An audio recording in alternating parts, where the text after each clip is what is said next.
Welcome to our channel. We hope you enjoy our narrated stories.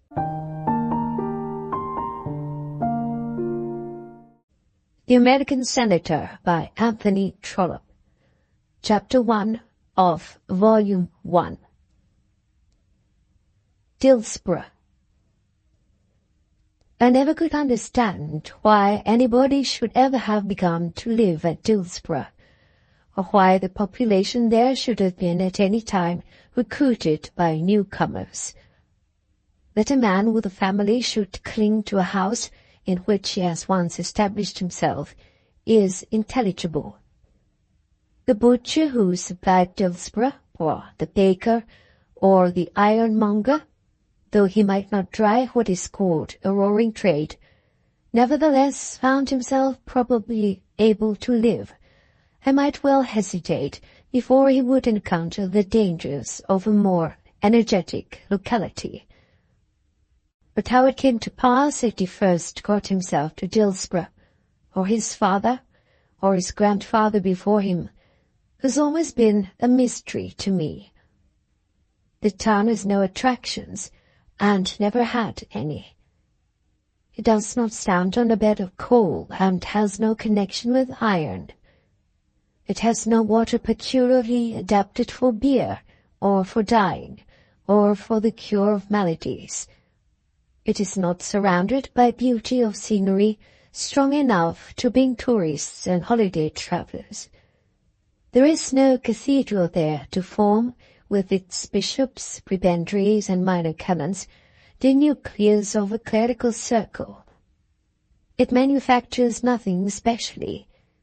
It has no great horse fair or cattle fair, or even pig market of special notoriety. Every Saturday, farmers and graziers and buyers of corn and sheep to congregate in a sleepy fashion about the streets. But Dillsborough has no character of its own, even as a market town. Its chief glory is its parish church, which is ancient and inconvenient, having not as yet received any of those modern improvements which have of late become common throughout England. But its parish church, though remarkable, is hardly celebrated. The town consists chiefly of one street, which is over a mile long, with a square or market-place in the middle, round which a few lanes with queer old names are congregated, and a second small open space among these lanes, in which the church stands. As you pass along the street northwest, away from the railway station and from London, there is a steep hill, beginning to rise just beyond the market-place. Up to that point it is the High Street. Thence it is called Bullock's Hill. Beyond that you come to Norrington Road, Norrington being the next town, distant from Dillsborough about 12 miles. Dillsborough, however, stands in the county of Rufford, whereas at the top of Bullock's Hill you enter the county of Ufford, of which Norrington is the assize town. The Dillsborough people are therefore divided, some 2,500 of them belonging to Rufford, and the remaining 500 to the neighbouring county. This accident has given rise to not a few feuds. Ufford being a large county with pottery and ribbons, and what is going on in the farther confines, whereas Rufford is small and thoroughly agricultural. The men at the top of Bullock's Hill are therefore disposed to think themselves better than their fellow townsfolks, though they are small in number and not specially thriving in the circumstances. At every interval of 10 years, when the census is taken, the population of Dillsborough is always found to have fallen off in some slight degree. For a few months after the publication of the figures, a slight tinge of melancholy comes upon the town. The landlord of the Bush Inn, who is really an enterprising man in his way and who has looked about in every direction for new sources of business, becomes taciturn for a while, and forgets to smile upon comers. Mr. Ribbs, the butcher, tells his wife that it is out of the question that she and the children should take that long-talked-of journey to the sea-coast. And Mr. Gregory Masters, the well-known old-established attorney of Dillsborough, whispers to some confidential friend that he might as well take down his plate and shut up his house. But in a month or two all that is forgotten, and new hopes spring up even in Dillsborough. Mr. Runciman at the Bush is putting up new stables for hunting horses, that being the special trade for which he now finds that there is an opening. Mrs. Ribbs is again allowed to suggest Mare Slocum, and Mr. Masters goes on as he has done for the last 40 years, making the best he can of a decreasing business.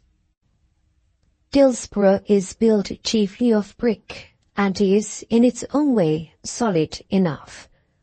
The Bush, which in the time of the present landlord's father was one of the best posting-inns on the road, is not only substantial, but almost handsome. A broad coachway, cut through the middle of the house, leads into a spacious, well-kept, clean yard, and on each side of the coachway there are bay windows looking into the street, the one belonging to the commercial parlour, and the other to the so-called coffee-room. But the coffee-room has in truth fallen away from its former purposes, and is now used for a farmer's ordinary on market days and other similar purposes.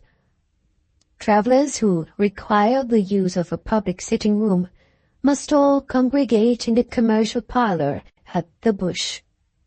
So far, the interior of the house has fallen from its past greatness, but the exterior is maintained with much care.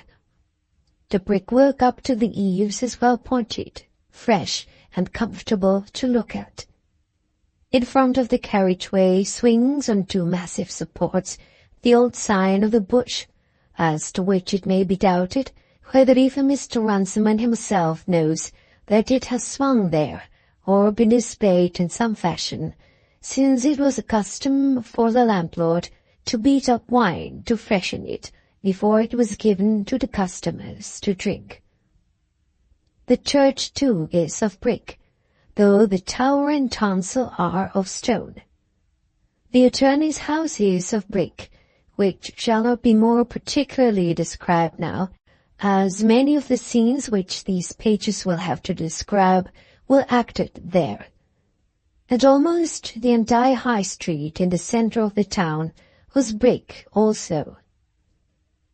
But the most remarkable house in Dillsborough was one standing in a short thoroughfare called Hobbs Gate, leading down by the side of the Bush Inn from the market-place to Church Square, as it is called. As you pass down towards the church, this house is on the right hand, and it occupies with its garden the whole space between the market-place and Church Square.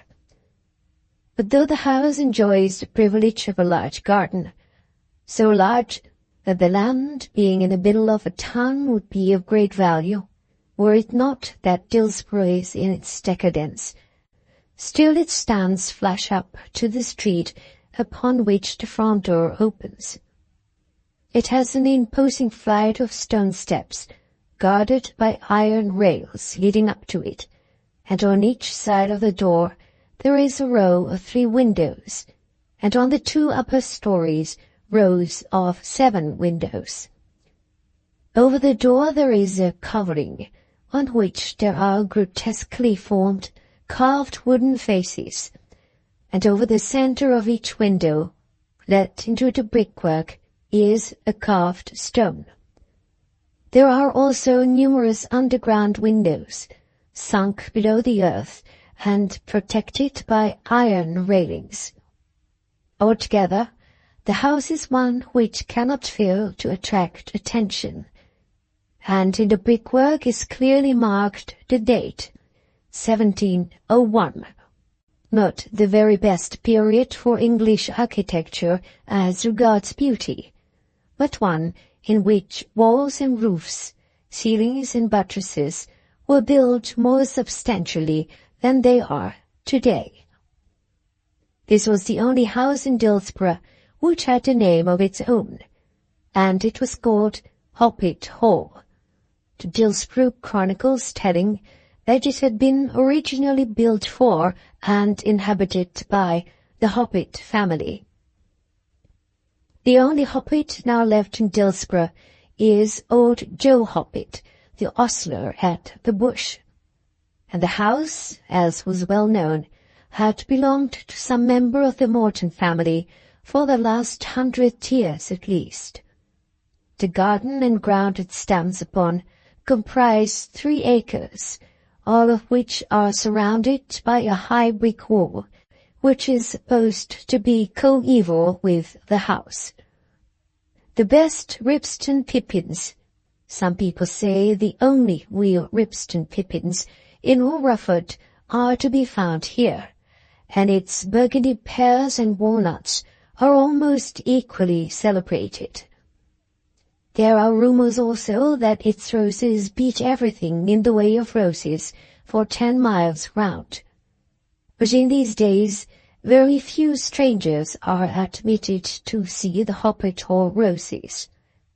The pears and apples do make their way out, and are distributed either by Mrs. Masters, the attorney's wife, or Mr. Runciman, the innkeeper. The present occupier of the house is a certain Mr. Reginald Morton, with whom we shall also be much concerned in these pages, but whose introduction to the reader shall be postponed for a while. The land around Dillsborough is chiefly owned by 2 landlords, of whom the greatest and richest is Lord Rufford. He, however, does not live near the town, but away at the other side of the county, and is not much seen in these parts, unless when the hounds bring him here, or when, with 2 or 3 friends, he will sometimes stay for a few days at the Bush Inn, for the sake of shooting the coverts. He is much liked by all sporting men, but is not otherwise very popular with the people round Dillsborough.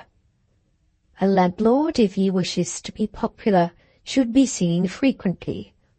If he lives among his farmers, they will swear by him, even though he raises his rental every 10 or 12 years, and never puts a new roof to a barn for them. Lord Rufford is a rich man, who thinks of nothing but sport in all its various shapes, from pigeon shooting at Hurlingham to the slaughter of elephants in Africa. And though he is lenient in all his dealings, is not much thought of in the Dillsborough side of the county, except by those who go out with the hounds. At Rufford, where he generally has a full house for 3 months in the year, and spends a vast amount of money, he is more highly considered. The other extensive landlord is Mr. John Morton, a young man who, in spite of his position as Squire of Bracton, owner of Bracton Park, and landlord of the entire parishes of Bracton and Mollingham, the latter of which comes close up to the confines of Dillsborough, was at the time at which our story begins Secretary of Legation at Washington. As he had been an absentee since he came of age, soon after which time he inherited the property, he had been almost less liked in the neighbourhood than the lord. Indeed, no one in Dillsborough knew much about him, although Bracton Hall was but 4 miles from the town, and the Mortons had possessed the property and lived on it for the last 3 centuries. But there had been extravagance, as will hereafter have to be told, and there had been no continuous residence at Bracton since the death of old Reginald Morton, who had been the best known and the best loved of all the squires in Rufford, and had for many years been master of the Rufford hounds. He had lived to a very great age, and, though the great-grandfather of the present man, had not been dead above 20 years. He was a man of whom the older inhabitants of Dillsborough and the neighbourhood still thought and still spoke when they gave vent to their feelings in favour of gentlemen. And yet the old squire in his latter days had been able to do little or nothing for them, being sometimes backward as to the payment of money he owed among them. But he had lived all his days at Bracton Park, and his figure had been familiar to all eyes in the High Street of Dillsborough and at the front entrance of the Bush. People still spoke of old Mr. Reginald Morton as though his death had been a sore loss to the neighbourhood. And there were in the country around sundry yeomen, as they ought to be called, gentlemen farmers as they now like to style themselves, men who owned some acres of land and farmed these acres themselves. Of these we may especially mention Mr. Lawrence Twentyman, who was quite the gentleman farmer. He possessed over 300 acres of land, on which his father had built an excellent house. The present Mr. Twentyman, Lawrence Twentyman, Esquire, as he was called by everybody, was by no means unpopular in the neighbourhood.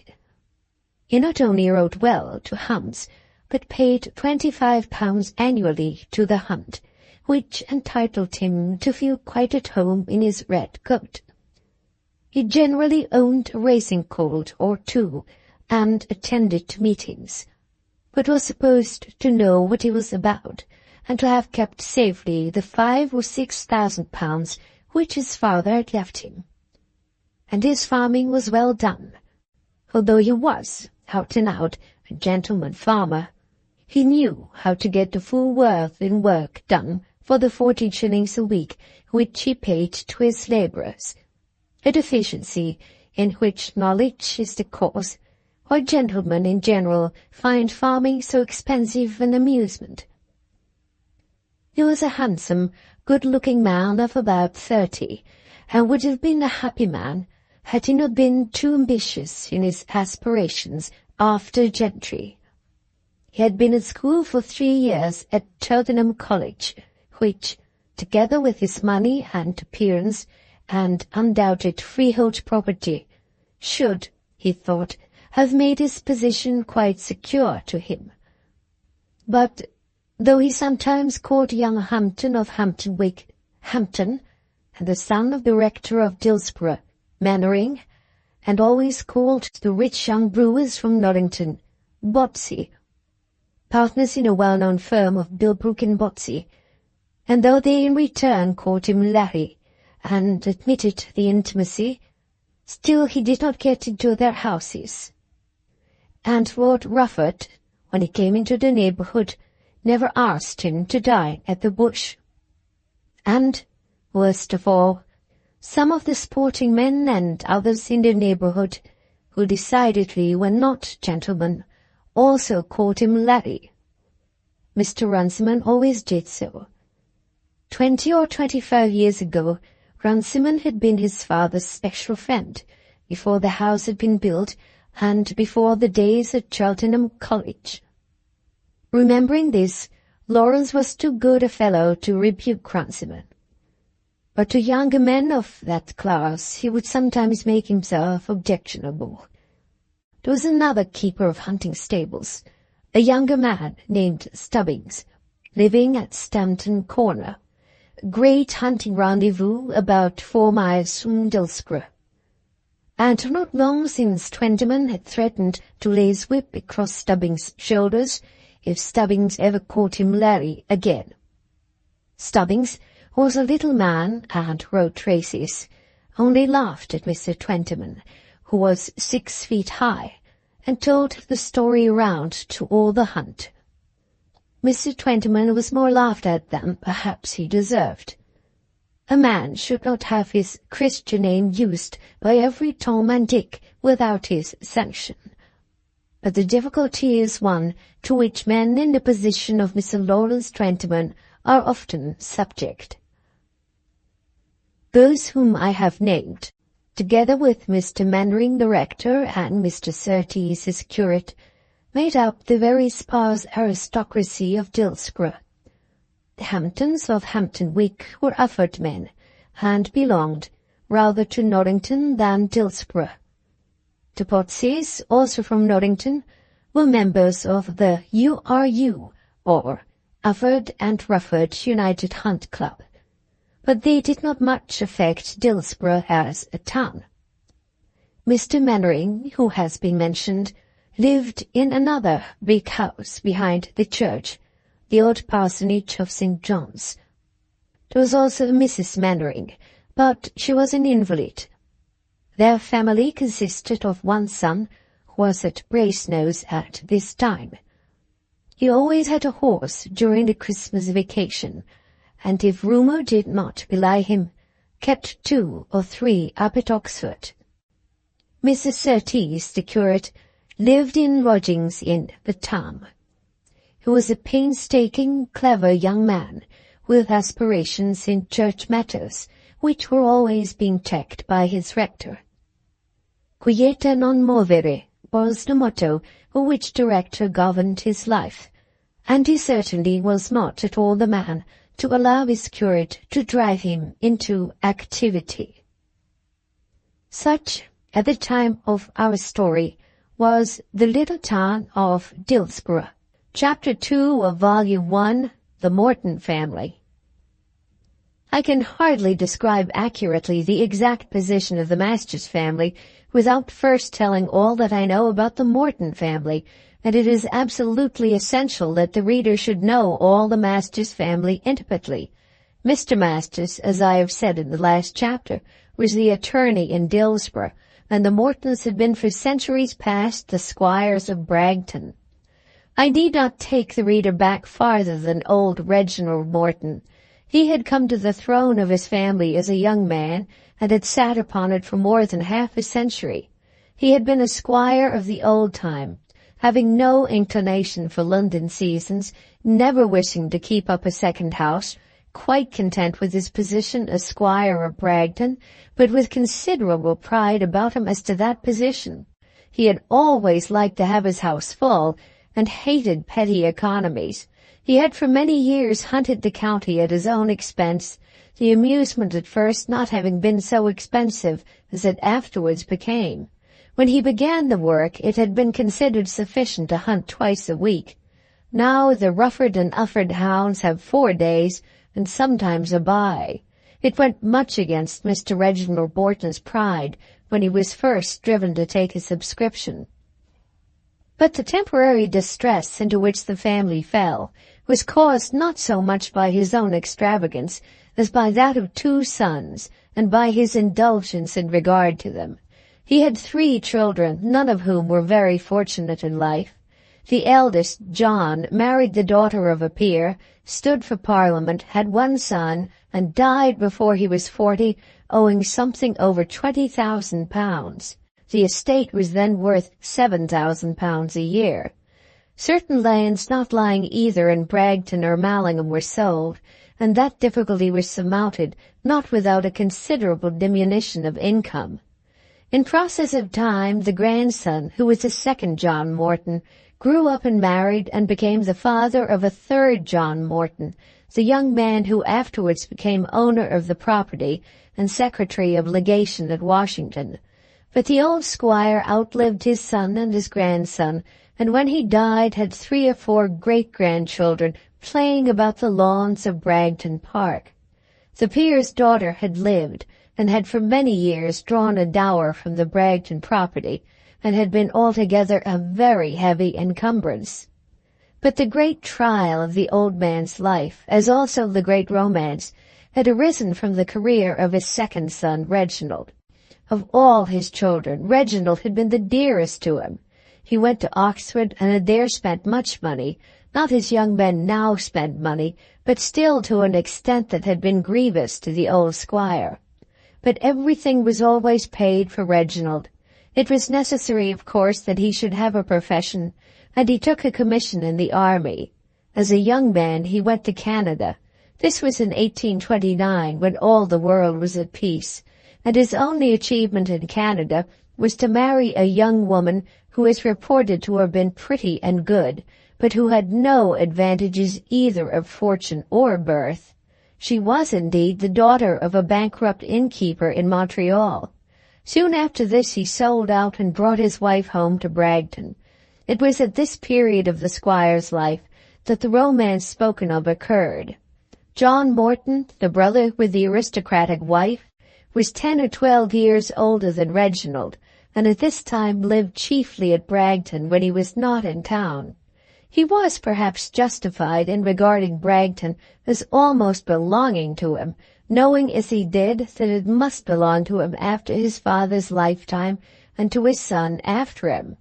His anger against his brother was hot, and that of his wife still hotter. He himself had squandered thousands, but then he was the heir.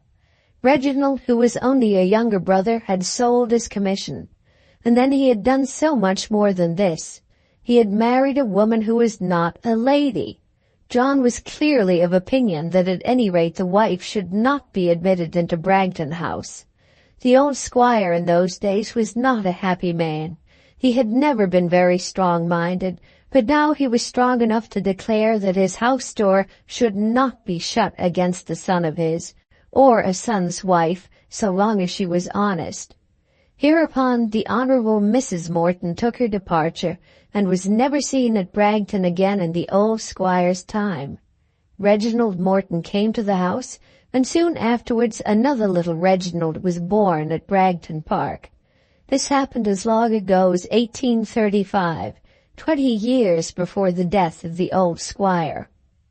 But there had been another child, a daughter, who had come between the two sons, still living in these days, who will become known to any reader who will have patience to follow these pages to the end.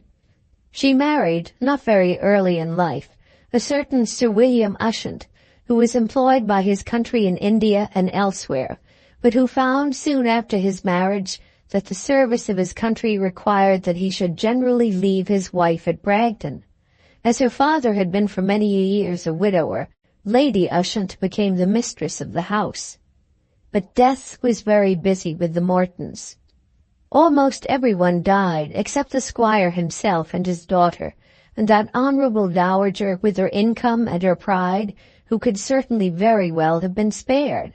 When at last in 1855 the old squire went, full of years, full of respect, but laden also with debts and money troubles, not only had his son John and his grandson John gone before him, but Reginald and his wife were both lying in Bragton churchyard.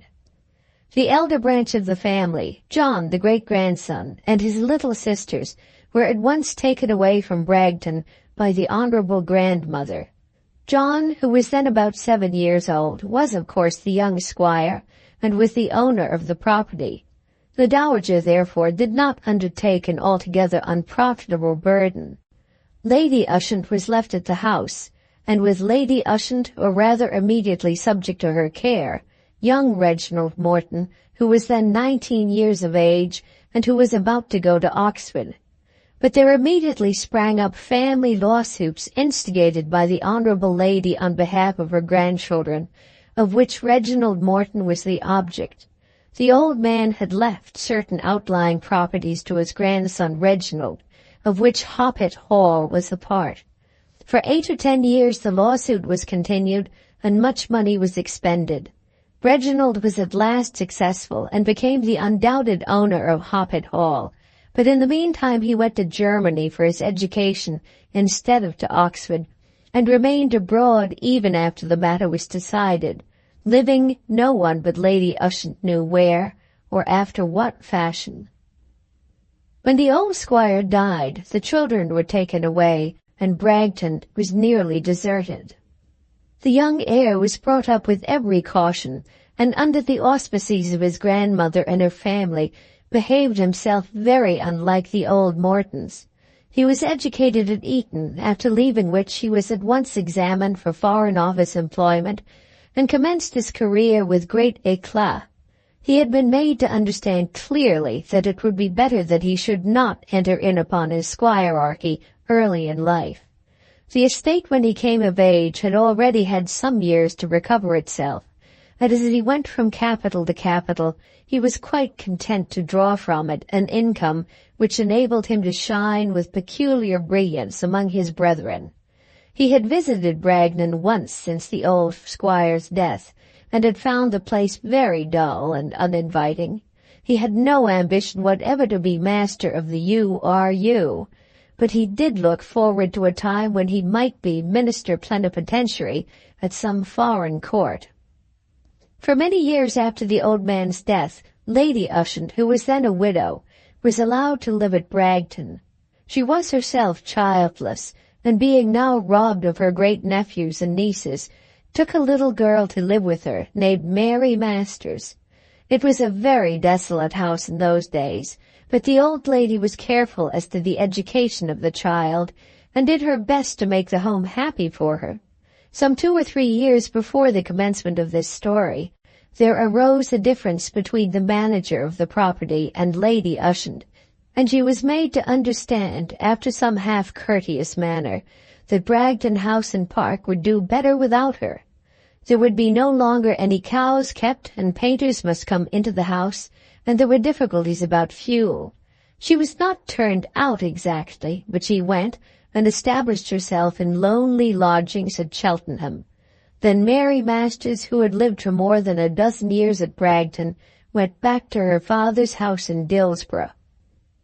Any reader with an aptitude for family pedigrees will now understand that Reginald, master of Hoppet Hall, was first cousin to the father of the Foreign Office paragon, and that he is therefore the paragon's first cousin once removed. The relationship is not very distant, but the two men, one of whom was a dozen years older than the other, had not seen each other for more than 20 years, at a time when one of them was a big boy and the other a very little one, and during the greater part of that time a lawsuit had been carried on between them in a very rigorous manner. It had done much to injure both, and had created such feeling of hostility that no intercourse of any kind now existed between them. It does not much concern us to know how far back should be dated the beginning of the connection between the Morton family and that of Mr. Masters, the attorney, but it is certain that the first attorney of that name in Dillsborough became learned in the law through the patronage of some former Morton. The father of the present Gregory Masters and the grandfather had been thoroughly trusted and employed by old Reginald Morton, and the former of the two had made his will. Very much of the stewardship and management of the property had been in their hands, and they had thriven as honest men, but as men with a tolerably sharp eye as to their own interests. The late Mr. Masters had died a few years before the squire, and the present attorney had seemed to succeed to these family blessings. But the whole order of things became changed. Within a few weeks of the squire's death, Mr. Masters found that he was to be entrusted no further with the affairs of the property, but that in lieu of such care was thrown upon him the task of defending the will which he had made against the owner of the estate. His father and grandfather had contrived between them to establish a fairly good business independently of Bragton, which business, of course, was now his. As far as reading went and knowledge, he was probably a better lawyer than either of them, but he lacked their enterprise and special genius, and the thing had dwindled with him. It seemed to him, perhaps not unnaturally, that he had been robbed of an inheritance. He had no title deeds, as had the owners of the property, but his ancestors before him, from generation to generation, had lived by managing the Bragton property. They had drawn the leases and made the wills and collected the rents, and had taught themselves to believe that a Morton could not live on his land without a Masters. Now there was a Morton who did not live on his land, but spent his rents elsewhere, without the aid of any Masters, and it seemed to the old lawyer that all the good things of the world had passed away. He had married twice, his first wife having, before her marriage, been well known at Bragton Park. When she had died and Mr. Masters had brought his second wife home, Lady Ushant took the only child of the mother, whom she had known as a girl, into her own keeping till she also had been compelled to leave Bragton. Then Mary Masters had returned to her father and stepmother. The Bragton Park residence is a large, old-fashioned, comfortable house, but by no means a magnificent mansion. The greater part of it was built 150 years ago, and the rooms are small and low. In the palmy days of his reign, which is now more than half a century since, the old squire made alterations and built new stables and kennels, and put up a conservatory. But what he did then has already become almost old-fashioned now. What he added in stone, but the old house was brick. He was much abused at the time for his want of taste, and heard a good deal about putting new cloth as patches on old rents. But as the shrubs and ivy have grown up, a certain picturesqueness has come upon the place, which is greatly due to the difference of material. The place is somewhat sombre, as there is no garden close to the house. There is a lawn at the back with gravel walks round it, but it is only a small lawn, and then divided from the lawn by a ha-ha fence is the park. The place, too, has that sad look which always comes to a house from the want of a tenant. Poor Lady Ushant, when she was there, could do little or nothing. A gardener was kept, but there should have been 3 or 4 gardeners. The man grew cabbages and onions, which he sold, but cared nothing for the walks or borders. Whatever it may have been in the old time, Bragton Park was certainly not a cheerful place when Lady Ushant lived there. In the squire's time the park itself had been always occupied by deer. Even when the stress came he would not allow the deer to be sold. But after his death they went very soon, and from that day to the time of which I am writing, the park has been leased to some butchers or graziers from Dillsborough. The ground hereabouts is nearly level, but it falls away a little and becomes broken and pretty where the river Dill runs through the park, about half a mile from the house. There is a walk called the Pleasance, passing down through shrubs to the river, and then crossing the stream by a footbridge and leading across the fields towards Dillsborough. This bridge is, perhaps, the prettiest spot in Bragton, or for that matter anywhere in the county round. But even here there is not much of beauty to be praised. It is here, on the side of the river away from the house, that the home meet of the hounds used to be held, and still the meet at Bragton Bridge is popular in the county. Chapter 3 of Volume 1, The Masters' Family. At 6 o'clock one November evening, Mr. Masters, the attorney, was sitting at home with his family in the large parlor of his house, his office being on the other side of the passage which cut the house in two, and was formerly called the hall. Upstairs, over the parlor, was a drawing-room, but this chamber, which was supposed to be elegantly furnished, was very rarely used.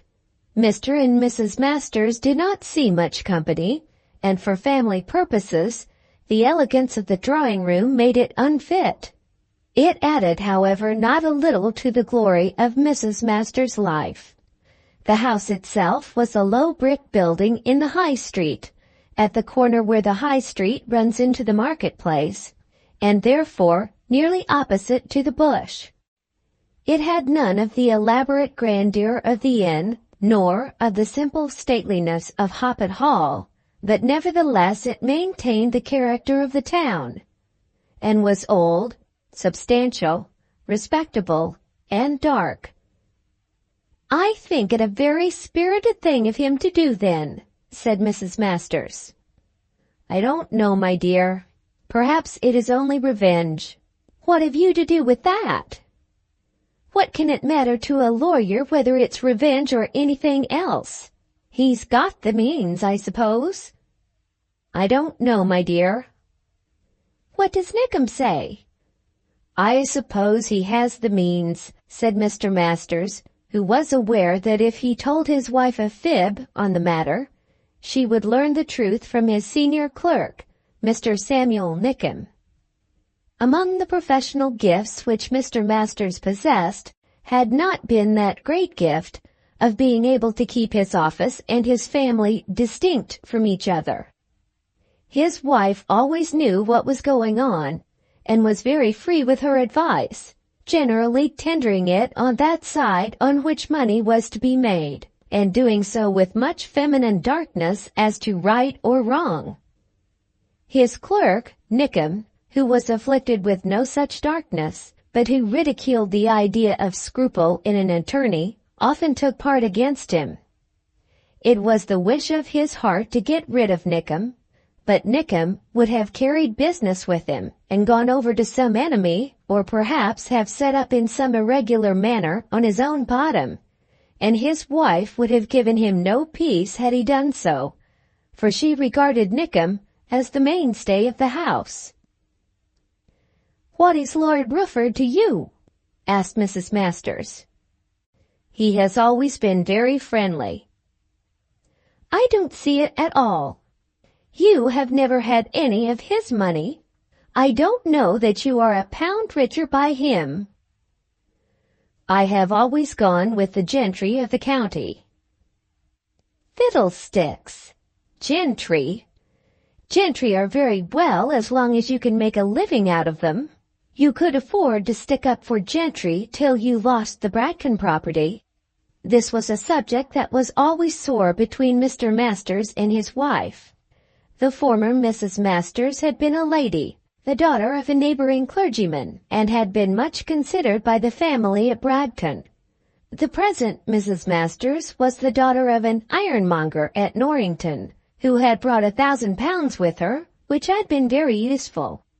No doubt Mr. Masters' practice had been considerably affected by the lowliness of his second marriage.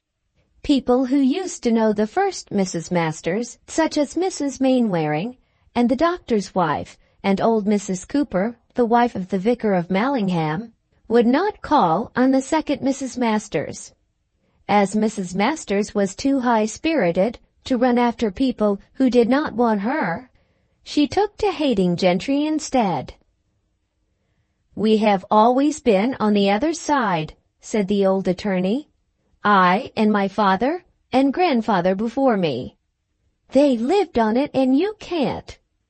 If you are going to say that you won't have any client that isn't a gentleman, you might as well put up your shutters at once." "I haven't said so.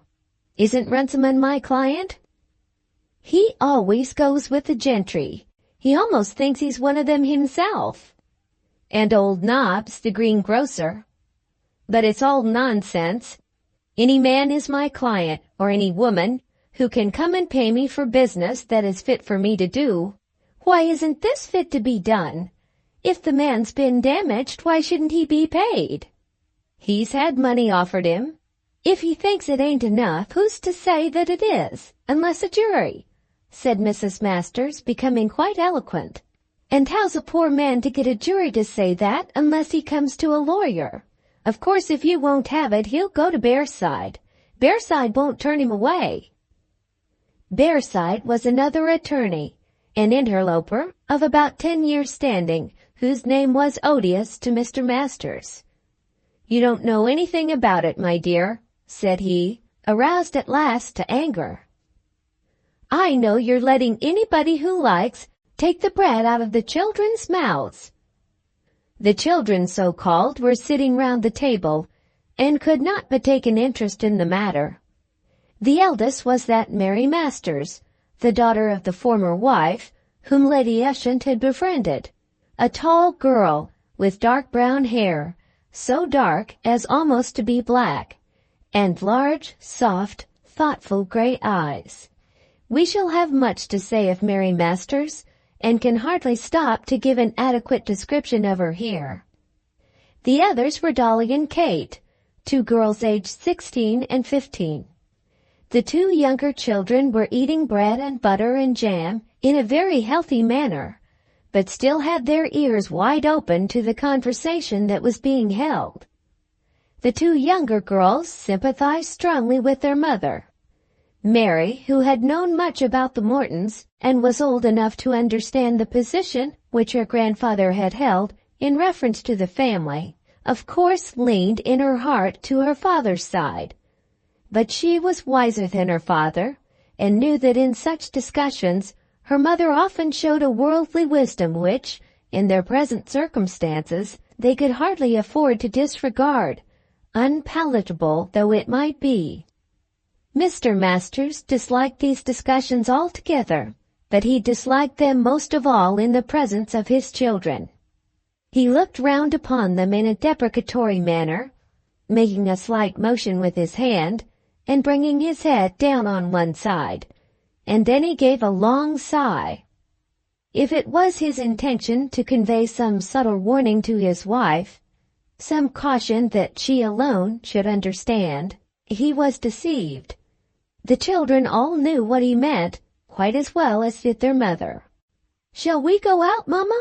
asked Dolly. "Finish your teas, my dears," said Mr. Masters, who wished to stop the discussion rather than to carry it on before a more select audience. "You've got to make up your mind tonight," said Mrs. Masters, "and you'll be going over to the bush at 8. "No, I needn't. He is to come on Monday. I told Nickem I wouldn't see him tonight, nor, of course, tomorrow." "Then he'll go to Bearside." "He may go to Bearside and be— Oh, Lord, I do wish you'd let me drop the business for a few minutes when I am in here. You don't know anything about it. How should you? I know that if I didn't speak you'd let everything slip through your fingers. There's Mr. Twentyman. Kate, open the door." Kate, who was fond of Mr. Twentyman, rushed up and opened the front door at once. In saying so much of Kate, I do not mean it to be understood that any precocious ideas of love were troubling that young lady's bosom. Kate Masters was a jolly bouncing schoolgirl of 15, who was not too proud to eat toffee and thought herself still a child. But she was very fond of Lawrence Twentyman, who had a pony that she could ride, and who was always good-natured to her. All the family liked Mr. Twentyman, unless it might be Mary, who was the one that he specially liked himself, and Mary was not altogether averse to him, knowing him to be good-natured, manly, and straightforward. But Mr. Twentyman had proposed to her, and she had certainly not accepted him. This, however, had broken none of the family friendship. Everyone in the house, unless it might be Mary herself, hoped that Mr. Twentyman might prevail at last. The man was worth 600 or 700 a year, and had a good house, and owed no one a shilling. He was handsome, and about the best-tempered fellow known. Of course, they all desired that he should prevail with Mary. "I wish that I were old enough, Larry, that's all," Kate had said to him once, laughing. "I wouldn't have you if you were ever so old," Larry had replied. "You'd want to be out hunting every day." That will show the sort of terms that Larry was on with his friend Kate. He called at the house every Saturday with the declared object of going over to the club that was held that evening in the parlor at the Bush, whither Mr. Masters also always went. It was understood at home that Mr. Masters should attend this club every Saturday from 8 till 11, but that he was not at any other time to give way to the fascinations of the Bush. On this occasion, and we may say on almost every Saturday night, Mr. Twentyman arrived a full hour before the appointed time. The reason of his doing so was of course well understood, and was quite approved by Mrs. Masters.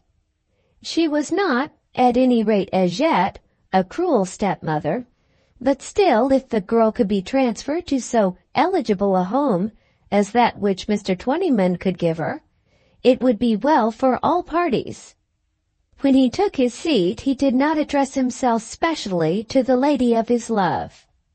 I don't know how a gentleman is to do so in the presence of her father, and mother, and sisters. Saturday after Saturday he probably thought that some occasion would arise, but if his words could have been counted, it would have been found that he addressed fewer to her than to anyone in the room. "Larry," said his special friend Kate, "am I to have the pony at the bridge meet?" "How very free you are, miss," said her mother. "I don't know about that," said Larry. "When is there to be a meet at the bridge? I haven't heard." "But I have. Tony Tuppett told me that they would be there this day fortnight." Tony Tuppett was the huntsman of the URU. "That's more than Tony can know. He may have guessed it." "Shall I have the pony if he has guessed right?" Then the pony was promised, and Kate, trusting in Tony Tuppett's sagacity, was happy. "Have you heard of all this about Dillsborough Wood?" asked Mrs. Masters.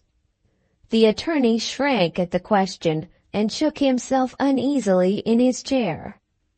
"Yes, I've heard about it," said Larry. "And what do you think about it?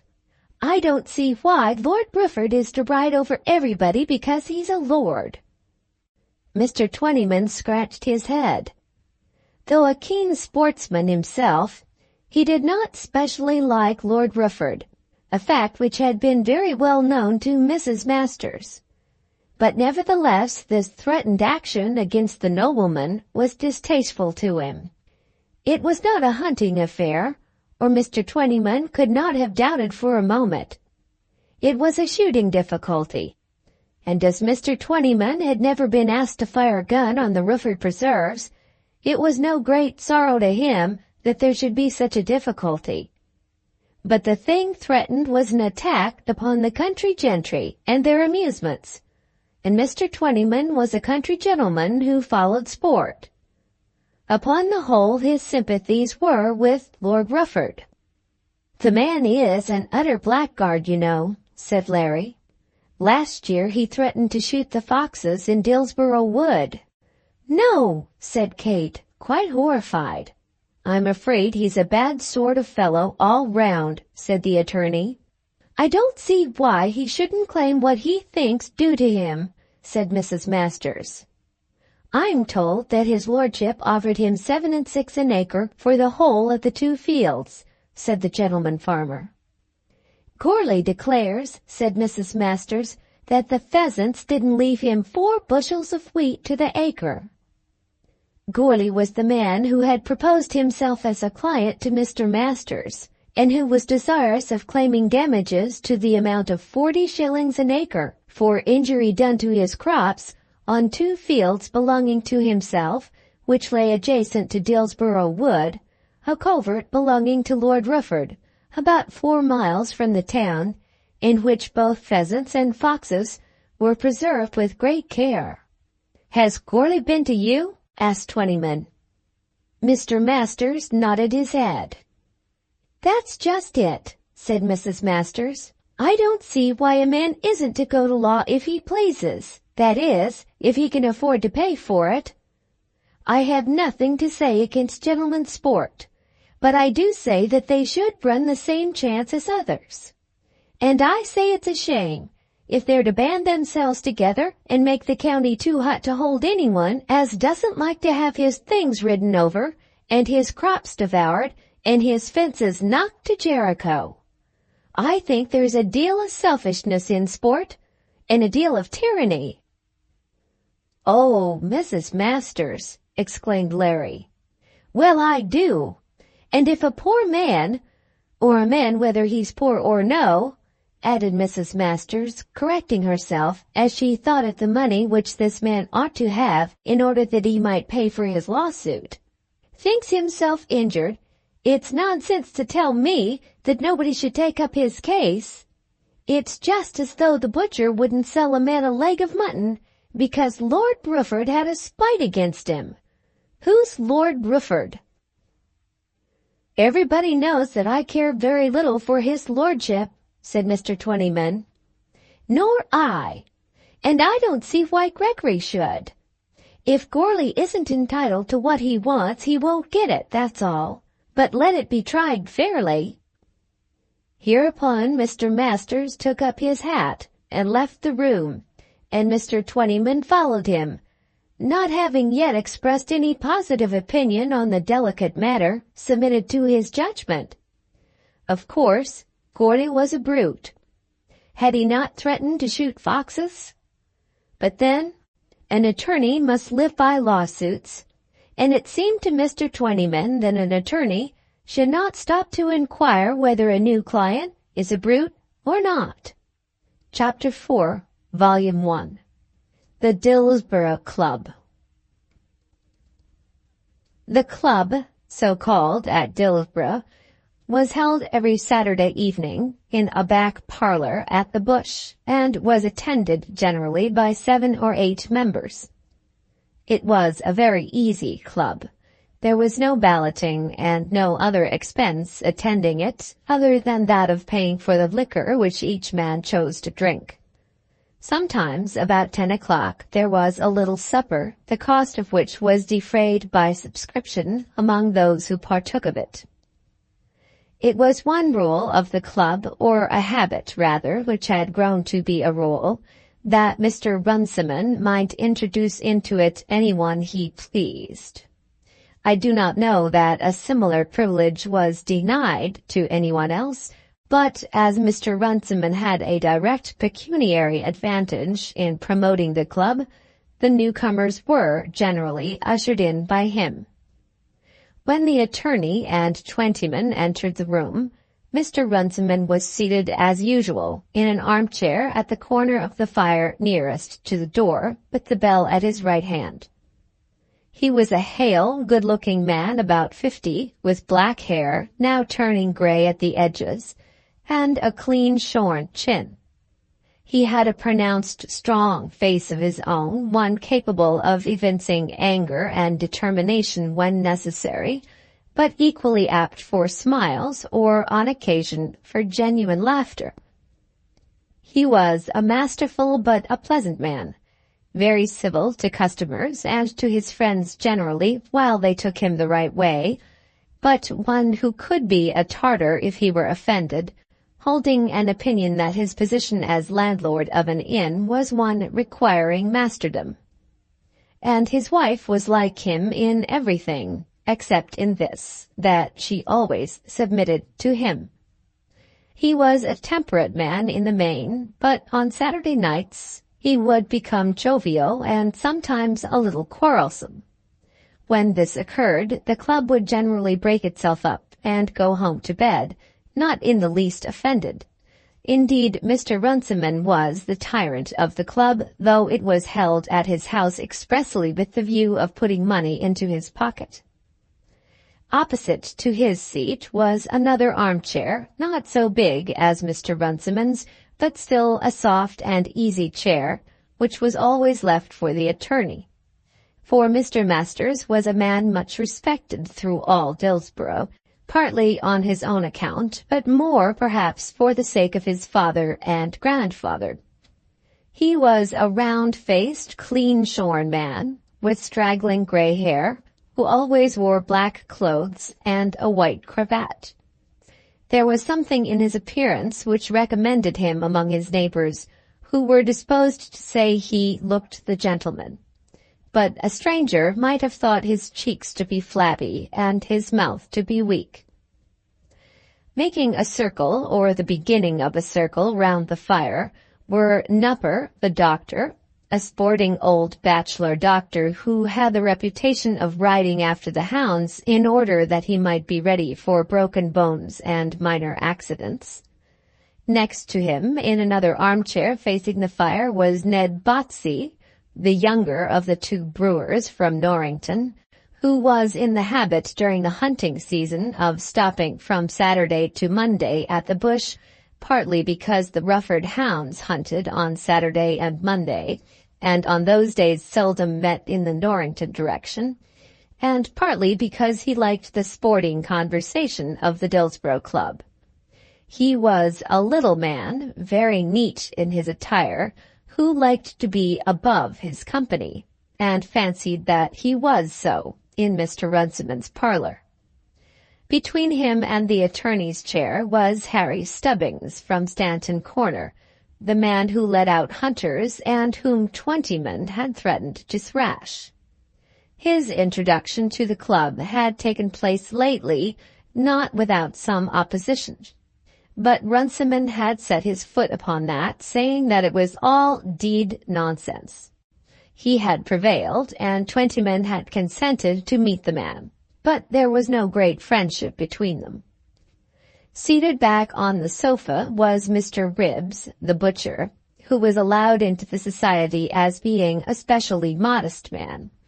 His modesty perhaps did not hinder him in an affair of sheep or bullocks, nor yet in the collection of his debts, but at the club he understood his position and rarely opened his mouth to speak. When Twentyman followed the attorney into the room, there was a vacant chair between Mr. Botsey and Harry Stubbings, but he would not get into it, preferring to seat himself on the table at Botsey's right hand. "So Goarly was with you, Mr. Masters?" Mr. Runciman began, as soon as the attorney was seated. It was clear that they had all been talking about Goarly and his lawsuit, and that Goarly and the lawsuit would be talked about very generally in Dillsborough. "He was over at my place this evening," said the attorney. "You are not going to take his case up for him, Mr. Masters," said young Botsey. "We expect something better from you than that." Now, Ned Botsey was rather an impudent young man, and Mr. Masters, though he was mild enough at home, did not like impudence from the world at large. "I suppose, Mr. Botsey," said he, "that if Goarly were to go to you for a barrel of beer, you'd sell it to him?" "I don't know whether I should or not. I dare say my people would, but that's a different thing." "I don't see any difference at all. You're not very particular as to your customers, and I don't ask you any questions about them. Ring the bell, Runciman, please." The bell was rung, and the two newcomers ordered their liquor. It was quite right that Ned Botsey should be put down. Everyone in the room felt that, but there was something in the attorney's tone which made the assembled company feel that he had undertaken Goarly's case, whereas, in the opinion of the company, Goarly was a scoundrel with whom Mr. Masters should have had nothing to do. The attorney had never been a sporting man himself, but he had always been, as it were, on that side. "Goarly is a great fool for his pains," said the doctor. "He has had a very fair offer made him, and first or last it'll cost him £40. "He has got it into his head," said the landlord, "that he can sue Lord Rufford for his fences. Lord Rufford is not answerable for his fences." "It's the loss of crop he's going for," said Twentyman. "How can there be pheasants to that amount in Dillsborough Wood," continued the landlord, "when everybody knows that foxes breed there every year? There isn't a surer find for a fox in the whole county. Everybody knows that Lord Rufford never lets his game stand in the way of foxes." Lord Rufford was Mr. Runciman's great friend and patron and best customer, and not a word against Lord Rufford was allowed in that room, though elsewhere in Dillsborough ill-natured things were sometimes said of his lordship. Then there came on that well-worn dispute among sportsmen, whether foxes and pheasants are or are not pleasant companions to each other. Everyone was agreed that, if not, then the pheasants should suffer, and that any country gentleman who allowed his gamekeeper to entrench on the privileges of foxes, in order that pheasants might be more abundant, was a brute and a beast, and altogether unworthy to live in England. Larry Twentyman and Ned Botsey expressed an opinion that pheasants were predominant in Dillsborough Wood, while Mr. Runciman, the doctor, and Harry Stubbings declared loudly that everything that foxes could desire was done for them in that Elysium of sport. "We drew the wood blank last time we were there," said Larry.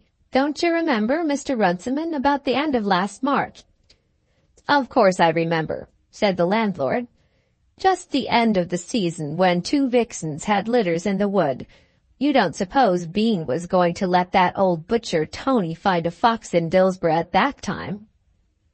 Bean was his lordship's head gamekeeper in that part of the country. How many foxes had we found there during the season? 2 or 3, suggested Botsey. 7, said the energetic landlord. 7, including cub hunting, and killed 4. If you kill 4 foxes out of an 80-acre wood and have 2 litters at the end of the season, I don't think you have much to complain of. If they all did as well as Lord Rufford, you'd have more foxes than you knew what to do with, said the doctor. Then this branch of conversation was ended by a bet of a new hat between Botsey and the landlord as to the finding of a fox in Dillsborough Wood when it should next be drawn, as to which, when the speculation was completed, Harry Stubbings offered Mr. Runciman 10 shillings down for his side of the bargain. But all this did not divert the general attention from the important matter of Goarly's attack. "Let it be how it will," said Mr. Runciman, "a fellow like that should be put down." He did not address himself specially to Mr. Masters, but that gentleman felt that he was being talked at. "Certainly he ought," said Dr. Nupper. "If he didn't feel satisfied with what his lordship offered him, why couldn't he ask his lordship to refer the matter to a couple of farmers who understood it?" "It's the spirit of the thing," said Mr. Ribbs from his place on the sofa. "It's a odious spirit." "That's just it, Mr. Ribbs," said Harry Stubbings. "It's all meant for opposition. Whether it's shooting or whether it's hunting, it's all one. Such a chap oughtn't to be allowed to have land. I'd take it away from him by Act of Parliament. It's such as him as is destroying the country." "There ain't many of them hereabouts, thank God," said the landlord. "Now, Twentyman," said Stubbings, who was anxious to make friends with the gentleman farmer, "you know what land can do, and what land has done, as well as any man. What would you say was the real damage done to them 2 wheat fields by his lordship's game last autumn? You saw the crops as they were growing, and you know what came off the land." "I wouldn't like to say. But if you were on your oath, Mr. Twentyman?" "Was there more than 7 and 6pence an acre lost?" "No, nor 5 shillings, said Runciman. "I think Goarly ought to take his lordship's offer, if you mean that," said Twentyman. Then there was a pause, during which more drink was brought in, and pipes were relighted. Everybody wished that Mr. Masters might be got to say that he would not take the case. But there was a delicacy about asking him. "If I remember right, he was in Rufford jail once," said Runciman. "He was let out on bail, and then the matter was hushed up somehow," said the attorney. "It was something about a woman," continued Runciman. "I know that on that occasion he came out an awful scoundrel." "Don't you remember," asked Botsey, "how he used to walk up and down the covert side with a gun 2 years ago, swearing he would shoot the fox if he broke over his land?" "I heard him say it, Botsey," said Twentyman. "It wouldn't have been the first fox he's murdered," said the doctor. "Not by many," said the landlord. "You remember that old woman near my place?" said Stubbings. "It was he that put her up to tell all them lies about her turkeys. I ran it home to him. A blackguard like that, nobody ought to take him up." "I hope you won't, Mr. Masters," said the doctor. The doctor was as old as the attorney and had known him for many years. No one else could dare to ask this question. "I don't suppose I shall, Nupper," said the attorney from his chair. It was the first word he had spoken since he had put down young Botsey. "It wouldn't just suit me, but a man has to judge of these things for himself." Then there was a general rejoicing, and Mr. Runciman stood broiled bones and ham and eggs and bottled stout for the entire club. One unfortunate effect of which unwonted conviviality was that Mr. Masters did not get home till near 12 o'clock. That was sure to cause discomfort. and then he had pledged himself to decline Goarly's business. Chapter 5 of Volume 1. Reginald Morton. We will now go back to Hoppet Hall and its inhabitants. When the old squire died, he left by his will Hoppet Hall and certain other houses in Dillsborough, which was all that he could leave, to his grandson Reginald Morton. Then there arose a question whether this property also was not entailed. The former Mr. Masters, and our friend of the present day, had been quite certain of the squire's power to do what he liked with it, but others had been equally certain on the other side, and there had been a lawsuit. During that time, Reginald Morton had been forced to live on a very small allowance. His aunt, Lady Ushant, had done what little she could for him, but it had been felt to be impossible that he should remain at Bragton, which was the property of the cousin who was at law with him. From the moment of his birth, the Honourable Mrs. Morton, who was also his aunt by marriage, had been his bitter enemy. He was the son of an innkeeper's daughter, and according to her theory of life, should never even have been noticed by the real Mortons. And this honourable old lady was almost equally adverse to Lady Ushant, whose husband had simply been a knight, and who had left nothing behind him. Thus Reginald Morton had been friendless since his grandfather died, and had lived in Germany, nobody knew quite how. During the entire period of this lawsuit, Hoppet Hall had remained untenanted. When the property was finally declared to belong to Reginald Morton, the hall, before it could be used, required considerable repair, but there was other property. The Bush Inn belonged to Reginald Morton, as did the house in which Mr. Masters lived, and sundry other smaller tenements in the vicinity. There was an income from these of about £500 a year. Reginald, who was then nearly 30 years of age, came over to England and stayed for a month or two at Bragton with his aunt, to the infinite chagrin of the old dowager. The management of the town property was entrusted to Mr. Masters, and Hoppet Hall was repaired.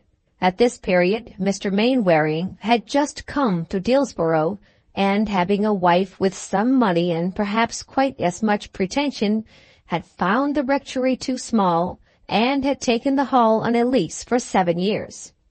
When this was arranged, Reginald Morton again went to Germany, and did not return till the lease had run out. By that time, Mr. Mainwaring, having spent a little money, found that the rectory would be large enough for his small family.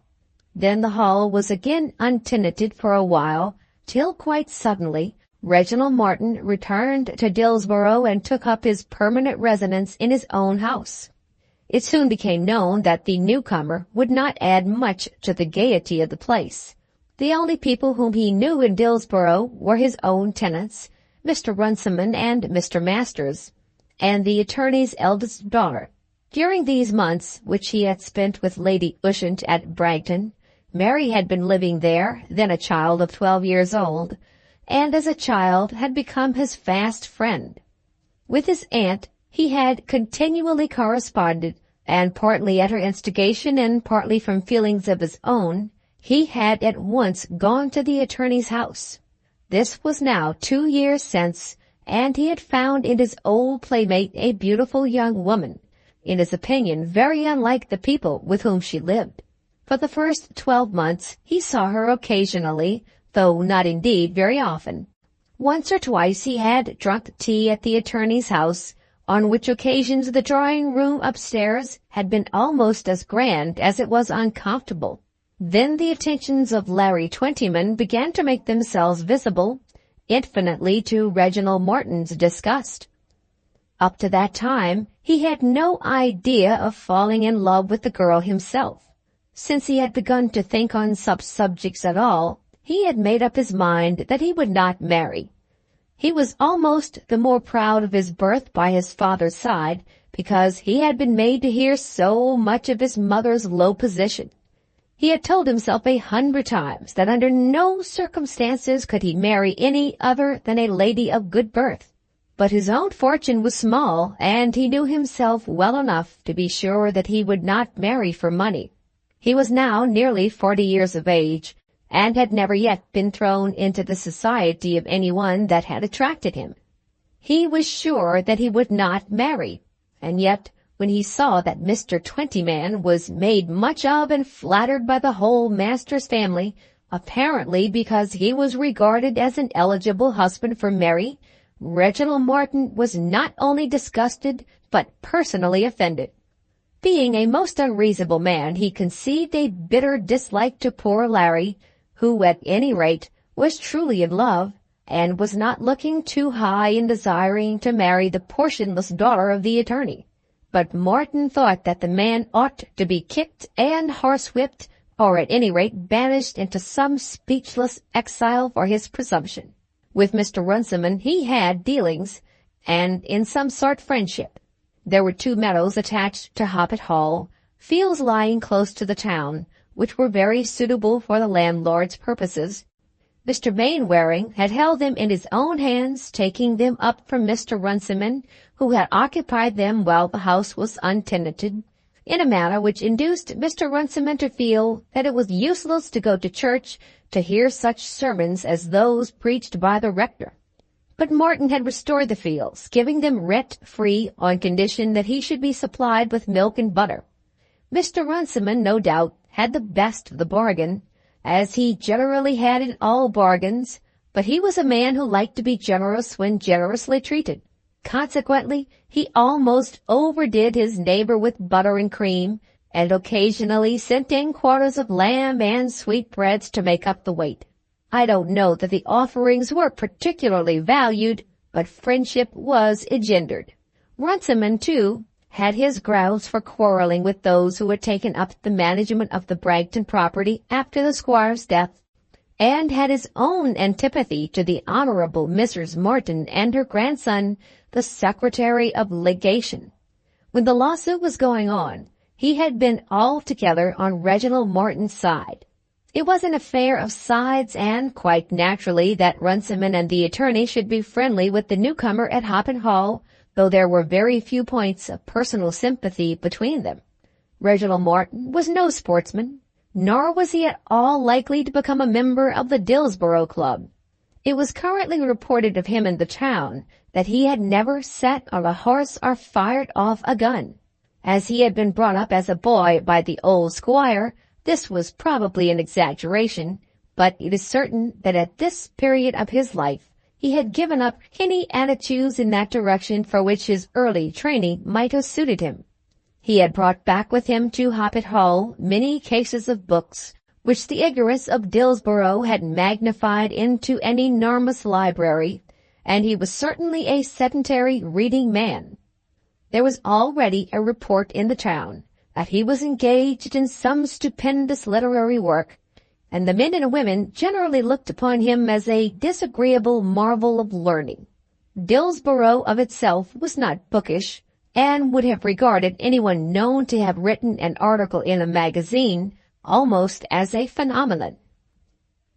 He seldom went to church, much to the sorrow of Mr. Surtees, who ventured to call at the house and remonstrate with him.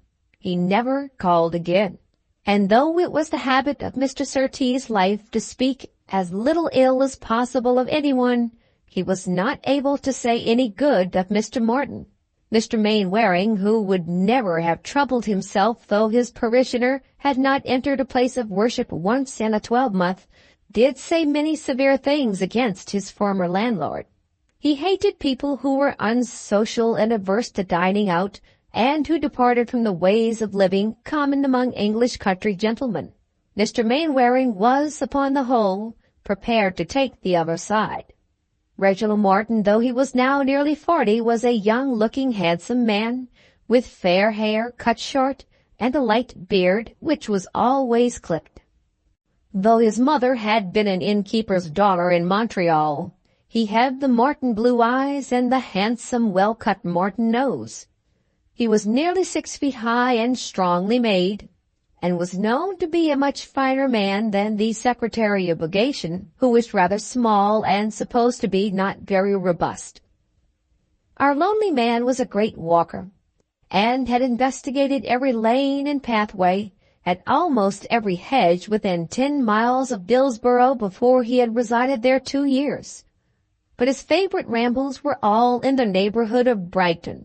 As there was no one living in the house, no one but the old housekeeper who had lived there always, he was able to wander about the place as he pleased. On the Tuesday afternoon, after the meeting of the Dillsborough Club, which had been recorded, he was seated about 3 o'clock on the rail of the footbridge over the Dill, with a long German pipe hanging from his mouth. He was noted throughout the whole country for this pipe, or for others like it, such as one usually being in his mouth as he wandered about. The amount of tobacco which he had smoked since his return to these parts, exactly to that spot, was considerable, for there he might have been found at some period of the afternoon at least 3 times a week.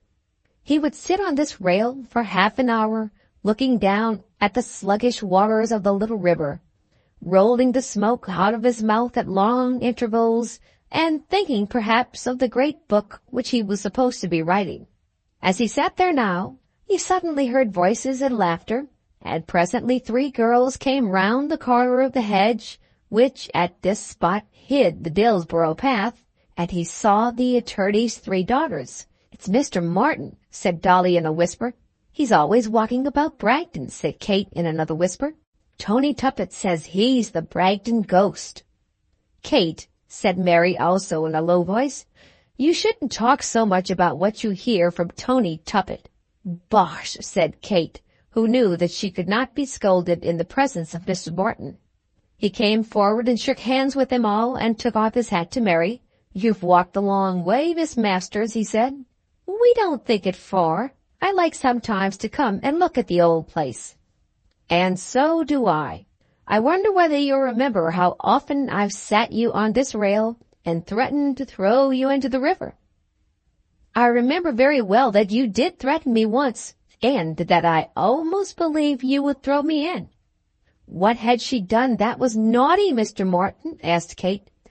"I don't think she ever did anything naughty in those days. I don't know whether she has changed for the worse since." "Mary is never naughty now," said Dolly. "Kate and I are naughty, and it's very much better fun than being good."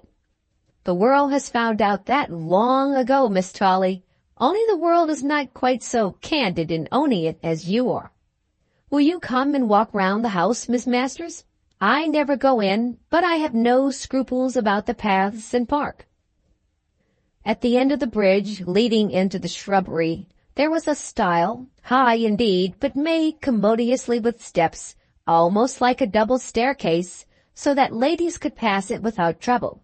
Mary had given her assent to the proposed walk, and was in the act of putting out her hand to be helped over the stile, when Mr. Twentyman appeared at the other side of it.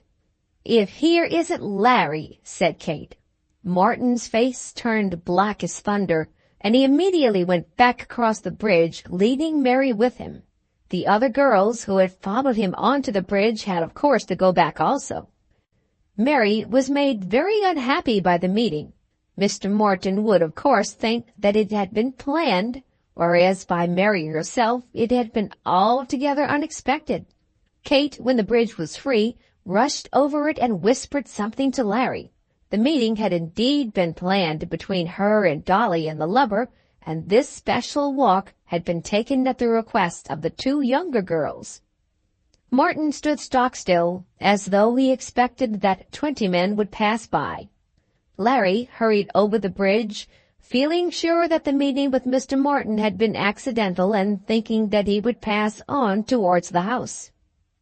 Larry was not at all ashamed of his purpose, nor was he inclined to give way and pass on. He came up boldly to his love and shook hands with her with a pleasant smile. "If you are walking back to Dillsborough," he said, "maybe you'll let me go a little way with you." "I was going round the house with Mr. Martin," she said timidly. "Perhaps I can join you," said he, bobbing his head at the other man. "If you intended to walk back with Mr. Twentyman," began Martin. "But I didn't," said the poor girl, who in truth understood more of it all than did either of the 2 men. "I didn't expect him, and I didn't expect you. It's a pity I can't go both ways, isn't it?" she added, attempting to appear cheerful. "Come back, Mary," said Kate. "We've had walking enough and shall be awfully tired before we get home." Mary had thought that she would like extremely to go round the house with her old friend and have 100 incidents of her early life called to her memory. The meeting with Reginald Morton had been altogether pleasant to her. She had often felt how much she would have liked it had the chance of her life enabled her to see more frequently one whom as a child she had so intimately known. But at the moment she lacked the courage to walk boldly across the bridge, and thus to rid herself of Lawrence Twentyman. She had already perceived that Martin's manner had rendered it impossible that her lover should follow them. "I am afraid I must go home," she said. It was the very thing she did not want to do, this going home with Lawrence Twentyman, and yet she herself said that she must do it, driven to say so by a nervous dread of showing herself to be fond of the other man's company. "Good afternoon to you," said Martin very gloomily, waving his hat and stalking across the bridge. Chapter 6 of Volume 1. Not in Love. Reginald Morton, as he walked across the bridge towards the house, was thoroughly disgusted with all the world.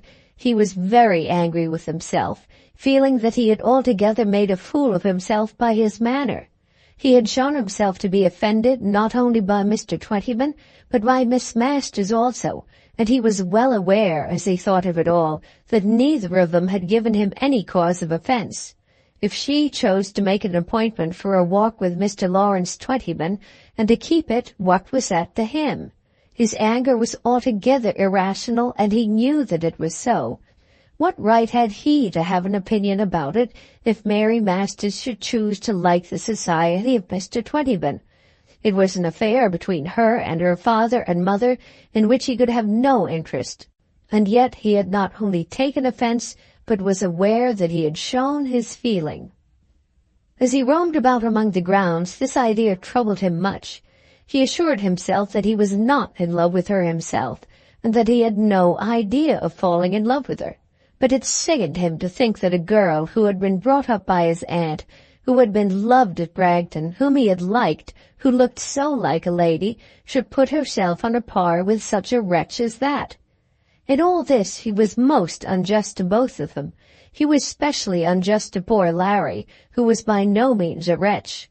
His costume was not that to which Morton had been accustomed in Germany, nor would it have passed without notice in Bond Street, but it was rational and clean. When he came to the bridge to meet his sweetheart, he had on a dark green shooting coat, a billycock hat, brown breeches, and gaiters nearly up to his knees. I don't know that a young man in the country could wear more suitable attire. And he was a well-made man, just such a one as, in this dress, would take the eye of a country girl. There was a little bit of dash about him, just a touch of swagger, which better breeding might have prevented. But it was not enough to make him odious to an unprejudiced observer. I could fancy that an old lady from London, with an eye in her head for manly symmetry, would have liked to look at Larry, and would have thought that a girl in Mary's position would be happy in having such a lover, providing that his character was good and his means adequate. But Reginald Morton was not an old woman, and to his eyes the smart young farmer with his billycock hat, not quite straight on his head, was an odious thing to behold. He exaggerated the swagger and took no notice whatever of the well-made limbs. And then this man had proposed to accompany him, had wanted to join his party, had thought it possible that a flirtation might be carried on in his presence. He sincerely hated the man. But what was he to think of such a girl as Mary Masters, when she could bring herself to like the attentions of such a lover? He was very cross with himself because he knew how unreasonable was his anger. Of one thing only could he assure himself, that he would never again willingly put himself in Mary's company. What was Dillsborough and the ways of its inhabitants to him? Why should he so far leave the old fashions of his life as to fret himself about an attorney's daughter in a little English town? And yet he did fret himself, walking rapidly and smoking his pipe a great deal quicker than was his custom. When he was about to return home, he passed the front of the house. and there, standing at the open door, he saw Mrs. Hopkins, the housekeeper, who had in truth been waiting for him. He said a good-natured word to her, intending to make his way on without stopping, but she called him back. "Have you heard the news, Mr. Reginald?" she said. "I haven't heard any news this 12-month," he replied. "Laws, that is so like you, Mr. Reginald. The young squire is to be here next week." "Who is the young squire? I didn't know there was any squire now." "Mr. Reginald!" "A squire, as I take it, Mrs. Hopkins, is a country gentleman who lives on his own property. Since my grandfather's time no such gentleman has lived at Bragton." "That's true, too, Mr. Reginald. Anyway, Mr. Morton is coming down next week." "I thought he was in America." "He has come home for a turn like, and is staying up in town with the old lady." The old lady always meant the Honourable Mrs. Morton. "And is the old lady coming down with him?" "I fancy she is, Mr. Reginald. He didn't say as much, but only that there would be 3 or 4, a couple of ladies, he said, and perhaps more. So I'm getting the east bedroom with the dressing-room and the blue room for her ladyship." People about Bragton had been accustomed to call Mrs. Morton her ladyship. "That's where she always used to be. Would you come in and see, Mr. Reginald?" "Certainly not, Mrs. Hopkins. If you were asking me into a house of your own, I would go in and see all the rooms and chat with you for an hour. But I don't suppose I shall ever go into this house again unless things change very much indeed." "Then I'm sure I hope they will change, Mr. Reginald." Mrs. Hopkins had known Reginald Morton as a boy growing up into manhood, had almost been present at his birth, and had renewed her friendship while he was staying with Lady Ushant. But of the present squire, as she called him, she had seen almost nothing, and what she had once remembered of him had now been obliterated by an absence of 20 years. Of course she was on Reginald's side in the family quarrel, although she was the paid servant of the Foreign Office paragon. "And they are to be here next week. What day next week, Mrs. Hopkins?" Mrs. Hopkins didn't know on what day she was to expect the visitors, nor how long they intended to stay. Mr. John Morton had said in his letter that he would send his own man down 2 days before his arrival, and that was nearly all that he had said. Then Morton started on his return walk to Dillsborough, again taking the path across the bridge. "Ah," he said to himself with a shudder, as he crossed the stile, thinking of his own softened feelings as he had held out his hand to help Mary Masters, and then of his revulsion of feeling when she declared her purpose of walking home with Mr. Twentyman. And he struck the rail of the bridge with his stick as though he were angry with the place altogether, and he thought to himself that he would never come there any more, that he hated the place, and that he would never cross that bridge again. Then his mind reverted to the tidings he had heard from Mrs. Hopkins.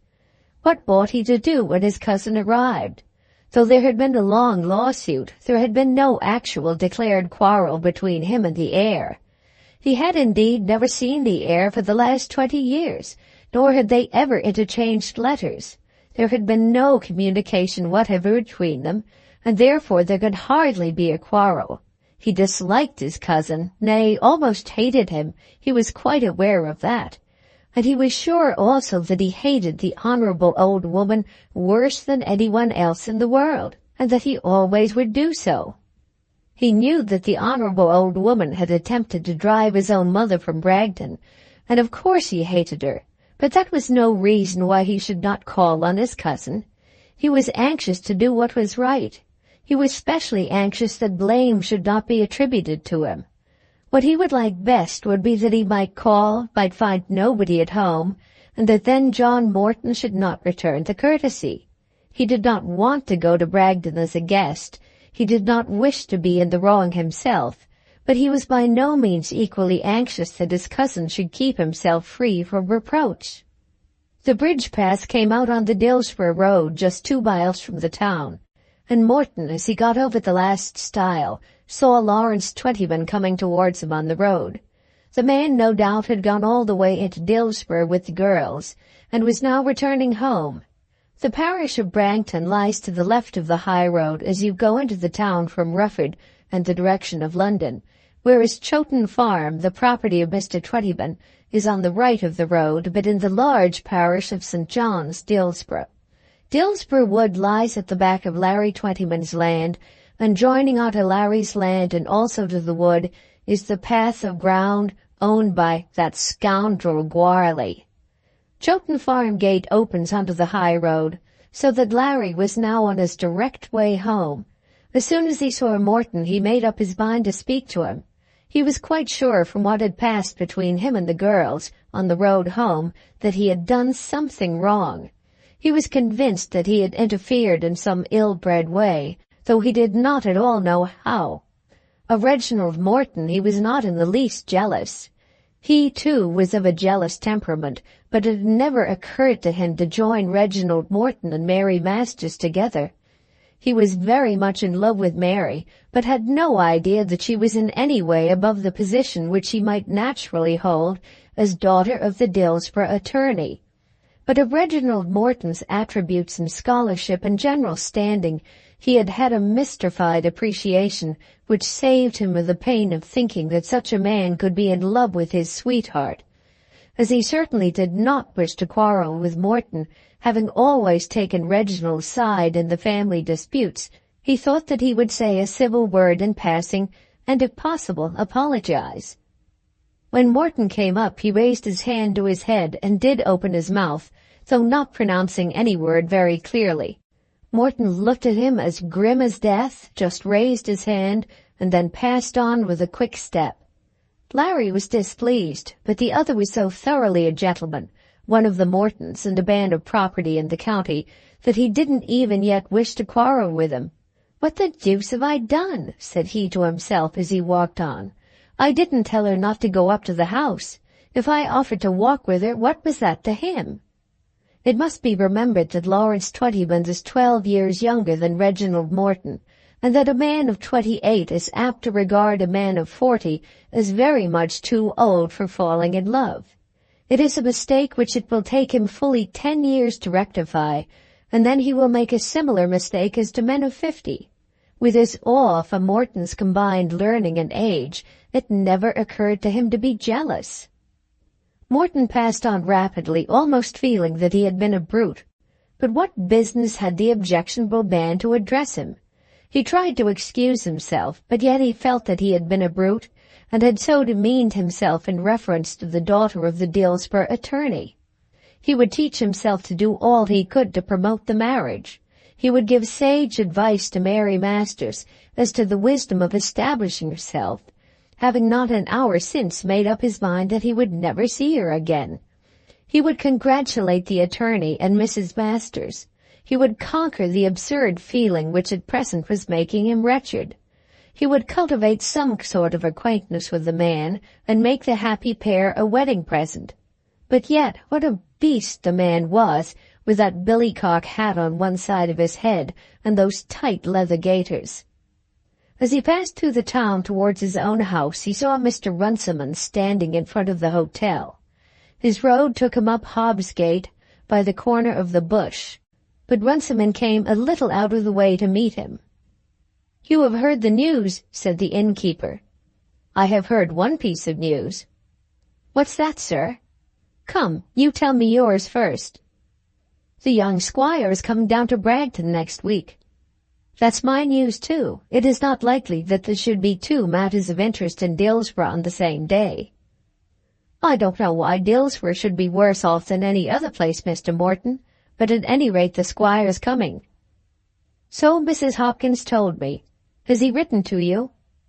"His coachman or his groom has, or perhaps he keeps what they call an equerry. He's much too big a swell to write to the likes of me. Lord bless me, when I think of it, I wonder how many dozen of orders I've had from Lord Rufford under his own hand. Dear Runciman, dinner at 8, 10 of us, won't wait a moment. Yours are." I suppose Mr. Morton would think that his lordship had let himself down by anything of that sort. "What does my cousin want?" "2 pair of horses, for a week certain and perhaps longer, and 2 carriages. How am I to let anyone have 2 pair of horses for a week certain, and perhaps longer? What are other customers to do? I can supply a gentleman by the month and buy horses to suit, or I can supply him by the job. But I guess Mr. Morton don't well know how things are managed in this country. He'll have to learn. What day does he come? They haven't told me that yet, Mr. Morton. Chapter 7 of Volume 1, The Walk Home. Mary Masters, when Reginald Morton had turned his back upon her at the bridge, was angry with herself and with him, which was reasonable, and very angry also with Larry Twentyman, which was unreasonable. As she had at once acceded to Morton's proposal that they should walk round the house together, surely he should not have deserted her so soon. It had not been her fault that the other man had come up. She had not wanted him, but she was aware that when the option had in some sort been left to herself, she had elected to walk back with Larry. She knew her own motives and her own feelings, but neither of the men would understand them. Because she preferred the company of Mr. Morton, and had at the moment feared that her sisters would have deserted her had she followed him, therefore she had declared her purpose of going back to Dillsborough, in doing which she knew that Larry and the girls would accompany her. But of course Mr. Morton would think that she had preferred the company of her recognized admirer. It was pretty well known in Dillsborough that Larry was her lover. Her stepmother had spoken of it very freely, and Larry himself was a man who did not keep his lights hidden under a bushel. "I hope I've not been in the way, Mary," said Mr. Twentyman, as soon as Morton was out of hearing. "In the way of what?" "I didn't think there was any harm in offering to go up to the house with you if you were going." "Who has said that there was any harm?" The path was only broad enough for one, and she was walking first. Larry was following her, and the girls were behind him. "I think that Mr. Morton is a very stuck-up fellow," said Kate, who was the last. "Hold your tongue, Kate," said Mary. "You don't know what you are talking about." "I know as well as anyone when a person is good-natured. What made him go off in that hoity-toity fashion? Nobody had said anything to him." "He always looks as though he were going to eat somebody," said Dolly. "He shan't eat me," said Kate. Then there was a pause, during which they all went along quickly, Mary leading the way. Larry felt that he was wasting his opportunity, and yet hardly knew how to use it, feeling that the girl was angry with him. "I wish you'd say, Mary, whether you think that I did anything wrong." "Nothing wrong to me, Mr. Twentyman." "Did I do anything wrong to him?" "I don't know how far you may be acquainted with him. He was proposing to go somewhere, and you offered to go with him." "I offered to go with you," said Larry sturdily. "I suppose I'm sufficiently acquainted with you." "Quite so," said Mary. "Why should he be so proud? I never said an uncivil word to him. He's nothing to me. If he can do without me, I'm sure that I can do without him." "Very well indeed, I should think." "The truth is, Mary—" "There has been quite enough said about it, Mr. Twentyman." "The truth is, Mary, I came on purpose to have a word with you." Hearing this, Kate rushed on and pulled Larry by the tail of his coat. "How did you know I was to be there?" demanded Mary sharply. "I didn't know. I had reason to think you perhaps might be there. The girls I knew had been asking you to come as far as the bridge. At any rate, I took my chance. I'd seen him some time before, and then I saw you." "If I'm to be watched about in that way," said Mary angrily, "I won't go out at all." "Of course I want to see you. Why shouldn't I? I'm all fair and above board, ain't I? Your father and mother know all about it. It isn't as though I were doing anything clandestine." He paused for a reply, but Mary walked on in silence.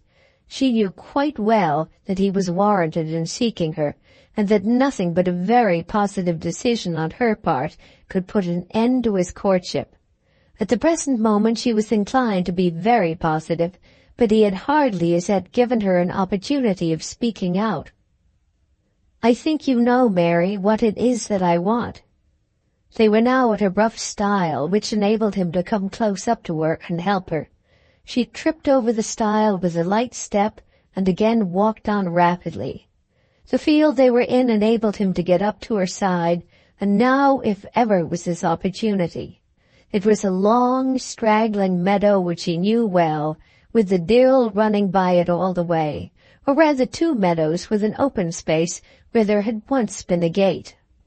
He had ridden through the gap a score of times, and knew that at the further side of the second meadow they would come upon the high road. The fields were certainly much better for his purpose than the road. "Don't you think, Mary, you could say a kind word to me?" "I never said anything unkind." "You can't think ill of me for loving you better than all the world." "I don't think ill of you at all. I think very well of you." "That's kind." "So I do. How can I help thinking well of you when I've never heard anything but good of you?" "Then why shouldn't you say at once that you'll have me, and make me the happiest man in all the county?" "Because—" "Well?" "I told you before, Mr. Twentyman, and that ought to have been enough. A young woman doesn't fall in love with every man that she thinks well of. I should like you as well as all the rest of the family if you would only marry some other girl." "I shall never do that." "Yes, you will, some day." "Never. I've set my heart upon it, and I mean to stick to it. I'm not the fellow to turn about from one girl to another. What I want is the girl I love. I've money enough and all that kind of thing for my own." "I'm sure you're disinterested, Mr. Twentyman." "Yes, I am. Ever since you've been home from Bragton, it has been the same thing, and when I felt that it was so, I spoke up to your father honestly. I haven't been beating about the bush, and I haven't done anything that wasn't honorable." They were very near the last stile now. "Come, Mary, if you won't make me a promise, say that you'll think of it." "I have thought of it, Mr. Twentyman, and I can't make you any other answer. I dare say I'm very foolish." "I wish you were more foolish. Perhaps then you wouldn't be so hard to please." "Whether I'm wise or foolish, indeed, it's no good your going on. Now we're on the road, pray go back home, Mr. Twentyman. It'll be getting dark in a little time." "Not before we're in Dillsborough. If it were ever so dark, we could find our way home by ourselves. Come along, Dolly." Over the last stile he had stayed a moment to help the younger girl, and as he did so Kate whispered a word in his ear. "She's angry because she couldn't go up to the house with that stuck-up fellow." It was a foolish word, but then Kate Masters had not had much experience in the world. Whether overcome by Mary's resolute mode of speaking, or aware that the high road would not suit his purpose, he did turn back as soon as he had seen them a little way on their return towards the town. He had not gone half a mile before he met Morton, and had been half-minded to make some apology to him. But Morton had denied him the opportunity, and he had walked on to his own house, low in spirits indeed, but still with none of that sorest of agony which comes to a lover from the feeling that his love loves someone else. Mary had been very decided with him, more so he feared than before, but still he saw no reason why he should not succeed at last. Mrs. Masters had told her that Mary would certainly give a little trouble in the winning, but would be the more worth the winner's trouble when he won, and she had certainly shown no preference for any other young man about the town. There had been a moment when he had much dreaded Mr. Surtees. Young clergymen are apt to be formidable rivals, and Mr. Surtees had certainly made some overtures of friendship to Mary Masters. But Larry had thought that he had seen that these overtures had not led to much, and then that fear had gone from him. He did believe that Mary was now angry because she had not been allowed to walk about Bragton with her old friend, Mr. Morton. It had been natural that he should like to do so. It was the pride of Mary's life that she had been befriended by the Mortons and Lady Ushant. But it did not occur to him that he ought to be jealous of Mr. Morton, though it had occurred to Kate Masters. There was very little said between the sisters on their way back to the town. Mary was pretty sure now that the 2 girls had made the appointment with Larry, but she was unwilling to question them on the subject. Immediately on their arrival at home, they heard the great news. John Morton was coming to Bragton with a party of ladies and gentlemen. Mrs. Hopkins had spoken of 4 persons. Mrs. Masters told Mary that there were to be a dozen at least, and that 4 or 5 pairs of horses and half a dozen carriages had been ordered from Mr. Runciman.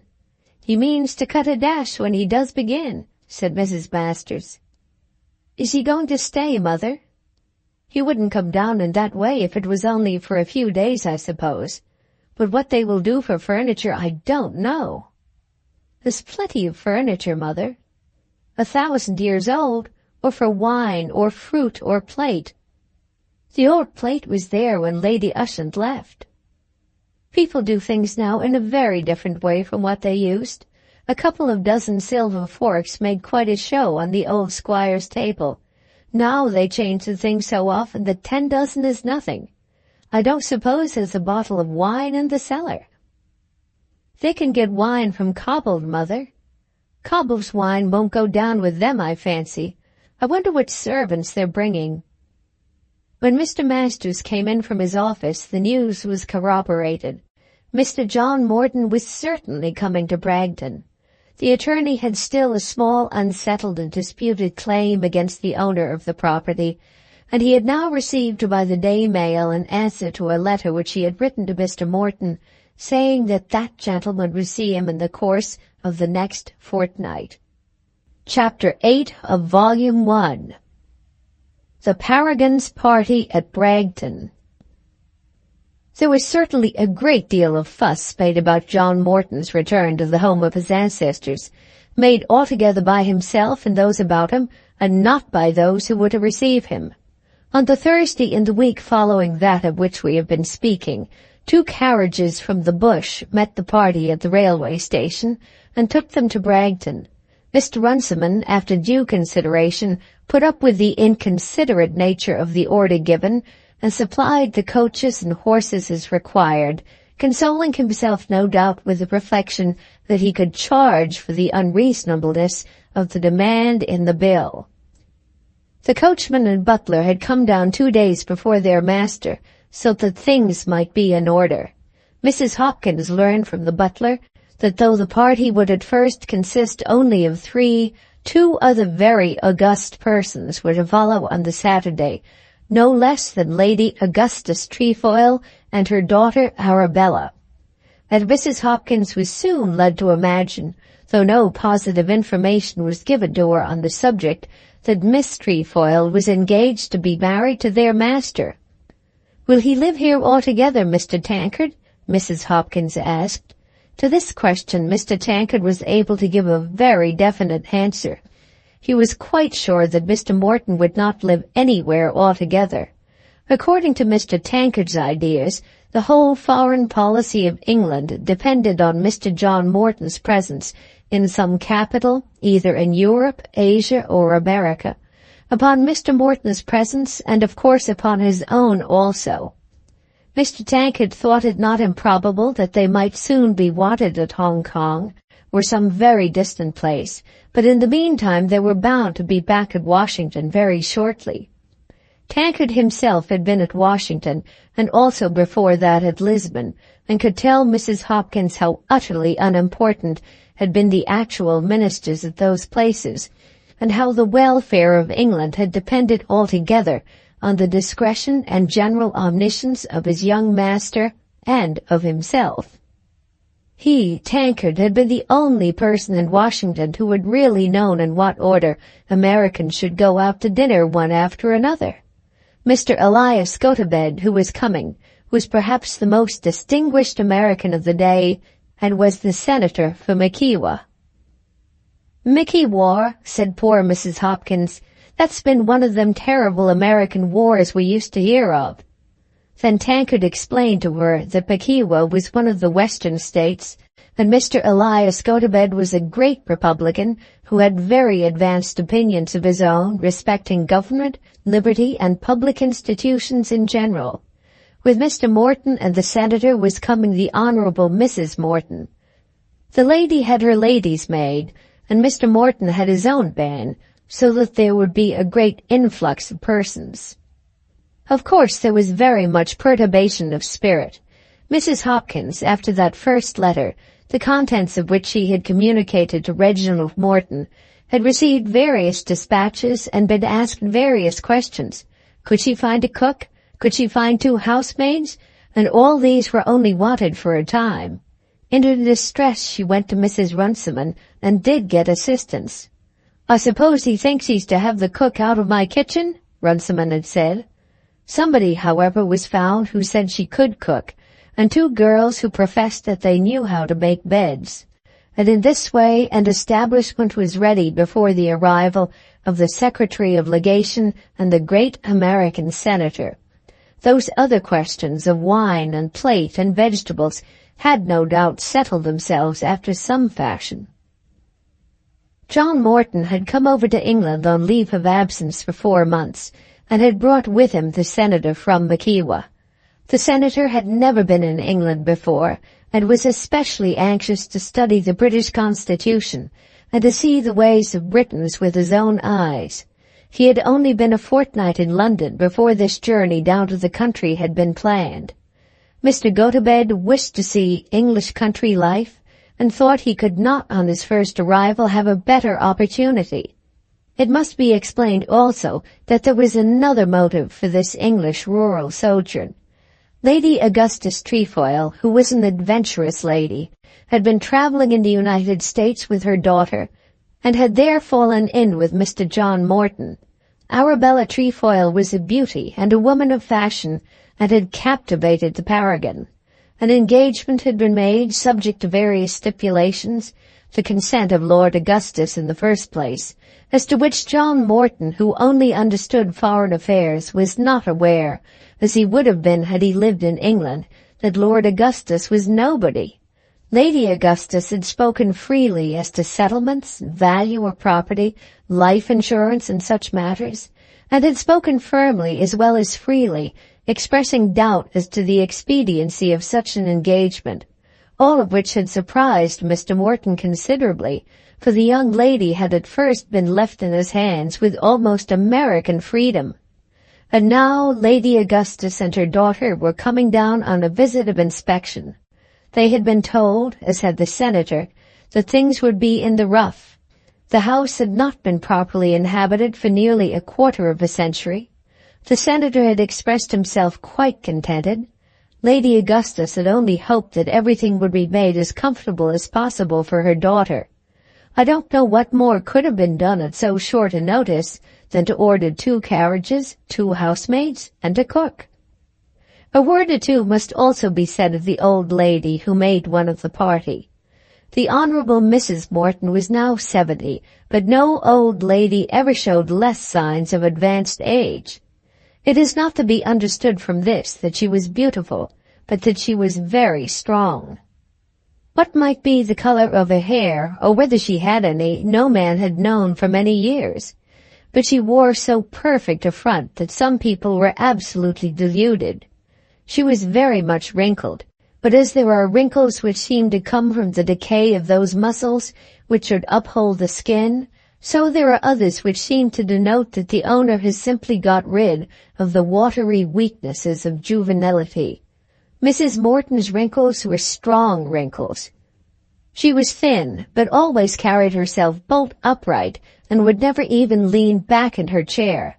She had a great idea of her duty, and hated everybody who differed from her with her whole heart. She was the daughter of a viscount, a fact which she never forgot for a single moment, and which she thought gave her positive superiority to all women who were not the daughters of dukes or marquises or of earls.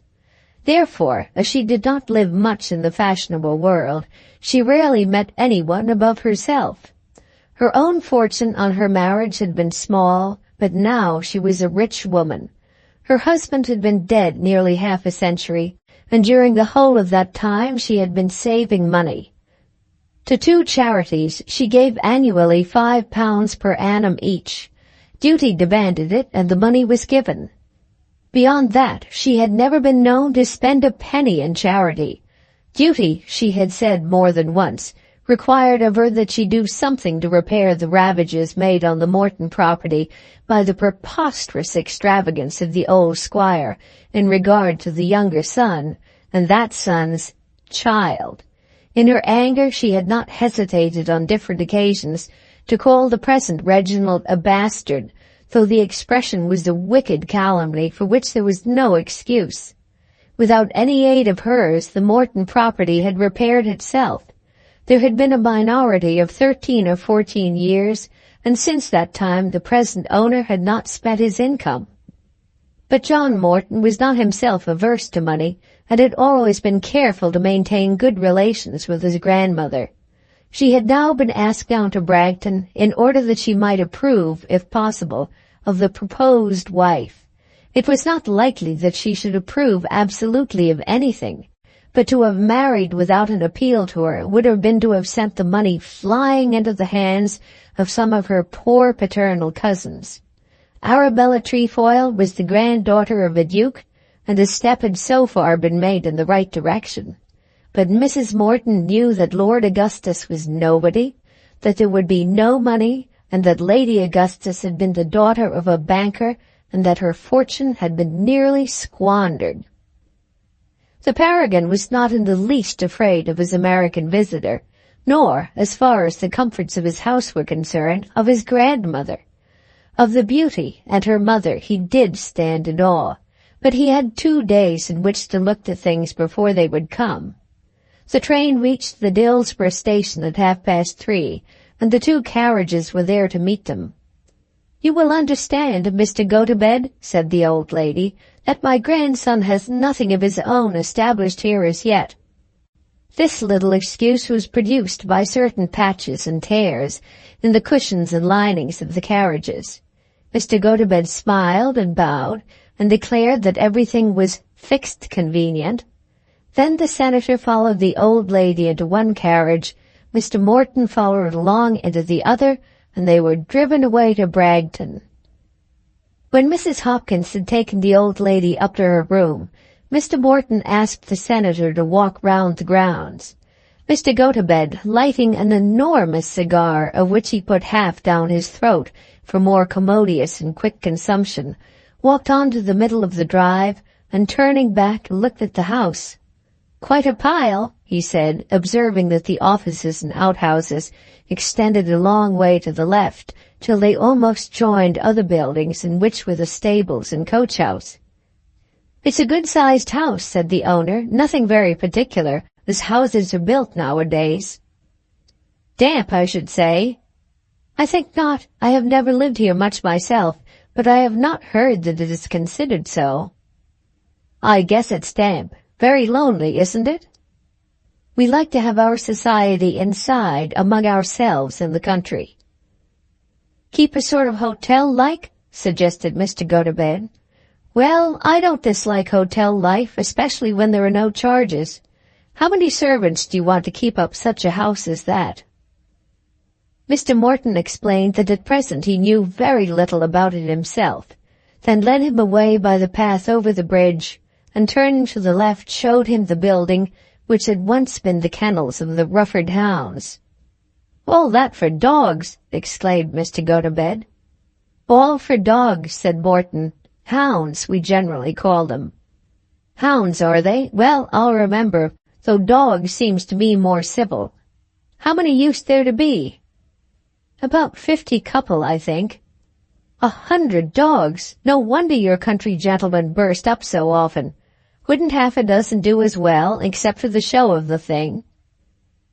"Half a dozen hounds couldn't hunt a fox, Mr. Gotobed." "I guess half a dozen would do just as well, only for the show.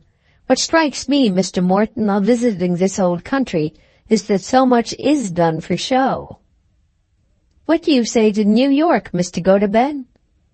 "There certainly are a couple of 100 fools in New York who, having more money than brains, amuse themselves by imitating European follies. But you won't find that through the country, Mr. Morton. You won't find 100 dogs at an American planter's house where 10 or 12 would do as well." "Hunting is not one of your amusements." "Yes, it is. I've been a hunter myself. I've had nothing to eat but what I killed for a month together. That's more than any of your hunters can say. 100 dogs to kill 1 fox. Not all at the same time, Mr. Gotobed. And so you have got none now? I don't hunt myself. And does nobody hunt the foxes about here at present? Then Morton explained that on the Saturday following, the URU hounds, under the mastership of that celebrated sportsman, Captain Glomax, would meet at 11 o'clock exactly at the spot on which they were then standing, and that if Mr. Gotobed would walk out after breakfast, he should see the whole paraphernalia, including about 100 dogs, and perhaps a couple of 100 men on horseback. I shall be delighted to see any institution of this great country, said Mr. Gotobed, however much opposed it may be to my opinion either of utility or rational recreation. Then, having nearly eaten up 1 cigar, he lit another preparatory to eating it, and sauntered back to the house. Before dinner that evening there were a few words between the Paragon and his grandmother. I'm afraid you won't like my American friend, he said. He is all very well, John. Of course an American member of Congress can't be an English gentleman. You, in your position, have to be civil to such people. I dare say I shall get on very well with Mr. Gotobed. I must get somebody to meet him. Lady Augustus and her daughter are coming. They knew each other in Washington, and there will be so many ladies. You could ask the Coopers from Mallingham, suggested the lady. I don't think they would dine out. He's getting very old. And I'm told the Mainwarings at Dillsborough are very nice people, said Mrs. Morton, who knew that Mr. Mainwaring at any rate came from a good family. I suppose they ought to call first. I never saw them in my life. Reginald Morton, you know, is living at Hoppet Hall in Dillsborough. You don't mean to say you wish to ask him to this house? I think I ought. Why should I take upon myself to quarrel with a man I have not seen since I was a child, and who certainly is my cousin? I do not know that he is your cousin, nor do you. John Morton passed by the calumny which he had heard before, and which he knew that it was no good for him to attempt to subvert. He was received here as one of the family, ma'am. I know he was, and with what result? I don't think that I ought to turn my back upon him because my great-grandfather left property away from me to him. It would give me a bad name in the county. It would be against me when I settle down to live here. I think quarreling is the most foolish thing a man can do, especially with his own relations.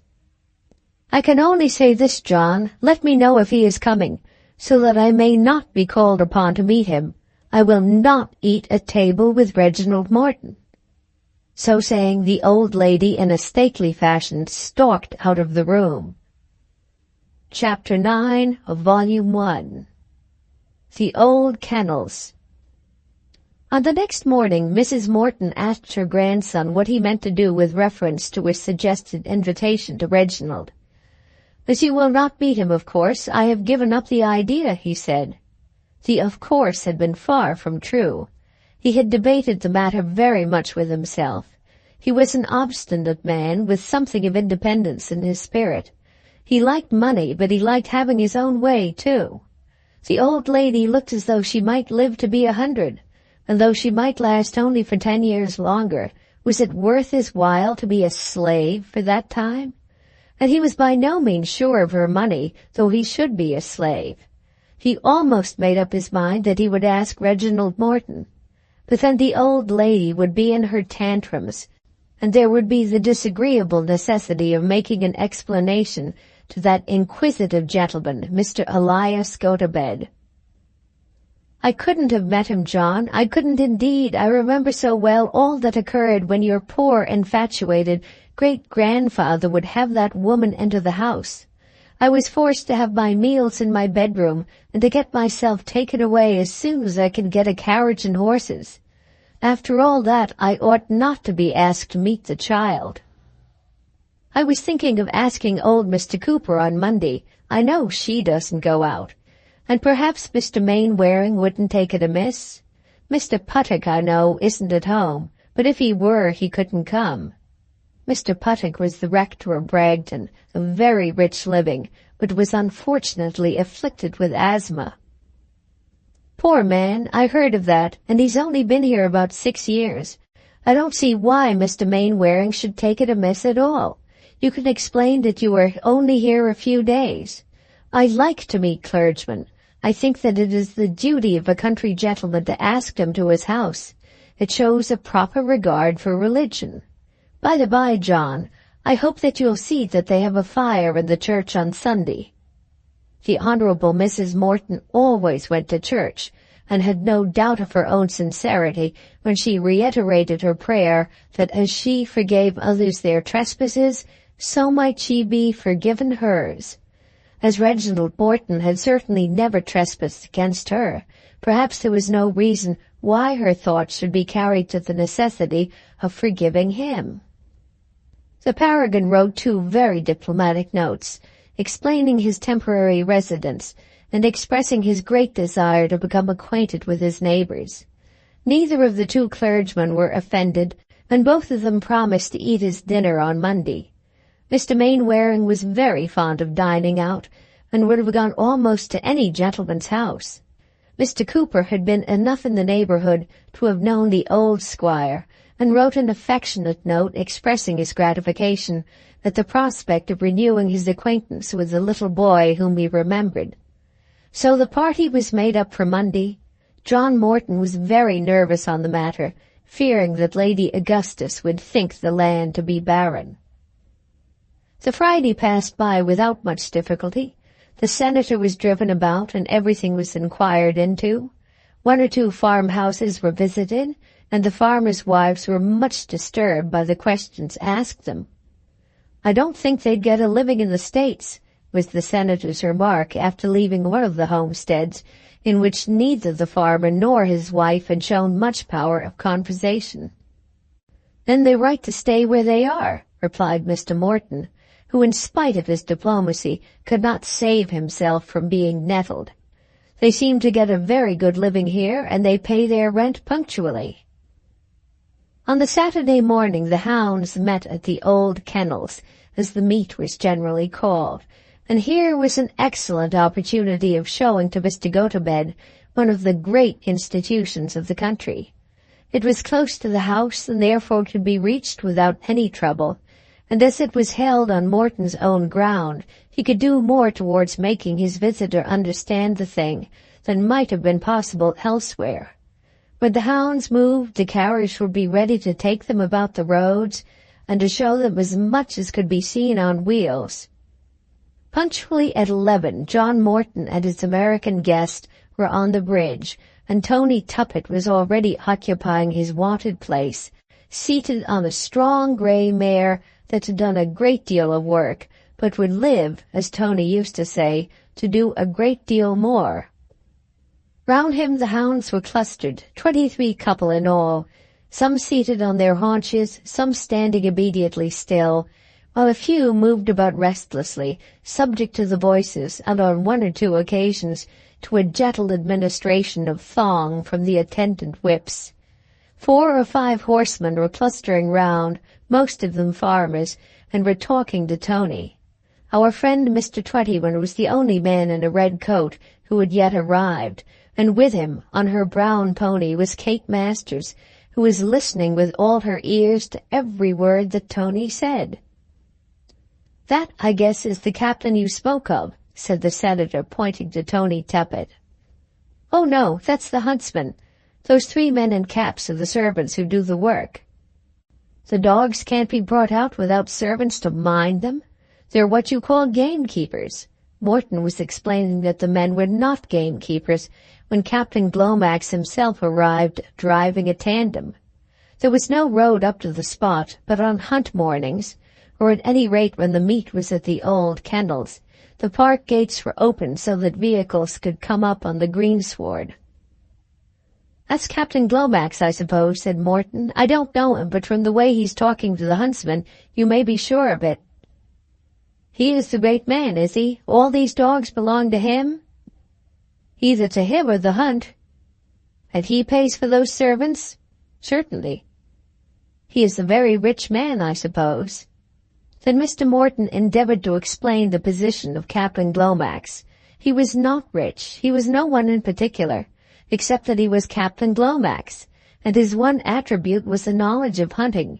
He didn't keep the dogs out of his own pocket.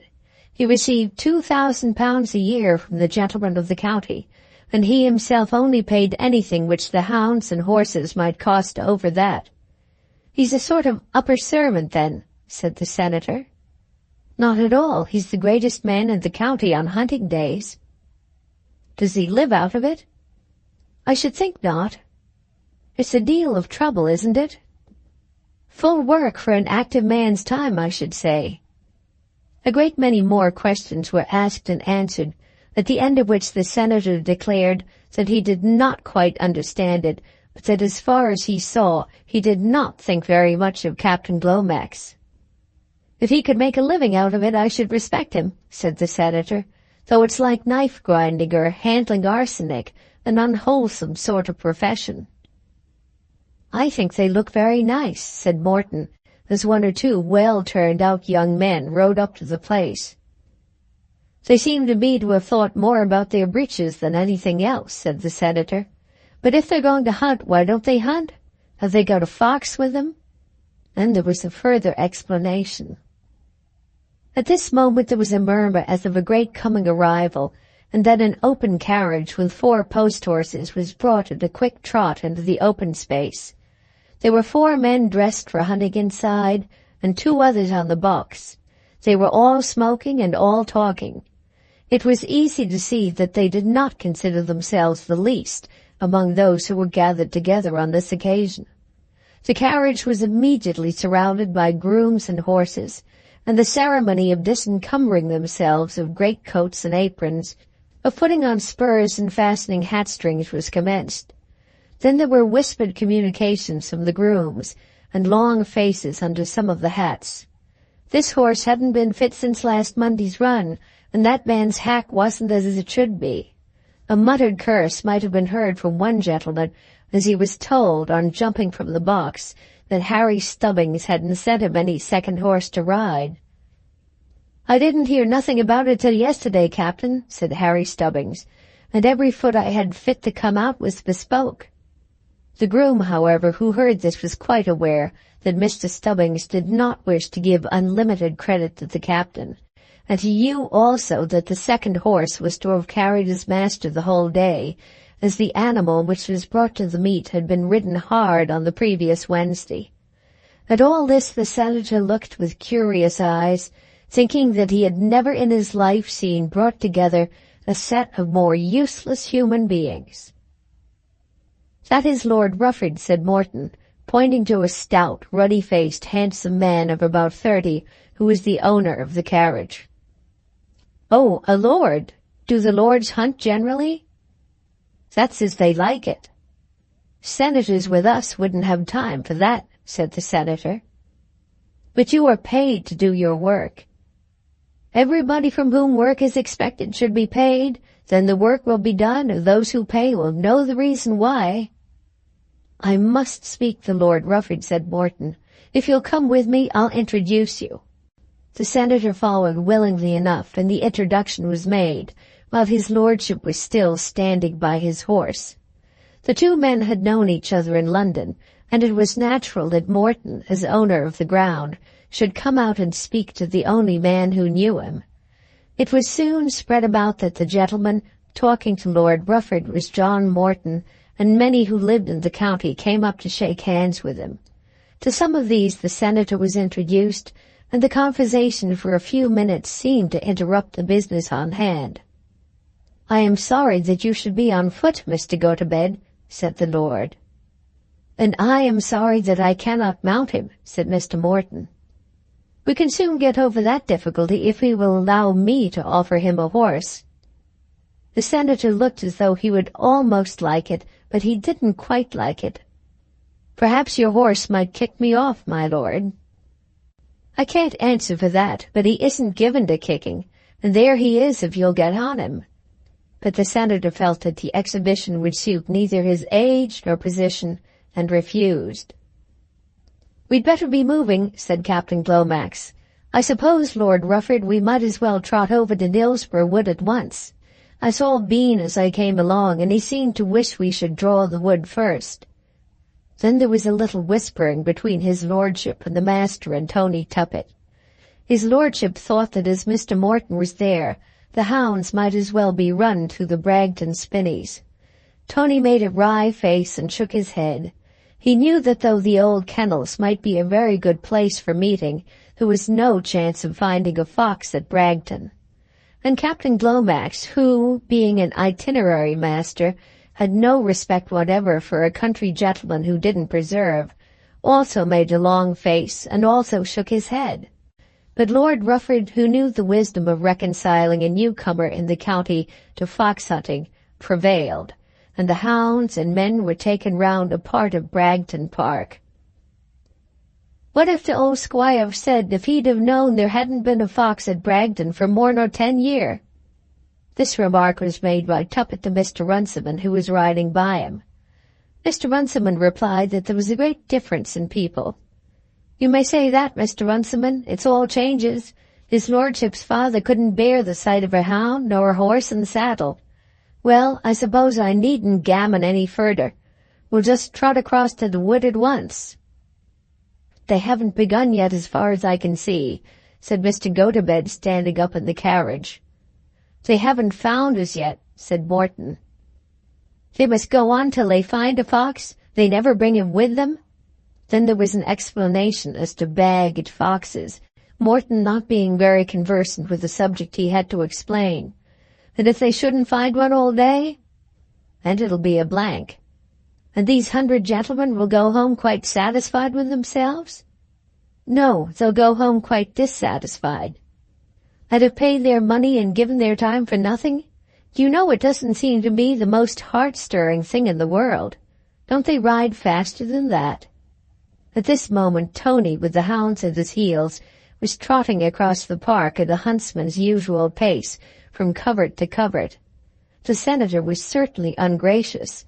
Nothing that he saw produced from him a single word expressive of satisfaction. Less than a mile brought them to the gate and road leading up to Chowton Farm. They passed close by Larry Twentyman's door, and not a few, though it was not yet more than 11:30, stopped to have a glass of Larry's beer.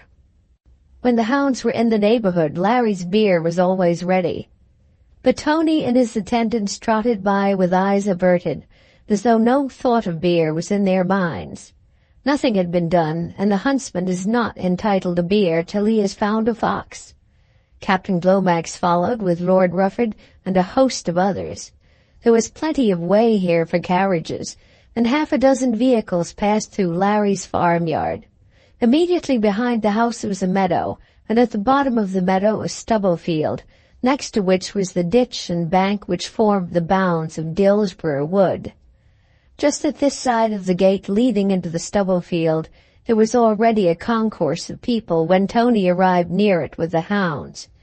And immediately there was a hallooing and loud screeching of directions, which was soon understood to mean that the hounds were at once to be taken away. The captain rode on rapidly and then sharply gave his orders. Tony was to take the hounds back to Mr. Twentyman's farmyard as fast as he could and shut them up in a barn. The whips were put into violent commotion. Tony was eagerly at work. Not a hound was to be allowed near the gate. And then, as the crowd of horsemen and carriages came on, the word poison was passed among them from mouth to mouth. "What does all this mean?" said the senator. "I don't know at all. I'm afraid there's something wrong," replied Morton. "I heard that man say poison. They have taken the dogs back again." Then the senator and Morton got out of the carriage and made their way into the crowd. The riders who had grooms on second horses were soon on foot, and a circle was made, inside which there was some object of intense interest. In the meantime the hounds had been secured in one of Mr. Twentyman's barns. What was that object of interest shall be told in the next chapter. Chapter 10 of Volume 1. Quarley's Revenge. The senator and Morton followed close on the steps of Lord Rufford and Captain Glomax, and were thus able to make their way into the centre of the crowd. There, on a clean sward of grass, laid out as carefully as though he were a royal child prepared for burial, was a dead fox. "It's pison, my lord, it's pison to a morrow," said Bean, who as keeper of the wood was bound to vindicate himself and his master and the wood. "Feel of him how stiff he is." A good many did feel, but Lord Rufford stood still and looked at the poor victim in silence. "It's easy knowing how he come by it," said Bean. The men around gazed into each other's faces with a sad, tragic air, as though the occasion were one at which the first blush was too melancholy for many words. There was a whispering here and there, and one young farmer's son gave a deep sigh, like a steam engine beginning to work, and rubbed his eyes with the back of his hand. "There ain't nothing too bad, nothing," said another, leaving his audience to imagine whether he were alluding to the wretchedness of the world in general, or to the punishment which was due to the perpetrator of this nefarious act. The dreadful word "vulpicide" was heard from various lips, with an oath or two before it. "It makes me sick of my own land to think it should be done so near," said Larry Twentyman, who had just come up. Mr. Runciman declared that they must set their wits to work, not only to find the criminal, but to prove the crime against him, and offered to subscribe a couple of sovereigns on the spot to a common fund to be raised for the purpose.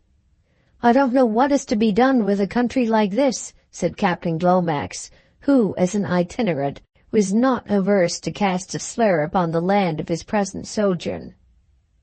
"I don't remember anything like it on my property before," said the lord, standing up for his own estate and the county at large.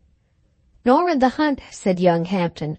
"Of course such a thing may happen anywhere. They had foxes poisoned in the Pixley last year." "It shows a bad feeling somewhere," said the master. "We know very well where the feeling is," said Bean, who had by this time taken up the fox, determined not to allow it to pass into any hands less careful than his own. "It's that scoundrel Gwarley," said one of the Botseys. Then there was an indignant murmur heard, first of all from two or three, and then running among the whole crowd. Everybody knew as well as though he had seen it that Gwarley had baited meat with strychnine and put it down in the wood. "Might have poisoned half the pack," said Tony Tuppett, who had come up on foot from the barn where the hounds were still imprisoned, and had caught hold in an affectionate manner of a forepad of the fox, which Bean had clutched by the two hind legs. Poor Tony Tuppett almost shed tears as he looked at the dead animal, and thought what might have been the fate of the pack. "It's him, my lord," he said, "as we run through Littleton Gorse Monday after Christmas last, and up to Impington Park where he got away from us in the hollow tree. He's 4-year-old, added Tony, looking at the animal's mouth, "and there warn't a finer dog-fox in the county." "Do they know all the foxes?" asked the senator. In answer to this, Morton only shook his head, not feeling quite sure himself how far a huntsman's acquaintance in that line might go, and being also too much impressed by the occasion for speculative conversation.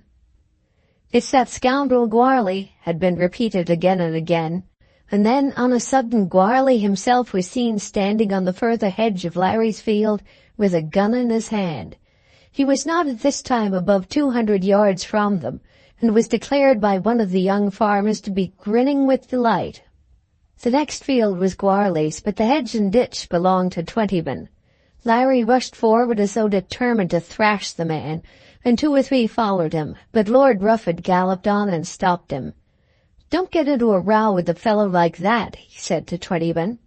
"He's on my land, my lord," said Larry impatiently. "I'm on my own now, and let me see who'll dare to touch me," said Gwarley, jumping down. "You put poison down in that wood," said Larry. "It ain't I, as I'm afeard for my young turkeys." Now it was well known that old Mrs. Twentyman, Larry's mother, was fond of young turkeys, and that her poultry yard had suffered. Larry, in his determination to be a gentleman, had always laughed at his mother's losses, but now to be accused in this way was terrible to his feelings. He made a rush as though to jump over the hedge, but Lord Rufford again intercepted him. "I didn't think, Mr. Twentyman, that you'd care for what such a fellow as that might say."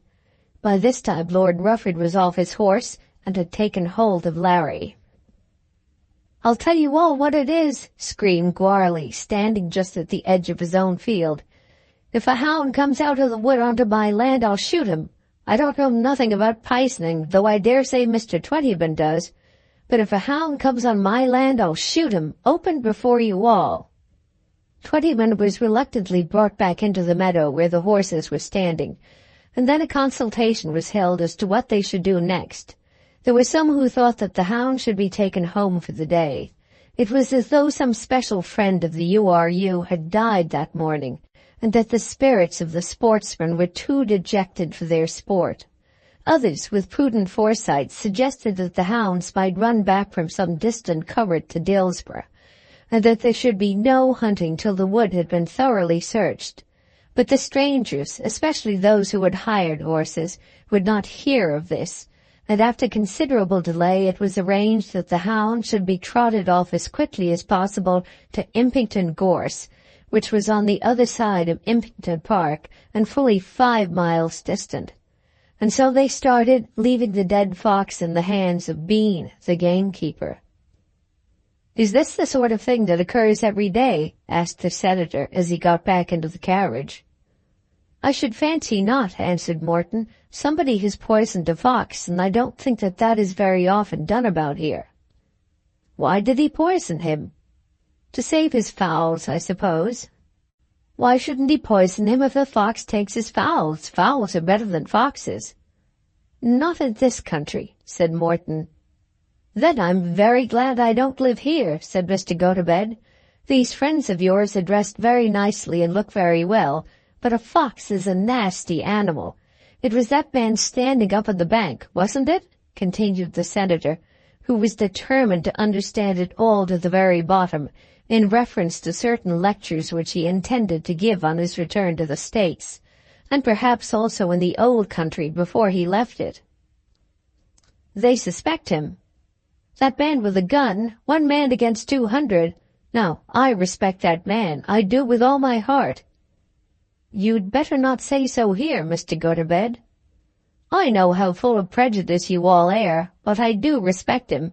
If I comprehend the matter rightly, he was on his own land when we saw him." "Yes, that was his own field." "And they meant to ride across it whether he liked it or no?" "Everybody rides across everybody's land out hunting." "Would they ride across your park, Mr. Morton, if you didn't let them?" "Certainly they would, and break down all my gates if I had them locked, and pull down my park palings to let the hounds through." "And you could get no compensation?" "Practically I could get none, and certainly I should not try. The greatest enemy to hunting in the whole county would not be foolish enough to make the attempt." "Why so?" "He would get no satisfaction, and everybody would hate him." "Then I respect that man the more. What is that man's name?" Morton hadn't heard the name or had forgotten it. "I shall find that man out and have some conversation with him, Mr. Morton. I respect that man, Mr. Morton. He's 1 against 200, and he insists upon his rights. Those men standing round and wiping their eyes and stifled with grief because a fox has been poisoned, as though some great patriot had died among them in the service of his country, formed one of the most remarkable phenomena, sir, that I ever beheld in any country. When I get among my own people in Makewa and tell them that, they won't believe me, sir." In the meantime the cavalcade was hurrying away to Impington Gorse, and John Morton, feeling that he had not had an opportunity as yet of showing his American friend the best side of hunting, went with them. The 5 miles were 5 long miles, and as the pace was not above 7 miles an hour, nearly an hour was occupied. There was therefore plenty of opportunity for the senator to inquire whether the gentlemen around him were as yet enjoying their sport. There was an air of triumph about him as to the misfortunes of the day, joined to a battery of continued raillery, which made it almost impossible for Morton to keep his temper. He asked whether it was not at any rate better than trotting a pair of horses backwards and forwards over the same mile of road for half the day, as is the custom in the States. But the senator, though he did not quite approve of trotting matches, argued that there was infinitely more of skill and ingenuity in the American pastime. "Everybody is so gloomy," said the senator, lighting his third cigar. "I've been watching that young man in pink boots for the last half-hour, and he hasn't spoken a word to anyone." "Perhaps he's a stranger," said Morton. "And that's the way you treat him?" It was past 2 when the hounds were put into the gorse, and certainly no one was in a very good humor. A trot of 5 miles is disagreeable, and 2 o'clock in November is late for finding a first fox, and then poisoning is a vice that may grow into a habit. There was the general feeling that Goarly ought to be extinguished, but an idea that it might be difficult to extinguish him. The whips, nevertheless, cantered on to the corner of the covert, and Tony put in his hounds with a cheery voice. The senator remarked that the gorse was a very little place, for as they were on the side of an opposite hill they could see it all. Lord Rufford, who was standing by the carriage, explained to him that it was a favourite resort of foxes, and difficult to draw as being very close. "Perhaps they poisoned him too," said the senator. It was evident from his voice that had such been the case, he would not have been among the mourners. "The blackguards are not yet thick enough in our country for that," said Lord Rufford, meaning to be sarcastic. Then a whimper was heard from a hound, at first very low and then growing into a fuller sound. "There he is," said young Hampton. "For heaven's sake, get those fellows away from that side, Glomax." This was uttered with so much vehemence that the senator looked up in surprise. Then the captain galloped round the side of the covert, and making use of some strong language, stopped the ardour of certain gentlemen who were in a hurry to get away on what they considered good terms. Lord Rufford, Hampton, Larry Twentyman, and others sat stock still on their horses, watching the gorse. Ned Botsey urged himself a little forward down the hill, and was creeping on when Captain Glomax asked him whether he would be so obliging kind as to remain where he was for half a minute. Fred took the observations in good part and stopped his horse. "Does he do all that cursing and swearing for the £2,000? asked the senator. The fox traversed the gorse back from side to side and from corner to corner again and again. There were 2 sides certainly at which he might break, but though he came out more than once, he could not be got to go away. "They'll kill him now before he breaks," said the elder Botsey. "Brute!" exclaimed his brother. "They're hot on him now," said Hampton. At this time the whole side of the hill was ringing with the music of the hounds. "He was out then, but Dick turned him," said Larry. Dick was one of the whips. "Will you be so kind, Mr. Morton," asked the senator, "as to tell me whether they're hunting yet? They've been at it for 3 hours and a half, and I should like to know when they begin to amuse themselves." Just as he had spoken, there came from Dick a cry that he was away. Tony, who had been down at the side of the gorse, at once jumped into it, knowing the passage through. Lord Rufford, who for the last 5 or 6 minutes had sat perfectly still on his horse, started down the hill as though he had been thrown from a catapult. There was a little hand-gate through which it was expedient to pass, and in a minute a score of men were jostling for the way, among whom were the 2 Botseys, our friend Runciman, and Larry Twentyman, with Kate Masters on the pony close behind him. Young Hampton jumped a very nasty fence by the side of the wicket, and Lord Rufford followed him. A score of elderly men, with some young men among them too, turned back into a lane behind them, having watched long enough to see that they were to take the lane to the left and not the lane to the right. After all, there was time enough, for when the men had got through the hand-gate, the hounds were hardly free of the covert, and Tony, riding up the side of the hill opposite, was still blowing his horn. But they were off at last, and the bulk of the field got away on good terms with the hounds. "Now they are hunting," said Mr. Morton to the senator. "They all seem to be very angry with each other at that narrow gate." "They were in a hurry, I suppose." "2 of them jumped over the hedge. Why didn't they all jump? How long will it be now before they catch him?" "Very probably they may not catch him at all." Not catch him after all that? Then the man was certainly right to poison that other fox in the wood. How long will they go on? Half an hour, perhaps. And you call that hunting? Is it worth the while of all those men to expend all that energy for such a result? Upon the whole, Mr. Morton, I should say that it is one of the most incomprehensible things that I have ever seen in the course of a rather long and varied life. Shooting I can understand, for you have your birds. Fishing I can understand, as you have your fish. Here you get a fox to begin with, and all are broken-hearted. Then you come across another after riding about all day, and the chances are you can't catch him. I suppose, said Mr. Morton angrily, the habits of one country are incomprehensible to the people of another. When I see Americans loafing about in the bar room of an hotel, I am lost in amazement. There is not a man you see who couldn't give a reason for his being there. He has an object in view, though perhaps it may be no better than to rob his neighbor. But here there seems to be no possible motive. Chapter 11 of Volume 1. From Impington Gorse.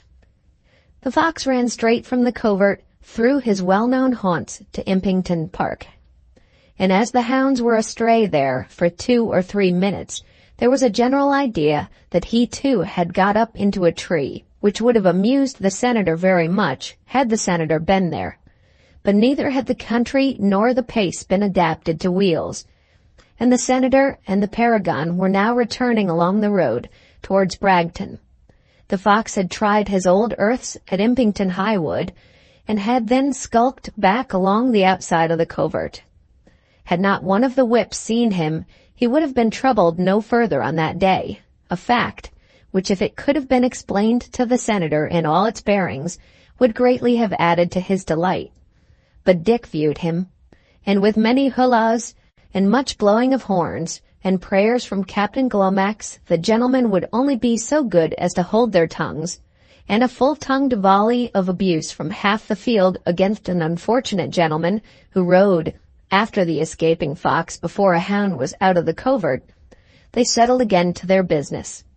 It was pretty to see the quiet ease and apparent nonchalance and almost affected absence of the bustle of those who knew their work, among whom were especially to be named young Hampden and the elder Boatsey and Lord Rufford, and above all a dark-visaged, long-whiskered, sombre military man who had been in the carriage with Lord Rufford, and who had hardly spoken a word to anyone the whole day.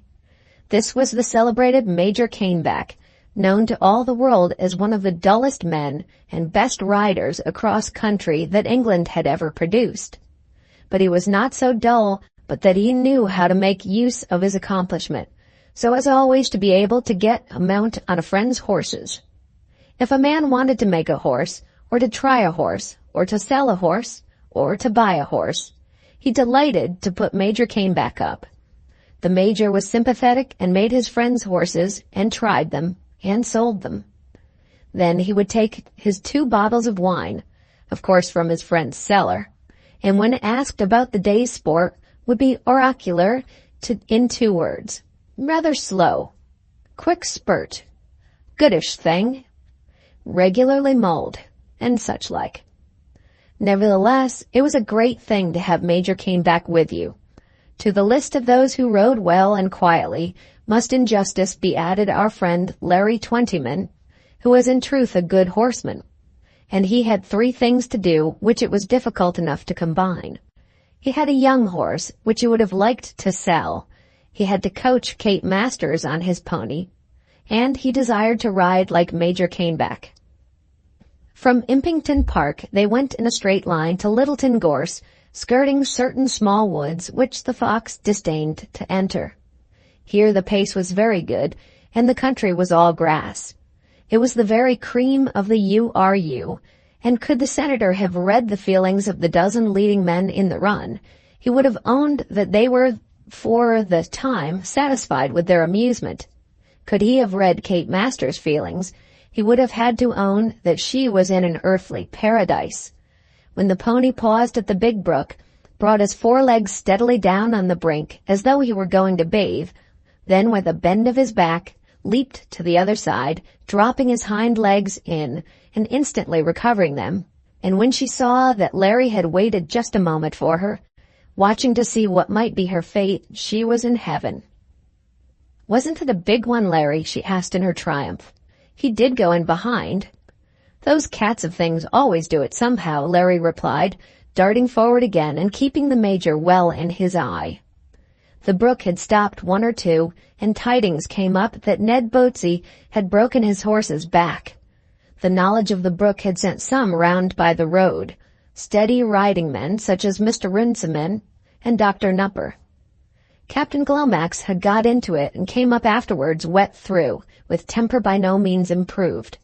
But the glory of the day had been in the way in which Lord Rufford's young bay mare, who had never seen a brook before, had flown over it with the Major on her back, taking it, as Larry afterwards described, just in her stride without condescending to look at it.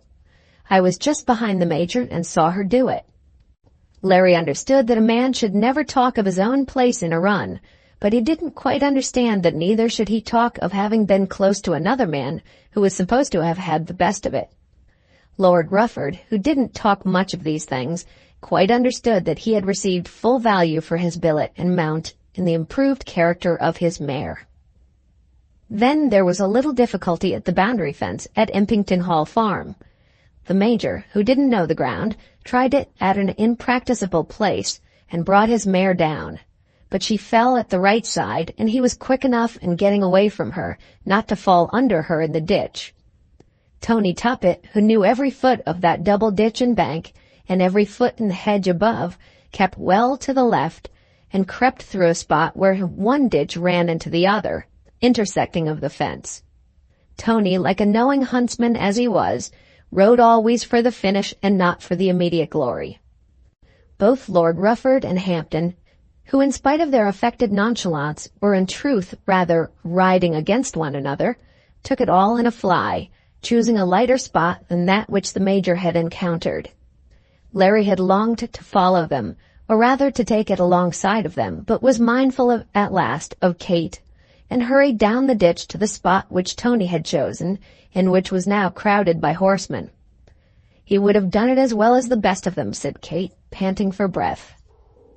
"We're all right," said Larry. "Follow me. Don't let them hustle you out. Now, Matt, can't you make way for a lady half a minute?"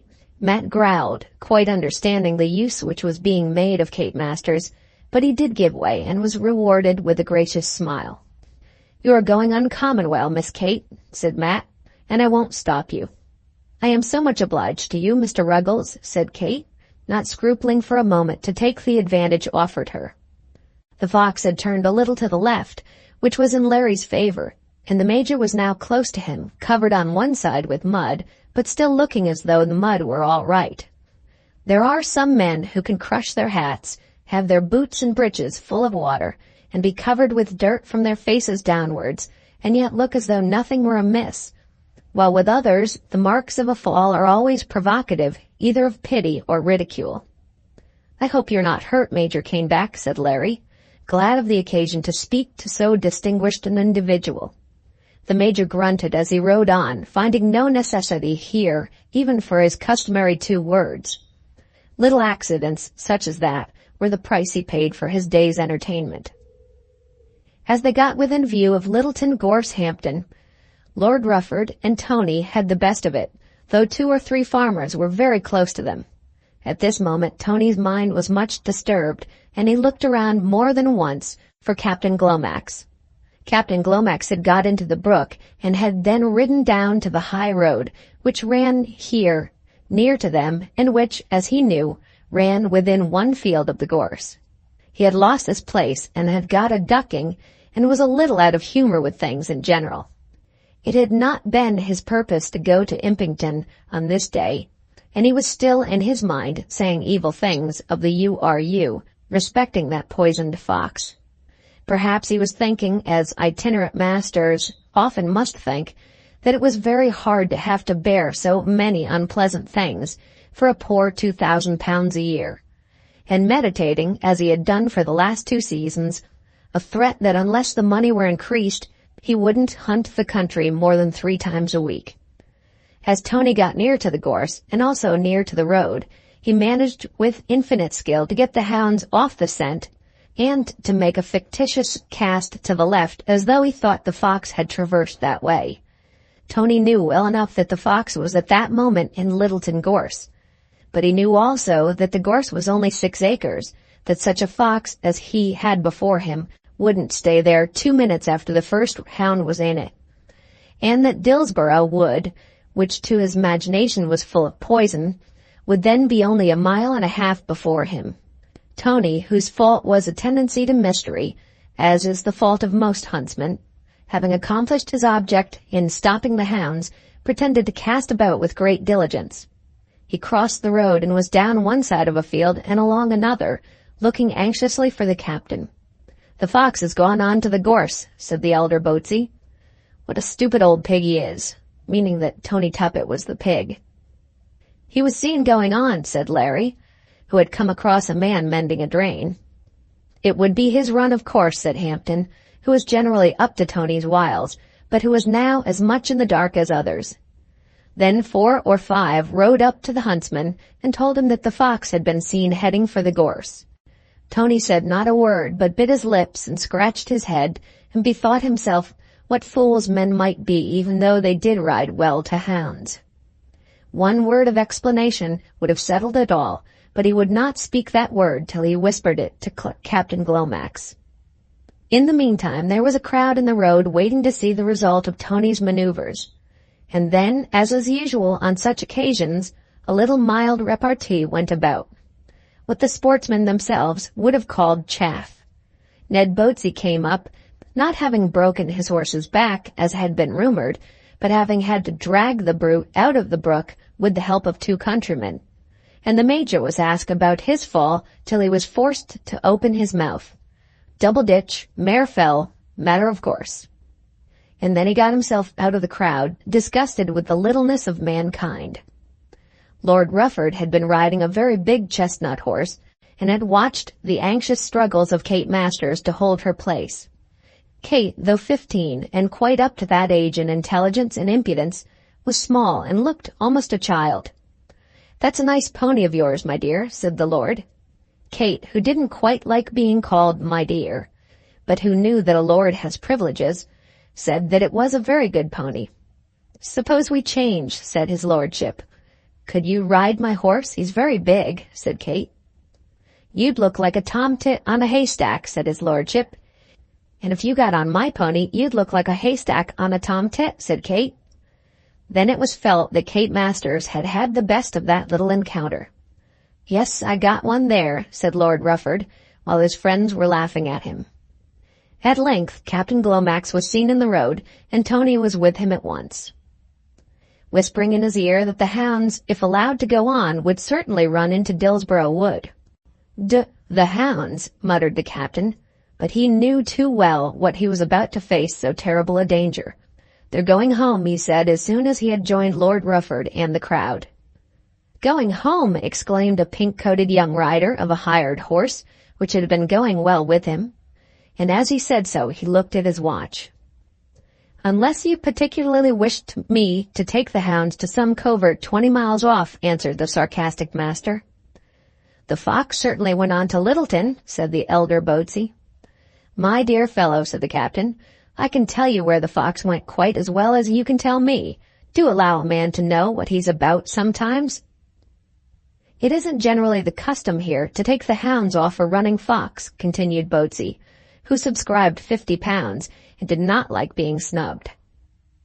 "And it isn't generally the custom to have fox coverts poisoned," said the captain, assuming to himself the credit due to Tony's sagacity. "If you wish to be master of these hounds, I haven't the slightest objection, but while I'm responsible, you must allow me to do my work according to my judgment." Then the thing was understood, and Captain Glomax was allowed to carry off the hounds, and his ill humor without another word. But just at that moment, while the hounds and the master and Lord Rufford and his friends were turning back in their own direction, John Morton came up with his carriage and the senator. "Is it all over?" asked the senator. "All over for today," said Lord Rufford. "Did you catch the animal?" "No, Mr. Gotobed, we couldn't catch him. To tell the truth, we didn't try, but we had a nice little scurry for 4 or 5 miles. Some of you look very wet, Captain Glomax and Ned Boatsey were standing near the carriage, but the captain, as soon as he heard this, broke into a trot and followed the hounds. Some of us are very wet, said Ned. That's part of the fun. Oh, that's part of the fun. You found one fox dead, and you didn't kill another because you didn't try. Well, Mr. Morton, I don't think I shall take to fox hunting, even though they should introduce it in Mickewa. What's become of the rest of the men? Most of them are in the brook, said Ned Boatsey as he rode on towards Dillsborough. Mr. Runciman was also there and trotted on homewards with Boatsey, Larry, and Kate Masters. I think I've won my bet, said the hotel keeper. I don't see that at all. We didn't find in Dillsborough Wood. I say we did find in Dillsborough Wood. We found a fox, though unfortunately the poor brute was dead. The bet's off, I should say. What do you say, Larry? Then Runciman argued his case at great length and with much ability. It had been intended that the bet should be governed by the fact whether Dillsborough Wood did or did not contain a fox on that morning. He himself had backed the wood, and Boatsey had been strong in his opinion against the wood. Which of them had been practically right? Had not the presence of the poisoned fox shown that he was right? I think you ought to pay, said Larry. All right, said Boatsey, riding on and telling himself that that was what came from making a bet with a man who was not a gentleman. He's as unhappy about that hat, said Runciman, as though beer had gone down a penny a gallon. Chapter 12 of Volume 1. Arabella Trefoil. On the Sunday, the party from Bragton went to the parish church and found it very cold. The duty was done by a young curate who lived in Dillsborough, there being no house in Bragton for him. The rector himself had not been in the church for the last 6 months, being an invalid. At present, he and his wife are away in London, but the vicarage was kept up for his use. The service was certainly not alluring. It was a very wet morning, and the curate had ridden over from Dillsborough on a little pony which the rector kept for him in addition to the £100 per annum paid for his services. That he should have got over his service quickly was not a matter of surprise, nor was it wonderful that there should have been no soul-stirring matter in his discourse, as he had 2 sermons to preach every week, and to perform single-handed all the other clerical duties of a parish lying 4 miles distant from his lodgings. Perhaps had he expected the presence of so distinguished a critic as the senator from Mickewa, he might have done better. As it was, being nearly wet through and muddy up to his knees, he did not do the work very well. When Morton and his friends left the church and got into the carriage for their half-mile drive home across the park, Mrs. Morton was the first to speak. "John," she said, "that church is enough to give any woman her death. I won't go there any more." "They don't understand warming a church in the country," said John, apologetically. "Is it not a little too large for the congregation?" asked the senator. The church was large and straggling and ill-arranged, and on this particular Sunday had been almost empty. There was in it an harmonium which Mrs. Puttock played when she was at home, but in her absence the attempt made by a few rustics to sing the hymns had not been a musical success. The whole affair had been very sad, and so the paragon had felt it who knew, and was remembering through the whole service how these things are done in transatlantic cities. "The weather kept the people away, I suppose," said Morton. "Does that gentleman generally draw large congregations?" asked the persistent senator. "We don't go in for drawing congregations here." Under the cross-examination of his guest, the Secretary of Legation almost lost his diplomatic good temper. "We have a church in every parish for those who choose to attend it." "And very few do choose," said the senator. "I can't say that they're wrong." There seemed at the moment to be no necessity to carry the disagreeable conversation any further, as they had now reached the house. Mrs. Morton immediately went upstairs, and the 2 gentlemen took themselves to the fire in the so-called library, which room was being used as more commodious than the big drawing-room. Mr. Gotobed placed himself on the rug with his back to the fire, and immediately reverted to the church. That gentleman is paid by tithes, I suppose. He's not the rector, he's a curate. Ah, just so. He looked like a curate. Doesn't the rector do anything? Then Morton, who was by this time heartily sick of explaining, explained the unfortunate state of Mr. Puddock's health, and the conversation was carried on till gradually the senator learned that Mr. Puddock received £800 a year and a house for doing nothing, and that he paid his deputy £100 a year with the use of a pony. "And how long will that be allowed to go on, Mr. Morton?" asked the senator. To all these inquiries, Morton found himself compelled not only to answer, but to answer the truth. Any prevarication or attempt at mystification fell to the ground at once under the senator's tremendous powers of inquiry. It had been going on for 4 years, and would probably go on now till Mr. Puddock died. "A man of his age with the asthma may live for 20 years, said the senator, who had already learned that Mr. Puddock was only 50.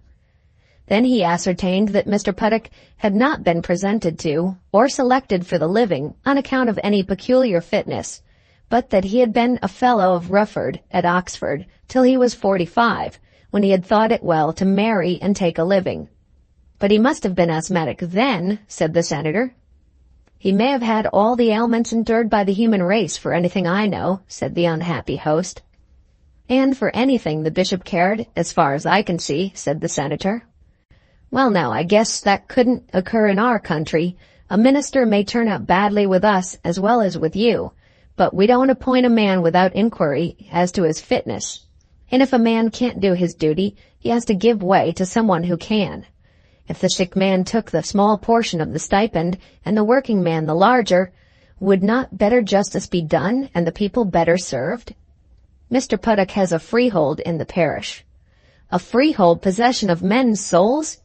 The fact is, Mr. Morton, that the spirit of conservatism in this country is so strong that you cannot bear to part with a shred of the barbarism of the Middle Ages. And when a rag is sent to the winds, you shriek with agony at the disruption, and think that the wound will be mortal. As Mr. Gotobed said this, he extended his right hand and laid his left on his breast, as though he were addressing the Senate from his own chair. Morton, who had offered to entertain the gentleman for 10 days, sincerely wished that he were doing so. On the Monday afternoon, the Trefoils arrived.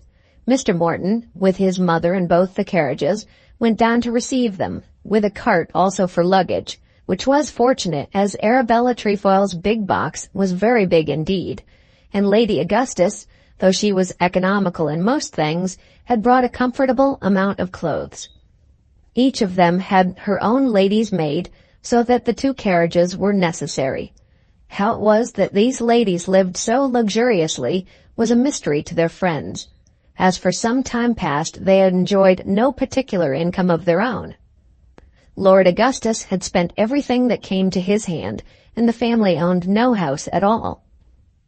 Nevertheless, Arabella Trefoil was to be seen at all parties magnificently dressed, and never stirred anywhere without her own maid.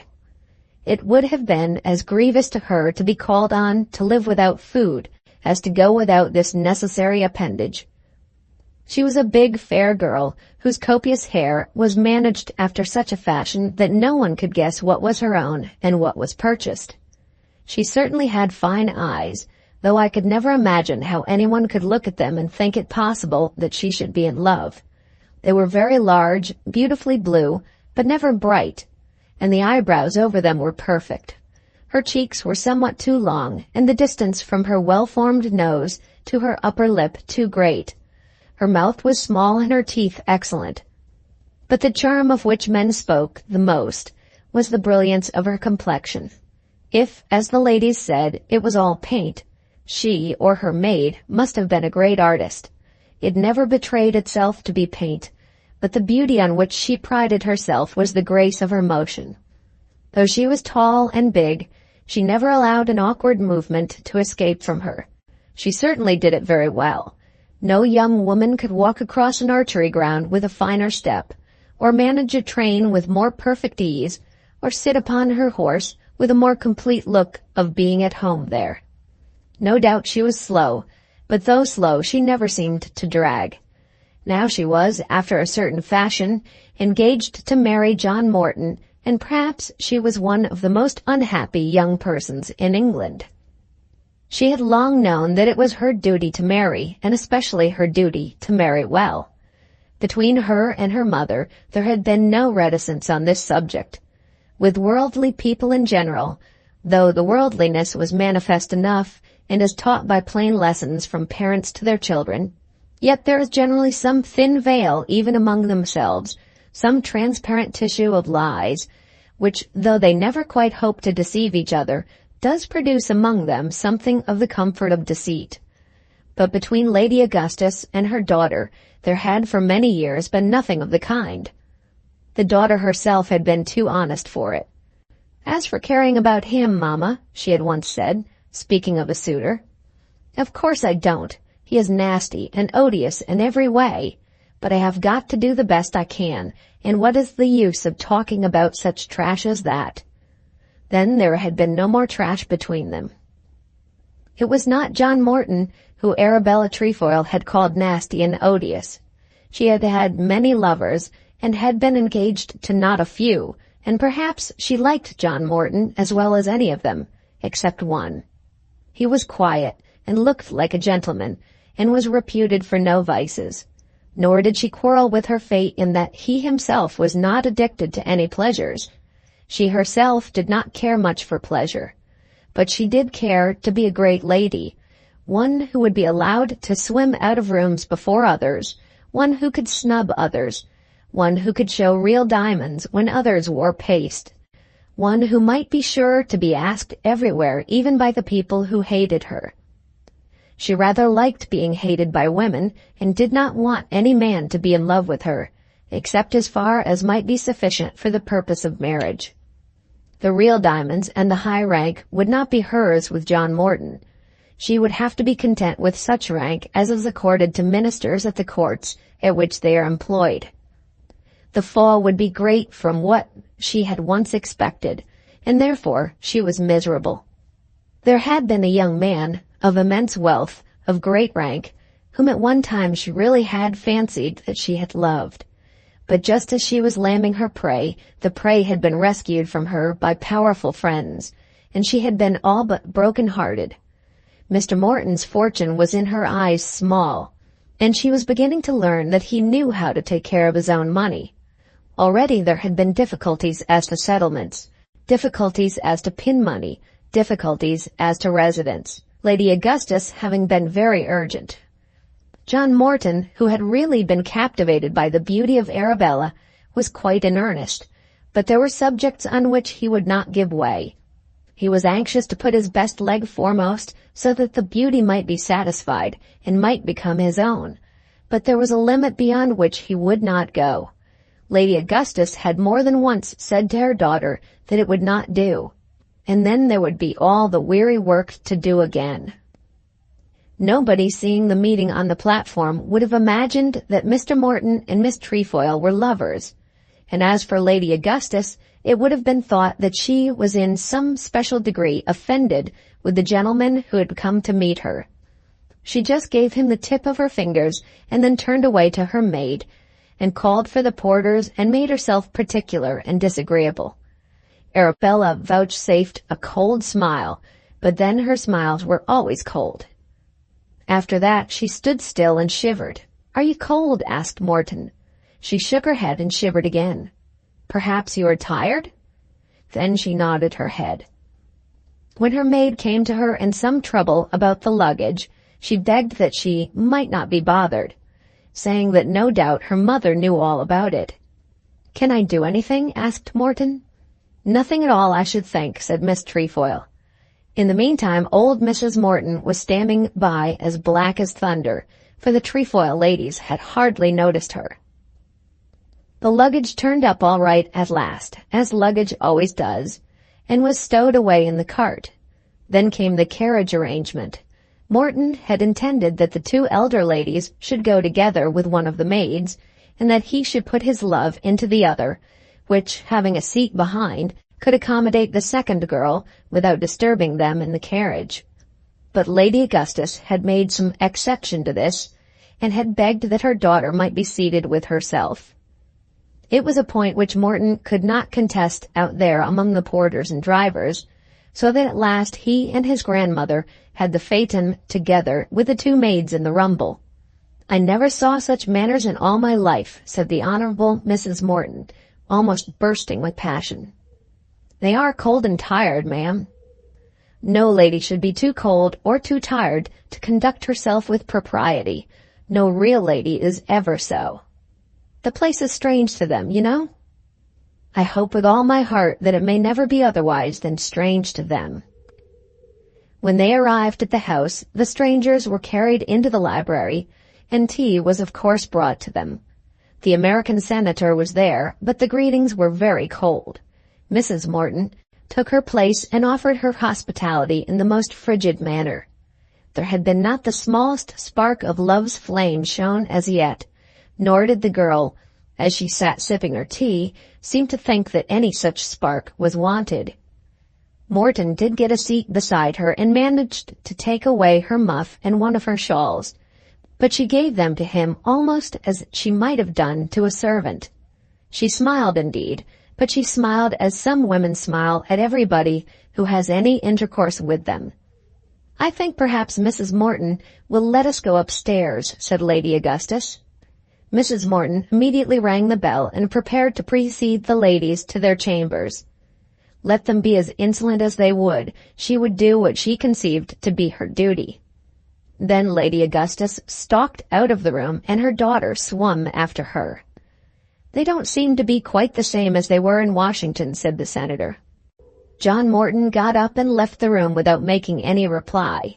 He was thoroughly unhappy. What was he to do for a week with such a house full of people? And then what was he to do for all his life if the presiding spirit of the house was to be such a one as this? She was very beautiful, certainly, so he told himself. And yet, as he walked round the park, he almost repented of what he had done. But after 20 minutes fast walking, he was able to convince himself that all the fault on this occasion lay with the mother. Lady Augustus had been fatigued with her journey, and had therefore made everybody near her miserable. Chapter 13 of Volume 1. At Bragton. When the ladies went upstairs, the afternoon was not half over, and they did not dine till past 7. As Morton returned to the house in the dusk, he thought that perhaps Arabella might make some attempt to throw herself in his way. She had often done so when they were not engaged, and surely she might do so now. There was nothing to prevent her coming down to the library when she had got rid of her traveling clothes, and in this hope he looked into the room.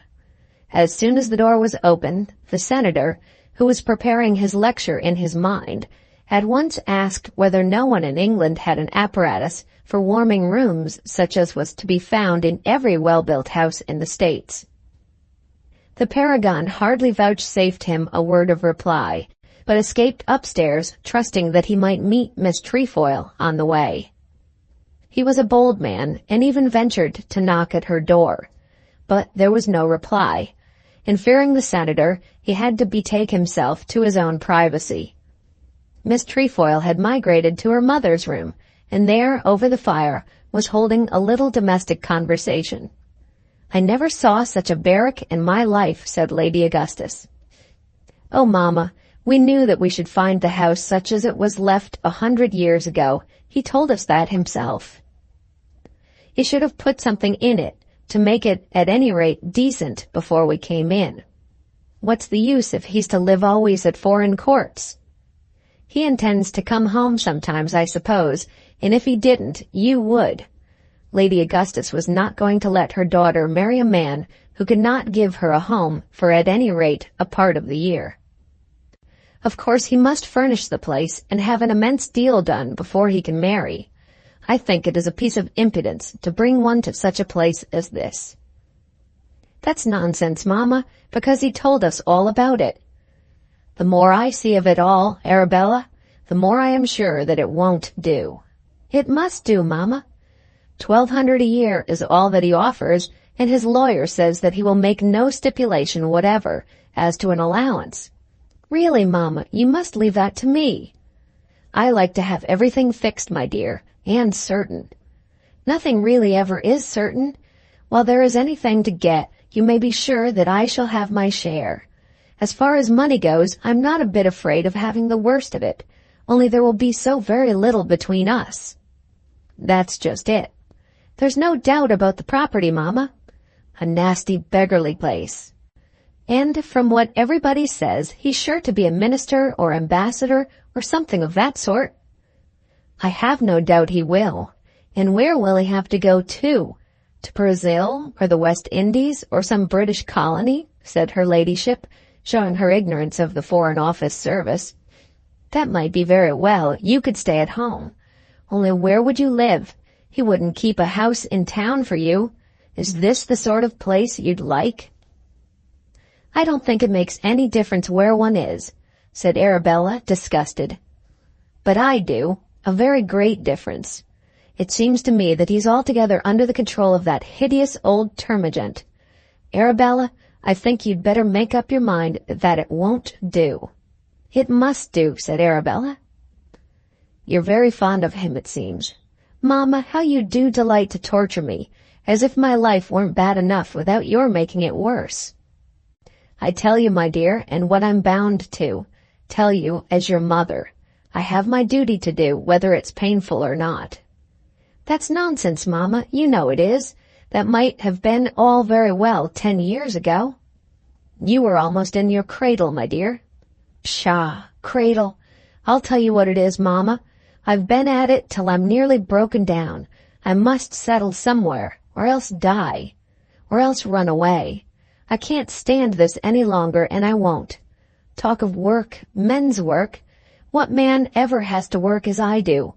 I wonder which was the hardest part of that work, the hairdressing and painting and companionship of the lady's maid, or the continual smiling upon unmarried men to whom she had nothing to say and for whom she did not in the least care. I can't do it any more, and I won't. As for Mr. Morton, I don't care that for him. You know I don't.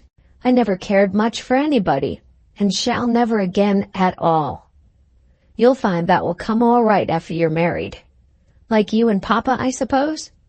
My dear, I had no mother to take care of me, or I shouldn't have married your father. I wish you hadn't, because then I shouldn't be going to marry Mr. Morton. But as I have got so far, for heaven's sake let it go on. If you break with him, I'll tell him everything and throw myself into his hands. Lady Augusta sighed deeply. I will, Mamma. It was you spotted this man, and when you said that you thought it would do, I gave way. He was the last man in the world I should have thought of myself. We had heard so much about Bragton. And Bragton is here. The estate is not out of elbows. My dear, my opinion is that we've made a mistake. He's not the sort of man I took him to be. He's as hard as a file. Leave that to me, Mamma. You're determined, then? I think I am. At any rate, let me look about me. Don't give him an opportunity of breaking off till I have made up my mind. I can always break off if I like it. No one in London has heard of the engagement yet. Just leave me alone for this week to see what I think about it. Then Lady Augustus threw herself back in her chair and went to sleep, or pretended to do so. A little after 7:30, she and her daughter, dressed for dinner, went down to the library together. The other guests were assembled there, and Mrs. Morton was already plainly expressing her anger at the tardiness of her son's guests.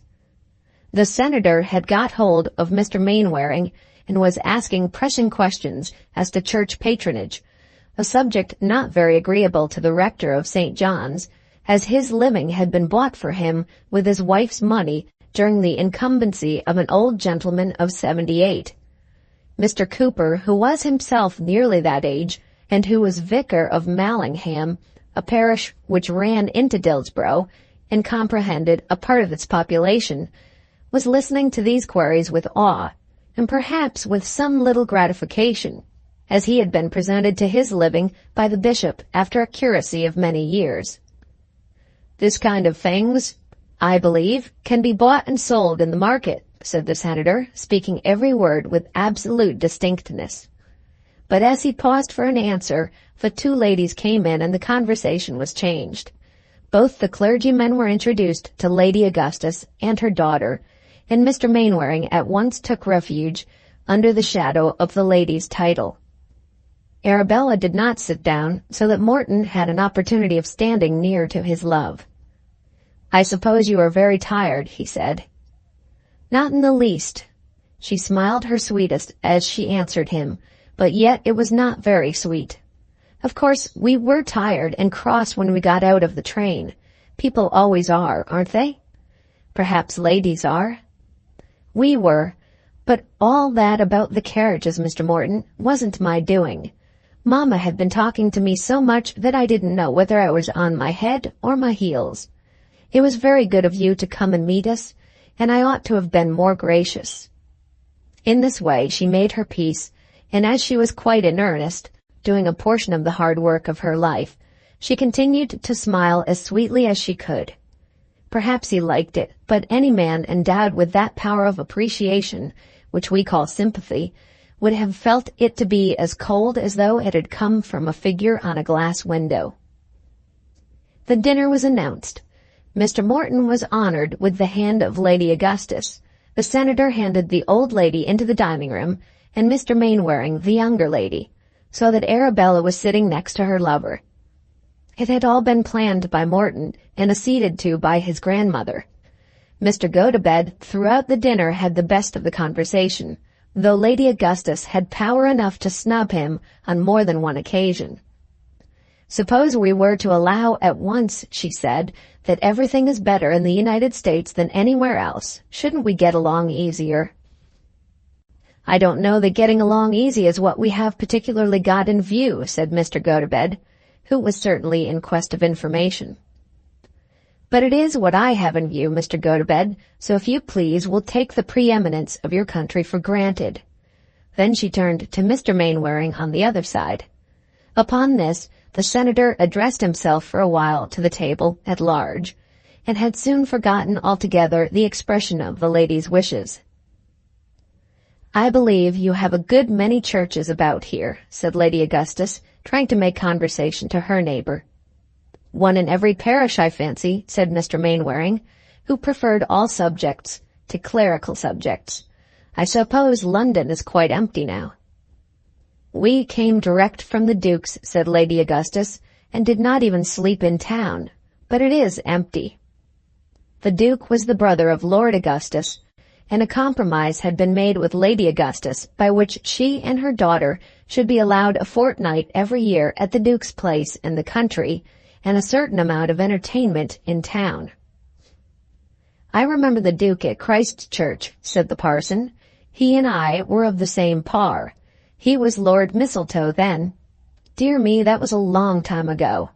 I wonder whether he remembers being upset out of a trap with me one day after dinner. I suppose we had dined in earnest. He has gone his way, and I have gone mine, and I've never seen him since. Pray remember me to him." Lady Augustus said she would, and did entertain some little increased respect for the clergyman, who could boast that he had been tipsy in company with her worthy brother-in-law. Poor Mr. Cooper did not get on very well with Mrs. Morton. All his remembrances of the old squire were eulogistic and affectionate. Hers were just the reverse. He had a good word to say for Reginald Morton, to which she would not even listen. She was willing enough to ask questions about the Mallingham tenants, but Mr. Cooper would revert back to the old days, and so conversation was at an end. Morton tried to make himself agreeable to his left-hand neighbor, trying also very hard to make himself believe that he was happy in his immediate position. How often in the various amusements of the world is one tempted to pause a moment and ask oneself whether one really likes it? He was conscious that he was working hard, struggling to be happy, painfully anxious to be sure that he was enjoying the luxury of being in love. But he was not at all contented. There she was, and very beautiful she looked, and he thought that he could be proud of her if she sat at the end of his table, and he knew that she was engaged to be his wife, but he doubted whether she was in love with him, and he almost doubted sometimes whether he was very much in love with her. He asked her in so many words what he should do to amuse her. Would she like to ride with him? As if so, he would endeavor to get saddle horses. Would she like to go out hunting? Would she be taken round to see the neighboring towns, Rufford and Norrington? Lord Rufford lived somewhere near Rufford, she asked. Yes, he lived at Rufford Hall, 3 or 4 miles from the town. Did Lord Rufford hunt? Morton believed that he was greatly given to hunting. Then he asked Arabella whether she knew the young lord. She had just met him, she said, and had only asked the question because of the name. He is one of my neighbors down here, said Morton, but being always away, of course, I see nothing of him. After that, Arabella consented to be taken out on horseback to see a meet of the hounds, although she could not hunt.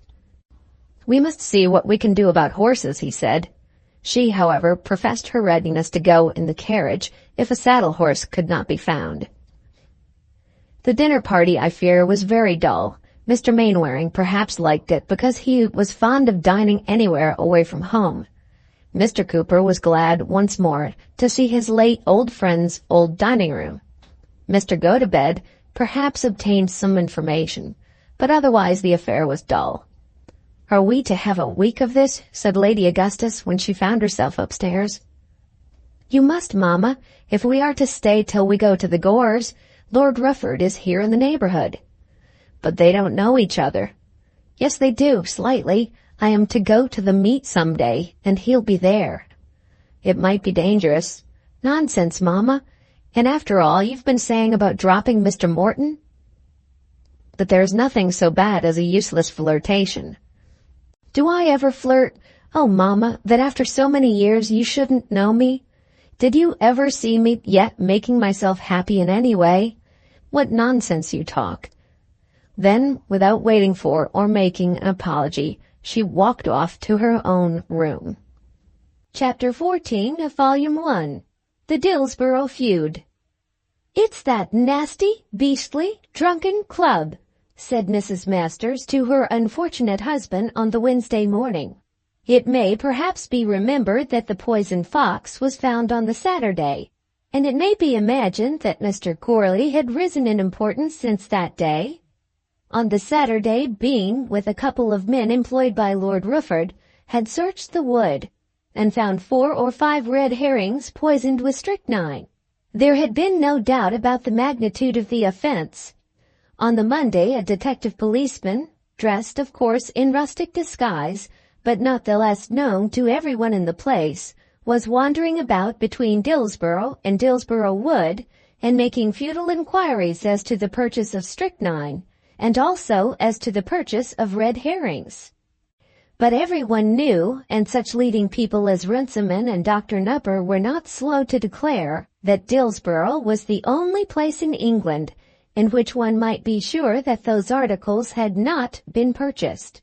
And on the Tuesday it began to be understood that Gourley had applied to Bearside, the other attorney, in reference to his claim against Lord Rufford's pheasants.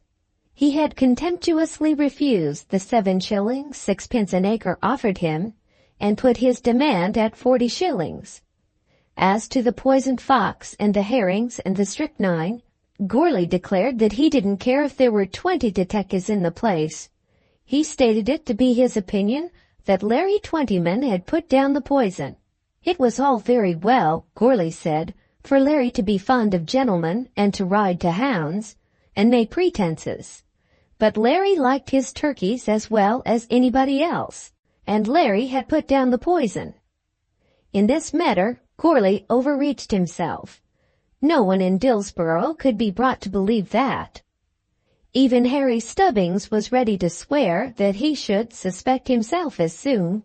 But nothing was clearer than this, that Gourley was going to make a stand against the hunt, and especially against Lord Rufford. He had gone to Bearside, and Bearside had taken up the matter in a serious way. Then it became known very quickly that Bearside had already received money, and it was surmised that Gourley had someone at his back. Lord Rufford had lately ejected from a house of his on the other side of the county a discontented, litigious, retired grocer from Rufford, who had made some money and had set himself up in a pretty little residence with a few acres of land. The man had made himself objectionable, and had been dispossessed. The man's name was Scrobby, and hence had come these sorrows. This was the story that had already made itself known in Dillsborough on the Tuesday evening. But up to that time, not a tittle of evidence had come to light as to the purchase of the red herrings or the strychnine. All that was known was the fact that had not Tony Tuppett stopped the hounds before they reached the wood, there must have been a terrible mortality. "It's that nasty, beastly, drunken club," said Mrs. Masters to her husband. Of course, it was at this time known to the lady that her husband had thrown away Gourlay's business, and that it had been transferred to Bearside. It was also surmised by her, as it was by the town in general, that Gourlay's business would come to considerable dimensions.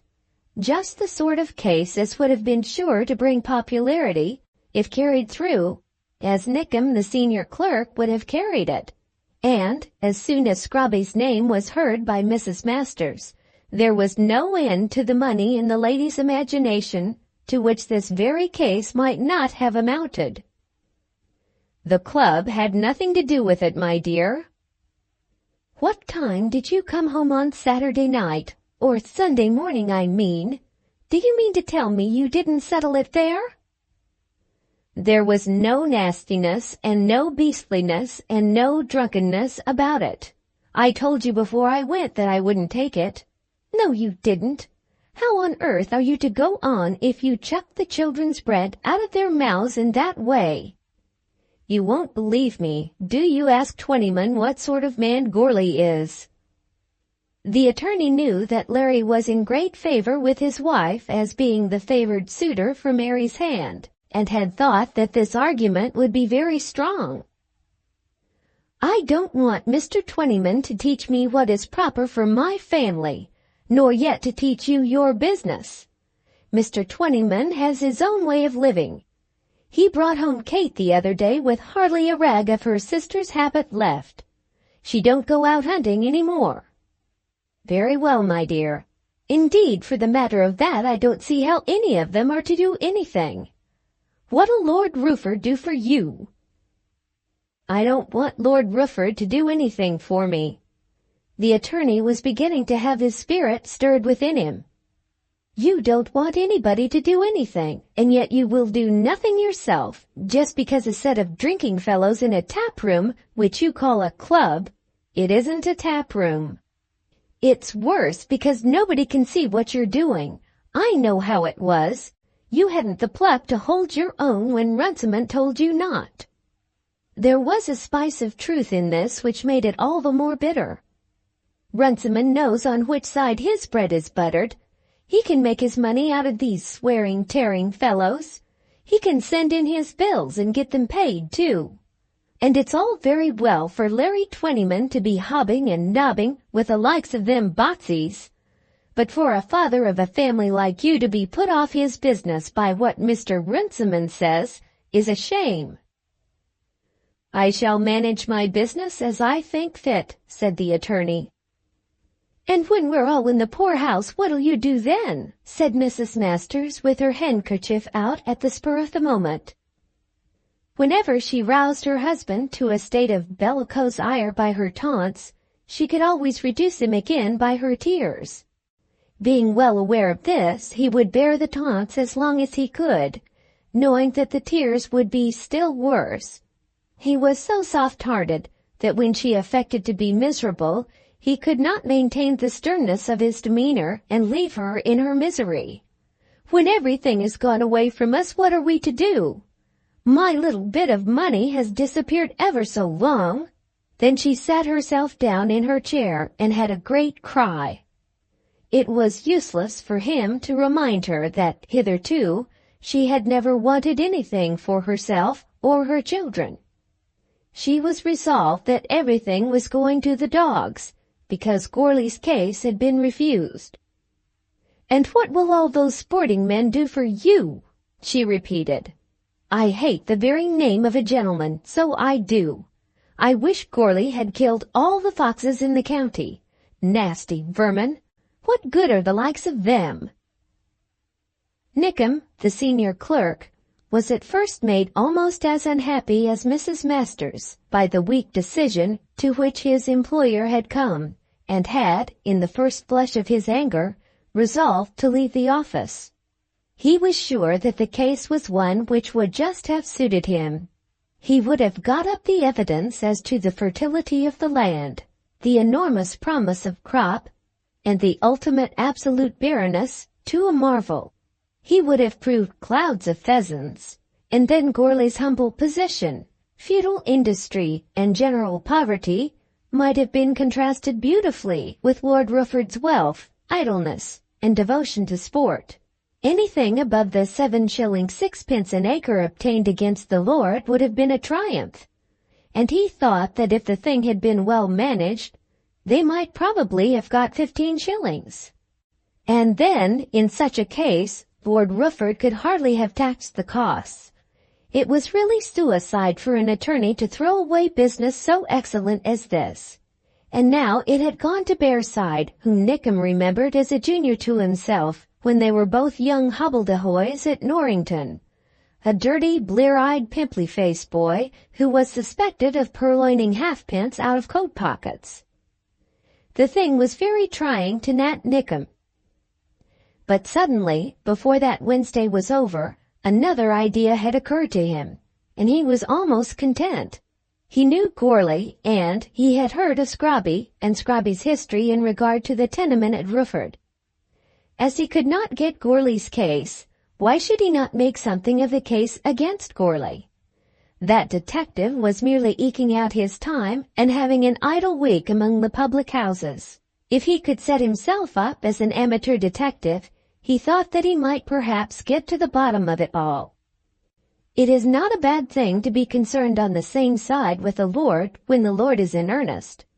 Lord Rufford was very angry about the poison in the covert, and would probably be ready to pay very handsomely for having the criminal found and punished. The criminal, of course, was Gourlay. Nickem did not doubt that for a moment, and would not have doubted it whichever side he might have taken. Nickem did not suppose that anyone for a moment really doubted Gourlay's guilt. But to his eyes such certainty amounted to nothing, if evidence of the crime were not forthcoming.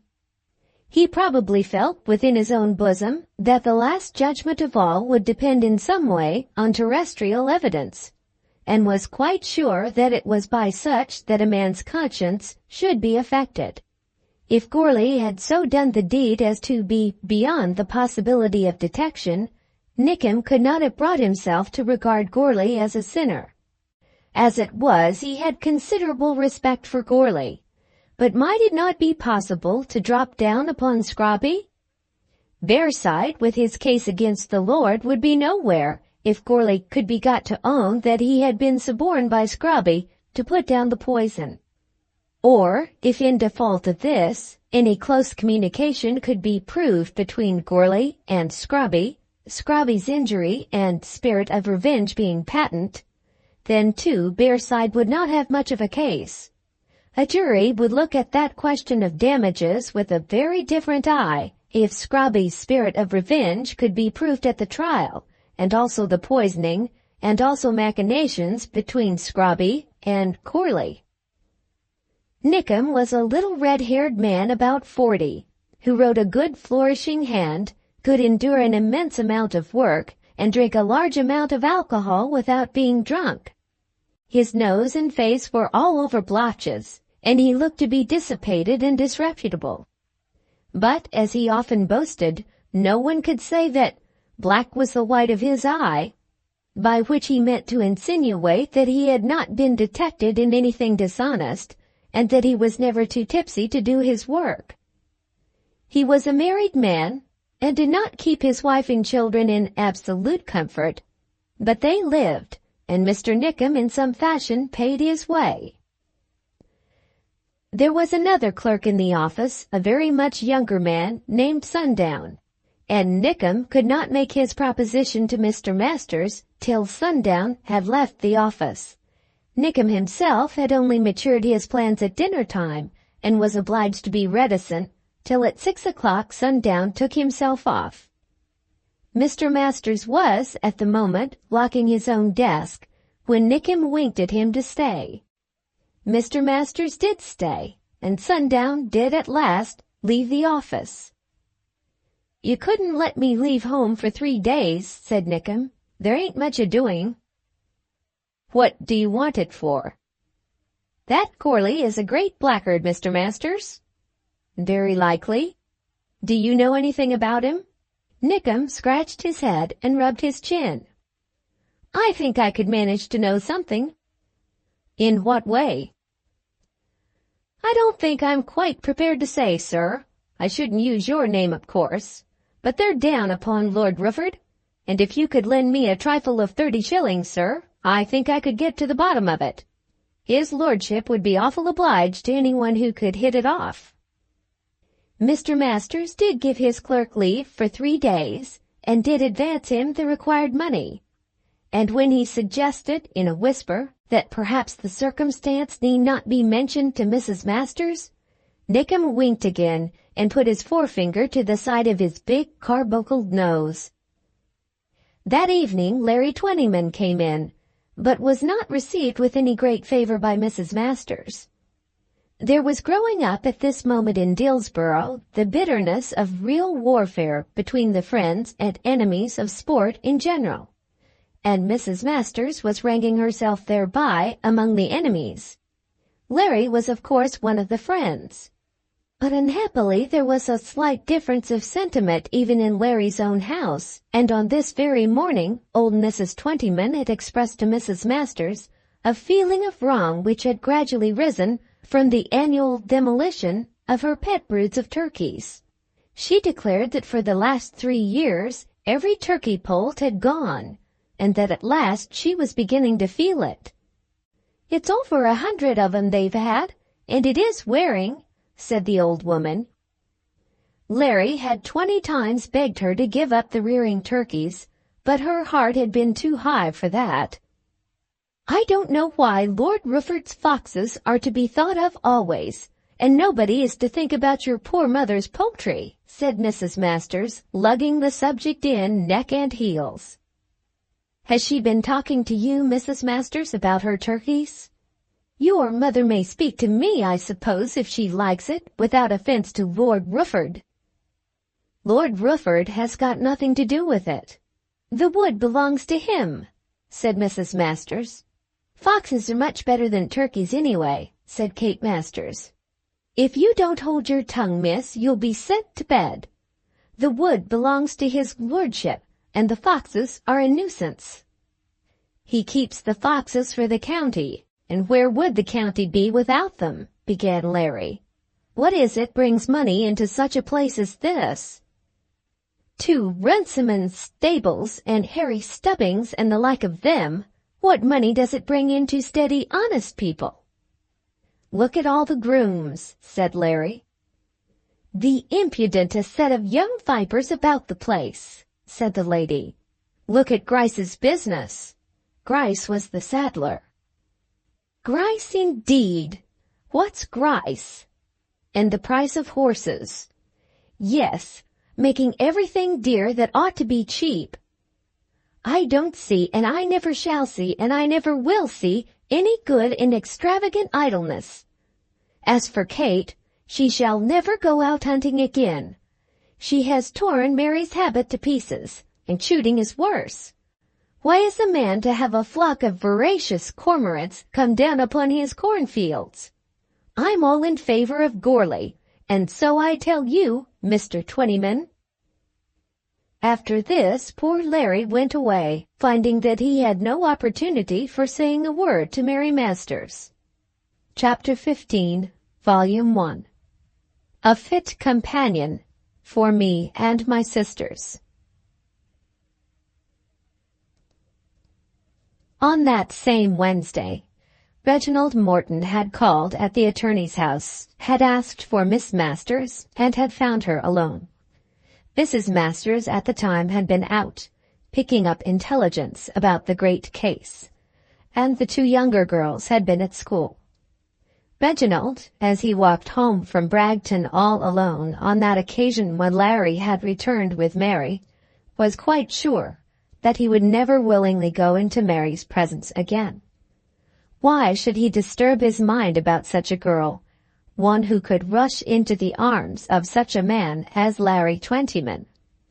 Or, indeed, why disturb his mind about any girl? That was not the manner of life which he planned for himself. After that, he shut himself up for a few days and was not much seen by any of the Dillsborough folk. But on this Wednesday he received a letter, and, as he told himself, merely in consequence of that letter, he called at the attorney's house and asked for Miss Masters.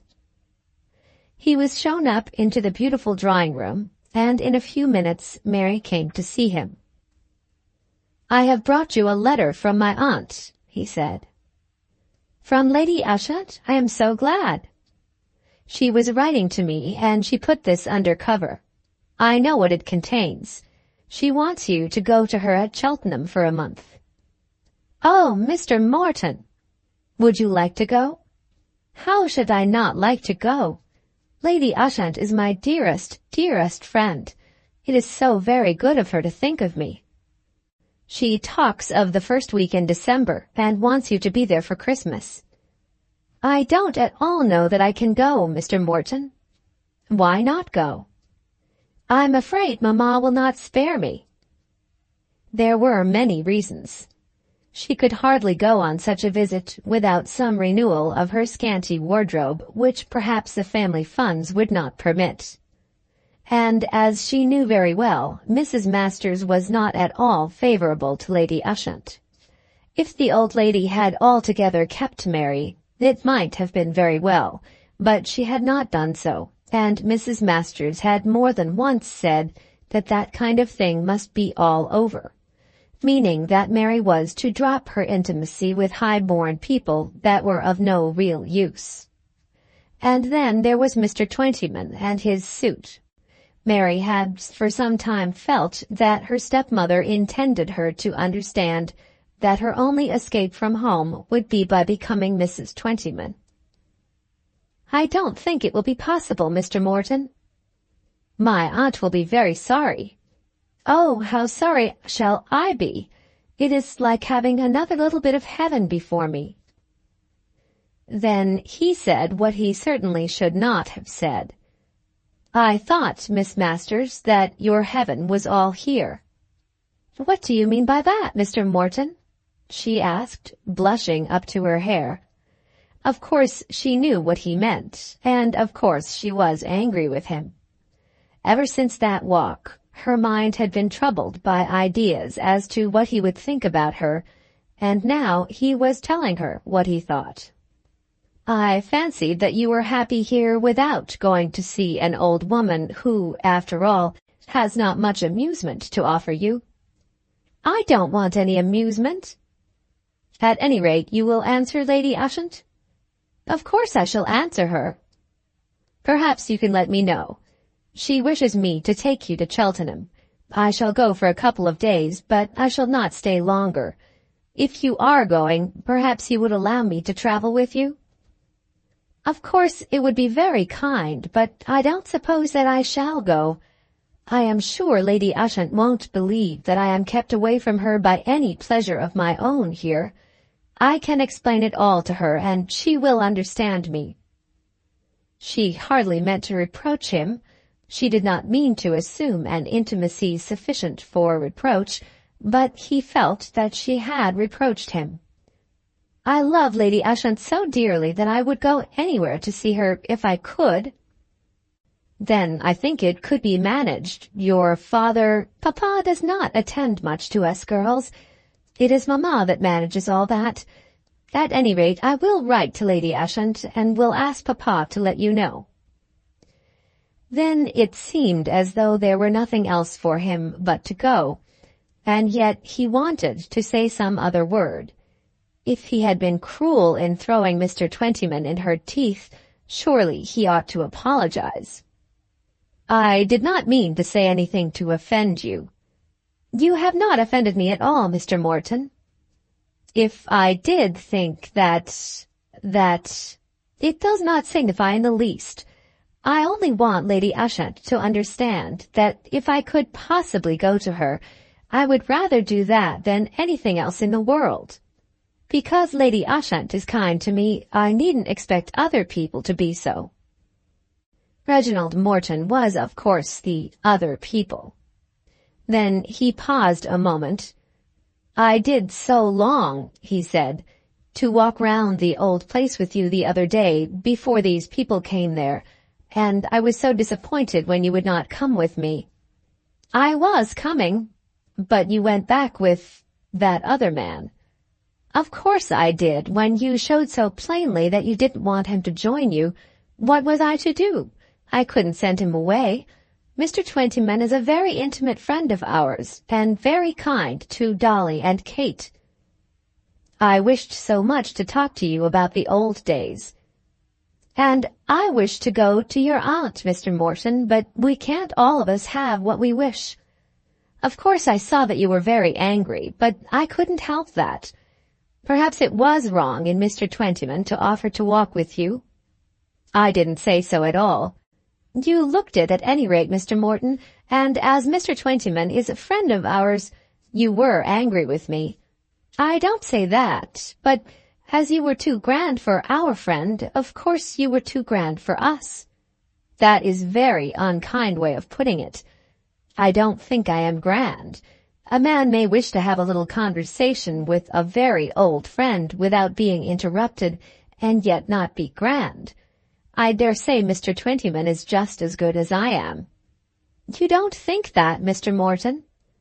I believe him to be a great deal better, for he earns his bread, and takes care of his mother, and, as far as I know, does his duty thoroughly.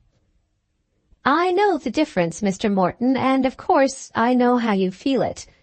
I don't suppose that Mr. Twentyman is a fit companion for any of the Mortons, but for all that he may be a fit companion for me and my sisters. Surely she must have said this with the express object of declaring to him that, in spite of the advantages of her education, she chose to put herself in the ranks of the Twentymans, Runcimans, and such like. He had come there ardently wishing that she might be allowed to go to his aunt, and resolved that he would take her himself if it were possible. But now he almost thought that she had better not go. If she had made her election, she must be allowed to abide by it. If she meant to marry Mr. Twentyman, what good could she get by associating with his aunt or with him? And had she not as good as told him that she meant to marry Mr. Twentyman?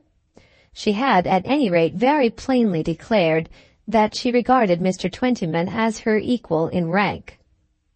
Then he took his leave without any further explanation. Even if she did go to Cheltenham, he would not take her. After that, he walked straight out to Bragton. He was, of course, altogether unconscious what grand things his cousin John had intended to do by him, had not the honourable old lady interfered. But he had made up his mind that duty required him to call at the house. So he walked by the path across the bridge, and when he came out on the gravel road near the front door, he found a gentleman smoking a cigar and looking around him. It was Mr. Gotobed, who had just returned from a visit which he had made, the circumstances of which must be narrated in the next chapter. The senator lifted his hat and remarked that it was a very fine afternoon. Reginald lifted his hat and assented. "Mr. Morton, sir, I think is out with the ladies taking a drive." "I will leave a card, then." "The old lady is at home, sir, if you wish to see her," continued the senator, following Reginald up to the door. "Oh, Mr. Reginald, is that you?" said old Mrs. Hopkins, taking the card. "They are all out except herself." As he certainly did not wish to see herself, he greeted the old woman and left his card. "You live in these parts, sir?" asked the senator. "In the town yonder." "Because Mr. Morton's housekeeper seems to know you." "She knows me very well, as I was brought up in this house. Good morning to you." "Good afternoon to you, sir. Perhaps you can tell me who lives in that country residence, what you call a farmhouse, on the other side of the road?" Reginald said that he presumed the gentleman was alluding to Mr. Twentyman's house. "Ah, yes, I dare say. That was the name I heard up there. You are not Mr. Twentyman, sir?" "My name is Morton." "Morton, is it? Perhaps my friend's, yes." He didn't like to say uncle, because Reginald didn't look old enough, and he knew he ought not to say brother, because the elder brother in England would certainly have had the property. "I am Mr. John Morton's cousin." "Oh, Mr. Morton's cousin. I asked whether you were the owner of that farmhouse, because I intruded just now by passing through the yards, and I would have apologized. Good afternoon to you, sir." Then Reginald, having thus done his duty, returned home. Mary Masters, when she was alone, was again very angry with herself. She knew thoroughly how perverse she had been when she declared that Larry Twentyman was a fit companion for herself, and that she had said it on purpose to punish the man who was talking to her. Not a day passed, or hardly an hour of a day, in which she did not tell herself that the education she had received and the early associations of her life had made her unfit for the marriage which her friends were urging upon her. It was the one great sorrow of her life. She even repented of the good things of her early days, because they had given her a distaste for what might have otherwise been happiness and good fortune. There had been moments in which she had told herself that she ought to marry Larry Twentyman, and adapt herself to the surroundings of her life. Since she had seen Reginald Morton frequently, she had been less prone to tell herself so than before. And yet to this very man she had declared her fitness for Larry's companionship. Chapter 16, Volume 1. Mr. Gotobed's Philanthropy. Mr. Gotobed, when the persecutions of Goarly were described to him at the scene of the dead fox, had expressed considerable admiration for the man's character as portrayed by what he then heard. The man, a poor man too, and despised in the land, was standing up for his rights all alone against the aristocracy and plutocracy of the county. He had killed the demon whom the aristocracy and plutocracy worshipped, and had appeared there in arms, ready to defend his own territory, one against so many, and so poor a man against men so rich. The senator had at once said that he would call upon Mr. Goarly, and the senator was a man who always carried out his purposes. Afterward, from John Morton and from others who knew the country better than Morton, he learned further particulars. On the Monday and Tuesday he fathomed, or nearly fathomed, that matter of the 6 shillings 6 an acre. He learned, at any rate, that the owner of the wood admitted a damage done by him to the corn, and had then himself assessed the damage without consultation with the injured party. And he was informed also that Goarly was going to law with the lord for a fuller compensation. He liked Goarly for killing the fox, and he liked him more for going to law with Lord Rufford. He declared openly at Bragton his sympathy with the man and his intention of expressing it. Morton was annoyed and endeavored to persuade him to leave the man alone, but in vain. No doubt, had he expressed himself decisively, and told his friend that he should be annoyed by a guest from his house taking part in such a matter, the senator would have abstained, and would merely have made one more note as to English peculiarities and English ideas of justice. But Morton could not bring himself to do this. "The feeling of the country will be altogether against you," he had said, hoping to deter the senator. The senator had replied that though the feeling of that little bit of country might be against him, he did not believe that such would be the case with the feeling of England generally. The ladies had all become a little afraid of Mr. Gotobed, and hardly dared to express an opinion. Lady Augustus did say that she supposed that Gourley was a low, vulgar fellow, which, of course, strengthened the senator in his purpose. The senator, on Wednesday, would not wait for lunch, but started a little before 1 with a crust of bread in his pocket to find his way to Gourley's house. There was no difficulty in this, as he could see the wood as soon as he had got upon the high road. He found Twentyman's Gate, and followed directly the route which the hunting party had taken, till he came to the spot on which the crowd had been assembled. Close to this there was a hand-gate leading into Dillsborough Wood, and standing in the gateway was a man. The senator thought that this might not improbably be Gourley himself, and asked the question, "Might your name be Mr. Gourley, sir?" "Me, Gourley," said the man in infinite disgust. "I ain't nothing of the kind, and you knows it." That the man should have been annoyed at being taken for Gourley, that man being Bean, the gamekeeper, who would willingly have hung Gourley if he could, and would have thought it quite proper that a law should now be passed for hanging him at once, was natural enough. But why he should have told the senator that the senator knew he was not Gourley, it might be difficult to explain. He probably at once regarded the senator as an enemy, as a man on the other side, and therefore as a cunning knave who would be sure to come creeping about on false pretenses.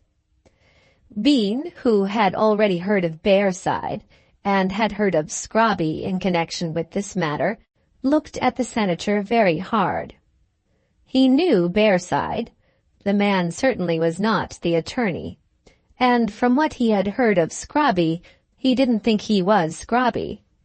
The man was not like what, in his imagination, Scrobby would be. He did not know what to make of Mr. Gotobed, who was a person of an imposing appearance, tall and thin, with a long nose and a look of great acuteness, dressed in black from head to foot, but yet not looking quite like an English gentleman. He was a man to whom Bean, in an ordinary way, would have been civil in a cold, guarded way. But how was he to be civil to anybody who addressed him as Gourley? "I did not know it," said the senator. "As Gourley lives near here, I thought you might be Gourley. When I saw Gourley, he had a gun, and you have a gun. Can you tell me where Gourley lives?" "T'other side of the wood," said Bean, pointing back with his thumb. "He never had a gun like this in his hand in all his born days." "I dare say not, my friend. I can go through the wood, I guess," for Bean had pointed exactly over the gateway. "I guess you can't, then," said Bean. The man, who, like other gamekeepers, lived much in the company of gentlemen, was ordinarily a civil and courteous fellow, who knew how to smile and make things pleasant, but at this moment he was very much put out. His covert had been found full of red herrings and strychnine, and his fox had been poisoned. He had lost his guinea on the day of the hunt, the guinea which would have been his perquisite had they found a live fox in his wood. And all this was being done by such a fellow as Gourley. And now this abandoned wretch was bringing an action against his lordship, and was leagued with such men as Scrobby and Bearside. It was a dreadful state of things. How was it likely that he should give a passage through the wood to anybody coming after Gourley? "You're on Mr. Twentyman's land now, as I dare say you know." I don't know anything about it. Well, that wood is Lord Rufford's wood. I did know as much as that, certainly. And you can't go into it. How shall I find Mr. Gourley's house? If you'll get over that there ditch, you'll be on Mr. Gourley's land, and that's about it. Bean, as he said this, put a strongly ironical emphasis on the term of respect, and then turned back into the wood. The senator made his way down the fence to the bank on which Gourley had stood with his gun, then over into Gourley's field, and so round the back of the wood, till he saw a small red brick house, standing perhaps 400 yards from the covert, just on the elbow of a lane. It was a miserable-looking place, with a pigsty and a dung-heap, and a small horse-pond or duck-puddle all close around it. The stack of chimneys seemed to threaten to fall, and as he approached from behind, he could see that the 2 window openings that way were stuffed with rags. There was a little cabbage garden, which now seemed to be all stalks, and a single goose waddling about the duck puddle. The senator went to the door, and having knocked, was investigated by a woman from behind it.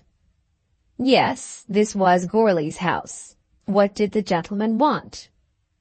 Gourley was at work in the field. Then she came out, the senator having signified his friendly intentions, and summoned Gourley to the spot. "I hope I see you well, sir," said the senator, putting out his hand as Gourley came up, dragging a dung-york behind him. Gourley rubbed his hand on his breeches before he gave it to be shaken, and declared himself to be pretty tidy considering. "I was present the other day, Mr. Gourley, when that dead fox was exposed to view." "Was you, sir?" "I was given to understand that you had destroyed the brute." "Don't you believe a word on it, then," said the woman, interposing. "He didn't do nothing of the kind. Who ever seed him a-buyin' of red herrings and pison?" "Hold your jaw," said Gourley, familiarly. "Let 'em prove it. I don't know who you are, sir, but let 'em prove it." "My name, Mr. Gourley, is Elias Gotobed. I am an American citizen and senator for the state of Mickewa." Mr. and Mrs. Gourley shook their heads at every separate item of information tendered to them. "I am on a visit to this country, and am at present staying at the house of my friend, Mr. John Morton." "He's the gentleman from Bragton, then." "Hold your jaw, can't you?" said the husband. Then he touched his hat to the senator, intending to signify that the senator might, if he pleased, continue his narrative. "If you did kill that fox, Mr. Gourley, I think you were quite right to kill him." Then Gourley winked at him. "I cannot imagine that even the laws of England could justify a man in perpetuating a breed of wild animals that are destructive to his neighbor's property." "I could shoot 'un, not a doubt about that, mister. I could shoot 'un, and I will." "Have a care, Dan," whispered Mrs. Gourley. "Hold your jaw, Willie. I could shoot 'un, mister. I don't rightly know about poison." "That fox we saw was poisoned, I suppose," said the senator carelessly. "Have a care, Dan, have a care," whispered the wife. "Allow me to assure both of you," said the senator, "that you need fear nothing from me. I have come quite as a friend." "Thank'ee, sir," said Gourley, again touching his hat. "It seems to me," said the senator, "that in this matter a great many men are leagued together against you." "You may say that, sir. I didn't just catch your name, sir." "My name is Gotobed, Elias Gotobed, senator from the state of Mickewa to the United States Congress."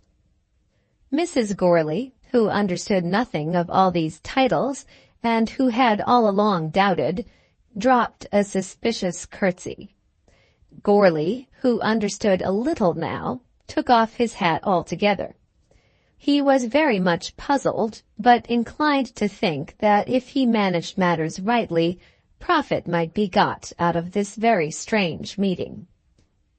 "In my country, Mr. Gourley, all men are free and equal." "That's a fine thing, sir." "It is a fine thing, my friend, if properly understood and properly used. Coming from such a country, I was shocked to see so many rich men banded together against one who, I suppose, is not rich." "Very far from it," said the woman. "It's my own land, you know," said Gourley, who was proud of his position as a landowner. "No one can't touch me on it as long as the rates is paid. I'm as good a man here," and he stamped his foot on the ground, "as his lordship is in that there wood."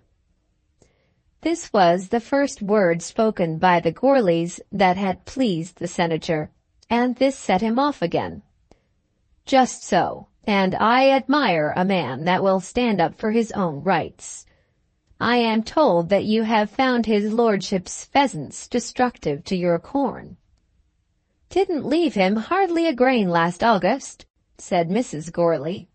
"Will you hold your jaw, woman, or will you not?" said the man, turning round fiercely at her. "I'm going to have the law of his lordship, sir. What's 7 and 6 an acre? There's that quantity of pheasants in the wood as 'd eat up any mortal thing as ever was grooved. 7 and 6. "Didn't you propose arbitration?" "I never didn't propose nothin'. I've axed £2, and my lawyer says as how I'll get it. What I sold come off that other bit of ground down there. Wonderful crop. And this 'd have been the same. His lordship ain't nothin' to me, Mr. Gotobed." "You don't approve of hunting, Mr. Gourley?" "Oh, I approves if they'd pay a poor man for what harm they does him. Look at that there goose." Mr. Gotobed did look at the goose. "There's 9 and 20 they've took from me, and only left on that." Now, Mrs. Gourley's goose was well known in those parts. It was declared that she was more than a match for any fox in the county, but that Mrs. Gourley, for the last 2 years, had never owned any goose but this one. "The foxes have eaten them all?" asked the senator. "Every mortal one." "And the gentlemen of the hunt have paid you nothing?" "I had 4 half-crowns once," said the woman. "If you don't send the heads, you don't get it," said the man. "And then they'll keep you waiting months and months just for their pleasures. Who's a-going to put up with that? I ain't." "And now you're going to law?" "I am, black a man.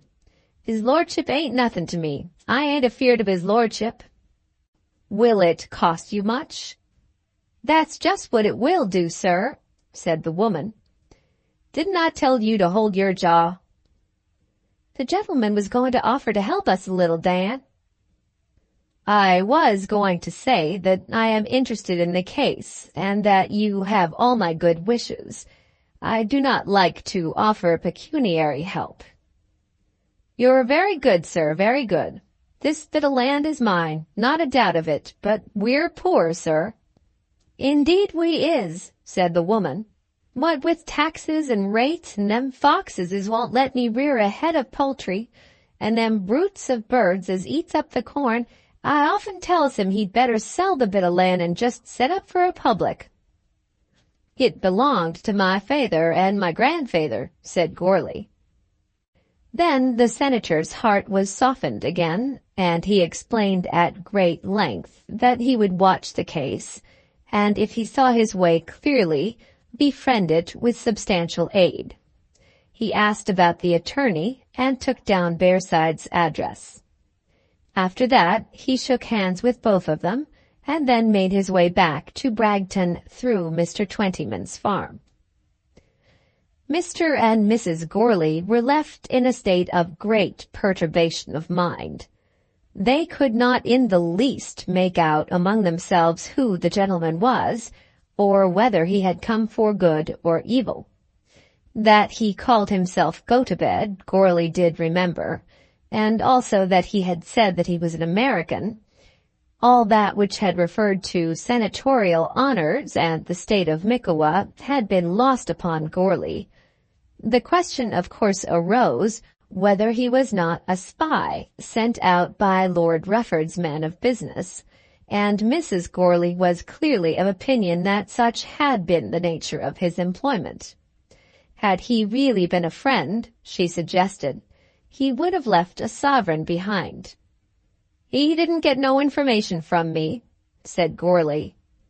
"Only about Mr. Bearside." "What's the odds of that? They all knows that. Bearside. Why should I be ashamed of Bearside?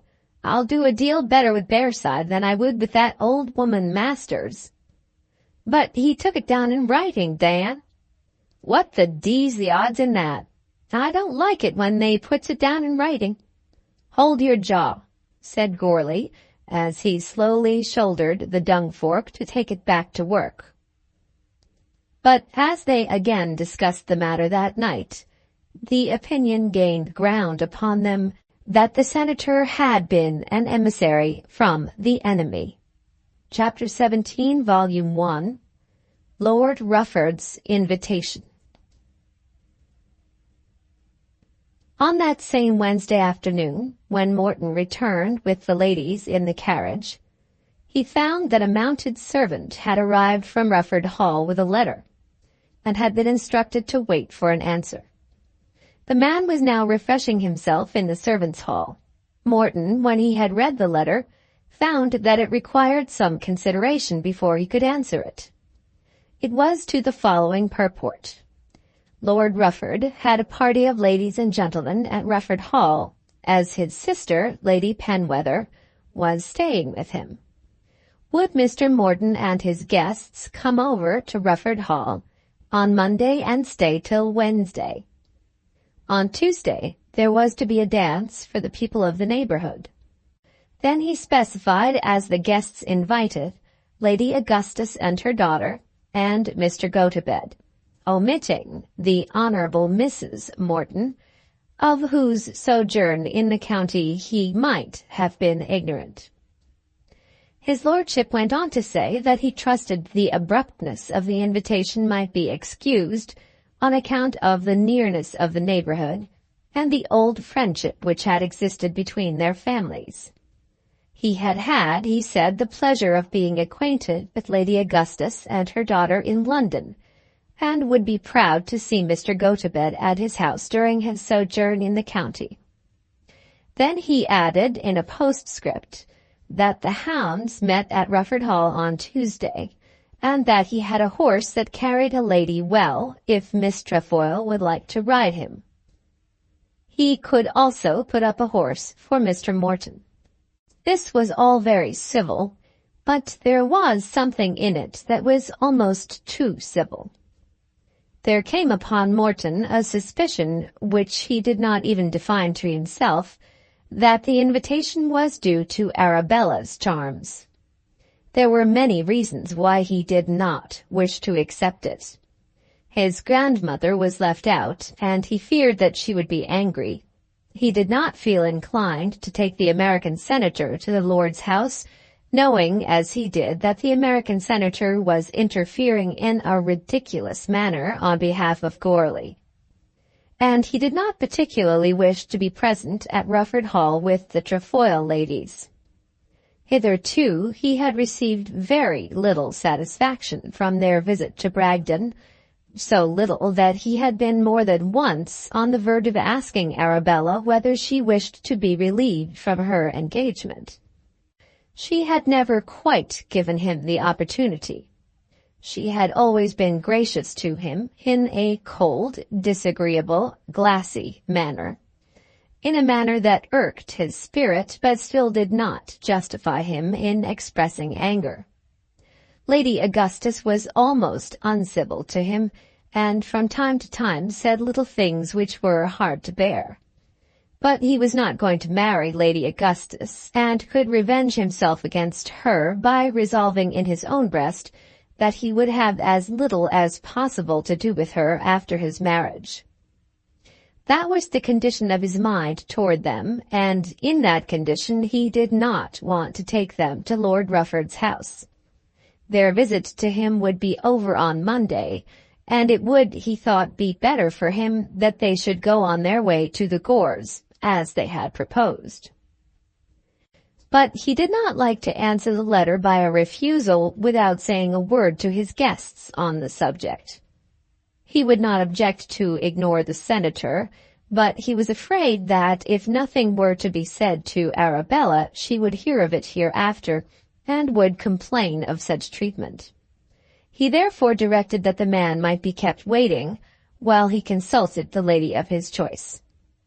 It was with difficulty that he found himself alone with her, and then only by sending her maid in quest of her.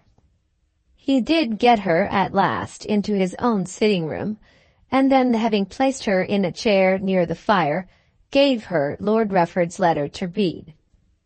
"What can it be?" said she, looking up into his face with her great, inexpressive eyes, "that has required all this solemnity?" She still looked up at him, and did not even open the letter.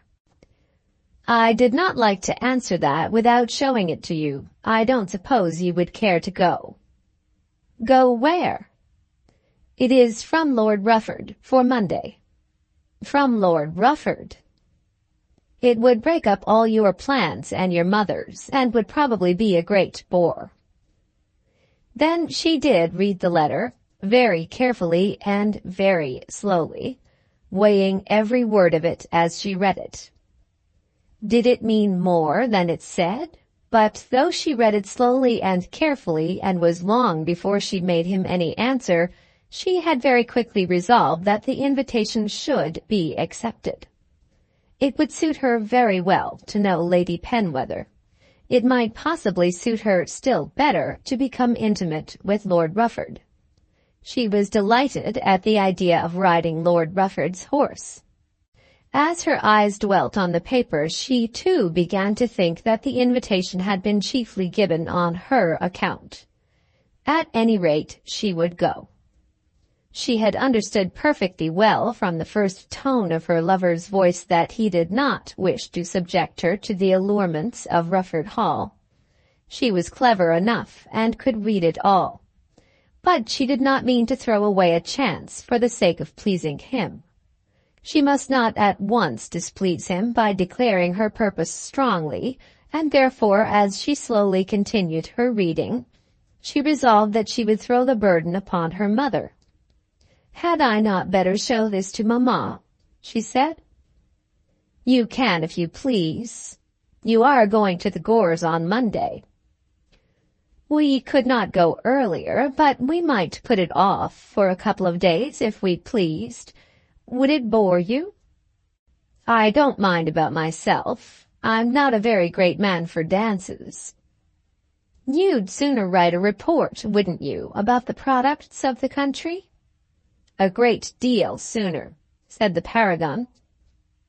"But you see, we haven't all of us got products to write about. I don't care very much about it myself, but if you don't mind, I'll ask Mamma." Of course he was obliged to consent, and merely informed her as she went off with the letter that a servant was waiting for an answer. "To go to Lord Rufford's," said Lady Augustus. "From Monday till Wednesday, Mamma, of course we must go." "I promised poor Mrs. Gore."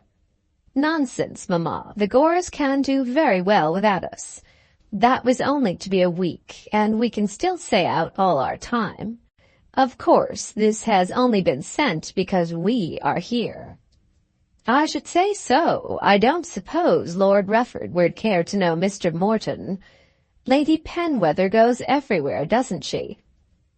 "Everywhere. It would suit me to a T to get on to Lady Penwether's books. But, Mamma, of course it's not that.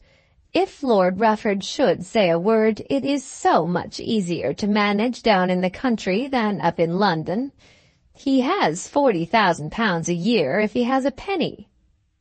How many girls have tried the same thing with him? But I don't mind. I've always said that John Morton and Bragton would not do." "No, Mamma, you haven't. You were the first to say that they would do." "I only said that if there was nothing else—" "Oh, Mamma, how can you say such things? Nothing else, as if he were the last man. You said distinctly that Bragton was £7,000 a year, and that it would do very well. You may change your mind if you like, but it's no good trying to back out of your own doings." "Then I have changed my mind." "Yes, without thinking what I have to go through. I'm not going to throw myself at Lord Rufford's head so as to lose my chance here, but we'll go and see how the land lies. Of course you'll go, Mamma?" "If you think it is for your advantage, my dear." "My advantage? It's part of the work to be done, and we may as well do it. At any rate, I'll tell him to accept. We shall have this odious American with us, but that can't be helped." "And the old woman?" "Lord Rufford doesn't say anything about her. I don't suppose he's such a muff but what he can leave his grandmother behind for a couple of days." Then she went back to Morton and told him that her mother was particularly anxious to make the acquaintance of Lady Penwether, and that she had decided upon going to Rufford Hall. "It will be a very nice opportunity," said she, "for you to become acquainted with Lord Rufford." Then he was almost angry. "I can make plenty of such opportunities for myself when I want them," he said. "Of course, if you and Lady Augustus like it, we will go, but let it stand on its right bottom." "It may stand on any bottom you please." "Do you mean to ride the man's horse?" "Certainly I do. I never refuse a good offer. Why shouldn't I ride the man's horse? Did you never hear before of a young lady borrowing a gentleman's horse?" "No lady belonging to me will ever do so, unless the gentleman be a very close friend indeed." "The lady in this case does not belong to you, Mr. Morton, and therefore, if you have no other objection, she will ride Lord Rufford's horse. Perhaps you will not think it too much trouble to signify the lady's acceptance of the mount in your letter."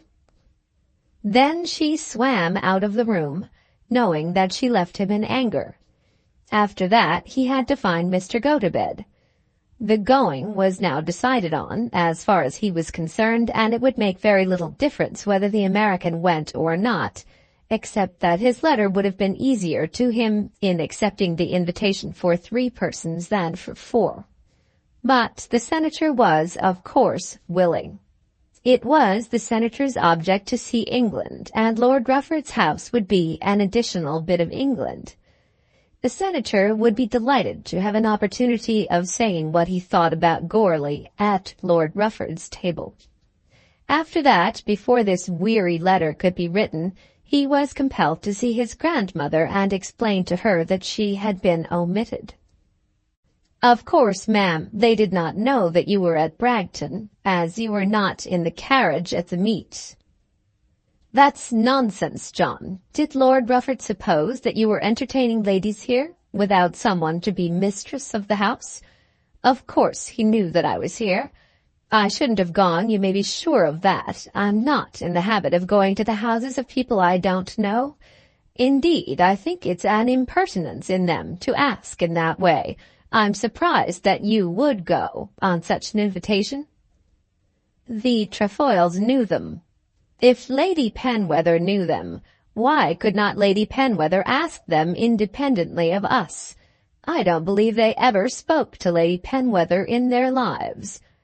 Lord Rufford and Miss Trefoil may very likely be London acquaintances. He may admire her and therefore choose to have her at his ball. I know nothing about that. As far as I am concerned, he's quite welcome to keep her." All this was not very pleasant to John Morton. He knew already that his grandmother and Lady Augustus hated each other, and said spiteful things not only behind each other's backs, but openly to each other's faces.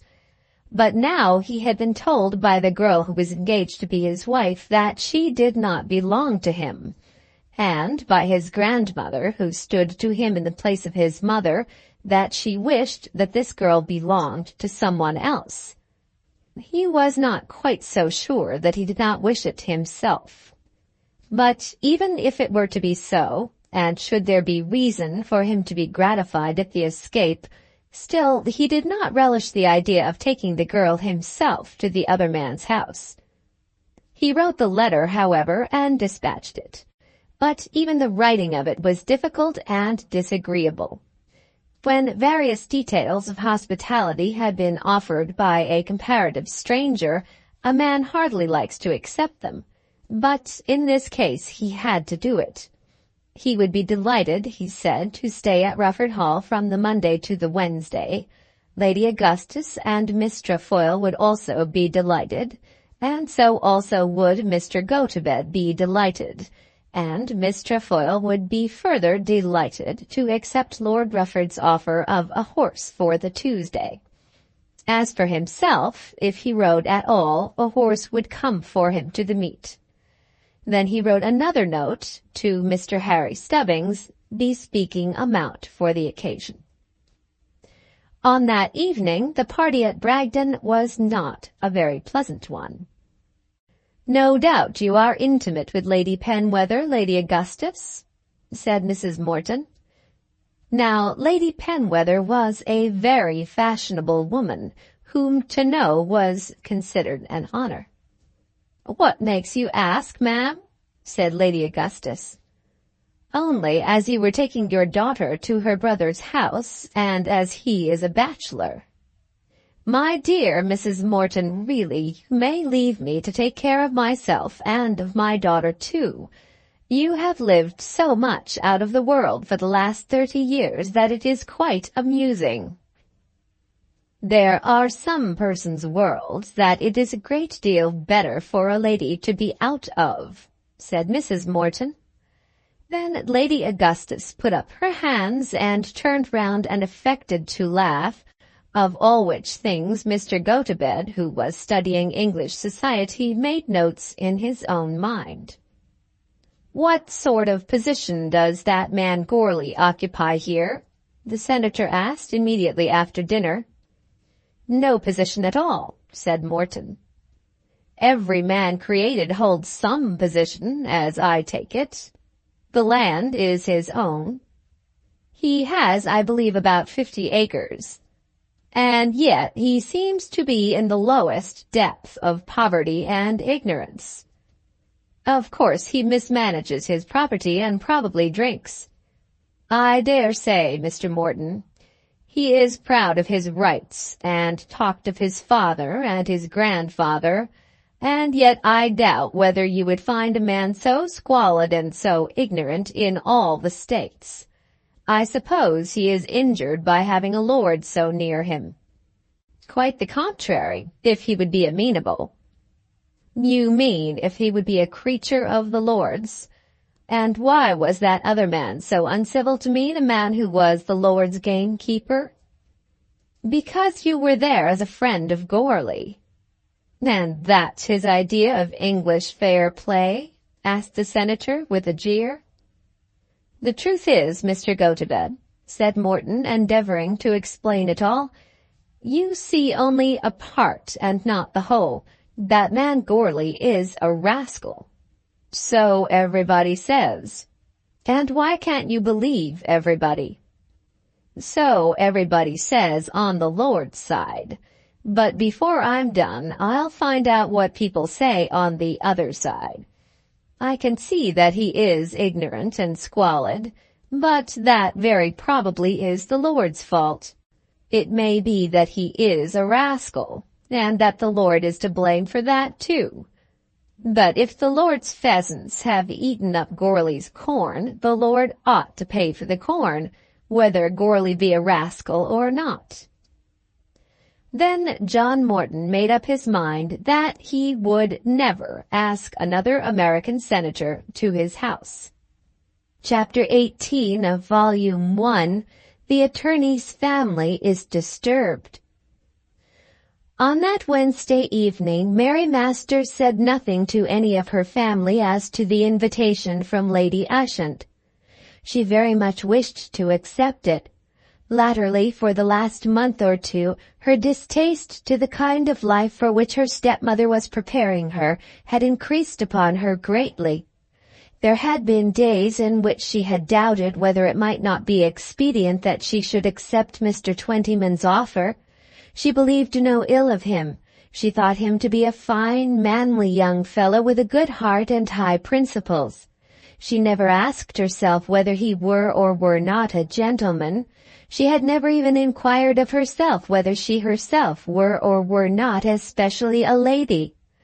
But with all her efforts to like the man, because she thought that by doing so she would relieve and please her father, yet he was distasteful to her. And now, since that walk home with him from Bragton Bridge, he was more distasteful than ever. She did not tell herself that a short visit, say for a month, to Cheltenham would prevent his further attentions, but she felt that there would be a temporary escape. I do not think that she dwelt much on the suggestion that Reginald Morton should be her companion on the journey, but the idea of such companionship, even for a short time, was pleasant to her. If he did this, surely then he would forgive her for having left him at the bridge. She had much to think of before she could resolve how she should tell her tidings. Should she show the letter first to her stepmother or to her father? In the ordinary course of things in that house, the former course would be expected. It was Mrs. Masters who managed everything affecting the family. It was she who gave permission or denied permission for every indulgence. She was generally fair to the three girls, taking special pride to herself for doing her duty by her stepdaughter. But on this very account she was the more likely to be angry if Mary passed her by on such an occasion as this and went to her father. But should her stepmother have once refused her permission, then the matter would have been decided against her. It would be quite useless to appeal from her stepmother to her father, nor would such an appeal come within the scope of her own principles. The Mortons, and especially Lady Ushant, had been her father's friends in old days, and she thought that perhaps she might prevail in this case if she could speak to her father first. She knew well what would be the great, or rather the real, objection. Her mother would not wish that she should be removed so long from Larry Twentyman. There might be difficulties about her clothes, but her father, she knew, would be kind to her. At last she made up her mind that she would ask her father. He was always at his office desk for half an hour in the morning before the clerks had come, and on the following day, a minute or two after he had taken his seat, she knocked at the door. He was busy reading a letter from Lord Rufford's man of business, asking him certain questions about Goarly, and almost employing him to get up the case on Lord Rufford's behalf. There was a certain triumph to him in this. It was not by his means that tidings had reached Lord Rufford of his refusal to undertake Goarly's case, but Runciman, who was often allowed by his lordship to say a few words to him in the hunting field, had mentioned the circumstance. A man like Mr. Masters is better without a blackguard such as that, the lord had said. Then Runciman had replied, "No doubt, my lord, no doubt. But Dillsborough is a poor place, and business is business, my lord."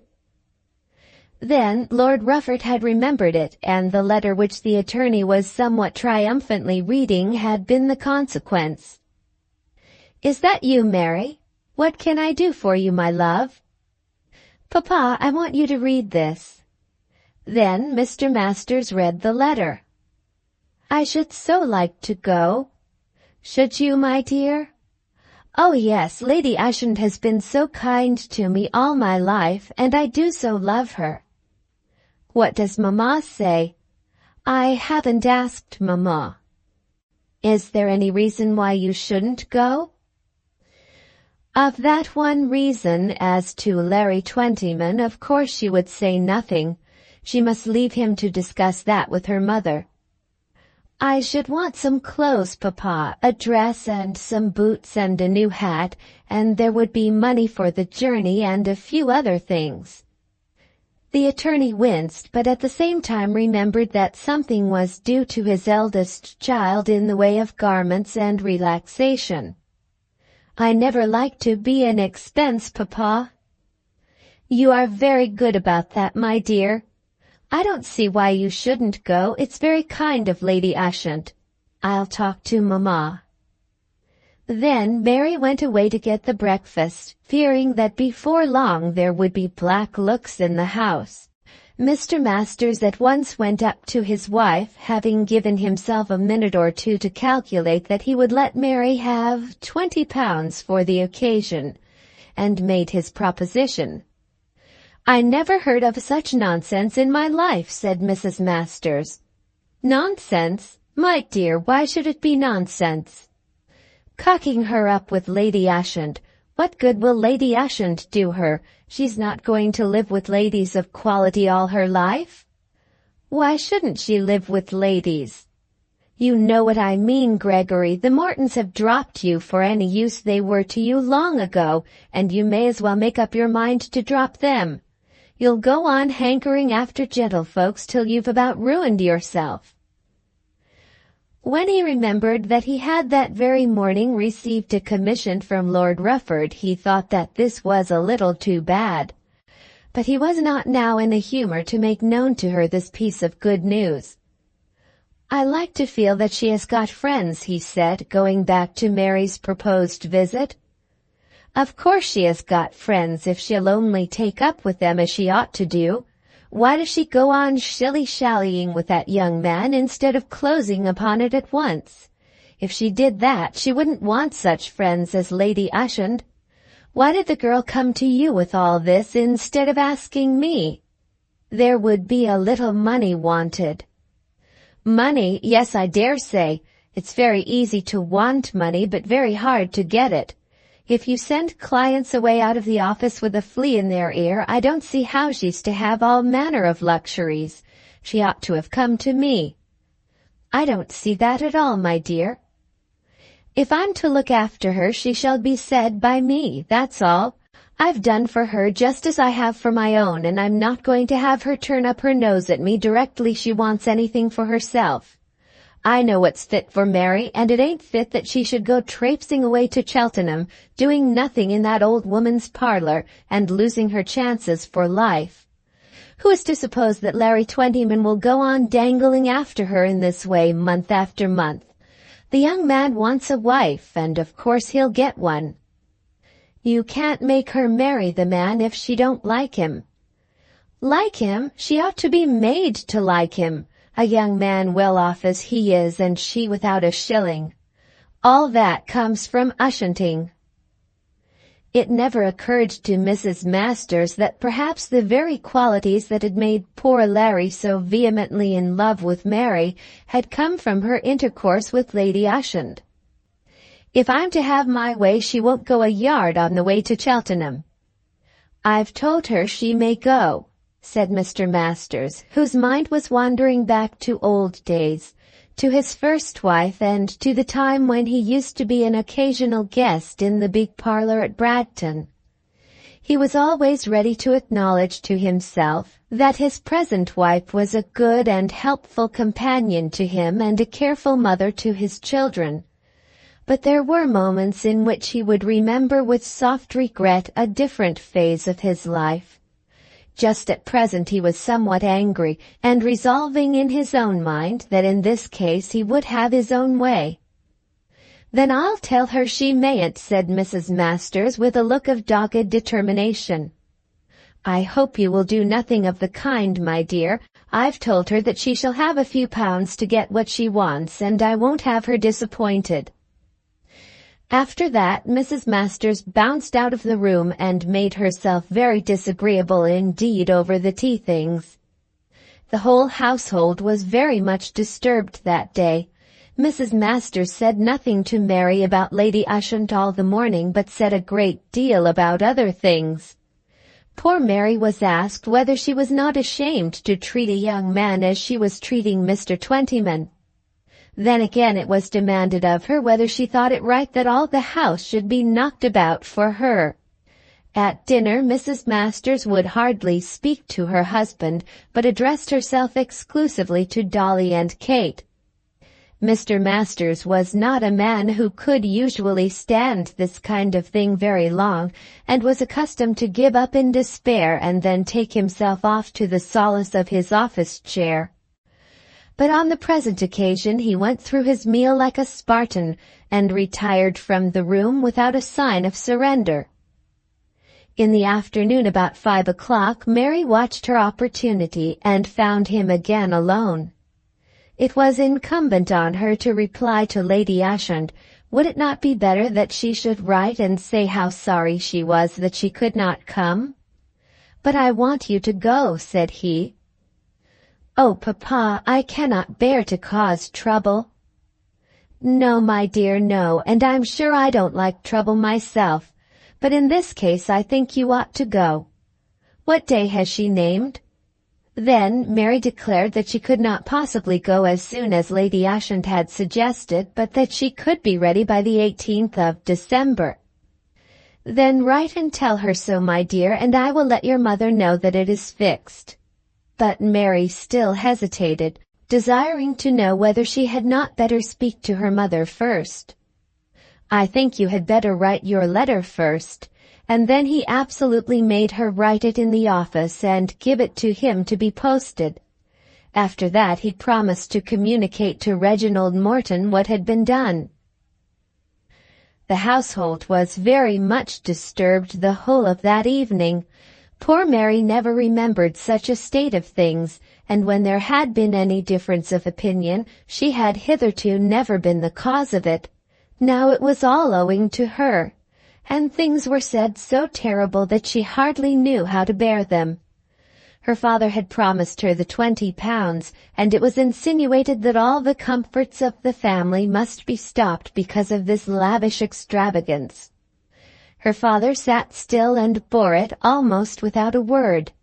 Both Dolly and Kate were silent and wretched. Mrs. Masters every now and then gurgled in her throat, and 3 or 4 times wiped her eyes. "I'm better out of the way altogether," she said at last, jumping up and walking towards the door as though she were going to leave the room and the house forever. "Mamma," said Mary, rising from her seat, "I won't go. I'll write and tell Lady Ushant that I can't do it." "You're not to mind me," said Mrs. Masters. "You're to do what your papa tells you. Everything that I've been striving at is to be thrown away. I'm to be nobody, and it's quite right that your papa should tell you so." "Dear mamma, don't talk like that," said Mary, clinging hold of her stepmother. "Your papa sits there and won't say a word," said Mrs. Masters, stamping her foot. "What's the good of speaking when you go on like that before the children?" said Mr. Masters, getting up from his chair. "I say that it's a proper thing that the girl should go to see the old friend who brought her up and has been always kind to her, and she shall go." Mrs. Masters seated herself on the nearest chair, and leaning her head against the wall, began to go into hysterics. "Your letter has already gone, Mary, and I desire you will write no other without letting me know." Then he left the room and the house, and absolutely went over to the bush. This latter proceeding was, however, hardly more than a bravado, for he merely took the opportunity of asking Mrs. Runciman a question at the bar, and then walked back to his own house and shut himself up in the office. On the next morning he called on Reginald Morton and told him that his daughter had accepted Lady Ushant's invitation, but could not go till the 18th. "I shall be proud to take charge of her," said Reginald, "and as for the change in the day, it will suit me all the better." So that was settled. On the next day, Friday, Mrs. Masters did not come down to breakfast, but was waited upon upstairs by her own daughters. This with her was a most unusual circumstance. The two maids were of opinion that such a thing had never occurred before, and that therefore master must have been out half the night at the public-house, although they had not known it. To Mary she would hardly speak a word. She appeared at dinner, and called her husband Mr. Masters when she helped him to stew. All the afternoon she averred that her head was splitting, but managed to say very many bitter things about gentlemen in general, and expressed a vehement hope that that poor man Goarly would get at least £100. It must be owned, however, that at this time she had heard nothing of Lord Rufford's commission to her husband. In the evening Larry came in and was at once told the terrible news. "Larry," said Kate, "Mary is going away for a month." "Where are you going, Mary?" asked the lover eagerly. "To Lady Ushant's, Mr. Twentyman." "For a month?" "She has asked me for a month," said Mary. "It's a regular fool's errand," said Mrs. Masters. "It's not done with my consent, Mr. Twentyman. I don't think she ought to stir from home till things are more settled." "They can be settled this moment as far as I'm concerned," said Larry, standing up.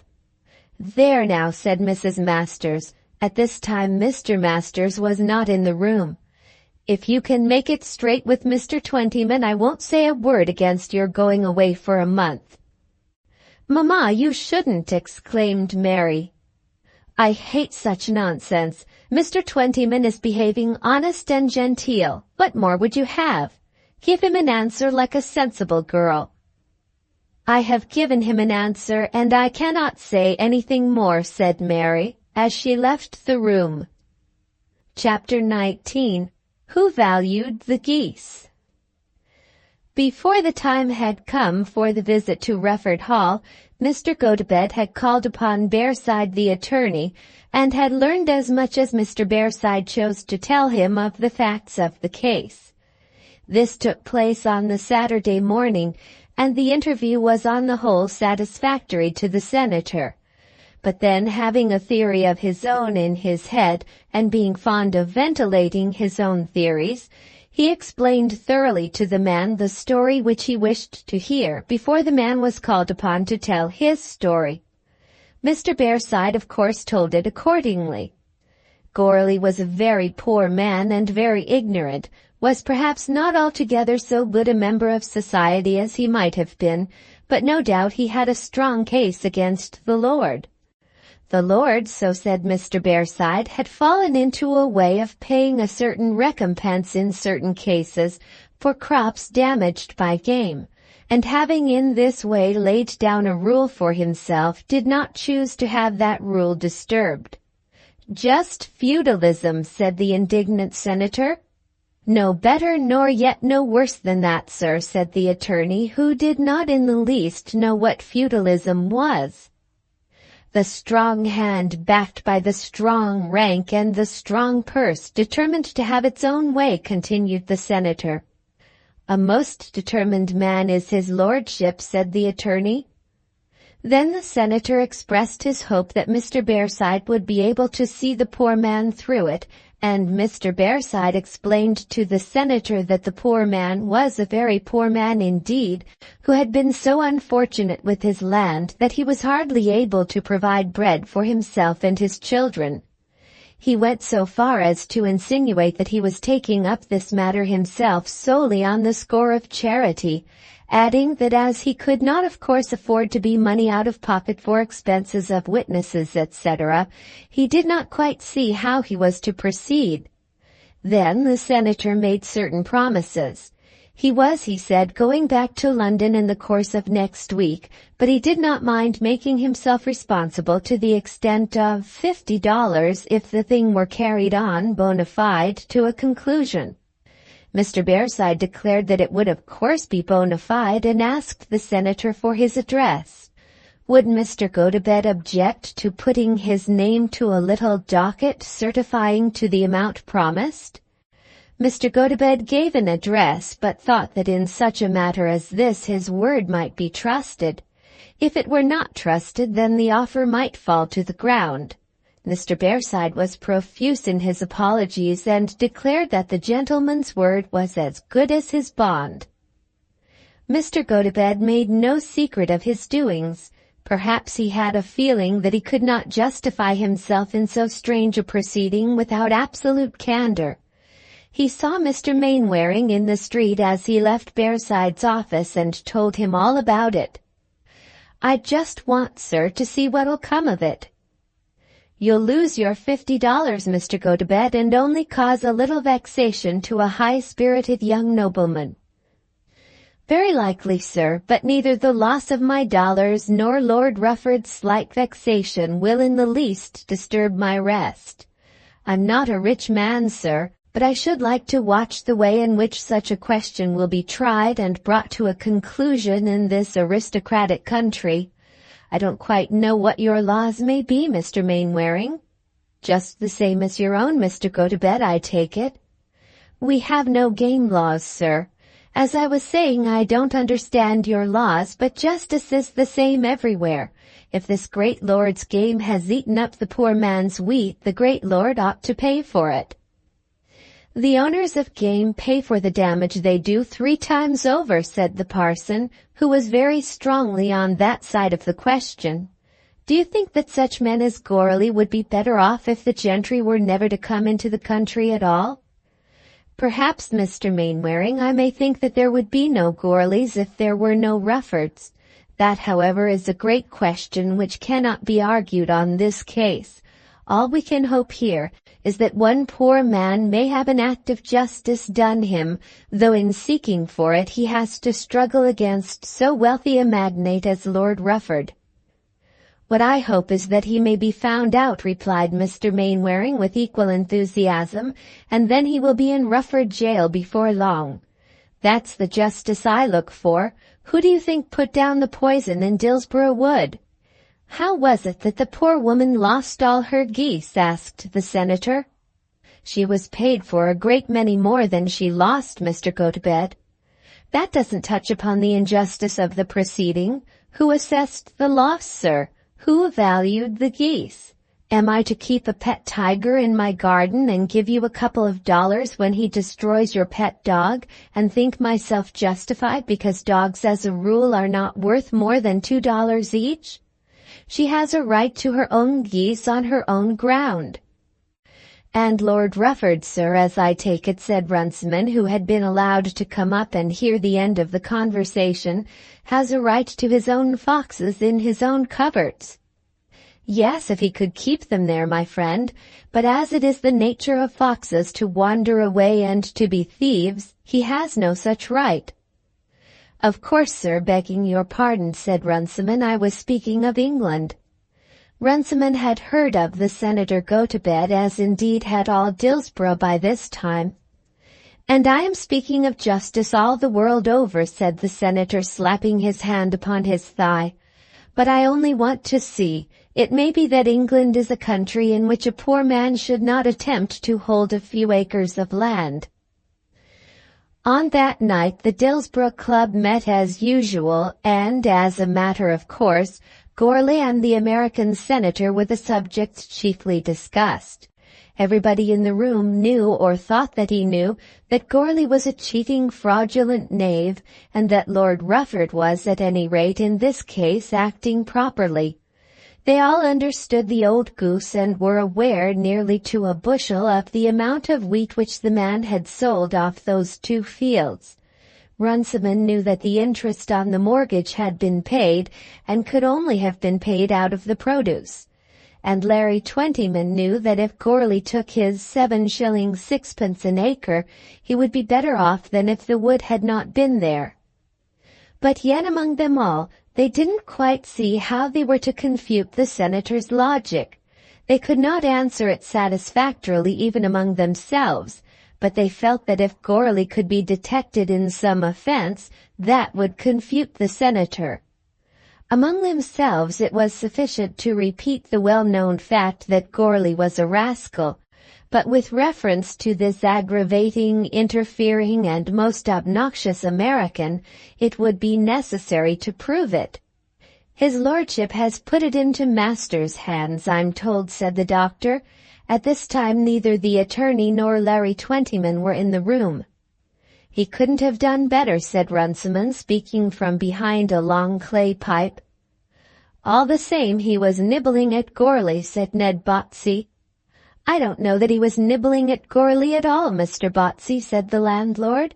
Goarly came to him and Goarly was refused. What more would you have? It's all one to me, said Botsey, only I do think that in a sporting county like this, the place ought to be made too hot to hold a blackguard like that. If he comes out at me with his gun, I'll ride over him, and I wouldn't mind riding over that American, too. That's just what would suit Goarly's book, said the doctor. Exactly what Goarly would like, said Harry Stubbings. Then Mr. Masters and Larry entered the room. On that evening 2 things had occurred to the attorney. Nickem had returned and had asked for and received an additional week's leave of absence. He had declined to explain accurately what he was doing, but gave the attorney to understand that he thought that he was on the way to the bottom of the whole thing. Then, after Nickem had left him, Mr. Masters had a letter of instructions from Lord Rufford's steward. When he received it and found that his paid services had been absolutely employed on behalf of his lordship, he almost regretted the encouragement he had given to Nickem. In the first place, he might want Nickem, and then he felt that in his present position he ought not to be a party to anything underhand. But Nickem was gone, and he was obliged to console himself by thinking that Nickem was at any rate employing his intellect on the right side. When he left his house with Larry Twentyman, he had told his wife nothing about Lord Rufford. Up to this time he and his wife had not as yet reconciled their difference, and poor Mary was still living in misery. Larry, though he had called for the attorney, had not sat down in the parlour, and had barely spoken to Mary. "For gracious sake, Mr. Twentyman, don't let him stay in that place there half the night," said Mrs. Masters. "It ain't fit for a father of a family." "Father never does stay half the night," said Kate, who took more liberties in that house than anyone else. "Hold your tongue, miss. I don't know whether it wouldn't be better for you, Mr. Twentyman, if you were not there so often yourself." Poor Larry felt this to be hard. He was not even engaged as yet, and as far as he could see was not on the way to be engaged. In such condition, surely his possible mother-in-law could have no right to interfere with him. He condescended to make no reply, but crossed the passage and carried the attorney off with him. "You've heard what that American gentleman has been about, Mr. Masters?" asked the landlord. "I'm told he's been with Bearside, and has offered to pay his bill for him if he'll carry on the business for Goarly. Who ever heard the like of that?" "What sort of a man is he?" asked the doctor. "A great man in his own country, everybody says," answered Runciman. "I wish he'd stayed there. He comes over here and thinks he understands everything, just as though he had lived here all his life.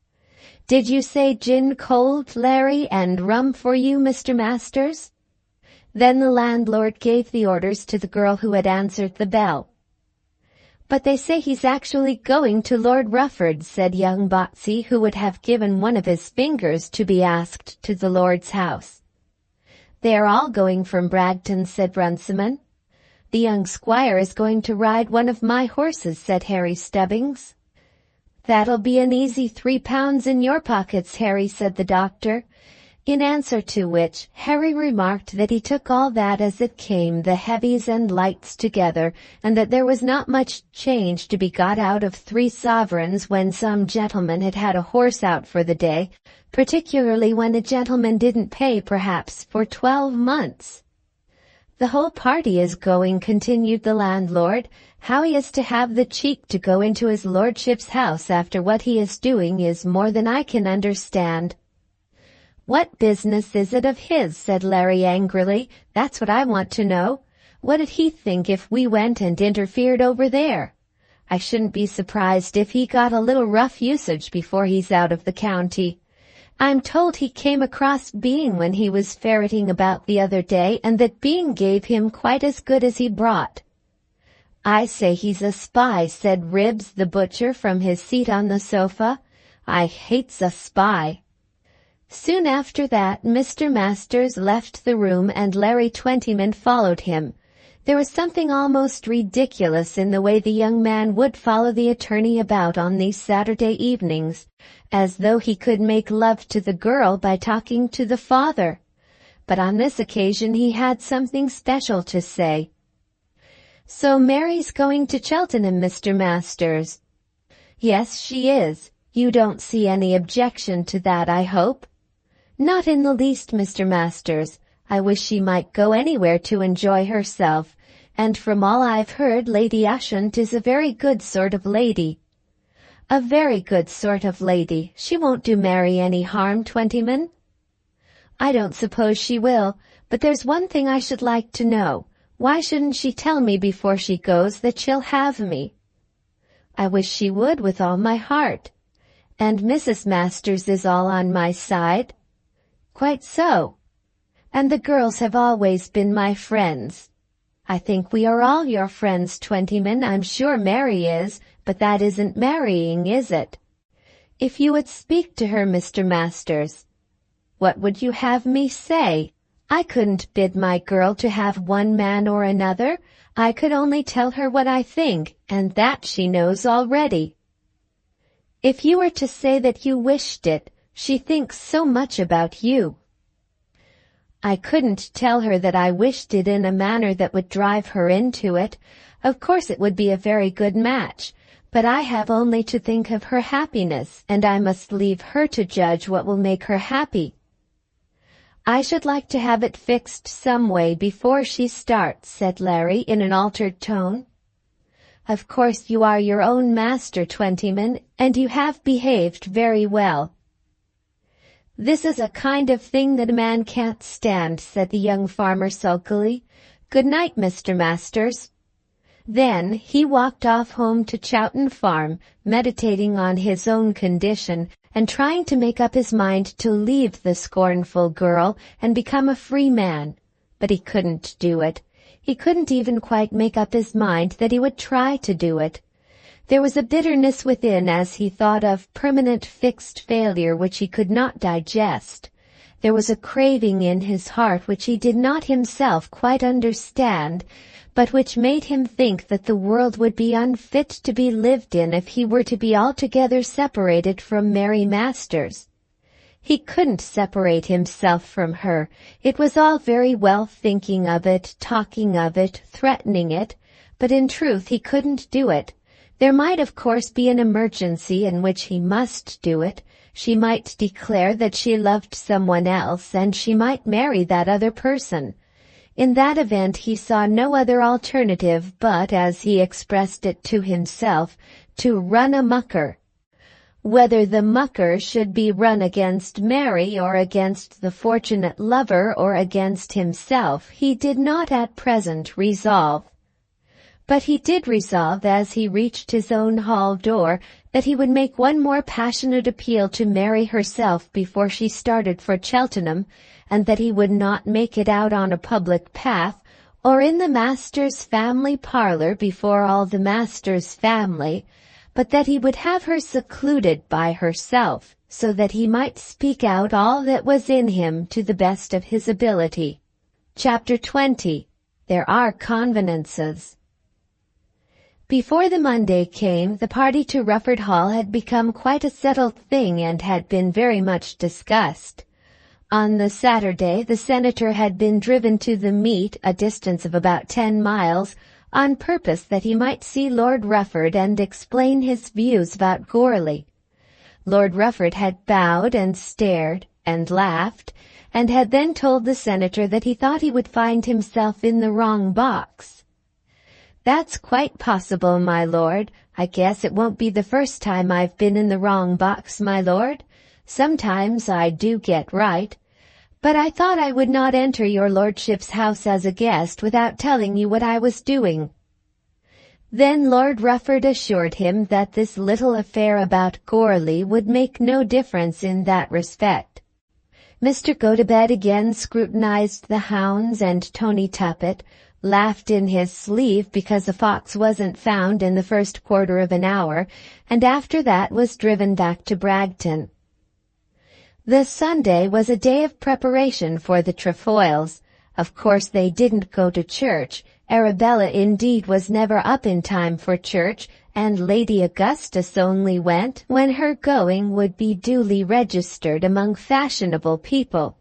Mr. Gotobed laughed when he was invited, and asked whether anybody was ever known to go to church 2 Sundays running at Bragton. People have been known to refuse with less acrimony, said Morton. I always speak my mind, sir, replied the senator. Poor John Morton therefore went to his parish church alone. There were many things to be considered by the Trefoils. There was the question of dress. If any good was to be done by Arabella at Rufford, it must be done with great dispatch. There would be the dinner on Monday, the hunting on Tuesday, the ball, and then the interesting moment of departure. No girl could make better use of her time, but then think of her difficulties.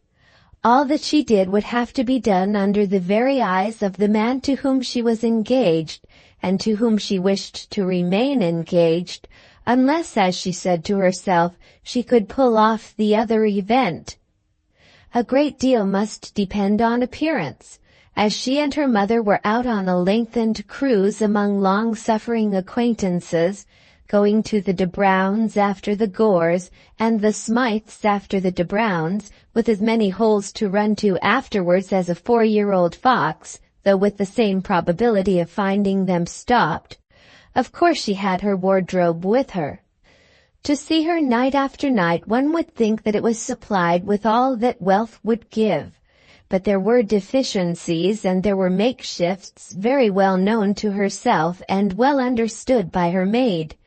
She could generally supply herself with gloves by bets, as to which she had never any scruple in taking either what she did win or did not, and in dunning any who might chance to be defaulters.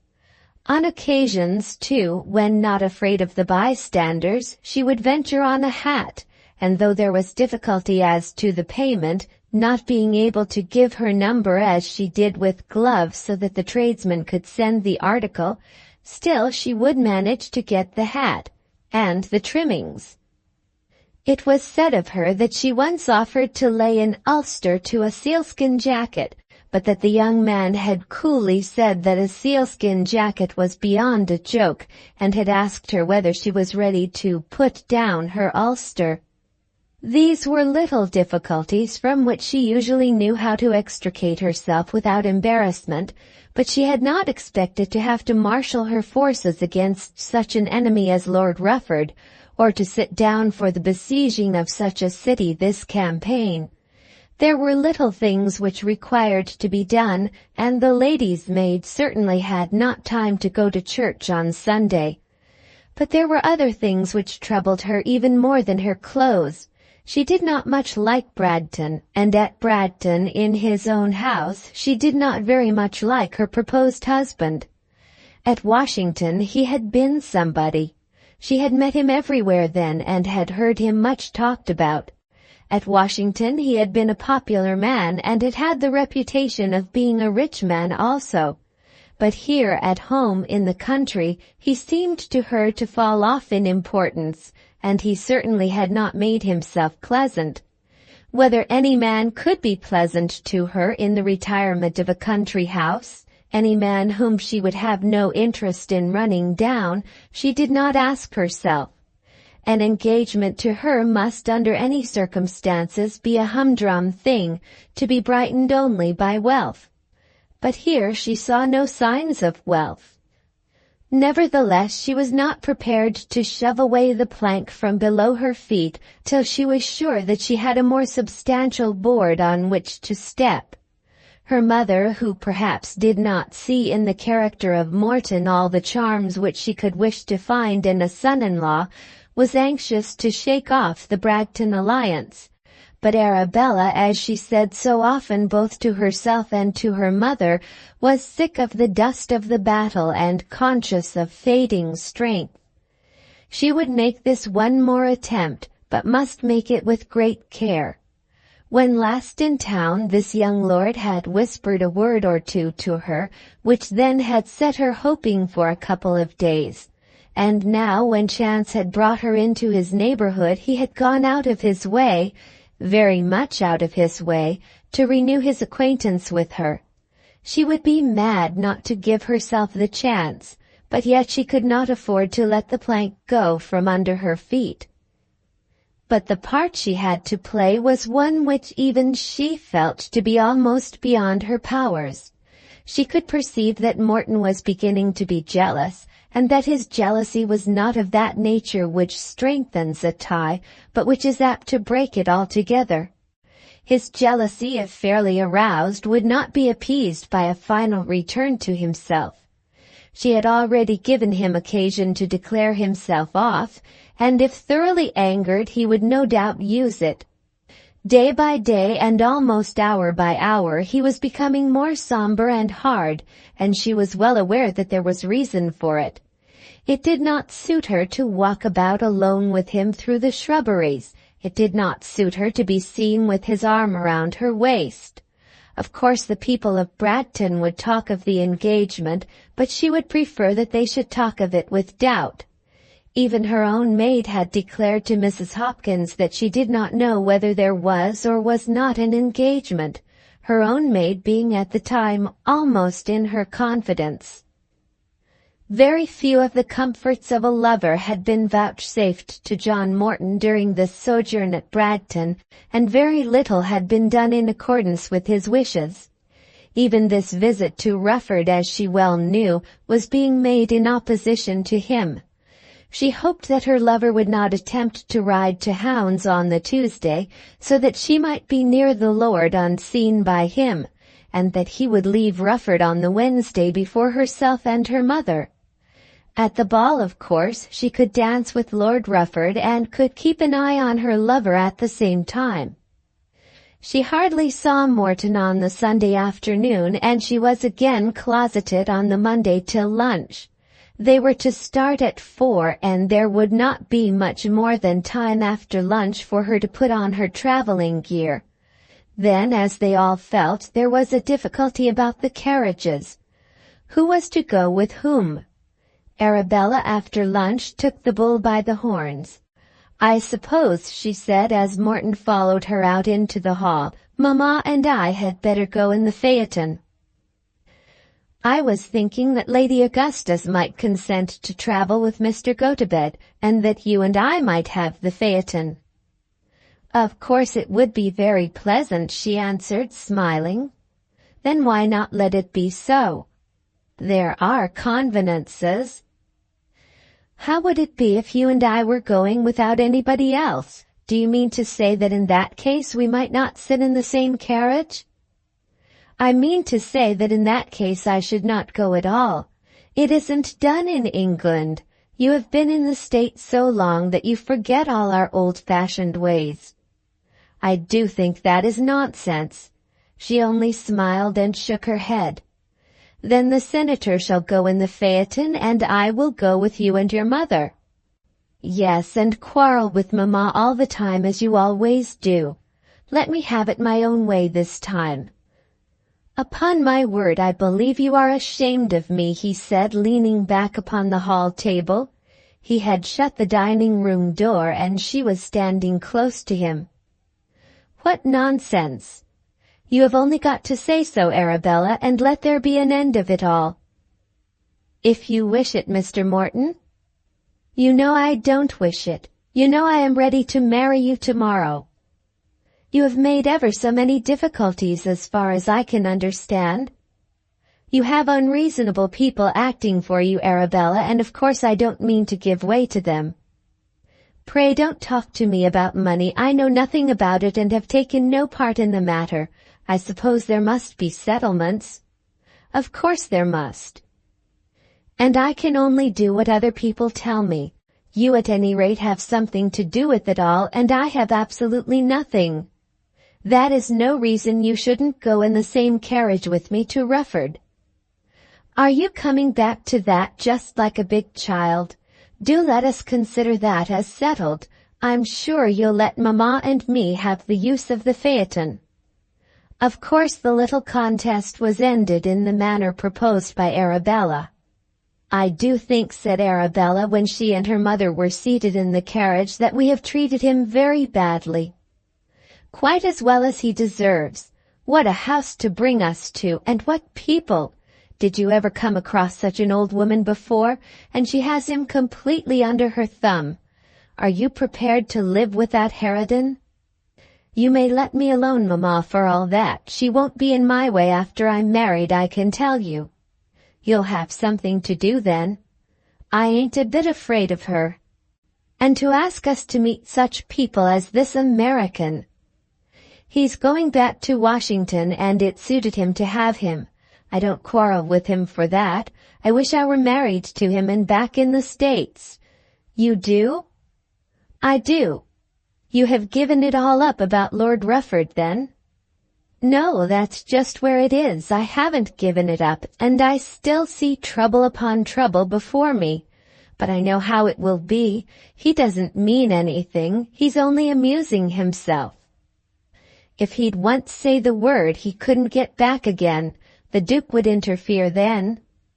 "What would he care for the Duke? The Duke is no more than anybody else nowadays. I shall just fall to the ground between two stools. I know it as well as if it were done already, and then I shall have to begin again.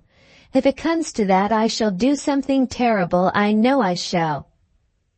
Then they turned in at Lord Rufford's gates, and as they were driven up beneath the oaks through the gloom, both mother and daughter thought how charming it would be to be the mistress of such a park. Chapter 21. The first evening at Rufford Hall. The phaeton arrived the first, the driver having been especially told by Arabella that he need not delay on the road for the other carriage.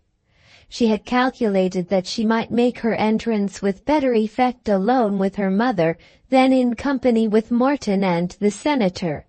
It would have been worth the while of anyone who had witnessed her troubles on that morning to watch the bland serenity and happy ease with which she entered the room. Her mother was fond of a prominent place, but was quite contented on this occasion to play a second fiddle for her daughter.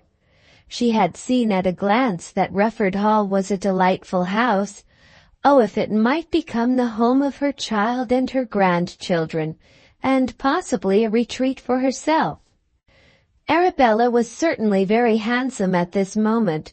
Never did she look better than when got up with care for travelling, especially as seen by an evening light. Her slow motions were adapted to heavy wraps, and however she might procure her large sealskin jacket, she graced it well when she had it. Lord Rufford came to the door to meet them and immediately introduced them to his sister. There were 6 or 7 people in the room, mostly ladies, and tea was offered to the newcomers. Lady Penwether was largely made like her brother, but was a languidly lovely woman, not altogether unlike Arabella herself in her figure and movements, but with a more expressive face, with less color, and much more positive assurance of high breeding. Lady Penwether was said to be haughty, but it was admitted by all people that when Lady Penwether had said a thing or had done a thing, it might be taken for granted that the way in which she had done or said that thing was the right way. The only other gentleman there was Major Caneback, who had just come in from hunting with some distant pack, and who had been brought into the room by Lord Rufford that he might give some account of the doings of the day. According to Caneback, they had been talking in the Brake country about nothing but Goarly and the enormities which had been perpetrated by the URU. "By the by, Miss Trefoil," said Lord Rufford, "what have you done with your senator?" "He's on the road, Lord Rufford, examining English institutions as he comes along. He'll be here by midnight."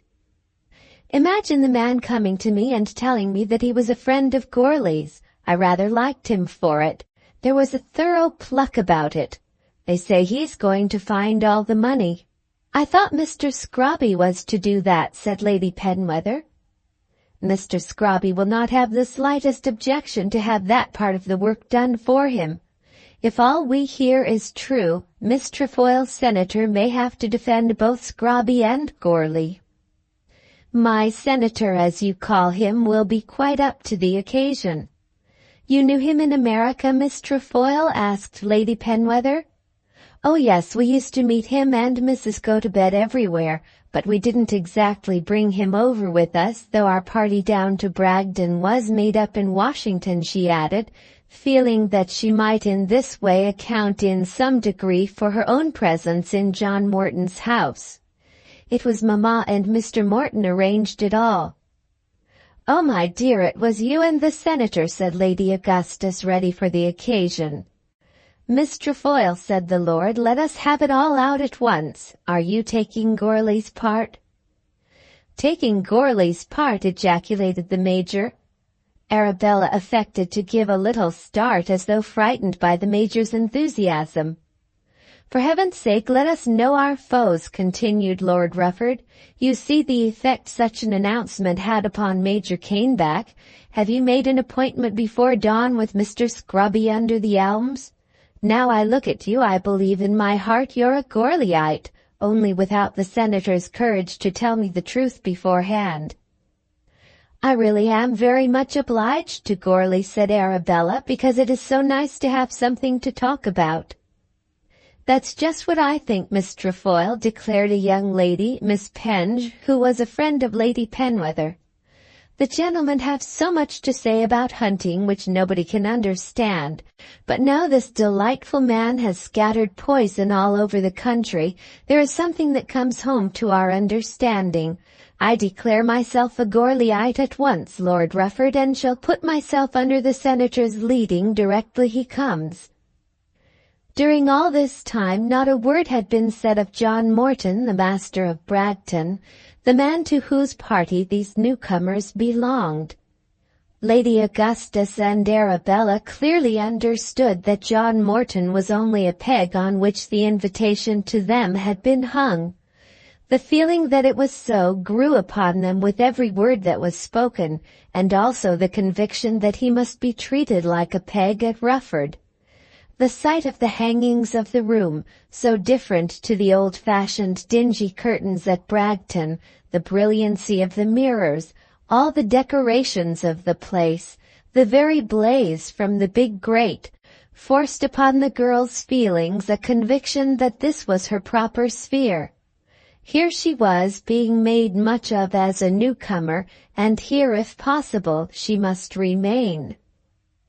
Everything smiled on her with gilded dimples, and these were the smiles she valued.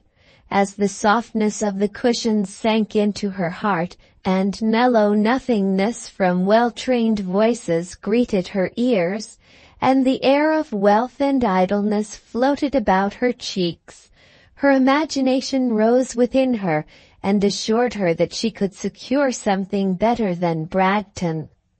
The cautions with which she had armed herself faded away. This was the kind of thing for which she had been striving. As a girl of spirit, was it not worth her while to make another effort even though there might be danger? Aut Caesar, aut nihil. She knew nothing about Caesar, but before the tardy wheels which brought the senator and Mr. Morton had stopped at the door, she had declared to herself that she would be Lady Rufford. The fresh party was of course brought into the drawing-room and tea was offered, but Arabella hardly spoke to them, and Lady Augustus did not speak to them at all, and they were shown up to their bedrooms with very little preliminary conversation. It was very hard to put Mr. Gotobed down, or it might be more correctly said, as there was no effort to put him down, that it was not often that he failed in coming to the surface. He took Lady Penwether out to dinner and was soon explaining to her that this little experiment of his in regard to Goarly was being tried simply with the view of examining the institutions of the country. "We don't mind it from you," said Lady Penwether, "because you are in a certain degree a foreigner." The senator declared himself flattered by being regarded as a foreigner only in a certain degree. "You see, you speak our language, Mr. Gotobed, and we can't help thinking you are half English." "We are 2/3 English, my lady," said Mr. Gotobed, "but then we think the other third is an improvement." "Very likely." "We have nothing so nice as this." As he spoke, he waved his right hand to the different corners of the room. "Such a dinner table as I am sitting down to now couldn't be fixed in all the United States, though a man might spend 3 times as many dollars on it as his lordship does." "That is very often done, I should think." "But then, as we have nothing so well done as a house like this, so also have we nothing so ill done as the houses of your poor people. Wages are higher with you, Mr. Gotobed, and public spirit and the philanthropy of the age and the enlightenment of the people and the institutions of the country all round, they are all higher." "Canvas-back ducks," said the Major, who was sitting 2 or 3 off on the other side. "Yes, sir, we have canvas-back ducks." "Make up for a great many faults," said the Major. "Of course, sir, when a man's stomach rises above his intelligence, he'll have to argue accordingly," said the senator. "Caneback, what are you going to ride tomorrow?" asked the Lord, who saw the necessity of changing the conversation, as far at least as the Major was concerned. "Jemima, mare of Purefoy's. Have my neck broken, they tell me." "It's not improbable," said Sir John Purefoy, who was sitting at Lady Penwether's left hand. "Nobody ever could ride her yet." "I was thinking of asking you to let Miss Trefoil try her," said Lord Rufford. Arabella was sitting between Sir John Purefoy and the Major. "Miss Trefoil is quite welcome," said Sir John. "It isn't a bad idea. Perhaps she may carry a lady because she has never been tried. I know that she objects strongly to carry a man." "My dear," said Lady Augustus, "you shan't do anything of the kind," and Lady Augustus pretended to be frightened. "Mamma, you don't suppose Lord Rufford wants to kill me at once?" "You shall either ride her, Miss Trefoil, or my little horse Jack. But I warn you beforehand that as Jack is the easiest ridden horse in the country and can scramble over anything and never came down in his life, you won't get any honor and glory. But on Jemima you might make a character that would stick to you till your dying day." "But if I ride Jemima, that dying day might be tomorrow. I think I'll take Jack, Lord Rufford, and let Major Caneback have the honor. Is Jack fast?" In this way the anger arising between the senator and the Major was assuaged. The senator still held his own, and before the question was settled between Jack and Jemima, had told the company that no Englishman knew how to ride, and that the only seat fit for a man on horseback was that suited for the pacing horses of California and Mexico. Then he assured Sir John Purefoy that 80 miles a day was no great journey for a pacing horse, with a man of 14 stone and a saddle and accoutrements weighing 4 more. The Major's countenance when the senator declared that no Englishman could ride was a sight worth seeing. That evening, even in the drawing-room, the conversation was chiefly about horses and hunting, and those terrible enemies Goarly and Scrobby. Lady Penwether and Miss Penge, who didn't hunt, were distantly civil to Lady Augustus, of whom of course a woman so much in the world as Lady Penwether knew something. Lady Penwether had shrugged her shoulders when consulted as to these special guests, and had expressed a hope that Rufford wasn't going to make a goose of himself. But she was fond of her brother, and as both Lady Purefoy and Miss Penge were special friends of hers, and as she had also been allowed to invite a couple of Godolphin's girls to whom she wished to be civil, she did as she was asked. The girl, she said to Miss Penge that evening, was handsome, but penniless and a flirt. The mother she declared to be a regular old soldier. As to Lady Augustus, she was right, but she had perhaps failed to read Arabella's character correctly. Arabella Trefoil was certainly not a flirt. In all the horsey conversation Arabella joined, and her low, clear, slow voice could be heard now and then, as though she were really animated with the subject. At Bragton she had never once spoken as though any matter had interested her.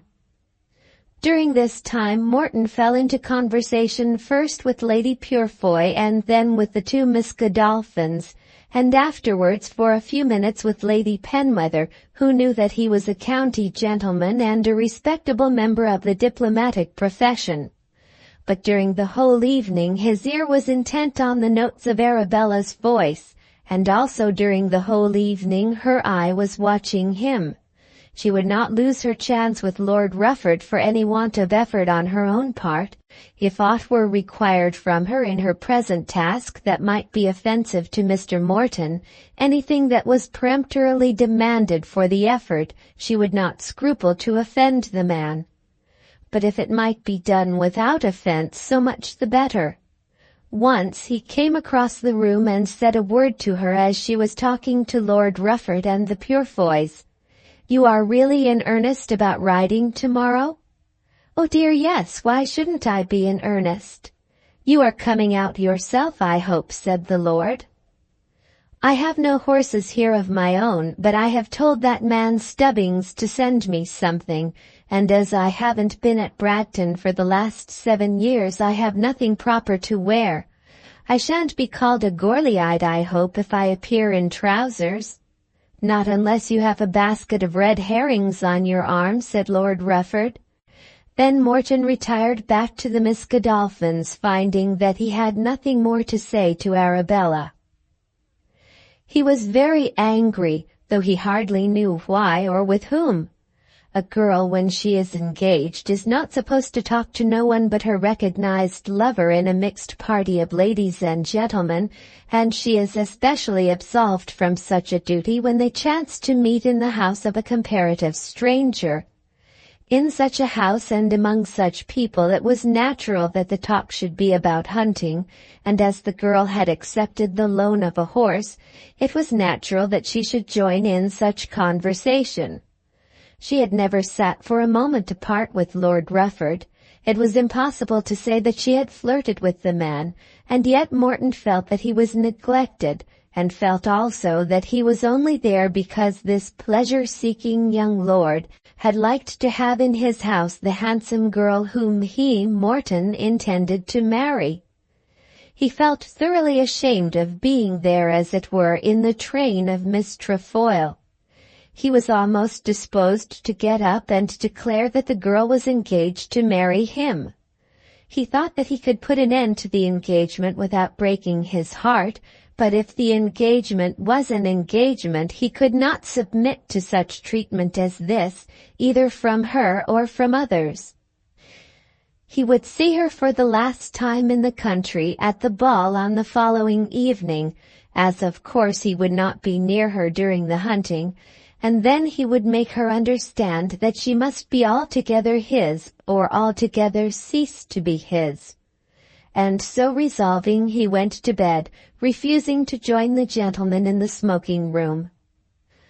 "Oh, mamma," Arabella said to her mother that evening, "I do so wish I could break my arm tomorrow."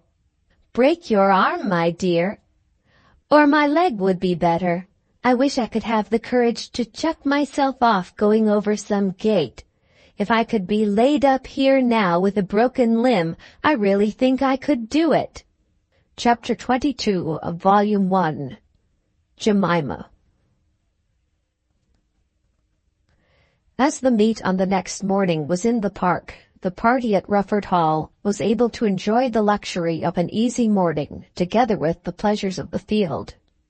There was no getting up at 8 o'clock, no hurry and scurry to do 20 miles and yet be on time, no necessity for the tardy dressers to swallow their breakfasts, while their more energetic companions were raving at them for compromising the chances of the day by their delay. There was a public breakfast downstairs, at which all the hunting farmers of the country were to be seen, and some who only pretended to be hunting farmers on such occasions. But upstairs there was a private breakfast for the ladies and such of the gentlemen as preferred tea to champagne and cherry brandy. Lord Rufford was in and out of both rooms, making himself generally agreeable. In the public room there was a great deal said about Goarly, to all of which the senator listened with eager ears.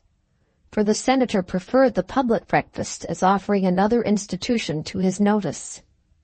"He'll swing on a gallows afore he's dead," said one energetic farmer who was sitting next to Mr. Gotobed. A fat man with a round head and a bullock's neck, dressed in a black coat with breeches and top boots. John Runce was not a riding man. He was too heavy and short-winded, too fond of his beer and port wine.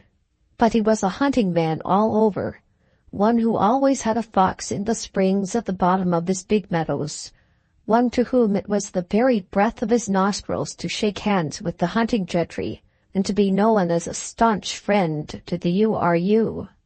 A man did not live in the county more respected than John Runce, or who was better able to pay his way. To his thinking, an animal more injurious than Goarly to the best interests of civilization could not have been produced by all the evil influences of the world combined. "Do you really think," said the senator calmly, "that a man should be hanged for killing a fox?" John Runce, who was not very ready, turned round and stared at him. "I haven't heard of any other harm he has done, and perhaps he had some provocation for that." Words were wanting to Mr. Runce, but not indignation.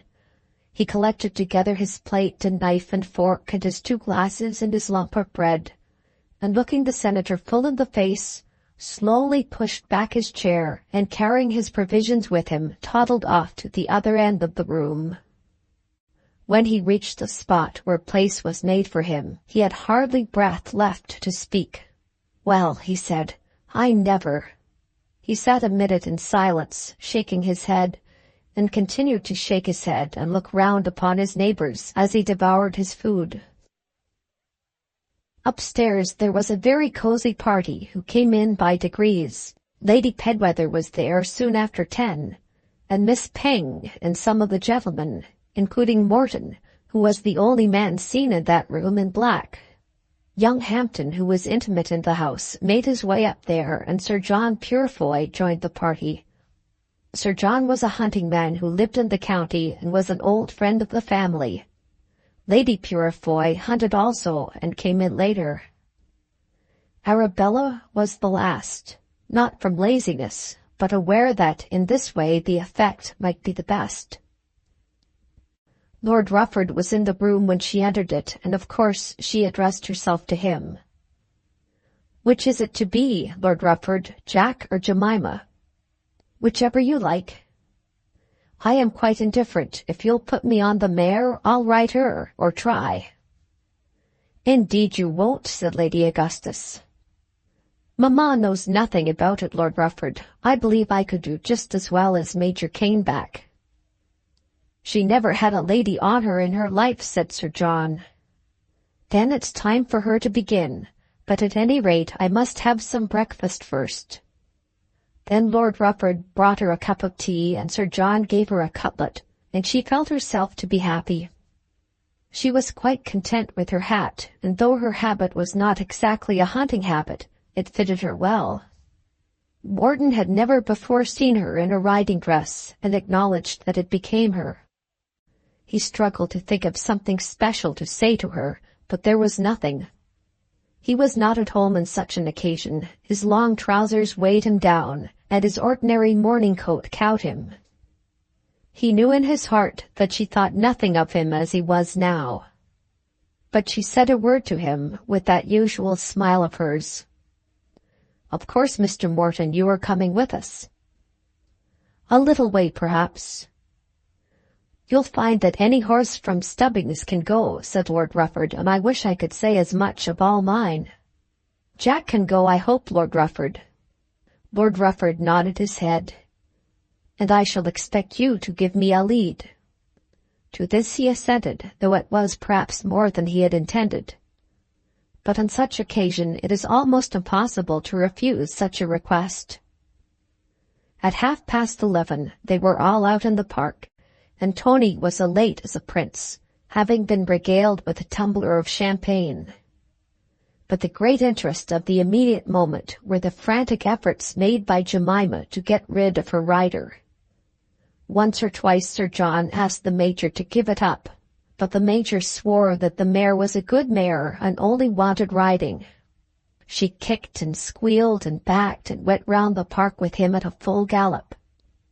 In the park there was a rail with a ha-ha ditch, and the Major rode her at it in a gallop. She went through the timber, fell in the ditch, and then was brought up again without giving the man a fall.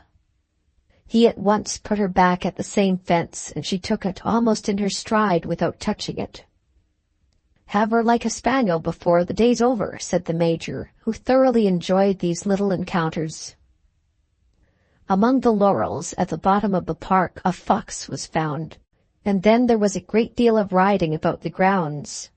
All this was much enjoyed by the ladies who were on foot, and by the senator who wandered about the place alone. A gentleman's park is not always the happiest place for finding a fox. The animal usually has many resources there and does not like to leave it. And when he does go away, it is not always easy to get after him. But ladies in a carriage or on foot on such occasions have their turn of the sport. On this occasion it was nearly 1 before the fox allowed himself to be killed, and then he had hardly been outside the park palings. There was a great deal of sherry drank before the party got away, and hunting men such as Major Caneback began to think that the day was to be thrown away. As they started off for Shudborough Springs, the little covert on John Runce's farm, which was about 4 miles from Rufford Hall, Sir John asked the Major to get on another animal. "You've had trouble enough with her for one day, and given her enough to do." But the Major was not of that way of thinking. "Let her have the day's work," said the Major. "Do her good. Remember what she's learned." And so they trotted off to Shudborough. While they were riding about the park, Morton had kept near to Miss Trefoil.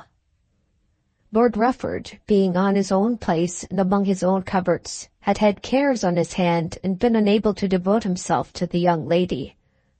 She had never for a moment looked up at her lover or tried to escape from him. She had answered all his questions, saying, however, very little, and had bided her time. The more gracious she was to Morton now, the less ground would he have for complaining of her when she should leave him by and by. As they were trotting along the road, Lord Rufford came up and apologized. "I'm afraid I've been very inattentive, Mr. Trefoil, but I dare say you've been in better hands." "There hasn't been much to do, has there?" "Very little. I suppose a man isn't responsible for having foxes that won't break." "Did you see the senator?" "He seemed to think it was all right." "Did you hear of John Runce?" Then he told the story of John Runce, which had been told to him. "What a fine old fellow! I should forgive him his rent. He is much better able to pay me double. Your senator, Mr. Morton, is a very peculiar man." "He is peculiar," said Morton, "and, I am sorry to say, can make himself very disagreeable. We might as well trot on, as Shudborough is a small place, and a fox always goes away from it at once. John Runce knows how to train them better than I do." Then they made their way on through the straggling horses, and John Morton, not wishing to seem to be afraid of his rival, remained alone. "I wish Caneback had left that mare behind," said the lord as they went. "It isn't the country for her, and she is going very nastily with him." "Are you fond of hunting, Miss Trefoil?" "Very fond of it," said Arabella, who had been out 2 or 3 times in her life. "I like a girl to ride to hounds," said his lordship. "I don't think she ever looks so well." Then Arabella determined that come what might, she would ride to hounds. At Shudborough Springs a fox was found before half the field was up, and he broke almost as soon as he was found. "Follow me through the hand-gate," said the lord, "and from the 3rd field out it's fair riding. Let him have his head, and remember he hangs a moment as he comes to his fence. You won't be left behind unless there's something out of the way to stop us." Arabella's heart was in her mouth, but she was quite resolved.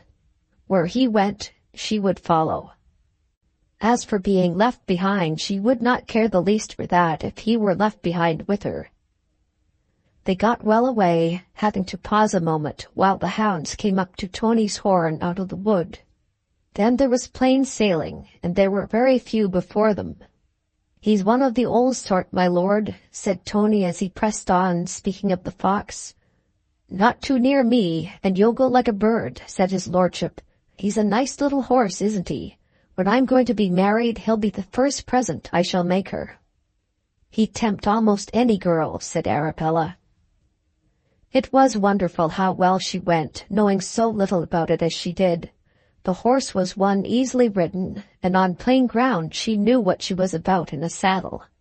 At any rate, she did not disgrace herself, and when they had already run some 3 or 4 miles, Lord Rufford had nearly the best of it, and she kept with him.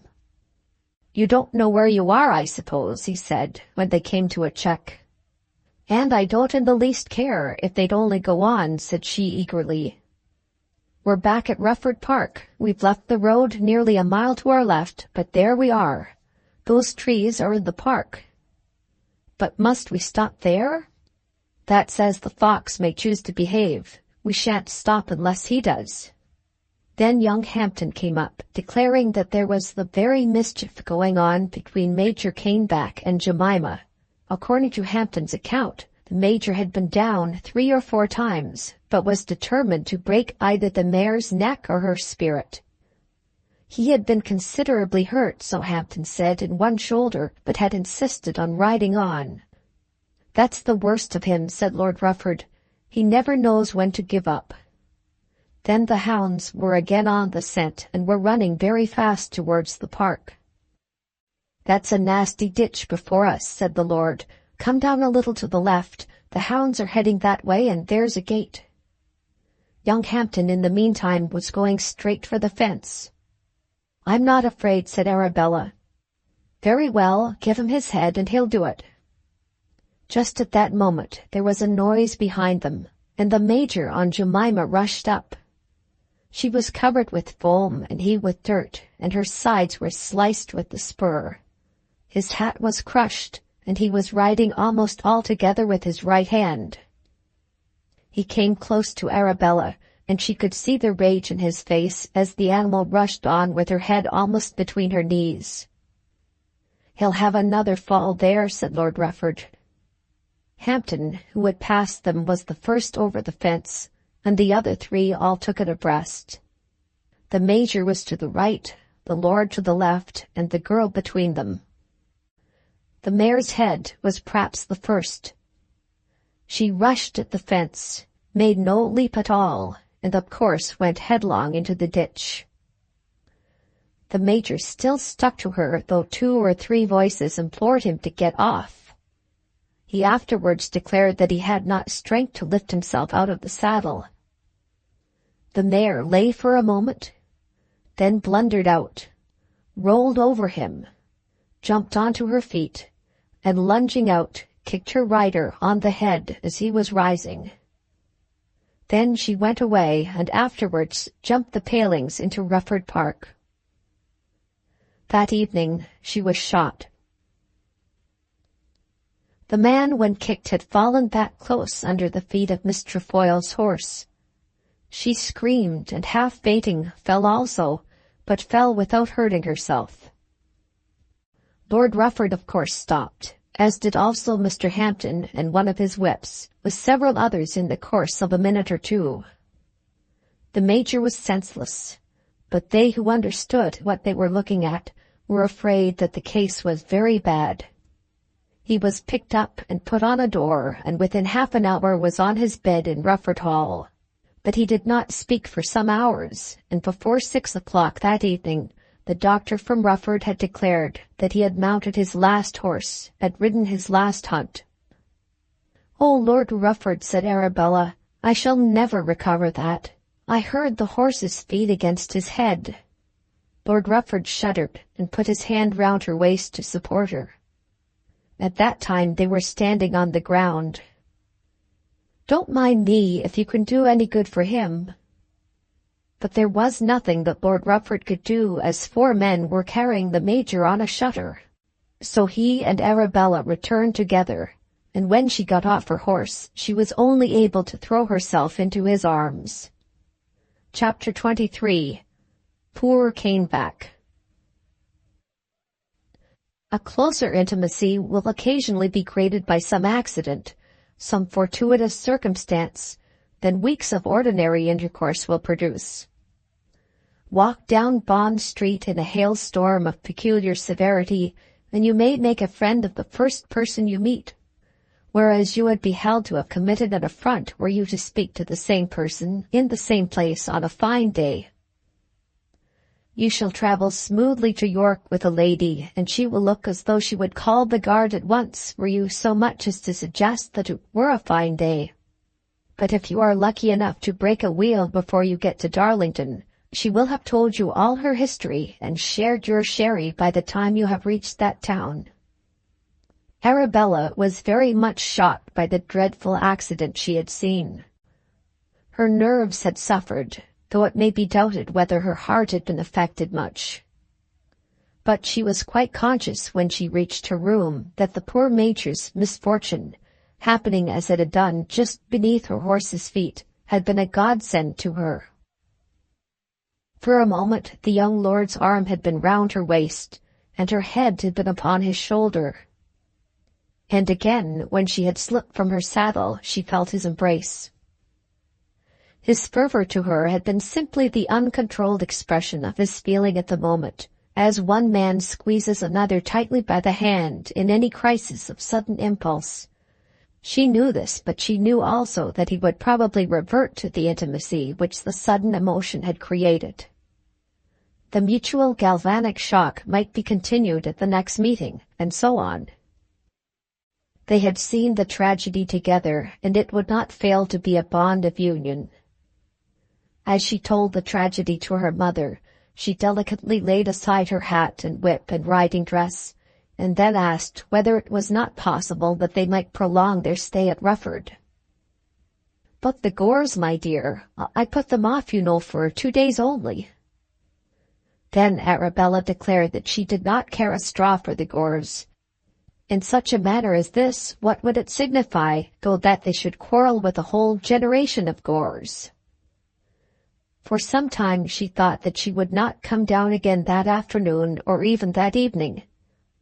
It might well be that the sight of the accident should have made her too ill to appear.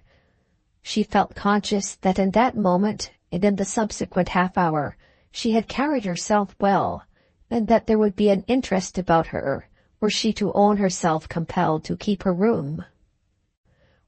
Were she now to take her bed, they could not turn her out on the following day. But at last her mother's counsel put an end to that plan.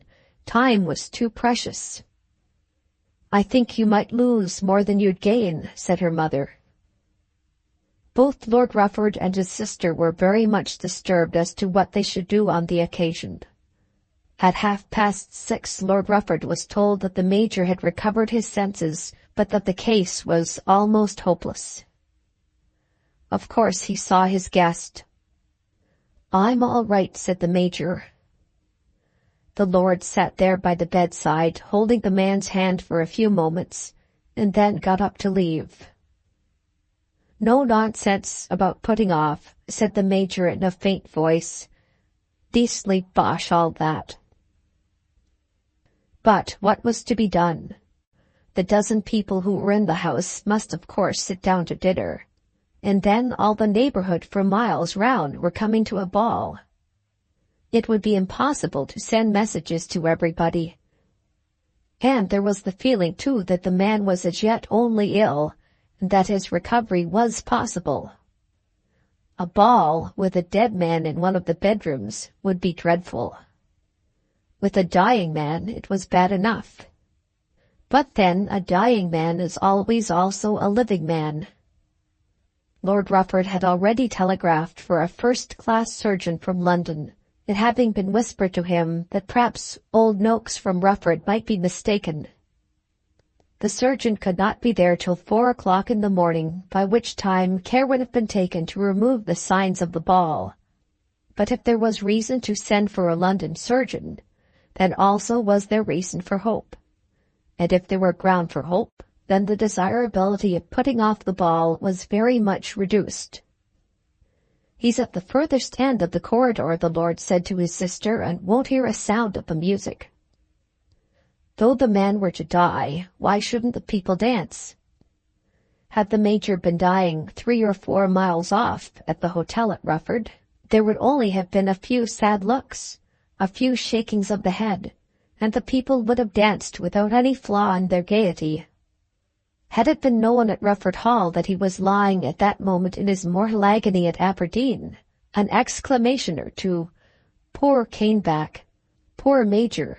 would have been the extent of the wailing, and not the pressure of a lover's hand would have been lightened, or the note of a fiddle delayed. And nobody in that house really cared much for Caneback. He was not a man worthy of much care. He was possessed of infinite pluck, and now that he was dying, could bear it well. But he had loved no one particularly, had been dear to no one in these latter days of his life, had been of very little use in the world, and had done very little more for society than any other horse-trainer. But, nevertheless, it is a bore when a gentleman dies in your house, and a worse bore if he dies from an accident than if from an illness for which his own body may be supposed to be responsible. Though the gout should fly to a man's stomach in your best bedroom, the idea never strikes you that your Burgundy has done it. But here the mare had done the mischief. Poor Caneback! And poor Lord Rufford! The Major was quite certain that it was all over with himself. He had broken so many of his bones and had his head so often cracked that he understood his own anatomy pretty well. There he lay, quiet and composed, sipping small modicums of brandy and water, and taking his outlook into such transtygian world as he had fashioned for himself in his dull imagination. If he had misgivings, he showed them to no bystander. If he thought then that he might have done better with his energies than devote them to dangerous horses, he never said so. His voice was weak, but it never quailed, and the only regret he expressed was that he had not changed the bit in Jemima's mouth. Lord Rufford's position was made worse by an expression from Sir John Purefoy that the party ought to be put off. Sir John was in a measure responsible for what the mare had done, and was in a wretched state. "If it could possibly affect the poor fellow, I would do it," said Lord Rufford. "But it would create very great inconvenience and disappointment. I have to think of other people."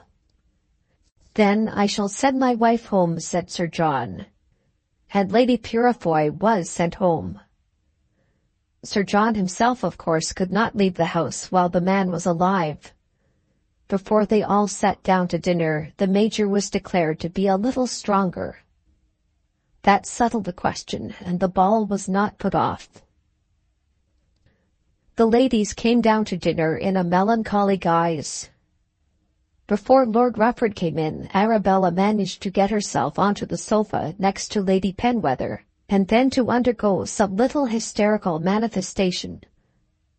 Oh, Lady Penwether, if you had seen it, and heard it! I am very glad that I was spared anything so horrible. And the man's face as he passed me going to the leap, it will haunt me to my dying day. Then she shivered and gurgled in her throat, and turning suddenly round hid her face on the elbow of the couch.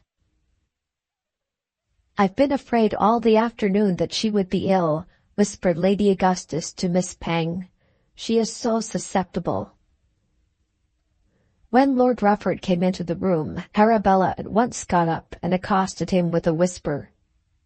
Either he took her or she took him into a distant part of the room, where they conversed apart for 5 minutes. And he, as he told her how things were going and what was being done, bent over her and whispered also. "What good would it do, you know?" she said with affected intimacy as he spoke of his difficulty about the ball. "One would do anything if one could be of service, but that would do nothing." She felt completely that her presence at the accident had given her a right to have peculiar conversations and to be consulted about everything. Of course she was very sorry for Major Caneback, but as it had been ordained that Major Caneback was to have his head split in two by a kick from a horse, and that Lord Rufford was to be there to see it, how great had been the blessing which had brought her to the spot at the same time. Everybody there saw the intimacy, and most of them understood the way in which it was being used. "That girl is very clever, Rufford," his sister whispered to him before dinner. "She is very much excited rather than clever just at present," he answered. Upon which Lady Penwether shook her head. Miss Penge whispered to Miss Godolphin that Miss Trefoil was making the most of it, and Mr. Morton, who had come into the room while the conversation apart was going on, had certainly been of the same opinion. She had seated herself in an armchair away from the others after that conversation was over, and as she sat there, Morton came up to her. He had been so little intimate with the members of the party assembled, and had found himself so much alone, that he had only lately heard the story about Major Caneback, and had now only heard it imperfectly. But he did see that an absolute intimacy had been effected, where 2 days before there had been only a slight acquaintance. And he believed that this sudden rush had been in some way due to the accident of which he had been told. "Oh, Mr. Morton, do not talk to me about it." "Were you not speaking of it to Lord Rufford?" "Of course I was. We were together." "Did you see it?" Then she shuddered, put her handkerchief up to her eyes, and turned her face away. "And yet the ball is to go on?" he asked. Pray do not dwell on it, unless you wish to force me back to my room. When I left it, I felt that I was attempting to do too much." This might have been all very well had she not been so manifestly able to talk to Lord Rufford on the same subject. If there is any young man to whom a girl should be able to speak when she is in a state of violent emotion, it is the young man to whom she is engaged. So at least thought Mr. John Morton.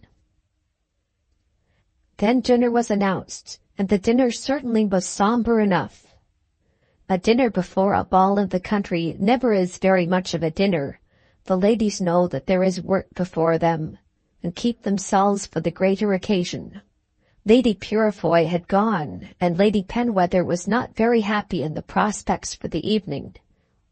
Neither Miss Penge nor either of the two Miss Godolphins had entertained personal hopes in regard to Lord Rufford, but nevertheless they took badly the great favour shown to Arabella. Lady Augustus did not get on particularly well with any of the other ladies, and there seemed during the dinner to be an air of unhappiness over them all. They retired as soon as it was possible, and then Arabella at once went up to her bedroom. "Mr. Noakes says he is a little stronger, my lord," said the butler coming into the room. Mr. Noakes had gone home and had returned again. "He might pull through yet," said Mr. Hampton. Lord Rufford shook his head. Then Mr. Gotobed told a wonderful story of an American who had had his brains knocked almost out of his head and had sat in Congress afterwards. "He was the finest horseman I ever saw on a horse," said Hampton. "A little too much temper," said Captain Battersby, who was a very old friend of the Major. "I'd give a good deal that that mare had never been brought to my stables," said Lord Rufford. "Purefoy will never get over it, and I shan't forget it in a hurry." Sir John at this time was upstairs with the sufferer. Even while drinking their wine they could not keep themselves from the subject, and were convivial in a cadaverous fashion. Chapter 24 of Volume 1, The Ball. The people came, of course, but not in such numbers as had been expected. Many of those in Rufford had heard of the accident, and having been made acquainted with Noakes's report, stayed away. Everybody was told that supper would be on the table at 12, and that it was generally understood that the house was to be cleared by 2. Noakes seemed to think that the sufferer would live at least till the morrow, and it was ascertained to a certainty that the music could not affect him. It was agreed among the party in the house that the ladies staying there should stand up for the first dance or 2, as otherwise the strangers would be discouraged and the whole thing would be a failure. This request was made by Lady Penwether, because Miss Peng had said that she thought it impossible for her to dance. Poor Miss Peng, who was generally regarded as a brilliant young woman, had been a good deal eclipsed by Arabella, and had seen the necessity of striking out some line for herself. Then Arabella had whispered a few words to Lord Rufford, and the Lord had whispered a few words to his sister, and Lady Penwether had explained what was to be done to the ladies around. Lady Augustus nodded her head and said that it was all right. The other ladies of course agreed, and partners were selected within the house party. Lord Rufford stood up with Arabella, and John Morton with Lady Penwether. Mr. Gotobed selected Miss Peng, and Hampton and Battersby the 2 Miss Godolphins. They all took their places with the performance of a sad duty. But Morton was not allowed to dance in the same quadrille with the lady of his affections. Lady Penwether explained to him that she and her brother had better divide themselves for the good of the company generally, and therefore he and Arabella were also divided. A rumour had reached Lady Penwether of the truth in regard to their guests from Bragton. Mr. Gotobed had whispered to her that he had understood that they certainly were engaged, and even before that the names of the 2 lovers had been wafted to her ears from the other side of the Atlantic. Both John Morton and Lady Augustus were somebodies, and Lady Penwether generally knew what there was to be known of anybody who was anybody.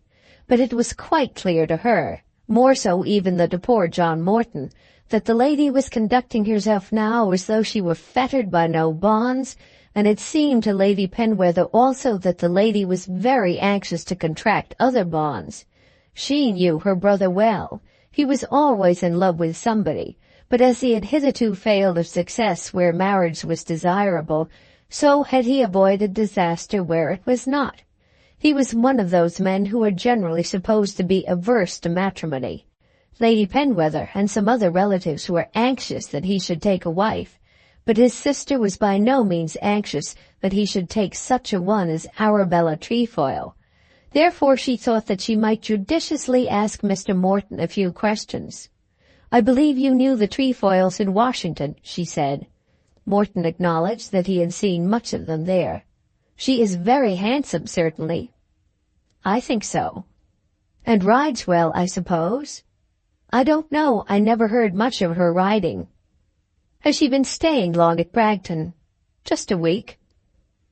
"Do you know Lord Augustus?" Morton said that he did not know Lord Augustus, and then answered sundry other questions of the same nature in the same uncommunicative way. Though he had once or twice almost fancied that he would like to proclaim aloud that the girl was engaged to him, yet he did not like to have the fact pumped out of him. And if she were such a girl as she now appeared to be, might it not be better for him to let her go? Surely her conduct here at Rufford Hall was opportunity enough. No doubt she was handsome. No doubt he loved her, after his fashion of loving. But to lose her now would not break his heart, whereas to lose her after he was married to her would, he knew well, bring him to the very ground. He would ask her a question or 2 this very night, and then come to some resolution. With such thoughts as these crossing his mind, he certainly was not going to proclaim his engagement to Lady Penwether. But Lady Penwether was a determined woman. Her smile, when she condescended to smile, was very sweet, lighting up her whole face and flattering for the moment the person on whom it shone. It was as though a rose, in emitting its perfume, could confine itself to the nostrils of its one favored friend. And now she smiled on Morton as she asked another question. "I did hear," she said, "from one of your Foreign Office young men that you and Miss Trefoil were very intimate." "Who was that, Lady Penwether?"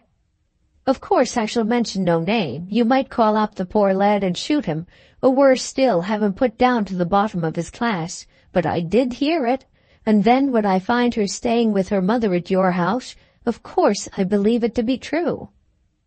Now she is staying at your brother's house, which is much the same thing. But I am here, and my grandmother is at Bragton."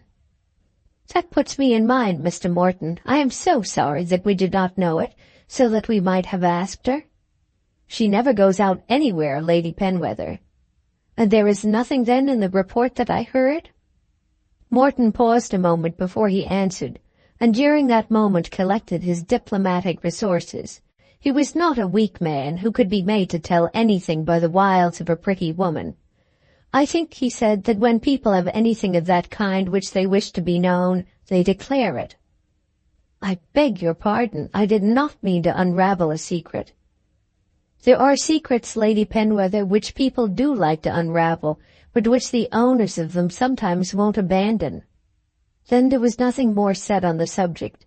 Lady Penwether did not smile again, and left him to go about the room on her business as hostess as soon as the dance was over. But she was sure that they were engaged. In the meantime, the conversation between Lord Rufford and Arabella was very different in its tone, though on the same subject.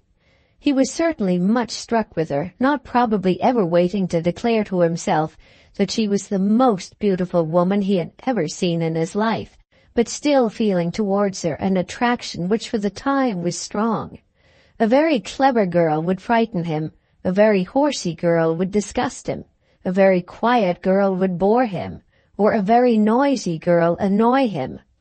With a shy girl he could never be at his ease, not enjoying the labor of overcoming such a barrier, and yet he liked to be able to feel that any female intimacy which he admitted was due to his own choice and not to that of the young woman. Arabella Trefoil was not very clever, but she had given all her mind to this peculiar phase of life, and, to use a common phrase, knew what she was about. She was quite alive to the fact that different men require different manners in a young woman, and as she had adapted herself to Mr. Morton at Washington, so could she at Rufford adapt herself to Lord Rufford. At the present moment the Lord was in love with her as much as he was wont to be in love. "Doesn't it seem an immense time since we came here yesterday?" she said to him. "There has been so much done." "There has been a great misfortune."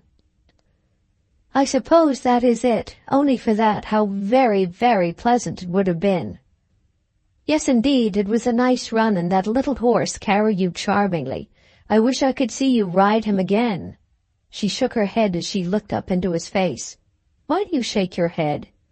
"Because I am afraid there is no possible chance of such happiness. We are going to such a dull house tomorrow, and then to so many dull houses afterwards. I don't know why you shouldn't come back and have another day or two, when all this sadness has gone by." "Don't talk about it, Lord Rufford." "Why not?"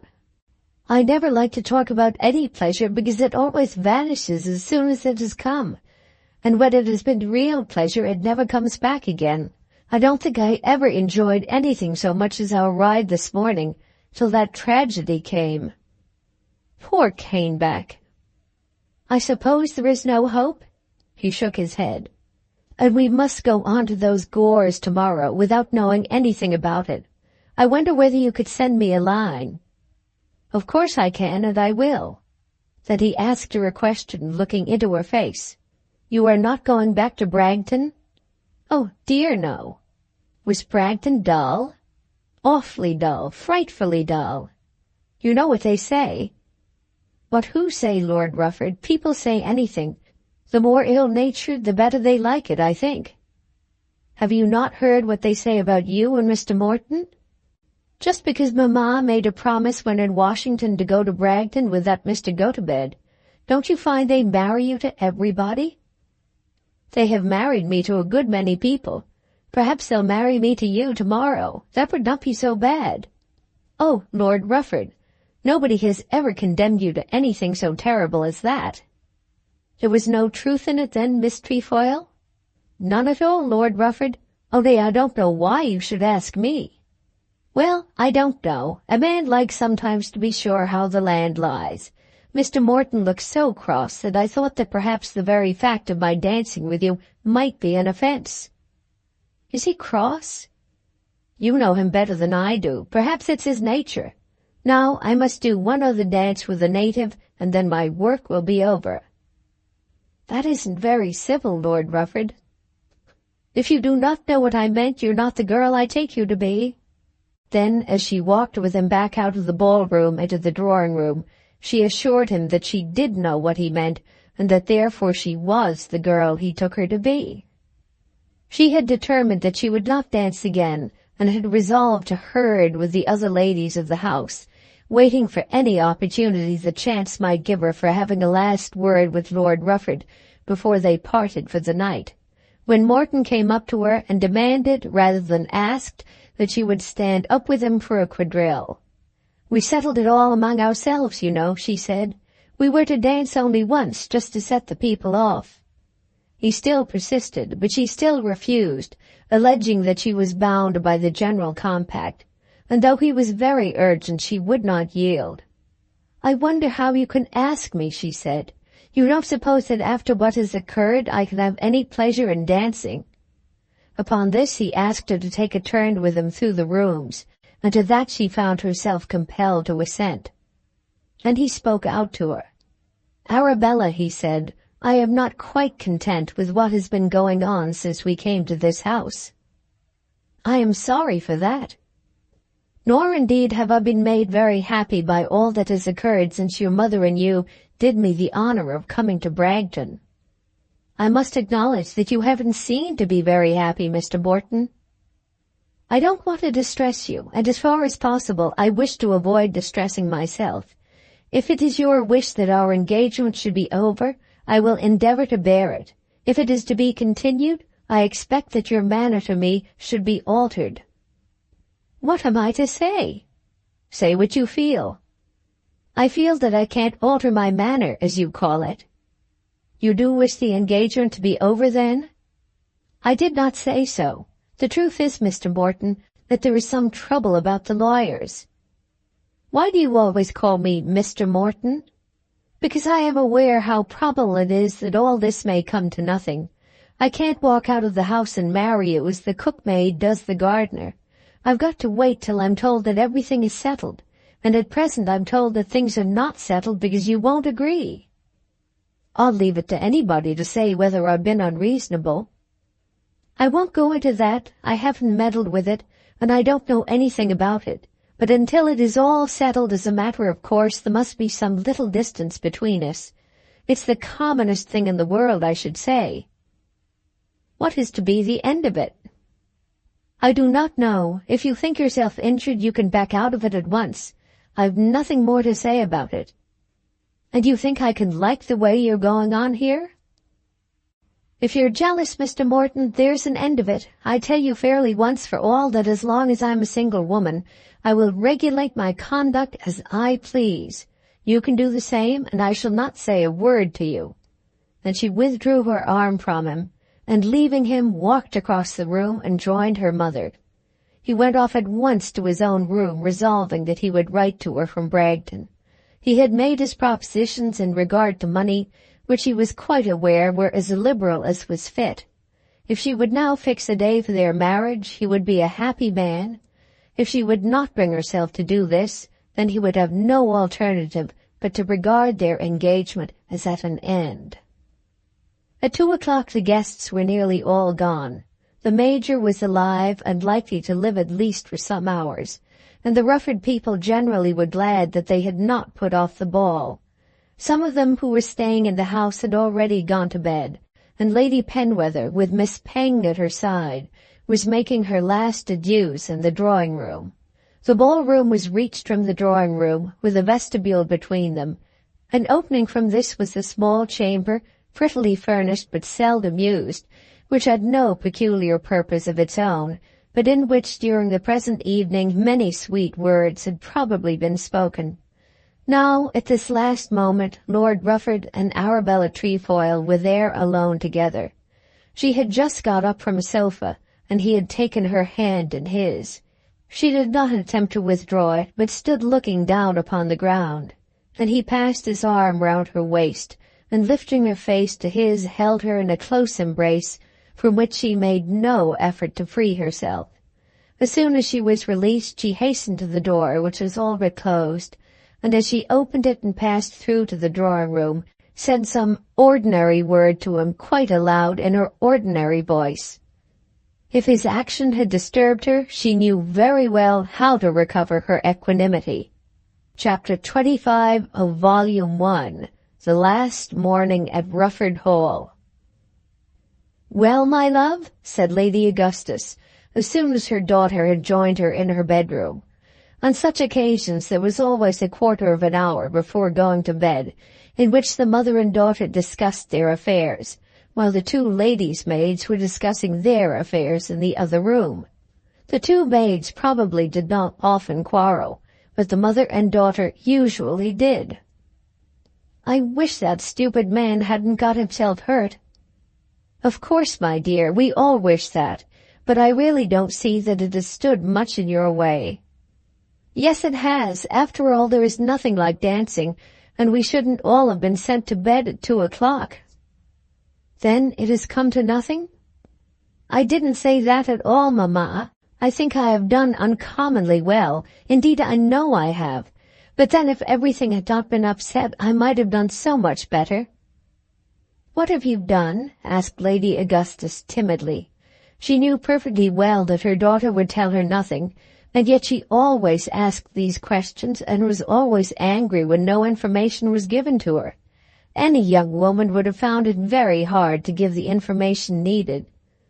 "When we were alone, he sat for 5 minutes with his arm round my waist, and then he kissed me. He didn't say much, but then I knew perfectly well that he would be on his guard not to commit himself by words. But I've got him to promise that he'll write to me, and of course I'll answer in such a way that he must write again. I know he'll want to see me, and I think I can go very near doing it. But he's an old stager and knows what he's about, and of course there'll be ever so many people to tell him I'm not the sort of girl he ought to marry. He'll hear about Colonel de B and Sir C.D. and Lord E.F., and there are ever so many chances against me. But I've made up my mind to try it. It's taking the long odds. I can hardly expect to win, but if I do pull it off, I'm made forever." A daughter can hardly say all that to her mother. Even Arabella Trefoil could not say it to her mother, or at any rate she would not. "What a question that is to ask, mamma," she did say, tossing her head. "Well, my dear, unless you tell me something, how can I help you?" "I don't know that I want you to help me, at any rate not in that way." "In what way?" "Oh, mamma, you are so odd." "Has he said anything?" "Yes, he has. He said he liked dry champagne and that he never ate supper." "If you won't tell me how things are going, you may fight your own battles by yourself." "That's just what I must do. Nobody else can fight my battles for me." "What are you going to do about Mr. Morton?" "Nothing. I saw him talking to you and looking as black as thunder." "He always looks as black as thunder." "Is that to be all off? I insist upon having an answer to that question." "I believe you fancy, mamma, that a lot of men can be played like a parcel of chessmen, and that as soon as a knight is knocked on the head you can take him up and put him into the box and have done with him." "You haven't done with Mr. Morton, then?" "Poor Mr. Morton, I do feel he is badly used because he is so honest. I sometimes wish that I could afford to be honest too, and to tell somebody the downright truth. I should like to tell him the truth, and I almost think I will. My dear fellow, I did for a time think I couldn't do better, and I'm not at all sure now that I can. But then you are so very dull, and I'm not certain that I should care to be Queen of the English Society at the court of the Emperor of Morocco. But if you'll wait for another 6 months, I shall be able to tell you. That's what I should have to say to him. Who is talking nonsense now, Arabella? I am not, but I shan't say it. And now, Mamma, I'll tell you what we must do. You must tell me why also. I can do nothing of the kind. He knows the Duke. The Duke with the trefoils always meant the Duke of Mayfair, who was Arabella's ducal uncle. Intimately? Well, enough to go there. There is to be a great shooting at Mistletoe. Mistletoe is the Duke's place, in January. I got that from him, and he can go if he likes. He won't go as it is, but if I tell him I'm to be there, I think he will. What did you tell him? Well, I told him a taradiddle, of course. I made him understand that I could be there if I pleased, and he thinks that I mean to be there if he goes. But I'm sure the Duchess won't have me again. She might let me come. And what am I to do? You could go to Brighton with Mr. Grote, or what does it matter for a fortnight? You'll get the advantage when it's done. It's as well to have the truth out at once, Mamma. I cannot carry on if I'm always to be stuck close to your apron strings. There are so many people won't have you. Arabella, I do think you are the most ungrateful, hard-hearted creature that ever lived. Very well, I don't know what I have to be grateful about, and I need to be hard-hearted. Of course I am hard-hearted. The thing will be to get Papa to see his brother. Your Papa?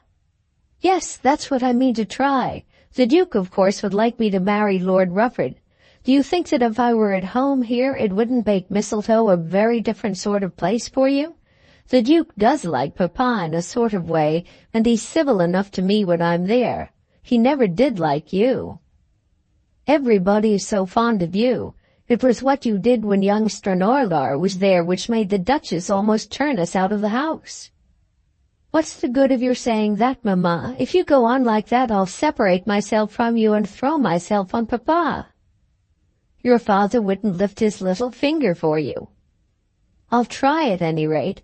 Will you consent to my going there without you if I can manage it? What did Lord Rufford say? Arabella here made a grimace. You can tell me something. What have the lawyers to say to Mr. Morton's people? Whatever they like. If they come to arrangements, do you mean to marry him? Not for the next 2 months, certainly. I shan't see him again now, heaven knows when. He'll write, no doubt, one of his awfully sensible letters, and I shall take my time about answering him. I can stretch it out for 2 months. If I'm to do any good with this man, it will all be arranged before that time. If the Duke could really be made to believe that Lord Rufford was in earnest, I'm sure he'd have me there. As to her, she always does what he tells her. He is going to write to you? I told you that before, Mamma. What is the good of asking me a lot of questions? You know now what my plan is, and if you won't help me, I must carry it out alone. And remember, I don't want to start tomorrow till after Morton and that American have gone. Then, without a kiss or wishing her mother good night, she went off to her own room.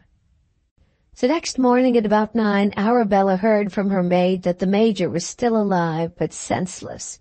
The London surgeon had been there and had declared it to be possible that the patient should live, but barely possible.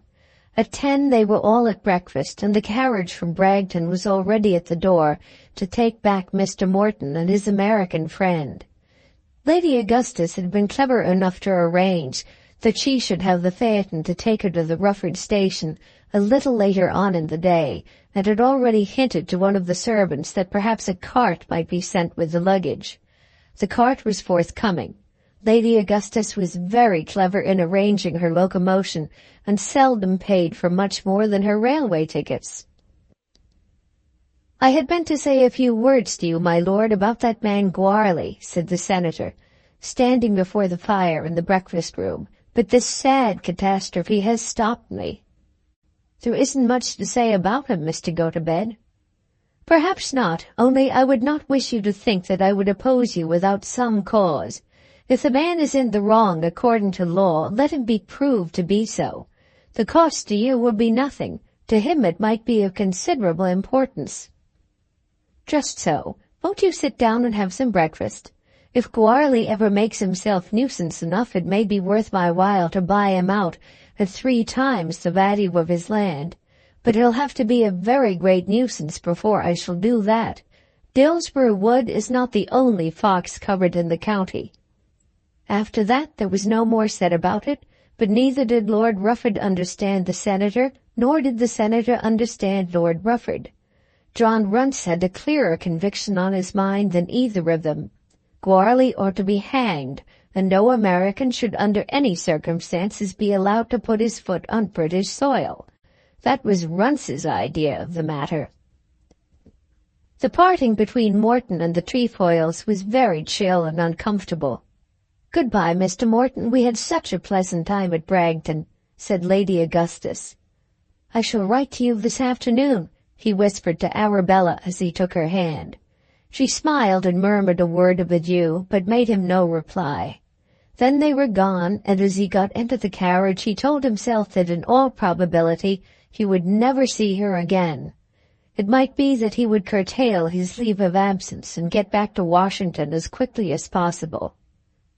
The Trefoils did not start for an hour after this, during which Arabella could hardly find an opportunity for a word in private.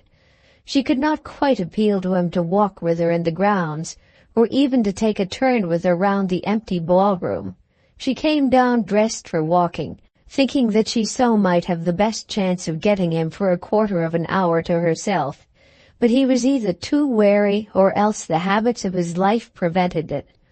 And in what she had to do it was so easy to go beyond the proper line. She would wish him to understand that she would like to be alone with him after what had passed between them on the previous evening, but she must be careful not to let him imagine that she was too anxious. And then whatever she did she had to do with so many eyes upon her. And when she went, as she would do now in so short a time, so many hostile tongues would attack her. He had everything to protect him, and she had nothing, absolutely nothing to help her. It was thus that she looked at it, and yet she had the courage for the battle. Almost at the last moment she did get a word with him in the hall. "How is he?"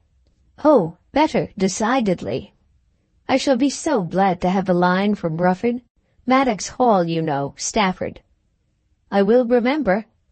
"And dear old Jack, tell me when you write what Jack has been doing." Then she put out her hand and he held it. "I wonder whether you will ever remember?" But she did not quite know what to bid him remember, and therefore turned away her face and wiped away a tear, and then smiled as she turned her back on him. The carriage was at the door, and the ladies flocked into the hall, and then not another word could be said. "That's what I call a really nice country house," said Lady Augustus as she was driven away. Arabella sat back in the phaeton, lost in thought, and said nothing. Everything so well done, and yet not of all that fuss that there is at Mistletoe. She paused, but still her daughter did not speak. "If I were beginning the world again, I would not wish for a better establishment than that. Why can't you answer me a word when I speak to you?" "Of course it's all very nice. What's the good of going on in that way? What a shame it is that a man like that should have so much, and that a girl like me should have nothing at all. I know twice as much as he does, and am twice as clever, and yet I've got to treat him as though he were a god. He's all very well, but what would anybody think of him if he were a younger brother with £300 a year?" This was a kind of philosophy which Lady Augustus hated. She threw herself back therefore in the phaeton, and pretended to go to sleep. The wheels were not out of sight of the house before the attack on the Trefoils began. "I had heard of Lady Augustus before," said Lady Penwether, "but I didn't think that any woman could be so disagreeable." "So vulgar," said Miss Penge. "Wasn't she the daughter of an ironmonger?" asked the elder Miss Godolphin. "The girl, of course, is handsome," said Lady Penwether. but so self-sufficient," said Miss Godolphin. "And almost as vulgar as her mother," said Miss Payne. "She may be clever," said Lady Penwether, "but I do not think I should ever like her." "She is one of those girls whom only gentlemen like," said Miss Payne. "And whom they don't like very long," said Lady Penwether. "How well I understand this," said Lord Rufford, turning to the younger Miss Godolphin. "It is all said for my benefit, and considered to be necessary because I danced with the young lady last night." "I hope you are not attributing such a motive to me," said Miss Payne. "Or to me," said Miss Godolphin. "I look on both of you and Eleanor as all one on the present occasion. I am considered to be falling over a precipice, and she has got hold of my coat-tails. Of course you wouldn't be Christians if you didn't both of you seize a foot." "Looking at it in that light, I certainly wish to be understood as holding on very fast," said Miss Payne. Chapter 26, Volume 1. Give me 6 months. There was a great deal of trouble, and some very genuine sorrow, in the attorney's house at Dillsborough during the first week in December. Mr. Masters had declared to his wife that Mary should go to Cheltenham, and a letter was written to Lady Ushant accepting the invitation. The £20, too, was forthcoming, and the dress, and the boots, and the hat were bought. But while this was going on, Mrs. Masters took care that there should be no comfort whatever around them, and made every meal a separate curse to the unfortunate lawyer. She told him 10 times a day that she had been a mother to his daughter, but declared that such a position was no longer possible to her, as the girl had been taken altogether out of her hands. To Mary she hardly spoke at all, and made her thoroughly wish that Lady Ushant's kindness had been declined. "Mamma," she said one day, "I had rather write now and tell her that I cannot come." "After all the money that has been wasted?" "I have only got things that I must have had very soon." "If you have got anything to say, you had better talk to your father. I know nothing about it." "You break my heart when you say that, mamma." "You think nothing about breaking mine, or that young man's who is behaving so well to you. What makes me mad is to see you shilly-shallying with him." "Mamma, I haven't shilly-shallied." "That's what I call it. Why can't you speak him fair, and tell him you'll have him, and settle yourself down properly? You've got some idea into your silly head that what you call a gentleman will come after you." "Mamma, that isn't fair." "Very well, miss. As your father takes your part, of course you can say what you please to me. I say it is so." Mary knew very well what her "another" meant, and was safe at least from any allusion to Reginald Morton.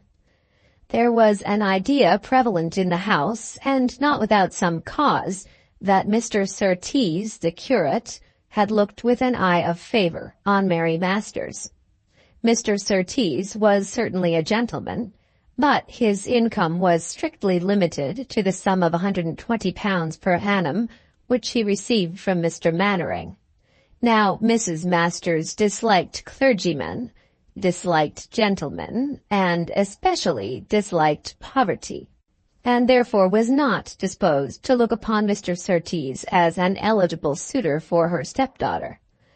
But as the curate's courtship had hitherto been of the coldest kind, and as it had received no encouragement from the young lady, Mary was certainly justified in declaring that the allusion was not fair.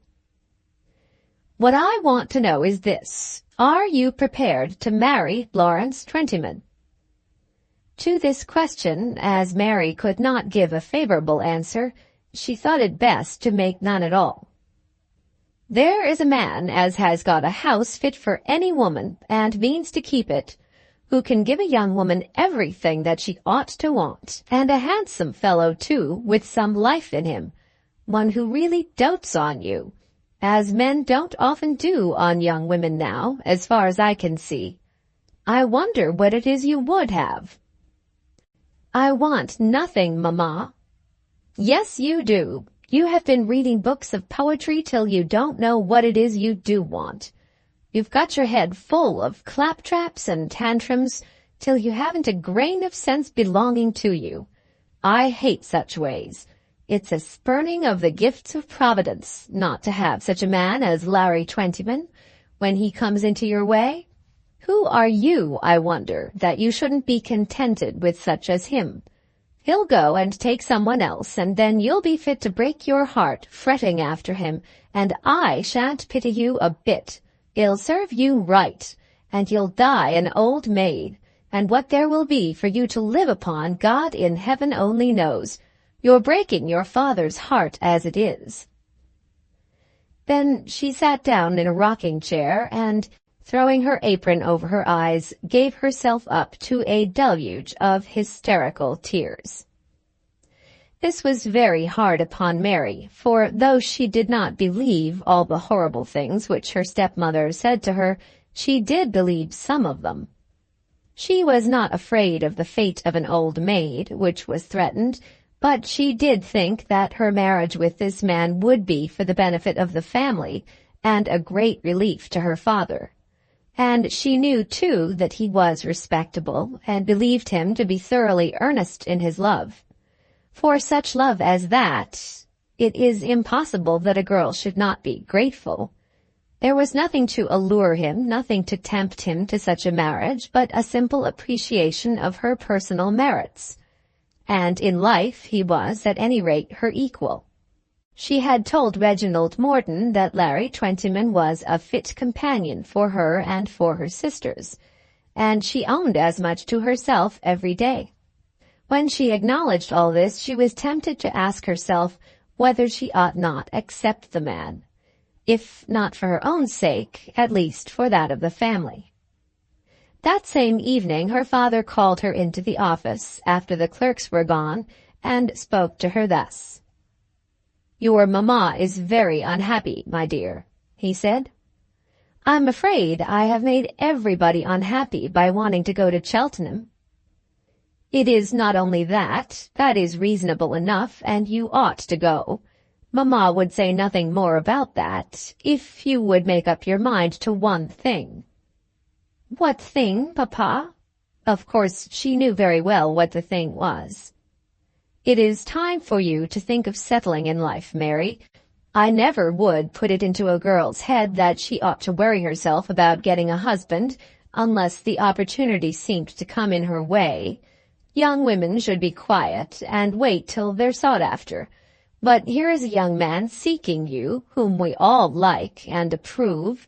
A good house is a very good thing when it's fairly come by." "Yes, Papa."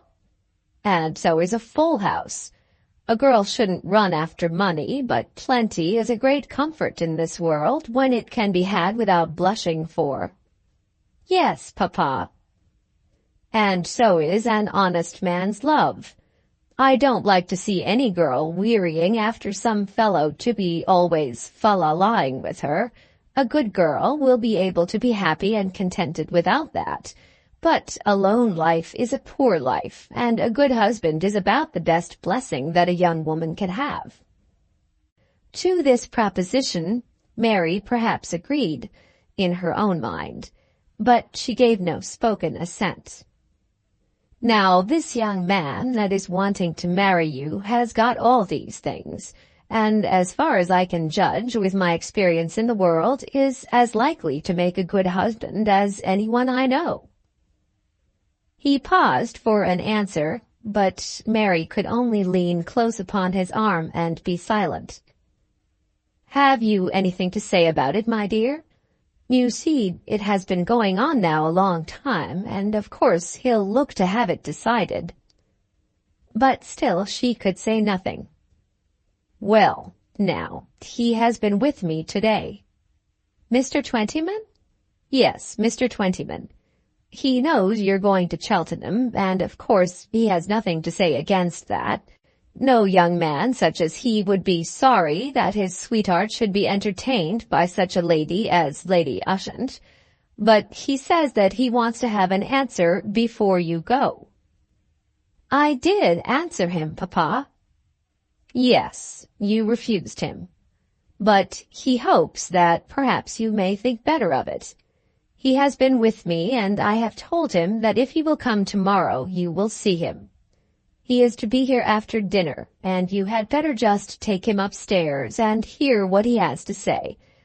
If you can make up your mind to like him, you will please all your family. But if you can't, I won't quarrel with you, my dear." "Oh, Papa, you are always so good." "Of course, I am anxious that you should have a home of your own, but let it be how it may, I will not quarrel with my child." All that evening, and almost all the night, and again on the following morning, Mary turned it over in her mind. She was quite sure that she was not in love with Larry Twentyman, but she was by no means sure that it might not be her duty to accept him without being in love with him. Of course he must know the whole truth, but she could tell him the truth and then leave it for him to decide. What right had she to stand in the way of her friends, or to be a burden to them when such a mode of life was offered to her? She had nothing of her own, and regarded herself as being a dead weight on the family. And she was conscious in a certain degree of isolation in the household, as being her father's only child by the first marriage. She would hardly know how to look her father in the face and tell him that she had again refused the man. But yet there was something awful to her in the idea of giving herself to a man without loving him, in becoming a man's wife when she would fain remain away from him. Would it be possible that she should live with him while her feelings were of such a nature? And then she blushed as she lay in the dark, with her cheek on her pillow, when she found herself forced to inquire within her own heart whether she did not love someone else. She would not own it, and yet she blushed, and yet she thought of it. If there might be such a man, it was not the young clergyman to whom her mother had alluded. Through all that morning she was very quiet, very pale, and, in truth, very unhappy. Her father said no further word to her, and her stepmother had been implored to be equally reticent. "I shan't speak another word," said Mrs. Masters. "Her fortune is in her own hands, and if she doesn't choose to take it, I've done with her. One may lead a horse to water, but 100 can't make him drink. It's just the same with an obstinate, pig-headed young woman." At 3:00 Mr. Twentyman came, and was at once desired to go up to Mary, who was waiting for him in the drawing-room. Mrs. Masters smiled and was gracious as she spoke to him, having for the moment wreathed herself in good humour, so that he might go to his wooing in better spirit. He had learned his lesson by heart, as nearly as he was able, and began to recite it as soon as he closed the door. "So you're going to Cheltenham on Thursday," he said. "Yes, Mr. Twentyman." "I hope you'll enjoy your visit there. I remember Lady Ushant myself very well. I don't suppose she will remember me, but you can give her my compliments." "I certainly will do that. And now, Mary, what have you got to say to me?" He looked, for a moment, as though he expected she would say what she had to say at once, without further question from him, but he knew that it could not be so, and he had prepared his lesson further than that. "I think you must believe that I really do love you with all my heart." "I know that you are very good to me, Mr. Twentyman." "I don't say anything about being good, but I'm true, that I am. I'd take you for my wife tomorrow if you hadn't a friend in the world, just for downright love. I've got you so in my heart, Mary, that I couldn't get rid of you if I tried ever so. You must know that it's true." "I do know that it's true." "Well, don't you think that a fellow like that deserves something from a girl?" "Indeed I do." "Well, He deserves a great deal too much for any girl to deceive him. You wouldn't like a young woman to marry you without loving you. I think you deserve a great deal too well of me for that." He paused a moment before he replied. "I don't know about that," he said at last. "I believe I should be glad to take you just anyhow. I don't think you can hate me." "Certainly not. I like you as well, Mr. Twentyman, as one friend can like another without loving."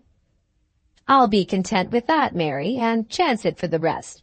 I'll be that kind to you that I'll make you love me before 12 months are over. You come and try. You shall be mistress of everything. Mother isn't one that will want to be in the way." "It isn't that, Larry," she said. She hadn't called him Larry for a long time, and the sound of his own name from her lips gave him infinite hope. "Come and try. Say you'll try. If ever a man did his best to please a woman, I'll do it to please you." Then he attempted to take her in his arms, but she glided away from him round the table. "I won't ask you not to go to Cheltenham or anything of that. You shall have your own time. By George, you shall have everything your own way." Still she did not answer him, but stood looking down upon the table. "Come, say a word to a fellow." Then, at last, she spoke. "Give me 6 months to think of it." "6 months? If you'd say 6 weeks. It is such a serious thing to do." "It is serious, of course. I'm serious, I know. I shouldn't hunt above half as often as I do now, and as for the club, I don't suppose I should go near the place once a month. Say 6 weeks, and then if you'll let me have one kiss, I'll not trouble you till you're back from Cheltenham." Mary at once perceived that he had taken her doubt almost as a complete surrender, and had again become obdurate. At last she promised to give him a final answer in 2 months, but declared as she said so that she was afraid she could not bring herself to do as he desired. She declined altogether to comply with that other request which he made, and then left him in the room, declaring that, at present, she could say nothing further. As she did so, she felt sure that she would not be able to accept him in 2 months' time, whatever she might bring herself to do, when the vast abyss of 6 months should have passed by. Larry made his way down into the parlor with hopes considerably raised. There he found Mrs. Masters, and when he told her what had passed, she assured him that the thing was as good as settled. Everybody knew, she said, that when a girl doubted, she meant to yield, and what were 2 months? The time would have nearly gone by the end of her visit to Cheltenham. It was now early in December, and they might be married and settled at home before the end of April. Mrs. Masters, to give him courage, took out a bottle of currant wine and drank his health, and told him that in 3 months' time she would give him a kiss and call him her son. And she believed what she said. This, she thought, was merely Mary's way of letting herself down without a sudden fall. Then the attorney came in and also congratulated him. When the attorney was told that Mary had taken 2 months for her decision, he also felt that the matter was almost as good as settled. This, at any rate, was clear to him, that the existing misery of his household would, for the present, cease, and that Mary would be allowed to go upon her visit without further opposition. He, at present, did not think it wise to say another word to Mary about the young man, nor would Mrs. Masters condescend to do so. Mary would, of course, now accept her lover like any other girl, and had been such a fool, so thought Mrs. Masters, that she had thoroughly deserved to lose him. Chapter 27, Volume 1. Wonderful Bird.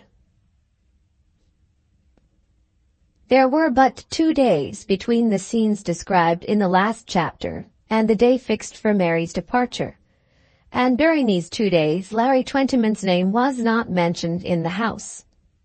Mrs. Masters did not make herself quite pleasant to her stepdaughter, having still some grudge against her as to the £20. Nor, though she had submitted to the visit to Cheltenham, did she approve of it. It wasn't the way, she said, to make such a girl as Mary like her life at Chowton Farm, going and sitting doing nothing in old Lady Ushant's drawing-room. It was cocking her up with gimcrack notions about ladies, till she'd be ashamed to look at her own hands after she'd done a day's work with them. There was no doubt some truth in this. The woman understood the world, and was able to measure Larry Twentyman, and Lady Ushant, and the rest of them. Books and pretty needlework and easy conversation would consume the time at Cheltenham, whereas at Chowton Farm there would be a dairy and a poultry yard, under difficulties on account of the foxes, with a prospect of baby linen and children's shoes and stockings. It was all that question of gentlemen and ladies, and of non-gentlemen and non-ladies. They ought, Mrs. Masters thought, to be kept distinct. She had never, she said, wanted to put her finger into a pie that didn't belong to her. She had never tried to be a grand lady. But Mary was perilously near the brink on either side, and as it was to be her lucky fate at last to sit down to a plentiful but workaday life at Chowton Farm, she ought to have been kept away from the maundering idleness of Lady Ushant's lodgings at Cheltenham. But Mary heard nothing of this during these 2 days, Mrs. Masters bestowing the load of her wisdom upon her unfortunate husband. Reginald Morton had been twice over at Mrs. Masters' house with reference to the proposed journey. Mrs. Masters was hardly civil to him, as he was supposed to be among the enemies, but she had no suspicion that he himself was the enemy of enemies. Had she entertained such an idea, she might have reconciled herself to it, as the man was able to support a wife, and by such a marriage she would have been at once relieved from all further charge. In her own mind, she would have felt very strongly that Mary had chosen the wrong man, and thrown herself into the inferior mode of life. But her own difficulties in the matter would have been solved. There was, however, no dream of such a kind entertained by any of the family. Reginald Morton was hardly regarded as a young man, and was supposed to be gloomy, misanthropic, and bookish. Mrs. Masters was not at all averse to the companionship for the journey, and Mr. Masters was really grateful to one of the old family for being kind to his girl. Nor must it be supposed that Mary herself had any expectations or even any hopes. With juvenile aptness to make much of the little things which had interested her, and prone to think more than was reasonable of any intercourse with a man who seemed to her to be so superior to others as Reginald Morton, she was anxious for an opportunity to set herself right with him about that scene at the bridge. She still thought that he was offended, and that she had given him cause for offense. He had condescended to make her a request, to which she had acceded, and she had then not done as she had promised. She thought she was sure that this was all she had to say to him, and yet she was aware that she was unnaturally excited at the idea of spending 3 or 4 hours alone with him. The fly, which was to take him to the railway station, called for Mary at the attorney's door at 10 o'clock, and the attorney handed her in. "It is very good of you indeed, Mr. Morton, to take so much trouble with my girl," said the attorney, really feeling what he said. "It is very good of you to trust her to me," said Reginald, also sincerely. Mary was still, to him, the girl who had been brought up by his aunt at Bragton, and not the fit companion for Larry Twentyman. Reginald Morton had certainly not made up his mind to ask Mary Masters to be his wife. Thinking of Mary Masters very often, as he had done during the last 2 months, he was quite sure that he did not mean to marry at all. He did acknowledge to himself that, were he to allow himself to fall in love with anyone, it would be with Mary Masters. But for not doing so there were many reasons. He had lived so long alone that a married life would not suit him. As a married man he would be a poor man. He himself was averse to company, whereas most women prefer society. And then, as to this special girl, had he not reason for supposing that she preferred another man to him, and a man of such a class that the very preference showed her to be unfit to mate with him? He also cozened himself with an idea that it was well that he should have the opportunity which the journey would give him of apologizing for his previous rudeness to her. In the carriage they had the compartment to themselves, with the exception of an old lady at the further end, who had a parrot in a cage, for which she had taken a first-class ticket. "I can't offer you this seat," said the old lady, "because it has been booked and paid for my bird." As neither of the new passengers had shown the slightest wish for the seat, the communication was perhaps unnecessary. Neither of the two had any idea of separating from the other for the sake of the old lady's companionship. They had before them a journey of 30 miles on one railway, then a stop of half an hour at the Hinxton Junction, and then another journey of about equal length. In the first hour, very little was said that might not have been said in the presence of Lady Ushant, or even of Mrs. Masters. There might be a question whether, upon the whole, the parrot had not the best of the conversation, as the bird, which the old lady declared to be the wonder of his species, repeated the last word of nearly every sentence spoken, either by our friends or by the old lady herself. "Don't you think you'd be less liable to cold with that window closed?" the old lady said to Mary. "Closed, closed, closed," said the bird, and Morton was, of course, constrained to shut the window. "He is a wonderful bird," said the old lady. "Wonderful bird, wonderful bird, wonderful bird," said the parrot, who was quite at home with this expression. "We shall be able to get some lunch at Hinxton," said Reginald.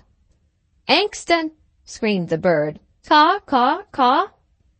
"He's worth a deal of money," said the old lady. "Deal of money," repeated the bird, as he scrambled round the wire cage with a tremendous noise, to the great triumph of the old lady. No doubt the close attention which the bird paid to everything that passed, and the presence of the old lady as well, did, for a time, interfere with their conversation. But after a while the old lady was asleep, and the bird, having once or twice attempted to imitate the somnolent sounds which his mistress was making, seemed also to go to sleep himself. Then Reginald, beginning with Lady Ushant and the old Morton family generally, gradually got the conversation round to Bragton and the little bridge. He had been very stern with her when he had left her there, and he knew also that at that subsequent interview, when he had brought Lady Ushant's note to her at her father's house, he had not been cordially kind to her. Now they were thrown together for an hour or so in the closest companionship, and he wished to make her comfortable and happy. "I suppose you remember Bragton?" he said. "Every path and almost every tree about the place." "So do I. I called there the other day. Family quarrels are so silly, you know." "Did you see Mr. Morton?" "No, and he hasn't returned my visit yet. I don't know whether he will, and I don't mind much whether he does or not. That old woman is there, and she is very bitter against me. I don't care about the people, but I am sorry that I cannot see the place." "I ought to have walked with you that day," she said in a very low tone. The parrot opened his eyes and looked at them as though he were striving to catch his cue. "Of course you ought." But as he said this, he smiled, and there was no offense in his voice. "I dare say you didn't guess how much I thought of it. And then I was a bear to you. I always am a bear when I am not pleased." "Peas, peas, peas," said the parrot. "I shall be a bear to that brute of a bird before long." "What a very queer bird he is." "He is a public nuisance." "And so is the old lady who brought him with her." This was said in a whisper. "It is very odd, Miss Masters, but you are literally the only person in all Dillsborough in regard to whom I have any genuine feeling of old friendship. You must remember a great many." "But I did not know any well enough. I was too young to have seen much of your father, but when I came back at that time, you and I were always together." "Get her, get her, get her," said the parrot. "If that bird goes on like that, I'll speak to the guard," said Mr. Morton with affected anger. "Polly mustn't talk," said the old lady, waking up. "Talk, talk, talk, talk," screamed the parrot. Then the old lady threw a shawl over him and again went to sleep. "If I behaved badly, I beg your pardon." "That's just what I wanted to say to you, Miss Masters. Only a man never can do these things as well as a lady. I did behave badly, and I do beg your pardon. Of course, I ought to have asked Mr. Twentyman to come with us. I know that he is a very good fellow." "Indeed he is," said Miss Masters, with all the emphasis in her power.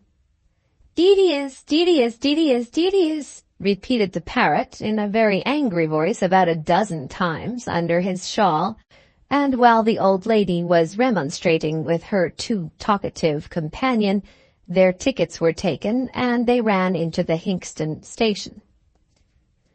"If the old lady is going on to Cheltenham, we'll travel third class before we'll sit in the same carriage again with that bird," said Morton, laughing as he took Mary into the refreshment room. But the old lady did not get into the same compartment as they started, and the last that was heard of the parrot at Hinxton was a quarrel between him and the guard as to certain railway privileges. When they had got back into the railway carriage, Morton was very anxious to ask whether she was in truth engaged to marry the young man, as to whose good fellowship she and the parrot had spoken up so emphatically, but he hardly knew how to put the question. And were she to declare that she was engaged to him, what should he say then? Would he not be bound to congratulate her? And yet it would be impossible that any word of such congratulation should pass his lips. "You will stay a month at Cheltenham?" he said. "Your aunt was kind enough to ask me for so long." "I shall go back on Saturday.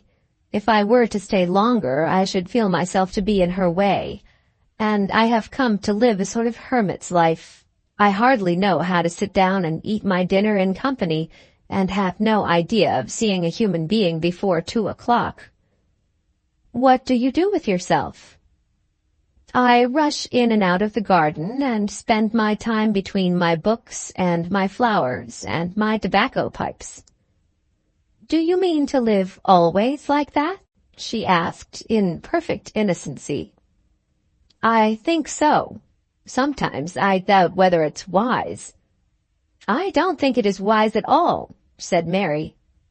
"Why not?" "People should live together, I think." "You mean that I ought to have a wife?"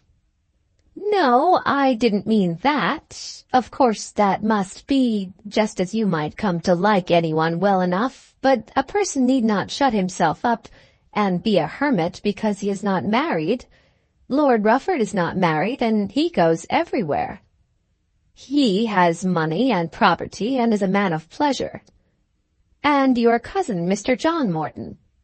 He is essentially a man of business, which I never could have been, and they say he is going to be married to that Miss Trefoil who has been staying there. Unfortunately, I never had anything that I need to do in all my life, and therefore I have shut myself up, as you call it. I wonder what your life will be." Mary blushed and said nothing. "If there were anything to tell, I wish I knew it." "There is nothing to tell." "Nothing?" She thought for a moment before she answered him, and then she said, "Nothing. What should I have to tell?" she added, trying to laugh. He remained for a few minutes silent, and then put his head out toward her as he spoke. "I was afraid that you might have to tell that you were engaged to marry Mr. Twentyman." "I am not." "Oh, I am so glad to hear it." "I don't know why you should be glad. If I had said I was, it would have been very uncivil if you hadn't declared yourself glad to hear that." "Then I must have been uncivil, for I couldn't have done it. Knowing how my aunt loves you, knowing what she thinks of you, and what she would think of such a match, remembering myself what I do of you, I could not have congratulated you on your engagement to a man whom I think so much inferior to yourself in every respect. Now you know it all, why I was angry at the bridge, why I was hardly civil to you at your father's house, and, to tell the truth, why I have been so anxious to be alone with you for half an hour. If you think it an offense that I should take so much interest in you, I will beg your pardon for that also." "Oh, no." "I have never spoken to my aunt about it, but I do not think that she would have been contented to hear that you were to become the wife of Mr. Twentyman." What answer was she to make to this, or whether she was to make any, she had not decided when they were interrupted by the reappearance of the old lady and the bird. She was declaring to the guard at the window that, as she had paid for a first-class seat for her parrot, she would get into any carriage she liked in which there were 2 empty seats. Her bird had been ill-treated by some scurrilous, ill-conditioned travellers, and she had therefore returned to the comparative kindness of her former companions. "They threatened to put him out of the window, sir," said the old woman to Morton as she was forcing her way in. Winder, sir," said the parrot. "I hope he'll behave himself here, ma'am," said Morton. Here, ma'am," said the parrot. "Now go to bed like a good bird," said the old lady, putting her shawl over the cage, whereupon the parrot made a more diabolical noise than ever under the curtain. Mary felt that there was no more to be said about Mr. Twentyman and her hopes and prospects, and for the moment she was glad to be left in peace.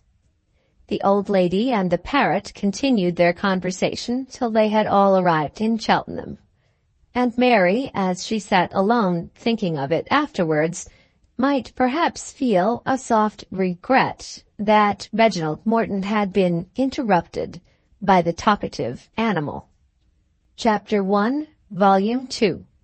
Mounser Green. So, Peter Boyd is to go to Washington in the Paragon's place, and Jack Slade goes to Vienna, and young Palliser is to get Slade's berth at Lisbon. This information was given by a handsome man known as Mounser Green, about 6 feet high, wearing a velvet shooting coat, more properly called an office coat from its present uses, who had just entered a spacious, well-carpeted, comfortable room in which 3 other gentlemen were sitting at their different tables. This was one of the rooms in the Foreign Office, and looked out into St. James's Park. Mounser Green was a distinguished clerk in that department, and distinguished also in various ways, being one of the fashionable men about town, a great adept at private theatricals, remarkable as a billiard player at his club, and a contributor to various magazines. At this moment he had a cigar in his mouth, and when he entered the room he stood with his back to the fire, ready for conversation, and looking very unlike a clerk who intended to do any work. But there was a general idea that Mounser Green was invaluable to the Foreign Office. He could speak and write 2 or 3 foreign languages. He could do a spurt of work, 10 hours at a sitting, when required. He was ready to go through fire and water for his chief, and was a gentleman all round. Though still nominally a young man, being perhaps 35 years of age, he had entered the service before competitive examination had assumed its present shape, and had therefore the gifts which were required for his special position. Some critics on the civil service were no doubt apt to find fault with Mounser Green. When called upon at his office, he was never seen to be doing anything, and he always had a cigar in his mouth. These gentlemen found out, too, that he never entered his office till 12:30, perhaps not having also learned that he was generally there till nearly 7. No doubt, during the time that he remained there, he read a great many newspapers, and wrote a great many private notes on official paper. But there may be a question whether even these employments did not help to make Mounser Green the valuable man he was. "What a lounge for Jack Slade," said young Hoffman. "I'll tell you who it won't be a lounge for, Green," said Archibald Curry, the clerk who held the second authority among them. "What will Belle Trefoil think of going to Patagonia?" "That's all off," said Mounser Green. "I don't think so," said Charlie Glossop, one of the numerous younger sons of Lord Glossop. "She was staying the other day down at the Paragons' place in Rufford, and they went together to my cousin Rufford's house. His sister, that's Lady Penwether, told me they were certainly engaged then." "That was before the Paragon had been named for Patagonia. To tell you a little bit of my own private mind, which isn't scandal," said Mounser Green, "because it is only given as opinion, I think it just possible that the Paragon has taken this very uncomfortable mission because it offered him some chance of escape." "Then he has more sense about him than I gave him credit for," said Archibald Curry. "Why should a man like Morton go to Patagonia?" continued Green. "He has an independent fortune and doesn't want money. He'd have been sure to have something comfortable in Europe very soon if he had waited, and was much better off as a second at a place like Washington. I was quite surprised when he took it." "Patagonia isn't bad at all," said Curry. "That depends on whether a man has got money of his own. When I heard about the Paragon and Belle Trefoil at Washington, I knew there had been a mistake made. He didn't know what he was doing. I'm a poor man, but I wouldn't take her with £5,000 a year settled on myself." Poor Mounser Green. "I think she is the handsomest girl in London," said Hoffman, who was a young man of German parentage, and perhaps also of German taste. "That may be," continued Green, "but heaven and earth, what a life she would lead a man like the Paragon. He's found it out, and therefore thought it well to go to South America. She has declined already, I'm told, but he means to stick to the mission." During all this time, Mounser Green was smoking his cigar with his back to the fire, and the other clerks looked as though they had nothing to do but talk about the private affairs of ministers abroad and their friends. Of course, it will be understood that since we last saw John Morton, the position of Minister Plenipotentiary at Patagonia had been offered to him, and that he had accepted the place in spite of Bragton and of Arabella Trefoil. At that moment, a card was handed up to Mounser Green by a messenger, who was desired to show the gentleman up. "It's the Paragon himself," said Green. "We'll make him tell us whether he's going out single or double," said Archibald Curry. "After what the Rufford people said to me, I'm sure he's going to marry her," said young Glossop. No doubt Lady Penwether had been anxious to make it understood by everyone connected with the family that if any gossip should be heard about Rufford and Arabella Trefoil, there was nothing in it. Then the paragon was shown into the room, and Mounser Green and the young men were delighted to see him. Colonial governors at their seats of government and ministers plenipotentiary in their ambassadorial residences are very great persons indeed, and when met in society at home with the stars and ribbons which are common among them now, they are less, indeed, but still something. But at the colonial and foreign offices in London, among the assistant secretaries and clerks, they are hardly more than common men. All the gingerbread is gone there. His Excellency is no more than Jones, and the representative or alter ego of royalty mildly asks little favors of the junior clerks.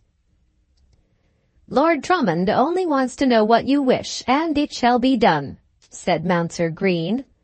Lord Drummond was the Minister for Foreign Affairs of the day. "I hope I need hardly say that we were delighted that you accepted the offer." "One doesn't like to refuse a step upward," said Morden. "Otherwise, Patagonia isn't exactly the place one would like." "Very good climate," said Curry.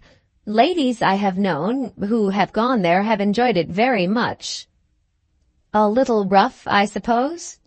"They didn't seem to say so.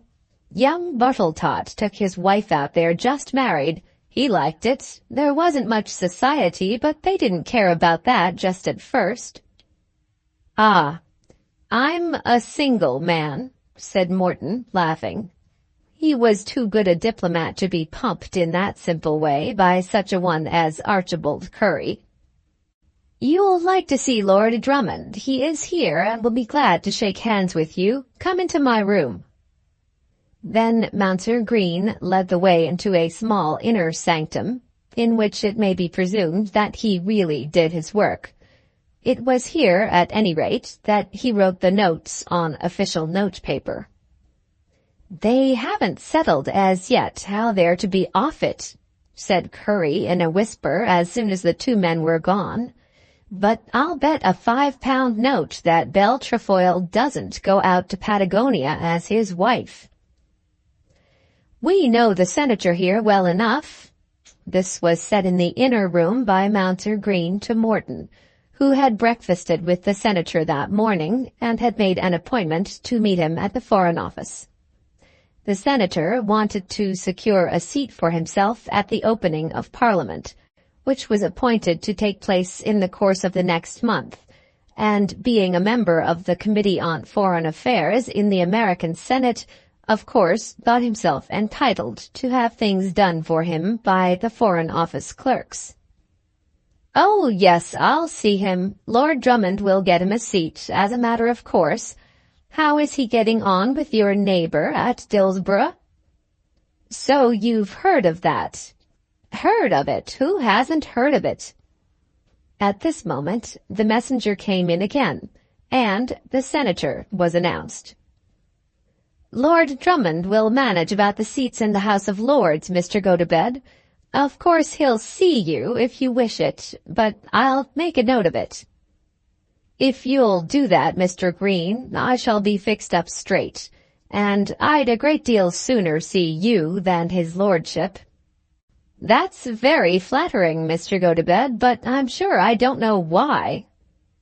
"Because Lord Drummond always seems to me to have more on hand than he knows how to get through, and you never seem to have anything to do."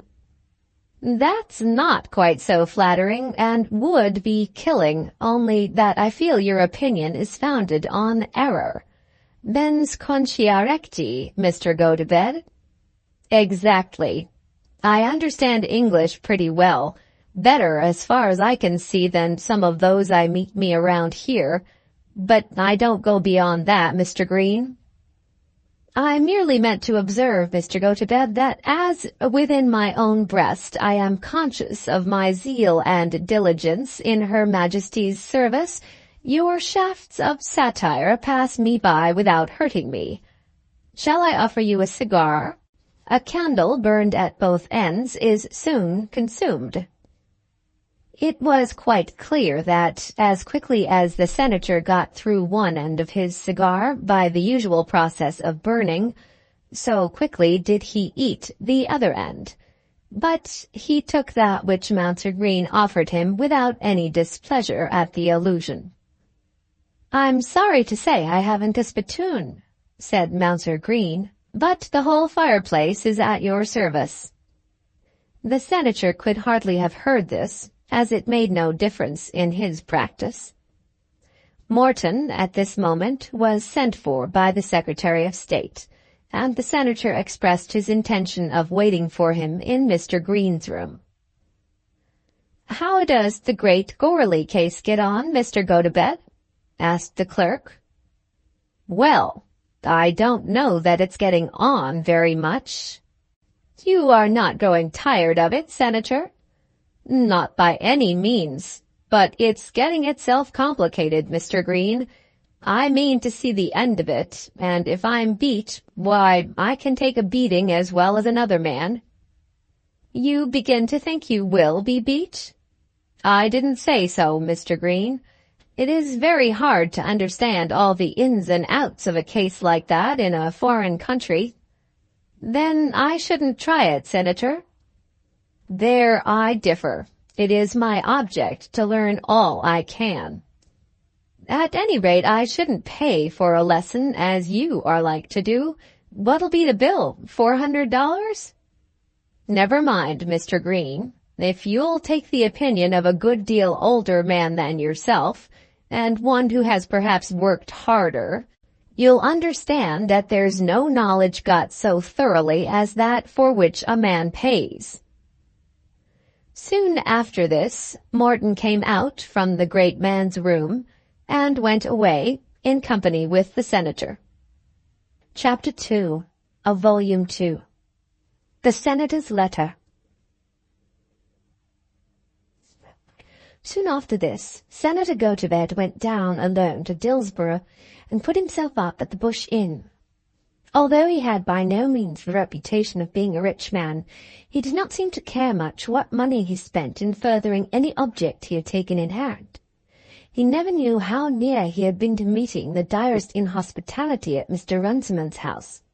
That worthy innkeeper, knowing well the senator's sympathy with Goarly, Scrobby, and Bearside, and being heart and soul devoted to the Rufford interest, had almost refused the senator the accommodation he wanted.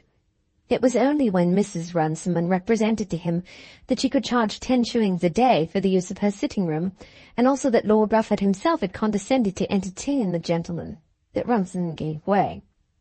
Mr. Gotobed would, no doubt, have delighted in such inhospitality.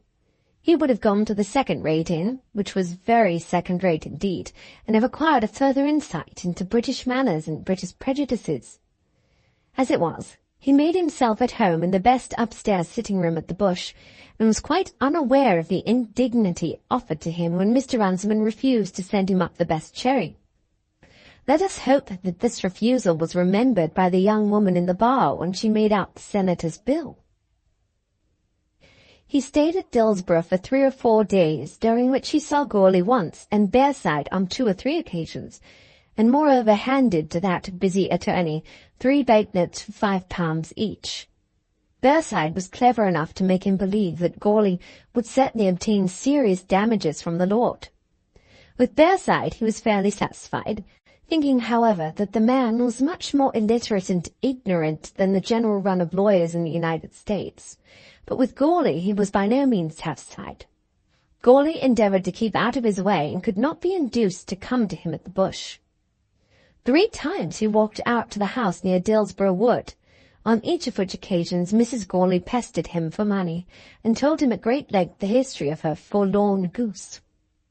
Scrobby, of whom he had heard, he could not see at all, and he found that Bearside was very unwilling to say anything about Scrobby.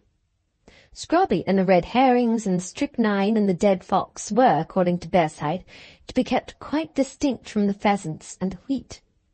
Bearside declared over and over again that there was no evidence to connect his client with the demise of the fox. When asked whether he did not think that his client had compassed the death of the animal, he assured the senator that in such matters he never ventured to think. "Let us go by the evidence, Mr. Gotobed," he said. "But I am paying my money for the sake of getting at the facts." "Evidence is facts, sir," said the attorney. "Anyway, let us settle about the pheasants first." The condition of the senator's mind may perhaps be best made known by a letter which he wrote from Dillsborough to his especial and well-trusted friend Josiah Scroom, a member of the House of Representatives from his own state of Mickewa. Since he had been in England, he had written constantly to his friend, giving him the results of his British experiences. Bush Inn, Dillsborough, Ufford County, England, December 16, 1870. My dear Sir, since my last, I have enjoyed myself very well, and am, I trust, beginning to understand something of the mode of thinking of this very peculiar people. That there should be so wide a difference between us Americans and these English, from whom we were divided, so to say, but the other day, is one of the most peculiar physiological phenomena that the history of the world will have afforded. As far as I can hear, a German or even a Frenchman thinks much more as an Englishman thinks than does an American. Nor does this come mainly from the greater prevalence with us of democratic institutions. I do not think that anyone can perceive in half an hour's conversation the difference between a Swiss and a German, but I fancy, and I may say I flatter myself, that an American is as easily distinguished from an Englishman as a sheep from a goat or a tall man from one who is short. And yet there is a pleasure in associating with those here of the highest rank which I find it hard to describe, and which perhaps I ought to regard as a pernicious temptation to useless luxury. There is an ease of manner with them which recalls with unfavorable reminiscences the hard self-consciousness of the better class of our citizens. There is a story of an old hero who with his companions fell among beautiful women and luscious wine, and, but that the hero had been warned in time, they would all have been turned into filthy animals by yielding to the allurements around them.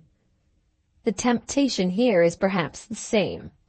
I am not a hero, and though I too have been warned by the lessons I have learned under our happy constitution, I feel that I might easily become one of the animals in question. And to give them their due, it is better than merely beautiful women and luscious wine. There is a reality about them, and a desire to live up to their principles which is very grand. Their principles are no doubt bad, utterly antagonistic to all progress, unconscious altogether of the demand for progressive equality which is made by the united voices of suffering mankind.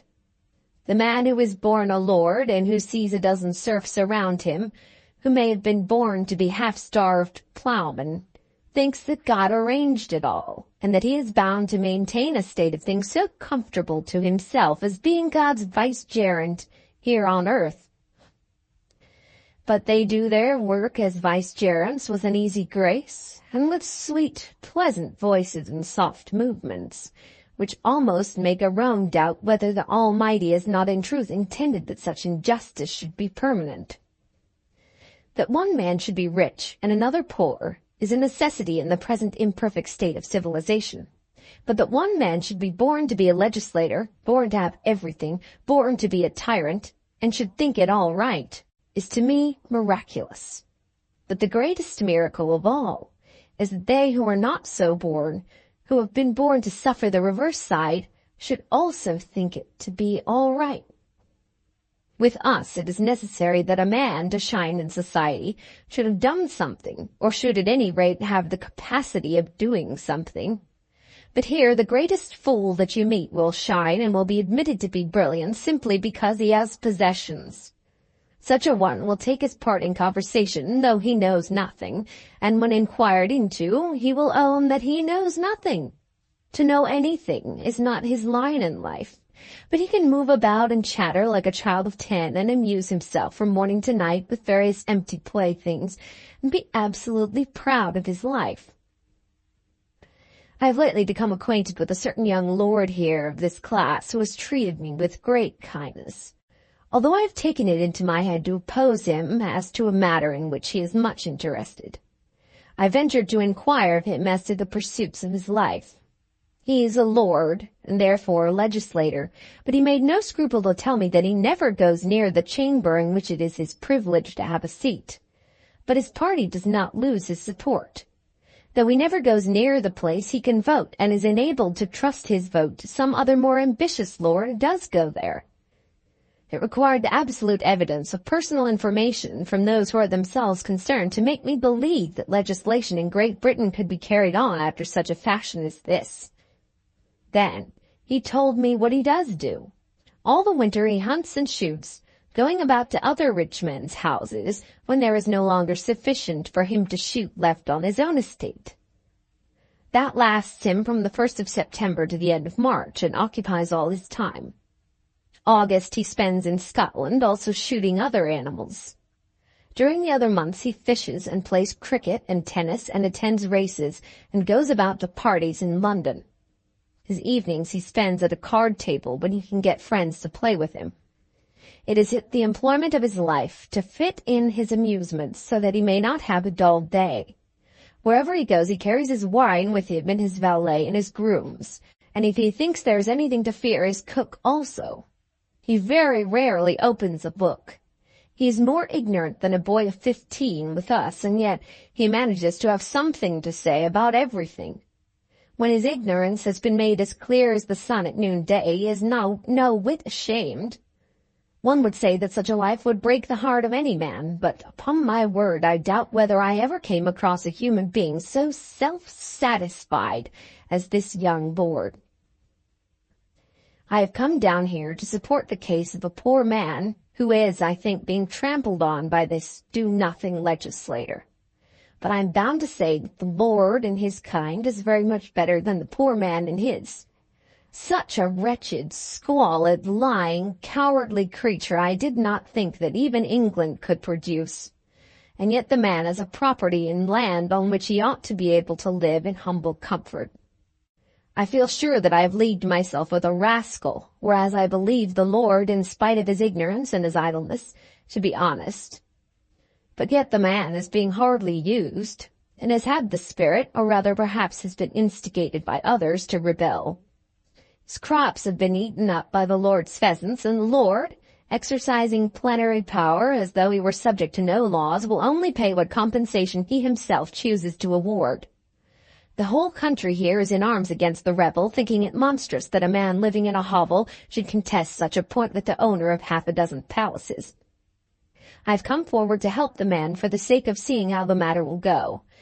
I have to confess that though those under the lord have treated me as though I were a miscreant, the lord himself and his friends have been civil enough. I say what I think wherever I go, and I do not find it taken in bad part. In that respect we might learn something even from Englishmen. When a Britisher over in the States says what he thinks about us, we are apt to be a little rough with him. I have indeed known towns in which he couldn't speak out with personal safety. Here there is no danger of that kind. I am getting together the materials for a lecture on British institutions in general, in which I shall certainly speak my mind plainly, and I think I shall venture to deliver it in London before I leave for New York in the course of next spring. I will, however, write to you again before that time comes. Believe me to be, dear sir, with much sincerity, yours truly, Elias Gotobed. The Honorable Josiah Scroom, 25 Q Street, Minnesota Avenue, Washington. On the morning of the senator's departure from Dillsborough, Mr. Runciman met him standing on the covered way leading from the inn yard into the street. He was waiting for the omnibus which was being driven about the town and which was to call for him and take him down to the railway station. Mr. Runciman has not yet spoken to him since he had been at the inn, and not even made himself personally known to his guest. "So, sir, you are going to leave us," said the landlord, with a smile which was intended probably as a smile of triumph. "Yes, sir," said the senator. "It's about time, I guess, that I should get back to London." "I dare say it is, sir," said the landlord. "I dare say you've seen enough of Mr. Gourley by this time." "That's as may be. I don't know whom I have the pleasure of speaking to." "My name is Mr. Runciman, sir, and the landlord here." "I hope I see you well, Mr. Runciman. I have about come to an end of my business here." "I dare say you have, sir. I should say so. Perhaps I might express an opinion that you never came across a greater blackguard than Gourley either in this country or your own." "That's a strong opinion, Mr. Runciman." "It's the general opinion here, sir. I should have thought you'd found it out before this." "I don't know that I am prepared at this moment to declare all that I have found out."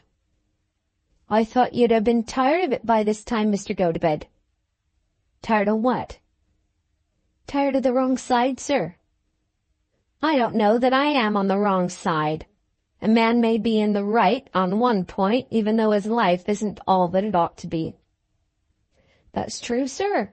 But if they told you all that they know up street," and Runciman pointed to the part of the town in which Bearside's office was situated, "I should have thought you would have understood who was going to win and who was going to lose. Good day, sir. I hope you'll have a pleasant journey. Much obliged to you for your patronage, sir." And Runciman, still smiling unpleasantly, touched his hat as the senator got into the omnibus. The senator was not very happy as to the Gourley business.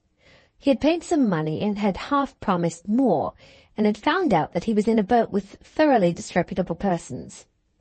As he had said to the landlord, a man may have the right on his side in an action at law, though he be a knave or a rascal, and if a lord be unjust to a poor man, the poor man should have justice done him, even though he be not quite a patent poor man.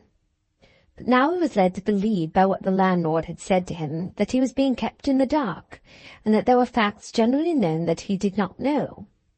He had learned something of English manners and English institutions by his interference, but there might be a question whether he was not paying too dearly for his whistle. And there was growing upon him a feeling that before he had done he would have to blush for his colleagues. As the omnibus went away, Dr. Nupper joined Mr. Runciman under the archway. "I'm blessed if I can understand that man," said Runciman. What is it he's after?" "Notoriety," said the doctor, with the air of a man who has completely solved a difficult question. "He'll have to pay for it, and that pretty smart," said Runciman. "I never heard of such a foolish thing in all my life. What the dickens is it to him? One can understand Bearside and Scrobby too. When a fellow has something to get, one does understand it. But why an old fellow like that should come down from the moon to pay ever so much money for such a man as Gourley is what I don't understand." "Notoriety," said the doctor. "He evidently don't know that Nickem has got round Gourley," said the landlord.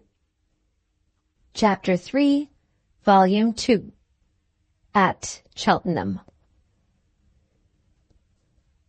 The month at Cheltenham was passed very quietly, and would have been a very happy month with Mary Masters, but that there grew upon her from day to day increasing fears of what she would have to undergo when she returned to Dillsborough.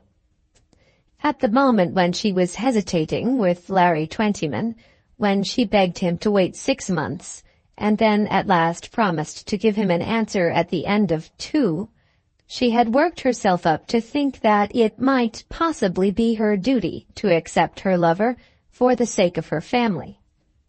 At any rate, she had, at that moment, thought that the question of duty ought to be further considered, and therefore she had vacillated.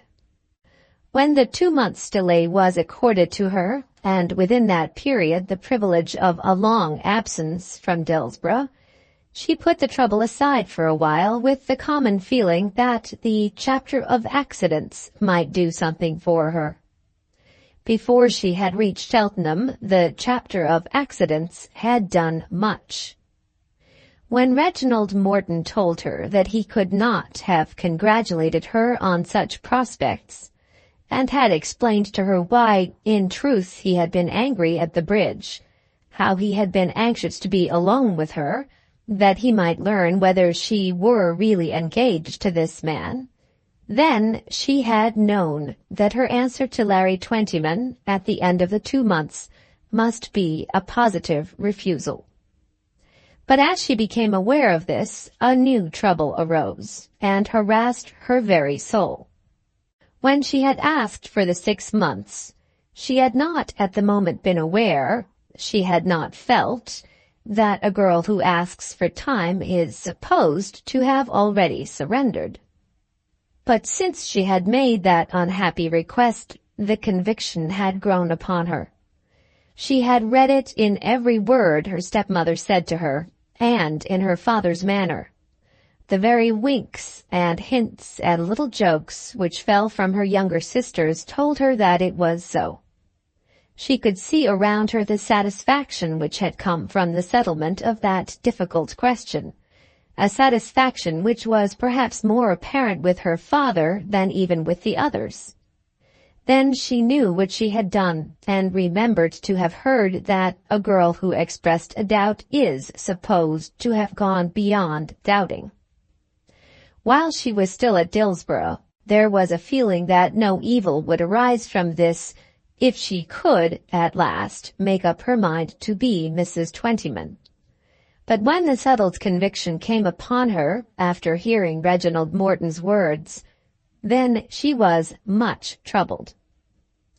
He stayed only a couple of days at Cheltenham, and during that time said very little to her. He certainly spoke no word which would give her a right to think that he himself was attached to her.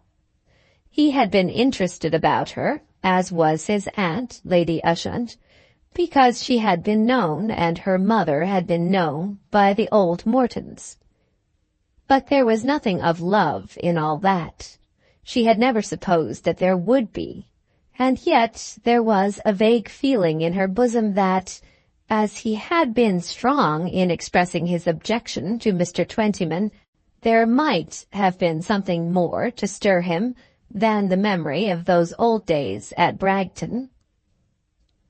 To my thinking, there is a sweetness about her which I have never seen equalled in any young woman.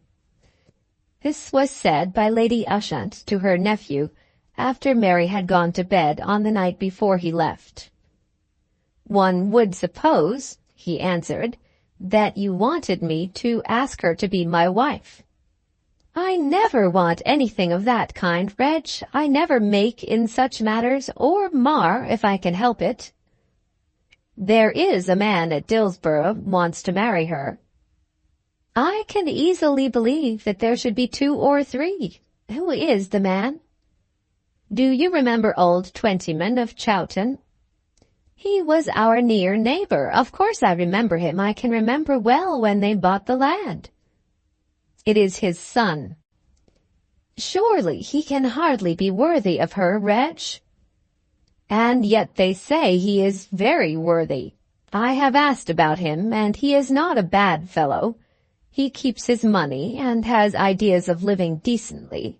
He doesn't drink or gamble, but he's not a gentleman, or anything like one. I should think he never opens a book. Of course it would be a degradation." "And what does Mary say herself?" "I fancy she has refused him." Then he added after a pause, "Indeed, I know she has." "How should you know? Has she told you?" In answer to this, he only nodded his head at the old lady. "There must have been close friendship, Reg, between you two when she told you that. I hope you have not made her give up one suitor by leading her to love another who does not mean to ask her?" "I certainly have not done that," said Reg. Men may often do much without knowing that they do anything, and such probably had been the case with Reginald Morton during the journey from Dillsborough to Cheltenham. What would her father wish? They all want her to take the man. How can she do better? Would you have her marry a man who is not a gentleman, whose wife will never be visited by other ladies, in marrying whom she would go altogether down into another and a lower world? This was a matter on which Lady Ushant and her nephew had conversed often, and he thought he knew her to be thoroughly wedded to the privileges which she believed to be attached to her birth. With him the same feeling was almost stronger, because he was so well aware of the blot upon himself caused by the lowness of his own father's marriage. But a man, he held, could raise a woman to his own rank, whereas a woman must accept the level of her husband. Bread and meat and chairs and tables are very serious things, Reg. You would, then, recommend her to take this man and pass altogether out of your own sphere? What can I do for her? I am an old woman who will be dead probably before the first 5 years of her married life have passed over her. And as for recommending, I do not know enough to recommend anything. Does she like the man? I am sure she would feel herself degraded by marrying him. I trust she will never live to feel herself degraded. I do not believe that she could do anything that she thought would degrade her. But I think that you and I had better leave her to herself in this matter. Further on in the same evening, or rather late in the night, for they had sat talking together for hours over the fire, she made a direct statement to him. When I die, Reg, I have but £5,000 to leave behind me, and this I have divided between you and her. I shall not tell her, because I might do more harm than good, but you may know. That would make no difference to me, he said. Very likely not, but I wish you to know it. What troubles me is that she will have to pay so much out of it for legacy duty. I might leave it to you altogether, and you could give it to her. An honester or more religious or better woman than old Lady Ushant there was not in Cheltenham, but it never crossed her conscience that it would be wrong to cheat the revenue. It may be doubted whether any woman has ever been brought to such honesty as that. On the next morning, Morton went away without saying another word in private to Mary Masters, and she was left to her quiet life with the old lady. To an ordinary visitor, nothing could have been less exciting, for Lady Ushant very seldom went out and never entertained company. She was a tall, thin old lady with bright eyes and grey hair, and a face that was still pretty in spite of sunken eyes and sunken cheeks and wrinkled brow. There was ever present with her an air of melancholy, which told a whole tale of the sadness of a long life.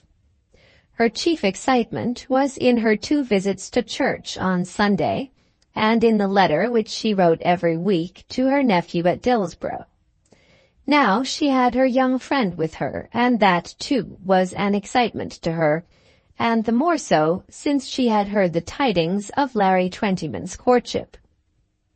She made up her mind that she would not speak on the subject to her young friend unless her young friend should speak to her. In the first 3 weeks nothing was said, but 4 or 5 days before Mary's departure there came up a conversation about Dillsborough and Bragton. There had been many conversations about Dillsborough and Bragton, but in all of them the name of Lawrence Twentyman had been scrupulously avoided. Each had longed to name him, and yet each had determined not to do so. But at length it was avoided no longer. Lady Ushant had spoken of Chowton Farm and the widow. Then Mary had spoken of the place and its inhabitants. "Mr. Twentyman comes a great deal to our house now," she said. "Has he any reason, my dear?" "He goes with Papa once a week to the club, and he sometimes lends my sister Kate a pony. Kate is very fond of riding." "There is nothing else?" "He has got to be intimate, and I think Mamma likes him." "He is a good young man, then?" "Very good," said Mary with an emphasis. "And Chowton belongs to him?" "Oh, yes, it belongs to him." "Some young men make such ducks and drakes of their property when they get it." "They say that he's not at all like that. People say that he understands farming very well, and that he minds everything himself." "What an excellent young man! There is no other reason for his coming to your house, Mary?" Then the sluice gates were opened, and the whole story was told. Sitting there late into the night, Mary told it all, as well as she knew how. All of it except in regard to any spark of love which might have fallen upon her in respect of Reginald Morton. Of Reginald Morton in her story, of course, she did not speak, but all the rest she declared. She did not love the man. She was quite sure of that. Though she thought so well of him, there was, she was quite sure, no feeling in her heart akin to love.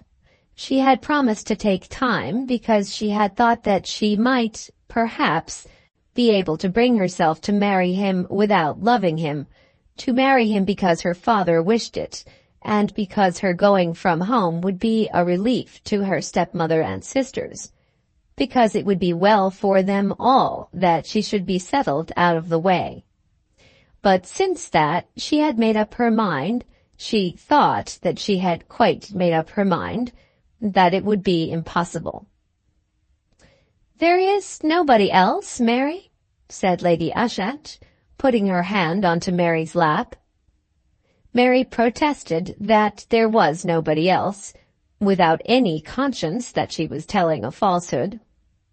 "And you are quite sure that you cannot do it?" "Do you think that I ought, Lady Ushant?" "I should be very sorry to say that, my dear. A young woman in such matter must be governed by her feelings. Only he seems to be a deserving young man."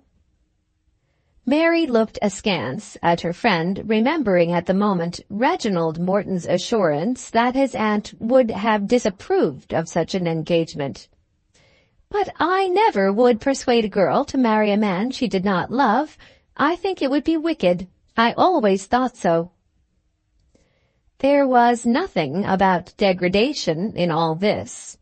It was quite clear to Mary that, had she been able to tell Lady Ushant that she was head over ears in love with this young man, and that therefore she was going to marry him, her old friend would have found no reason to lament such an arrangement. Her old friend would have congratulated her. Lady Ushant evidently thought Larry Twentyman to be good enough. As soon as she heard what Mary found herself compelled to say in the young man's favor, Mary was almost disappointed, but reconciled herself to it very quickly, telling herself that there was yet time for her to decide in favor of her lover, if she could bring herself to do so. And she did try that night and all the next day, thinking that if she could so make up her mind, she would declare her purpose to Lady Ushant before she left Cheltenham. But she could not do it, and in the struggle with herself, at last she learned something of the truth. Lady Ushant saw nothing but what was right and proper in a marriage with Lawrence Twentyman, but Reginald Morton had declared it to be improper, and therefore it was out of her reach. She could not do it. She could not bring herself, after what he had said, to look him in the face and tell him that she was going to become the wife of Larry Twentyman. Then she asked herself the fatal question. Was she in love with Reginald Morton?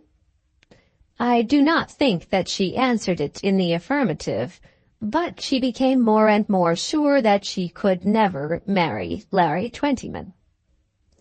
Lady Ushant declared herself to have been more than satisfied with the visit, and expressed a hope that it might be repeated in the next year. I would ask you to come and make this your home here while I have a home to offer you, only that you would be so much more buried here than at Dillsborough, and you have duties there which perhaps you ought not to leave, but come again when your papa will spare you. On her journey back, she certainly was not very happy. There were yet 3 weeks wanting to the time at which she would be bound to give her answer to Larry Twentyman. But why should she keep the man waiting for 3 weeks when her answer was ready? Her stepmother, she knew, would soon force an answer from her, and her father would be anxious to know what would be the result of her meditations. The real period of her reprieve had been that of her absence at Cheltenham, and that period was now come to an end. At each station, as she passed them, she remembered what Reginald Morton had been saying to her, and how their conversation had been interrupted and perhaps occasionally aided by the absurdities of the bird. How sweet it had been to be near him, and to listen to his whispered voice. How great was the difference between him and that other young man, the smartness of whose apparel was now becoming so peculiarly distasteful to her.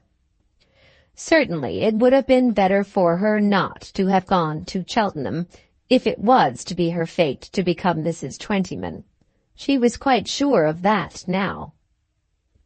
She came up from the Dillsborough station alone in the Bush omnibus. She had not expected anyone to meet her. Why should anyone meet her? The porter put up her box, and the omnibus left her at the door. But she remembered well how she had gone down with Reginald Morton, and how delightful had been every little incident of the journey. Even to walk with him up and down the platform while waiting for the train had been a privilege. She thought of it as she got out of the carriage, and remembered that she had felt that the train had come too soon. At her own door, her father met her, and took her into the parlor where the tea-things were spread, and where her sisters were already seated. Her stepmother soon came in and kissed her kindly. She was asked how she had enjoyed herself, and no disagreeable questions were put to her that night. No questions, at least, were asked which she felt herself bound to answer. As she was in bed, Kate came to her and did say a word. "Well, Mary, do tell me. I won't tell anyone." But Mary refused to speak a word. Chapter 4 of Volume 2, The Rufford Correspondence.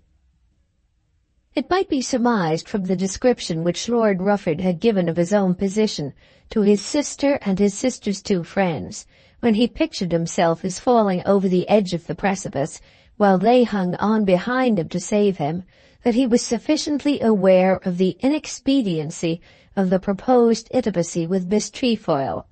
Anyone hearing it would have said that Miss Trefoil's chances in that direction were very poor, that a man seeing his danger so plainly and so clearly understanding the nature of it would certainly avoid it. But what he had said was no more than Miss Trefoil knew that he would say, or at any rate would think. Of course she had against her not only all his friends, but the man himself also, and his own fixed intentions. Lord Rufford was not a marrying man, which was supposed to signify that he intended to leave a life of pleasure till the necessity of providing an heir should be forced upon him, when he would take to himself a wife out of his own class in life, 20 years younger than himself, for whom he would not care a straw. The odds against Miss Trefoil were of course great, but girls have won even against such odds as these. She knew her own powers, and was aware that Lord Rufford was fond of feminine beauty, and feminine flutter and feminine flattery, though he was not prepared to marry. It was quite possible that she might be able to dig such a pit for him that it would be easier for him to marry her than to get out in any other way. Of course she must trust something to his own folly at first, nor did she trust in vain. Before her week was over at Mrs. Gore's, she received from him a letter, which, with the correspondence to which it immediately led, shall be given in this chapter. Letter number 1. Rufford, Sunday. My dear Miss Trefoil, we have had a sad house since you left us. Poor Caneback got better and then worse and then better, and at last died yesterday afternoon. And now there is to be the funeral. The poor dear old boy seems to have had nobody belonging to him, and very little in the way of possessions. I never knew anything of him, except that he was, or had been, in the blues, and that he was about the best man in England to hounds on a bad horse. It now turns out that his father made some money in India, a sort of commissary purveyor, and bought a commission for him 25 years ago. Everybody knew him, but nobody knew anything about him. Poor old Caneback! I wish he had managed to die anywhere else, and I don't feel at all obliged to Purefoy for sending that brute of a mare here. He said something to me about that wretched ball. Not altogether so wretched, was it? But I didn't like what he said, and told him a bit of my mind. Now we're two for a while, and I don't care for how long unless he comes round. I cannot stand a funeral, and I shall get away from this. I will pay the bill, and Purefoy may do the rest. I'm going for Christmas to Surbiton's near Melton with a string of horses. Surbiton is a bachelor, and as there will be no young ladies to interfere with me, I shall have the more time to think of you. We shall have a little play there instead. I don't know whether it isn't the better of the two, as if one does get sat upon, one doesn't feel so confoundedly sheep-faced. I have been out with the hounds 2 or 3 times since you went, as I could do no good staying with that poor fellow, and there was the time when we thought he would have pulled through. I rode Jack one day, but he didn't carry me as well as he did you. I think he's more of a lady's horse. If I go to Mistletoe, I shall have some horses somewhere in the neighborhood, and I'll make them take Jack, so that you may have a chance. I never know how to sign myself to young ladies. Suppose I say that I am yours, anything you like best, R. This was a much nicer letter than Arabella had expected, as there were 1 or 2 touches in it, apart from the dead man and the horses, which he thought might lead to something, and there was a tone in the letter which seemed to show that he was given to correspondence. She took care to answer it, so that he should get her letter on his arrival at Mr. Surbiton's house. She found out Mr. Surbiton's address, and then gave a great deal of time to her letter. Letter number 2. Murray's Hotel, Green Street, Thursday. My dear Lord Rufford, as we are passing through London on our way from one purgatory with the Gorses to another purgatory with old Lady de Brown, and as Mamma is asleep in her chair opposite, and as I have nothing else on earth to do, I think I might as well answer your letter. Poor old Major! I am sorry for him because he rode so bravely. I shall never forget his face as he passed us, and again as he rose upon his knee when that horrid blow came. How very odd that he should have been like that without any friends. What a terrible nuisance to you! I think you were quite wise to come away. I am sure I should have done so. I can't conceive what right Sir John Purefoy can have had to say anything, for after all it was his doing. Do you remember when you talked of my riding, Jemima? When I think of it, I can hardly hold myself back for shuddering. It is so kind of you to think of me about Jack. I am never very fond of mistletoe. Don't you be mischievous now and tell the Duchess I said so. But with Jack in the neighborhood I can stand even her grace. I think I shall be there about the middle of January, but it must depend on all those people Mamma is going to. I shall have to make a great fight, for Mamma thinks that 10 days in the year at Mistletoe is all that duty requires. but I always stick up for my uncle, and mean in this instance to have a little of my own way. What a parental command's in opposition to Jack and all his glories. Besides, Mamma does not mean to go herself. I shall leave it to you to say whether the ball was altogether wretched. Of course there must have been infinite vexation to you, and to us who knew of it all there was a feeling of deep sorrow. But perhaps we were able, some of us, to make it a little lighter for you. At any rate, I shall never forget Rufford, whether the memory be more pleasant or more painful. There are moments which one can never forget. Don't go and gamble away your money among a lot of men, though I dare say you have got so much that it doesn't signify whether you lose some of it or not. I do think it is such a shame that a man like you should have such a quantity, and that a poor girl such as I shouldn't have enough to pay for her hats and gloves. Why shouldn't I send a string of horses about just when I please? I believe I could make as good a use of them as you do, and then I could lend you Jack. I would be so good-natured. You should have Jack every day you wanted him. You must write and tell me what day you will be at Mistletoe. It is you that have tempted me, and I don't mean to be there without you. Or I suppose I ought to say, without the horse. But of course you will have understood that. No young lady ever is supposed to desire the presence of any young man. It would be very improper, of course, but a young man's Jack is quite another thing. So far her pen had flown with her, but then there came the necessity for a conclusion which must be worded in some peculiar way, as his had been so peculiar. How far might she dare to be affectionate without putting him on his guard? Or in what way might she be saucy so as best to please him? She tried 2 or 3, and at last she ended her letter as follows. I have not had much experience in signing myself to young gentlemen, and am therefore quite in as great a difficulty as you were. But though I can't swear that I am everything that you like best, I will protest that I am pretty nearly what you ought to like, as far as young ladies go. In the meantime, I certainly am, yours truly, A.T. P.S. Mind you write about Jack, and addressed to Lady Smith, Greenacres Manor, Hastings. There was a great deal in this letter which was not true, but then such ladies as Miss Trefoil can never afford to tell the truth. The letter was not written from Murray's Hotel, Lady Augustus having insisted on staying at certain lodgings in Orchard Street because her funds were low, but on previous occasions they had stayed at Murray's, and her mamma, instead of being asleep when the letter was written, was making up her accounts, and every word about mistletoe had been false. She had not yet secured her invitation. She was hard at work on the attempt, having induced her father absolutely to beg the favor from his brother. But at the present moment she was altogether diffident of success. Should she fail, she must only tell Lord Rufford that her mother's numerous engagements had at the last moment made her happiness impossible.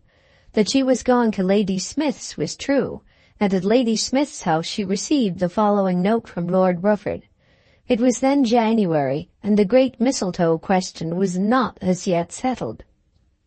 Letter number 3, December 31st. My dear Miss Trefoil, here I am still at Surbiton's, and we have had such good sport that I am half inclined to give the Duke the slip. What a pity that you can't come here instead.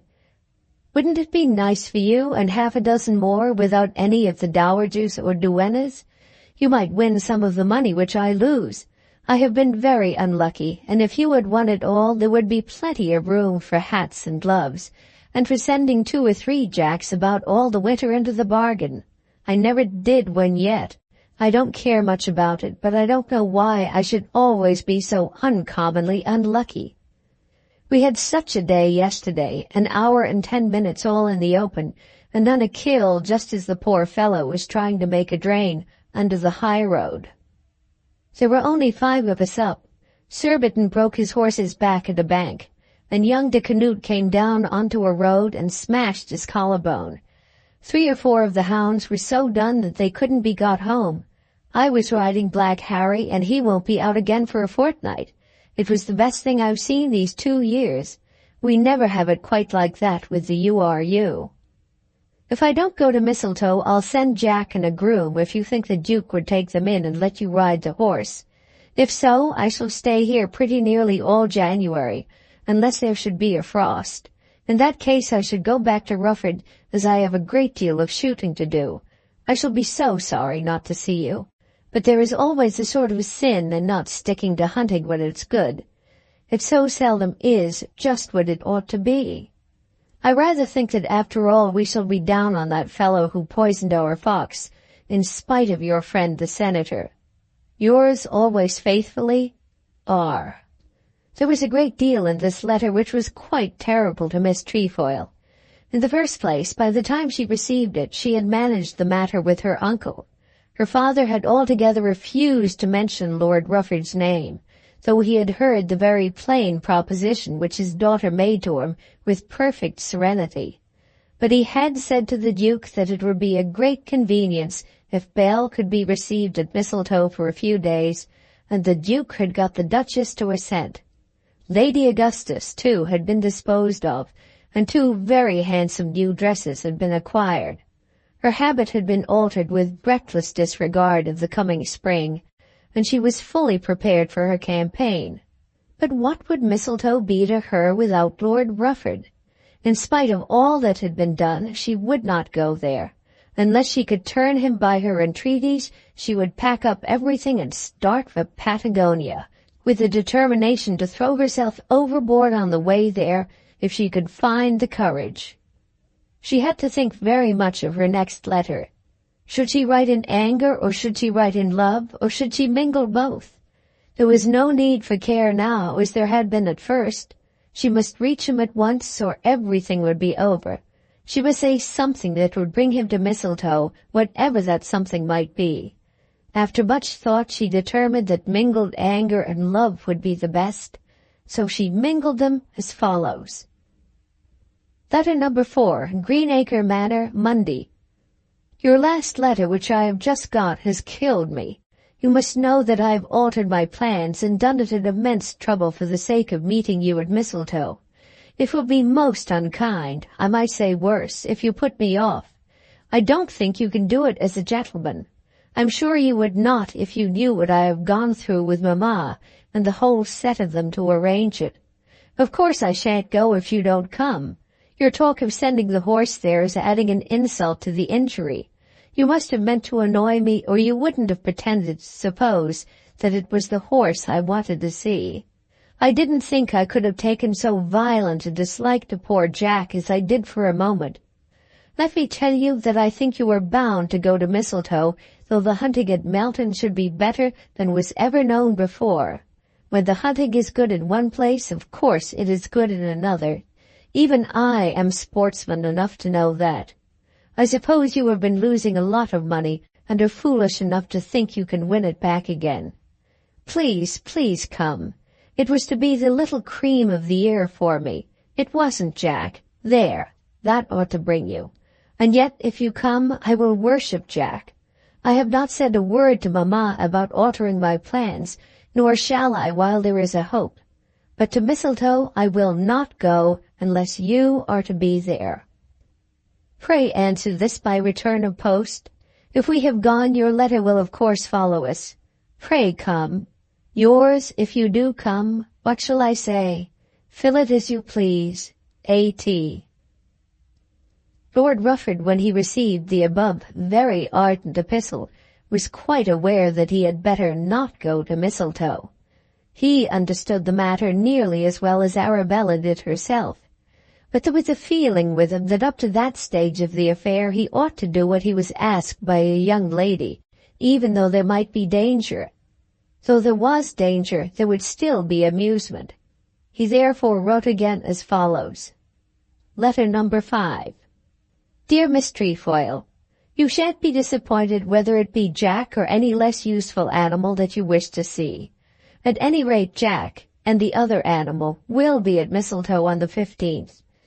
I have written to the Duke by this post. I can only hope that you will be grateful. After all your abuse about my getting back my money, I think you ought to be very grateful. I have got it back again, but I can assure you that that has nothing to do with it. Yours ever, R. P.S. We had 2 miserably abortive days last week. Arabella felt that a great deal of the compliment was taken away by the postscript, but still she was grateful and contented. Chapter 5 of Volume 2. It is a long way. While the correspondence given in the last chapter was going on, Miss Trefoil had other troubles besides those there narrated, and other letters to answer. Soon after her departure from Rufford, she received a very serious but still an affectionate epistle from John Morton, in which he asked her if it was her intention to become his wife or not. The letter was very long as well as very serious, and need not be given here at length, but that was the gist of it, and he went on to say that in regard to money he had made the most liberal proposition in his power, and that he must decline to have any further communication with lawyers, and that he must ask her to let him know at once, quite at once, whether she did or did not regard herself as engaged to him. It was a manly letter, and ended by a declaration that as far as he himself was concerned, his feelings were not at all altered. This she received while staying at the Gores, but in accordance with her predetermined strategy, did not at once send any answer to it. Before she heard again from Morton, she had received that pleasant first letter from Lord Rufford, and was certainly then in no frame of mind to assure Mr. Morton that she was ready to declare herself his affianced wife before all the world. Then, after 10 days, he had written to her again, and had written much more severely. It wanted at that time but a few days to Christmas, and she was waiting for a second letter from Lord Rufford. Let what might come of it, she could not now give up the Rufford chance. As she sat thinking of it, giving the very best of her mind to it, she remembered the warmth of that embrace in the little room behind the drawing-room, and those halcyon minutes in which her head had been on his shoulder and his arm round her waist. Not that they were made halcyon to her by any of the joys of love. In giving the girl her due, it must be owned that she rarely allowed herself to indulge in simple pleasures. If Lord Rufford, with the same rank and property, had been personally disagreeable to her, it would have been the same. Business to her had for many years been business, and her business had been so very hard that she had never allowed lighter things to interfere with it. She had had justice on her side when she rebuked her mother for accusing her of flirtations. But could such a man as Lord Rufford, with his hands so free, venture to tell himself that such tokens of affection with such a girl would mean nothing? If she might contrive to meet him again, of course they would be repeated, and then he should be forced to say that they did mean something. When, therefore, the severe letter came from Morton, severe and pressing, telling her that she was bound to answer him at once, and that were she still silent he must, in regard to his own honor, take that as an indication of her intention to break off the match, she felt that she must answer it. The answer must, however, still be ambiguous. She would not, if possible, throw away that stool quite as yet, though her mind was intent on ascending to the throne which it might be within her power to reach. She wrote to him an ambiguous letter, but a letter which certainly was not intended to liberate him. He ought, she said, to understand that a girl situated as she was could not ultimately dispose of herself till her friends had told her that she was free to do so. She herself did not pretend to have any interest in the affairs as to which her father and his lawyers were making themselves busy. They had never even condescended to tell her what it was they wanted on her behalf, nor, for the matter of that, had he, Morton, ever told her what it is that he refused to do. Of course she could not throw herself into his arms till these things were settled. By that expression she had meant a metaphorical throwing of herself, and not such a flesh-and-blood embracing as she had permitted to the lord in the little room at Rufford. Then she suggested that he should appeal again to her father. It need hardly be said that her father knew very little about it, and that the lawyers had long since written to Lady Augustus to say that better terms as to settlement could not be had from Mr. John Morton. Morton, when he wrote his second letter, had received the offer of the mission to Patagonia, and had asked for a few days to think of it. After much consideration he had determined that he would say nothing to Arabella of the offer. Her treatment of him gave her no right to be consulted. Should she at once write back declaring her readiness to become his wife, then he would consult her, and would not only consult her, but would be prepared to abandon the mission at the expression of her lightest wish. Indeed, in that case he thought that he would himself advise that it should be abandoned. Why should he expatriate himself to such a place with such a wife as Arabella Trefoil? He received her answer, and at once accepted the offer. He accepted it, though he by no means assured himself that the engagement was irrevocably annulled. But now, if she came to him, she must take her chance. She must be told that he, at any rate, was going to Patagonia, and that unless she could make up her mind to do so too, she must remain Arabella Trefoil for him. He would not even tell her of his appointment. He had done all that in him lay, and would prepare himself for his journey as a single man. A minister going out to Patagonia would of course have some little leave of absence allowed him, and he arranged with his friend Mounser Green that he should not start till April. But when Lord Rufford's second letter reached Miss Trefoil down at Greenacre Manor, where she had learned by common report that Mr. Morton was to be the new minister to Patagonia, when she believed as she then did that the Lord was escaping her, that seeing and feeling his danger, he had determined not to jump into the lion's mouth by meeting her at Mistletoe, that her chance there was all over, then she remembered her age, her many seasons, the hard work of her toilet, those tedious hours and bitter quarrels with her mother, the ever-renewed trouble of her smiles, the hopelessness of her future should she smile in vain to the last, and the countless miseries of her endless visitings. And she remembered too the £1,200 a year that Morton had offered to settle on her, and the assurance of a home of her own, though that home should be at Bragton. For an hour or two she had almost given up the hope of Rufford, and had meditated some letter to her other lover, which might at any rate secure him. But she had collected her courage sufficiently to make that last appeal to the Lord, which had been successful. 3 weeks now might settle all that, and for 3 weeks it might still be possible so to manage her affairs that she might fall back upon Patagonia as her last resource. About this time Morton returned to Bragton, waiting, however, till he was assured that the senator had completed his visit to Dillsborough. He had been a little ashamed of the senator in regard to the great Goarly conflict, and was not desirous of relieving his solitude by the presence of the American.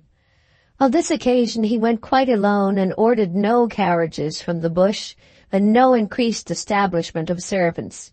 He certainly was not happy in his mind. The mission to Patagonia was well paid, being worth with house and etc. nearly £3,000 a year, and it was a great and quick promotion for one so young as himself.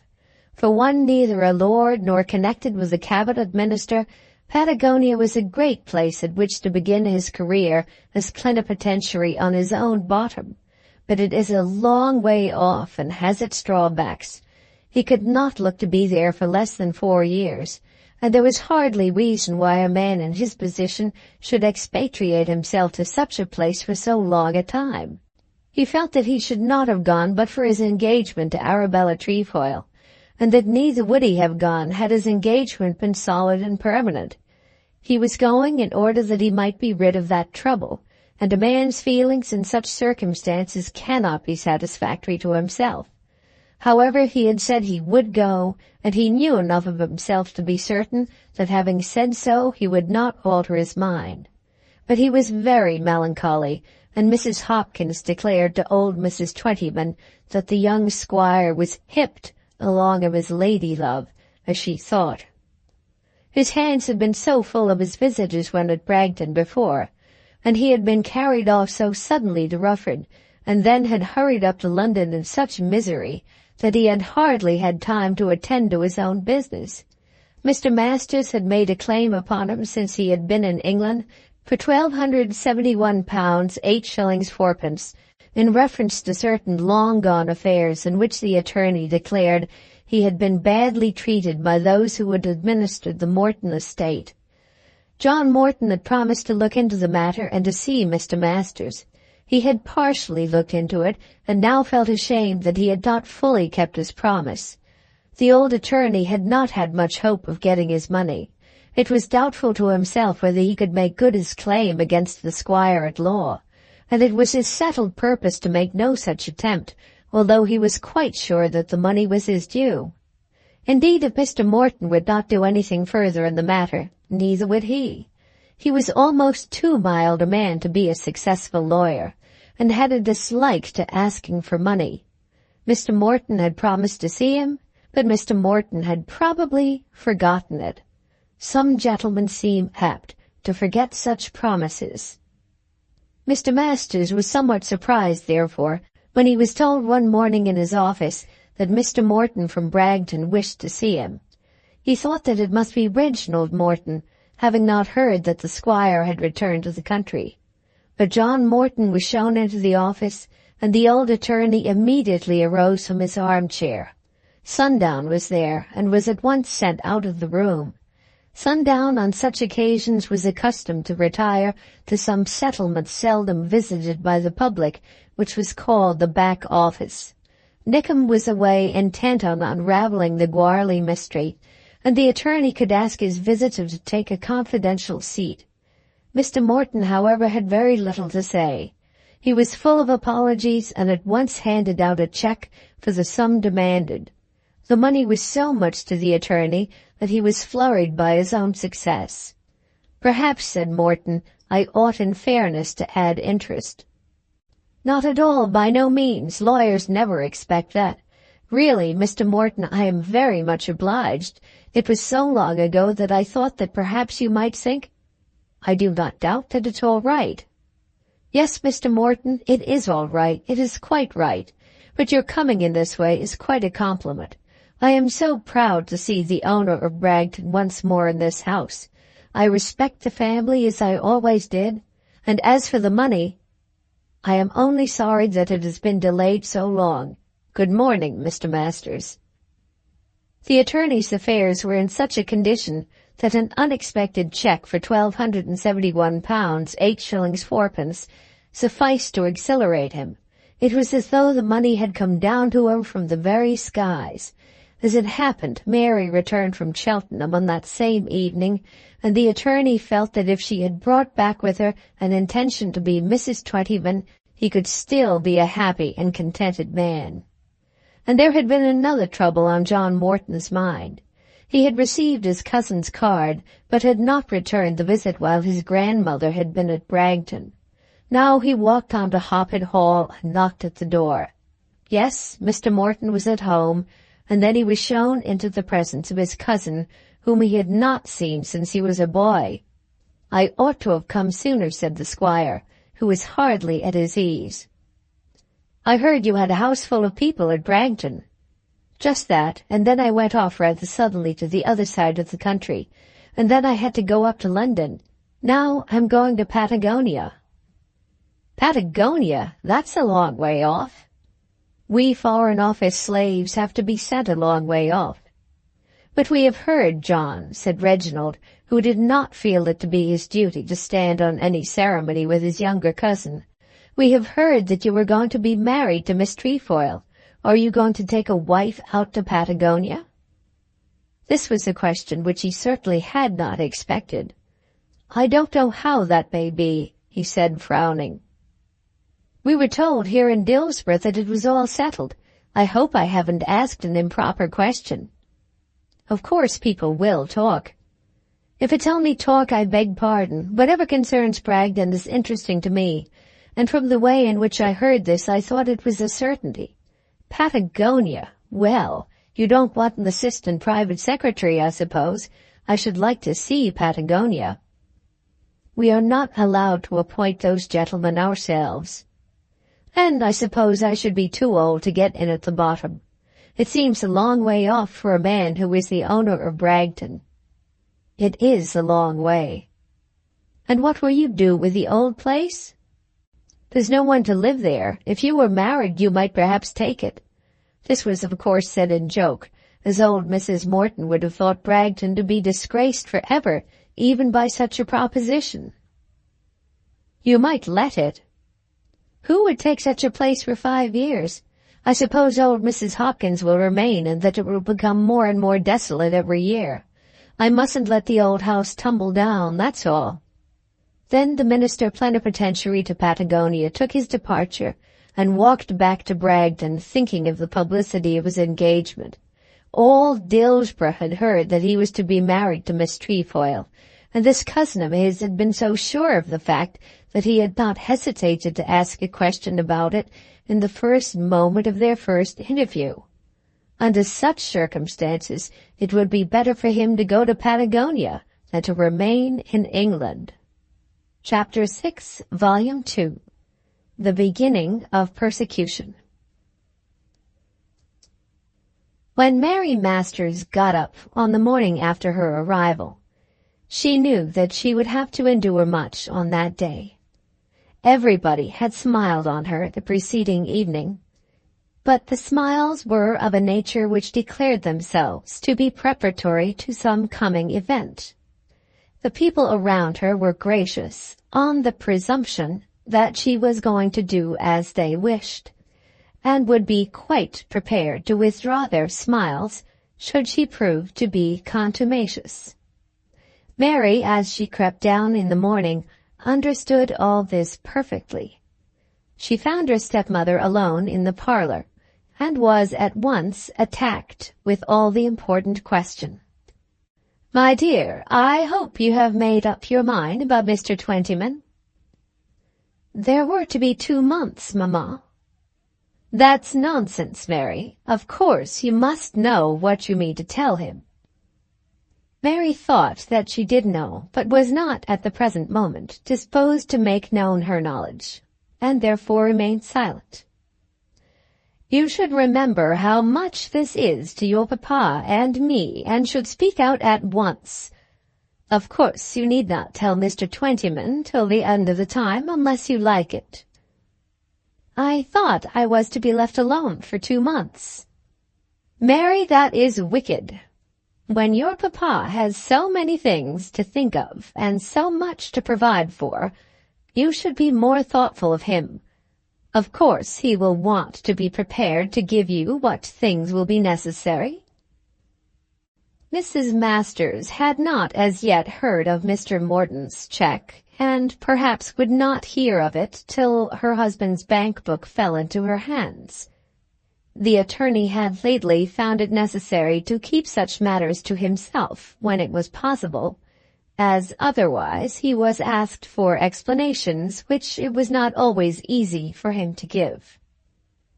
"You know," continued Mrs. Masters, "how hard your father finds it to get money as it is wanted."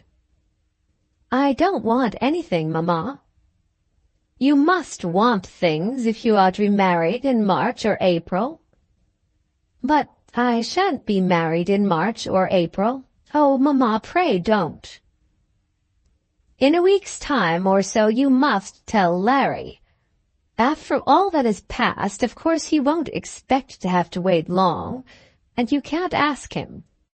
Kate, my dear," Kate had just entered the room, "go into the office and tell your father to come in for breakfast in 5 minutes. You must know, Mary, and I insist on your telling me. When I said 2 months, only it was he who said 2 months, what difference does it make, my dear?" "It was only because he asked me to put it off. I knew it could make no difference." "Do you mean to tell me, Mary, that you are going to refuse him after all?" "I can't help it," said Mary, bursting out into tears. "Can't help it? Did anybody ever see such an idiot since girls were first created? Not help it, after having given him as good as a promise. You must help it. You must be made to help it." There was an injustice in this which nearly killed poor Mary. She had been persuaded among them to put off her final decision, not because she had any doubt in her own mind, but at their request. And now she was told that in granting this delay she had given as good as a promise. And her stepmother also had declared that she must be made to keep it, or in other words, must be made to marry Mr. Twentyman, in opposition to her own wishes. She was quite sure that no human being could have such right of compulsion over her. Her father would not attempt it, and it was, after all, to her father alone that she was bound by duty. At the moment she could make no reply, and then her father with the two girls came in from the office. The attorney was still a little radiant with his triumph about the cheque, and was also pleased with his own discernment in the matter of Goarly. He had learned that morning from Nickem that Goarly had consented to take the 7 shillings and 6 an acre from Lord Rufford, and was prepared to act quite the honourable part on behalf of his lordship. Nickem had seemed to think that the triumph would not end here, but had declined to make any very definite statements.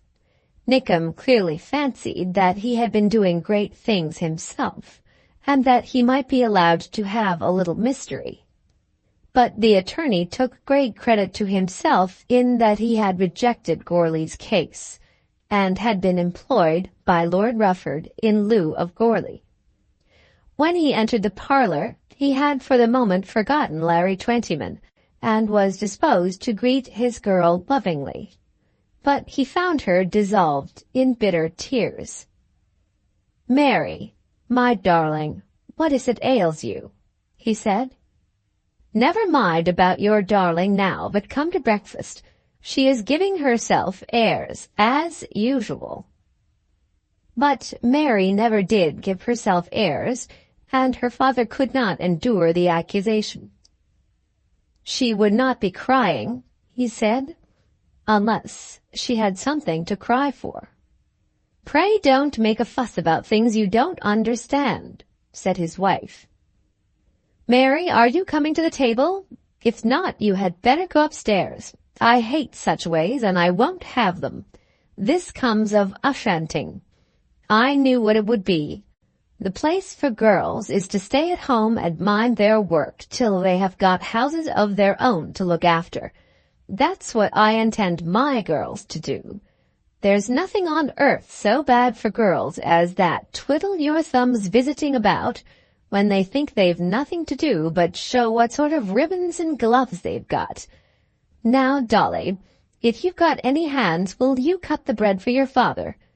Mary's a deal too fine a lady to do anything but sit there and rub her eyes." After that, the breakfast was eaten in silence.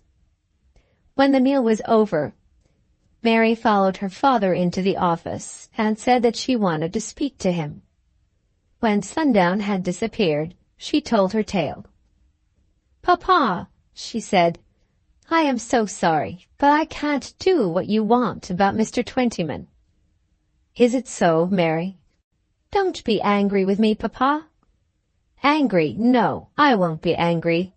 I should be very sorry to be angry with my girl, but what you tell me will make us all very unhappy indeed. What will you say to Lawrence Twentyman?" "What I said before, Papa." "But he is quite certain now that you mean to take him. Of course, we were all certain when you only wanted a few more days to think of it." Mary felt this to be the cruelest thing of all. "When he asked me, I said I wouldn't pledge you, but I certainly had no doubt. What is the matter, Mary?" She could understand that a girl might be asked why she wanted to marry a man, and that in such a condition she ought to be able to give a reason, but it was, she thought, very hard that she should be asked why she didn't want to marry a man. "I suppose, Papa," she said after a pause, "I don't like him in that way." "Your mamma will be sure to say that it is because you went to Lady Ushant's." And so, in part, it was, as Mary herself very well knew, though Lady Ushant herself had had nothing to do with it. "Lady Ushant," she said, "would be very well pleased if she thought that I liked him well enough." "Did you tell Lady Ushant?" "Yes, I told her all about it, and how you would all be pleased, and I did try to bring myself to it. Papa, pray don't want to send me away from you. You would be so near to us all at Chowton Farm." "I am nearer here, Papa." Then she embraced him, and he, in a manner, yielded to her. He yielded to her so far as to part with her at the present moment with soft, loving words. Mrs. Masters had a long conversation with her husband on the subject that same day, and condescended even to say a few words to the two girls. She had her own theory and her own plan in the present emergency. According to her theory, girls shouldn't be indulged in any vagaries, and this rejecting of a highly valuable suitor was a most inexcusable vagary. And if her plan were followed, a considerable amount of wholesome coercion would at once be exercised toward this refractory young woman. There was, in fact, more than a fortnight wanting to the expiration of Larry's 2 months, and Mrs. Masters was strongly of the opinion that if Mary were put into a sort of domestic Coventry during this period, if she were debarred from friendly intercourse with the family and made to feel that such wickedness as hers, if continued, would make her an outcast, then she would come round and accept Larry Twentyman before the end of the time. But this plan could not be carried out without her husband's cooperation. Were she to attempt it single-handed, Mary would take refuge in her father's softness of heart, and there would simply be 2 parties in the household. "If you would leave her to me and not speak to her, it would be all right," Mrs. Masters said to her husband. "Not speak to her?" "Not cuss at her and spoil her for the next week or 2. Just leave her to herself and let her feel what she's doing. Think what Chowton Farm would be, and you with your business all slipping through your fingers." "I don't know that it's slipping through my fingers at all," said the attorney, mindful of his recent successes. "If you mean to say you don't care about it, I do care about it very much. You know I do. You ought not talk to me in this way." "Then why won't you be said by me? Of course, if you cocked her up, she'll think she's to have her own way like a grand lady. She don't like him because he works for his bread, that's what it is, and because she's been taught by that old woman to read poetry. I never knew that stuff do any good to anybody. I hate them fandangled lines that are all cut up short to make pretense. If she wants to read, why can't she take the cookery book and learn something useful? It just comes to this. If you want her to marry Larry Twentyman, you had better not notice her for the next fortnight. Let her go and come and say nothing to her. She'll think about it if she's left to herself." The attorney did want his daughter to marry the man, and was half convinced by his wife. He could not bring himself to be cruel, and felt that his heart would bleed every hour of the day that he separated himself from his girl. But still he thought that he might perhaps best in this way bring about a result which would be so manifestly for her advantage. It might be that the books of poetry and the modes of thought which his wife described as "ushanting" were of a nature to pervert his girl's mind from the material necessities of life, that a little hardship would bring her round to a more rational condition. With a very heavy heart, he consented to do his part, which was to consist mainly of silence. Any words which might be considered expedient were to come from his wife. 3 or 4 days went on in this way, which were days of absolute misery to Mary. She soon perceived and partly understood her father's silence. She knew at any rate that for the present she was debarred from his confidence. Her mother did not say much, but what she did say was all founded on the theory that ushanting and softness in general are very bad for young women. Even Dolly and Kate were hard to her, each having some dim idea that Mary was to be coerced toward Larry Twentyman and her own good. At the end of that time, when Mary had been home for nearly a week, Larry came as usual on the Saturday evening. She, well knowing his habit, took care to be out of the way. Larry, with a pleasant face, asked after her and expressed a hope that she had enjoyed herself at Cheltenham. "A nasty idle place where nobody does anything, as I believe," said Mrs. Masters. Larry received a shock from the tone of the lady's voice. He had allowed himself to think that all his troubles were now nearly over, but the words and the voice frightened him. He had told himself that he was not to speak of his love again till the 2 months were over, and like an honorable man he was prepared to wait the full time. He would not now have come to the attorney's house, but that he knew the attorney would wait for him before going over to the club. He had no right to draw deductions till the time should be up, but he could not help his own feelings, and was aware that his heart sank within him when he was told that Cheltenham was a nasty, idle place. Abuse of Cheltenham at the present moment was, in fact, abuse of Mary, and the one sin which Mary could commit was persistence in her rejection of his suit. But he determined to be a man as he walked across the street with his old friend, and said not a word about his love. "They tell me that Goarly has taken his 6 shillings and 6pence, Mr. Masters." "Of course he has taken it, Larry. The worse luck for me.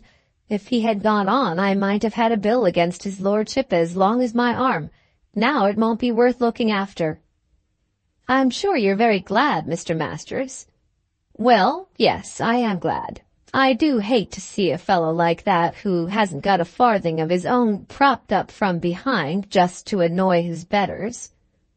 They say that Bearside got a lot of money out of that American." "I suppose he got something." "What an idiot that man must be. Can you understand it, Mr. Masters?" They now entered the club, and Goarly and Nickem and Scrobby were of course being discussed. "Is it true, Mr. Masters, that Scrobby is to be arrested?" asked Fred Botsey at once. "Upon my word I can't say, Mr. Botsey, but if you tell me it is so, I shan't cry my eyes out." "I thought you would have known." "A gentleman may know a thing, Mr. Botsey," said the landlord, "and not exactly choose to tell it." "I didn't suppose there was any secret," said the brewer. As Mr. Masters made no further remark, it was of course conceived that he knew all about it, and he was therefore treated with some increased deference. But there was on that night great triumph in the club, as it was known as a fact that Goarly had withdrawn his claim, and that the American senator had paid his money for nothing.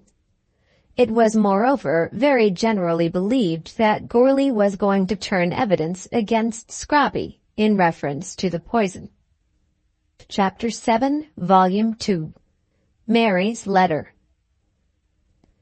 The silent system, in regard to Mary, was carried on in the attorney's house for a week, during which her sufferings were very great. From the first, she made up her mind to oppose her stepmother's cruelty by sheer obstinacy. She had been told that she must be made to marry Mr. Twentyman, and the injustice of that threat had at once made her rebel against her stepmother's authority. She would never allow her stepmother to make her marry anyone. She put herself into a state of general defiance, and said as little as was said to her. But her father's silence to her nearly broke her heart. On one or two occasions, as opportunity offered itself to her, she said little soft words to him in privacy.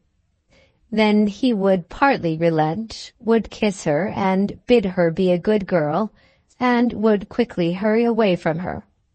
She could understand that he suffered as well as herself, and she perhaps got some consolation from that conviction. At last, on the following Saturday, she watched her opportunity and brought to him, when he was alone in his office, a letter which she had written to Larry Twentyman. "Papa," she said, "would you read that?" He took and read the letter, which was as follows. My dear Mr. Twentyman, something was said about 2 months, which are now very nearly over. I think I ought to save you from the trouble of coming to me again, by telling you in a letter that it cannot be as you would have it.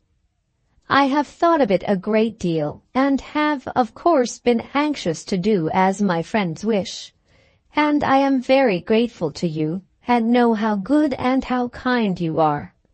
I would do anything for you, except this, but it can never be. I should not write like this unless I were quite certain. I hope you won't be angry with me and think that I should have spared you the trouble of doubting so long. I know now that I ought not to have doubted at all, but I was so anxious not to seem to be obstinate, that I became foolish about it when you asked me. What I say now is quite certain. Dear Mr. Twentyman, I shall always think of you with esteem and regard, because I know how good you are, and I hope you will come to like somebody a great deal better than me, who will always love you with her whole heart. Yours very truly, Mary Masters. P.S. I shall show this letter to Papa. Mr. Masters read it as she stood by him, and then read it again very slowly, rubbing one hand over the other as he did so. He was thinking what he should do, or rather what he should say. The idea of stopping the letter never occurred to him. If she chose to refuse the man, of course she must do so. And perhaps if she did refuse him, there was no better way than this. Must it be so, Mary? He said at last. Yes, Papa. But why? Because I do not love him as I should have to love any man that I wanted to marry. I have tried it because you wished it, but I cannot do it. What will Mamma say? I am thinking more, Papa, of you, she said, putting her arm over his shoulder. You have always been so good to me and so kind. Here his heart misgave him, for he felt that during the last week he had not been kind to her. But you would not wish me to give myself to a man and then not to care for him? No, my dear. I couldn't do it. I should fall down dead first. I have thought so much about it for your sake, and have tried it with myself. I couldn't do it. Is there anybody else, Mary? As he asked the question, he held her hand beneath his own on the desk, but he did not dare to look into her face. He had been told by his wife that there was somebody else, that the girl's mind was running upon Mr. Surtees because Mr. Surtees was a gentleman. He was thinking of Mr. Surtees, and certainly not of Reginald Morton. To her the moment was very solemn, and when the question was asked, she felt that she could not tell her father a falsehood. She had gradually grown bold enough to assure herself that her heart was occupied with that man who had travelled with her to Cheltenham, and she felt that that feeling alone must keep her apart from any other love. And yet, as she had no hope, as she had assured herself that her love was a burden to be borne and could never become a source of enjoyment, why should her secret be wrested from her? What good would such a violation do? But she could not tell the falsehood, and therefore she held her tongue. Gradually, he looked up into her face, still keeping her hand pressed on the desk under his. It was his left hand that so guarded her while she stood by his right shoulder. Then he gently wound his right arm round her waist and pressed her to him. "Mary," he said, "if it is so, had you not better tell me?" But she was sure that she had better not mention that name even to him. She would have outraged to herself her own maiden modesty by doing so. "Is it," he asked very softly, "is it Surtees?" "Oh, no," she said quickly, almost escaping from the grasp of his arm in her start. Then he was absolutely at a loss. Beyond Mr. Surtees or Larry Twentyman, he did not know what possible lover Dillsborough could have afforded. And yet the very rapidity of her answer when the curate's name had been mentioned had convinced him that there was some other person, had increased the strength of that conviction which her silence had produced. "Have you nothing that you can tell me, Mary?" "No, Papa." Then he gave her back the letter, and she left the room without another word. Of course, his sanction to the letter had now been given, and it was addressed to Chowton Farm, and posted before half an hour was over. She saw him again in the afternoon of the same day, and asked him to tell her stepmother what she had done. "Mamma ought to know," she said. "But you haven't sent it?" "Yes, Papa, it is in the post." Then it occurred to him that his wife would tell him that he should have prevented the sending of the letter, that he should have destroyed it, and altogether taken the matter with a high hand. "You can't tell her yourself?" he asked. "I would rather you did. Mamma has been so hard to me since I came home."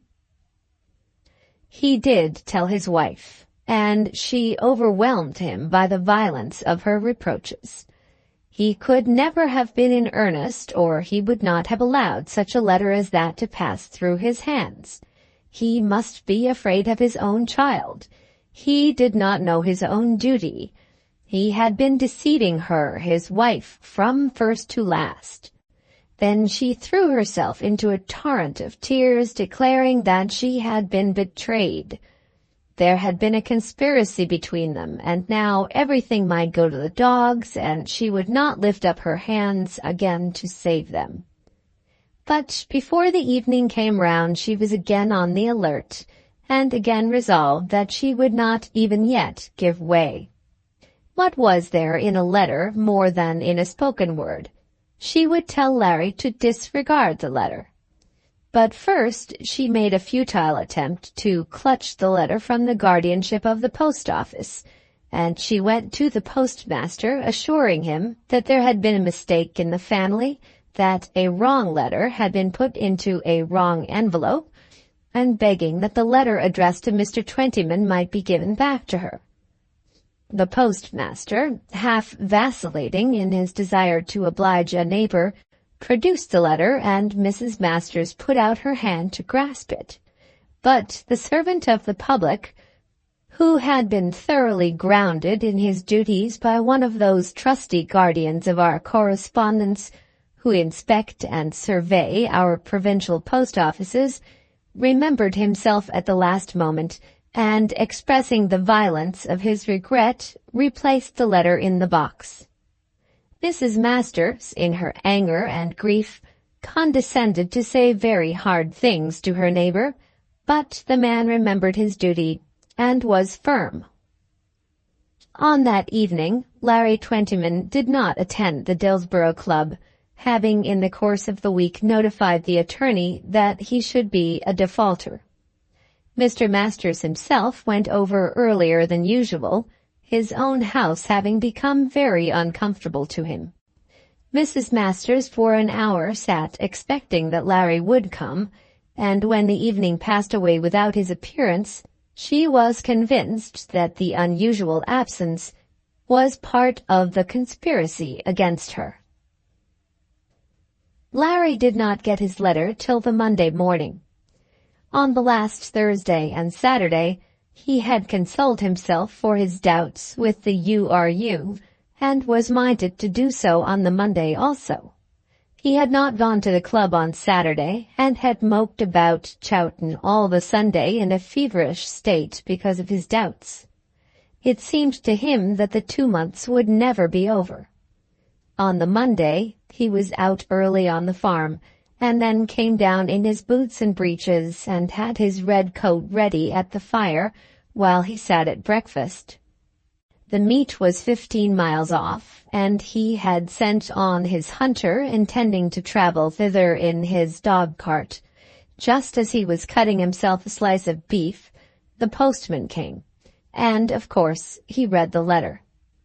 He read it with the carving-knife in his hand, and then he stood gazing at his mother. "What is it, Larry?" she asked. "Is anything wrong?" "Wrong? Well, I don't know," he said. "I don't know what you call wrong. I shan't hunt, that's all." Then he threw aside the knife and pushed away his plate and marched out of the room with the open letter in his hand. Mrs. Twentyman knew very well of his love, as indeed did nearly all Dillsborough. But she had heard nothing of the 2 months, and did not connect the letter with Mary Masters. Surely he must have lost a large sum of money. That was her idea, till she saw him again late in the afternoon. He never went near the hounds that day, or near his business. He was not, then, man enough for either. But he walked about the fields, keeping out of sight of everybody. It was all over now. It must be all over, when she wrote to him a letter like that. Why had she tempted him to thoughts of happiness and success by that promise of 2 months' grace? He supposed that he was not good enough, or that she thought he was not good enough. Then he remembered his acres and his material comforts, and tried to console himself by reflecting that Mary Masters might very well do worse in the world. But there was no consolation in it. He had tried his best because he had really loved the girl. He had failed, and all the world, all his world, would know that he had failed. There was not a man in the club, hardly a man in the hunt, who was not aware that he had offered to Mary Masters. During the last 2 months he had not been so reticent as was prudent, and had almost boasted to Fred Botsey of success. And then how was he to live at Chowton Farm without Mary Masters as his wife?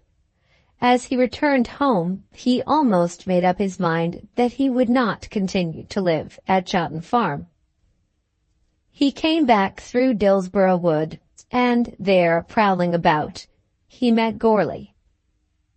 "Well, Mr. Twentyman," said the man, "I am making it all straight now with his lordship." "I don't care what you're doing," said Larry in his misery. "You are an infernal blackguard, and that's the best of you." Chapter 8, Volume 2. Chowton Farm for Sale. John Morton had returned to town soon after his walk into Dillsborough, and there had learned from different sources that both Arabella Trefoil and Lord Rufford had gone or were going to Mistletoe.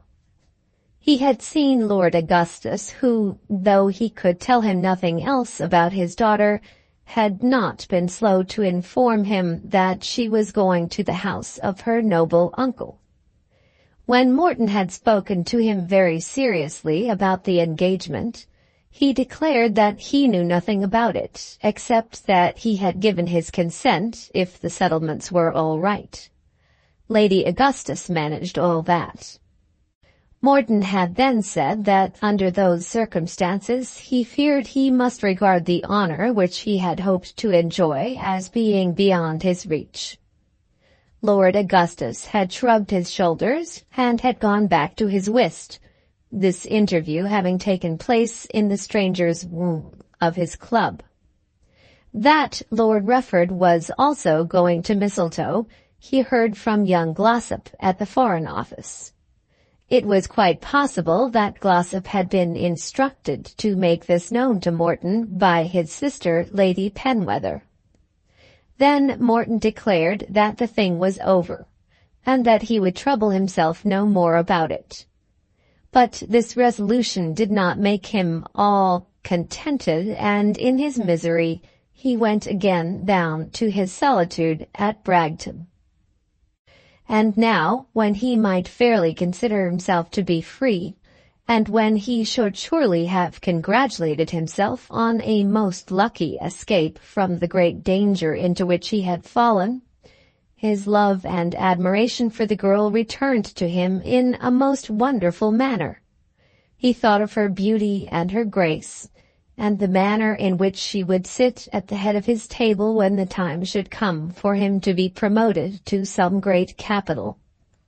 To him she had fascinations which the reader, who perhaps knows her better than he ever did, will not share. He could forgive her the coldness of her conduct to himself, he himself not being by nature demonstrative or impassioned, if only she were not more kind to any other rival. It was the fact that she should be visiting at the same house with Lord Rufford, after what he had seen at Rufford Hall, which had angered him. But now, in his solitude, he thought that he might have been wrong at Rufford Hall. If it were the case that the girl feared that her marriage might be prevented by the operations of lawyers and family friends, of course she would be right not to throw herself into his arms, even metaphorically. He was a cold, just man who, when he had loved, could not easily get rid of his love. And now he would ask himself whether he was not hard upon the girl. It was natural that she should be at Mistletoe, but then why should Lord Rufford be there with her? His prospects at Patagonia did not console him much. No doubt it was a handsome mission for a man of his age, and there were sundry Patagonian questions of importance at the present moment which would give him a certain weight. Patagonia was a repudiating loan, and it was hoped that he might induce a better feeling in the Patagonian Parliament. There was the Patagonian Railway for joining the Straits to the Cape, the details of which he was now studying with great diligence. And then there was the vital question of boundary between Patagonia and the Argentine Republic, by settling which, should he be happy enough to succeed in doing so, he would prevent the horrors of warfare. He endeavored to fix his mind with satisfaction on these great objects, as he pored over the reports and papers which had been heaped upon him since he had accepted the mission. But there was present to him always a feeling that the men at the Foreign Office had been glad to get any respectable diplomat to go to Patagonia, and that his brethren in the profession had marveled at his acceptance of such a mission. One never likes to be thanked overmuch for doing anything. It creates a feeling that one has given more than was expedient. He knew that he must now go to Patagonia, but he repented the alacrity with which he had acceded to the proposition. Whether he did marry Arabella Trefoil or whether he did not, there was no adequate reason for such a banishment. And yet he could not now escape it. It was on a Monday morning that Larry Twentyman had found himself unable to go hunting. On the Tuesday, he gave his workmen about the farm such a routing as they had not received for many a month. There had not been a dung-heap or a cowshed which he had not visited, nor a fence about the place with which he had not found fault. He was at it all day, trying thus to console himself, but in vain. And when his mother in the evening said some word of her misery in regard to the turkeys, he had told her that, as far as he was concerned, Gourlay might poison every fox in the county. Then the poor woman knew that matters were going badly with her son. On the Wednesday, when the hounds met within 2 miles of Chowton, he again stayed at home, but in the afternoon he rode into Dillsborough, and contrived to see the attorney without being seen by any of the ladies of the family. The interview did not seem to do him any good. On the Thursday morning he walked across to Bragton, and with a firm voice asked to see the squire. Morton, who was deep in the boundary question, put aside his papers and welcomed his neighbour. Now it must be explained that when, in former years, his son's debts had accumulated on old Mr. Reginald Morton, so that he had been obliged to part with some portion of his unentailed property, he had sold that which lay in the parish of St. John's, Dillsborough. The lands in Bragton and Mallingham he could not sell, but Chowton Farm, which was in St. John's, had been bought by Larry Twentyman's grandfather. For a time there had been some bitterness of feeling, but the Twentymans had been well-to-do, respectable people, most anxious to be good neighbours, and had gradually made themselves liked by the owner of Bragton. The present squire had of course known nothing of Chowton as a part of the Morton property, and had no more desire for it than for any of Lord Rufford's acres which were contiguous to his own. He shook hands cordially with his neighbour, as though this visit were the most natural thing in the world, and asked some question about Gourlay and the hunt. "I believe that's all come out square, Mr. Morton. I'm not interesting myself much about it now." Larry was not dressed like himself. He had on a dark brown coat and dark pantaloons and a chimney-pot hat. He was conspicuous generally for light-coloured, close-fitting garments and for a billycock hat. He was very unlike his usual self on the present occasion. "I thought you were just the man who did interest himself about those things." "Well, yes, once it was so, Mr. Morton. What I've got to say now, Mr. Morton, is this. Chowton Farm is in the market, but I wouldn't say a word to anyone about it till you had had the offer." "You going to sell Chowton?" "Yes, Mr. Morton, I am. From all I have heard of you, I wouldn't have believed it if anybody else had told me." "It's a fact, Mr. Morton. There are 320 acres. I put the rental at 30 shillings an acre. You know what you get, Mr. Morton, for the land that lies next to it, and I think 28 years' purchase isn't more than it's worth. Those are my ideas as to price, Mr. Morton. There isn't a halfpenny owing on it, not in the way of mortgage. I dare say it's worth that. Up at auction I might get a turn more, Mr. Morton, but those are my ideas at present." John Morton, who was a man of business, went to work at once with his pencil, and in 2 minutes had made out a total. "I don't know that I could put my hand on £14,000, even if I were minded to make the purchase." "That needn't stand in the way, sir. Any part you please could lie on mortgage at 4.5%. Larry, in the midst of his distress, had certain clear ideas about business. "This is a very serious proposition, Mr. Twentyman." "Yes, indeed, sir." "Have you any other views in life?" "I can't say as I have any fixed. I shan't be idle, Mr. Morton. I never was idle. I was thinking perhaps of New Zealand." "A very fine colony for a young man, no doubt. But seeing how well you're established here, "I can't stay here, Mr. Morton. I've made up my mind about that. There are things which a man can't bear, not and live quiet. As for hunting, I don't care about it any more than nothing." "I am sorry that anything should have made you so unhappy." "Well, I am unhappy. That's about the truth of it. And I always shall be unhappy here. There is nothing else for it but going away." "If it's anything sudden, Mr. Twentyman, allow me to say that you ought not to sell your property without grave consideration." "I have considered it. Very grave, Mr. Morton."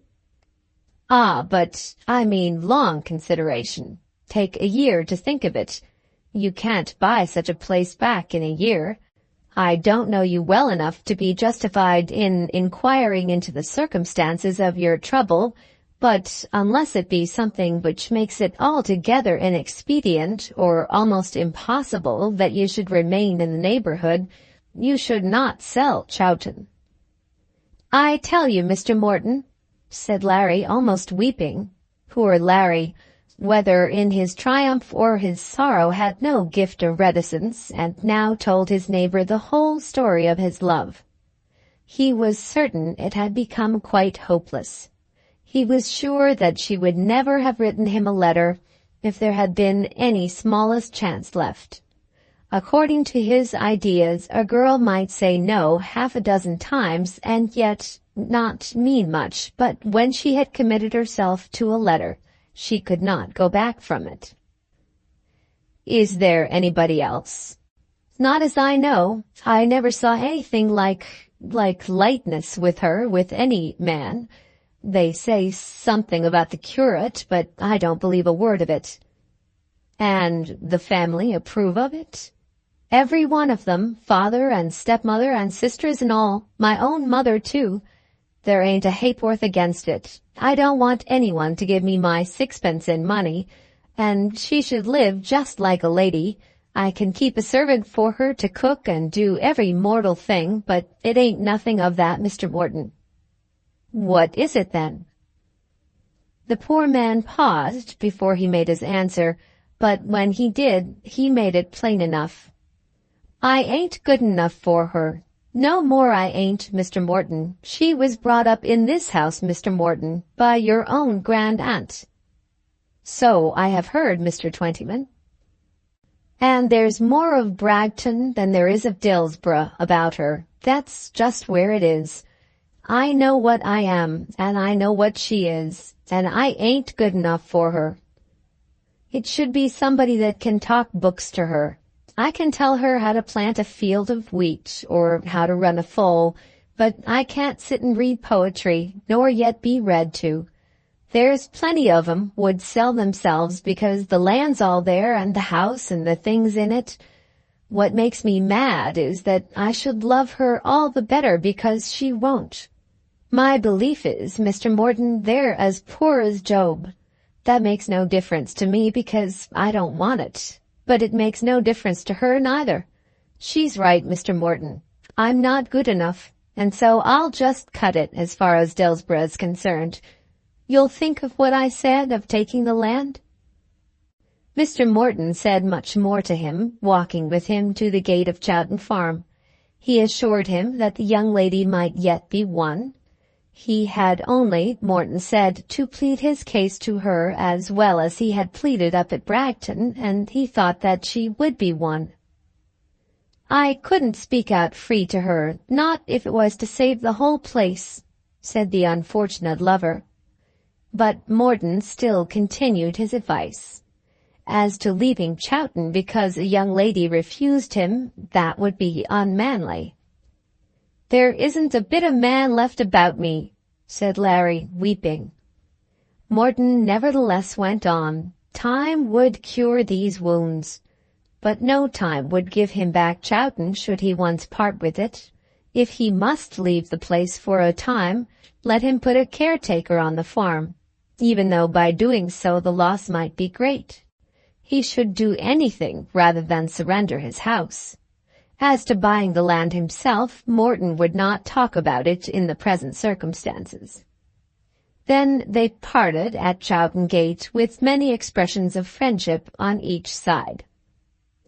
John Morton, as he returned home, could not help thinking that the young farmer's condition was, after all, better than his own. There was an honesty about both the persons concerned, of which, at any rate, they might be proud. There was real love, and though that love was not at present happy, it was of a nature to inspire perfect respect. But in his own case, he was sure of nothing. Chapter 9 of Volume 2. Mistletoe. When Arabella Trefoil started from London for Mistletoe, with no companion but her own maid, she had given more serious consideration to her visit than she had probably ever paid to any matter up to that time. She had often been much in earnest, but never so much in earnest as now. Those other men had perhaps been worthy as far as her ideas went of worth, but none of them were so worthy as this man. Everything was there if she could only get it: money, rank, fashion, and an appetite for pleasure. And he was handsome, too, and good-humored, though these qualities told less with her than the others.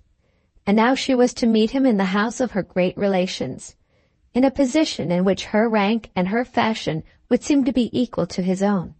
And she would meet him with a remembrance fresh in his mind, as in her own, of those passages of love at Rufford. It would be impossible that he should even seem to forget them. The most that she could expect would be 4 or 5 days of his company, and she knew that she must be upon her mettle. She must do more now than she had ever attempted before. She must scruple at nothing that might bind him. She would be in the house of her uncle, and that uncle a duke, and she thought that those facts might help to quell him. She would be there without her mother, who was so often a heavy incubus on her shoulders. She thought of it all and made her plans carefully and even painfully. She would be at any rate 2 days in the house before his arrival. During that time she would curry favor with her uncle by all her arts, and would, if possible, reconcile herself to her aunt. She thought once of taking her aunt into her full confidence and balanced the matter much in her mind. The Duchess, she knew, was afraid of her, or rather afraid of the relationship, and would of course be pleased to have all fears set at rest by such an alliance. But her aunt was a woman who had never suffered hardships, whose own marriage had been easily arranged, and whose 2 daughters had been pleasantly married before they were 20 years old. She had had no experience of feminine difficulties, and would have no mercy for such labors as those to which her less fortunate niece was driven. It would have been a great thing to have the cordial cooperation of her aunt, but she could not venture to ask for it. She had stretched her means and her credit to the utmost in regard to her wardrobe, and was aware that she had never been so well equipped since those early days of her career, in which her father and mother had thought that her beauty, assisted by a generous expenditure, would serve to dispose of her without delay. A generous expenditure may be incurred once even by poor people, but cannot possibly be maintained over a dozen years. Now she had taken the matter into her own hands, and had done that which would be ruinous if not successful. She was venturing her all upon the die, with the prospects of drowning herself on the way out to Patagonia, should the chances of the game go against her. She forgot nothing. She could hardly hope for more than 1 day's hunting, and yet that had been provided for as though she were going to ride with the hounds through all the remainder of the season. When she reached Mistletoe, there were people going and coming every day, so that an arrival was no event. She was kissed by her uncle and welcomed with characteristic coldness by her aunt, then allowed to settle in among the other guests, as though she'd been there all winter. Everybody knew that she was a Trefoil, and her presence therefore raised no question. The Duchess of Omnium was among the guests. The Duchess knew all about her and vouchsafed to her the smallest possible recognition. Lady Chiltern had met her before, and as Lady Chiltern was always generous, she was gracious to Arabella. She was sorry to see Lady Drummond, because she connected Lady Drummond with the Foreign Office, and feared that the conversation might be led to Patagonia and its new minister. She contrived to squeeze her uncle's hand and utter a word of warm thanks, which his Grace did not perfectly understand. The girl was his niece, and the Duke had an idea that he should be kind to the family of which he was the head. His brother's wife had become objectionable to him, but as to the girl, if she wanted a home for a week or 2, He thought it to be his duty to give it to her. Mistletoe was an enormous house with a frontage nearly a quarter of a mile long, combining as it does all the offices, coach-houses, and stables. There is nothing in England more ugly or perhaps more comfortable. It stands in a large park which, as it is quite flat, never shows its size and is altogether unattractive. The Duke himself was a hospitable, easy man, who was very fond of his dinner and performed his duties well, but could never be touched by any sentiment. He always spent 6 months in the country, in which he acted as landlord to a great crowd of shooting, hunting, and flirting visitors, and 6 in London, in which he gave dinners and dined out and regularly took his place in the House of Lords without ever opening his mouth. He was a grey-haired, comely man of 60, with a large body and a wonderful appetite. By many who understood the subject, he was supposed to be the best amateur judge of wine in England. His son, Lord Mistletoe, was a member for the county. As the Duke had no younger sons, he was supposed to be happy at all points. Lord Mistletoe, who had a large family of his own, lived 20 miles off, so that the father and son could meet pleasantly without fear of quarrelling. During the first evening, Arabella did contrive to make herself very agreeable. She was much quieter than had been her wont when at Mistletoe before, and though there were present 2 or 3 very well-circumstanced young men, she took but little notice of them. She went out to dinner with Sir Geoffrey Bunker, and made herself agreeable to that old gentleman in a remarkable manner. After dinner, something having been said of the respectable old game called Cat's Cradle, she played it to perfection with Sir Geoffrey, till her aunt thought that she must have been unaware that Sir Geoffrey had a wife and family. She was all smiles and all pleasantness, and seemed to want no other happiness than what the present moment gave her, nor did she once mention Lord Rufford's name. On the next morning, after breakfast, her aunt sent for her to come upstairs. Such a thing had never happened to her before. She could not recollect that on any of those annual visits which she had made to Mistletoe for more years than she now liked to think of, she had ever had 5 minutes' conversation alone with her aunt. It had always seemed that she was to be allowed to come and go by reason of her relationship, but that she was to receive no special remark of confidence or affection. The message was whispered into her ear by her aunt's own woman, as she was listening with great attention to Lady Drummond's troubles in regard to her nursery arrangements.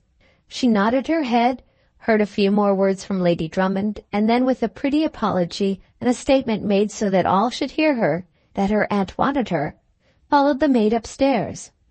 "My dear," said her aunt, when the door was closed, "I want to ask you whether you would like me to ask Mr. Morton to come here while you are with us." A thunderbolt at her feet could hardly have surprised or annoyed her more. If there was one thing that she wanted less than any other, it was the presence of the paragon at Mistletoe. It would utterly subvert everything and rob her of every chance. With a great effort she restrained all emotion and simply shook her head. She did it very well and betrayed nothing. "I ask," said the Duchess, "because I have been very glad to hear that you are engaged to marry him. Lord Drummond tells me that he is a most respectable young man." "Mr. Morton will be so much obliged to Lord Drummond." "And I thought that if it were so, you would be glad that he should meet you here. I can manage it very well, as the Drummonds are here, and Lord Drummond would be glad to meet him." They had not been above a minute or two, and Arabella had been called upon to expend her energy in suppressing any expression of her horror. But still, by the time that she was called on to speak, she had fabricated her story. "Thanks, aunt. It is so good of you. And if everything was going straight, there would be nothing, of course, that I should like so much." "You are engaged to him?" "Well, I was going to tell you. I dare say it's not his fault, but Papa and Mamma and the lawyers think that he is not behaving well about money, settlements and all that. I suppose that it will come right, but in the meantime perhaps I had better not meet him." "But you were engaged to him?" This had to be answered without pause. "Yes," said Arabella, "I was engaged to him, and he is going out almost immediately." "He is going, I know." "I suppose you will go with him?" This was very hard. She could not say that she certainly was not going with him, and yet she had to remember that her coming campaign with Lord Rufford must be carried on in part beneath her aunt's eyes. When she had come to Mistletoe, she had fondly hoped that none of the family there would know anything about Mr. Morton, and now she was called upon to answer these horrid questions without a moment's notice. I don't think I shall go with him, aunt, though I am unable to say anything certain just at present. If he behaves badly, of course the engagement is off. I hope not. You should think of it very seriously. As for money, you know, you have none of your own, and I am told that he has a very nice property in Rufford. There is a neighbor of his coming here tomorrow, and perhaps he knows him. Who is the neighbor, aunt? Asked Arabella innocently. Lord Rufford. He is coming to shoot. I will ask him about the property. Pray don't mention my name, aunt. It would be so unpleasant if nothing were to come of it. I know Lord Rufford very well. Know Lord Rufford very well? As one does know men that one meets about. I thought it might settle everything if we had Mr. Morton here. I couldn't meet him, aunt. I couldn't indeed. Mamma doesn't think he is behaving well. To the Duchess, condemnation from Lady Augustus almost amounted to praise. She felt sure that Mr. Morton was a worthy man who would not probably behave badly, and though she could not unravel the mystery, and certainly had no suspicion in regard to Lord Rufford, she was sure that there was something wrong. But there was nothing more to be said at present. After what Arabella had told her, Mr. Morton could not be asked there to meet her niece. But all the slight feeling of kindness to the girl which had been created by the tidings of so respectable an engagement were at once obliterated from the Duchess's bosom. Arabella, with many expressions of thanks and a good-humoured countenance, left the room, cursing the untowardness of her fate, which would let nothing run smooth. Lord Rufford was to come. That, at any rate, was now almost certain. Up to the present, she had doubted, knowing the way in which such men will change their engagements at the least caprice. But the Duchess expected him on the morrow. She had prepared the way for meeting him as an old friend without causing surprise, and had gained that step. But should she succeed, as she hoped, in exacting continued homage from the man, homage for the 4 or 5 days of his sojourn at Mistletoe, this must be carried on with the knowledge on the part of many in the house that she was engaged to that horrid Patagonian minister. Was ever a girl called upon to risk her entire fate under so many disadvantages? When she went up to dress for dinner on the day of his expected arrival, Lord Rufford had not come. Since the interview in her aunt's room, she had not heard his name mentioned. When she came into the drawing-room a little late, he was not there. "We won't wait, Duchess," said the Duke to his wife at 8:03. The Duke's punctuality at dinner-time was well known, and everybody else was then assembled. Within 2 minutes after the Duke's word, dinner was announced, and a party numbering about 30 walked away into the dinner-room. Arabella, when they were all settled, found that there was a vacant seat next to herself. If the man were to come, fortune would have favored her in that. The fish and soup had already disappeared, and the Duke was wakening himself to eloquence on the first entree when Lord Rufford entered the room. "There never were trains so late as yours, Duchess," he said, "nor any part of the world in which hired horses travel so slowly. I beg the Duke's pardon, but I suffer the less because I know his Grace never waits for anybody." "Certainly not," said the Duke, "having some regard for my friend's dinners." "And I find myself next to you," said Lord Rufford as he took his seat. "Well, that is more than I deserve." Chapter 10 of Volume 2. How Things Were Arranged. "Jack is here," said Lord Rufford, as soon as the fuss of his late arrival had worn itself away. "I shall be proud to renew my acquaintance." "Can you come tomorrow?" "Oh, yes," said Arabella rapturously. "There are difficulties, and I ought to have written to you about them. I am going with the Fitzwilliam." Now Mistletoe was in Lincolnshire, not very far from Peterborough, not very far from Stanford, not very far from Oakham. A regular hunting man like Lord Rufford knew how to compass the difficulties of distance in all the hunting countries. Horses could go by one train or overnight, and he could follow by another, and a post-chaise could meet him here or there. But when a lady is at it, the difficulty is often increased fivefold. "Is it very far?" asked Arabella. "It is a little far. I wonder who are going from here." "Heaven only knows. I have passed my time in playing cat's cradle with Sir Geoffrey Bunker for the amusement of the company, and in confidential communications with my aunt and Lady Drummond. I haven't heard hunting mentioned." "Have you anything on wheels going across to Holcombe Cross tomorrow, Duke?" asked Lord Rufford. The Duke said that he did not know of anything on wheels going to Holcombe Cross. Then a hunting man who had heard the question said that he and another intended to travel by train to Oundle. Upon this Lord Rufford turned round and looked at Arabella mournfully. "Cannot I go by train to Oundle?" she asked. "Nothing on earth so jolly if your pastors and masters and all that will let you." "I haven't got any pastors and masters." "The Duchess," suggested Lord Rufford. "I thought all that kind of nonsense was over," said Arabella. "I believe a great deal is over. You can do many things that your mother and grandmother couldn't do. But absolute freedom, what you may call universal suffrage, hasn't come yet, I fear. It's 20 miles by road, and the Duchess would say something awful if I were to propose to take you in a post-chaise." "But the railway?" "I'm afraid that would be worse. We couldn't ride back, you know, as we did at Rufford. At the best, it would rather be a rough-and-tumble kind of arrangement. I'm afraid we must put it off. To tell you the truth, I'm the least bit in the world afraid of the Duchess." "I am not at all," said Arabella angrily. Then Lord Rufford ate his dinner and seemed to think that that matter was settled. Arabella knew that he might have hunted elsewhere, that the Cottesmore would be out in their own county, within 12 miles of them, and that the difficulty of that ride would be very much less. The Duke might have been persuaded to send a carriage that distance. But Lord Rufford cared more about the chance of a good run than her company. For a while she was sulky, for a little while, till she remembered how ill she could afford to indulge in such a feeling. Then she said a demure word or two to the gentleman on the other side of her, who happened to be a clergyman, and did not return to hunting till Lord Rufford had eaten his cheese. "And is that to be the end of Jack, as far as I'm concerned?"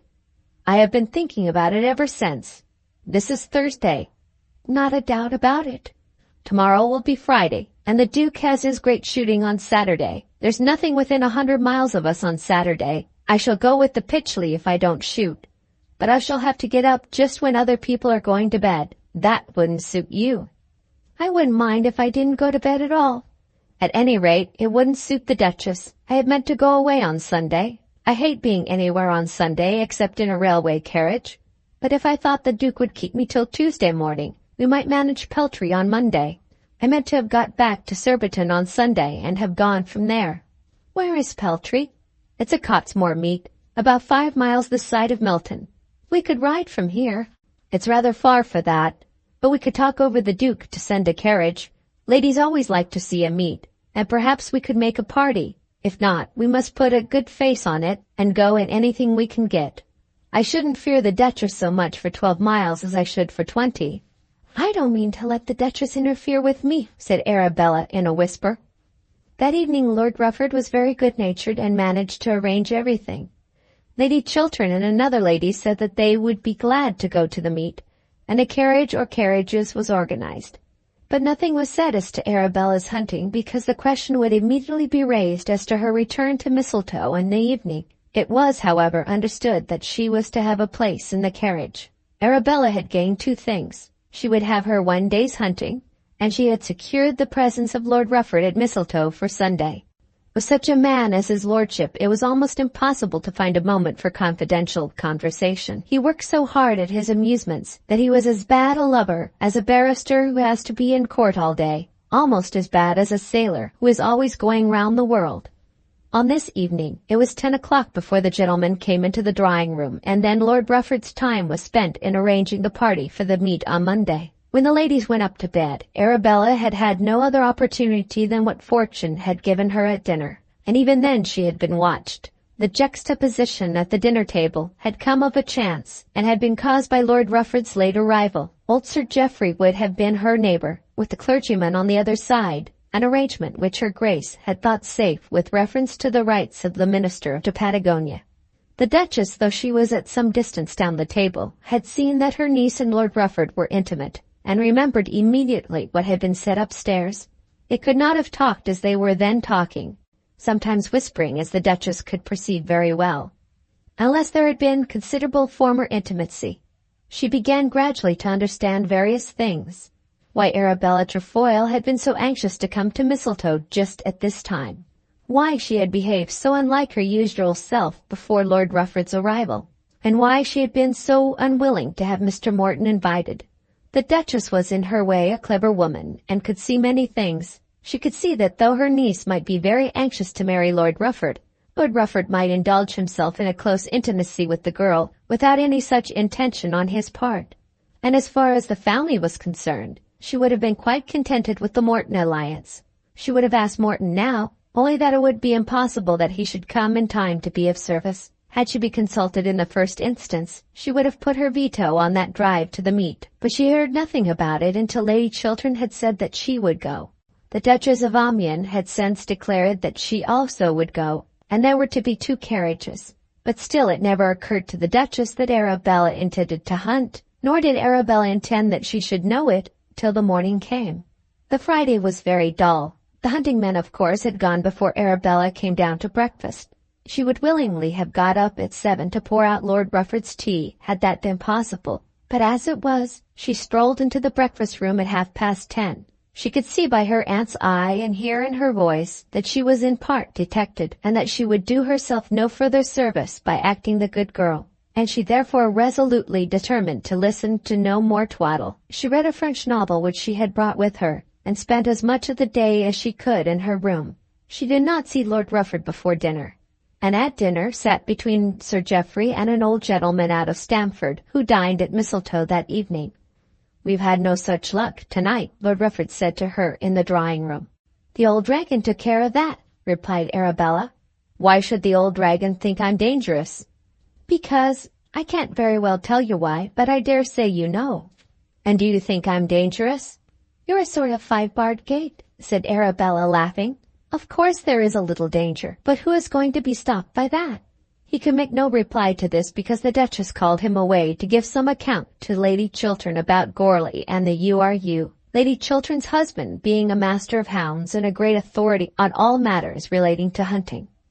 "Nasty old dragon," Arabella said to herself when she was thus left alone. The Saturday was the day of the great shooting, and at 2 o'clock the ladies went out to lunch with the gentlemen by the side of the wood. Lord Rufford had at last consented to be one of the party. With logs of trees, a few hurdles, and other field appliances, a rustic banqueting hall was prepared, and everything was very nice. Tons of game had been killed, and tons more were to be killed after luncheon. The Duchess was not there, and Arabella contrived so to place herself that she could be waited upon by Lord Rufford, or could wait upon him. Of course a great many eyes were upon her, but she knew how to sustain that. Nobody was present who could dare to interfere with her. When the eating and drinking were over, she walked with him to his corner by the next covert, not heeding the other ladies, and she stood with him for some minutes after the slaughter had begun. She had come to feel that the time was slipping between her fingers, and that she must say something effective. The fatal word upon which everything would depend must be spoken at the very latest a return home on Monday, and she was aware that much must probably be said before that. "Do we hunt or shoot tomorrow?" she said. "Tomorrow is Sunday." "I am quite aware of that. But I didn't know whether you could live a day without sport. The country is so full of prejudice that I am driven to sabbatical quiescence." "Take a walk with me tomorrow," said Arabella. "But the Duchess," exclaimed Lord Rufford in a stage whisper. One of the beaters was so near that he could not but have heard. But what does a beater signify? "Humph, the Duchess. You be at the path behind the great conservatory at 3:30, and we will mind the Duchess." Lord Rufford was forced to ask for many other particulars as to the locality, and then promised that he would be there at the time named. Chapter 11 of Volume 2. You Are So Severe. On the next morning, Arabella went to church, as did of course a great many of the party. By remaining at home she could only have excited suspicion. The church was close to the house, and the family pew consisted of a large room screened off from the rest of the church, with a fireplace of its own, so that the labor of attending divine service was reduced to a minimum. At 2 o'clock they lunched, and that amusement lasted nearly an hour. There was an afternoon service at 3, in attending which the Duchess was very particular. The Duke never went at that time, nor was it expected that any of the gentlemen would do so, but women are supposed to require more church than men, and the Duchess rather made it a point that at any rate the young ladies staying at the house should accompany her. Over the other young ladies there her authority could only be that of influence, but such authority generally sufficed. From her niece it might be supposed that she would exact obedience, And in this instance she tried it. "We start in 5 minutes," she said to Arabella as that young lady was loitering at the table.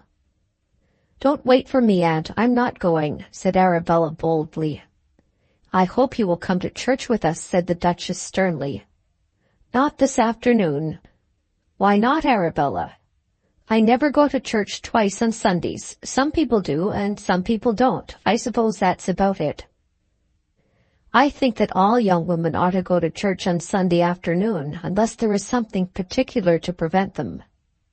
Arabella shrugged her shoulders, and the Duchess stalked angrily away. "That makes me feel so awfully wicked," said the Duchess of Omnium, who was the only other lady then left in the room. Then she got up and went out, and Arabella, of course, followed her. Lord Rufford had heard it all, but had stood at the window and said nothing. He had not been to church at all, and was quite accustomed to the idea that as a young nobleman who only lived for pleasure, he was privileged to be wicked. Had the Duchess of Mayfair been blessed with a third daughter fit for marriage, she would not have thought of repudiating such a suitor as Lord Rufford because he did not go to church. When the house was cleared, Arabella went upstairs and put on her hat. It was a beautiful bright winter's day, not painfully cold because the air was dry, but still a day that warranted furs and a muff. Having prepared herself, she made her way alone to a side door which led from a branch of the hall onto the garden terrace, and up and down that she walked 2 or 3 times, so that any of the household that saw her might perceive that she had come out simply for exercise.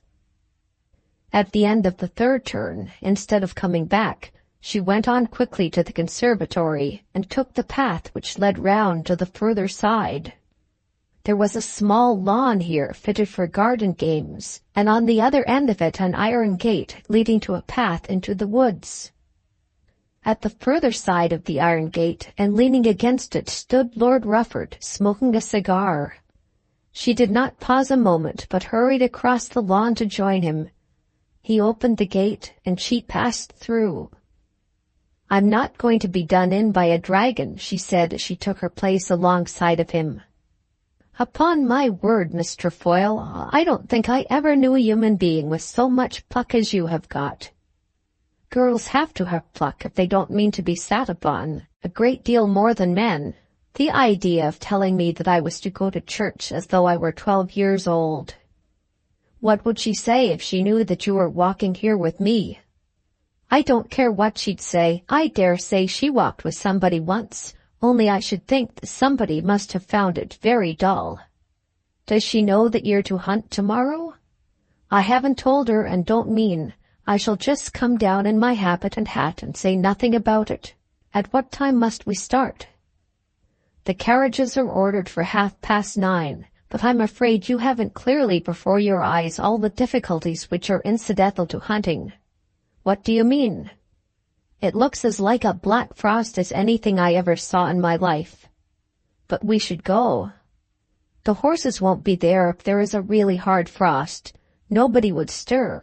It will be the first question I shall ask the man when he comes to me, and if there have been 7 or 8 degrees of frost, I shan't get up." "How am I to know?" "My man shall tell your maid, but everybody will soon know all about it. It will alter everything." "I think I shall go mad." "In white satin?" "No, in my habit and hat. It will be the hardest thing after all. I ought to have insisted on going to Holcombe Cross on Friday. The sun is shining now, surely it cannot freeze."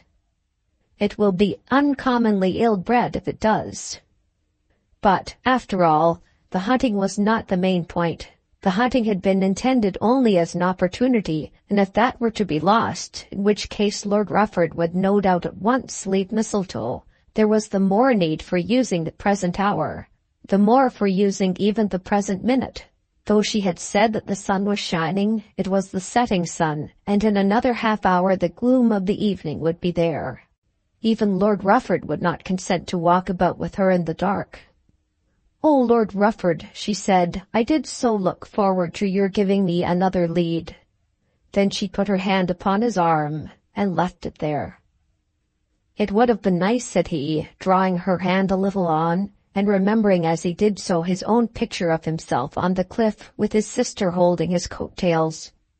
"If you could possibly know," she said, "the condition I am in." "What condition?" "I know that I can trust you." "Oh dear, yes, if you mean about telling, I never tell anything." "That's what I do mean. You remember that man at your place?" "What man? Poor Caneback?" "Oh dear, no. I wish they could change places, because then he could give me no more trouble." "That's wishing him to be dead, whoever he is." "Yes, why should he persecute me? I mean that man we were staying with at Bragton." "Mr. Morton?" "Of course I do. Don't you remember your asking me about him and my telling you that I was not engaged to him?" "I remember that." "Mamma and this horrid old Duchess here want me to marry him. They've got an idea that he is going to be ambassador at Pekin or something very grand, and they're at me day and night." "You needn't take him unless you like him." "They do make me so miserable." And then she leaned heavily upon his arm. He was a man who could not stand such pressure as this without returning it. Though he were on the precipice, and though he must go over, still he could not stand it. "You remember that night after the ball?" "Indeed I do." "And you too had asked me whether I cared for that horrid man." "I didn't see anything horrid. You had been staying at his house and people had told me. What was I to think?" "You ought to have known what to think. There, let me go." For now he had got his arm round her waist. "You don't care for me a bit. I know you don't. It would be all the same to you whom I married, or whether I died." "You don't think that, Bella?" He fancied that he had heard her mother call her Bella, and that the name was softer and easier than the full 4 syllables. It was at any rate something for her to have gained. "I do think it. When I came here on purpose to have a scurry over the country with you, you went away to Holcombe Cross, though you could have hunted here, close in the neighborhood. And now you tell me there will be a frost tomorrow." "Can I help that, darling?" "Darling? I ain't your darling. You don't care a bit for me. I believe you hope there'll be a frost." He pressed her tighter, but laughed as he did so. It was evidently a joke to him, a pleasant joke, no doubt. "Leave me alone, Lord Rufford. I won't let you, for I know you don't love me." Very suddenly he did leave his hold of her and stood erect with his hands in his pockets, for the rustle of a dress was heard. It was still daylight, but the light was dim, and the last morsel of the grandeur of the sun had ceased to be visible through the trees. The church-going people had been released, and the Duchess, having probably heard certain tidings, had herself come to take a walk in the shrubbery behind the conservatory. Arabella had probably been unaware that she and her companion, by a turn in the walks, were being brought back towards the iron gate. As it was, they met the Duchess, face to face. Lord Rufford had spoken the truth when he had said that he was a little afraid of the Duchess. Such was his fear that at the moment he hardly knew what he was to say. Arabella had boasted when she had declared that she was not at all afraid of her aunt, but she was steadfastly minded that she would not be cowed by her fears. She had known beforehand that she would have occasion for such presence of mind, and was prepared to exercise it at a moment's notice. She was the first to speak. "Is that you, Aunt? You are out of church very soon." "Lord Rufford," said the Duchess, "I don't think this is a proper time for walking out." "Don't you, Duchess? The air is very nice." "It is becoming dark, and my niece had better return to the house with me. Arabella, you can come this way. It is just as short as the other. If you go on straight, Lord Rufford, it will take you to the house." Of course, Lord Rufford went on straight, and of course Arabella had to turn with her aunt. "Such conduct as this is shocking," began the Duchess. "Aunt, let me tell you—" "What can you tell me?" "I can tell you a great deal if you will let me. Of course, I am quite prepared to own that I did not intend to tell you anything. I can well believe that, because I could hardly hope for your sympathy. You have never liked me." "You have no right to say that." "I don't do it in the way of finding fault. I don't know why you should, but I have been too much afraid of you to tell you my secrets. I must do so now because you have found me walking with Lord Rufford. I could not otherwise excuse myself. Is he engaged to marry you? He has asked me. No. But he has, aunt. You must be a little patient and let me tell it you all. Mamma did make up an engagement between me and Mr. Morton at Washington. Did you know Lord Rufford then? I knew him, but did not think he was behaving quite well. It is very hard sometimes to know what a man means. I was angry when I went to Washington. He has told me since that he loves me, and has offered. But you were engaged to marry the other man. Nothing on earth shall make me marry Mr. Morton. Mamma did it, and Mamma now has very nearly broken it off because she says he is very shabby about money. Indeed, it is broken off. I bad told him so even before Lord Rufford had proposed to me. When did he propose, and where? At Rufford. We were staying there in November. And you asked to come here that you might meet him? Just so. Was that strange? Where could I be better pleased to meet him than in my uncle's house? Yes, if you had told us all this before. Perhaps I ought, but you are so severe. I did not dare. Do not turn against me now. My uncle could not but like that his niece should marry Lord Rufford. How can I turn against you if it is settled? Lord Rufford can do as he pleases. Has he told your father or your mother? Mamma knows it. But not from him? Asked the Duchess. Arabella paused a moment, but hardly a moment before she answered. It was hard upon her that she should have to make up her mind on matters of such importance with so little time for consideration. Yes, she said, Mamma knows it from him. Papa is so very indifferent about everything that Lord Rufford has not spoken to him. If so, it will be best that the Duke should speak to him. There was another pause, but hardly long enough to attract notice. Perhaps so, she said, but not quite yet. He is so peculiar, so touchy. The Duke is not quite like my father, and he would think himself suspected.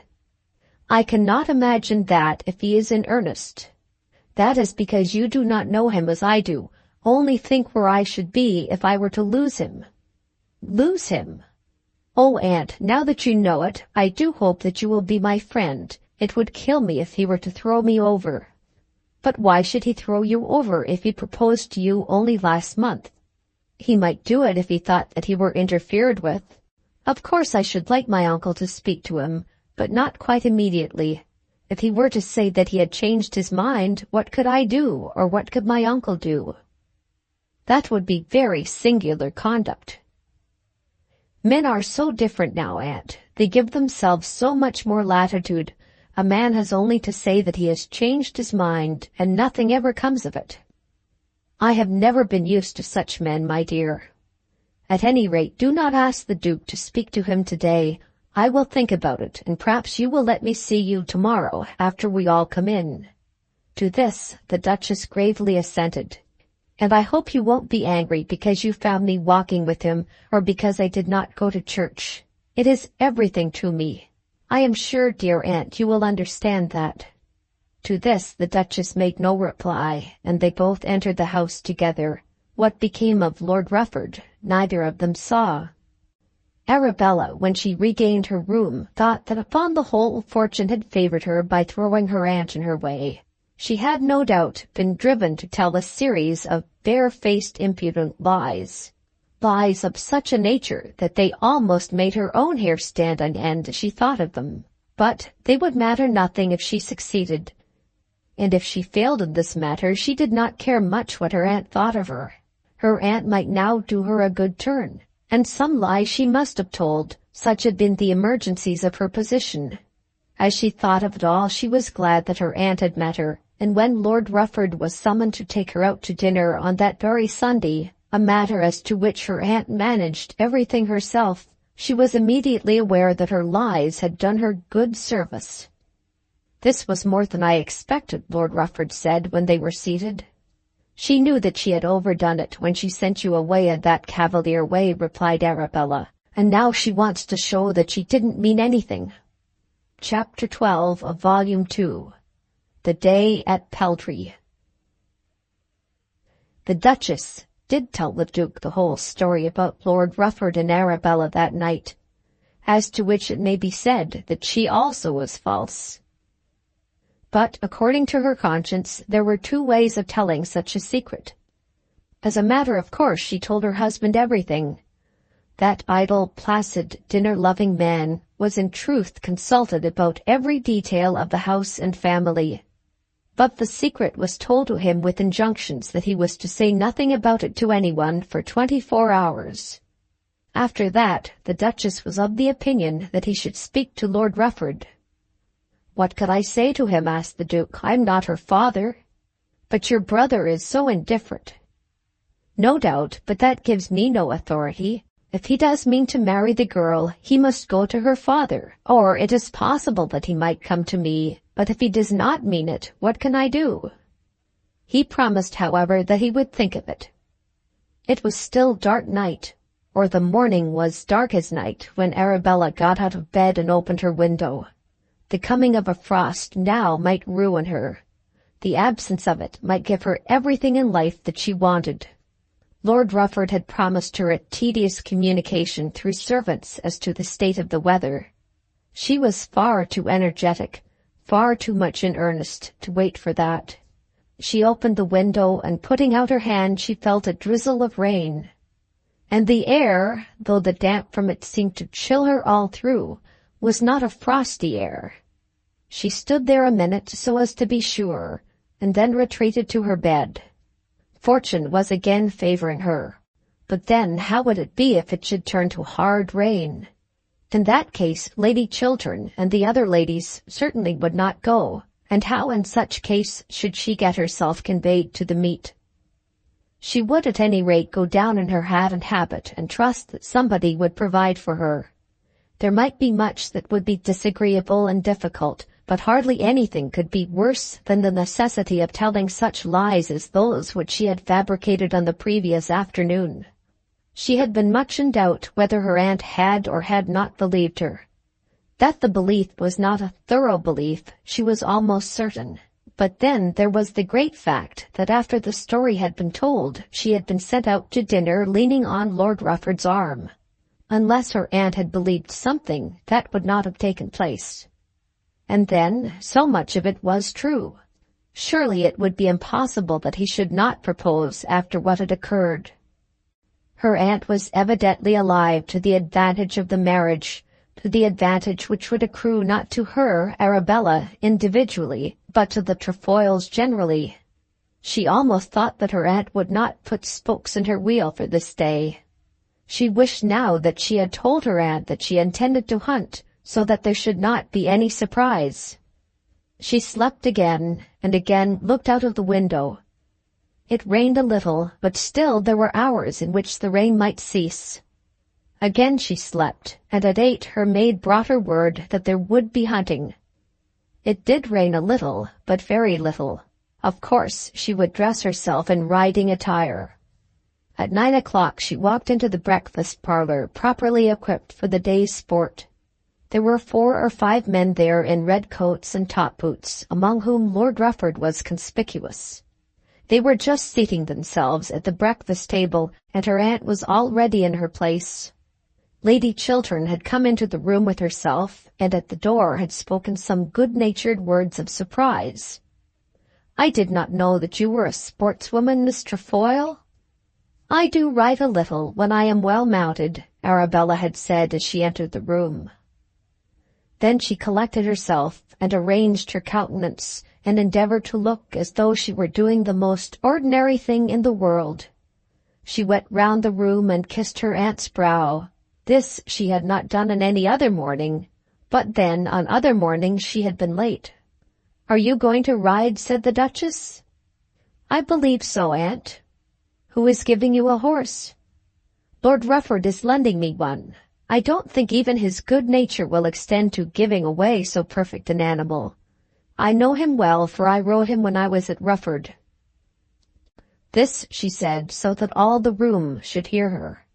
"You need not be afraid, Duchess," said Lord Rufford. "He is quite safe."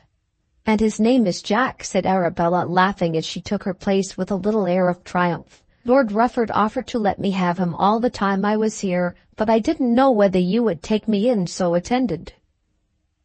There was not one who heard her who did not feel that she spoke as though Lord Rufford were all her own. Lord Rufford felt it himself, and almost thought he might as well turn himself round and bid his sister and Miss Penge let him go. He must marry some day, and why should not this girl do as well as anyone else? The Duchess did not approve of young ladies hunting. She certainly would not have had her niece at Mistletoe had she expected such a performance, but she could not find fault now. There was a feeling in her bosom that if there were an engagement, it would be cruel to cause obstructions. She certainly could not allow a lover in her house for her husband's niece without having official authenticated knowledge of the respectability of the lover. But the whole thing had come upon her so suddenly that she was at a loss what to do or what to say. It certainly did not seem to her that Arabella was in the least afraid of being found out in any untruth. If the girl were about to become Lady Rufford, then it would be for Lord Rufford to decide whether or no she should hunt. Soon after this, the Duke came in, and he also alluded to his niece's costume, and was informed that she was to ride one of Lord Rufford's horses. "I didn't hear it mentioned before," said the Duke. "He'll carry Miss Trefoil quite safely," said Lord Rufford, who was at the moment standing over a game pie on the sideboard. Then the subject was allowed to drop. At 9:30 there was no rain, and the ladies were so nearly punctual that the carriages absolutely started at 10. Some of the men rode on, one got a seat on the carriage, and Lord Rufford drove himself and a friend in a dog-cart tandem. The tandem was off before the carriages, but Lord Rufford assured them that he would get the master to allow them a quarter of an hour. Arabella contrived to say one word to him. "If you start without me, I'll never speak to you again." He nodded and smiled, but perhaps thought that if so, it might be as well that he should start without waiting for her. At the last moment, the Duchess had taken it into her head that she too would go to the meet. No doubt she was actuated by some feeling in regard to her niece, but it was not till Arabella was absolutely getting on to Jack at the side of the carriage, under the auspices of Jack's owner, that the idea occurred to her Grace that there would be a great difficulty as to the return home. "Arabella, how do you mean to get back?" she asked. "That will be all right, Aunt," said Arabella. "I will see to that," said Lord Rufford. The gracious but impatient master of the hounds had absolutely waited full 20 minutes for the Duchess's party, and was not minded to wait a minute longer for conversation. The moment that the carriages were there, the huntsman had started, so that there was an excuse for hurry. Lord Rufford, as he was speaking, got onto his own horse, and before the Duchess could expostulate, they were away. There was a feeling of triumph in Arabella's bosom as she told herself that she had at any rate secured her day's hunting in spite of such heart-breaking difficulties. The sport was fairly good. They had 20 minutes in the morning and a kill. Then they drew a big wood, during which they ate their lunch and drank their sherry. In the big wood they found a fox, but could not do anything with him. After that they came on a third in a stubble field, and ran him well for half an hour, when he went to ground. It was then 3 o'clock, and as the days were now at the shortest, the master declined to draw again. They were about 16 miles from Mistletoe, and about 10 from Stamford, where Lord Rufford's horses were standing. The distance from Stamford to Mistletoe was 8. Lord Rufford proposed that they should ride to Stamford and then go home in a hired carriage. There seemed indeed to be no other way of getting home without taking 3 tired horses 14 miles out of their way. Arabella made no objection whatever to the arrangement. Lord Rufford did in truth make a slight effort, the slightest possible, to induce a third person to join their party. There was still something pulling at his coat-tail, so that there might yet be a chance of saving him from the precipice. But he failed. The tired horseman before whom the suggestion was casually thrown out would have been delighted to accept it, instead of riding all the way to Mistletoe, but he did not look upon it as made in earnest. 2 he knew were company, and 3 none. The hunting field is by no means a place suited for real love-making. Very much a preliminary conversation may be done there in a pleasant way, and intimacies may be formed. But when lovers have already walked with arms round each other in a wood, riding together may be very pleasant, but can hardly be ecstatic. Lord Rufford might indeed have asked her to be Lady R while they were breaking up the frisked fox, or as they loitered about in the big wood, but she did not expect that. There was no moment during the day's sport in which she had a right to tell herself that he was misbehaving because he did not so ask her, but in a post-chaise it would be different. At the inn at Stamford the horses were given up, and Arabella condescended to take a glass of sherry brandy. They had gone through a long day. It was then 4:30, and she was not used to be many hours on horseback. The fatigue seemed to her to be very much greater than it had been when she got back to Rufford immediately after the fatal accident. The 10 miles along the road, which had been done in little more than an hour, had almost overcome her. She had determined not to cry for mercy as the hard trot went on. She had passed herself off as an accustomed horsewoman, and having done so well across the country would not break down coming home. But as she got into the carriage, she was very tired. She could almost have cried with fatigue, and yet she told herself that now must the work be done. She would perhaps tell him that she was tired. She might even assist her cause by her languor. But, though she should die for it, she would not waste her precious moments by absolute rest. "May I light a cigar?" he said as he got in. "You know you may. Wherever I may be with you, you think that I would interfere with your gratifications?" "You are the best girl in all the world," he said as he took out his case and threw himself back in the corner. "Do you call that a long day?" she asked when he had lit his cigar. "Not very long, because I am so tired. We came home pretty sharp. I thought it best not to shock her grace by too great a stretch into the night. As it is, you will have time to go to bed for an hour or two before you dress. That's what I do when I am in time. You'll be right as a trivet then." "Oh, I'm right now, only tired. It was very nice." "Pretty well. We ought to have killed that last fox. And why on earth we made nothing of that fellow in Gooseberry Grove I couldn't understand. Old Tony would never have left that fox alive above ground. Would you like to go to sleep?" "Oh dear, no." "Afraid of gloves?" said he, drawing nearer to her. They might pull him as they liked by his coat-tails, but as he was in a post-chaise with her, he must make himself agreeable. She shook her head and laughed as she looked at him through the gloom. Then, of course, he kissed her. "Lord Rufford, what does this mean?" "Don't you know what it means?" "Hardly. It means that I think you the jolliest girl out. I never liked anybody so well as I do you." "Perhaps you never liked anybody," said she. "Well, yes, I have, but I'm not going to boast of what fortune has done for me in that way. I wonder whether you care for me." "Do you want to know?" "I should like to know that you did, because you have never asked me." "Am I not asking you now, Bella?" "There are different ways of asking, but there is only one way that will get an answer from me. No, I will not have it. I have allowed too much to you already. Oh, I am so tired." Then she sank back almost into his arms, but recovered herself very quickly. "Lord Rufford," she said, "if you are a man of honor, let there be an end of this. I am sure you do not wish to make me wretched." "I would do anything to make you happy." "Then tell me that you love me, honestly, sincerely, with all your heart, and I shall be happy." "You know I do." "Do you? Do you?" she said, and then she flung herself onto his shoulder, and for a while she seemed to faint. For a few minutes she lay there, and as she was lying she calculated whether it would be better to try at this moment to drive him to some clearer declaration, or to make use of what he had already said without giving him an opportunity of protesting that he had not meant to make her an offer of marriage. He had declared that he loved her honestly and with his whole heart. Would not that justify her in setting her uncle at him?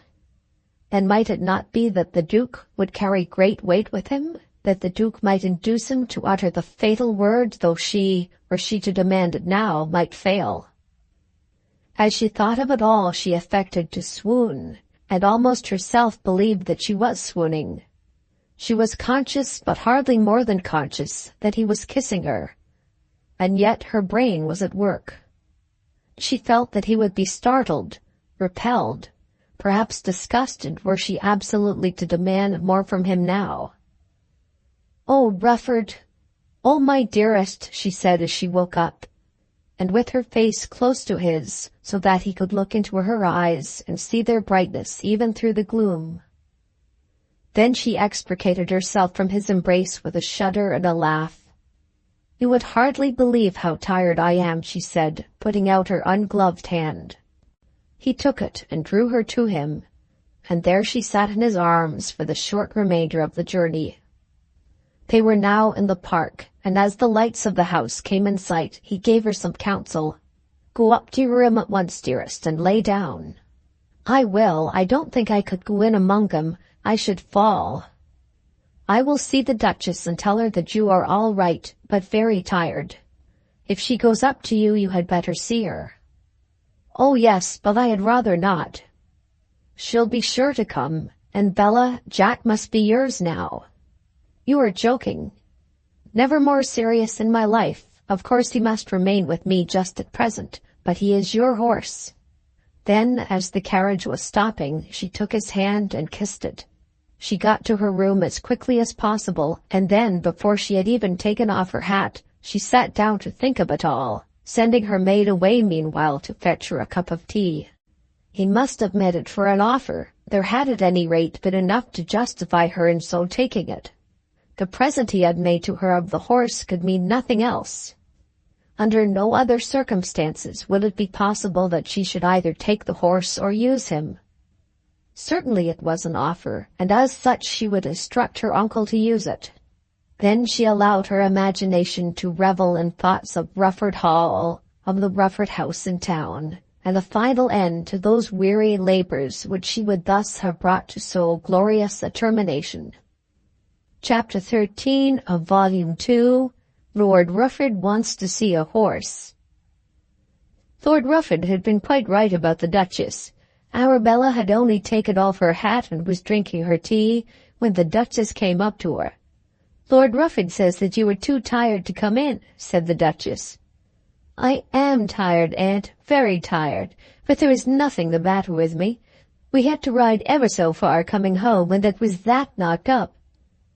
"It was very bad, your coming home with him in a post-chaise, Arabella." "Why was it bad, Aunt? I thought it very nice."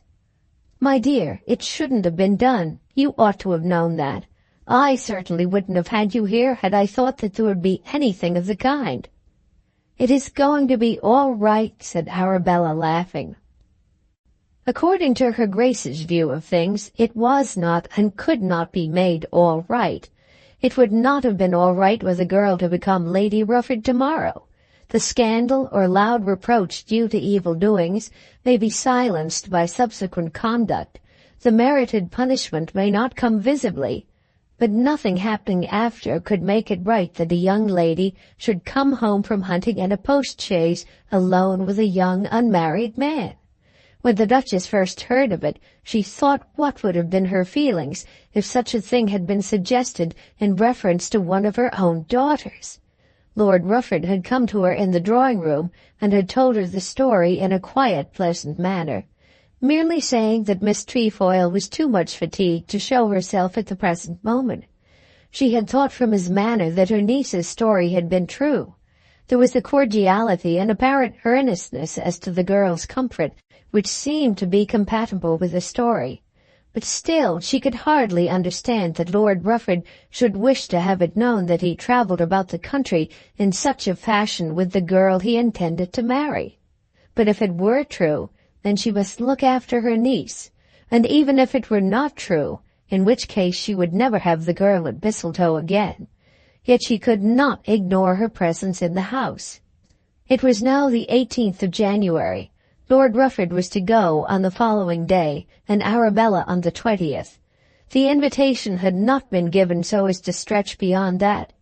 If it could be at once decided, declared by Lord Rufford to the Duke, that the match was to be a match, then the invitation should be renewed, Arabella should be advised to put off her other friends, and Lord Rufford should be invited to come back early in the next month and spend a week or two in the proper fashion with his future bride.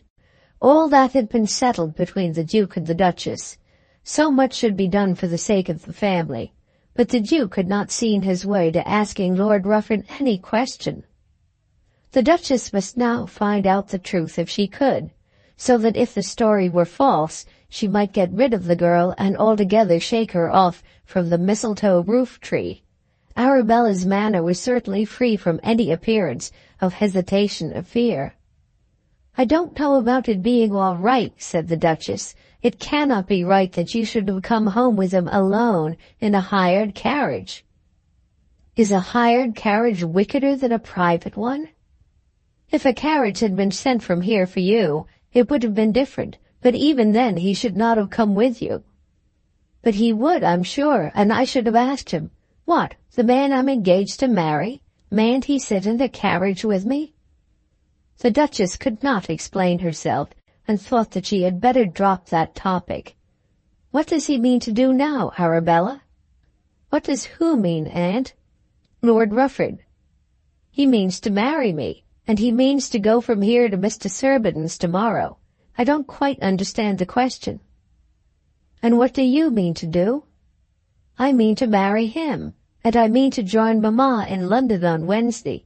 I believe we are going to the Connop Greens the next day. Mr. Connop Green is a sort of cousin of Mamma, but they are odious people." "Who is to see Lord Rufford? However, my dear, if you are very tired, I will leave you now." "No, Aunt. Stay a moment if you will be so very kind. I am tired, but if I were twice as tired, I would find the strength to talk about this. If my uncle would speak to Lord Rufford at once, I should take it as the very kindest thing he could do. I could not send him to my uncle, for after all one's uncle and one's father are not the same. I could only refer him to Papa. But if the Duke would speak to him—" "Did he renew his offer today?" "He has done nothing else but renew it ever since he has been in the carriage with me. That's the plain truth. He made his offer at Rufford. He renewed it in the wood yesterday, and he repeated it over and over again as we came home today. It may have been very wrong, but so it was." Miss Trefoil must have thought that kissing and proposing were the same thing. Other young ladies have perhaps before now made such a mistake, but this young lady had had much experience and should have known better. "Lord Rufford had better perhaps speak to your uncle." "Will you tell him so, Aunt?" The Duchess thought about it for a moment. She certainly could not tell Lord Rufford to speak to the Duke without getting the Duke's leave to tell him so. And then, if all this were done, and Lord Rufford were to assure the Duke that the young lady had made a mistake, how derogatory would all that be to the exalted quiescence of the house of Mayfair. She thoroughly wished that her niece were out of the house, for though she did believe the story, her belief was not thorough. "I will speak to your uncle," she said, "and now you had better go to sleep." "And dear Aunt, pray excuse me at dinner. I have been so excited, so flurried and so fatigued, that I fear I should make a fool of myself if I attempted to come down. I should get into a swoon, which would be dreadful. My maid shall bring me a bit of something in a glass of sherry, and you shall find me in the drawing-room when you come out." Then the Duchess went, and Arabella was left alone to take another view of the circumstances of the campaign. Though there were still infinite dangers, yet she could hardly wish that anything should be altered. Should Lord Rufford disown her, which she knew to be quite possible, there would be a general collapse and the world would crash over her head. But she had known, when she took this business in hand, that as success would open Elysium to her, so would failure involve her in absolute ruin. She was determined that she would mar nothing now by cowardice, and having so resolved, and having fortified herself with perhaps 2 glasses of sherry, she went down to the drawing-room a little before 9, and laid herself out upon a sofa till the ladies should come in. Lord Rufford had gone to bed, as was his wont on such occasions, with orders that he should be called to dress for dinner at 7:30. But as he laid himself down, he made up his mind that instead of sleeping, he would give himself up to thinking about Arabella Trefoil. The matter was going beyond a joke and would require some thinking. He liked her well enough, but was certainly not in love with her. I doubt whether men ever are in love with girls who throw themselves into their arms. A man's love, till it has been chastened and fastened by the feeling of duty which marriage brings with it, is instigated mainly by the difficulty of pursuit. It is hardly possible that anything so sweet as that should ever be mine, and yet because I am a man, and because it is so heavenly sweet, I will try. That is what men say to themselves, but Lord Rufford had had no opportunity of saying that to himself in regard to Miss Trefoil. The thing had been sweet, but not heavenly sweet, and he had never for a moment doubted the possibility. Now, at any rate, he would make up his mind. But instead of doing so, he went to sleep, and when he got up he was 10 minutes late, and was forced, as he dressed himself, to think of the Duke's dinner instead of Arabella Trefoil. The Duchess before dinner submitted herself and all her troubles at great length to the Duke, but the Duke could give her no substantial comfort. Of course it had all been wrong.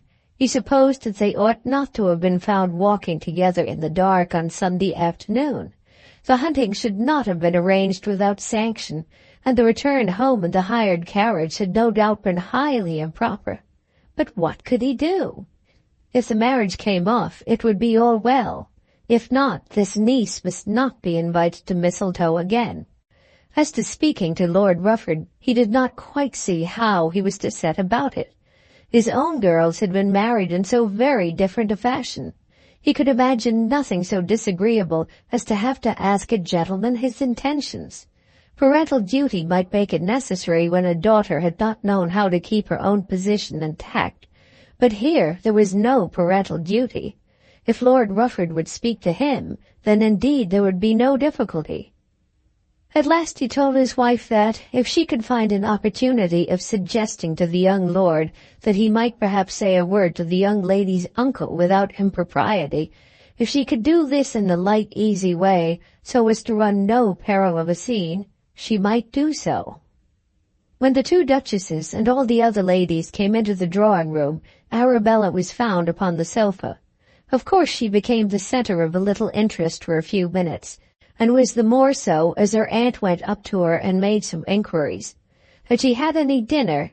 Was she less fatigued? The fact of the improper return home in the post-chaise had become generally known, and there were some there who would have turned a very cold shoulder to Arabella had not her aunt noticed her. Perhaps there were some who envied her Jack, and Lord Rufford's admiration, and even the post-chaise. But as long as her aunt countenanced her, it was not likely that anyone at Mistletoe would be unkind to her.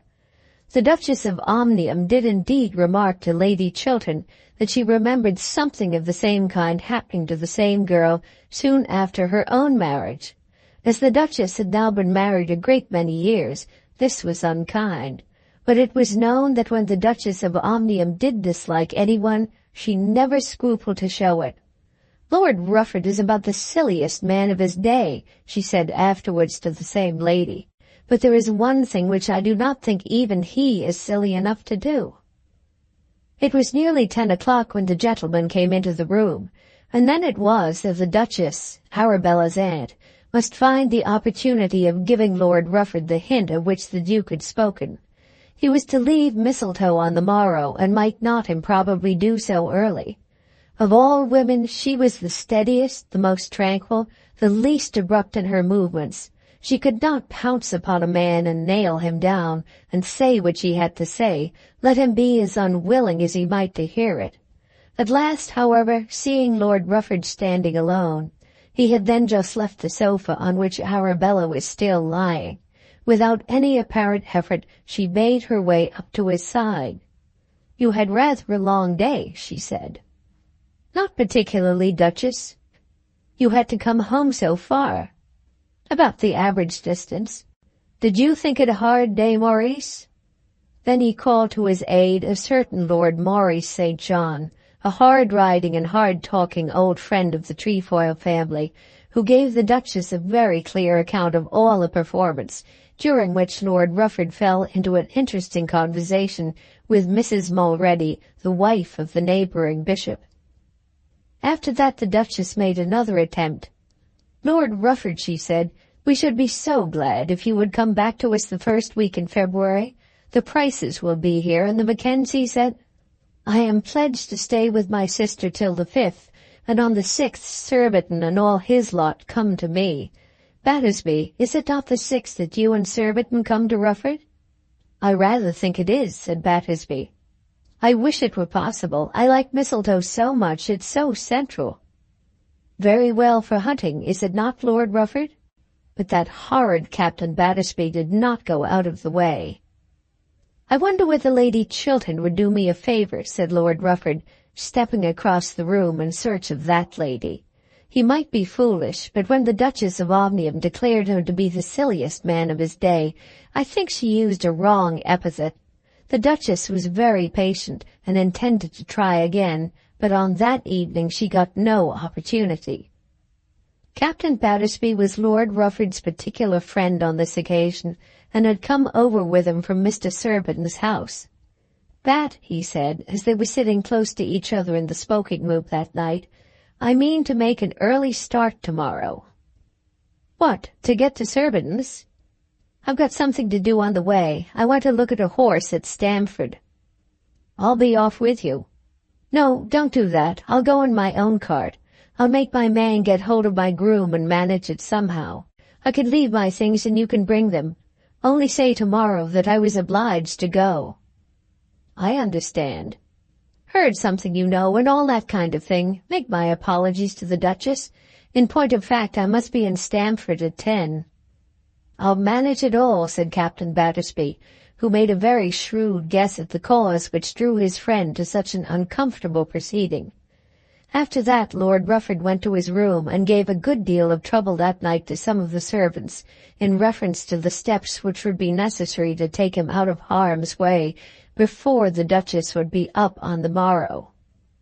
Arabella, when she heard of the man's departure on the following morning, which she luckily did from her own maid, was for some time overwhelmed by it. Of course the man was running away from her. There could be no doubt of it. She had watched him narrowly on the previous evening, and had seen that her aunt had tried in vain to speak to him. But she did not on that account give up the game. At any rate they had not found her out at Mistletoe. That was something. Of course it would have been infinitely better for her could he have been absolutely caught and nailed down before he left the house, but that was perhaps more than she had a right to expect.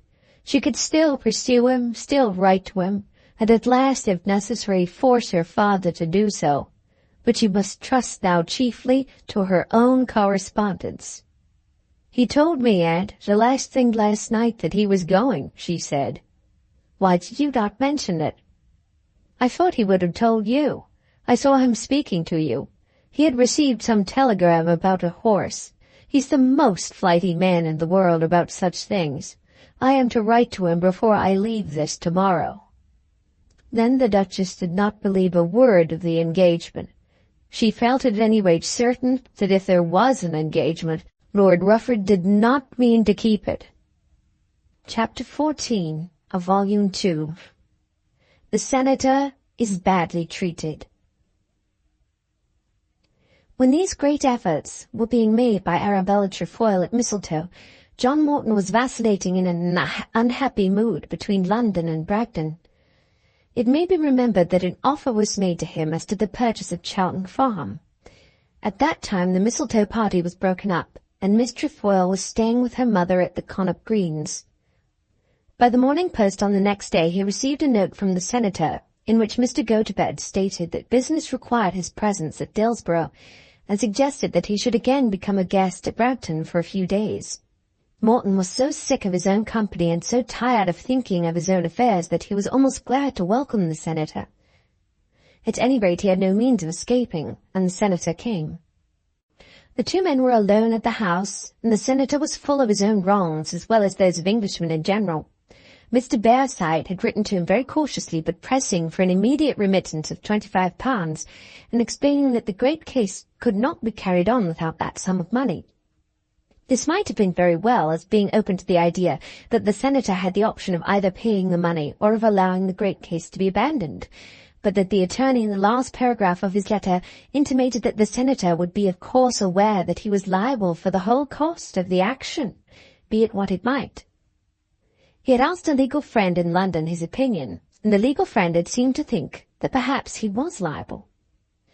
What orders he had given to Bearside he had given without any witness, and at any rate had already paid a certain sum.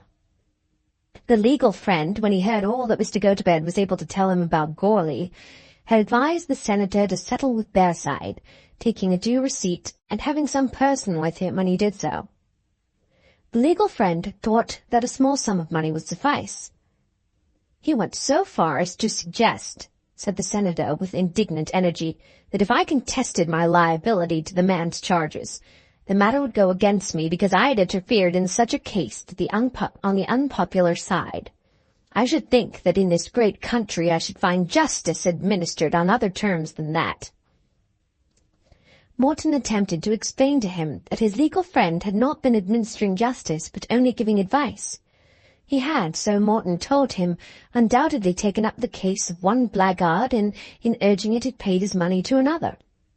He had done so as a foreigner, loudly proclaiming as his reason for such action that the man he supported would be unfairly treated unless he gave his assistance.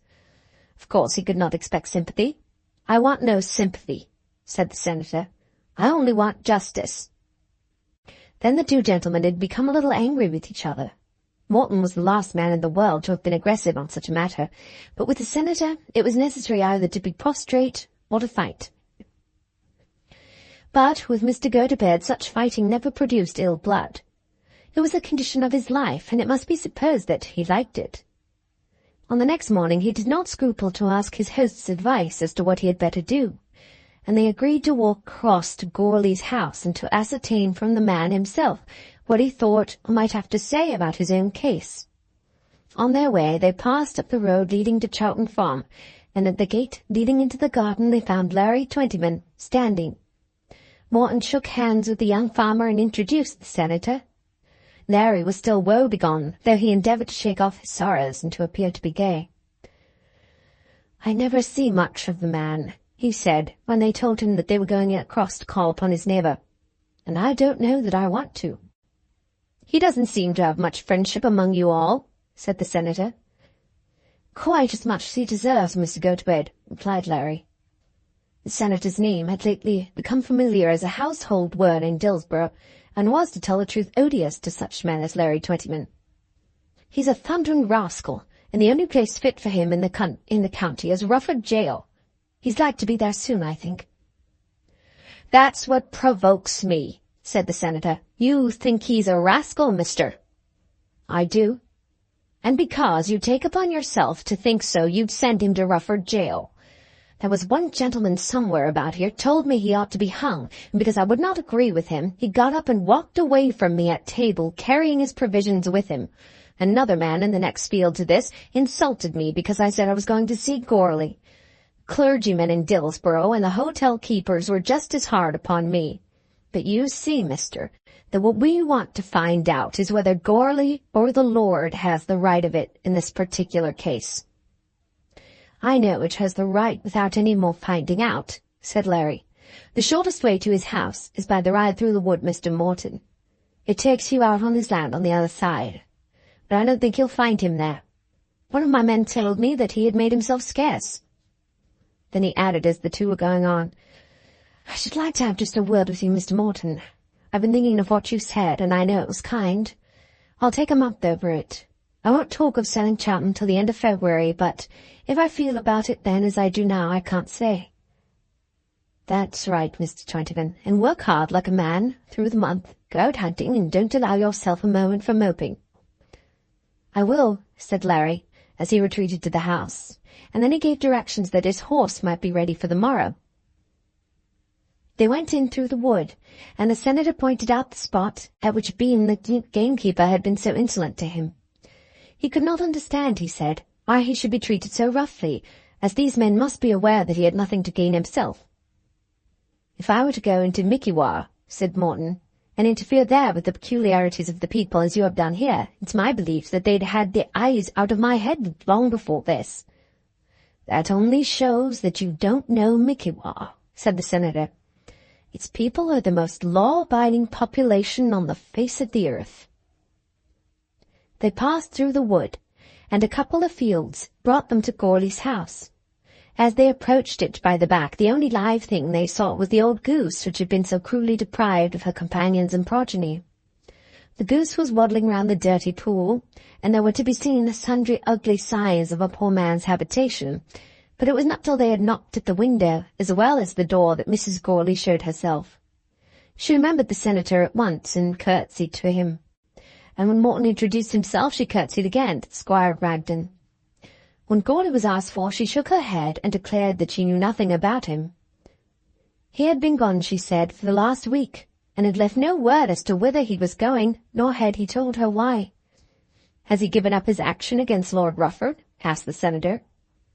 "Indeed then, sir, I can't tell you a word about it." "I've been told that he has taken Lord Rufford's money." "He ain't a-taken no money as I've seed, sir. I wish he had, for money's sore wanted here, and if the gentleman has a mind to be kind-hearted—" Then she intimated her own readiness to take any contribution to the good cause which the senator might be willing to make at that moment. But the senator buttoned up his breeches pockets with stern resolution. Though he still believed Lord Rufford to be altogether wrong, he was beginning to think that the Goarlys were not worthy of his benevolence. As she came to the door with him and accompanied them a few yards across the field, she again told the tragic tale of her goose, but the senator had not another word to say to her. On that same day Morton drove Mr. Gotobed into Dillsborough and consented to go with him to Mr. Bearside's office. They found the attorney at home, and before anything was said as to payment, they heard his account of the action. If Goarly had consented to take any money from Lord Rufford, he knew nothing about it. As far as he was aware, the action was going on. Ever so many witnesses must be brought from a distance who had seen the crop standing and who would have no bias against the owner, as would be the case with neighbours such as Lawrence Twentyman. Of course, it was not easy to oppose such a man as Lord Rufford, and a little money must be spent. Indeed, such, he said, was his interest in the case that he had already gone further than he ought to have done out of his own pocket. Of course they would be successful, that is, if the matter were carried on with spirit, and then the money would all come back again. But just at present a little money must be spent. "I don't mean to spend it," said the senator. "I hope you won't stick to that, Mr. Gotobed." "But I shall, sir. I understand from your letter that you look to me for funds." "Certainly I do, Mr. Gotobed, because you told me to do so." "I told you nothing of the kind, Mr. Bearside." "You paid me £15 on the counter, Mr. Gotobed." "I paid you £15, certainly." "And told me that more should be coming as it was wanted. Do you think I should have gone off such a man as Goarly, a fellow without a shilling, unless he had someone like you to back him? It isn't likely. Now, Mr. Morton, I appeal to you." "I don't suppose that my friend has made himself liable for your bill because he paid you £15 with the view of assisting Goarly," said Morton. "But he said that he meant to go on, Mr. Morton. He said that plain, and I can swear it. Now, Mr. Gotobed, you just say out like an honest man whether you didn't give me to understand that you meant to go on." "I never employed you or made myself responsible for your bill." "You authorized me distinctly, most distinctly, and I shall stick to it. When a gentleman comes to a lawyer's office and pays his money and tells that lawyer as how he means to see the case out, explaining his reasons as you did when you said all that against the landlords and squires and nobility of this here country, why then that lawyer has a right to think that that gentleman is his mark." "I thought you were employed by Mr. Scrobby," said Morton, who had heard much of the story by this time. "Then, Mr. Morton, I must make bold to say that you have heard wrong. I know nothing of Mr. Scrobby, and don't want. There ain't nothing about the poisoning of that fox in this case of ours. Scrobby and Gourley may have done that, or Scrobby and Gourley may be as innocent as two babes unborn for aught I know or care. Excuse me, Mr. Morton, but I have to be on my P's and Q's, I see. This is a case of a trespass and damage against an old Rufford, in which we ask for 40 shillings an acre. Of course there is expenses. There's my own time. I ain't to be kept here talking to you two gentlemen for nothing, I suppose. Well, this gentleman comes to me and pays me £15 to go on. I couldn't have gone on without something. The gentleman saw that plain enough, and he told me he'd see me through the rest of it. I said nothing of the kind, sir. Very well, then we must put it to a jury. May I make bold to ask whether you are going out of the country all at once? Shall be here for the next 2 months at least. Happy to hear it, sir, and I've no doubt it will all be settled before that time, amiable or otherwise. But, as I am money out of pocket, I did hope you would have paid me something on account today. Then Mr. Gotobed made his offer, informing Mr. Bearside that he had brought his friend Mr. Morton with him, in order that there might be a witness. I could see that, sir, with half an eye, said the attorney, unabashed. He was willing to pay Mr. Bearside a further sum of £10 immediately to be quit of the affair, not because he thought that any such sum was due, but because he wished to free himself from further trouble in the matter. Mr. Bearside hinted in a very cavalier way that £20 might be thought of. A further payment of £20 would cover the money he was out of pocket. This proposition Mr. Gotobed indignantly refused, and then left the office with his friend. Wherever there are lawyers, there will be rogues, said the senator, as soon as he found himself in the street. It is a noble profession, that of the law, the finest, perhaps, that the work of the world affords, but it gives scope and temptation for roguery. I do not think, however, that you would find anything in America so bad as that. Why did you go to him without asking any questions? Of whom was I to ask questions? When I took up Gourley's case, he had already put it into this man's hands. I'm sorry you should be troubled, Mr. Gotobed, but upon my word I cannot say but what it serves you right. That is because you are offended with me. I endeavour to protect a poor man against a rich man, and that in this country is cause of offence. After leaving the attorney's office, they called on Mr. Mainwaring, the rector, and found that he knew, or professed to know, a great deal more about Gourley than they had learnt from Bearside. According to his story, Nickem, who was clerk to Mr. Masters, had Gourley in safe keeping somewhere. The rector indeed was acquainted with all the details. Scrobby had purchased the red herrings in strychnine, and had employed Gourley to walk over by night to Rufford and fetch them. The poison at that time had been duly packed in the herrings. Gourley had done this, and had, at Scrobby's instigation, laid the bait down in Dillsborough Wood. Nickem was now at work trying to learn where Scrobby had purchased the poison, as it was feared that Gourley's evidence alone would not suffice to convict the man. But if the strychnine could be traced and the herrings, then there would be almost a certainty of punishing Scrobby. And what about Gourley? Asked the senator. He would escape, of course, said the rector. He would get a little money, and after such an experience would probably become a good friend to fox hunting. And quite a respectable man. The rector did not guarantee this, but seemed to think that there would at any rate be promise of improved conduct. The place ought to be too hot to hold him, exclaimed the senator indignantly. The rector seemed to think it possible that he might find it uncomfortable at first, in which case he would sell the land at a good price to Lord Rufford, and everyone concerned would have been benefited by the transaction, except Scrobby, for whom no one would feel any pity. The two gentlemen then promised to come and dine with the rector on the following day. He feared, he said, that he could not make up a party as there was, he declared, nobody in Dillsborough. I never knew such a place, said the rector, except old Nupper, who is there. Masters is a very decent fellow himself, but he has got out of that kind of thing, and you can't ask a man without asking his wife. As for clergymen, I'm sick of dining with my own cloth and discussing the troubles of sermons. And never was such a place as Dillsborough. Then he whispered a word to the squire. Was the squire unwilling to meet his cousin Reginald Morton? Things were said, and people never knew what was true and what was false. Then John Morton declared that he would be very happy to meet his cousin. Chapter 15 of Volume 2. Mr. Mainwaring's little dinner. The company at the rector's house consisted of the senator, the two Mortons, Mr. Surtees, the curate, and old Dr. Nupper. Mrs. Mainwaring was not well enough to appear, and the rector therefore was able to indulge himself in what he called a bachelor party. As a rule he disliked clergymen, but at the last had been driven to invite his curate because he thought 6 a better number than 5 for joviality. He began by asking questions as to the Trefoils, which were not very fortunate. Of course he had heard that Morton was to marry Arabella Trefoil, and though he made no direct allusion to the fact, as Reginald had done, he spoke in a bland eulogistic tone which clearly showed his purpose. "They went with you to Lord Rufford's, I was told." "Yes, they did." "And now they have left the neighbourhood. A very clever young lady, Miss Trefoil, and so is her mother, a very clever woman."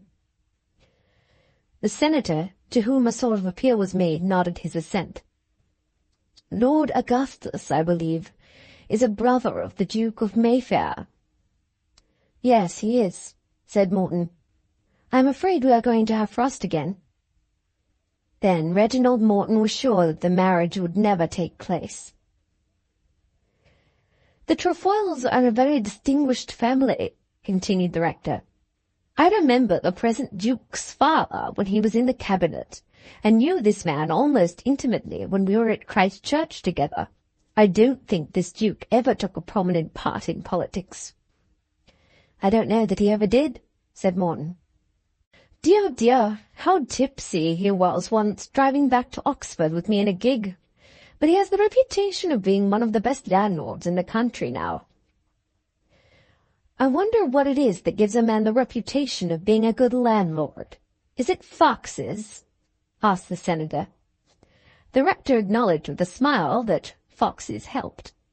"Or does it mean that he lets his hand below the or does it mean that he lets his land below the value? If so, he certainly does more harm than good, though he may like the popularity which he is rich enough to buy." "It means that he does not exact more than his due," said the rector indiscreetly. "When I hear a man so highly praised for common honesty, I am of course led to suppose that dishonesty in his particular trade is the common rule. The body of English landlords must be exorbitant tyrants when one among them is so highly eulogized for taking no more than his own." Luckily at that moment dinner was announced, and the exceptional character of the Duke of Mayfair was allowed to drop. Mr. Mainwaring's dinner was very good and his wines were excellent, a fact of which Mr. Mainwaring himself was much better aware than any of his guests. There is a difficulty in the giving of dinners of which Mr. Mainwaring and some other hosts have become painfully aware. What service do you do to anyone in pouring your best claret down his throat, when he knows no difference between that and a much more humble vintage, your best claret, which you feel so sure you cannot replace? Why import canvas-backed ducks for appetites which would be quite as well satisfied with those of the next farmyard? Your soup, which has been a care since yesterday, your fish got down with so great trouble from Bond Street on that very day, your saddle of mutton, in selecting which you have affronted every butcher in the neighbourhood, are all plainly thrown away. And yet the hospitable hero, who would fain treat his friends as he would be treated himself, can hardly arrange his dinners according to the palates of his different guests. Nor will he like, when strangers sit at his board, to put nothing better on his table than that cheaper wine with which needful economy induces him to solace himself when alone. I, who write this, have myself seen an honoured guest deluge with the pump my, so hardly earned, most scarce, and most peculiar vintage. There is a pang in such usage, which some will not understand, but which cut Mr. Mainwaring to the very soul. There was not one among them there who appreciated the fact that the claret on his dinner table was almost the best that its year had produced. It was impossible not to say a word on such a subject at such a moment, though our rector was not a man who usually lauded his own viands. "I think you will find the claret what you like, Mr. Gotobed," he said. "It's a 57 Monton, and judges say that it is good." Very good indeed, said the senator. In the States we haven't got into the way yet of using dinner clarets. It was as good as a play to see the rector wince under the ignominious word. Your great statesman added much to your national comfort when he took the duty off the lighter kinds of French wines. The rector could not stand it. He hated light wines, he hated cheap things in general, and he hated Gladstone in particular.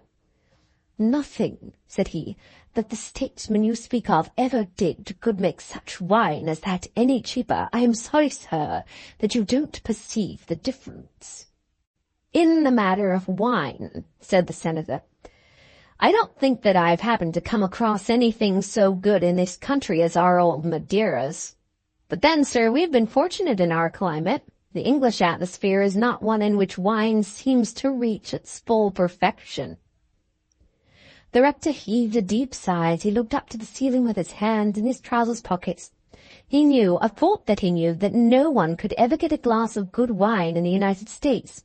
He knew, or thought that he knew, that the best wine in the world was brought to England. He knew, or thought he knew, that in no other country was wine so well understood, so diligently sought for, and so truly enjoyed as in England. And he imagined that it was less understood and less sought for and less enjoyed in the States than in any other country. He did not as yet know the senator well enough to fight with him at his own table, and could only groan and moan and look up at the ceiling. Dr. Nupper endeavoured to take away the sting by smacking his lips, and Reginald Morton, who did not in truth care a straw what he drank, was moved to pity and declared the claret to be very fine. I have nothing to say against it, said the senator, who was not in the least abashed. But when the cloth was drawn, for the rector clung so lovingly to old habits that he delighted to see his mahogany beneath the wine-glasses, a more serious subject of dispute arose suddenly, though perhaps hardly more disagreeable. The thing in England, said the senator, which I find most difficult to understand, is the matter of what you call church patronage. If you'll pass half an hour with Mr. Surtees tomorrow morning, he'll explain it all to you, said the rector, who did not like that any subject connected with his profession should be mooted after dinner. I should be delighted, said Mr. Surtees. Nothing would give me more pleasure, said the senator. But what I mean is this. The question is, of course, one of paramount importance. And no doubt it is, said the deluded rector. It is very necessary to get good doctors. Well, yes, rather, considering that all men wish to live. That observation, of course, came from Dr. Nupper. Care is taken in employing a lawyer, though after my experience of yesterday, not always, I should say, so much care as is needful. The man who wants such aid looks about him and gets the best doctor he can for his money, or the best lawyer. But here in England he must take the clergyman provided for him. It would be very much better for him if he did, said the rector. The clergyman at any rate is supposed to be appointed, and that clergyman he must pay. Not at all, said the rector. The clergy are paid by the wise provision of former ages. We will let that pass for the present, said the senator. There he is, however he may be paid. How does he get there?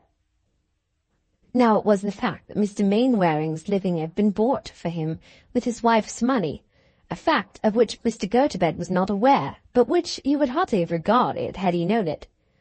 How does he get there? In the majority of cases, the bishop puts him there, said Mr. Surtees. And how is the bishop governed in his choice? As far as I can learn, the stipends are absurdly various, one man getting £100 a year for working like a horse in a big town, and another £1,000 for living an idle life in a luxurious country house. But the bishop, of course, gives the bigger plums to the best men. How is it, then, that the big plums find their way so often to the sons and sons-in-law and nephews of the bishops?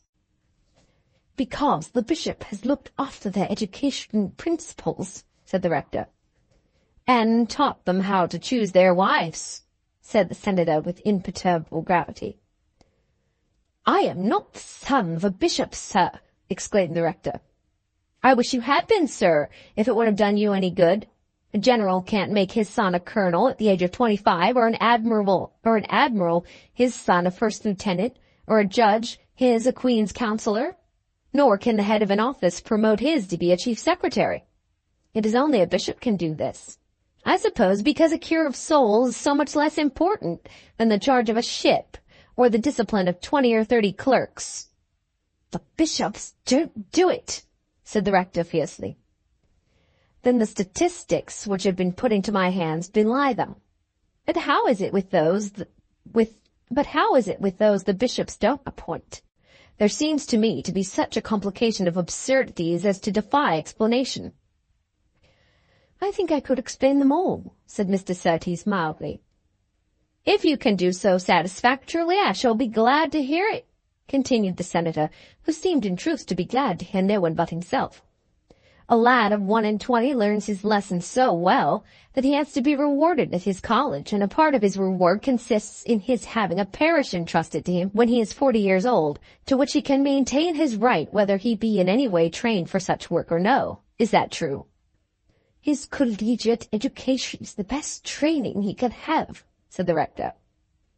"I came across a young fellow the other day," continued the senator, "in a very nice house with £700 a year, and learned that he had inherited the living because he was his father's second son. Some poor clergyman had been keeping it ready for him for the last 15 years, and had turned out as soon as this young spank could be made a clergyman." "It was his father's property," said the rector, "and the poor man had had great kindness shown him for those 15 years. "Exactly, his father's property. And this is what you call a cure of souls. And another man had absolutely had his living bought for him by his uncle, just as he might have bought him a farm. He couldn't have bought him the command of a regiment or a small judgeship. In those matters you require capacity. It is only when you deal with the church that you throw to the winds all ideas of fitness. Sir, or madam, or perhaps, my little dear, you are bound to come to your places in church and hear me expound the word of God, because I have paid a heavy sum of money for the privilege of teaching you, at the moderate salary of £600 a year." Mr. Surtees sat aghast, with his mouth open, and knew not how to say a word. Dr. Nupper rubbed his red nose. Reginald Morton attempted some suggestion about the wine, which fell wretchedly flat. John Morton ventured to tell his friend that he did not understand the subject. "I shall be most happy to be instructed," said the senator. "Understand it?" said the rector, almost rising in his chair to rebuke the insolence of his guest. "He understands nothing about it, and yet he ventured to fall foul with unmeasured terms on an establishment which has been brought to its present condition by the fostering care of perhaps the most pious set of divines that ever lived, and which has produced results with which those of no other church can compare." "Have I represented anything untruly?" asked the senator. "A great deal, sir." "Only put me right, and no man will recall his words more readily. Is it not the case that livings in the Church of England can be bought and sold?" "The matter is one, sir," said the rector, "which cannot be discussed in this manner. There are 2 clergymen present to whom such language is distasteful, as it is also, I hope, to the others, who are all members of the Church of England. Perhaps you will allow me to request that the subject may be changed." After that, conversation flagged, and the evening was by no means joyous. The rector certainly regretted that his 57 claret should have been expended on such a man. "I don't think," said he, when John Morton had taken the senator away, "that in my whole life before I ever met such a brute as that American senator." Chapter 16 of Volume 2. Persecution. There was great consternation in the attorney's house after the writing of the letter to Lawrence Twentyman. For 24 hours Mrs. Masters did not speak to Mary, not at all intending to let her sin pass with such moderate punishment as that, but thinking during that period that as she might perhaps induce Larry to ignore the letter and look upon it as though it were not written, it would be best to say nothing till the time should come in which the lover might again urge his suit. But when she found, on the evening of the second day, that Larry did not come near the place, she could control herself no longer, and accused her stepdaughter of ruining herself, her father, and the whole family. "That is very unfair, Mamma," Mary said. "I have done nothing. I have only not done that which nobody had a right to ask me to do." "Right indeed! And who are you with your rights? A decent, well-behaved young man with 500 or 600 a year has no right to ask you to be his wife. All this comes of you staying with an old woman with a handle to her name." It was in vain that Mary endeavored to explain that she had not alluded to Larry when she declared that no one had a right to ask her to do it. She had, she said, always thanked him for his good opinion of her, and had spoken well of him whenever his name was mentioned. But it was a matter on which a young woman was entitled to judge for herself, and no one had a right to scold her because she could not love him. Mrs. Masters hated such arguments, despised this rhodomontade about love, and would have crushed the girl into obedience, could it have been possible. "You are an idiot," she said, "an ungrateful idiot, and unless you think better of it, you'll repent your folly to your dying day. Who do you think is to come running after a moping slut like you?" Then Mary gathered herself up and left the room, feeling that she could not live in the house if she were to be called a slut. Soon after this, Larry came to the attorney and got him to come out into the street and to walk with him round the churchyard. It was the spot in Dillsborough in which they would most certainly be left undisturbed. This took place on the day before his proposition for the sale of Chowton Farm. When he got the attorney into the churchyard, he took out Mary's letter and, in speechless agony, handed it to the attorney. "I saw it before it went," said Masters, putting it back with his hand. "I suppose she means it?" asked Larry. "I can't say to you but what she does, Twentyman. As far as I know her, she isn't a girl that would ever say anything that she didn't mean." "I was sure of that. When I got it and read it, it was just as though someone had come behind me and hit me over the head with a wheel spoke. I couldn't have ate a morsel of breakfast if I knew I wasn't to see another bit of food for 24 hours. I knew you would feel it, Larry." "Feel it? Till it came to this, I didn't think of myself but what I had more strength. It has knocked me about till I feel all over like drinking." "Don't do that, Larry." "I won't answer for myself what I'll do. A man sets his heart on a thing, just on one thing, and has grit enough in him to be sure of himself that if he can get that, nothing shall knock him over. When that thoroughbred mare of mine slipped her foal, who can say I ever whimpered? When I got Pluro among the cattle, I killed the most the lot of 'em out of hand, and never laid awake a night about it. But I've got it so heavy this time I can't stand it. You don't think I have any chance, Mr. Masters? You can try, of course. You're welcome to the house. But what do you think? You must know her." "Girls do change their minds." "But she isn't like other girls, is she now? I come to you because I sometimes think Mrs. Masters is a little hard on her. Mrs. Masters is about the best friend I have. There isn't anybody more on my side than she is, but I feel sure of this, Mary will never be drove." "I don't think she will, Larry. She's got a will of her own as well as another. No man alive ever had a better daughter." "I'm sure of that, Mr. Masters, and no man alive'll ever have a better wife. But she won't be drove. I might ask her again, you think?" "You certainly have my leave." "But would it be any good? I'd rather cut my throat and have done with it than go about teasing her because her parents let me come to her."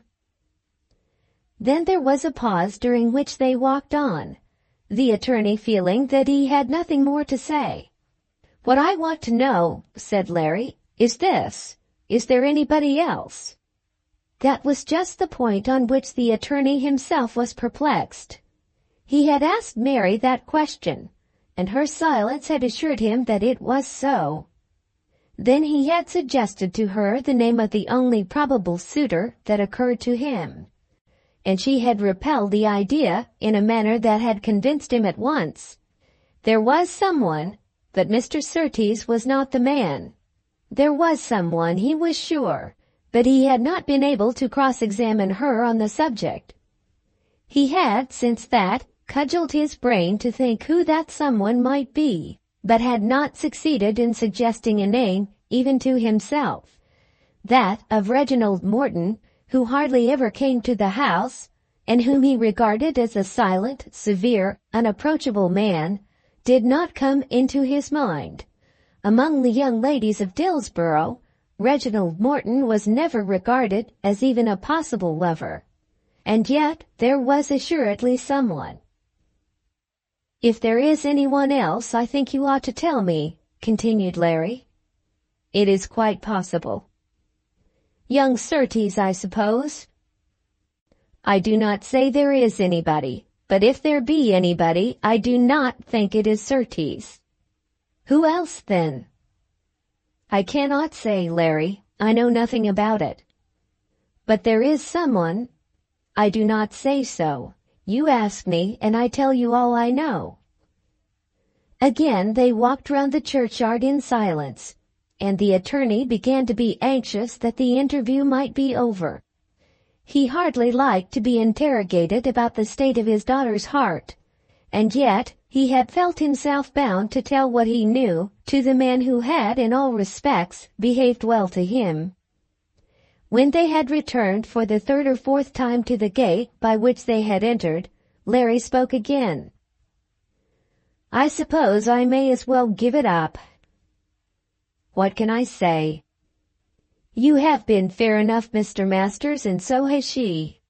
And so has everybody. I shall just get away as quick as I can and go and hang myself. I feel above bothering her any more.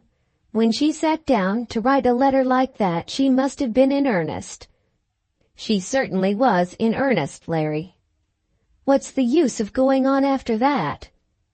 "Only it is so hard for a fellow to feel that everything is gone. It is just as though the house was burnt down, or I was to wake in the morning and find that the land didn't belong to me."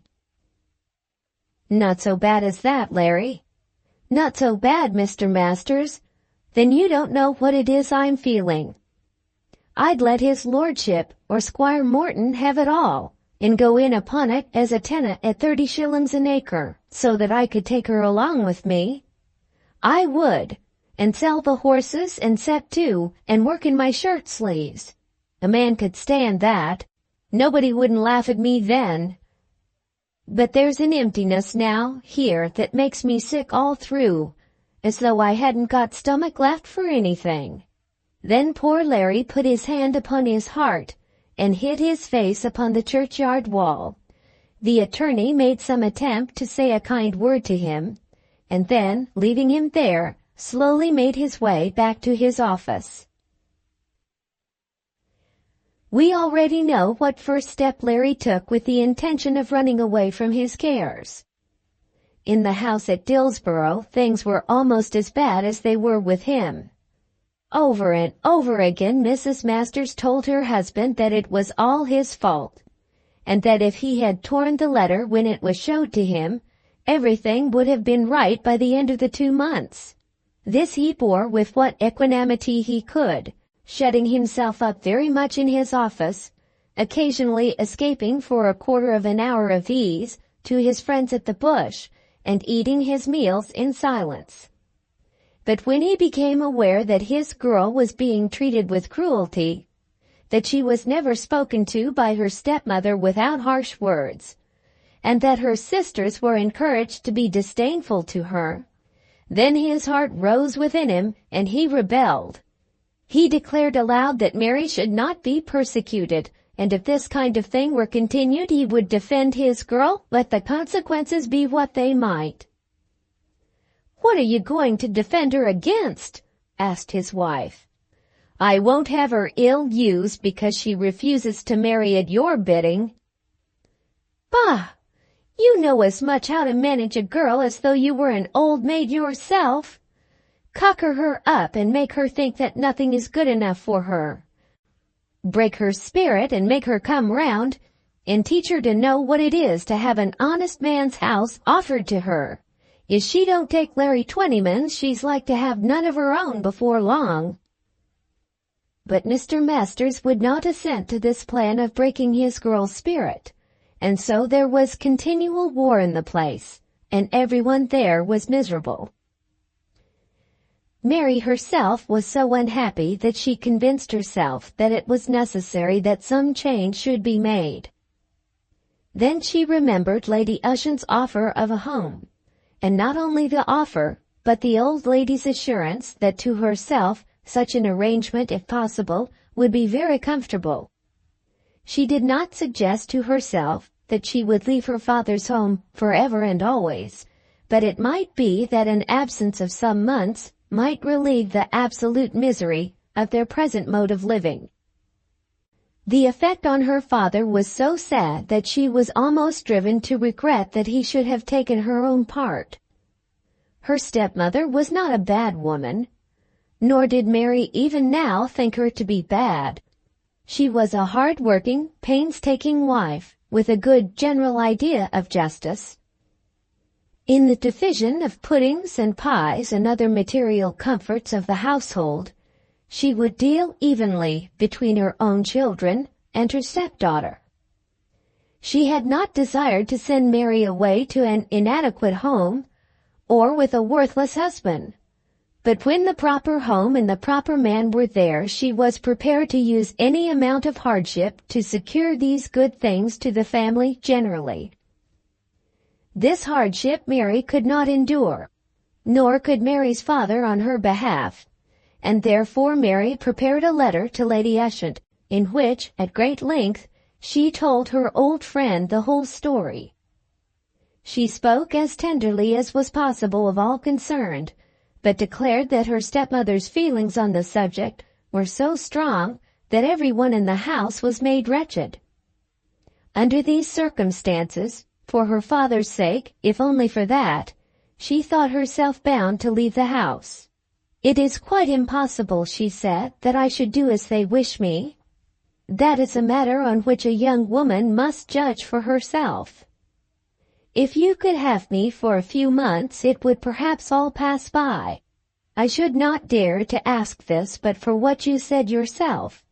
And dear Lady Ushant, pray remember that I do not want to be idle. There are a great many things I can do, and though I know that nothing can pay for kindness, I might perhaps be able not to be a burden." Then she added in a postscript, "Papa is everything that is kind, but then all this makes him so miserable." When she had kept the letter by her for a day, she showed it to her father, and by his consent it was sent. After much consultation it was agreed between them that nothing should be said about it to Mrs. Masters till the answer should come, and that should the answer be favorable, the plan should be carved out in spite of any domestic opposition. In this letter Mary told as accurately as she could the whole story of Larry's courtship, and was very clear in declaring that under no possible circumstances could she encourage any hope. But of course she said not a word as to any other man, or as to any love on her side. "Have you told her everything?" said her father as he closed the letter. "Yes, Papa, everything that there is to be told." Then there arose within his own bosom an immense desire to know that secret, so that if possible he might do something to relieve her pain, but he could not bring himself to ask further questions. Lady Ushant, on receiving the letter, much doubted what she ought to do. She acknowledged at once Mary's right to appeal to her, and assured herself that the girl's presence would be a comfort and a happiness to herself. If Mary were quite alone in the world, Lady Ushant would have been at once prepared to give her a home. but she doubted as to the propriety of taking the girl from her own family. She doubted even whether it would not be better that Mary should be left within the influence of Larry Twentyman's charms. A settlement, an income, and assured comforts for life are very serious things to all people who have reached Lady Ushant's age, and then she had a doubt within her own mind whether Mary might not be debarred from accepting this young man by some unfortunate preference for Reginald Morton.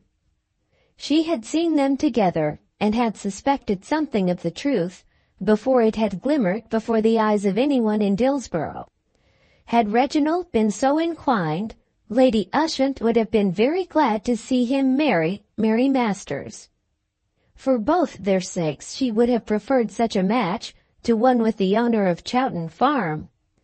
But she did not think that Reginald himself was that way minded, and she fancied that poor Mary might be throwing away her prosperity in life were she to wait for Reginald's love.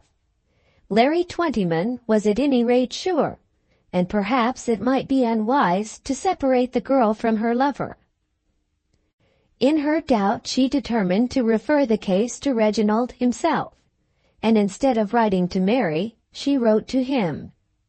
She did not send him Mary's letter, which would, she felt, have been a breach of faith, nor did she mention the name of Larry Twentyman, but she told him that Mary had proposed to come to Cheltenham for a long visit, because there were disturbances at home, which disturbances had arisen from her rejection of a certain suitor. Lady Ushant said a great deal as to the inexpediency of fostering family quarrels, and suggested that Mary might perhaps have been a little impetuous.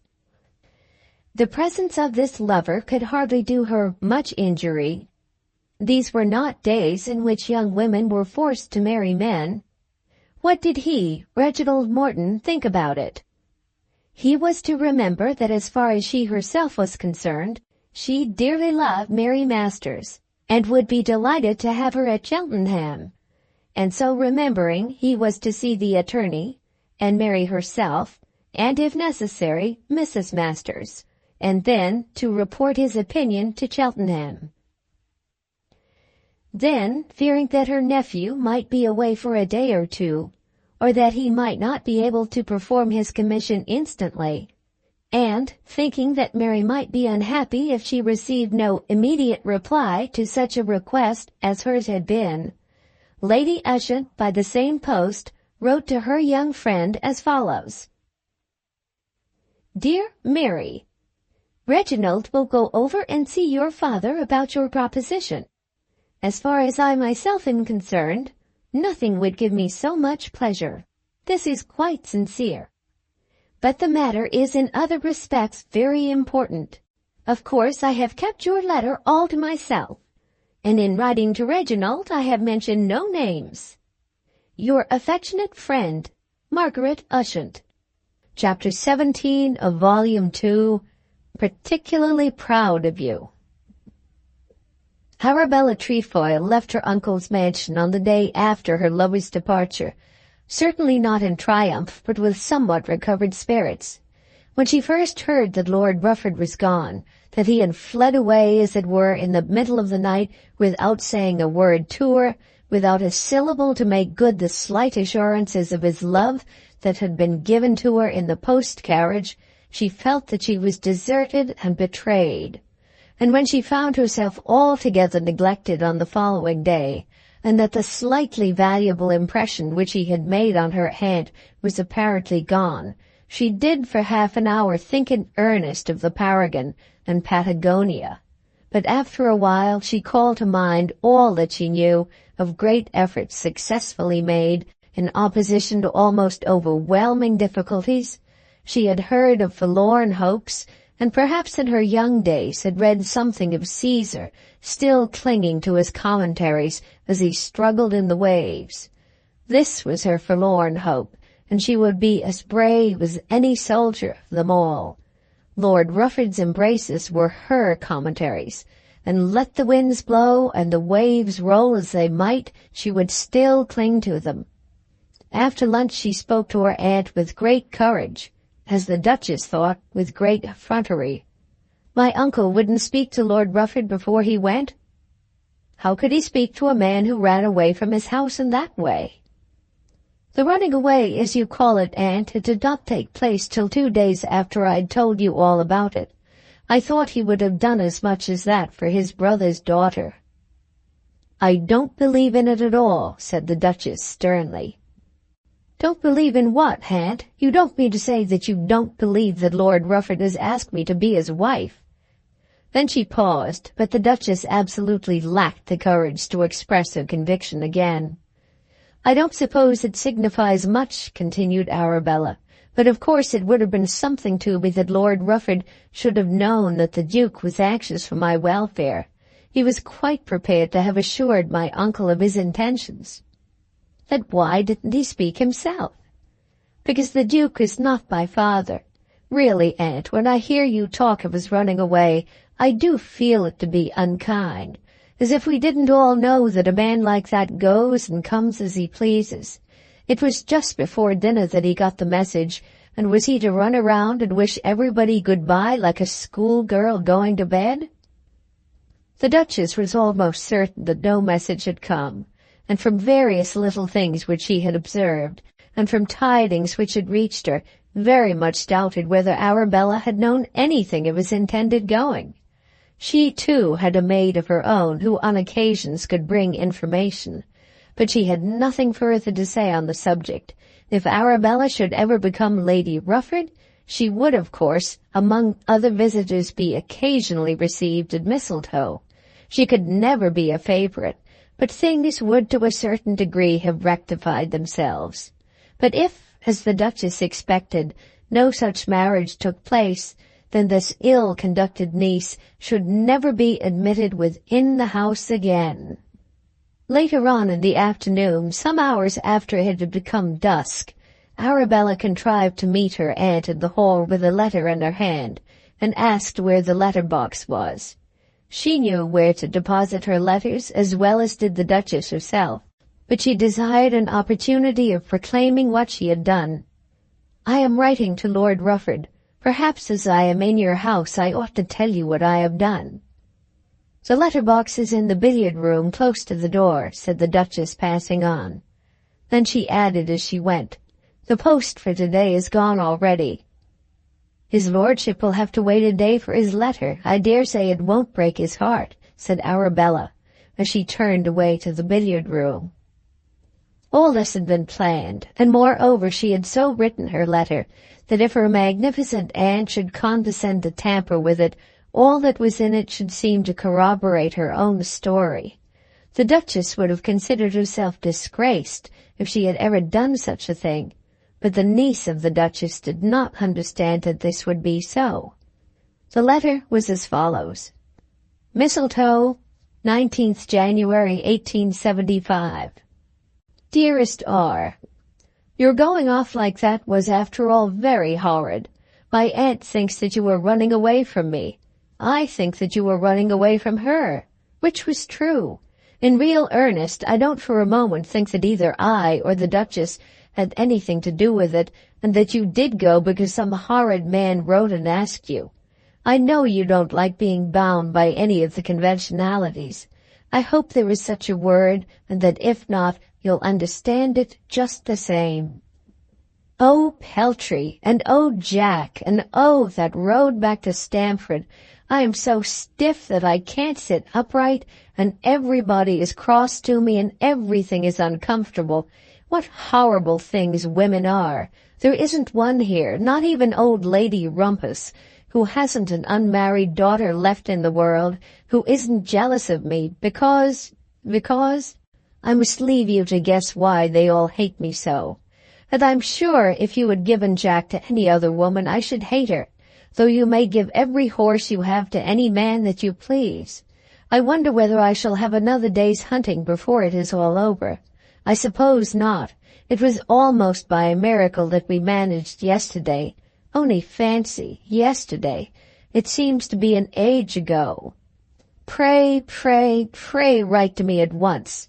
to the Connaught Green, so that I may get a nice, soft, pleasant word directly I get among those nasty, hard, unpleasant people. They have lots of money and plenty of furniture, and I dare say the best things to eat and drink in the world, but nothing else. There will be no Jack, and if there were, alas, alas, no one to show me the way to ride him. I start tomorrow, and as far as I understand, shall have to make my way into Hampshire all by myself, with only such security as my maid can give me. I shall make her go in the same carriage, and shall have the gratification of looking at her all the way.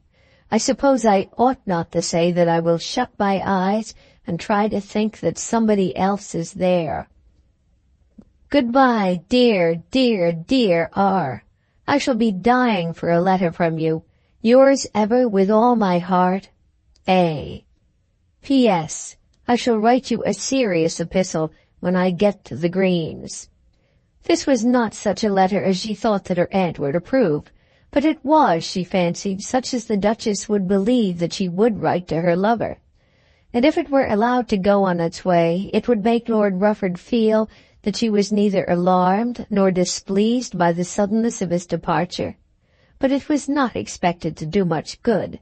It might produce some short, joking, half-affectionate reply, but it would not draw from him that serious word which was so necessary for the success of her scheme.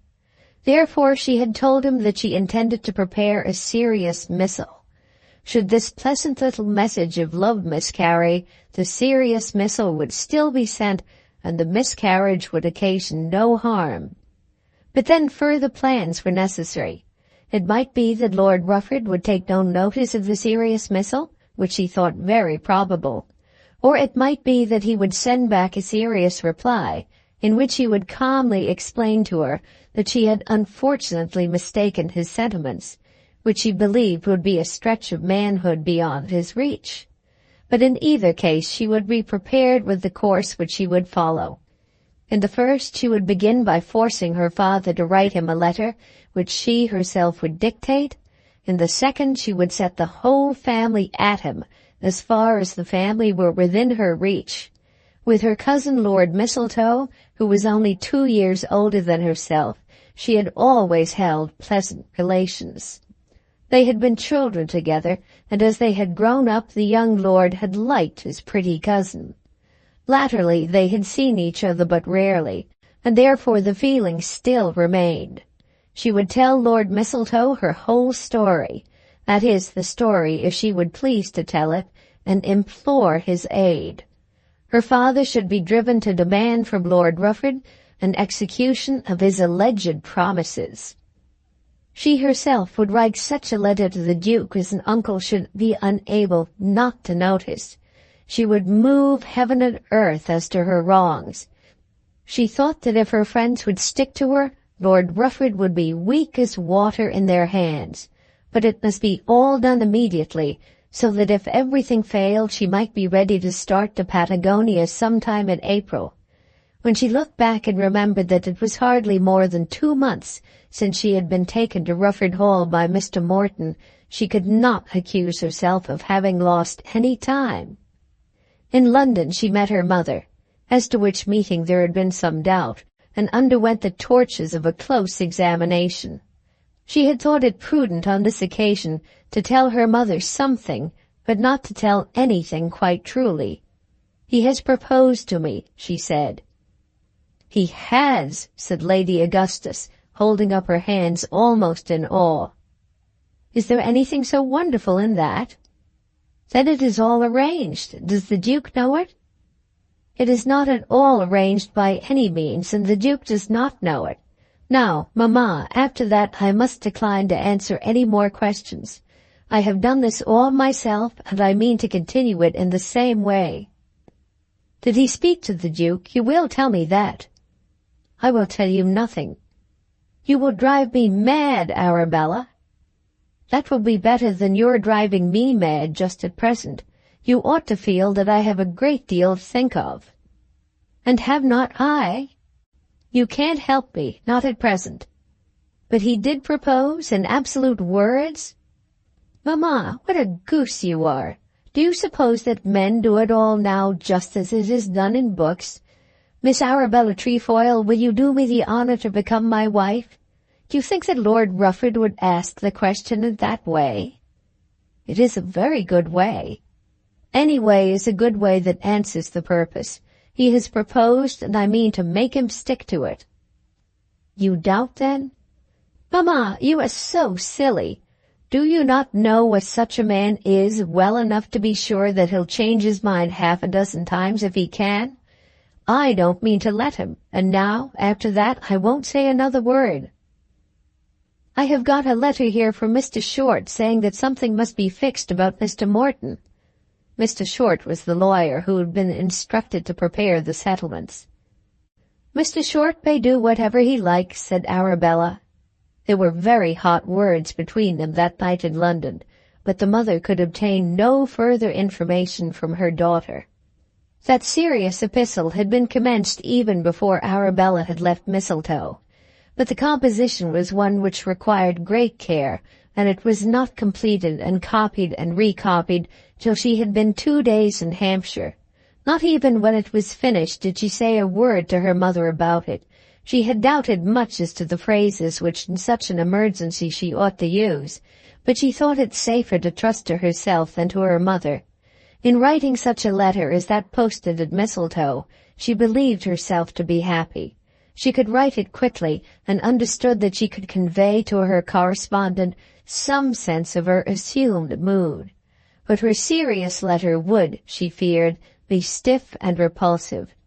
Whether her fears were right the reader shall judge, for the letter, when written, was as follows. Marigold Place, Basingstoke, Saturday. My dear Lord Rufford, you will, I suppose, have got the letter that I wrote before I left Mistletoe, in which I directed to Mr. Surbiton's. There was not much in it, except a word or two as to your going and as to my desolation, and just a reminiscence of the hunting. There was no reproach that you should have left me without any farewell, or that you should have gone so suddenly after saying so much without saying more. I wanted you to feel that you had made me very happy, and not to feel that your departure in such a way had robbed me of part of the happiness. It was a little bad of you, because it did, of course, leave me to the hardness of my aunt, and because all the other women there would, of course, follow her. She had inquired about our journey home, that dear journey home, and I had, of course, told her. Well, I had better say it out at once. I told her that we were engaged. You, I am sure, will think that the truth was best. She wanted to know why you did not go to the Duke. I told her that the Duke was not my father, but that as far as I was concerned, the Duke might speak to you or not as he pleased. I had nothing to conceal. I am very glad he did not, because he is pompous, and you would have been bored. If there is one thing I desire more than another, it is that nothing belonging to me shall ever be a bore to you. I hope I may never stand in the way of anything that will gratify you, as I said when you lit that cigar. You will have forgotten, I dare say. But dear Rufford, dearest, I may say that, mayn't I? Say something, or do something to make me satisfied. You know what I mean, don't you? It isn't that I am a bit afraid myself. I don't think so little of myself or so badly of you. But I don't like other women to look at me as though I ought not to be proud of anything. I am proud of everything, particularly proud of you and of Jack. Now, there is my serious epistle, and I am sure that you will answer it like a dear, good, kind-hearted, loving lover. I won't be afraid of writing the word, nor of saying that I love you with all my heart, and that I am always your own Arabella. She kept the letter till the Sunday, thinking that she might have an answer to that written from Mistletoe, and that his reply might alter its tone, or induce her to put it aside altogether. But when on Sunday morning none came, her own was sent. The word in it which frightened herself was the word engaged. She tried various other phrases, but declared to herself at last that it was useless to beat about the bush.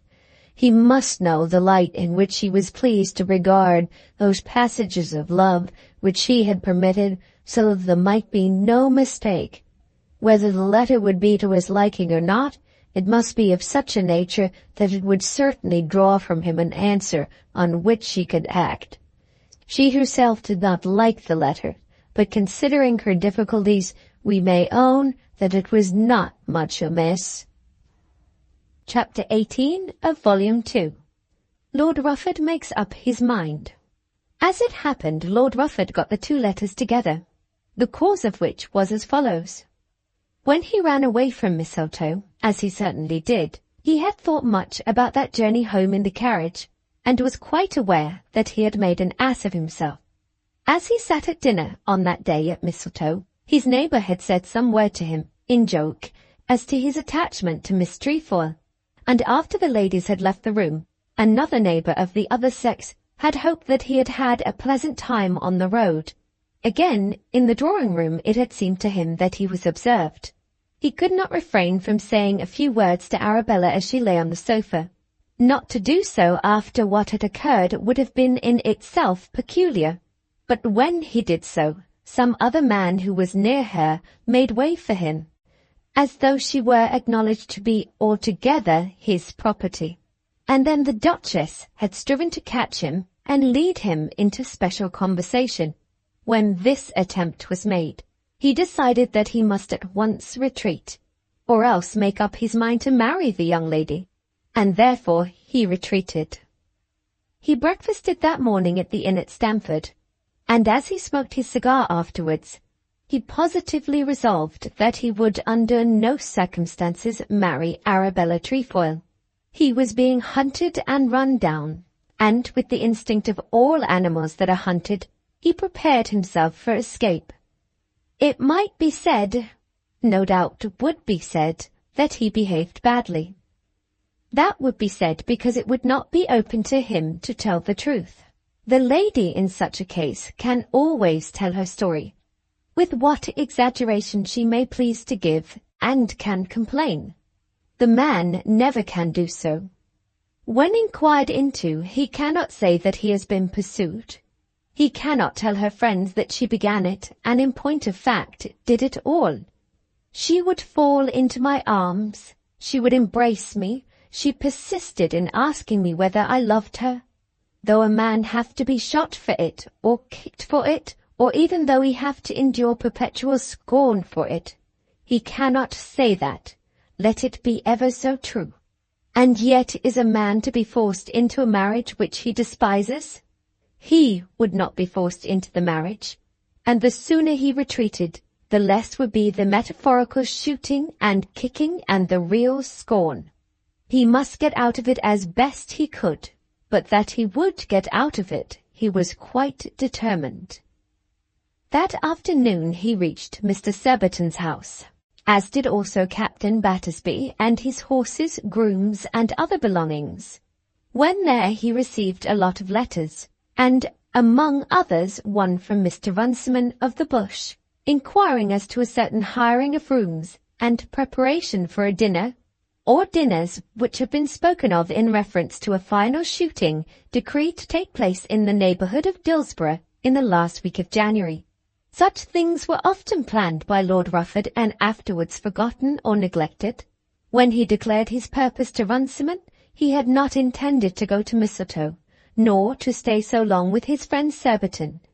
But now he almost thought that it would be better for him to be back at Rufford Hall, where at present his sister was staying with her husband, Sir George Penwether. In the evening of the second or third day, his old friend Tom Surbiton said a few words to him which had the effect of sending him back to Rufford. They had sat out the rest of the men who formed the party, and were alone in the smoking-room. "So you're going to marry Miss Trefoil," said Tom Surbiton, who perhaps of all his friends was the most intimate. "Who says so?" "I am saying so at present. You are not saying it on your own authority. You have never seen me and Miss Trefoil in a room together. Everybody says so. Of course, such a thing cannot be arranged without being talked about. It has not been arranged. If you don't mean to have it arranged, you had better look to it. I am speaking in earnest, Rufford. I am not going to give up authorities. Indeed, if I did, I might give up everybody. The very servants suppose that they know it, and there isn't a groom or horseboy about who isn't in his heart congratulating the young lady on her promotion. I'll tell you what it is, Tom. Well, what is it? If this had come from any other man than yourself, I should quarrel with him. I am not engaged to the young lady, nor have I done anything to warrant anybody in saying so. Then I may contradict it? I don't want you either to contradict it or affirm it. It would be an impertinence to the young lady if I were to instruct anyone to contradict such a report. But as a fact, I am not engaged to marry Miss Trefoil, nor is there the slightest chance that I ever shall be so engaged. So saying, he took up his candlestick and walked off. Early on the next morning he saw his friend and made some sort of laughing apology for his heat on the previous evening. It is so deed hard when these kind of things are said because a man has lent a young lady a horse. However, Tom, between you and me the thing is a lie. I am very glad to hear it, said Tom. And now I want you to come over to Rufford on the 28th. Then he explained the details of his proposed party, and got his friend to promise that he would come. He also made it understood that he was going home at once. There were 100 things, he said, which made it necessary. So the horses and grooms and servant and portmanteaus were once again made to move, and Lord Rufford left his friend on that day and went up to London on his road to Rufford. He was certainly disturbed in his mind, foreseeing that there might be much difficulty in his way. He remembered with fair accuracy all that had occurred during the journey from Stamford to Mistletoe. He felt assured that up to that time he had said nothing which could be taken to mean a real declaration of love, or that at Rufford had been nothing. He had never said a word which could justify the girl in a hope. In the carriage she had asked him whether he loved her, and he had said that he did. He had also declared that he would do anything in his power to make her happy. Was a man to be bound to marry a girl because of such a scene as that? There was, however, nothing for him to do except to keep out of the girl's way. If she took any steps, then he must act. But as he thought of it, he swore to himself that nothing should induce him to marry her. He remained a couple of days in town, and reached Rufford Hall on the Monday, just a week from the day of that fatal meet at Peltry. There he found Sir George and his sister and Miss Penge, and spent his first evening in quiet. On the Tuesday he hunted with the URU and made his arrangements with Runciman. He invited Hampton to shoot with him. Surbiton and Battersby were coming, and his brother-in-law. Not wishing to have less than 6 guns, he asked Hampton how he could make up his party. "Morton doesn't shoot," he said, "and is as stiff as a post." Then he was told that John Morton was supposed to be very ill at Bragton. "I'm sick of both the Botseys," continued the Lord, thinking more of his party than of Mr. Morton's health. "Purefoy is still sulky with me because he killed poor old Caneback." Then Hampton suggested that if he would ask Lawrence Twentyman, it might be the means of saving that unfortunate young man's life. The story of his unrequited love was known to everyone at Dillsborough, and it was now told to Lord Rufford. "He is not half a bad fellow," said Hampton, "and quite as much like a gentleman as either of the Botseys. I shall be delighted to save the life of so good a man on such easy terms," said the Lord. Then and there, with a pencil on the back of an old letter, he wrote a line to Larry asking him to shoot on next Saturday and to dine with him afterwards at the Bush. That evening on his return home he found both the letters from Arabella. As it happened, he read them in the order in which they had been written.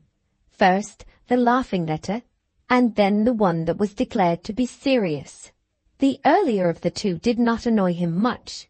It contained hardly more than those former letters which had induced him to go to Mistletoe. But the second letter opened up her entire strategy. She had told the Duchess that she was engaged to him, and the Duchess of course would have told the Duke. And now she wrote to him asking him to acknowledge the engagement in black and white. The first letter he might have ignored. He might have left it unanswered without gross misconduct. But the second letter, which she herself had declared to be a serious epistle, was one which he could not neglect. Now had come his difficulty. What must he do? How should he answer it? Was it imperative on him to write the words with his own hand? Would it be possible that he should get his sister to undertake the commission? He said nothing about it to anyone for 24 hours, but he passed those hours in much discomfort. It did seem so hard to him that because he had been forced to carry a lady home from hunting in a post-chaise, that he should be driven to such straits as this. The girl was evidently prepared to make a fight of it. There would be the Duke, and the Duchess, and that prig Mistletoe, and that idle ass Lord Augustus, and that venomous old woman her mother, all at him.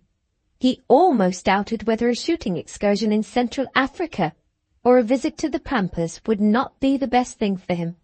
But still, though he should resolve to pass 5 years among the Andes, he must answer the lady's letter before he went. Then he made up his mind that he would tell everything to his brother-in-law, as far as everything can be told in such a matter. Sir George was near 50, full 15 years older than his wife, who was again older than her brother. He was a man of moderate wealth, very much respected, and supposed to be possessed of almost infinite wisdom. He was one of those few human beings who seem never to make a mistake. Whatever he put his hand to came out well, and yet everybody liked him. His brother-in-law was a little afraid of him, but yet was always glad to see him. He kept an excellent house in London, but having no country house of his own, passed much of his time at Rufford Hall when the owner was not there. In spite of the young peer's numerous faults, Sir George was much attached to him, and always ready to help him in his difficulties. "Penwether," said the lord, "I have got myself into an awful scrape." "I am sorry to hear it." "A woman, I suppose?" "Oh, yes. I never gamble, and therefore no other scrape can be awful. A young lady wants to marry me. That is not unnatural. But I am quite determined, let the result be what it may, that I won't marry the young lady. That will be unfortunate for her, the more so if she has a right to expect it. Is the young lady Miss Trefoil?" I did not mean to mention any name till I was sure it might be necessary, but it is Miss Trefoil. Eleanor had told me something of it. Eleanor knows nothing about this, and I do not ask you to tell her. The young lady was here with her mother, and for the matter of that, with a gentleman to whom she was certainly engaged, but nothing particular occurred here. That unfortunate ball was going on when poor Caneback was dying, but I met her since that at Mistletoe. I can hardly advise, you know, unless you tell me everything." Then Lord Rufford began. "These kind of things are sometimes deuced hard upon a man. Of course, if a man were a saint, or a philosopher, or a Joseph, he wouldn't get into such scrapes. And perhaps every man ought to be something of that sort. But I don't know how a man is to do it, unless it's born with him. A little prudence, I should say. You might as well tell a fellow that it is his duty to be 6 feet high. But what have you said to the young lady, or what has she said to you?" "There has been a great deal more of the latter than the former. I say so to you, but of course it is not to be said that I have said so. I cannot go forth to the world complaining of a young lady's conduct to me. It is a matter in which a man must not tell the truth." "But what is the truth?" "She writes me word to say that she has told all her friends that I am engaged to her, and kindly presses me to make good her assurances by becoming so." "And what has passed between you?" "A fainting fit in a carriage and 6 kisses." "Nothing more?" "Nothing more that is material. Of course, one cannot tell it all down to each mawkish word of humbugging sentiment. There are her letters, and what I want you to remember is that I never asked her to be my wife, and that no consideration on earth shall induce me to become her husband. Though all the duchesses in England were to persecute me to the death, I mean to stick to that." Then Sir George read the letters and handed them back. "She seems to me," said he, "to have more wit about her than any of the family that I have had the honour of meeting. She has wit enough, and pluck too. You have never said a word to her to encourage these hopes? My dear Penwether, don't you know that if a man with a large income says to a girl like that the sun shines, he encourages hope? I understand that well enough. I am a rich man with a title, and a big house, and a great command of luxuries. There are so many young ladies who would also like to be rich, and to have a title, and a big house, and a command of luxuries. One sometimes feels oneself like a carcass in the midst of vultures. Marry after a proper fashion, and you will get rid of all that. I'll think about it. But in the meantime, what can I say to this young woman? When I acknowledge that I kissed her, of course I encouraged hopes. No doubt. But St. Anthony would have had to kiss this young woman if she had made her attack upon him as she did on me. And after all, a kiss doesn't go for everything. These are things, Penwether, that must not be inquired into too curiously. But I won't marry her, though it were a score of kisses. And now what must I do?" Sir George said that he would take till the next morning to think about it, meaning to make a draft of the reply which he thought his brother-in-law might best send to the lady. Chapter 19 of Volume 2. It Cannot Be Arranged. When Reginald Morton received his aunt's letter, he understood from it more than she had intended. Of course, the man to whom allusion was made was Mr. Twentyman, and of course the discomfort at home had come from Mrs. Masters' approval of that suitor's claim. Reginald, though he had seen but little of the inside of the attorney's household, thought it very probable that the stepmother would make the girl's home very uncomfortable for her. Though he knew well all the young farmer's qualifications as a husband, namely that he was well-to-do in the world, and bore a good character for honesty and general conduct, still he thoroughly, nay heartily, approved of Mary's rejection of the man's hand. It seemed to him to be sacrilege that such a one should have given to him such a woman. There was to his thinking something about Mary Masters that made it altogether unfit that she should pass her life as the mistress of Chowton Farm, and he honored her for the persistence of her refusal. He took his pipe and went out into the garden in order that he might think of it all as he strolled round his little domain. But why should he think so much about it? Why should he take so deep an interest in the matter? What was it to him whether Mary Masters married after her kind, or descended into what he felt to be an inferior manner of life?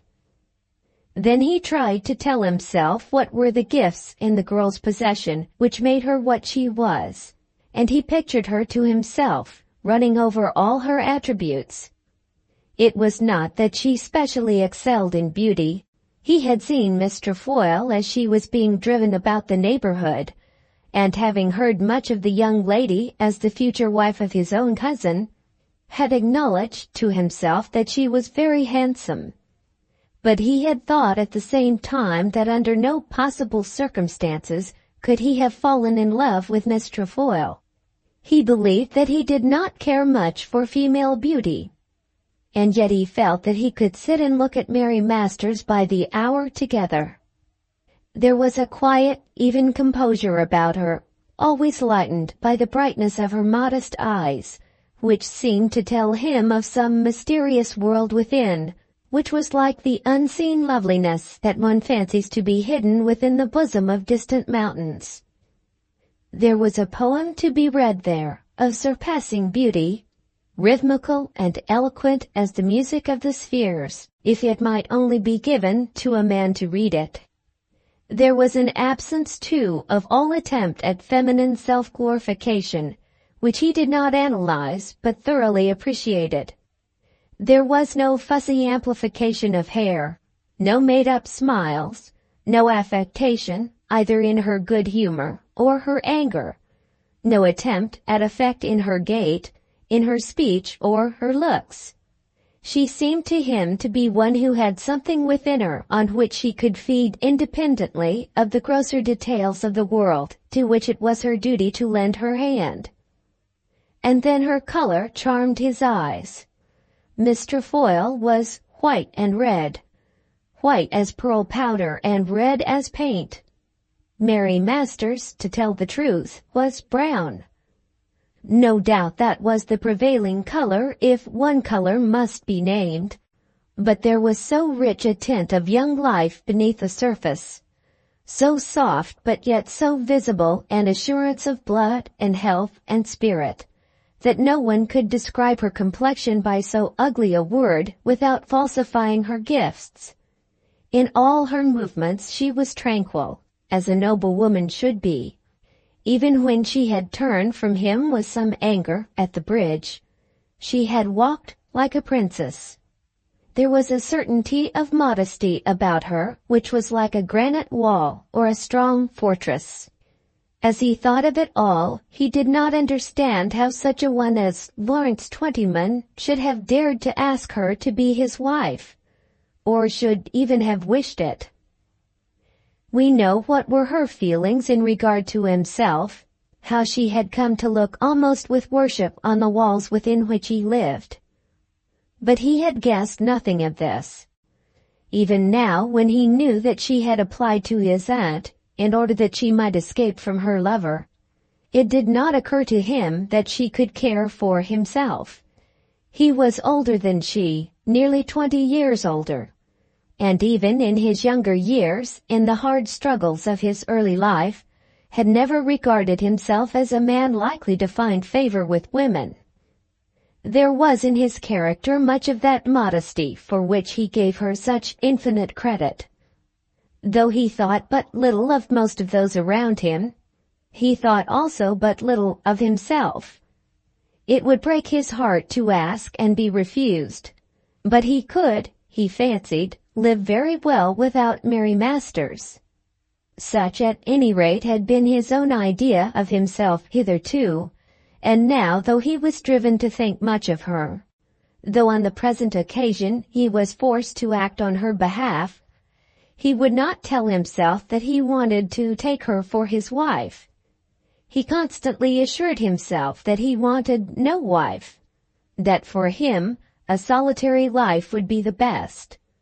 But yet it made him wretched when he reflected that some man would assuredly marry Mary Masters. He had heard of that excellent but empty-headed young man, Mr. Surtees. When the idea occurred to him, he found himself reviling Mr. Surtees as being of all men the most puny, the most unmanly, and the least worthy of marrying Mary Masters. Now that Mr. Twentyman was certainly disposed of, he almost became jealous of Mr. Surtees. It was not till 3 or 4 o'clock in the afternoon that he went out on his commission to the attorney's house, having made up his mind that he would do everything in his power to facilitate Mary's proposed return to Cheltenham. He asked first for Mr. Masters, and then for Miss Masters, and learned that they were both out together. But he had been desired also to see Mrs. Masters, and on inquiring for her was again shown into the grand drawing-room. Here he remained a quarter of an hour while the lady of the house was changing her cap and apron, which he spent in convincing himself that this house was altogether an unfit residence for Mary. In the chamber in which he was standing it was clear enough that no human being ever lived. Mary's drawing-room ought to be a bower in which she at least might pass her time with books and music and pretty things around her. The squalor of the real living room might be conjectured from the untouched cleanliness of this useless sanctum. At last the lady came to him and welcomed him with very grim courtesy. As a client of her husband he was very well, but as a nephew of Lady Ushant he was injurious. It was he who had carried Mary away to Cheltenham, where she had been instigated to throw her bread and butter into the fire, as Mrs. Masters expressed it, by that pernicious old woman, Lady Ushant. "Mr. Masters is out walking," she said. Reginald clearly understood by the contempt which she threw almost unconsciously into her words that she did not approve of her husband going out walking at such an hour. "I had a message for him and also for you. My aunt, Lady Ushant, is very anxious that your daughter Mary should return to her at Cheltenham for a while." The proposition, to Mrs. Masters' thinking, was so monstrous, and was at the same time so unexpected, that it almost took away her breath. At any rate, she stood for a moment speechless.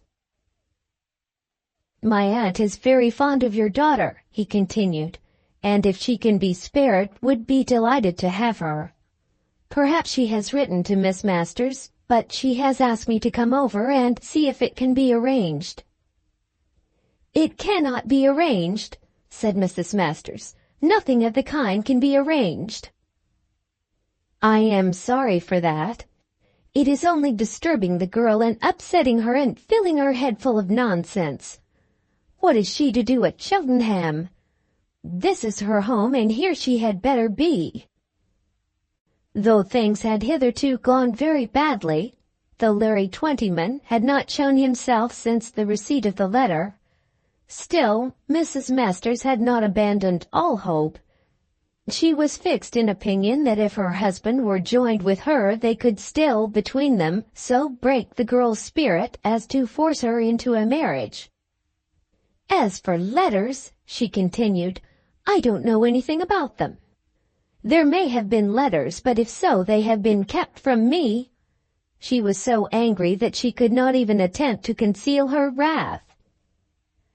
"Lady Ushant thinks—" began the messenger. "Oh, yes, Lady Ushant is very well, of course. Lady Ushant is your aunt, Mr. Morton, and I haven't anything to say against her. But Lady Ushant can't do any good to that girl. She has got her bread to earn, and if she won't do it one way, then she must do it another. She's obstinate and pig-headed, that's the truth of it. And her father's just as bad. He has taken her out now merely because she likes to be idle, and to go about thinking herself a fine lady. Lady Ushant doesn't do her any good at all by cockering her up. My aunt, you know, saw very much of her when she was young." "I know she did, Mr. Morton, and all that has to be undone. And I have got the undoing of it. Lady Ushant is one thing, and her papa's business is quite another. At any rate, if I have my say, she'll not go to Cheltenham any more. I don't mean to be uncivil to you, Mr. Morton, or to say anything as oughtn't to be said of your aunt. But when you can't make people anything but what they are, it's my opinion that it's best to leave them alone. Good day to you, sir, and I hope you understand what it is that I mean." Then Mr. Morton retreated and went down the stairs, leaving the lady in possession of her own grandeur. He had not quite understood what she had meant, and was still wondering at the energy of her opposition, when he met Mary herself at the front door.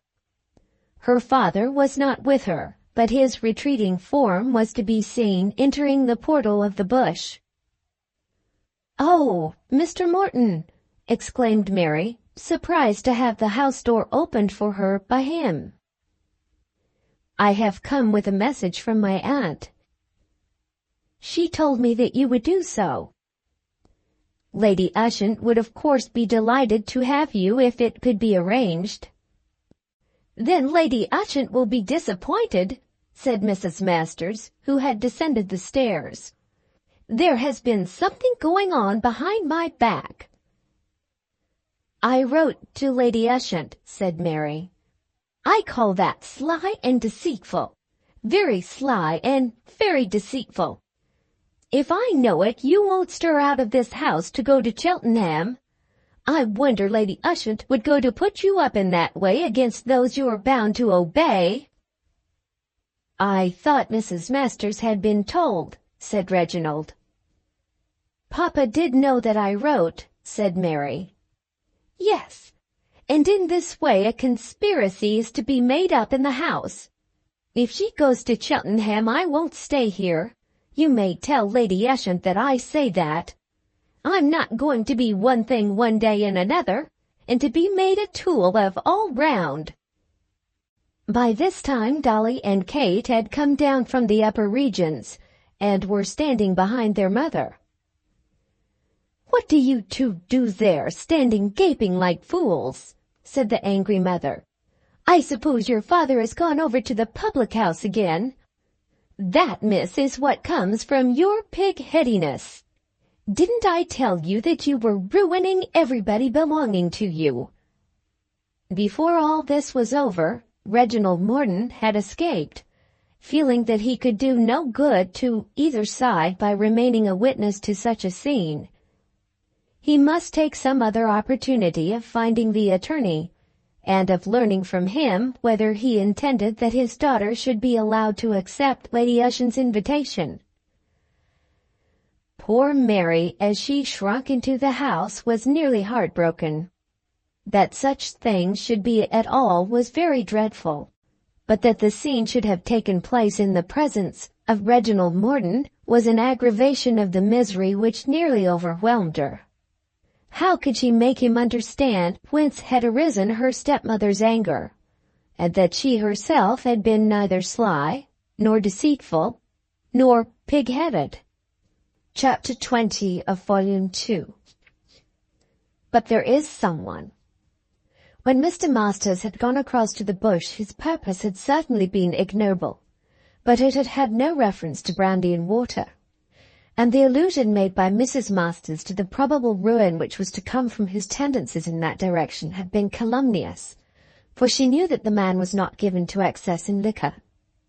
But as he approached his own house, he bethought himself that it would not lead to domestic comfort if he were seen returning from his walk with Mary, and he had therefore made some excuse as to the expediency of saying a word to Runciman, whom he espied at his own door.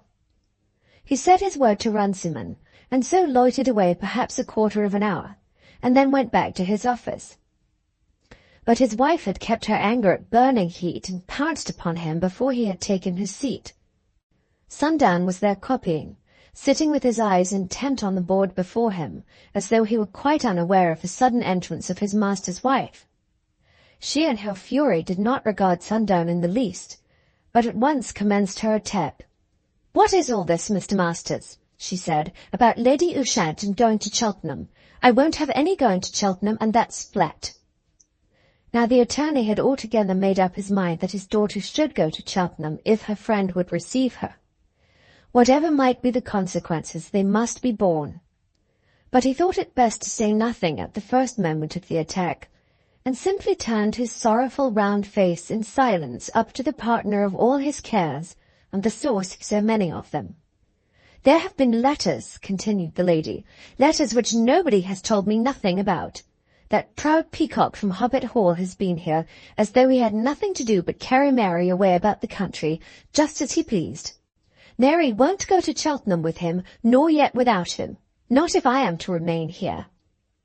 "Where else should you remain, my dear?" asked the attorney. "I'd sooner go into the workhouse than have all this turmoil. That's where we are all likely to go if you pass your time between walking about with that minx of the public-house opposite." Then the attorney was aware that he had been watched, and his spirit began to rise within him. He looked down at Sundown, but the man went on copying quicker than ever.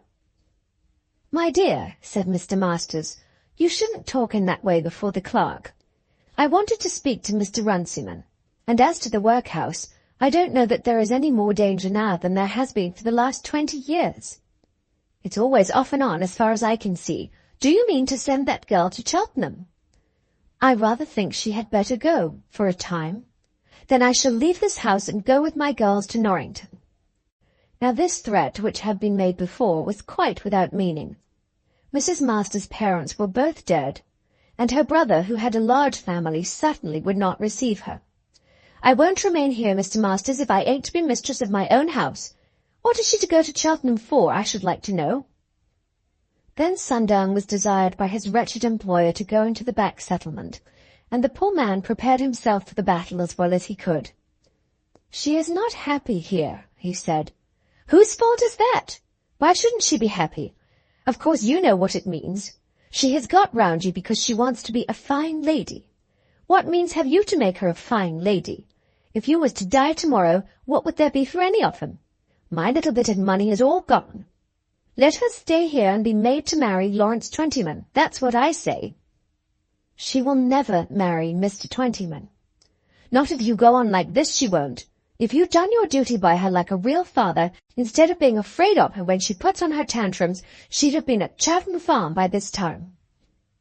It was clear to him that now was the time not to be afraid of his wife when she put on her tantrums, or at any rate to appear not to be afraid. She has been very unhappy of late. Oh, unhappy! She's been made more of than anybody else in this house. And a change will do her good. She has my permission to go, and go she shall. Then the word had been spoken. She shall. It is very much for the best. While she is here, the house is made wretched for us all. It'll be wretcheder yet, unless it would make you happy to see me dead on the threshold, which I believe it would.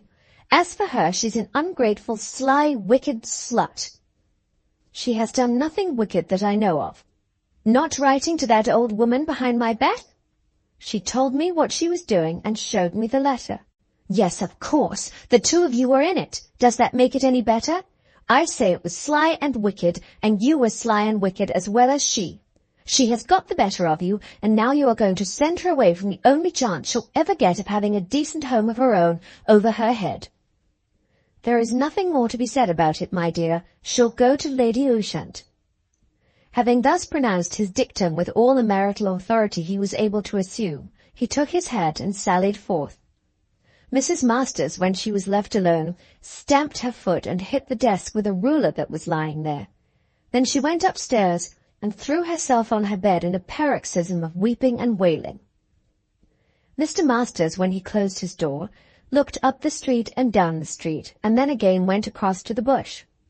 Mr. Runciman was still there, and was standing with a letter in his hand, while one of the grooms from Rufford Hall was holding a horse beside him. "Any answer, Mr. Runciman?" said the groom. "Only to tell his lordship that everything will be ready for him.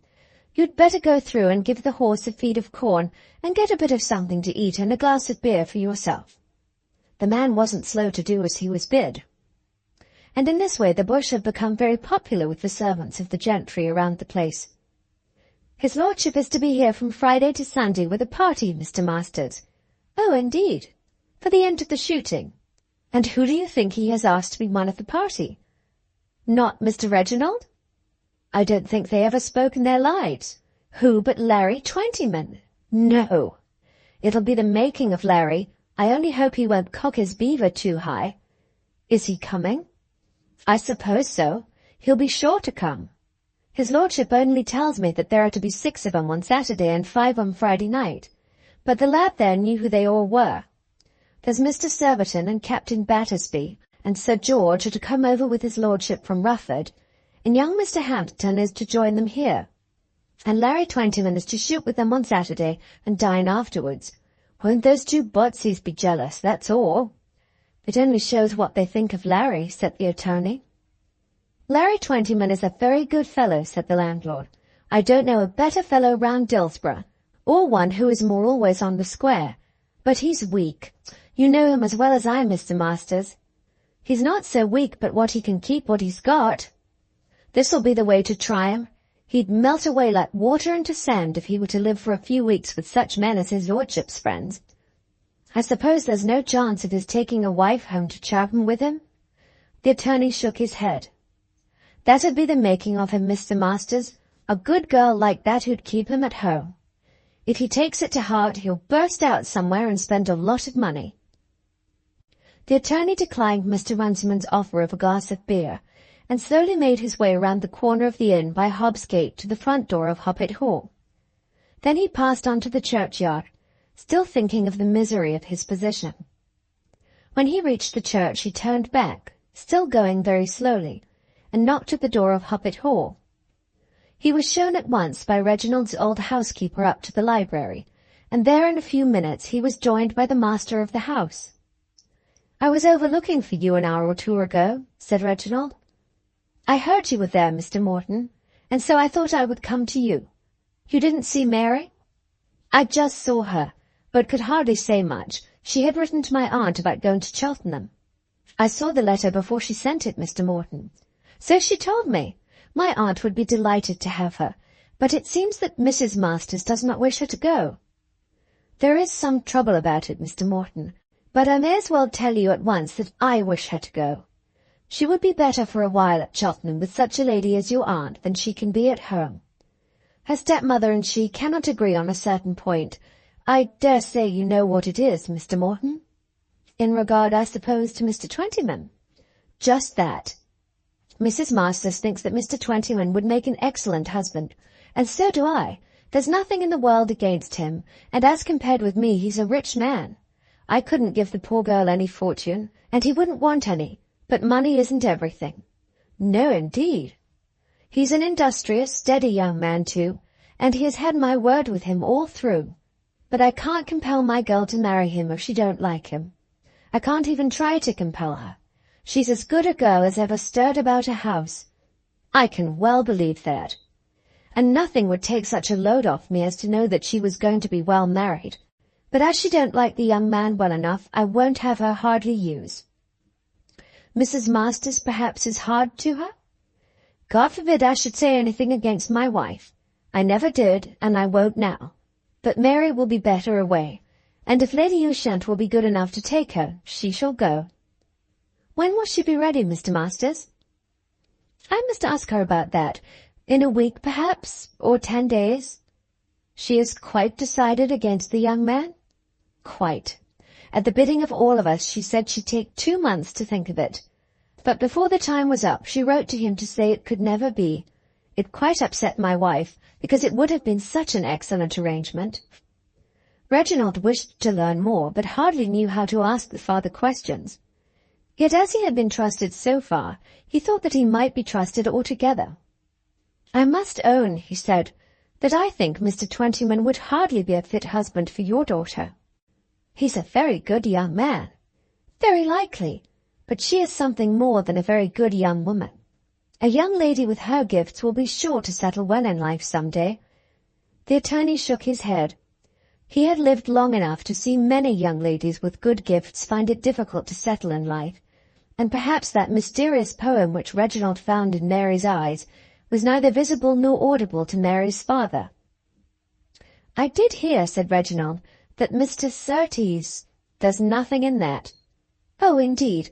I thought that perhaps as she is so determined not to do as her friends would wish, that there might be something else." He said this almost as a question, looking close into the attorney's eyes as he spoke. "It is always possible," said Mr. Masters. "But you don't think there is anybody?" "It is very hard to say, Mr. Morton." "You don't expect anything of that sort?" Then the attorney broke forth into sudden confidence. "To tell the truth, then, Mr. Morton, I think there is somebody, though who it is I know as little as the baby unborn. She sees nobody here at Dillsborough to be intimate with. She isn't one of those who would write letters or do anything on the sly. But there is someone? She told me as much herself. That is, when I asked her, she would not deny it. Then I thought that perhaps it might be somebody at Cheltenham." "I think not. She was there so short a time, Mr. Morton, and Lady Ushant would be the last person in the world to let such a thing as that go on without telling her parents. I don't think there was anyone at Cheltenham. She was only there a month. I did fancy that perhaps that was one reason why she should want to go back." "I don't believe it. I don't in the least believe it," said Reginald enthusiastically. "My aunt would have been sure to have seen it. It would have been impossible without her knowledge. But there is somebody? I think so, Mr. Masters, and if she does go to Cheltenham, perhaps Lady Ushant had better know. To this Reginald agreed, or half agreed. It did not seem to him to be of much consequence what might be done at Cheltenham. He felt certain that the lover was not there. And yet who was there at Dillsborough? He had seen those young Botseys about. Could it possibly be one of them? And during the Christmas vacation the rector's scamp of a son had been home from Oxford, to whom Mary Masters had hardly spoken. Was it young Mannering? Or could it be possible that she had turned an eye of favour on Dr. Nupper's elegantly dressed assistant? There was nothing too monstrous for him to suggest to himself as soon as the attorney had left him. But there was a young man in Dillsborough, one man at any rate young enough to be a lover, of whom Reginald did not think. As to whom, had his name been suggested as that of the young man to whom Mary's heart had been given, he would have repudiated such a suggestion with astonishment and anger. But now, having heard this from the girl's father, he was again vexed, and almost as much disgusted as when he had first become aware that Larry Twentyman was a suitor for her hand. Why should he trouble himself about a girl who was ready to fall in love with the first man that she saw about the place? He tried to pacify himself by some such question as this, but tried in vain. Chapter 21 of Volume 2. The Dinner at the Bush.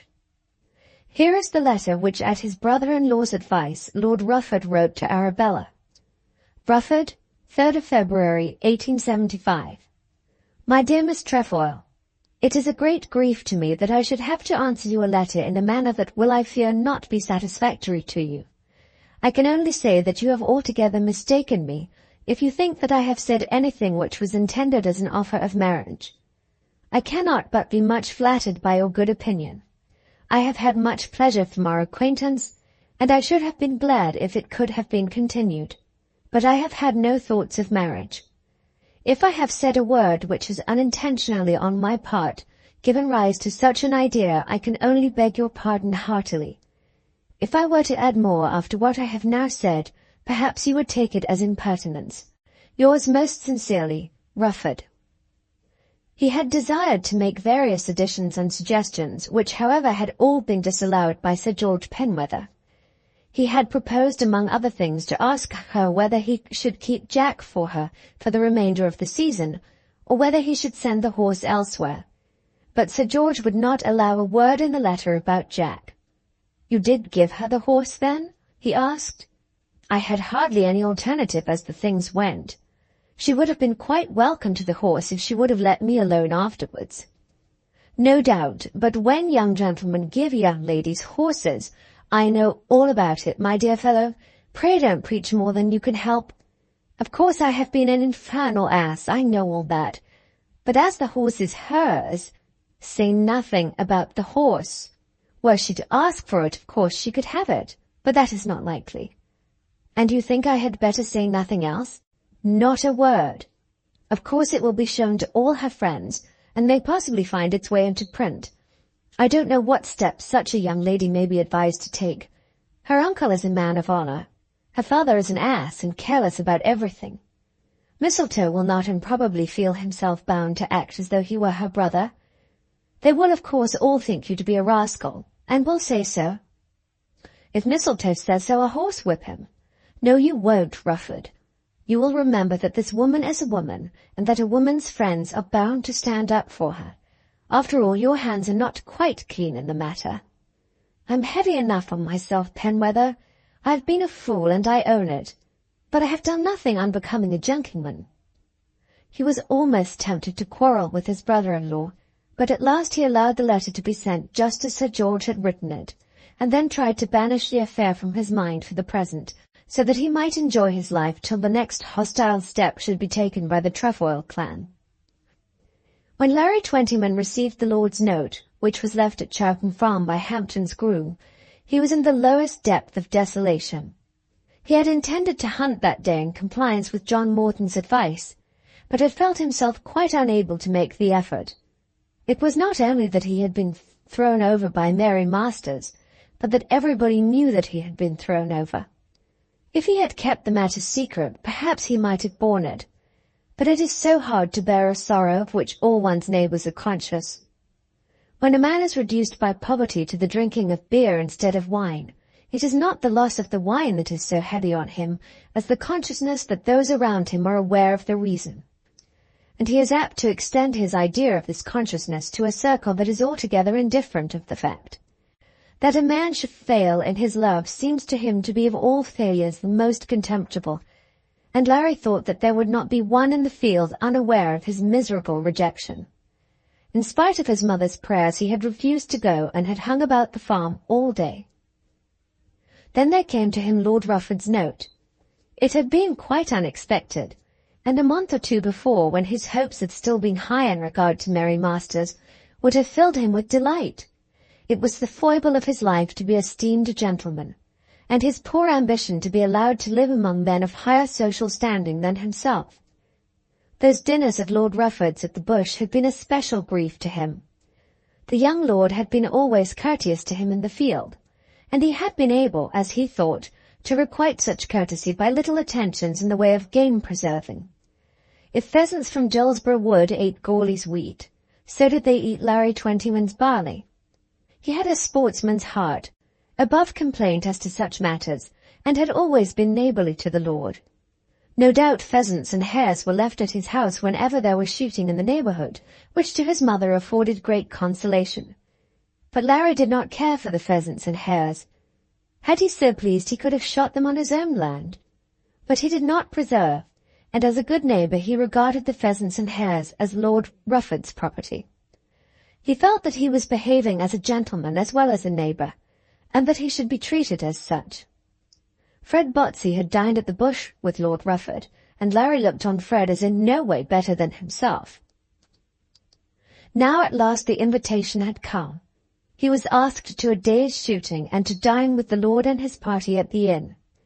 How pleasant would it be to give a friendly nod to Runciman as he went into the room, and to assert afterwards in Botsey's hearing something of the joviality of the evening. Of course Hampton would be there, as Hampton's servant had brought the note, and he was very anxious to be on friendly terms with Mr. Hampton. Next to the lord himself, there was no one in the hunt who carried his head so high as young Hampton. But there arose to him the question whether all this had not arrived too late. Of what good is it to open up the true delights of life to a man when you have so scotched and wounded him that he has no capability left of enjoying anything? As he sat lonely with his pipe in his mouth, he thought for a while that he would decline the invitation. The idea of selling Chowton Farm, and of establishing himself at some Antipodes in which the name of Mary Masters should never have been heard, was growing upon him. Of what use would the friendship of Lord Rufford be to him at the other side of the globe? At last, however, the hope of giving that friendly nod to Runciman overcame him, and he determined to go. He wrote a note which caused him no little thought, presenting his compliments to Lord Rufford, and promising to meet his lordship's party at Dillsborough Wood. The shooting went off very well, and Larry behaved himself with propriety. He wanted the party to come in and lunch, and had given sundry instructions to his mother on that head. But they did not remain near to his place throughout the day, and his efforts in that direction were not successful. Between 5 and 6 he went home, and at 7:30 appeared at the Bush attired in his best. He never yet had sat down with the lord, and his mind misgave him a little, but he had spirit enough to look about for Runciman, who, however, was not to be seen. Sir George was not there, but the party had been made up, as regarded the dinner, by the addition of Captain Glomax, who had returned from hunting. Captain Glomax was in high glee, having had, as he declared, the run of the season. When a master has been deserted on any day by the choice spirits of his hunt, he is always apt to boast to them that he had on that occasion the run of the season. He had taken a fox from Impington right across to Hogsborough, which, as everyone knows, is just on the borders of the URU, had then run him for 5 miles into Lord Chiltern's country, and had killed him in the centre of the Brake Hunt, after an hour and a half, almost without a check. It was one of those straight things that one doesn't often see nowadays, said Glomax. Any pace? Asked Lord Rufford. Very good indeed for the first 40 minutes. I wish you had all been there. It was better fun, I take it, than shooting rabbits. Then Hampton put the captain through his facings as to time and distance, and exact places that had been passed, and ended by expressing an opinion that he could have kicked his hat as fast on foot, whereupon the captain begged him to try, and hinted that he did not know the country. In answer to which Hampton offered to bet a £5 note that young Jack Runce would say that the pace had been slow. Jack was the son of the old farmer whom the senator had so disgusted, and was supposed to know what he was about on a horse. But Glomax declined the bet, saying that he did not care for Jack Runce. He knew as much about pace as any farmer, or for the matter of that, any gentleman in Ufford or Rufford, and the pace of 40 minutes had been very good. Nevertheless, all the party were convinced that the thing had been so slow that it had not been worth riding to, a conviction which is not uncommon with gentlemen when they have missed a run. In all this discussion poor Larry took no great part, though he knew the country as well as anyone. Larry had not as yet got over the awe inspired by the lord in his black coat. Perhaps Larry's happiest moment in the evening was when Runciman himself brought him the soup, for at that moment Lord Rufford put his hand on his shoulder and desired him to sit down, and Runciman both heard and saw it. And at dinner, when the champagne had been twice round, he became more comfortable. The conversation got upon Goarly, and in reference to that matter he was quite at home. "It's not my doing," said Lord Rufford. "I have instructed no one to keep him locked up." "It's a very good job from all that I can hear," said Tom Surbiton. "All I did was to get Mr. Masters here to take up the case for me, and I learned from him today that the rascal had already agreed to take the money I offered. He only bargains that it shall be paid into his own hands, no doubt desiring to sell the attorney he has employed." "Bearside has got his money from the American senator, my lord," said Larry. "They may fight it out among them. I don't care who gets the money or who pays it, as long as I'm not imposed upon." "We must proceed against that man Scrobby," said Glomax with all the authority of a master. "You'll never convict him on Goarly's evidence," said the lord. Then Larry could give them further information. Nickham had positively traced the purchase of the red herrings. An old woman in Rufford was ready to swear that she herself had sold them to Mrs. Scrobby. Tom Surbiton suggested that the possession of red herrings was not of itself a crime. Hampton thought that it was corroborative. Captain Batsby wanted to know whether any of the herrings were still in existence, so that they could be sworn to. Glomax was of opinion that villainy of so deep a dye could not have taken place in any other hunting country in England. "There's been strychnine put down in the brake, too," said Hampton. "But not in cartloads," said the master. "I rather think," said Larry, "that Nickham knows where the strychnine was bought. That'll make a clear case of it. Hanging would be too good for such a scoundrel." This was said after the third glass of champagne, but the opinion was one which was well received by the whole company. After that the senator's conduct was discussed, and they all agreed that in the whole affair that was the most marvellous circumstance. "They must be queer people over there," said Larry. "Brutes," said Glomax. "They once tried a pack of hounds somewhere in one of the states, but they never could run a yard." There was a good deal of wine drank, which was not unusual at Lord Rufford's dinners. Most of the company was seasoned vessels, and none of them were much the worse for what they drank. But the generous wine got to Larry's heart, and perhaps made his brain a little soft. Lord Rufford, remembering what had been said about the young man's misery, tried to console him by attention, and as the evening wore on, and when the second cigars had been lit all round, the two were seated together in confidential conversation at a corner of the table. "Yes, my lord, I think I shall hook it," said Larry. "Something has occurred that has made the place not quite so comfortable to me, and as it is all my own, I think I shall sell it." "We should miss you immensely in the hunt," said Lord Rufford, who of course knew what the something was. "It's very kind of you to say so, my lord, but there are things which may make a man go." "Nothing serious, I hope?" "Just a young woman, my lord. I don't want it talked about, but I don't mind mentioning it to you." "You should never let those troubles touch you so closely," said his lordship, whose own withers at this moment were by no means unwrung. "I dare say not, but if you feel it, how are you to help it? I shall do very well when I get away. Chowton Farm is not the only spot in the world." "But a man so fond of hunting as you are." "Well, yes, I shall miss the hunting, my lord, shan't I? If Mr. Morton don't buy the place, I should like it to go to your lordship. I offered it to him first because it came from them. Quite right. By the by, I hear that Mr. Morton is very ill. So I heard, said Larry. Nupper has been with him, I know, and I fancy they have sent for somebody from London. I don't know that he cares much about the land. He thinks more of the foreign parts he's always in. I don't believe we should fall out about the price, my lord. Then Lord Rufford explained that he would not go into that matter just at present, but that if the place were in the market he would certainly like to buy it. He, however, did as John Morton had done before, and endeavoured to persuade the poor fellow that he should not alter the whole tenor of his life because a young lady would not look at him. "Good night, Mr. Runciman," said Larry as he made his way downstairs to the yard. "We've had an uncommon pleasant evening." "I'm glad you've enjoyed yourself, Larry." Larry thought that his Christian name from the hotel-keeper's lips had never sounded so offensively as on the present occasion. Chapter 22 of Volume 2. Miss Trefoil's Decision. Lord Rufford's letter reached Arabella at her cousin's house in due course, and was handed to her in the morning as she came down to breakfast. The envelope bore his crest and coronet, and she was sure that more than one pair of eyes had already seen it. Her mother had been in the room some time before her, and would of course know that the letter was from Lord Rufford. An indiscreet word or two had been said in the hearing of Mrs. Connop Green, as to which Arabella had already scolded her mother most vehemently, and Mrs. Connop Green, too, would probably have seen the letter, and would know that it had come from the lover of whom boasts had been made.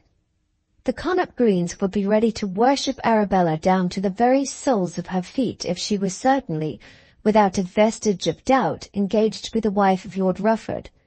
But there had been so many previous mistakes, and they too had heard of Mr. John Morton. They too were a little afraid of Arabella, though she was undoubtedly the niece of the Duke. She was aware now, as always, how much depended on her personal bearing. But this was a moment of moments. She would fain have kept the letter and have opened it in the retirement of her own room. She knew its terrible importance, and was afraid of her own countenance when she should read it. All the hopes of her life were contained in that letter. But were she to put it in her pocket, she would betray her anxiety by doing so. She found herself bound to open it and read it at once, and she did open it and read it. After all, it was what she had expected. It was very decided, very short, very cold, and carrying with it no sign of weakness. But it was of such a letter that she had thought when she resolved that she would apply to Lord Mistletoe, and endeavour to put the whole family of Trefoil in arms. She had been, so she had assured herself, quite sure that that kind, loving response which she had solicited would not be given to her. But yet the stern fact, now that it was absolutely in her hands, almost overwhelmed her. She could not restrain the dull, dead look of heart-breaking sorrow which for a few moments clouded her face, a look which took away all her beauty, lengthening her cheeks and robbing her eyes of that vivacity which it was the task of her life to assume. "Is anything the matter, my dear?" asked Mrs. Connop Green. Then she made a final effort, an heroic effort. "What do you think, mamma?" she said, paying no attention to her cousin's inquiry. "What is it, Arabella?" "Jack got some injury that day at Peltry, and is so lame that they don't know whether he'll ever put his foot to the ground again." "Poor fellow," said Mr. Green. "Who is Jack?" "Jack is a horse, Mr. Green, and such a horse that one cannot but be sorry for him. Poor Jack! I don't know any Christian whose lameness would be such a nuisance." "Does Lord Rufford write about his horses?" asked Mrs. Connop Green, thus betraying that knowledge as to the letter which she had obtained from the envelope. "If you must know all the truth about it," said Arabella, "the horse is my horse and not Lord Rufford's, and as he is the only horse I have got, and as he's the dearest horse in all the world, you must excuse my being a little sorry about him. Poor Jack!" After that the breakfast was eaten, and everybody in the room believed the story of the horse's lameness, except Lady Augustus. When breakfast and the loitering after breakfast were well over, so that she could escape without exciting any notice, she made her way up to her bedroom. In a few minutes, so that again there should be nothing noticeable, her mother followed her. But her door was locked. "It is I, Arabella," said her mother. "You can't come in at present, I'm busy." "But Arabella—" "You can't come in at present, mamma." Then Lady Augustus slowly glided away to her own room, and there waited for tidings. The whole form of the girl's face was altered when she was alone. Her features in themselves were not lovely. Her cheeks and chin were heavy. Her brow was too low and her upper lip too long. Her nose and teeth were good, and would have been very handsome had they belonged to a man. Her complexion had always been good till it had been injured by being improved, and so was the carriage of her head and the outside lines of her bust and figure, and her large eyes, though never soft, could be bright and sparkle. Skill had done much for her, and continued effort almost more. But now the effort was dropped, and that which skill had done turned against her. She was haggard, lumpy, and almost hideous in her bewildered grief. Had there been a word of weakness in the short letter, she might have founded upon it some hope. It did not occur to her that he had had the letter written for him, and she was astonished at its curt strength. How could he dare to say that she had mistaken him? Had she not lain in his arms while he embraced her? How could he have found the courage to say that he had no thought of marriage when he had declared to her that he loved her? She must have known that she had hunted him as a fox is hunted, and yet she believed that she was being cruelly ill-used. For a time all that dependence on Lord Mistletoe and her uncle deserted her. What effect could they have on a man who would write such a letter as that? Had she known that the words were the words of his brother-in-law, even that would have given her some hope. But what should she do? Whatever steps she took, she must take at once, and she must tell her mother. Her mother's help would be necessary to her now in whatever direction she might turn her mind.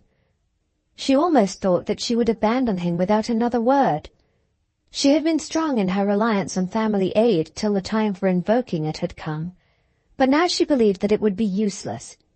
Could it be that such a man as this would be driven into marriage by the interference of Lord Mistletoe? She would much like to bring down some punishment on his head, but in doing so she would cut all other ground from under her own feet. There were still open to her Patagonia and the Paragon. She hated the Paragon, and she recoiled with shuddering from the idea of Patagonia. But as for hating, she hated Lord Rufford most. And what was there that she loved? She tried to ask herself some question even as to that. There certainly was no man for whom she cared a straw, nor had there been for the last 6 or 8 years. Even when he was kissing her, she was thinking of her built-up hair, of her pearl powder, her paint, and of possible accidents and untoward revelations. The loan of her lips had been for use only, and not for any pleasure which she had even in pleasing him. In her very swoon she had felt the need of being careful at all points. It was all labour and all care, and alas, alas, all disappointment. But there was a future through which she must live.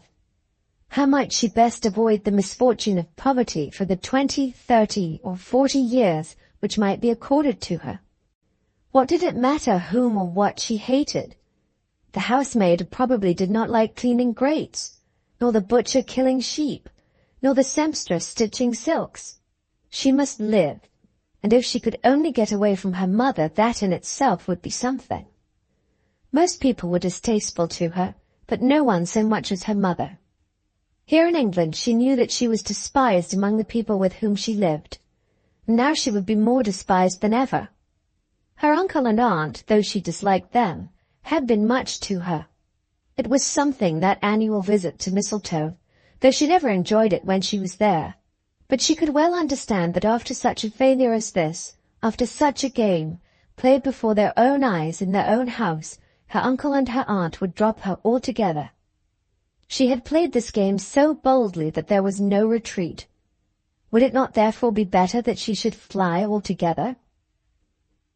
There were a time on that morning in which she had made up her mind that she would write a most affectionate letter to Morton, telling him that her people had now agreed to his propositions as to settlement, and assuring him that from henceforward she would be all his own.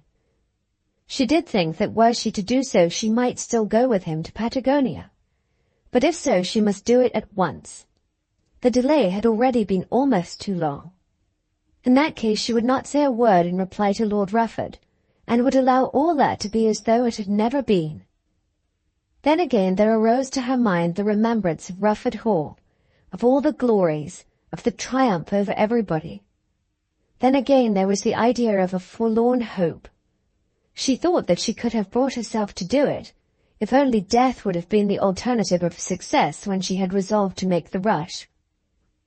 It was nearly 1 when she went to her mother, and even then she was undecided. But the joint agony of the solitude and the doubts had been too much for her, and she found herself constrained to seek a counsellor. "He has thrown you over," said Lady Augustus as soon as the door was closed. "Of course he has," said Arabella, walking up the room, and again playing her part even before her mother. "I knew it would be so." "You knew nothing of the kind, mamma. Your saying so is simply an untruth. It was you who put me up to it." "Arabella, that is false." "It wasn't you, I suppose, who made me throw over Mr. Morton and Bragton?" "Certainly not." "That is so like you, mamma. There isn't a single thing that you do or say that you don't deny afterwards." These little compliments were so usual among them that at the present moment they excited no great danger. "There's his letter. I suppose you'd better read it." And she chucked the document to her mother. "It is very decided," said Lady Augustus. "It is the falsest, most impudent, and the most scandalous letter that a man ever wrote to a woman. I could horsewhip him for it myself if I could get near him." "Is it all over, Arabella?" "All over? What questions you do ask, mamma! No, it is not all over. I'll stick to him like a leech. He proposed to me as plainly as any man ever did to any woman. I don't care what people may say or think. He hasn't heard the last of me, and so he'll find." And thus in her passion she made up her mind that she would not yet abandon the hunt. "What will you do, my dear?" "What will I do? How am I to say what I will do? If I were standing near him with a knife in my hand, I would stick it into his heart. I would." "Mistaken him. Liar. They talk of girls lying, but what girl would lie like that?" "But something must be done." "If papa were not such a fool as he is, he could manage it all for me," said Arabella dutifully. "I must see my father, and I must dictate a letter for him. Where is papa?" "In London, I suppose." "You must come up to London with me tomorrow. We shall have to go to his club and get him out. It must be done immediately. And then I must see Lord Mistletoe, and I will write to the Duke." "Would it not be better to write to your papa?" said Lady Augustus, not liking the idea of being dragged away so quickly from comfortable quarters. "No, it wouldn't. If you won't go, I shall, and you must give me some money. I shall write to Lord Rufford, too." And so it was at last decided, the wretched old woman being dragged away up to London on some excuse which the Connop Greens were not sorry to accept. But on that same afternoon Arabella wrote to Lord Rufford. "Your letter has amazed me. I cannot understand it. It seems to be almost impossible that it should really have come from you. How can you say that I have mistaken you? There has been no mistake. Surely that letter cannot have been written by you. Of course I have been obliged to tell my father everything. Arabella." On the following day at about 4 in the afternoon, the mother and daughter drove up to the door of Graham's Club in Bond Street, and there they found Lord Augustus. With considerable difficulty he was induced to come down from the whist room, and was forced into the brougham. He was a handsome, fat man with a long grey beard, who passed his whole life in eating, drinking, and playing whist, and was troubled by no scruples and no principles. He would not cheat at cards because it was dangerous and ungentlemanlike, and if discovered would lead to his social annihilation. But as to paying money that he owed to tradesmen, it never occurred to him as being a desirable thing, as long as he could get what he wanted without doing so. He had expended his own patrimony and his wife's fortune, and now lived on an allowance made to him by his brother. Whatever funds his wife might have, not a shilling of them ever came from him. When he began to understand something of the nature of the business on hand, He suggested that his brother the Duke could do what was desirable infinitely better than he could. "He won't think anything of me," said Lord Augustus. "We'll make him think something," said Arabella sternly. "You must do it, Papa.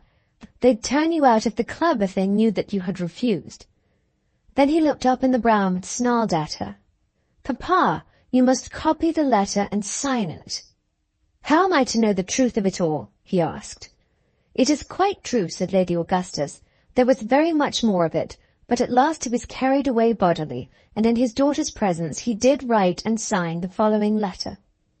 My Lord, I have heard from my daughter a story which has surprised me very much. It appears that she has been staying with you at Rufford Hall and again at Mistletoe, and that while at the latter place you proposed marriage to her. She tells me with heart-breaking concern that you have now repudiated your own proposition, not only once made but repeated. Her condition is most distressing. She is in all respects your lordship's equal. As her father, I am driven to ask you what excuse you have to make, or whether she has interpreted you aright. I have the honour to be your very humble servant, Augustus Trefoil. Volume 2, Chapter 23. In these days, one can't make a man marry. This was going on while Lord Rufford was shooting in the neighbourhood of Dillsborough, and when the letter was being put into its envelope at the lodgings in Orchard Street, his lordship was just sitting down to dinner with his guests at the Bush. At the same time, John Morton was lying ill at Bragton, a fact of which Arabella was not aware. The letter from Lord Augustus was put into the post on Saturday evening, but when that line of action was decided upon by Arabella, she was aware that she must not trust solely to her father. Various plans were fermenting in her brain, all or any of which, if carried out at all, must be carried out at the same time and at once. There must be no delay, or that final chance of Patagonia would be gone. The leader of a forlorn hope, though he be ever so resolved to die in the breach, still makes some preparation for his escape. Among her plans, the first in order was a resolution to see Lord Mistletoe, whom she knew to be in town. Parliament was to meet in the course of the week, and he was to move the address. There had been much said about all this at Mistletoe, from which she knew that he was in London, preparing himself among the gentlemen at the Treasury. Then she herself would write to the Duke. She thought that she could concoct a letter that would move even his heart. She would tell him that she was a daughter in the house of Trefoil, and all that kind of thing. She had it distinctly laid down in her mind, and then there was another move which she would make before she altogether threw up the game. She would force herself into Lord Rufford's presence and throw herself into his arms, at his feet if need be, and force him into compliance. Should she fail, then she too had an idea what a raging woman could do. But her first step now must be with her cousin Mistletoe. She would not write to the Duke till she had seen her cousin. Lord Mistletoe, when in London, lived at the family house in Piccadilly, and thither, early on the Sunday morning, she sent a note to say that she especially wished to see her cousin, and would call at 3 o'clock on that day. The messenger brought back word that Lord Mistletoe would be at home, and exactly at that hour the hired brougham stopped at the door. Her mother had wished to accompany her, but she had declared that if she could not go alone, she would not go at all. In that she was right, for whatever favour the young heir to the family honours might retain for his fair cousin, who was at any rate at Trefoil, he had none for his uncle's wife. She was shown into his own sitting-room on the ground floor, and then he immediately joined her. "I wouldn't have you shown upstairs," he said. because I understand from your note that you want to see me in particular. That is so kind of you. Lord Mistletoe was a young man, about 30, less in stature than his father or uncle, but with the same handsome, inexpressive face. Almost all men take some line in life. His father was known as a manager of estates, his uncle as a whist player. He was minded to follow the steps of his grandfather and be a statesman. He was eaten up by no high ambition, but lived in the hope that, by perseverance, he might live to become a useful undersecretary and perhaps ultimately a Privy Seal. As he was well educated and laborious, and had no objection to sitting for 5 hours together in the House of Commons with nothing to do, and sometimes with very little to hear, it was thought by his friends that he would succeed. "And what is it that I can do?" he said with that affable smile to which he had already become accustomed as a government politician. "I am in great trouble," said Arabella, leaving her hand for a moment in his as she spoke. "I am sorry for that. What sort of trouble?" He knew that his uncle and his aunt's family were always short of money, and was already considering to what extent he would go in granting her petition. "Do you know Lord Rufford?" "Lord Rufford, yes, I know him, but very slightly. My father knows him very much better than I do." "I have just been at Mistletoe, and he was there. My story is so hard to tell. I had better out with it at once. Lord Rufford has asked me to be his wife." "The deuce he has! It's a very fine property, and quite unembarrassed." "And now he repudiates his engagement." Upon hearing this, the young lord's face became very long. He also had heard something of the past life of his handsome cousin, though he had always felt kindly to her. "It was not once only." "Dear me! I should have thought your father would be the proper person." "Papa has written, but you know what papa is." "Does the Duke know of it, or my mother?" "It partly went on at Mistletoe. I would tell you the whole story if I knew how."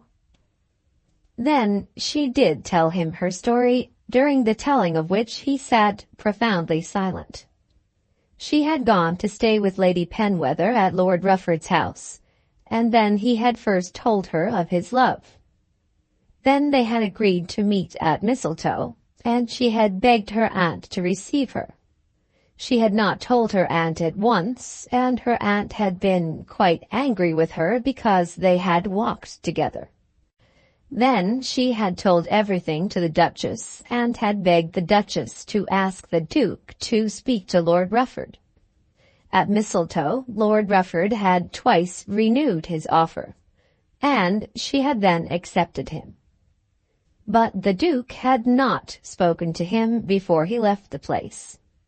She owned that she thought the Duchess had been a little hard to her. Of course she did not mean to complain, but the Duchess had been angry with her because she had hunted. And now, in answer to the note from herself, had come a letter from Lord Rufford, in which he repudiated the engagement. "I only got it yesterday, and I came at once to you. I do not think you will see your cousin treated in that way without raising your hand. You will remember that I have no brother?" "But what can I do?" asked Lord Mistletoe. She had taken great trouble with her face, so that she was able to burst out into tears. She had on a veil which partly concealed her. She did not believe in the effect of a pocket handkerchief, but sat with her face half averted. "Tell him what you think about it," she said. "Such entanglements, Arabella," he said, "should always be authenticated by a third party. It is for that reason that a girl generally refers her lover to her father before she allows herself to become engaged. Think what my position has been. I wanted to refer him to my uncle and ask the Duchess. My mother must have had some reason. I'm sure she must. There isn't a woman in London knows how such things should be done better than my mother. I can write to Lord Rufford and ask him for an explanation, but I do not see what good it would do. If you were in earnest about it, he would be afraid of you. I don't think he would, in the least. If I were to make a noise about it, it would only do you harm. You wouldn't wish all the world to know that he had jilted me. I don't care what the world knows. Am I to put up with such treatment as that, and do nothing? Do you like to see your cousin treated in that way? I don't like it at all. Lord Rufford is a good sort of man in his way, and has a large property. I wish with all my heart that it had come off all right, but in these days one can't make a man marry. There used to be the alternative of going out and being shot at, but that is over now. And a man is to do just as he pleases? I am afraid so. If a man is known to have behaved badly to a girl, public opinion will condemn him. Can anything be worse than his treatment of me? Lord Mistletoe could not tell her that he had alluded to absolute knowledge, and that at present he had no more than her version of the story, or that the world would require more than that before the general condemnation of which he had spoken would come. So he sat in silence and shook his head. And you think that I should put up with it quietly? I think that your father should see the man. Arabella shook her head contemptuously. If you wish it, I will write to my mother. I would rather trust to my uncle. I don't know what he could do, but I will write to him, if you please. And you won't see Lord Rufford? He sat silent for a minute or two, during which she pressed him over and over again to have an interview with her recreant lover, bringing up all the arguments that she knew, reminding him of their former affection for each other, telling him that she had no brother of her own, and that her own father was worse than useless in such a matter. A word or two she said of the nature of the prize to be gained, and many words as to her absolute right to regard the prize as her own. But at last he refused.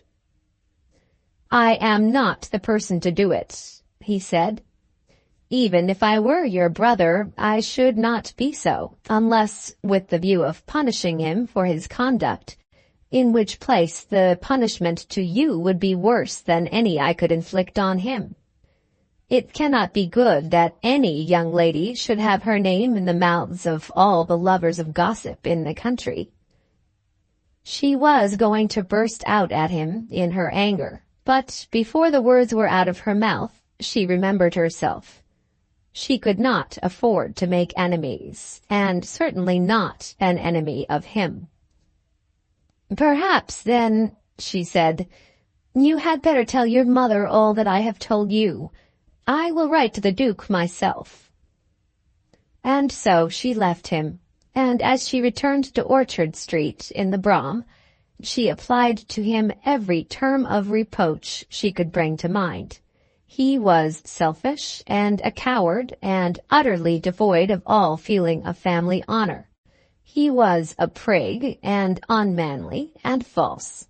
A real cousin would have burst out into a passion and have declared himself ready to seize Lord Rufford by the throat and shake him into instant matrimony.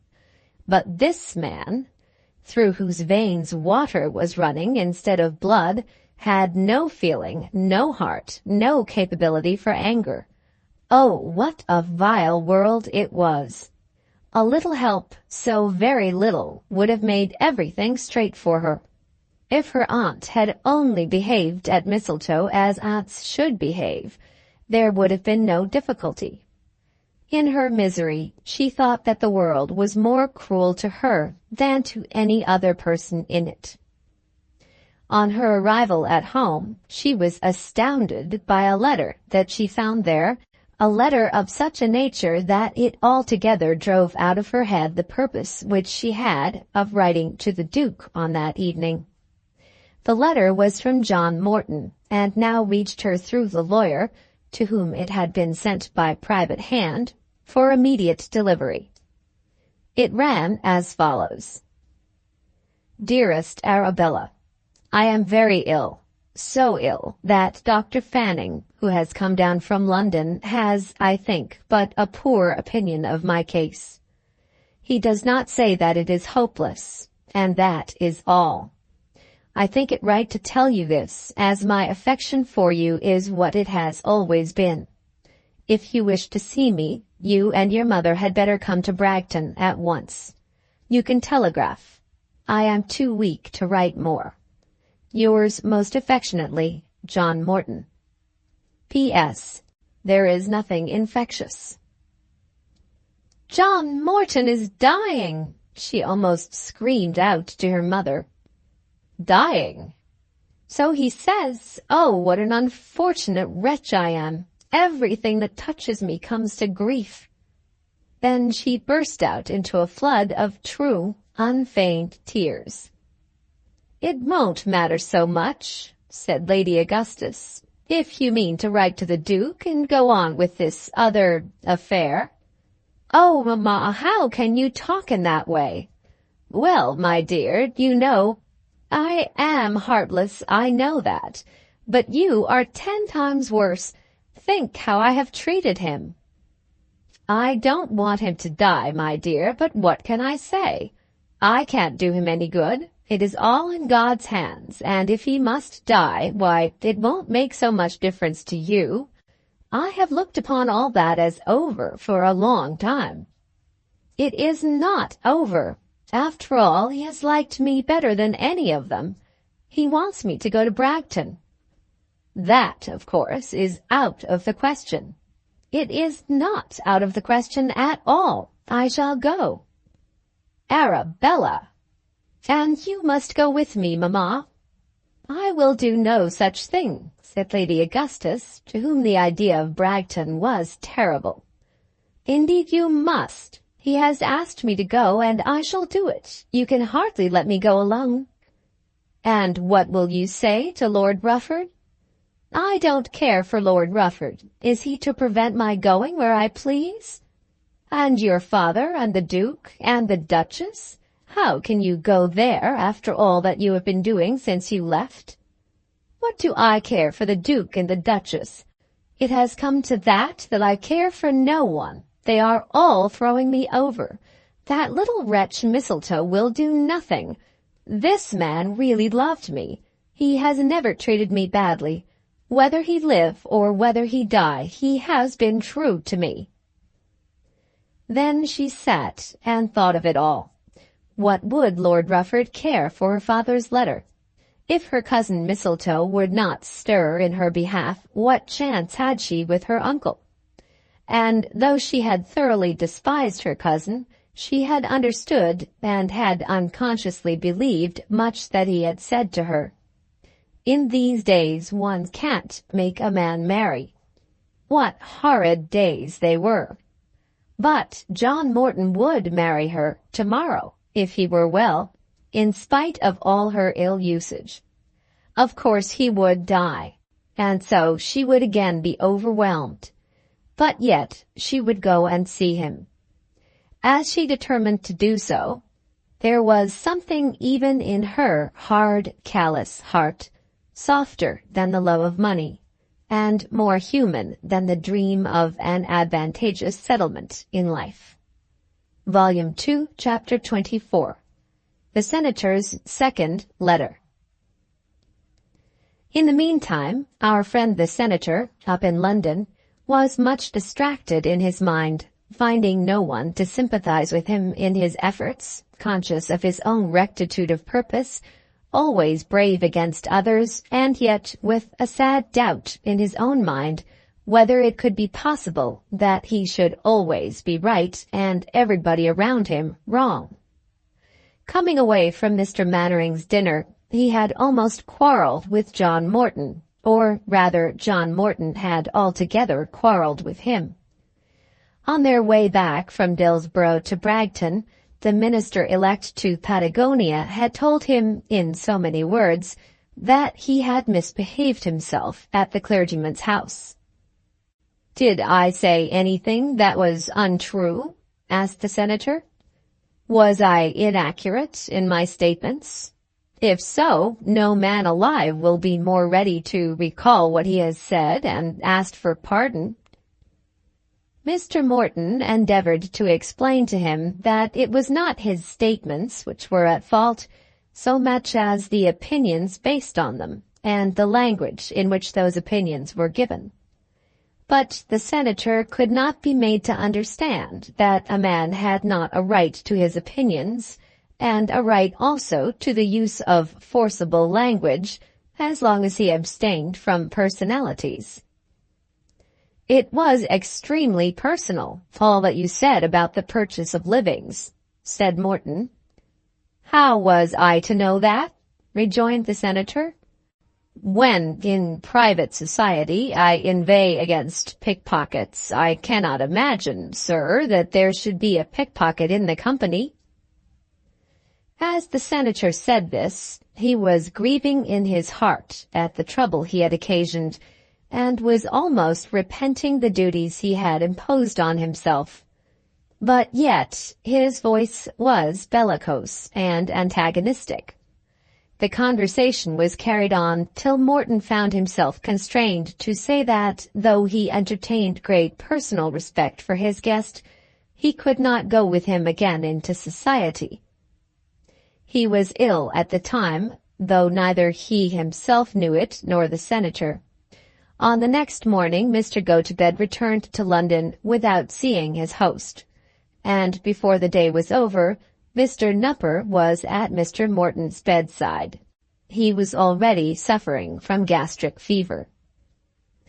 The senator was, in truth, unhappy as he returned to town. The intimacy between him and the late Secretary of Legation at his capital had arisen from a mutual understanding between them that each was to be allowed to see the faults and to admire the virtues of their two countries, and that conversation between them was to be based on the mutual system. But nobody can, in truth, endure to be told of shortcomings, either on his own part or on that of his country.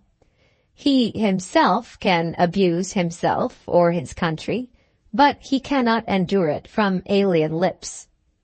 Mr. Gotobed had hardly said a word about England which Morton himself might not have said, but such words, coming from an American, had been too much even for the guarded temper of an unprejudiced and phlegmatic Englishman. The senator, as he returned alone to London, understood something of this, and when, a few days later, he heard that the friend who had quarrelled with him was ill, he was discontented with himself and sore at heart. But he had his task to perform, and he meant to perform it to the best of his ability. In his own country, he had heard vehement abuse of the old land from the lips of politicians, and had found at the same time, almost on all sides, great social admiration for the people so abused. He had observed that every Englishman of distinction was received in the States as a demigod, and that some who were not very great in their own land had been converted into heroes in his. English books were read there, English laws were obeyed there, English habits were cultivated, often at the expense of American comfort. And yet it was the fashion among orators to speak of the English as a worn-out, stupid, and enslaved people. He was a thoughtful man, and all this had perplexed him, so that he had obtained leave from his state and from Congress to be absent during a part of a short session, and had come over determined to learn as much as he could. Everything he heard and almost everything he saw offended him at some point. And yet, in the midst of it all, he was conscious that he was surrounded by people who claimed, and made good their claims, to superiority. What was a lord, let him be ever so rich, and have ever so many titles?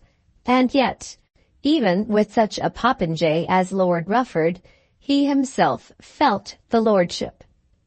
When that old farmer at the hunt breakfast had removed himself and his belongings to the other side of the table, the senator, though aware of the justice of his cause, had been keenly alive to the rebuke. He had expressed himself very boldly at the rector's house at Dillsborough, and had been certain that not a word of real argument had been possible in answer to him. But yet he left the house with a feeling almost of shame, which had grown into real penitence before he reached Bragton. He knew that he had already been condemned by Englishmen as ill-mannered, ill-conditioned, and absurd. He was as alive as any man to the inward distress of heart, which such a conviction brings with it to all sensitive minds. And yet he had his purpose, and would follow it out. He was already hard at work on the lecture which he meant to deliver somewhere in London before he went back to his home duties, and had made it known to the world at large that he meant to say some sharp things of the country he was visiting. Soon after his return to town, he was present at the opening of Parliament, Mr. Mounser Green of the Foreign Office having seen that he was properly accommodated with a seat. Then he went down to the election of a member of Parliament in the little borough of Quinborough. It was unfortunate for Great Britain, which was on its trial, and unpleasant also for the poor senator, who had appointed himself judge, that such a seat should have fallen vacant at that moment. Quinborough was a little town of 3,000 inhabitants, clustering round the gates of a great Whig marquis, which had been spared, who can say why, at the first Reform Bill, and, having but one member, had come out scatheless from the second. Quinborough still returned its one member with something less than 500 constituents, and in spite of household suffrage and the ballot, and always returned the member favoured by the Marquis. This nobleman, driven no doubt by his conscience to make some return to the county for the favour shown to his family, had always sent to Parliament some useful and distinguished man who, without such patronage, might have been unable to serve his country. On the present occasion, a friend of the people, so called, an unlettered demagogue, such as is in England in truth distasteful to all classes, had taken himself down to Quinborough as a candidate in opposition to the nobleman's nominee. He had been backed by all the sympathies of the senator, who knew nothing of him or his unfitness, and nothing whatever of the patriotism of the Marquis. But he did know what was the population, and what the constituency of Liverpool, and also what were those of Quinborough. He supposed that he knew what was the theory of representation in England, and he understood correctly that hitherto the member for Quinborough had been the nominee of that great lord. These things were horrid to him. There was, to his thinking, a fiction more than a fiction of falseness about all this, which not only would, but ought, to bring the country prostrate to the dust. When the working man's candidate, whose political program consisted of a general disbelief in all religions, received by ballot only 9 votes from those 500 voters, the senator declared to himself that the country must be rotten to the core. It was not only that Britons were slaves, but that they hugged their chains. To the gentleman who assured him that the Right Honourable would make a much better member of Parliament than Tom Bobster, the plasterer from Shoreditch, He in vain tried to prove that the respective merits of the two men had nothing to do with the question. It had been the duty of those 500 voters to show to the world that in the exercise of a privilege entrusted to them for the public service, they had not been under the dictation of their rich neighbor. Instead of doing so, they had almost unanimously groveled in the dust at their rich neighbor's feet. "There are but one or two such places left in all England," said the gentleman. "But those one or two," answered the senator, "were wilfully left there by the Parliament, which represented the whole nation." Then, quite early in the session, immediately after the voting of the address, a motion had been made by the government of the day for introducing household suffrage into the counties. No one knew the labor to which the senator subjected himself in order that he might master all those peculiarities, that he might learn how men become members of Parliament, and how they cease to be so, in what degree the House of Commons was made up of different elements, how it came to pass that, though there was a House of Lords, so many lords sat in the lower chamber.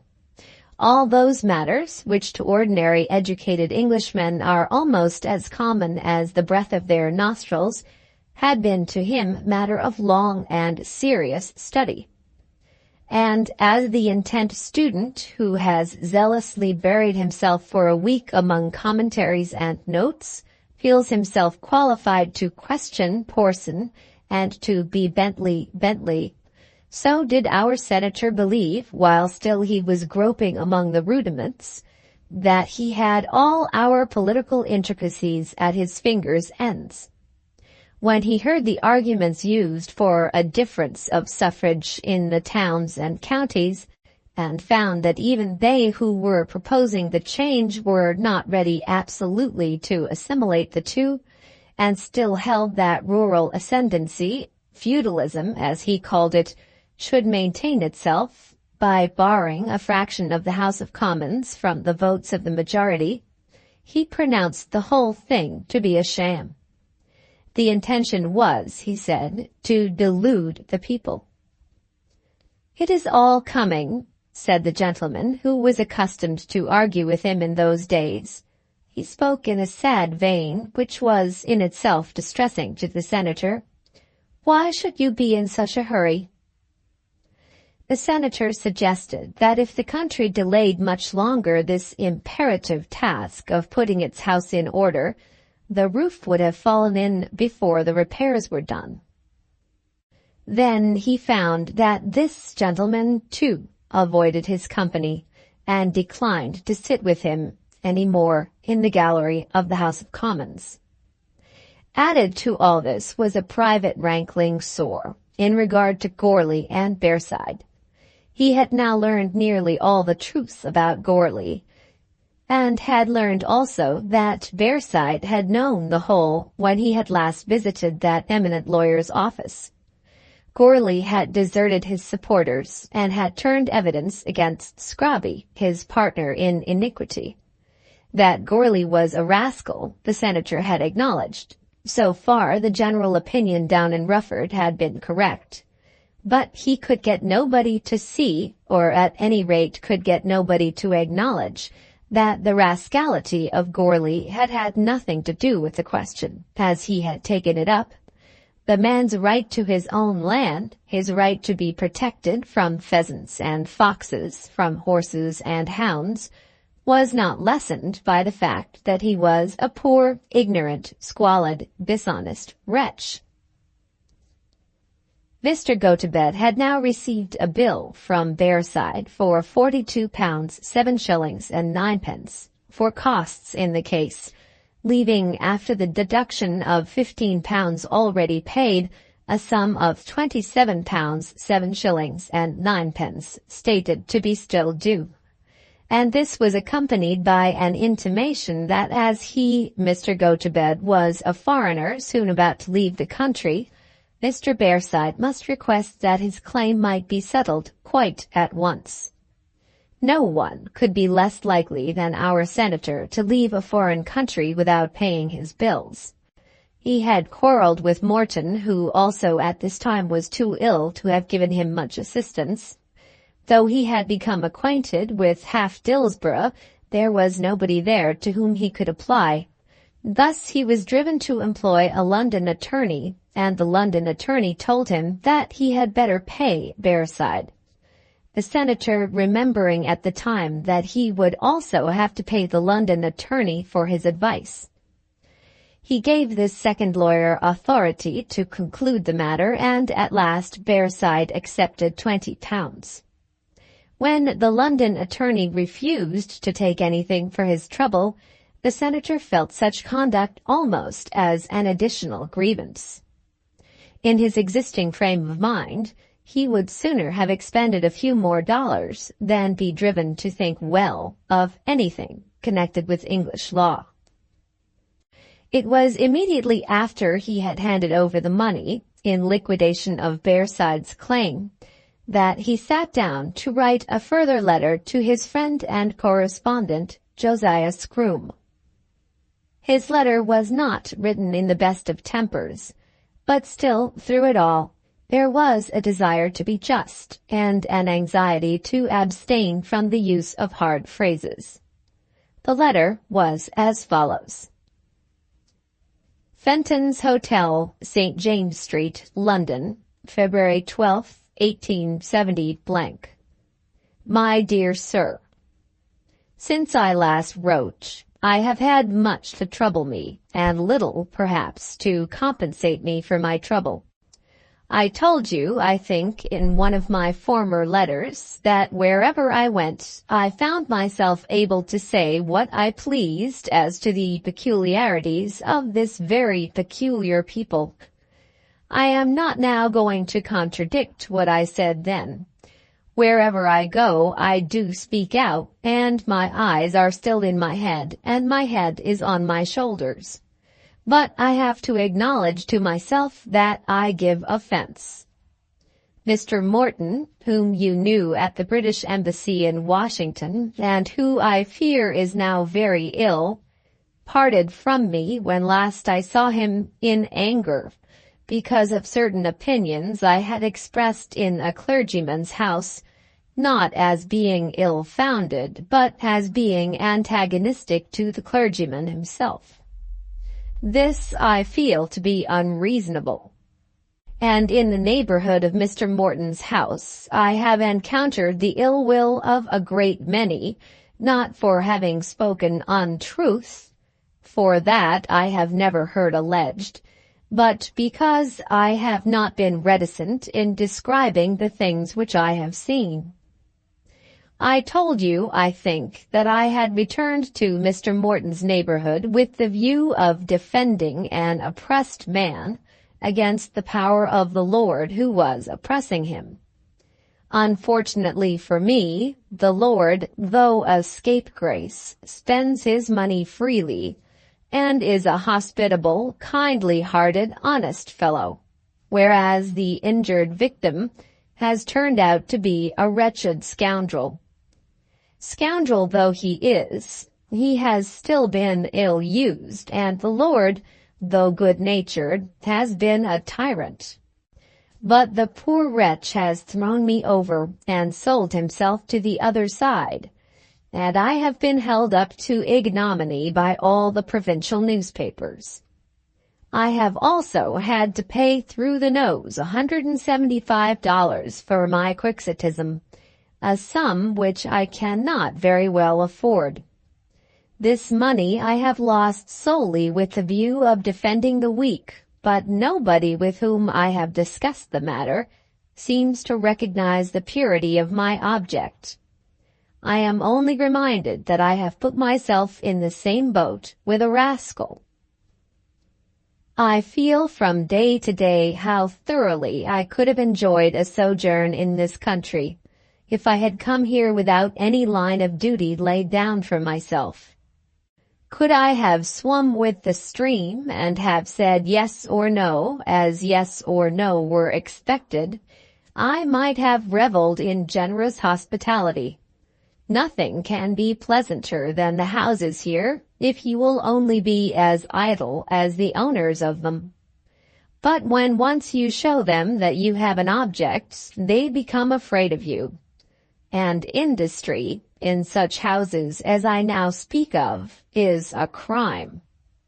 You are there to glide through the day luxuriously in the house, or to rush through it impetuously on horseback or with a gun, if you be a sportsman.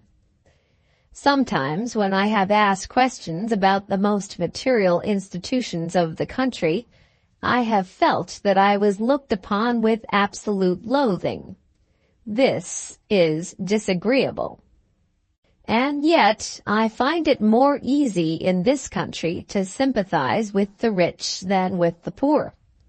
I do not here describe my own actual sympathies, but only the easiness with which they might be evoked. The rich are, at any rate, pleasant. The poor are very much the reverse. There is no backbone of mutiny in them against the oppression to which they are subjected, but only the whining of a dog that knows itself to be a slave and pleads with his soft paw for tenderness from his master, or the futile growlings of the caged tiger who paces up and down before his bars and has long ago forgotten the attempt to break them. They are a long-suffering race, who only now and then feel themselves stirred up to contest a point against their masters on the basis of starvation. We won't work but on such and such terms, and if we cannot get them, we will lie down and die. That, I take it, is the real argument of a strike. But they never do lie down and die. If one in every parish, one in every county would do so, then the agricultural laborers of the country might live almost as well as the farmers' pigs. I was present the other day at the opening of Parliament. It was a very grand ceremony, though the Queen did not find herself well enough to do her duty in person. But the grandeur was everything. A royal program was read from the foot of the throne, of which even I knew all the details beforehand, having read them in the newspapers. The two opening speeches were then made by two young lords, not after all so very young, which sounded like lessons recited by schoolboys. There was no touch of eloquence, no approach to it. It was clear that either of them would have been afraid to attempt the idiosyncrasy of passionate expression. But they were exquisitely dressed, and had learned their lessons to a marvel. The flutter of the ladies' dresses, and the presence of the peers, and the historic ornamentation of the house were all very pleasant, but they reminded me of a last year's nut, of which the outside appearance has been mellowed and improved by time, but the fruit inside has withered away and become tasteless. Since that, I have been much interested with an attempt, a further morsel of cobbling, which is being done to improve the representation of the people. Though it be but cobbling, if it be in the right direction, one is glad of it. I do not know how far you may have studied the theories and system of the British House of Commons, but for myself I must own that it was not till the other day that I was aware that, though it acts together as one whole, it is formed of two distinct parts. The one part is sent thither from the towns by household suffrage, and this, which may be said to be the healthier of the two, as coming more directly from the people, is nevertheless disfigured by a multitude of anomalies. Population hardly bears upon the question.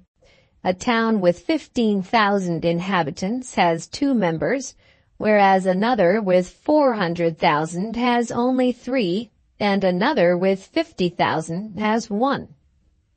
But there is worse disorder than this.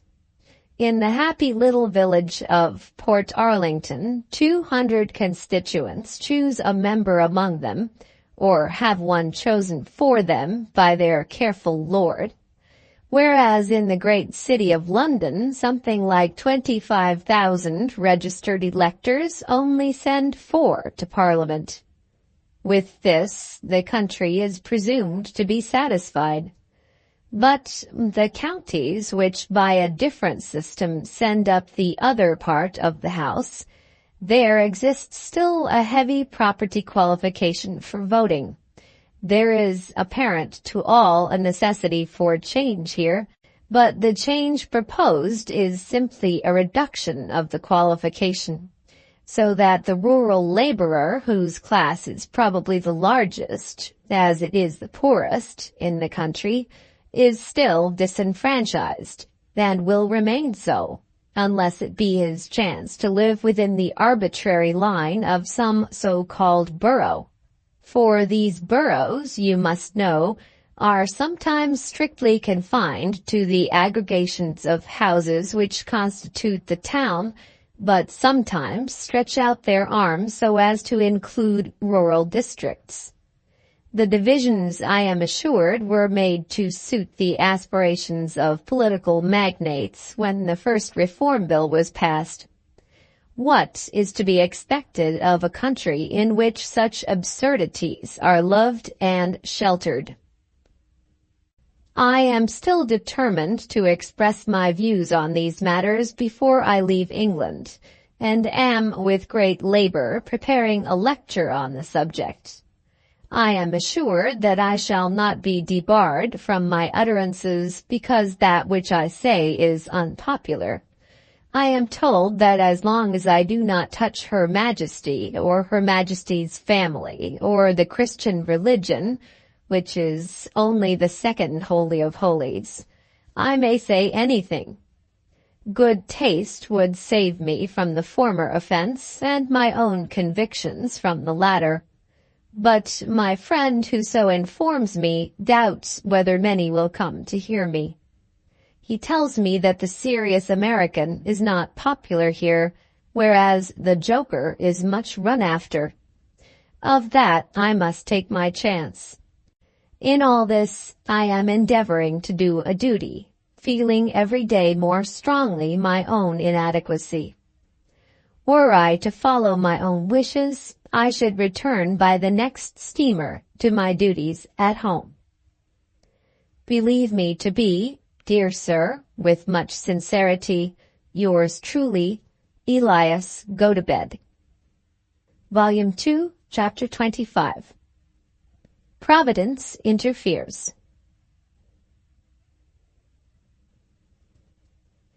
The battle was carried on very fiercely in Mr. Masters' house in Dillsborough, to the misery of all within it. But the conviction gained ground with everyone that Mary was to be sent to Cheltenham for some indefinite time. Dolly and Kate seemed to think that she was to go, never to return. 6 months, which had been vaguely mentioned as the proposed period of her sojourn, was to them almost as indefinite as eternity. The 2 girls had been intensely anxious for the marriage, wishing to have Larry for a brother, looking forward with delight to their share in the unrestricted plenteousness of Chowton Farm, longing to be allowed to consider themselves at home among the ricks and barns and wide fields. But at this moment things had become so tragic that they were cowed and unhappy. Not that Mary should still refuse Larry Twentyman, but that she should be going away for so long a time. They could quarrel with their elder sister while the assurance was still with them that she would be there to forgive them. But now that she was going away, and that it had come to be believed by both of them that poor Lawrence had no chance, they were sad and downhearted. In all that misery, the poor attorney had the worst of it. Mary was free from her stepmother's zeal and her stepmother's persecution, at any rate at night. But the poor father was hardly allowed to sleep. for Mrs. Masters never gave up her game as altogether lost. Though she might be driven alternately into towering passion and prostrate hysterics, she would still come again to the battle. A word of encouragement would, she said, bring Larry Twentyman back to his courtship, and that word might be spoken if Mary's visit to Cheltenham were forbidden. What did the letter signify, or all the girl's protestations? Did not everybody know how self-willed young women were, but how they could be brought round by proper usage? Let Mary once be made to understand that she would not be allowed to be a fine lady, and then she would marry Mr. Twentyman quick enough. But this enchanting, this journeying to Cheltenham in order that nothing might be done, was the very way to promote the disease. This, Mrs. Masters said, in season and out of season, night and day, till the poor husband longed for his daughter's departure, in order that the point might be at any rate settled. In all these disputes he never quite yielded. Though his heart sank within him, he was still firm. He would turn his back to his wife and let her run on with her arguments, without a word of answer, till at last he would bounce out of bed and swear that if she did not leave him alone, he would go and lock himself into the office and sleep with his head on the office desk. Mrs. Masters was almost driven to despair, but at last there came to her a gleam of hope most unexpectedly. It had been settled that Mary should make her journey on Friday the 12th of February, and that Reginald Morton was again to accompany her. This in itself, to Mrs. Masters, was an aggravation of the evil which was being done. She was not in the least afraid of Reginald Morton, but this attendance on Mary was, in the eyes of the stepmother, a cockering of her up, a making a fine lady of her, which was in itself of all things the most pernicious. If Mary must go to Cheltenham, why could she not go by herself, second class, like any other young woman? Nobody would eat her, Mrs. Masters declared. But Reginald was firm in his purpose of accompanying her. He had no objection whatever to the second class if Mr. Masters preferred it. But as he meant to make the journey on the same day, of course they would go together. Mr. Masters said that he was very much obliged. Mrs. Masters protested that it was all trash from beginning to end. Then there came a sudden disruption to all these plans, and a sudden renewal of her hopes to Mrs. Masters, which for 1/2 a day nearly restored her good humour. Lady Ushant wrote to postpone the visit because she herself had been summoned to Bragton. Her letter to Mary, though affectionate, was very short. Her grandnephew John, the head of the family, had expressed a desire to see her, and with that wish she was bound to comply. Of course, she said, she would see Mary at Bragton, or if that were not possible, she herself would come into Dillsborough. She did not know what might be the length of her visit, but when it was over she hoped that Mary would return with her to Cheltenham. The old lady's letter to Reginald was much longer, because in that she had to speak of the state of John Morton's health, and of her surprise that she should be summoned to his bedside. Of course she would go, though she could not look forward with satisfaction to a meeting with the Honourable Mrs. Morton. Then she could not refrain from alluding to the fact that if anything were to happen to John Morton, Reginald himself would be the squire of Bragton. Reginald, when he received this, at once went over to the attorney's house, but he did not succeed in seeing Mary. He learned, however, that they were all aware that the journey had been postponed. To Mrs. Masters it seemed that all this had been a dispensation of Providence. Lady Ushant's letter had been received on the Thursday, and Mrs. Masters at once found it expedient to communicate with Larry Twentyman. She was not excellent herself at the writing of letters, and therefore she got Dolly to be the scribe. Before the Thursday evening, the following note was written to Cheltenham Farm. Dear Larry, pray come and go to the club with Father on Saturday. We haven't seen you for so long. Mother has got something to tell you.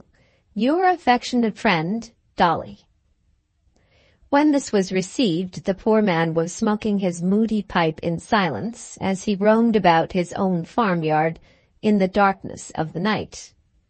He had not as yet known any comfort, and was still firm in his purpose of selling the farm. He had been out hunting once or twice, but fancied that people looked at him with peculiar eyes. He could not ride, though he made one or two forlorn attempts to break his neck. He did not care in the least whether they found or not.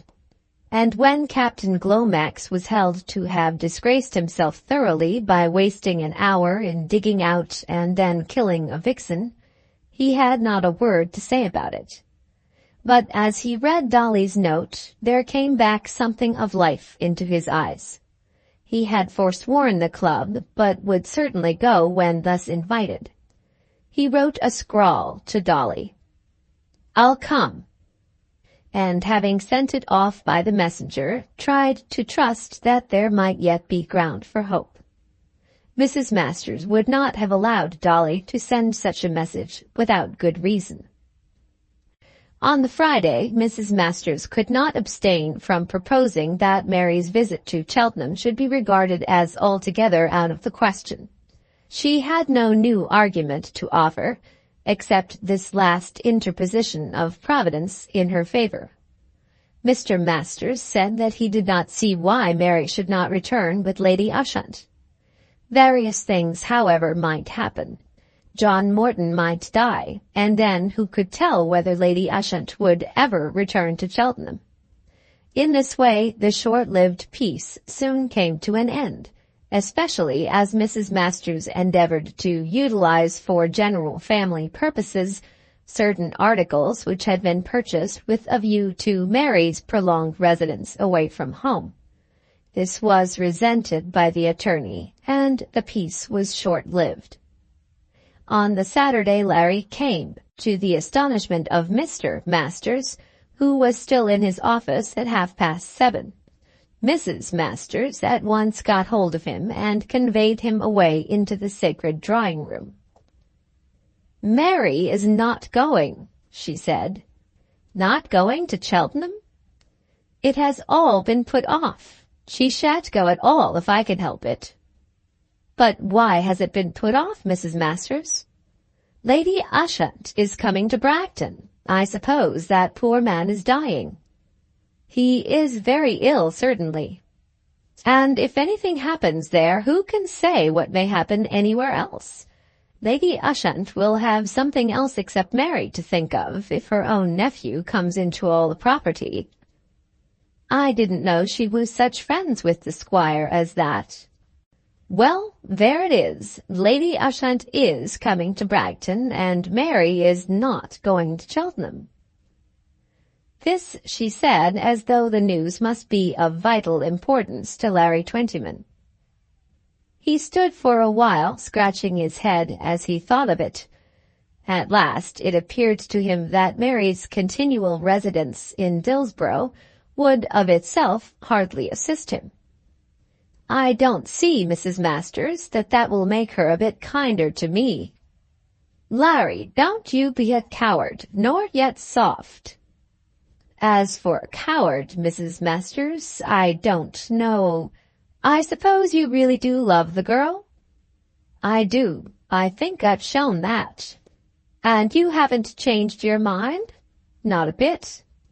That's why I speak open to you. Don't you be afraid of her. What's the letter with a girl like that writes? When she gets tantrums into her head, of course she'll write a letter. But there's somebody else, Mrs. Masters. Who says so? I say there ain't nobody. Nobody.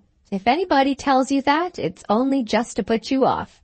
It's just poetry and books and rubbish. She wants to be a fine lady. I'll make her a lady. You make her Mrs. Twentyman, and don't you be made by anyone to give it up. Go to the club with Mr. Masters now, and come here just the same as usual. Come tomorrow and have a gossip with the girls together, and show that you can keep your pluck up. That's the way to win her. Larry did go to the club, and did think very much of it as he walked home. He had promised to come on the Sunday afternoon, but he could not bring himself to believe in that theory of books and poetry put forward by Mrs. Masters. Books and poetry would not teach a girl like Mary to reject her suitor if she really loved him. Volume 2, Chapter 26. Lady Ushant at Bragton. On the Sunday, Larry came into Dillsborough and had his gossip with the girls, according to order. But it was not very successful. Mrs. Masters, who opened the door for him, instructed him in a special whisper to talk away just as though he did not care a fig for Mary. He made the attempt manfully, but with slight effect. His love was too genuine, too absorbing, to leave with him the power which Mrs. Masters assumed him to have when she gave him such advice. A man cannot walk when he has broken his ankle bone, let him be ever so brave in the attempt. Larry's heart was so weighted that he could not hide the weight. Dolly and Kate had also received hints, and struggled hard to be merry. In the afternoon a walk was suggested, and Mary complied. But when an attempt was made by the younger girls to leave the lover and Mary together, she resented it by clinging closely to Dolly. And then all Larry's courage deserted him. Very little good was done on the occasion by Mrs. Masters' manoeuvres. On the Monday morning, in compliance with a request made by Lady Ushant, Mary walked over to Bragton to see her old friend. Mrs. Masters had declared the request to be very unreasonable. Who is to walk 5 miles and back to see an old woman like that? To this Mary had replied that the distance across the fields to Bragton was only 4 miles, and that she had often walked it with her sisters for the very pleasure of the walk. Not in weather like this, said Mrs. Masters. But the day was well enough. Roads in February are often a little wet, but there was no rain falling. I say it's unreasonable, said Mrs. Masters. If she can't send a carriage, she oughtn't to expect it. This, coming from Mrs. Masters, whose great doctrine it was that young women ought not to be afraid to work, was so clearly the effect of sheer opposition that Mary disdained to answer it. Then she was accused of treating her stepmother with contempt. She did walk to Bragton, taking the path by the fields and over the bridge, and loitering for a few minutes as she leaned upon the rail. It was there and there only that she had seen together the two men who between them seemed to cloud all her life. The man whom she loved, and the man who loved her. She knew now, she thought that she knew quite well, that her feelings for Reginald Morton were of such a nature that she could not possibly become the wife of anyone else. But had she not seen him for those few minutes on this spot, had he not fired her imagination by telling her of his desire to go back with her over the sights which they had seen together when she was a child, she would not, she thought, have been driven to make to herself so grievous a confession. In that case, it might have been that she would have brought herself to give her hand to the suitor of whom all her friends approved. And then, with infinite tenderness, she thought of all Larry's virtues, and especially of the great virtue in a woman's eyes, the constancy of his devotion to herself. She did love him, but with a varied love, a love which was most earnest in wishing his happiness, which would have been desirous of the closest friendship, if only nothing more were required.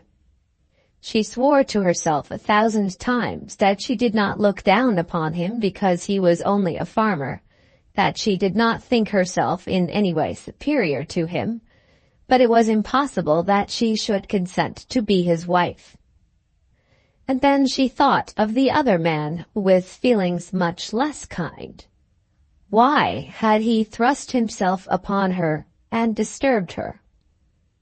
Why had he taught her to think herself unfit to mate with this lover who was her equal? Why had he assured her that, were she to do so, her old friends would be revolted? Why had he exacted from her a promise which was sacred to her, that she should not so give herself away? Yes, the promise was certainly sacred, but he had been cold and cruel in forcing it from her lips. What business was it of his? Why should he have meddled with her? In the shallow streamlet of her lowly life, the waters might have glided on, slow but smoothly, had he not taught them to be ambitious of a rapider, grander course. Now they were disturbed by mud, and there could be no pleasure in them.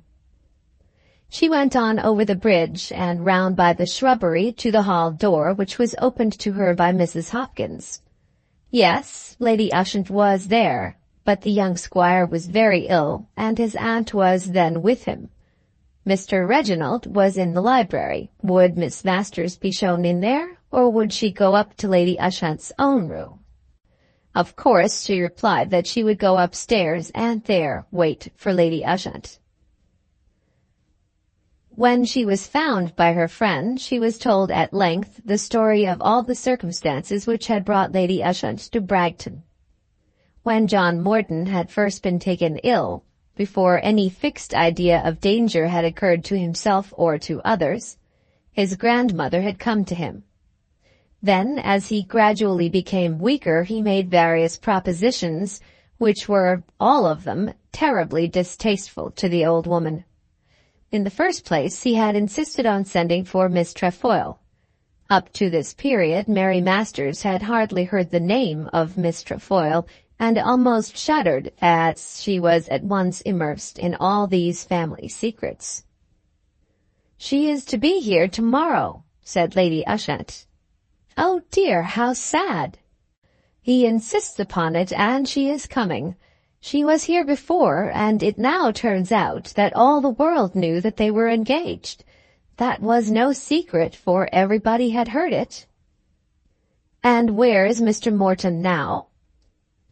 Then Lady Ushant went on with her story. The sick man had insisted on making his will, and had declared his purpose of leaving the property to his cousin Reginald.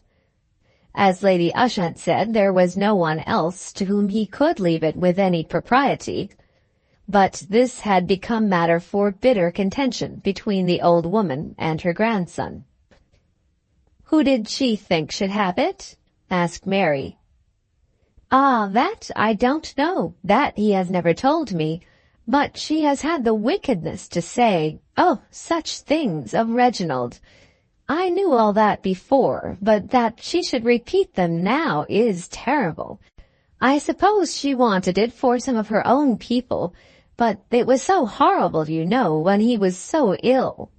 And then he said that he should send for me, so that what is left of the family might be together. After that she went away in anger. Mrs. Hopkins says that she did not even see him the morning she left Bragton." "She always was high-tempered," said Mary.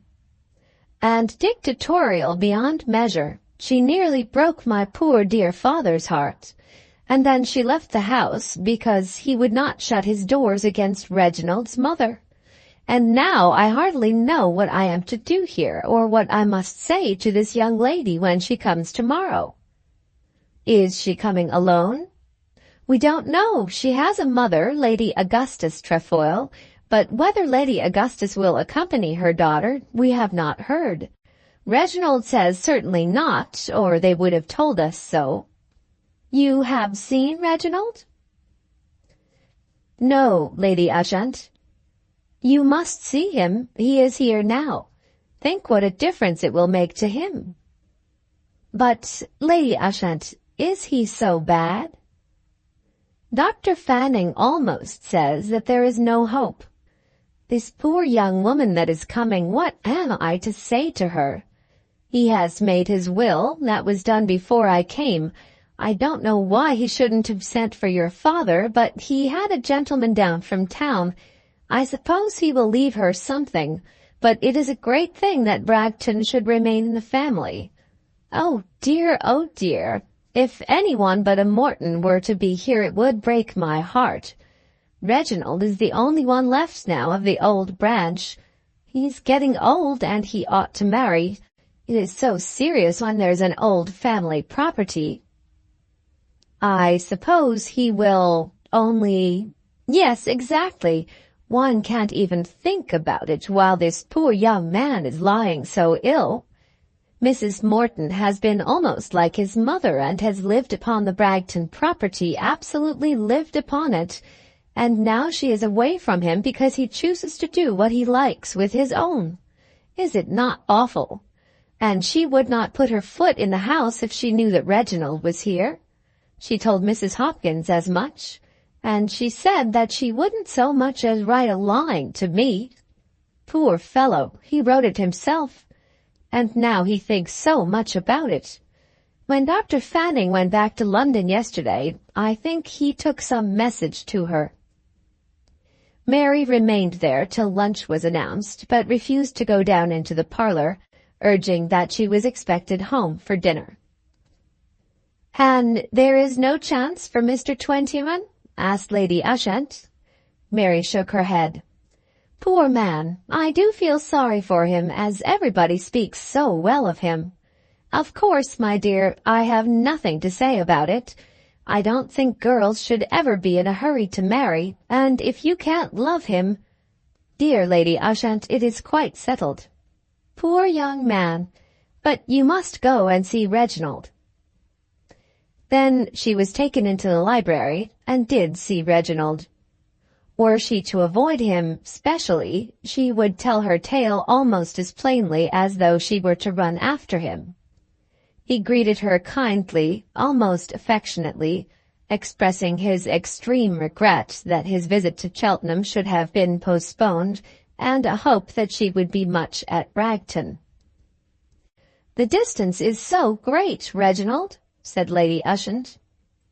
"I can drive her over. It is a long walk, and I had made up my mind to get Runciman's little phaeton. I shall order it for tomorrow if Miss Masters will come." But Miss Masters would not agree to this. She would walk over again some day, as she liked to walk, but no doubt she would only be in the way if she were to come often. "I have told her about Miss Trefoil," said Lady Ushant. "You know, my dear, I look upon you almost as one of ourselves, because you lived here so long, but perhaps you had better postpone coming again until she has gone." "Certainly, Lady Ushant." "It might be difficult to explain. I don't suppose she will stay long. Perhaps she will go back the same day. I am sure I shan't know what to say to her, but when anything is fixed I will send you word by the postman." Reginald would have walked back with her across the bridge, but that he had promised to go to his cousin immediately after lunch. As it was, he offered to accompany her part of the way, but was stopped by his aunt, greatly to Mary's comfort. He was now more beyond her reach than ever, more utterly removed from her. He would probably become Squire of Bragton, and she, in her earliest days, had heard the late squire spoken of as though he were one of the potentates of the earth. She had never thought it possible, but now it was less possible than ever. There was something in his manner to her almost protective, almost fatherly, as though he had some authority over her. Lady Ushant had authority once, but he had none. In every tone of his voice, she felt that she heard an expression of interest in her welfare. but it was the interest which a grown-up takes in a child, or a superior in an inferior. Of course he was her superior, but yet the tone of his voice was distasteful to her. As she walked back to Dillsborough, she told herself that she would not go again to Bragton without assuring herself that he was not there. When she reached home, many questions were asked of her, but she told nothing of the secrets of the Morton family, which had been so openly confided to her. She would only say that she was afraid that Mr. John Morton was very ill. Volume 2, Chapter 27. Arabella again at Bragton. Arabella Trefoil had adhered without flinching to the purpose she had expressed of going down to Bragton to see the sick man. And yet at that very time she was in the midst of her contest with Lord Rufford. She was aware that a correspondence was going on between her father and the young lord, and that her father had demanded an interview.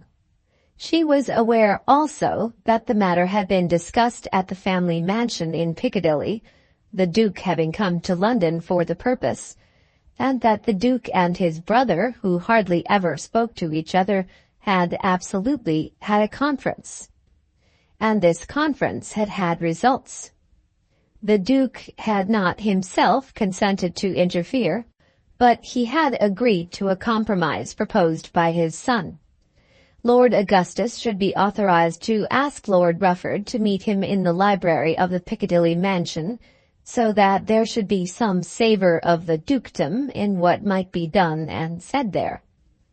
Lord Rufford would, by the surroundings, be made to feel that in rejecting Arabella, he was rejecting the Duke and all the Mayfair belongings, and that in accepting her he would be entitled to regard himself as accepting them all.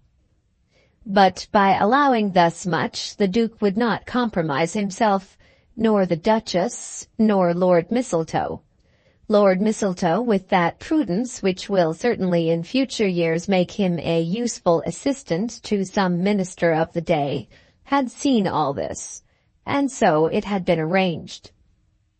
But in spite of these doings, Arabella had insisted on complying with John Morton's wish that she go down and visit him in his bed at Bragton. Her mother, who in these days was driven almost to desperation by her daughter's conduct, tried her best to avoid the useless journey, but tried in vain. "Then," she said in wrath to Arabella, "I will tell your father, and I will tell the Duke, and I will tell Lord Rufford that they need not trouble themselves any further." "You know, mamma, that you will do nothing of the kind," said Arabella, and the poor woman did do nothing of the kind. "What is it to them whether I see the man or not?" the girl said. "They are not such fools as to suppose that because Lord Rufford has engaged himself to me now, I was never engaged to anyone before. There isn't one of them doesn't know that you had made up an engagement between us and had afterward tried to break it off." When she heard this, the unfortunate mother raved, but she raved in vain. She told her daughter that she would not supply her with money for the expenses of her journey, but her daughter replied that she would have no difficulty in finding her way to a pawnshop. "What is to be got by it?" asked the unfortunate mother. In reply to this, Arabella would say, "Mamma, you have no heart, absolutely none. You ought to maneuver better than you do, for your feelings never stand in your way for a moment." All this had to be borne, and the old woman was forced at last not only to yield but to promise that she would accompany her daughter to Bragton. "I know how all this will end," she said to Arabella. "You will have to go your way, and I must go mine." "Just so," replied the daughter. "I do not often agree with you, mamma, but there I do altogether." Lady Augustus was absolutely at a loss to understand what were the motives and what the ideas which induced her daughter to take the journey. If the man were to die, no good could come of it. If he were to live, then surely that love which had induced him to make so foolish a petition would suffice to ensure the marriage, if the marriage should then be thought desirable. But at present, Arabella was still in hot pursuit of Lord Rufford, to whom this journey, as soon as it should be known to him, would give the easiest mode of escape. How would it be possible that they two should get out at the Dillsborough station and be taken to Bragton without all Rufford knowing it? Of course, there would be hymns sung in praise of Arabella's love and constancy, but such hymns would be absolutely ruinous to her. It was growing clear to Lady Augustus that her daughter was giving up the game, and becoming frantic as she thought of her age, her failure, and her future. If so, it would be well that they should separate. On the day fixed, a close carriage awaited them at the Dillsborough station. They arrived both dressed in black and both veiled, and with but one maid between them. This arrangement had been made with some vague idea of escaping scrutiny rather than from economy. They had never hitherto been known to go anywhere without one apiece. There were no airs on the station now, as on that former occasion, no loud talking, not even a word spoken. Lady Augustus was asking herself why she should have been put into so lamentable a position, and Arabella was endeavoring to think what she would say to the dying man. She did think that he was dying. It was not the purport of her present visit to strengthen her position by making certain of the man's hand, should he live. When she said that she was not as yet quite so hard-hearted as her mother, she spoke the truth. Something of regret, something of penitence, had at times crept over her in reference to her conduct to this man. He had been very unlike others on whom she had played her arts. None of her lovers, or mock lovers, had been serious and stern and uncomfortable as he. There had been no other who had ever attempted to earn his bread. To her the butterflies of the world had been all in all, and the working bees had been a tribe apart, with which she was no more called upon to mix than is my lady's spaniel with the kennel hounds. But the chance had come.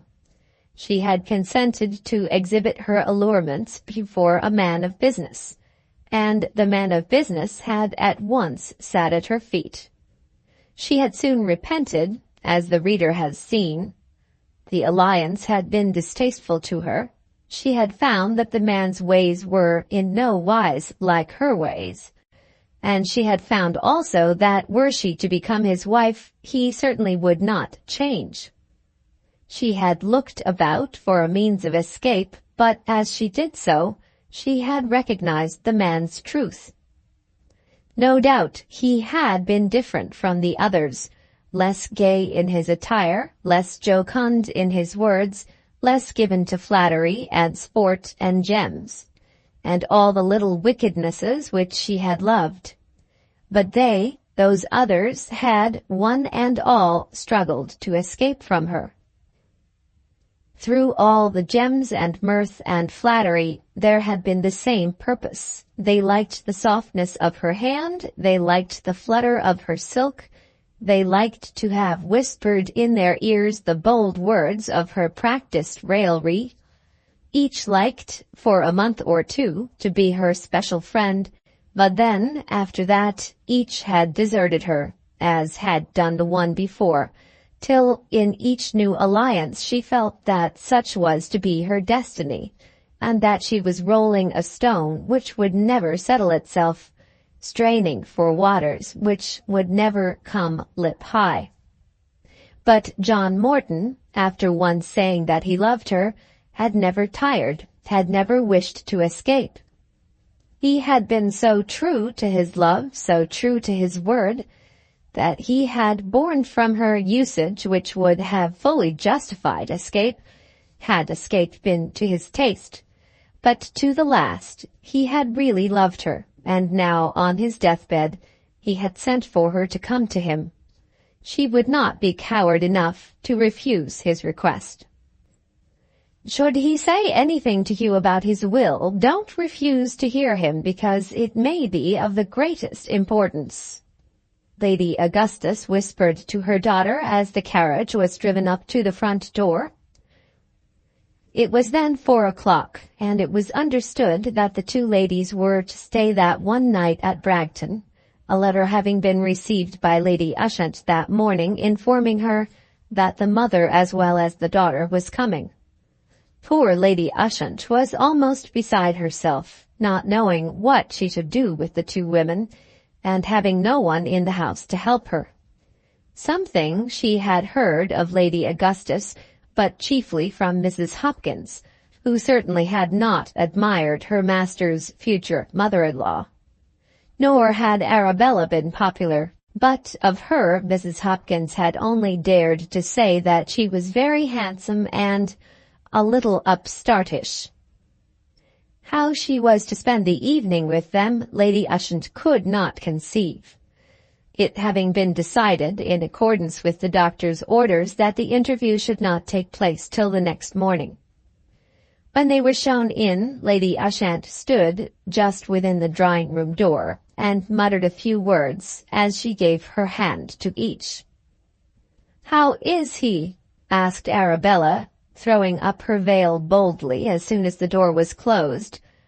Lady Ushant only shook her head. "I knew it would be so.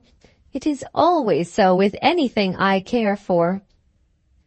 "She is so distressed, Lady Ushant," said the mother, "that she hardly knows what she does." Arabella shook her head. "It is so, Lady Ushant." "Am I to go to him now?" said Arabella. Then the old lady explained the doctor's orders and offered to take them to their rooms. "Perhaps I might say a word to you alone? I will stay here if you will go with mamma." And she did stay till Lady Ushant came down to her. "Do you mean to say it is certain," she asked, "certain that he must die?" "No, I do not say that." "It is possible he may recover?" "Certainly it is possible. What is not possible with God?" "Ah, that means he will die." Then she sat herself down and almost unconsciously took off her bonnet and laid it aside. Lady Ushant, then looking into her face for the first time, was at a loss to understand what she had heard of her beauty.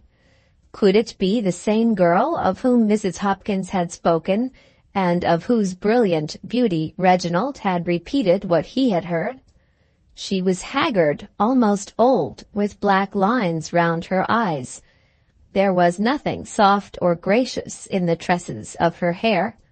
When Lady Ushant had been young, men had liked hair such as was that of Mary Masters. Arabella's yellow locks, whencesoever they may have come, were rough and uncombed. But it was the look of age and the almost masculine strength of the lower face which astonished Lady Ushant the most. "Has he spoken to you about me?" she said. "Not to me." Then Lady Ushant went on to explain that though she was there now, as the female representative of the family, she had never been so intimate with John Morton as to admit of such confidence as that. "I wonder whether he can love me," said the girl. "Assuredly he does, Miss Trefoil. Why else should he send for you?" "Because he is an honest man. I hardly think that he can love me much. He was to have been my husband, but he will escape that. If I thought that he would live, I would tell him that he was free." "He would not want to be free." He ought to want it. I am not fit for him. I have come here, Lady Ushant, because I want to tell him the truth." "But you love him?" Arabella made no answer, but sat looking steadily into Lady Ushant's face. "Surely you do love him?" "I do not know. I don't think I did love him, though now I may. It is so horrible that he should die, and die while all this is going on. That softens one, you know. Have you ever heard of Lord Rufford?" "Lord Rufford, the young man?" "Yes, the young man." "Never particularly. I knew his father." "But not this man? Mr. Morton never spoke to you of him?" "Not a word." "I have been engaged to him since I became engaged to your nephew." "Engaged to Lord Rufford? To marry him?" "Yes, indeed." "And will you marry him?" "I cannot say. I tell you this, Lady Ushant, because I must tell somebody in this house. I have behaved very badly to Mr. Morton, and Lord Rufford is behaving as badly to me." "Did John know of this?" "No, but I meant to tell him. I determined that I would tell him had he lived. When he sent for me, I swore that I would tell him. If he is dying, how can I say it?" Lady Ushant sat bewildered, thinking over it, understanding nothing of the world in which this girl had lived, and not knowing now how things could have been as she described them. It was not as yet 3 months since, to her knowledge, this young woman had been staying at Bragton as the affianced bride of the owner of the house, staying there with her own mother and his grandmother, and now she declared that since that time she had become engaged to another man, and that that other man had already jilted her. And yet she was here that she might make a deathbed parting with the man who regarded himself as her affianced husband. "If I were sure that he were dying, why should I trouble him?" she said again. Lady Ushant found herself utterly unable to give any counsel to such a condition of circumstances. Why should she be asked? This young woman had her mother with her. Did her mother know all this and nevertheless bring her daughter to the house of a man who had been so treated? "I really do not know what to say," she replied at last. "But I was determined that I would tell someone. I thought that Mrs. Morton would have been here." Lady Ushant shook her head. "I am glad she is not, because she was not civil to me when I was here before. She would have said hard things to me, though not perhaps harder than I have deserved. I suppose I may still see him tomorrow?" "Oh, yes, he expects it." "I shall not tell him now. I could not tell him if I thought he were dying. If he gets better, you must tell him all." "I don't think I could do that, Mr. Foyle." Pray do, I call upon you to tell him everything." "Tell him that you will be married to Lord Rufford?" "No, not that. If Mr. Morton were well tomorrow, I would have him, if he chose, after what I have told you." "You do love him, then?" "At any rate, I like no one better." "Not the young lord?" "No, why should I like him? He does not love me. I hate him. I would marry Mr. Morton tomorrow, and go with him to Patagonia, or anywhere else, if he would have me, after hearing what I have done." Then she rose from her chair, but before she left the room she said a word further. "Do not speak a word to my mother about this. Mamma knows nothing of my purpose. Mamma only wants me to marry Lord Rufford and to throw Mr. Morton over. Do not tell anyone else, Lady Ushant. But if he is ever well enough, then you must tell him." After that she went, leaving Lady Ushant in the room, astounded by the story she had heard. Chapter 1 of Volume 3. I have told him everything.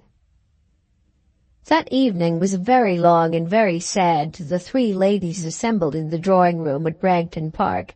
but it was probably more so to Lady Augustus than the other two. She hardly spoke to either of them, nor did they to her, while a certain amount of conversation in a low tone was carried on between Lady Ushant and Miss Trefoil. When Arabella came down to dinner, she received a message from the sick man. He sent his love, and would so willingly have seen her instantly, only that the doctor would not allow it. But he was so glad, so very glad that she had come. This Lady Ushant said to her in a whisper, and seemed to say it as though she had heard nothing of that frightful story which had been told to her not much more than an hour ago. Arabella did not utter a word in reply, but put out her hand, secretly as it were, and grasped that of the old lady, to whom she had told the tale of her later intrigues. The dinner did not keep them long, but it was very grievous to them all. Lady Ushant might have made some effort to be at least a complacent hostess to Lady Augustus had she not heard this story, had she not been told that the woman, knowing her daughter to be engaged to John Morton, had wanted her to marry Lord Rufford.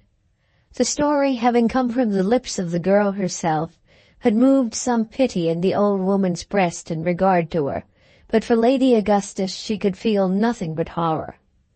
In the evening Lady Augustus sat alone, not even pretending to open a book or to employ her fingers. She seated herself on one side of the fire with a screen in her hand, turning over such thoughts in her mind as were perhaps customary to her. Would there ever come a period to her misery, an hour of release in which she might be in comfort ere she died?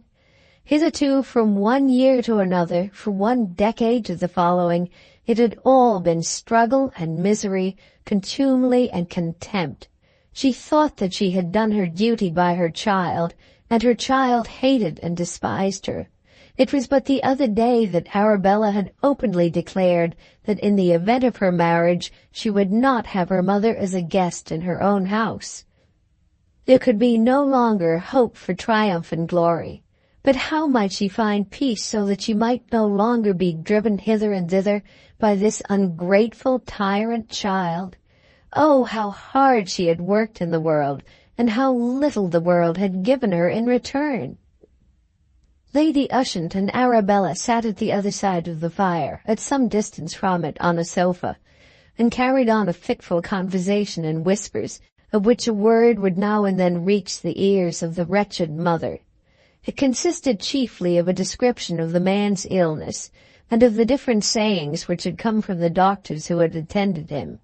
It was marvellous to Lady Augustus, as she sat there listening, that her daughter should condescend to take an interest in such details. What could it be to her now how the fever had taken him, or why, or when? On the very next day, the very morning on which she would go and sit, so uselessly, by the dying man's bedside, her father was to meet Lord Rufford at the ducal mansion in Piccadilly to see if anything could be done in that quarter. It was impossible that she should really care whether John Morton's lease of life was to be computed at a week's purchase or at that of a month. And yet Arabella sat there asking sick-room questions and listening to sick-room replies as though her very nature had changed. Lady Augustus heard her daughter inquire what food the sick man took, and then Lady Ushant at great length gave the list of his nourishment. What sickening hypocrisy, thought Lady Augustus. Lady Augustus must have known her daughter well, and yet it was not hypocrisy. The girl's nature, which had become thoroughly evil from the treatment it had received, was not altered. Such sudden changes do not occur more frequently than other miracles. But zealously as she had practiced her arts, she had not as yet practiced them long enough to be cowed by certain outward circumstances. There were moments when she still heard in her imagination the sound of that horse's foot as it struck the skull of the unfortunate fallen rider, and now the prospect of the death of this man, whom she had known so intimately and who had behaved so well to her, to whom her own conduct had been so foully false, for a time brought her back to humanity. But Lady Augustus had got beyond that and could not at all understand it. By 9 they had all retired for the night. It was necessary that Lady Ushant should again visit her nephew, and the mother and daughter went to their own rooms. "I cannot in the least make out what you are doing," said Lady Augustus in her most severe voice. "I dare say not, mamma.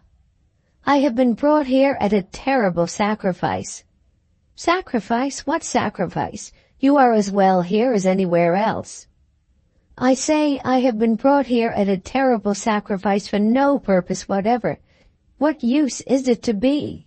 And then you pretend to care what this poor man is eating and drinking, and what physic he is taking, when the last time you were in his company you wouldn't so much as look at him for fear you should make another man jealous." "He was not dying then." "Pshaw." "Oh yes, I know all that. I do feel a little ashamed of myself when I am almost crying for him." "As if you loved him." "Dear mamma, I do own that it is foolish. Having listened to you on these subjects for a dozen years at least, I ought to have got rid of all that. I don't suppose I do love him. 2 or 3 weeks ago I almost thought I loved Lord Rufford, and now I am quite sure that I hate him. But if I heard tomorrow that he had broken his neck out hunting, I ain't sure but what I should feel something. But he would not send for me as this man has done." "It was very impertinent." "Perhaps it was ill-bred, as he must have suspected something as to Lord Rufford. However, we are here now." "I will never allow you to drag me anywhere again." "It will be for yourself to judge of that. If I want to go anywhere, I shall go. What's the good of quarreling? You know that I mean to have my own way." The next morning neither Lady Augustus nor Miss Trefoil came down to breakfast, but at 10 o'clock Arabella was ready, as appointed, to be taken into the sick man's bedroom. She was still dressed in black, but had taken some trouble with her face and hair. She followed Lady Ushant in, and silently standing by the bedside, put her hand upon that of John Morton, which was lying outside on the bed. "I will leave you now, John," said Lady Ushant, retiring, "and come again in half an hour." "When I ring," he said. "You mustn't let him talk for more than that," said the old lady to Arabella as she went. It was more than an hour afterwards when Arabella crept into her mother's room, during which time Lady Ushant had twice knocked at her nephew's door, and had twice been sent away. "It is all over, mamma," she said. Lady Augustus looked into her daughter's eyes, and saw that she had really been weeping. "All over? I mean for me, and you, we have only got to go away." "Will he die?" "It will make no matter though he should live forever. I have told him everything.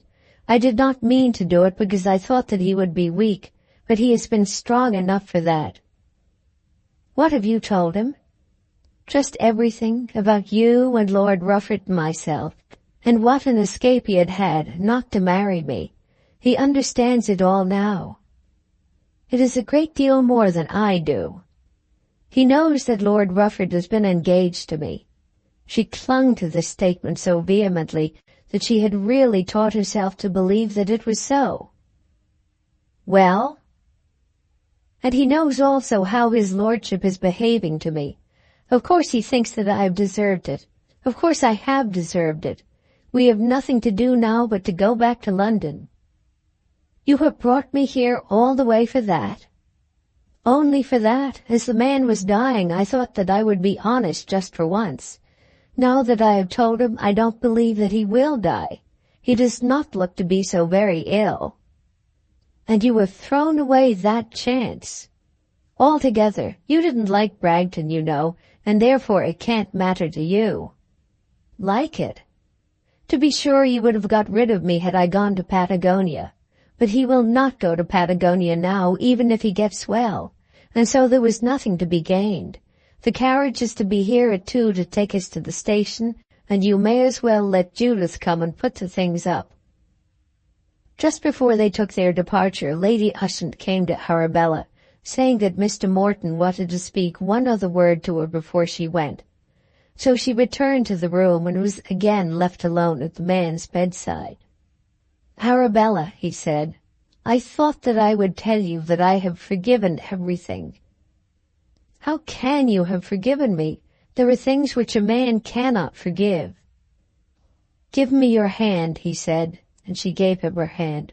"I do forgive it all. Even should I live, it would be impossible that we should be man and wife."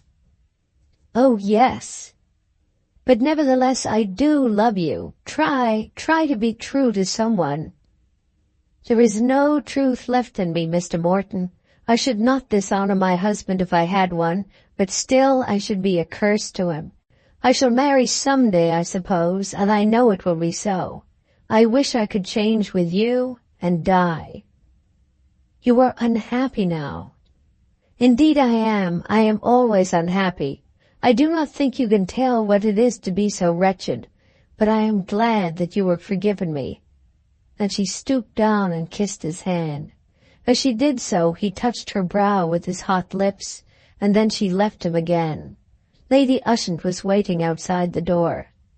"He knows it all," said Arabella. "You need not trouble yourself with the message I gave you. The carriage is at the door. Goodbye. You need not come down. Mamma will not expect it." Lady Ushant, hardly knowing how she ought to behave, did not go down. Lady Augustus and her daughter got into Mr. Runciman's carriage without any farewells, and were driven back from the park to the Dillsborough station. To poor Lady Ushant, the whole thing had been very terrible. She sat silent and unoccupied the whole of that evening, wondering at the horror of such a history. This girl had absolutely dared to tell the dying man all her own disgrace, and had travelled down from London to Bragton with the purpose of doing so. When next she crept into the sick-room, she almost expected that her nephew would speak to her on the subject, but he only asked whether that sound of wheels which he heard beneath his window had come from the carriage which had taken them away, and then did not say a further word of either Lady Augustus or her daughter. "And what do you mean to do now?" said Lady Augustus, as the train approached the London terminus. "Nothing. You have given up Lord Rufford?" "Indeed I have not. Your journey to Bragton will hardly help you much with him." "I don't want it to help me at all. What have I done that Lord Rufford can complain of? I have not abandoned Lord Rufford for the sake of Mr. Morton. Lord Rufford ought only to be too proud if he knew it all. Of course he could make use of such an escapade as this. Let him try. I have not done with Lord Rufford yet, and so I can tell him. I shall be at the Duke's in Piccadilly tomorrow morning." "That will be impossible, Arabella." "They shall see whether it is impossible. I have got beyond caring very much what people say now. I know the kind of way Papa would be thrown over if there was no one there to back him. I shall be there, and I will ask Lord Rufford to his face whether we did not become engaged when we were at Mistletoe." "They won't let you in." "I'll find a way to make my way in. I shall never be his wife. I don't know that I want it. After all, what's the good of living with a man if you hate each other, or living apart like you and Papa?" "He has income enough for anything," exclaimed Lady Augustus, shocked at her daughter's apparent blindness. "It isn't that I'm thinking of, but I'll have my revenge on him. Liar! To write and say that I had made a mistake. He had not the courage to get out of it when we were together, but when he had run away in the night like a thief and got into his own house, then he could write and say that I had made a mistake.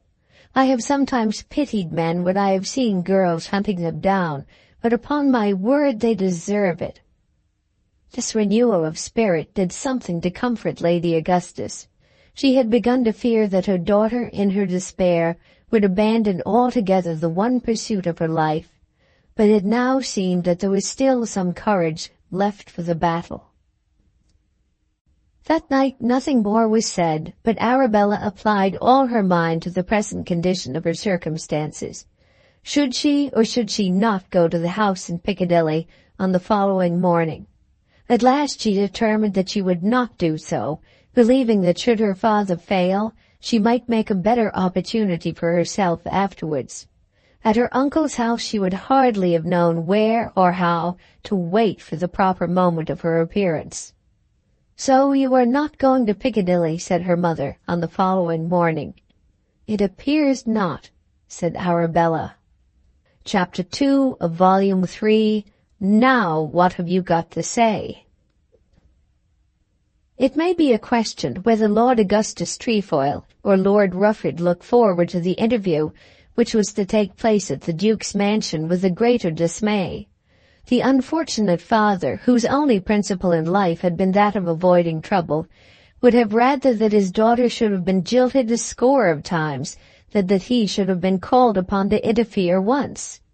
There was in this demand upon him a breach of a silent but well-understood compact.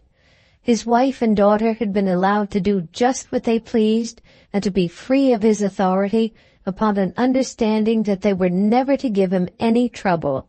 She might have married Lord Rufford or Mr. Morton or any other man she might have succeeded in catching, and he would not have troubled her either before or after her marriage. But it was not fair that he should be called upon to interfere in her failures. And what was he to say to this young lord? Being fat and old and plethoric, he could not be expected to use a stick and thrash the young lord. Pistols were gone, a remembrance of which fact perhaps afforded some consolation. Nobody now need be afraid of anybody, and the young lord would not be afraid of him. Arabella declared that there had been an engagement. The young lord would of course declare that there had been none. Upon the whole, he was inclined to believe it most probable that his daughter was lying. He did not think it likely that Lord Rufford should have been such a fool. As for taking Lord Rufford by the back of his neck and shaking him into matrimony, he knew that that would be altogether out of his power. And that the hour was so wretchedly early. It was that little fool Mistletoe who had named 10 o'clock, a fellow who took parliamentary papers to bed with him and had a blue book brought to him every morning at 7:30 with a cup of tea. By 10 o'clock, Lord Augustus would not have had time to take his first glass of soda and brandy, preparatory to the labor of getting into his clothes. But he was afraid of his wife and daughter, and absolutely did get into a cab at the door of his lodgings in Duke Street, St. James, precisely at 10:15. As the Duke's house was close to the corner of Clarges Street, the journey he had to make was not long. Lord Rufford would not have agreed to the interview, but that it was forced upon him by his brother-in-law. What good can it do? Lord Rufford had asked. But his brother-in-law had held that that was a question to be answered by the other side. In such a position, Sir George thought that he was bound to concede as much as this. In fact, to concede almost anything short of marriage. "He can't do the girl any good by talking," Lord Rufford had said. Sir George assented to this, but nevertheless thought that any friend deputed by her should be allowed to talk at any rate once. "I don't know what he'll say. Do you think he'll bring a big stick?" Sir George, who knew Lord Augustus, did not imagine that a stick would be brought. "I couldn't hit him, you know. He's so fat that a blow would kill him." Lord Rufford wanted his brother-in-law to go with him, but Sir George assured him that this was impossible. It was a great bore. He had to go up to London all alone, in February, when the weather was quite open and hunting was nearly coming to an end. And for what? Was it likely that such a man as Lord Augustus should succeed in talking him into marrying any girl? Nevertheless, he went, prepared to be very civil, full of sorrow at the misunderstanding, but strong in his determination not to yield an inch. He arrived at the mansion precisely at 10 o'clock and was at once shown into a back room on the ground floor. He saw no one but a very demure old servant who seemed to look upon him as one who was sinning against the Trefoil family in general, and who shut the door upon him, leaving him, as it were, in prison. He was so accustomed to be the absolute master of his own minutes and hours that he chafed greatly as he walked up and down the room for what seemed to him the greater part of a day. He looked repeatedly at his watch, and at 10:30 declared to himself that if that fat old fool did not come within 2 minutes, he would make his escape. The fat old fool, when he reached the house, asked for his nephew, and endeavoured to persuade Lord Mistletoe to go with him to the interview. But Lord Mistletoe was as firm in refusing as had been Sir George Penwether. "You are quite wrong," said the young man with well-informed, sententious gravity. "I could do nothing to help you. You are Arabella's father, and no one can plead her cause but yourself." Lord Augustus dropped his eyebrows over his eyes as this was said. They who knew him well and had seen the same thing done when his partner would not answer his call at whist, or had led up to his discard, were aware that the motion was tantamount to a very strong expression of disgust. He did not, however, argue the matter any further, but allowed himself to be led away slowly by the same solemn servant. Lord Rufford had taken up his hat preparatory to his departure, when Lord Augustus was announced just 5 minutes after the half-hour. When the elder man entered the room, the younger one put down his hat and bowed. Lord Augustus also bowed, and then stood for a few minutes silent, with his fat hands extended on the round table in the middle of the room. "This is a very disagreeable kind of thing, my lord," he said. "Very disagreeable, and one that I lament above all things," answered Lord Rufford. "That's all very well indeed, but damme, what's the meaning of it all? That's what I want to ask. What's the meaning of it all?" Then he paused as though he had completed the first part of his business, and might now wait a while till the necessary explanation had been given. But Lord Rufford did not seem disposed to give any immediate answer. He shrugged his shoulders, and taking up his hat, passed his hand once or twice round the nap. Lord Augustus opened his eyes very wide as he waited and looked at the other man, but it seemed that the other man had nothing to say for himself. "You don't mean to tell me, I suppose, that what my daughter says isn't true?" "Some unfortunate mistake, Lord Augustus, most unfortunate." "Mistake be—" He stopped himself before the sentence was completed, remembering that such an interview should be conducted on the part of him as father with something of dignity. "I don't understand anything about mistakes. Ladies don't make mistakes of that kind. I won't hear of mistakes." Lord Rufford again shrugged his shoulders. "You have engaged my daughter's affections." "I have the greatest regard for Miss Trefoil." "Regard be—" Then again he remembered himself. "Lord Rufford, you've got to marry her. That's the long and the short of it." "I'm sure I ought to be proud." "So you ought. But—" "I don't know the meaning of but, my lord. I want to know what you mean to do." "Marriage isn't in my line at all." "Then what the business have you got to go about and talk to a girl like that? Marriage not in your line? Who cares for your line? I never heard such impudence in all my life. You get yourself engaged to a young lady of high rank and position, and then you say that marriage isn't in your line." Upon that he opened his eyes still wider, and glared upon the offender wrathfully. "I can't admit that I was ever engaged to Miss Trefoil." "Didn't you make love to her?" The poor victim paused a moment before he answered this question, thereby confessing his guilt before he denied it. "No, my lord, I don't think I ever did." "You don't think? You don't know whether you asked my daughter to marry you or not? You don't think you made love to her?" "I am sure I didn't ask her to marry me." "I am sure you did. And now what have you got to say?" Here there was another shrug of the shoulders. "I suppose you think because you are a rich man that you may do whatever you please, but you'll have to learn the difference. You must be exposed, sir." "I hope for the lady's sake that as little as possible may be said of it." Lord Augustus, in his assumed wrath, was about to be very severe on his daughter, but he checked himself again. "I'm not going to stop here talking all day," he said. "I want to hear your explanation, and then I shall know how to act." Up to this time he had been standing, which was unusual with him. Now he flung himself into an armchair. "Really, Lord Augustus, I don't know what I've got to say. I admire your daughter exceedingly. I was very much honored when she and her mother came to my house at Rufford. I was delighted to be able to show her a little sport. It gave me the greatest satisfaction when I met her again at your brother's house. Coming home from hunting, we happened to be thrown together. It's a kind of thing that will occur, you know. The Duchess seemed to think a great deal of it, but what can one do?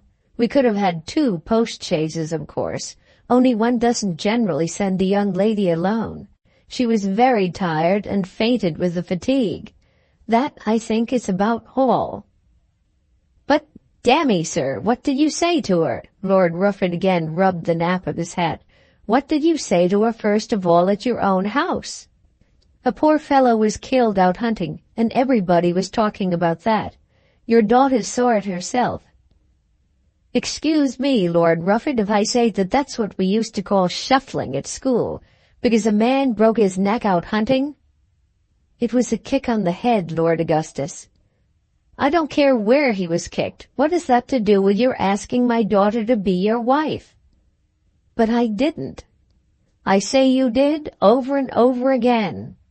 Here Lord Augustus got out of his chair and made a little attempt to reach the recreant lover, but he failed and fell back again into his armchair. "It was first at Rufford, and then you made an appointment to meet her at Mistletoe. How do you explain that?" "Miss Trefoil is very fond of hunting." "I don't believe she ever went out hunting in her life before she saw you. You mounted her and gave her a horse and took her out and brought her home. Everybody at Mistletoe knew all about it. My brother and the Duchess were told of it.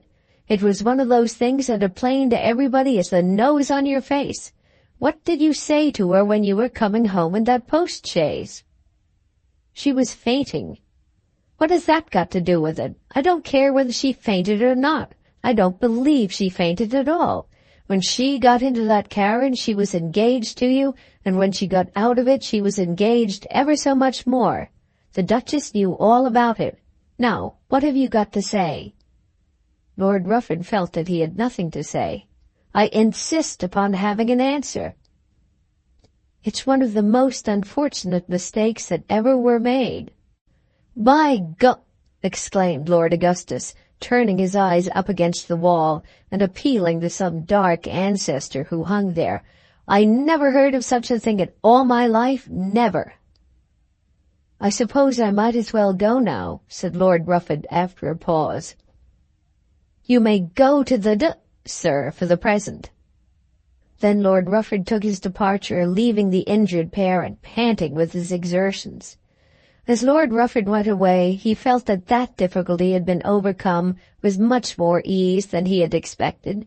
He hardly knew what it was that he had dreaded, but he had feared something much worse than that. Had an appeal been made to his affections, he would hardly have known how to answer. He remembered well that he had assured the lady that he had loved her, and had a direct question been asked him on that subject, he would not have lied. He must have confessed that such a declaration had been made by him. But he had escaped that.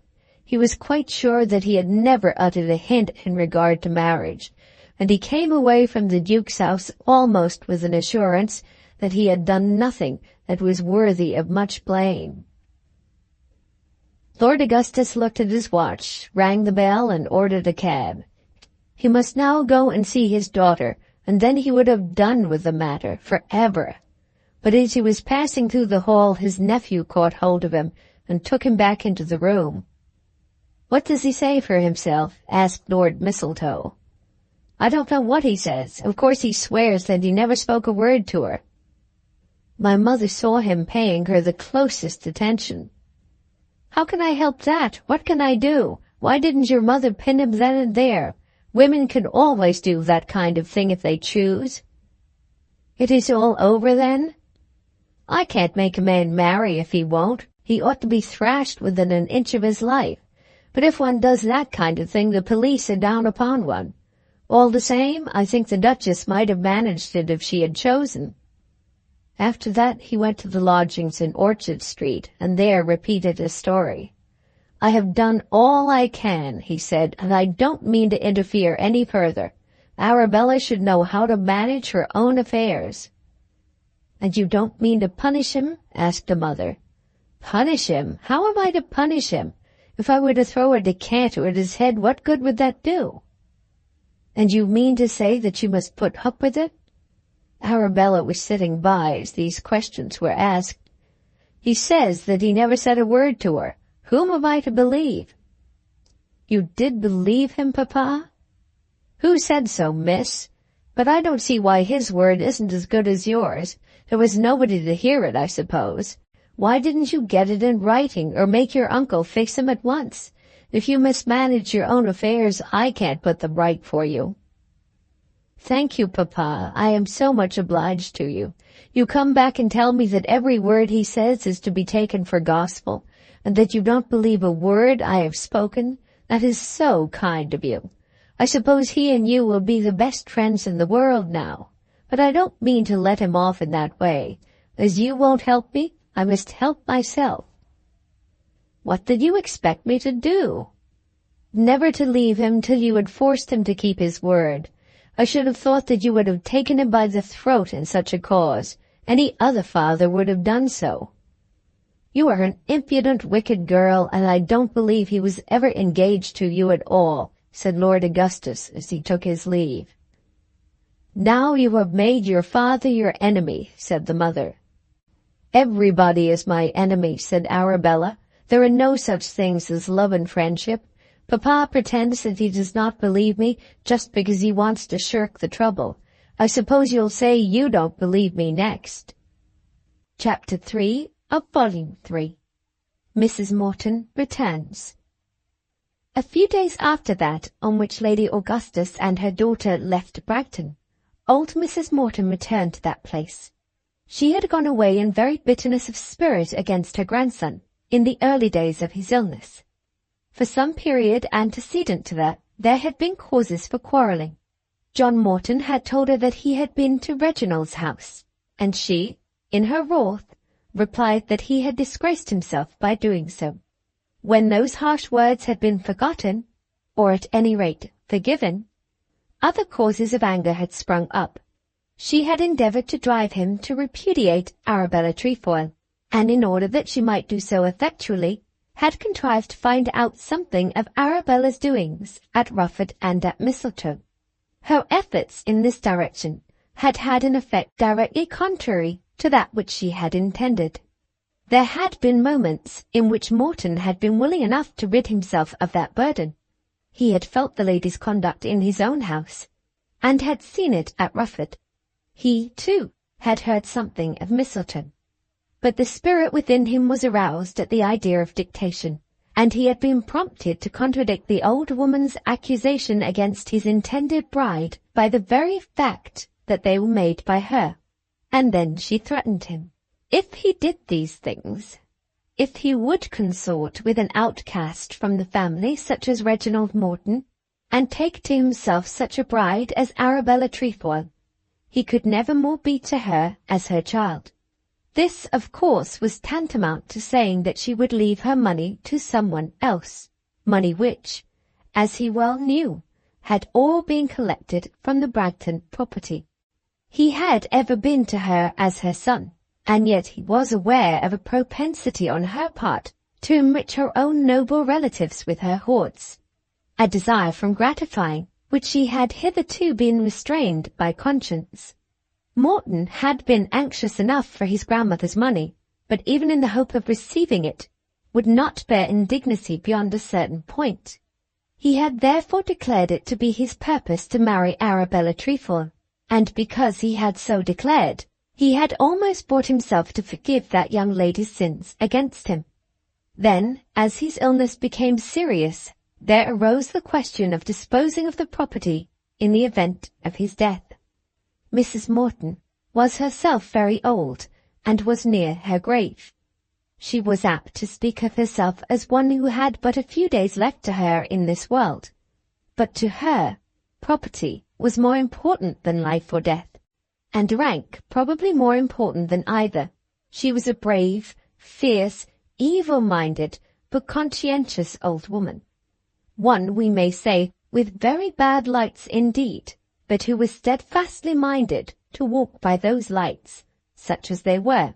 She did not scruple to tell her grandson that it was his duty to leave the property away from his cousin Reginald, nor to allege, as a reason for his doing so, that in all probability Reginald Morton was not the legitimate heir of his great-grandfather, Sir Reginald. For such an assertion, John Morton knew there was not a shadow of ground. No one but this old woman had ever suspected that the Canadian girl whom Reginald's father had brought with him to Bragton had been other than his honest wife. And her suspicions had only come from vague assertions made by herself in blind anger, till at last she had learned to believe them. Then, when in addition to this, he asserted his purpose of asking Arabella Trefoil to come to him at Bragton, the cup of her wrath was overflowing, and she withdrew from the house altogether. It might be that he was dying. She did, in truth, believe that he was dying, but there were things more serious to her than life or death. Should she allow him to trample upon all her feelings because he was on his deathbed, when perhaps in very truth he might not be on his deathbed at all? She, at any rate, was near her death, and she would do her duty. So she packed up her things, to the last black skirt of an old gown, so that everyone at Bragton might know that it was her purpose to come back no more, and she went away. Then Lady Ushant came to take her place, and with Lady Ushant came Reginald Morton. The one lived in the house, and the other visited it daily, and, as the reader knows, Lady Augustus came with her daughter. Mrs. Morton, though she had gone forever, took care to know of the comings and goings at Bragton. Mrs. Hopkins was enjoined to write to her and tell her everything, and though Mrs. Hopkins with all her heart took the side of Lady Ushant and Reginald, she had never been well inclined to Miss Trefoil. Presents, too, were given, and promises were made, and Mrs. Hopkins, not without some little treachery, did from time to time send to the old lady a record of what took place at Bragton. Arabella came and went, and Mrs. Hopkins thought that her coming had not led to much. Lady Ushant was always with Mr. John, such was the account given by Mrs. Hopkins, and the general opinion was that the squire's days were numbered. Then the old lady's jealousy was aroused, and, perhaps, her heart was softened. It was still hard black winter, and she was living alone in lodgings in London. The noble cousin, a man nearly as old as herself, whose children she was desirous to enrich, took but little notice of her, nor would she have been happy had she lived with him. Her life had been usually solitary, with little breaks to its loneliness, occasioned by the visits to England of him whom she had called her child. That this child should die before her, should die in his youth, did not shock her much. Her husband had done so, and her own son, and sundry of her noble brothers and sisters. She was hardened against death. Life to her had never been joyous, though the trappings of life were so great in her eyes. But it broke her heart that her child should die in the arms of another old woman, who had always been to her as an enemy. Lady Ushant, in days now long gone by, but still remembered as though they were yesterday, had counselled the reception of the Canadian female. And Lady Ushant, when the Canadian female and her husband were dead, had been a mother to the boy whom she, Mrs. Morton, would so fain have repudiated altogether. Lady Ushant had always been on the other side, and now Lady Ushant was paramount at Brighton. And doubtless there was some tenderness, though Mrs. Morton was unwilling to own even to herself that she was moved by any such feeling. If she had done her duty in counselling him to reject both Reginald Morton and Arabella Trefoil, as to which she admitted no doubt in her own mind, and if duty had required her to absent herself when her counsel was spurned, then she would be weak and unmindful of duty, should she allow any softness of heart to lure her back again. It was so she reasoned. But still some softness was there, and when she heard that Miss Trefoil had gone, and that her visit had not, in Mrs. Hopkins's opinion, led to much, she wrote to say that she would return. She made no requests, and clothed her suggestion in no words of tenderness, but simply told her grandson that she would come back, as the Trefoils had left him. And she did come. When the news were first told to Lady Ushant by the sick man himself, that lady proposed that she should at once go back to Cheltenham. But when she was asked whether her animosity to Mrs. Morton was so great that she could not consent to remain under the same roof, she at once declared that she had no animosity whatsoever. The idea of animosity running over nearly half a century was horrible to her, and therefore, though she did in her heart of hearts dread the other old woman, she consented to stay. "And what shall Reginald do?" she asked. John Morton had thought about this too, and expressed a wish that Reginald should come regularly, as he had come during the last week or two. It was just a week from the day on which the Trefoils had gone that Mrs. Morton was driven up to the door in Mr. Runciman's fly.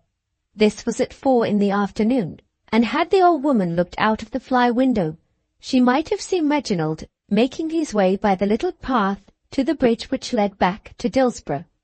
It was at this hour that he went daily, and he had not now thought it worth his while to remain to welcome Mrs. Morton.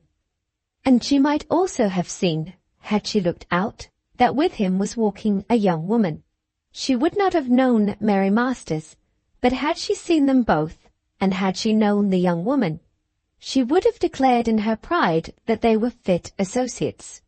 But she saw nothing of this, sitting there behind her veil, thinking whether she might still do anything, and if so, what she might do to avert the present evil destination of the Bragton estate.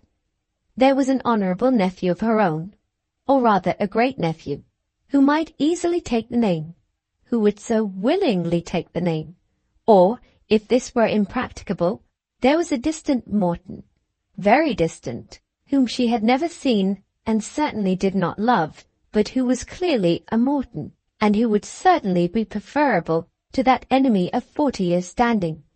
Might there not be some bargain made? Would not her dying grandson be alive to the evident duty of enriching the property, and leaving behind him a wealthy heir?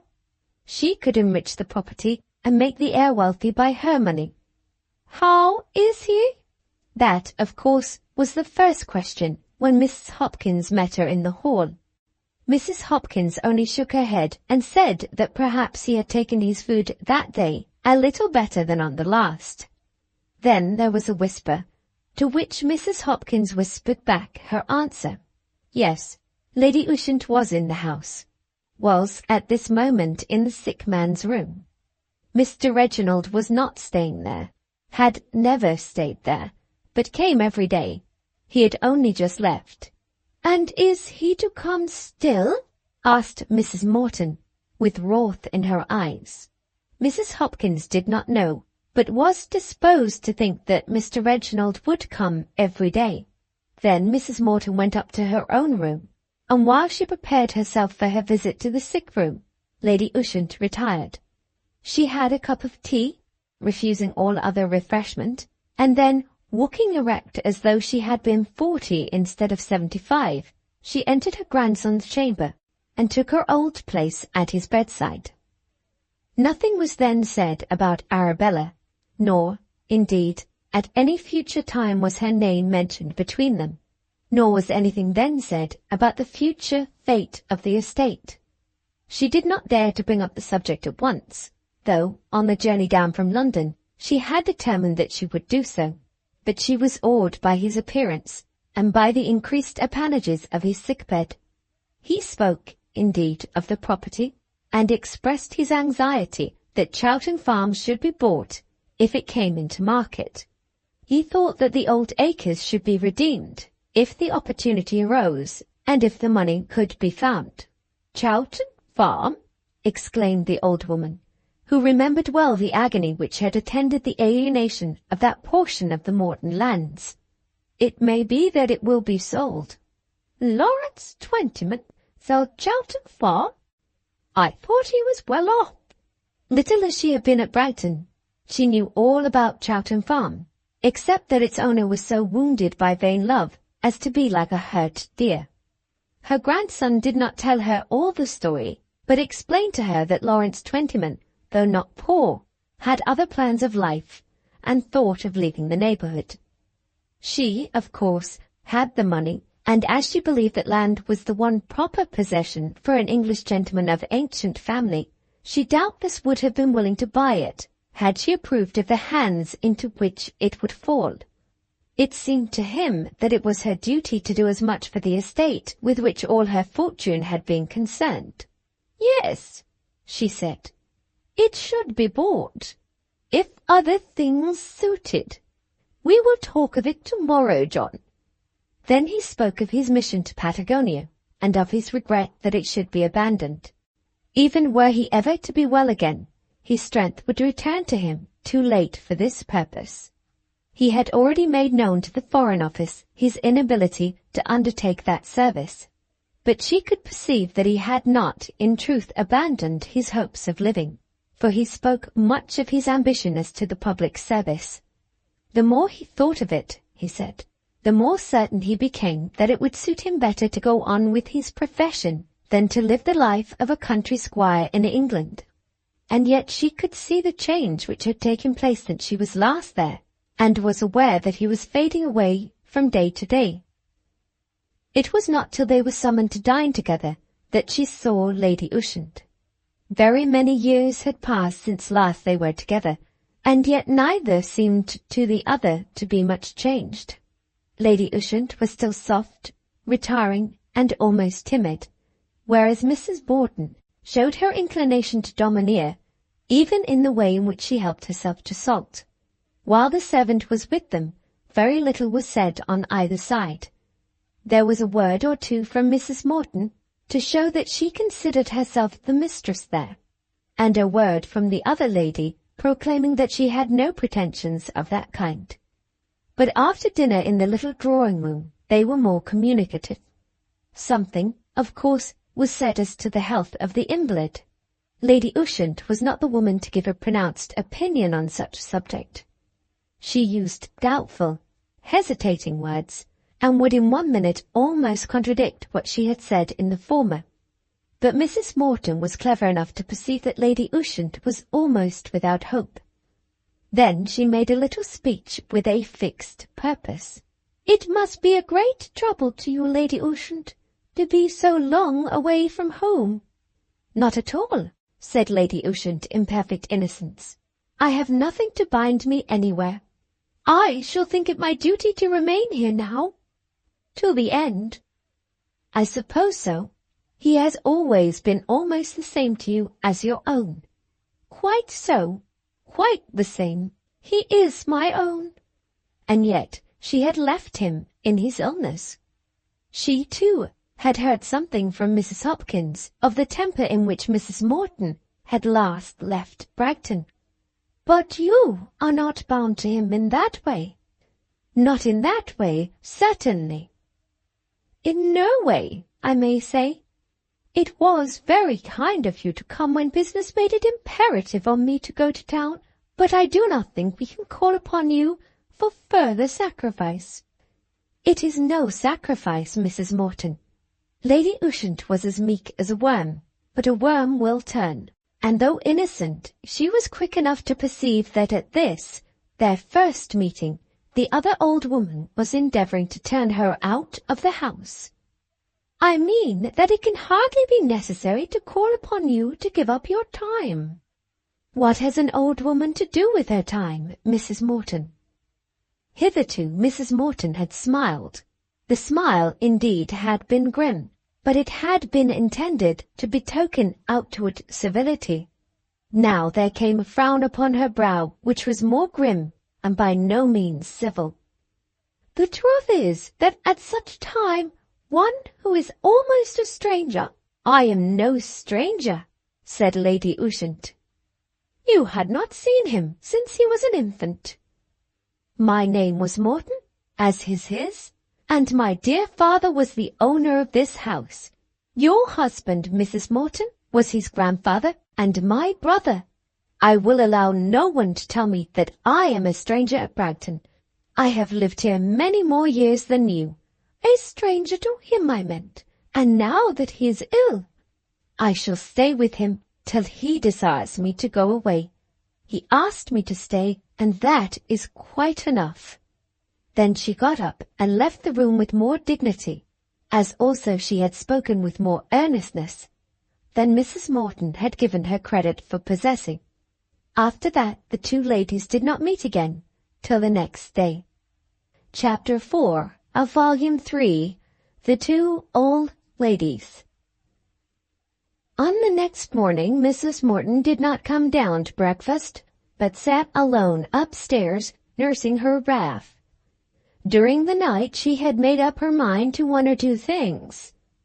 She would never enter her grandson's chambers when Lady Ushant was there. She would not speak to Reginald Morton, and should he come into her presence while she was at Bragton, she would leave the room. She would do her best to make the house, in common parlance, too hot to hold that other woman, and she would make use of those words which John had spoken concerning Chowton Farm, as a peg on which she might hang her discourse in reference to his will. If, in doing all this, she should receive that dutiful assistance which she thought that he owed her, then she should stand by his bedside, and be tender to him, and nurse him to the last as a mother would nurse a child. But if, as she feared, he were headstrong in disobeying, then she would remember that her duty to her family, if done with a firm purpose, would have lasting results, while his life might probably be an affair of a few weeks, or even days. At about 11, Lady Ushant was with her patient when a message was brought by Mrs. Hopkins.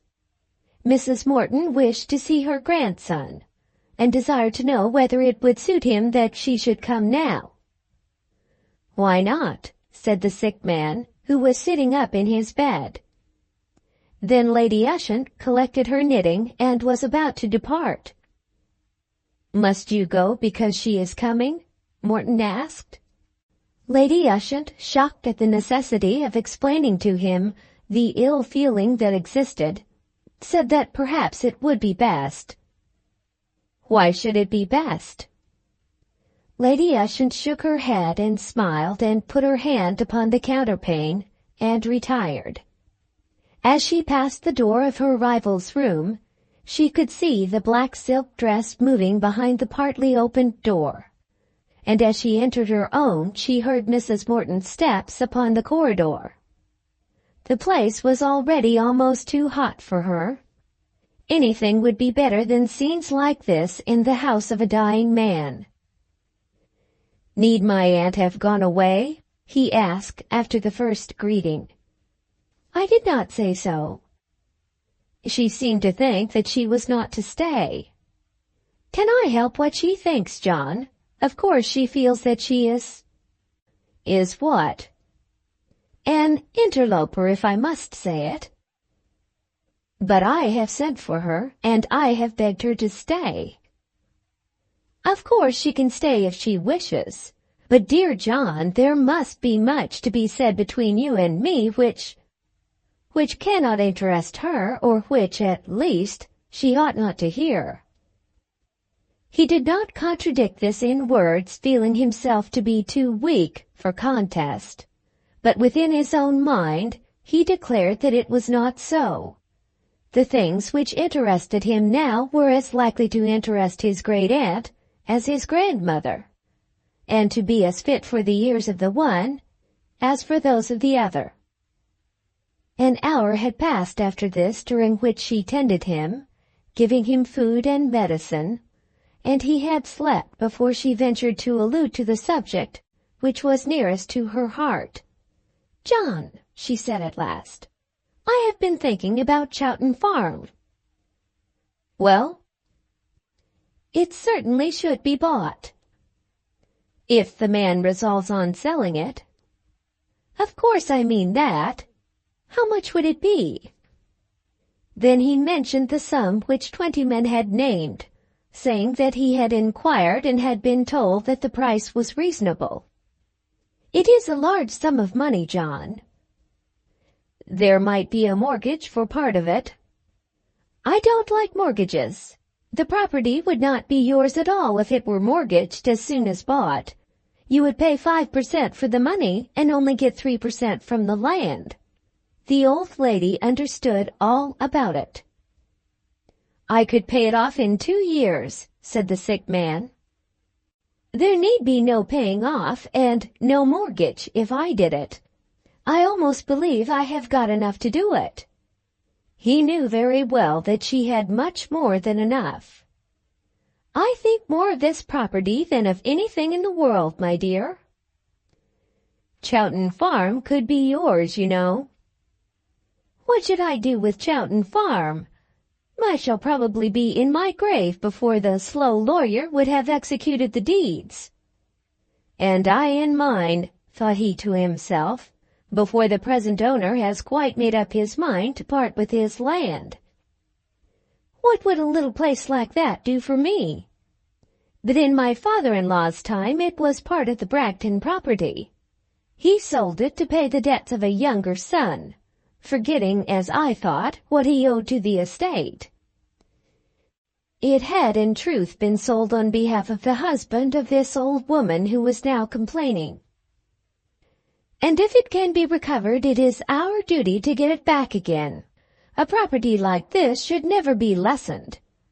It is in that way that the country is given over to shopkeepers and speculators, and is made to be like France or Italy. I quite think that Chowton Farm should be bought, and though I might die before it was done, I would find the money." "I knew what your feeling would be." "Yes, John, you could not but know it well, but—" Then she paused a moment, looking into his face. "But I should wish to know what would become of it, eventually." "If it were yours, you could do what you pleased with it." "But it would be yours." "Then it would go with the rest of the property." "To whom would it go? We have all to die, my dear, and who can say whom it may please the Almighty to take first?" "In this house, ma'am, everyone can give a shrewd guess. I know my own condition. If I die without children of my own, every acre I possess will go to the proper heir. Thinking as you do, you ought to agree with me in that." "But who is the proper heir?" "My cousin Reginald. Do not let us contest it, ma'am. As certainly as I lie here, he will have Bragton when I am gone." "Will you not listen to me, John?" "Not about that. How could I die in peace were I to rob him?" "It is all your own, to do as you like with." "It is all my own, but not to do as I like with. With your feelings, with your ideas, how can you urge me to such an injustice?" "Do I want it for myself? I do not even want it for anyone belonging to me. There is your cousin Peter." "If he were the heir, he should have it, though I know nothing of him, and believe him to be but a poor creature and very unfit to have the custody of a family property." "But he is his father's son." "I will believe nothing of that," said the sick man, raising himself in his bed. "It is a slander. It is based on no evidence whatsoever. No one even thought of it but you." "John, is that the way to speak to me?" "It is the way to speak of an assertion so injurious." Then he fell back again on his pillows, and she sat by his bedside for a full half-hour, speechless, thinking of it all. At the end of that time she had resolved that she would not yet give it up. Should he regain his health and strength, and she would pray fervently night and day that God would be so good to him, then everything would be well. Then he would marry and have children, and Bragton would descend in the right line. But were it to be ordained otherwise, should it be God's will that he must die, then as he grew weaker, he would become more plastic in her hands, and she might still prevail. At present he was stubborn with the old stubbornness, and would not see with her eyes. She would bide her time and be careful to have a lawyer ready. She turned it all over in her mind as she sat there watching him in his sleep. She knew of no one but Mr. Masters, whom she distrusted as being connected with the other side of the family, whose father had made that will by which the property in Dillsborough had been dissevered from Bragton. But Mr. Masters would probably obey instructions if they were given to him definitely. She thought of it all and then went down to lunch. She did not dare to refuse altogether to meet the other woman, lest such resolve on her part might teach those in the house to think that Lady Ushant was the mistress. She took her place at the head of the table and interchanged a few words with her grandson's guest, which of course had reference to his health. Lady Ushant was very ill able to carry on a battle of any sort, and was willing to show her submission in everything unless she were desired to leave the house. While they were still sitting at table, Reginald Morton walked into the room. It had been his habit to do so regularly for the last week. A daily visitor does not wait to have himself announced. Reginald had considered the matter, and had determined that he would follow his practice just as though Mrs. Morton were not there. If she were civil to him, then he would be very courteous to her. It had never occurred to him to expect conduct such as that with which she greeted him. The old woman got up and looked at him sternly. "My nephew, Reginald," said Lady Ushant, supposing that some introduction might be necessary. Mrs. Morton gathered the folds of her dress together, and without a word stalked out of the room. And yet she believed, she could not but believe, that her grandson was on his deathbed in the room above. "Oh, Reginald, what are we to do?" said Lady Ushant. "Is she like that to you?" "She told me last night that I was a stranger and that I ought to leave the house." "And what did you say?" "I told her I should stay while he wished me to stay. But it is all so terrible that I think I had better go." "I would not stir a step on her account." "But why should she be so bitter? I have done nothing to offend her. It is more than half of even my long lifetime since I saw her. She is nothing, but I have to think of his comfort. I suppose she is good to him, and though he may bid me stay, such scenes as this in the house must be a trouble to him." Nevertheless, Reginald was strong in opinion that Lady Ushant ought not to allow herself to be driven away, and declared his own purpose of coming daily, as had of late been his wont. Soon after this, Reginald was summoned to go upstairs, and he again met the angry woman in the passage, passing her of course without a word. And then Mary came to see her friend, and she also encountered Mrs. Morton, who was determined that no one should come into that house without her knowledge. "Who is that young woman?" said Mrs. Morton to the old housekeeper. "That is Miss Masters, my lady." "And who is Miss Masters, and why does she come here at such a time as this?" "She is the daughter of Attorney Masters, my lady. It was she as was brought up here by Lady Ushant." "Oh, that young person." "She's come here generally of a day now to see her ladyship." "And is she taken up to my grandson?" "Oh dear no, my lady. She sits with Lady Ushant for an hour or so, and then goes back with Mr. Reginald." "Oh, that is it, is it? The house is made use of for such purposes as that?" "I don't think there is any purposes, my lady," said Mrs. Hopkins, almost roused to indignation, although she was talking to the acknowledged mistress of the house, whom she always called my lady. Lady Ushant told the whole story to her young friend, bitterly bewailing her position. "Reginald tells me not to go, but I do not think that I can stand it. I should not mind the quarrel so much, only that he is so ill. She must be a very evil-minded person. She was always arrogant and always hard. I can remember her just the same, but that was so many years ago. She left Bragton then because she could not banish his mother from the house. But to bear it all in her heart so long is not like a human being, let alone a woman. What did he say to you going home yesterday?" "Nothing, Lady Ushant."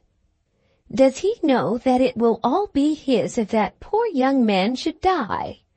He never speaks to me as if he thought of it." "He would certainly not speak to me about it. I do not think he thinks of it. He is not like that. Men do consider such things, and they are only cousins, and they have never known each other. Oh, Mary!" "What are you thinking of, Lady Ushant?" "Men ought not to care for money or position, but they do. If he comes here, all that I have will be yours." "Oh, Lady Ushant!" "It is not much, but it will be enough." "I do not want to hear about such things now." "But you ought to be told."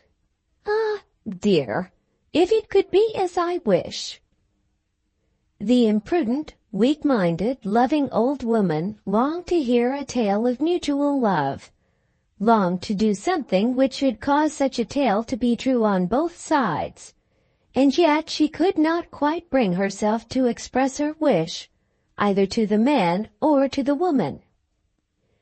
Poor Mary almost understood it, but was not quite sure of her friend's meaning. She was, however, quite sure that if such were the wish of Lady Ushant's heart, Lady Ushant was wishing in vain. She had twice walked back to Dillsborough with Reginald Morton, and he had been more sedate, more middle-aged, less like a lover than ever. She knew now that she might safely walk with him, being sure that he was no more likely to talk of love than would have been old Dr. Nupper had she accepted the offer which he had made her of a cast in his gig. And now that Reginald would probably become Squire of Bragton, it was more impossible than ever. As Squire of Bragton he would seek some highly born bride, quite out of her way, whom she could never know, and then she would see neither him nor Bragton any more. Would it not have been better that she should have married Larry Twentyman, and put an end to so many troubles beside her own? Again she walked back with him to Dillsborough, passing as they always did across the little bridge. He seemed to be very silent as he went, more so than usual, and as was her wont with him, she only spoke to him when he addressed her. It was only when he got out on the road that he told her what was on his mind. "Mary," he said, "how will it be with me if that poor fellow dies?" "In what way, Mr. Morton?" "All that place will be mine. He told me so just now." "But that would be of course." "Not at all. He might give it to you if he pleased. He could not have an heir who would care for it less. But it is right that it should be so. Whether it would suit my taste or not to live as Squire of Bragton, and I do not think it would suit my taste well. It ought to be so. I am the next, and it will be my duty." "I am sure you do not want him to die." "No, indeed. If I could save him by my right hand, if I could save him by my life, I would do it. But of all lives it must surely be the best. Do you think so? What is such a one likely to do? But then, what do I do as it is? It is the sort of life you would like if you were a man. Yes, if I were a man, said Mary. Then he again relapsed into silence, and hardly spoke again till he left her at her father's door. Chapter 5 of Volume 3, The Last Effort. When Mary reached her home, she was at once met by her stepmother in the passage with tidings of importance. "He is upstairs in the drawing-room," said Mrs. Masters. Mary, whose mind was laden with thoughts of Reginald Morton, asked who was the he. "Lawrence Truddyman," said Mrs. Masters. "And now, my dear, do think of it before you go to him." There was no anger now in her stepmother's face, but entreaty and almost love. She had not called Mary my dear for many weeks past, not since that journey to Cheltenham. Now she grasped the girl's hand as she went on with her prayer. "He is so good and so true, and what better can there be for you? With your advantages and Lady Ushant and all that, you would be quite the lady at Chowton. Think of your father and sisters, what a good you could do them. And think of the respect they all have for him, dining with Lord Rufford the other day, and all the other gentlemen. It isn't only that he has got plenty to live on, but he knows how to keep it as a man ought. He's sure to hold up his head and be as good a squire as any of 'em."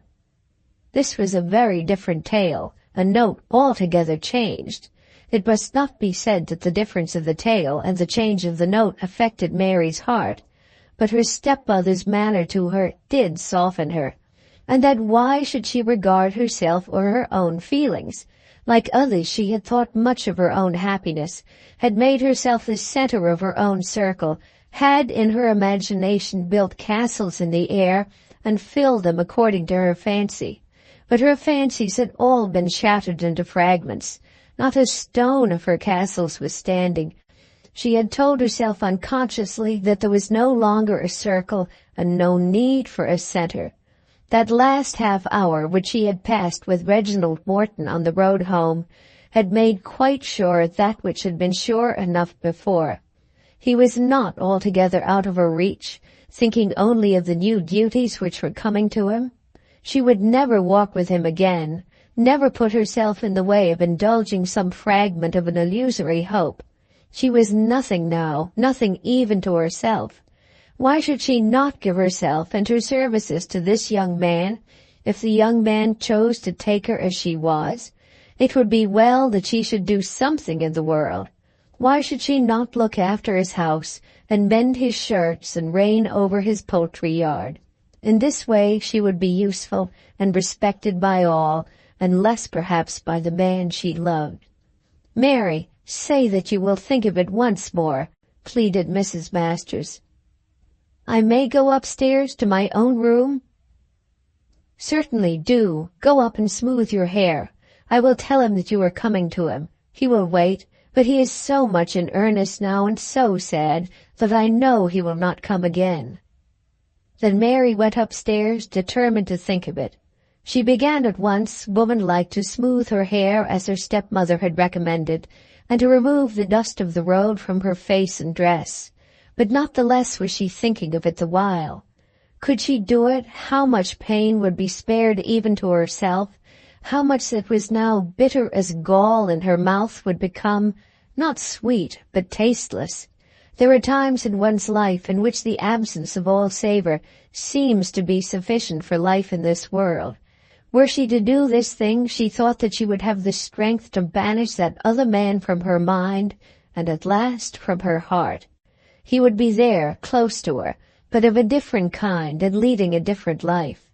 Mrs. Masters had told her that Larry would be as good a squire as the best of them, but it should be her care to keep him and herself in their proper position, to teach him the vanity of such aspirations.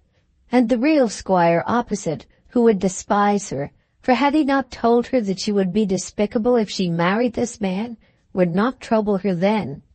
They might meet on the roads, and there would be a cold question or two as to each other's welfare and a vain shaking of hands. But they would know nothing and care for nothing as to each other's thoughts. And there would come some stately dame who, hearing how things had been many years ago, would perhaps— But no, the stately dame should be received with courtesy, but there should be no patronizing.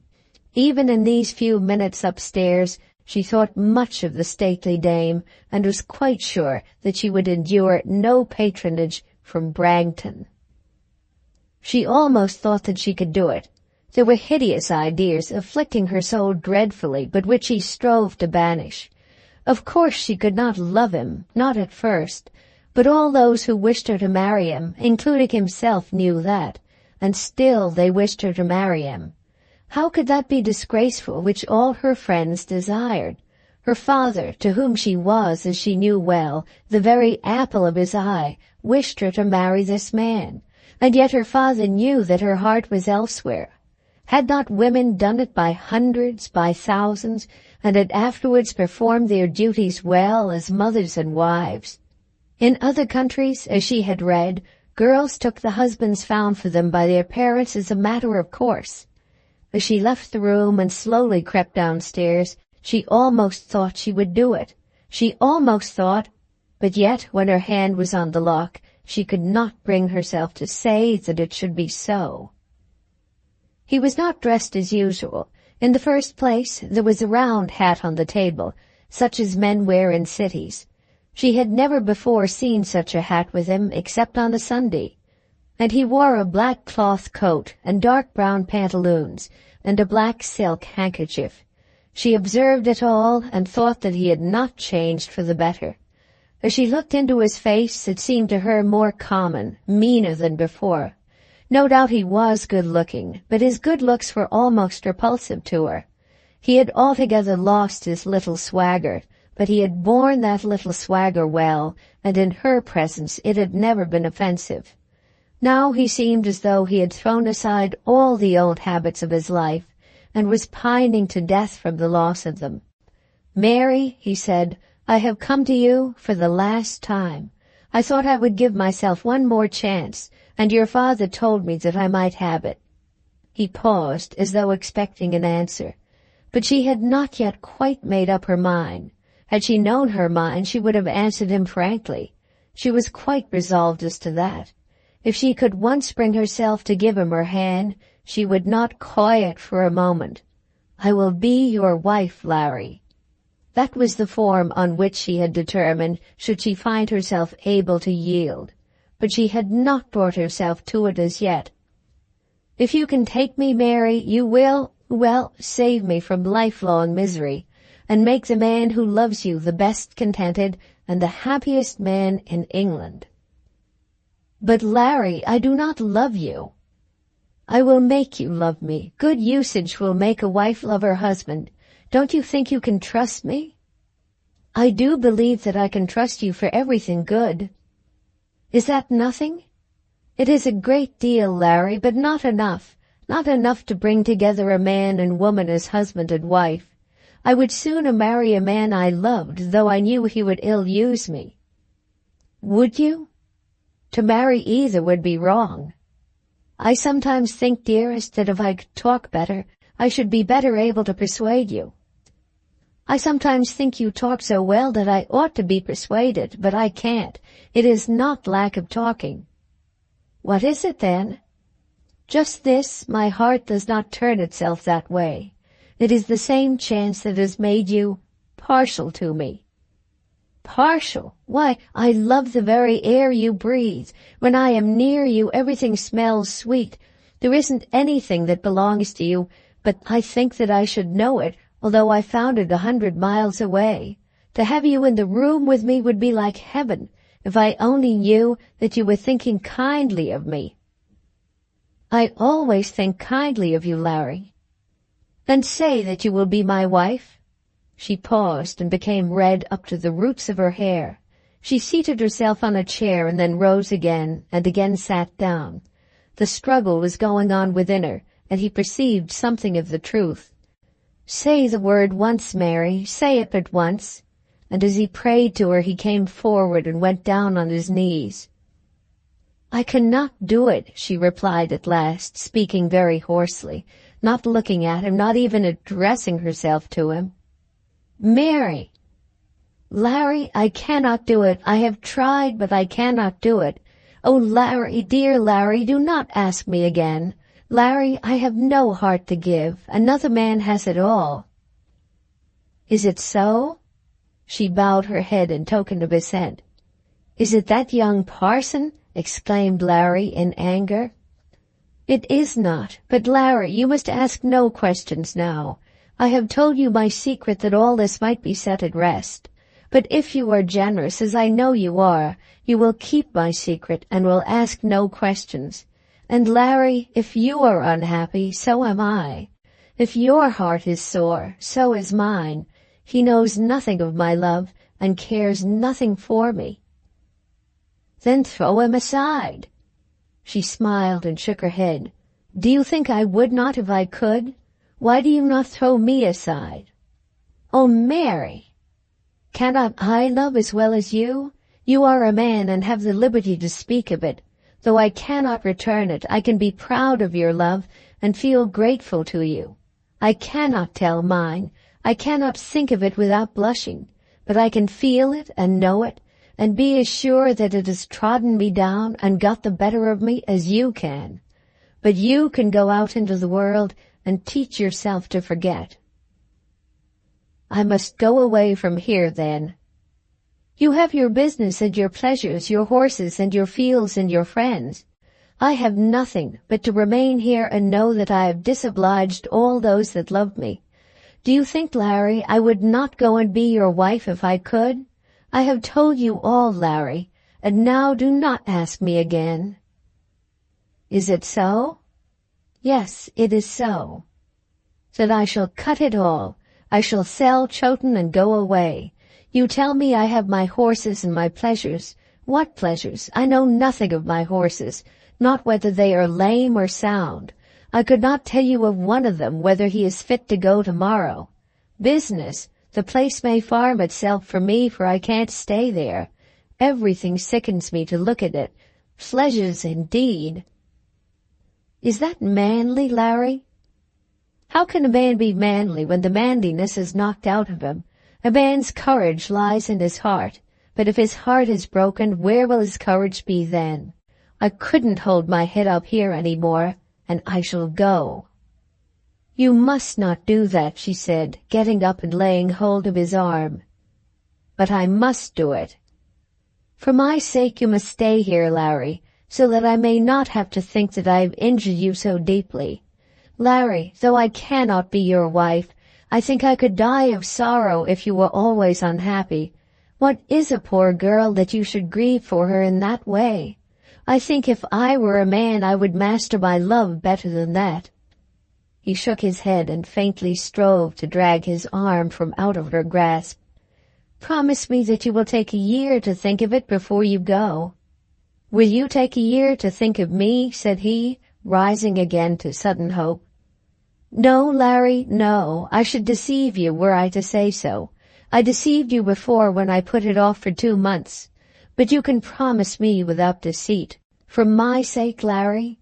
And she almost embraced him as she begged for his promise. "I know you would wish to spare me pain.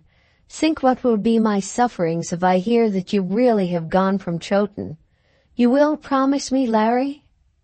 "Promise what? That the farm shall not be sold for 12 months?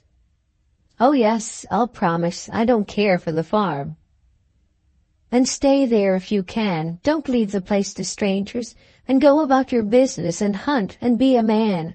I shall always be thinking of what you do. I shall always watch you. I shall always love you. Always, always, always. I always have loved you because you are so good. But it is a different love. And now, Larry, goodbye." So saying, she raised her face to look into his eyes. Then he suddenly put his arm round her waist, kissed her forehead, and left the room without another word. Mrs. Masters saw him as he went, and must have known from his gait what was the nature of the answer he had received. But yet she went quickly upstairs to inquire. The matter was one of too much consequence for a mere interference. Mary had gone from the sitting-room, but her stepmother followed her upstairs to her bedchamber. "Mamma," she said, "I couldn't do it. I couldn't do it. I did try. Pray do not scold me. I did try, but I could not do it." Then she threw herself into the arms of the unsympathetic woman, who, however, was now somewhat less unsympathetic than she had hitherto been. Mrs. Masters did not understand it all, but she did perceive that there was something which she did not understand. What did the girl mean by saying that she had tried and could not do it? Tried to do it? If she tried, why could she not tell the man that she would have him? There was surely some shamefacedness in this, some overstrained modesty which she, Mrs. Masters, could not comprehend. How could she have tried to accept a man who was so anxious to marry her, and have failed in the effort? "Scolding, I suppose, will be no good now," she said. "Oh, no. But, well, I suppose we must put up with it. Everything on earth that a girl could possibly wish for. He was that in love that it's my belief he'd have settled it all on you if you'd only asked him." "Let it go, Mamma." "Let it go? It's gone, I suppose. Well, I ain't going to say any more about it. But as for not sorrowing, how is a woman not to sorrow when so much has been lost? It's your poor father I'm thinking of, Mary." This was so much better than she had expected that poor Mary almost felt that her heart was lightened. Chapter 6 of Volume 3. Again at Mistletoe. The reader will have been aware that Arabella Trefoil was not a favourite at Mistletoe. She was so much disliked by the Duchess that there had almost been words about her between her Grace and the Duke since her departure. The Duchess always submitted, and it was the rule of her life to submit with so good a grace that her husband, never fearing rebellion, should never be driven to assume the tyrant. But on this occasion the Duke had objected to the term "thoroughly bad girl," which had been applied by his wife to his niece. He had said that "thoroughly bad girl" was strong language, and when the Duchess defended the phrase, he had expressed his opinion that Arabella was only a bad girl and not a thoroughly bad girl. The Duchess had said that it was the same thing. "Then," said the Duke, "why use a redundant expletive against your own relative?" The Duchess, when she was accused of strong language, had not minded it much, but her feelings were hurt when a redundant expletive was attributed to her. The effect of all this had been that the Duke, in a mild way, had taken up Arabella's part, and that the Duchess, following her husband at last, had been brought round to own that Arabella, though bad, had been badly treated. She had disbelieved, and then believed, and had again disbelieved Arabella's own statement as to the offer of marriage.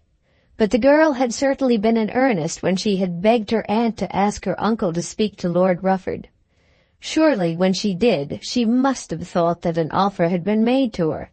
Such offer, if made, had no doubt been produced by very hard pressure. But still, an offer of marriage is an offer, and a girl, if she can obtain it, has a right to use such an offer as so much property.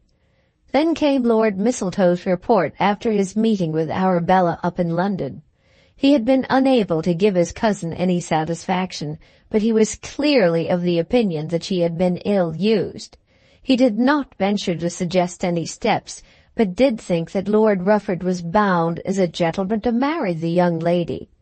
After that, Lord Augustus saw her mother up in town, and said that it was a shame.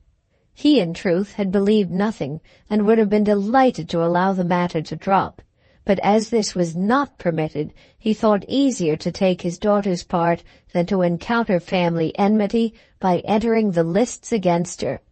So it came to pass that down at Mistletoe there grew an opinion that Lord Rufford ought to marry Arabella Trefoil.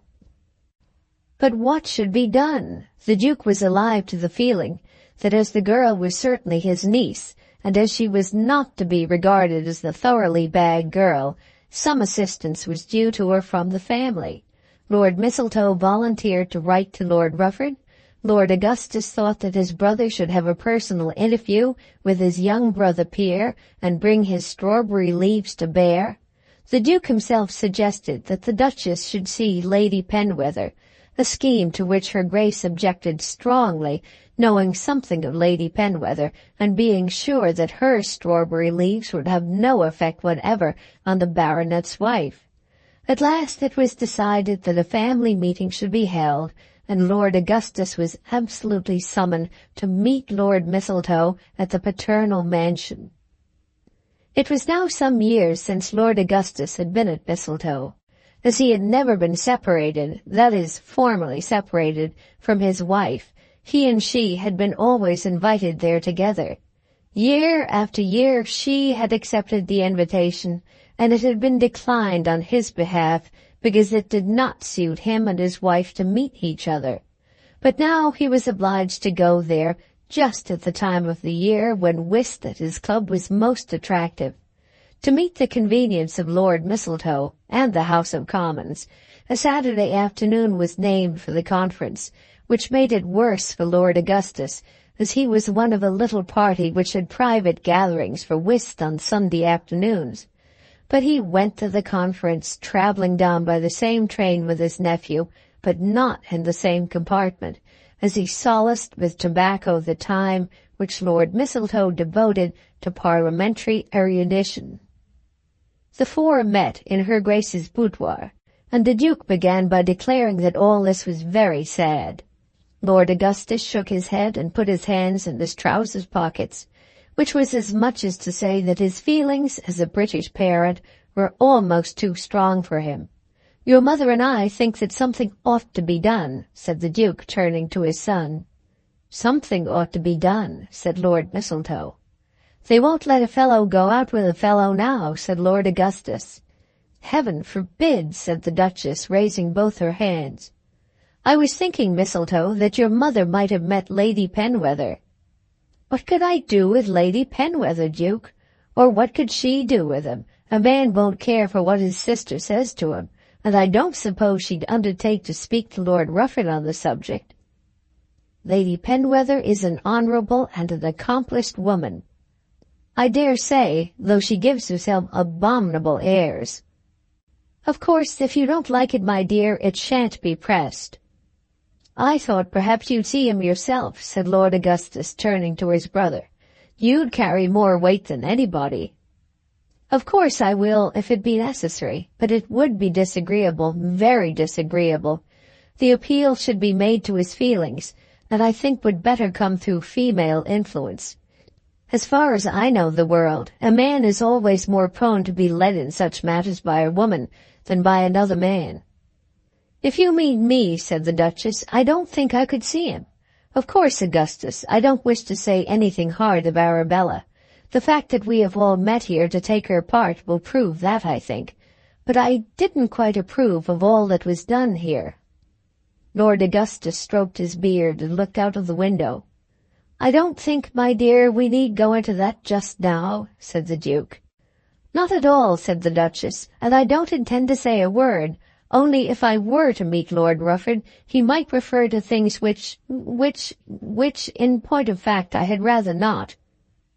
"I might see him," suggested Lord Mistletoe. "No doubt that might be done with advantage," said the Duke. "Only that, as he is my senior in age, what I might say to him would lack that weight which any observations which might be made on such a matter should carry with them." "He didn't care a straw for me," said Lord Augustus. "And then," continued Lord Mistletoe, "I so completely agree with what my father says as to the advantage of female influence. With a man of Lord Rufford's temperament, female influence is everything. If my aunt were to try it—" Lord Augustus blew the breath out of his mouth and raised his eyebrows. Knowing what he did of his wife, or thinking that he knew what he did not conceive it possible that a worse messenger should be chosen. He had known himself to be a very bad one, but he did honestly believe her to be even less fitted for the task than he himself. But he said nothing, simply wishing that he had not left his whisk for such a purpose as this.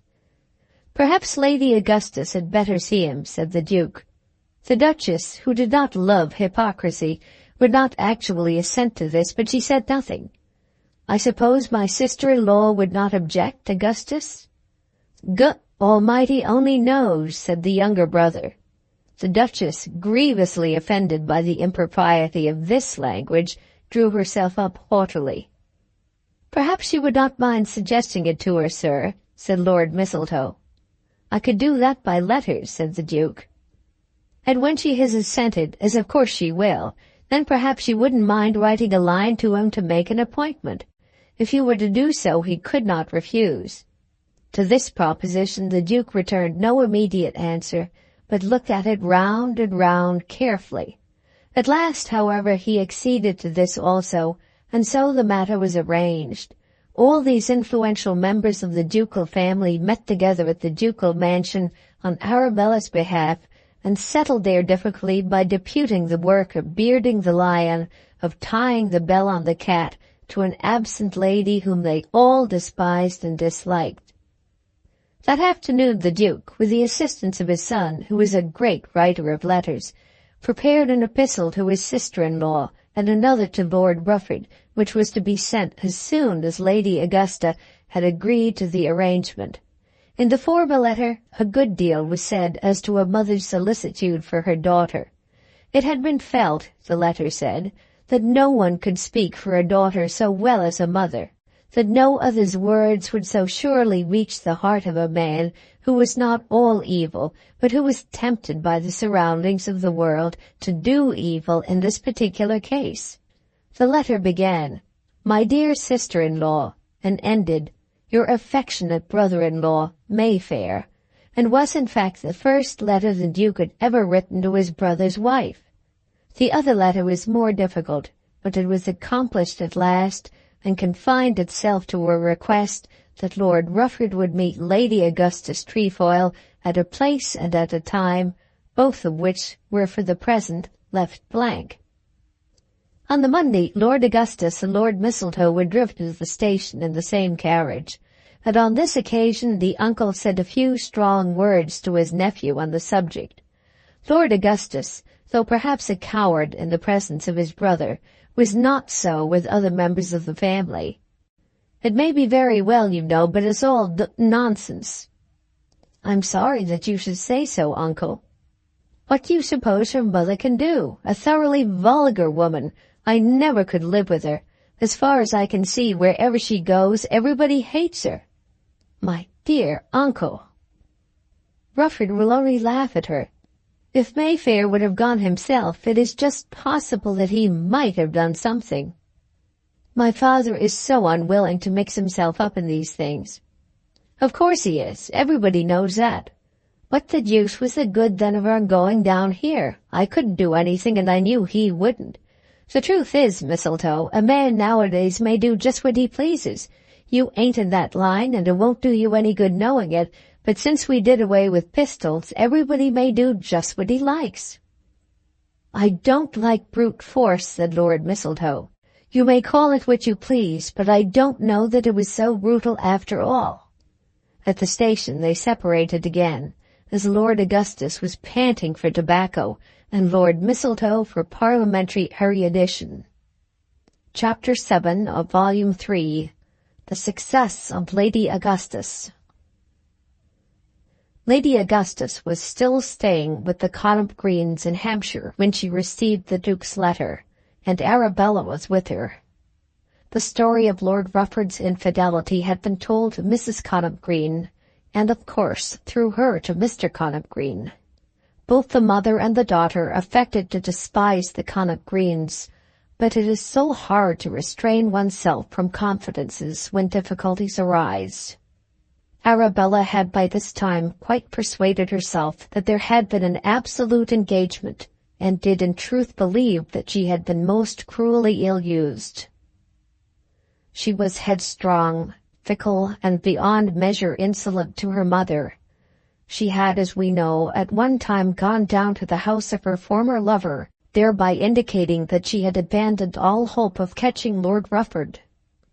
But still, the Connop Greens either felt or pretended to feel great sympathy with her, and she would still declare from time to time that Lord Rufford had not heard the last of her. It was now more than a month since she had seen that perjured lord at Mistletoe, and more than a week since her father had brought him so uselessly up to London. Though determined that Lord Rufford should hear more of her, she hardly knew how to go to work, and on these days spent most of her time in idle denunciations of her false lover. Then came her uncle's letter, which was of course shown to her. She was quite of the opinion that they must do as the Duke directed. It was so great a thing to have the Duke interesting himself in the matter that she would have assented to anything proposed by him. The suggestion even inspired some temporary respect, or at any rate observance towards her mother. Hitherto her mother had been nobody to her in the matter, a person belonging to her whom she had to regard simply as a burden. She could not at all understand how the Duke had been guided in making such a choice of a new emissary. But there it was under his own hand, and she must now in some measure submit herself to her mother, unless she were prepared to repudiate altogether the Duke's assistance. As to Lady Augustus herself, the suggestion gave to her quite a new life. She had no clear conception what she should say to Lord Rufford if the meeting were arranged, but it was gratifying to her to find herself brought back into authority over her daughter. She read the Duke's letter to Mrs. Connop Green, with certain very slight additions or innuendos as to additions, and was pleased to find that the letter was taken by Mrs. Connop Green as positive proof of the existence of the engagement. She wrote begging the Duke to allow her to have the meeting at the family house in Piccadilly, and to this prayer the Duke was obliged to assent. It would, she said, give her so much assistance in speaking to Lord Rufford. She named a day also, and then spent her time in preparing herself for the interview, by counsel with Mrs. Green and by exacting explanations from her daughter. This was a very bad time for Arabella, so bad that had she known to what she would be driven, she would probably have repudiated the Duke and her mother altogether. "Now, my dear," she began, "you must tell me everything that occurred. First at Rufford, and then at Mistletoe." "You know very well what occurred, mamma." "I know nothing about it, and unless everything is told me I will not undertake this mission. Your uncle evidently thinks that by my interference the thing may be arranged. I have had the same idea all through myself, but as you have been so obstinate I have not liked to say so. Now, Arabella, begin from the beginning. When was it that he first suggested to you the idea of marriage?" "Good heavens, mamma!" "I must have it from beginning to end. Did he speak of marriage at Rufford? I suppose he did, because you told me that you were engaged to him when you went to Mistletoe." "So I was." "What had he said?" "What nonsense! How am I to remember what he said? As if a girl ever knows what a man says to her." "Did he kiss you?" "Yes." "At Rufford?" "I cannot stand this, mamma. If you like to go, you may go. My uncle seems to think it is the best thing, and so I suppose it ought to be done, but I won't answer such questions as you are asking, for Lord Rufford and all that he possesses." "What am I to say then? How am I to call back to his recollection the fact that he committed himself, unless you will tell me how and when he did so?" "Ask him if he did not assure me of his love when we were in the carriage together." "What carriage?" "Coming home from hunting." "Was that at Mistletoe or Rufford?" "At Mistletoe, mamma," Arabella replied, stamping her foot. "But you must let me know how it was that you became engaged to him at Rufford." "Mamma, you mean to drive me mad," exclaimed Arabella as she bounced out of the room. There was very much more of this, till at last Arabella found herself compelled to invent facts. Lord Rufford, she said, had assured her of his everlasting affection in the little room at Rufford, and had absolutely asked her to be his wife, coming home in the carriage with her to Stamford. She told herself that though this was not strictly true, it was as good as true, as that which was actually done and said by Lord Rufford on those occasions could have had no other meaning. But before her mother had completed her investigation, Arabella had become so sick of the matter that she shut herself up in her room and declared that nothing on earth should induce her to open her mouth on the subject again. When Lord Rufford received the letter, he was aghast with new disgust. He had begun to flatter himself that his interview with Lord Augustus would be the end of the affair. Looking at it by degrees, with coolness he had allowed himself to think that nothing very terrible could be done to him. Some few people, particularly interested in the Mistletoe family, might give him a cold shoulder, or perhaps cut him directly, but such people would not belong to his own peculiar circle, and the annoyance would not be great. But if all the family, one after another, were to demand interviews with him up in London, he did not see when the end of it would be. There would be the Duke himself, and the Duchess, and Mistletoe, and the affair would in this way become gossip for the whole town. He was almost minded to write to the Duke, saying that such an interview could do no good. But at last he thought it best to submit the matter to his mentor, Sir George Penwether. Sir George was clearly of opinion that it was Lord Rufford's duty to see Lady Augustus. "Yes, you must have interviews with all of them, if they ask it," said Sir George. "You must show them that you are not afraid to hear what her friends have got to say. When a man gets wrong, he can't put himself right without some little annoyance." "Since the world began," said Lord Rufford, "I don't think there ever was a man born so well adapted for preaching sermons as you are." Nevertheless, he did as he was bid, and consented to meet Lady Augustus in Piccadilly on the day named by her. On that very day the hounds met at Ippington, and Lord Rufford began to feel his punishment.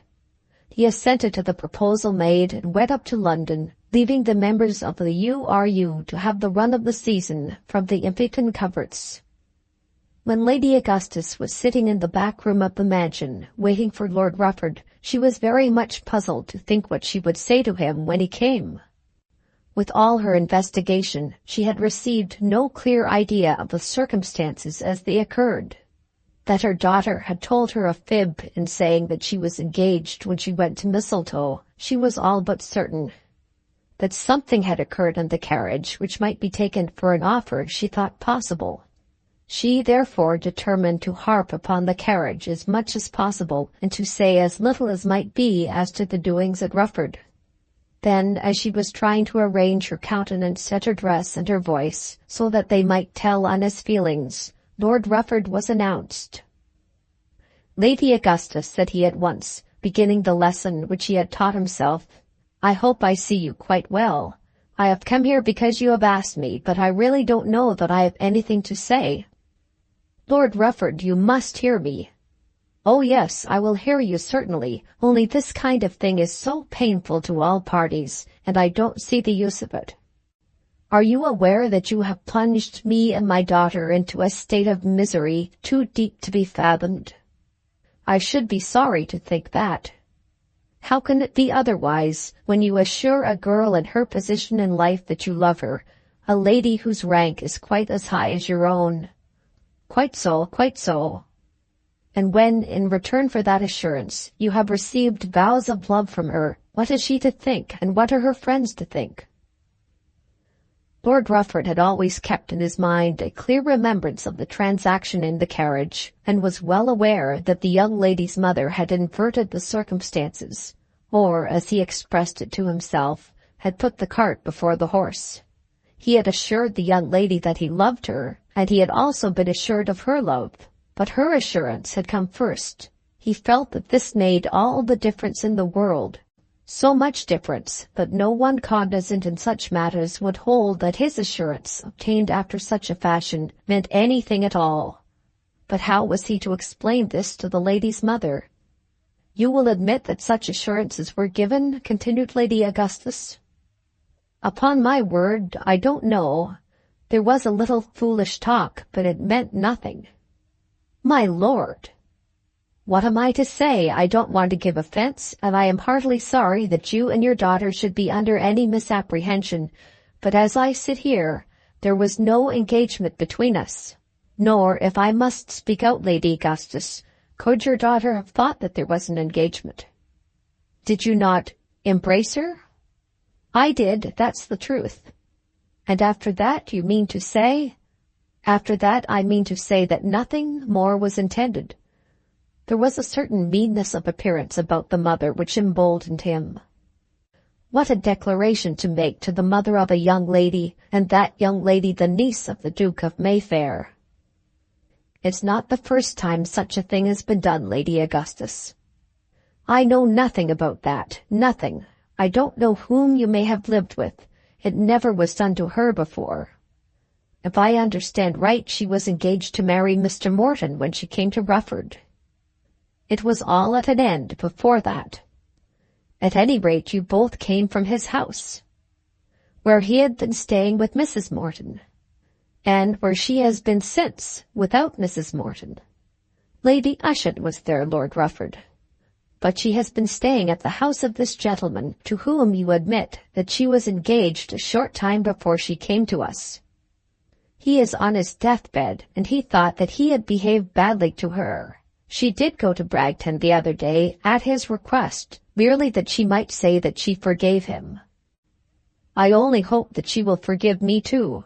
There is really nothing else to be said. If there were anything I could do to atone to her for this trouble. If you only could know the brightness of the hopes you have shattered, and the purity of that girl's affection for yourself. It was then an idea, a low-minded idea, occurred to Lord Rufford. While all this was going on, he had of course made various inquiries about this branch of the Trefoil family, and had learned that Arabella was altogether portionless. He was told, too, that Lady Augustus was much harassed by impecuniosity. Might it be possible to offer a recompense? If I could do anything else, Lady Augustus, but really, I am not a marrying man. Then Lady Augustus wept bitterly. But while she was weeping, a low-minded idea occurred to her also. It was clear to her that there could be no marriage. She had never expected that there would be a marriage. But if this man, who was rolling in wealth, should offer some sum of money to her daughter, something so considerable as to divest the transaction of the meanness which would be attached to a small bribe, something which might be really useful throughout life, would it not be her duty on behalf of her dear child to accept such an offer? But the beginnings of such dealings are always difficult. "Couldn't my lawyer see yours, Lady Augustus?" said Lord Rufford. "I don't want the family lawyer to know anything about it," said Lady Augustus. Then there was silence between them for a few moments. "You don't know what we have to bear, Lord Rufford. My husband has spent all my fortune, which was considerable, and the Duke does nothing for us." Then he took out a bit of paper, writing on it the figures, £6,000, pushed it across the table. She gazed at the scrap for a minute, and then, borrowing his pencil without a word, scratched out his lordship's figures and wrote £8,000 beneath them, and then added, "No one to know it." After that he held the scrap for 2 or 3 minutes in his hand, and then wrote beneath the figures, "Very well, to be settled on your daughter. No one shall know it." She bowed her head, but kept the scrap of paper in her possession. "Shall I ring for your carriage?" he asked. The bell was rung, and Lady Augustus was taken back to the lodgings in Orchard Street in the hired brougham. As she went, she told herself that if everything else failed, £400 a year would support her daughter, or that in the event of any further matrimonial attempt, such a fortune would be a great assistance. She had been sure that there could be no marriage, and was disposed to think that she had done a good morning's work on behalf of her unnatural child. Volume 3, Chapter 8.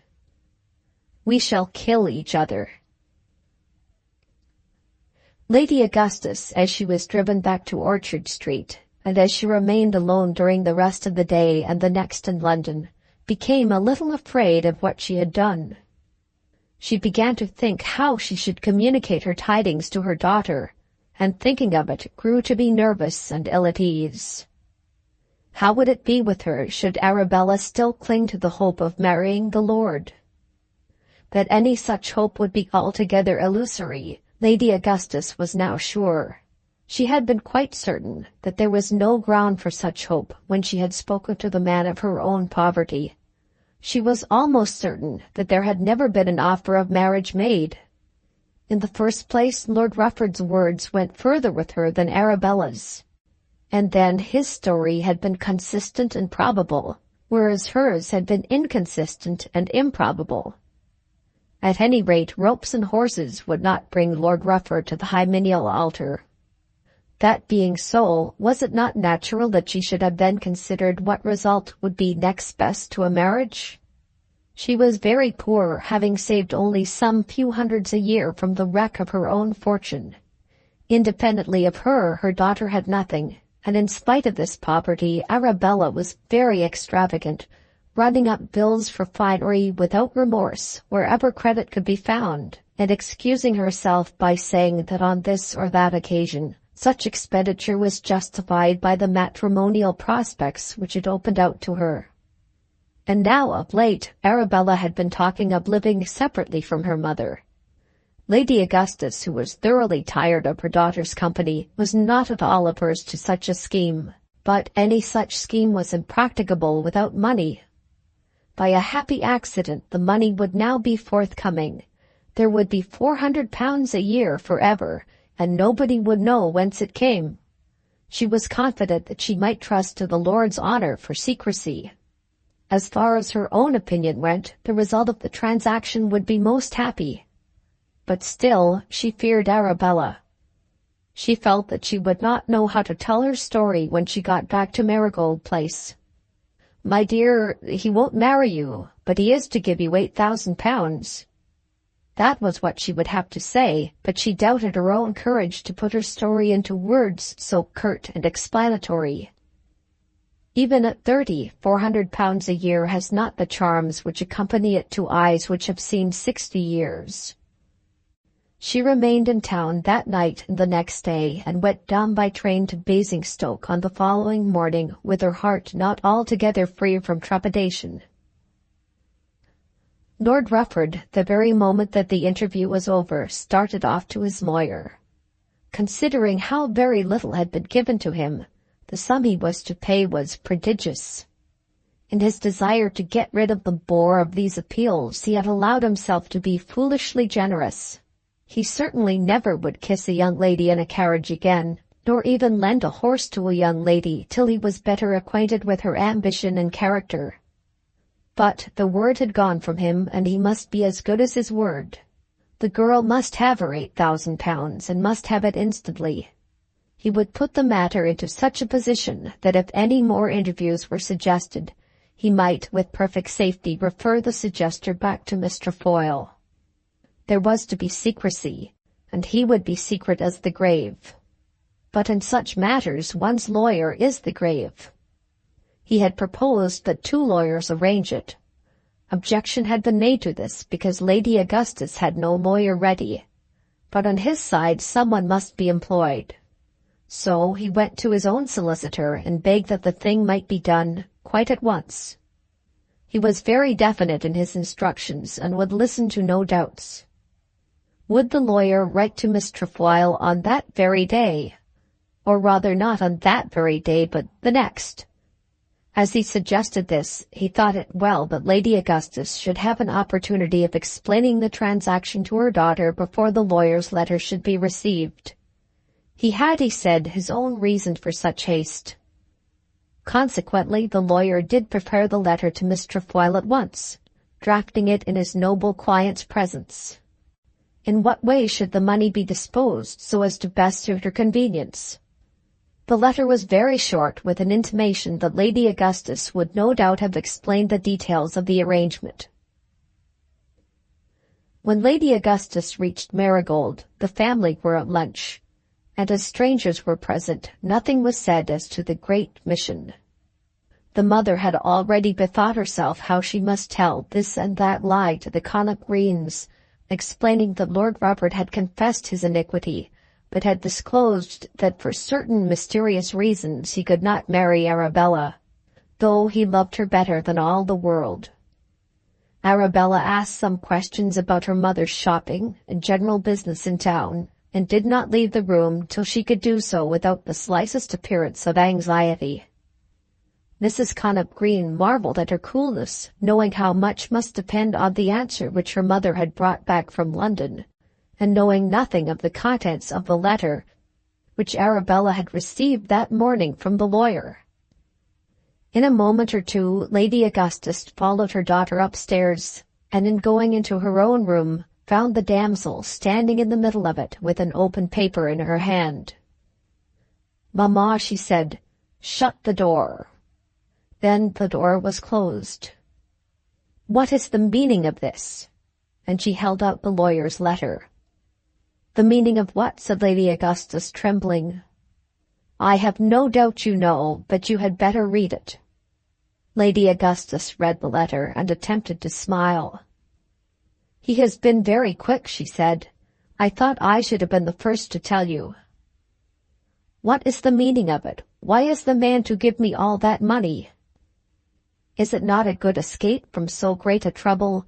Think what £8,000 will do. It will enable you to live in comfort wherever you may please to go." "I am to understand, then, that you have sold me, sold all my hopes and my very name and character for £8,000. "Your name and character will not be touched, my dear. As for his marrying you, I soon found out that that was absolutely out of the question. This is what has come of sending you to see him. Of course I shall tell my uncle everything." "You will do no such thing, Arabella. Do not make a fool of yourself. Do you not know what £8,000 will do for you? It is to be your own, absolutely beyond my reach or your father's." "I would sooner go into the Thames off Waterloo Bridge than touch a farthing of his money," said Arabella, with a spirit which the other woman did not at all understand. Hitherto, in all these little dirty ways, they had run with equal steps. The pretenses, the subterfuges, the lies of the one had always been open to the other. Arabella, earnest in supplying herself with gloves from the pocketbooks of her male acquaintances, had endured her mother's tricks with complacency. She had condescended when living in humble lodgings to date her letters from a well-known hotel, and had not feared to declare that she had done so in their family conversations. Together they had fished in turbid waters for marital nibbles, and had told mutual falsehoods to unbelieving tradesmen. And yet the younger woman, when tempted with a bribe worth lies and tricks as deep and as black as Akron, now stood on her dignity and her purity, and stamped her foot with honest indignation. "I don't think you can understand it," said Lady Augustus. "I can understand this, that you have betrayed me, and I shall tell him so in the plainest words that I can use, to get his lawyer to write and offer me money." "He should not have gone to his lawyer. I do think he was wrong there." "But you settled it with him. You, my mother, a price at which he should buy himself off. Would he have offered me money if he did not know that he had bound himself to me?" "Nothing on earth would make him marry you. I would not for a moment have allowed him to allude to money if that had not been quite certain." "Who proposed the money first?" Lady Augustus considered a moment before she answered. "Upon my word, my dear, I can't say. He wrote the figures on a bit of paper. That was the way." Then she produced the scrap. "He wrote the figures first, and then I altered them, just as you see. The proposition came first from him, of course." "And you did not spit at him?" She tore the scrap into fragments. "Arabella," said the mother, "it is clear that you do not look into the future. How do you mean to live? You're getting old." "Old!" Yes, my love, old. Of course I am willing to do everything for you, as I always have done, for so many years, but there isn't a man in London who does not know how long you have been about it. Hold your tongue, mamma, said Arabella, jumping up. That is all very well, but the truth has to be spoken.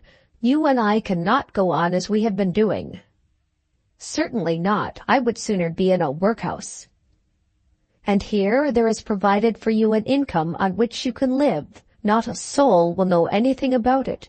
Even your own father need not be told. As for the lawyer, that is nothing. They never talk of things. It would make a man comparatively poor quite a fit match. Or if you do not marry, it would enable you to live where you pleased independently of me. You had better think twice of it before you refuse it. I will not think of it at all. As sure as I am living here, I will write to Rufford this very evening and tell him in what light I regard both him and you. And what will you do then? Hang myself. That is all very well, Arabella, but hanging yourself and jumping off Waterloo Bridge do not mean anything. You must live, and you must pay your debts. I can't pay them for you. You go into your own room and think of it all, and be thankful for what Providence has sent you. You may as well understand that I am in earnest, the daughter said as she left the room. I shall write to Lord Rufford today and tell him what I think of him and his money. You need not trouble yourself as to what shall be done with it, for I certainly shall not take it. And she did write to Lord Rufford, as follows. My lord, I have been much astonished by a letter I have received from a gentleman in London, Mr. Shaw, who, I presume, is your lawyer. When I received it, I had not as yet seen mamma. I now understand that you and she, between you, have determined that I should be compensated by a sum of money for the injury you have done me. I scorn your money. I cannot think where you found the audacity to make such a proposal, or how you have taught yourself to imagine that I should listen to it. As to mamma, she was not commissioned to act for me, and I have nothing to do with anything she may have said. I can hardly believe that she should have agreed to such a proposal. It was very little like a gentleman in you to offer it. Why did you offer it? You would not have proposed to give me a large sum of money like that without some reason. I have been shocked to hear that you have denied that you ever engaged yourself to me. You know that you were engaged to me. It would have been more honest and more manly if you had declared at once that you repented of your engagement. But the truth is that till I see you myself and hear what you have to say out of your own mouth, I cannot believe what other people tell me. I must ask you to name some place where we can meet. As for this offer of money, it goes for nothing. You must have known that I would not take it. Arabella. It was now just the end of February, and the visit of the Trefoil ladies to the Connop Greens had to come to an end. They had already overstayed the time at first arranged, and Lady Augustus, when she hinted that another week at Marigold, just till this painful affair was finally settled, would be beneficial to her, was informed that the Connop Greens themselves were about to leave home. Lady Augustus had reported to Mrs. Connop Green that Lord Rufford was behaving very badly, but that the matter was still in a transition state. Mrs. Connop Green was very sorry, but... So Lady Augustus and Arabella betook themselves to Orchard Street, being at that moment unable to enter in upon better quarters. What a home it was, and what a journey up to town! Arabella had told her mother that the letter to Lord Rufford had been written and posted, and since that hardly a word had passed between them. When they left Marigold in the Connop Green carriage, they smiled and shook hands and kissed their friends in unison, and then sank back into silence. At the station they walked up and down the platform together for the sake of appearance, but did not speak. In the train there were others with them, and they both feigned to be asleep. Then they were driven to their lodgings in a cab, still speechless. It was the mother who first saw that the horror of this, if continued, would be too great to be endured. "Arabella," she said in a hoarse voice, "why don't you speak?" "Because I've got nothing to say." "That's nonsense. There is always something to say." "You have ruined me, Mamma, just ruined me." "I did for you the very best I could. If you would have been advised by me instead of being ruined, you would have had a handsome fortune. I have slaved for you for the last 12 years. No mother ever sacrificed herself for her child more than I have done for you, and now see the return I get. I sometimes think that it will kill me." "That's nonsense." "Everything I say is nonsense, while you tell me one day that you are going to hang yourself and another day that you will drown yourself." "So I would if I dared. What is it that you have brought me to? Who will have me in their houses when they hear that you have consented to take Lord Rufford's money?" "Nobody will hear it unless you tell them." "I shall tell my uncle and my aunt and Mistletoe, in order that they may know how it is that Lord Rufford has been allowed to escape. I say that you have ruined me. If it had not been for your vulgar bargain with him, he must have been brought to keep his word at last. Oh, that he should ever thought it was possible that I was to be bought off for a sum of money." Later on in the evening, the mother again implored her daughter to speak to her. "What's the use, Mamma, when you know what we think of each other? What's the good of pretending? There's nobody here to hear us." Later on still, she herself began. "I don't know how much you've got, Mamma, but whatever it is, we'd better divide it. After what you did in Piccadilly, we shall never get on together again." "There is not enough to divide," said Lady Augustus. "If I had not you to go about with me, I could get taken in pretty nearly all the year round." "Who'd take you?" "Leave that to me. I would manage it, and you could join with some other old person." "We shall kill each other if we stay like this," said Arabella as she took up her candle. "You have pretty nearly killed me as it is," said the old woman as the other shut the door. Chapter 9 of Volume 3. Changes at Bragton. Day after day, old Mrs. Morton urged her purpose with her grandson at Bragton, not quite directly as she had done at first, but by gradual approaches, and little soft attempts, made in the midst of all the tenderness which, as a nurse, she was able to display. It soon came to pass that the intruders were banished from the house, or almost banished. Mary's daily visits were discontinued immediately after that last walk home with Reginald Morton, which has been described. Twice in the course of the next week she went over, but on both occasions she did so early in the day, and returned alone just as he was reaching the house. And then, before a week was over, early in March, Lady Ushant told the invalid that she would be better away. "Mrs. Morton doesn't like me," she said, "and I had better go, but I shall stay for a while at Hoppet Hall, and come in and see you from time to time till you get better." John Morton replied that he should never get better, but though he said so then, there was at times evidence that he did not yet quite despond as to himself. He could still talk to Mrs. Morton of buying Chowton Farm, and was very anxious that he should not be forgotten at the Foreign Office. Lady Ushant had herself driven to Hoppet Hall, and there took up her residence with her nephew. Every other day Mr. Runciman's fly came for her, and carried her backwards and forwards to Bragton. On those occasions she would remain an hour with the invalid, and then would go back again, never even seeing Mrs. Morton, though always seen by her.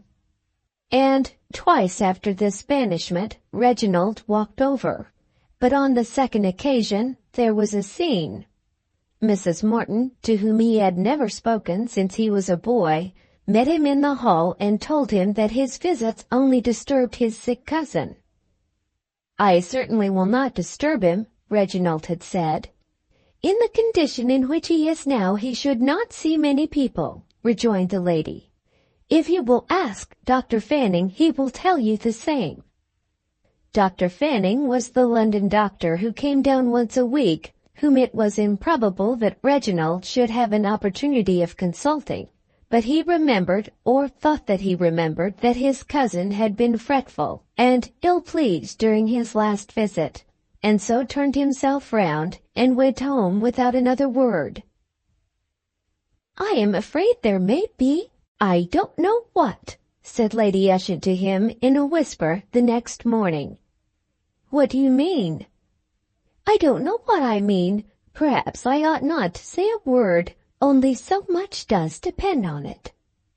"If you are thinking about the property, Aunt, wipe it out of your mind. Let him do what he pleases and don't think about it.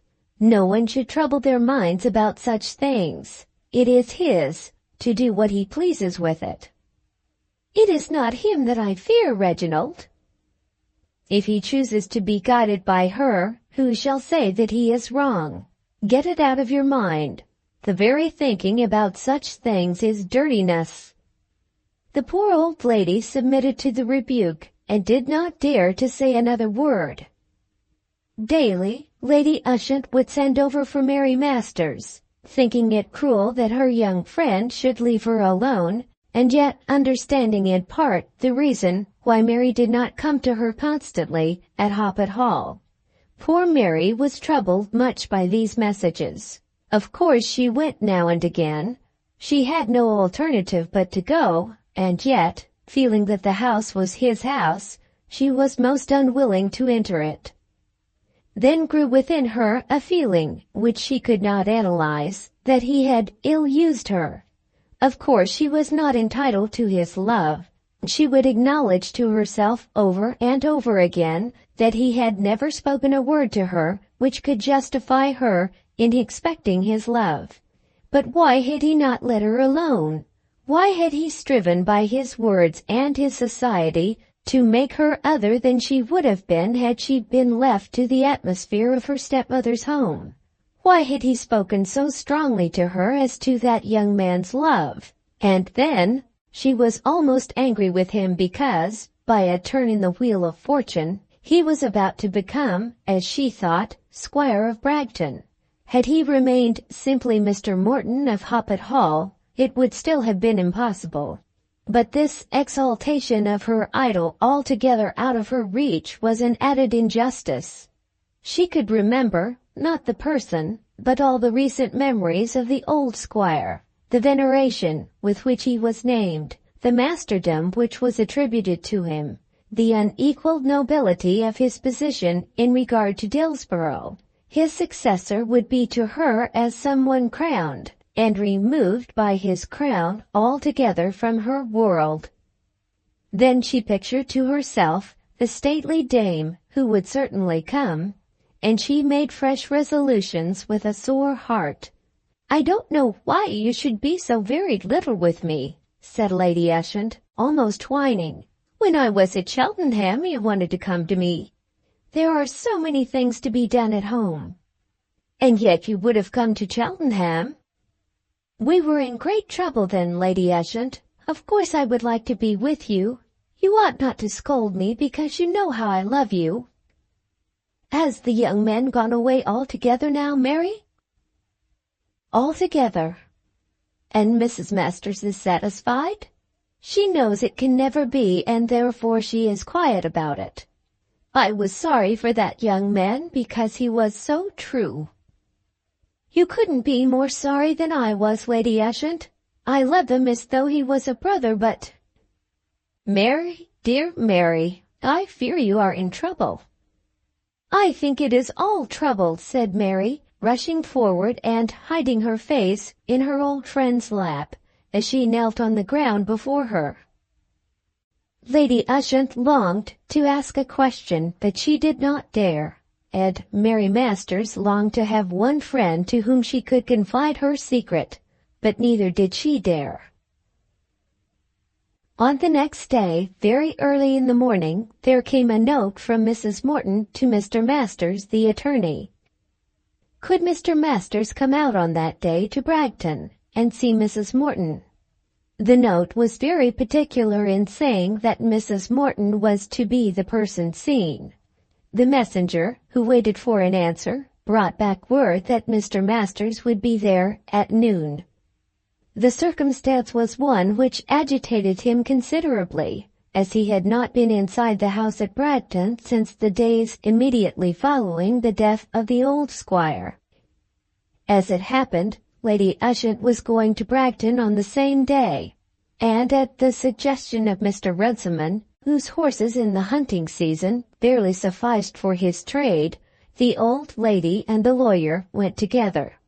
Not a word was said between them as to the cause which took either of them on their journey, but they spoke much of the days in which they had known each other, when the old squire was alive, and Mr. Masters thanked Lady Ushant for her kindness to his daughter. "I love her almost as though she were my own," said Lady Ushant. "When I am dead she will have half of what I have got." "She will have no right to expect that," said the gratified father. "She will have half or the whole, just as Reginald may be situated then. I don't know why I shouldn't tell her father what it is I mean to do." The attorney knew to a shilling the amount of Lady Ushant's income, and thought that this was the best news he had heard for many a day. While Lady Ushant was in the sick man's room, Mrs. Morton was closeted with the attorney. She had thought much of this step before she had dared to take it, and even now doubted whether it would avail her anything. As she entered the book-room in which Mr. Masters was seated, she almost repented. But the man was there, and she was compelled to go on with her scheme. "Mr. Masters," she said, "it is, I think, a long time since you have been employed by this family." "A very long time, madam." "And I have now sent for you under circumstances of great difficulty," she answered. But as he said nothing, she was forced to go on. "My grandson made his will the other day up in London, when he thought that he was going out to Patagonia." Mr. Masters bowed.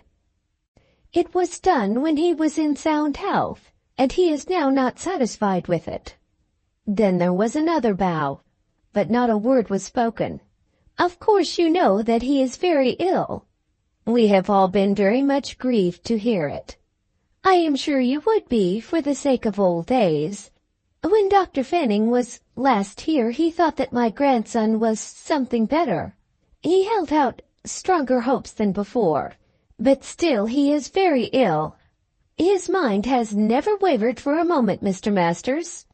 Again Mr. Masters bowed. "And now he thinks that some changes should be made, indeed that there should be a new will." "Does he wish me to see him, Mrs. Morton?" "Not today, I think.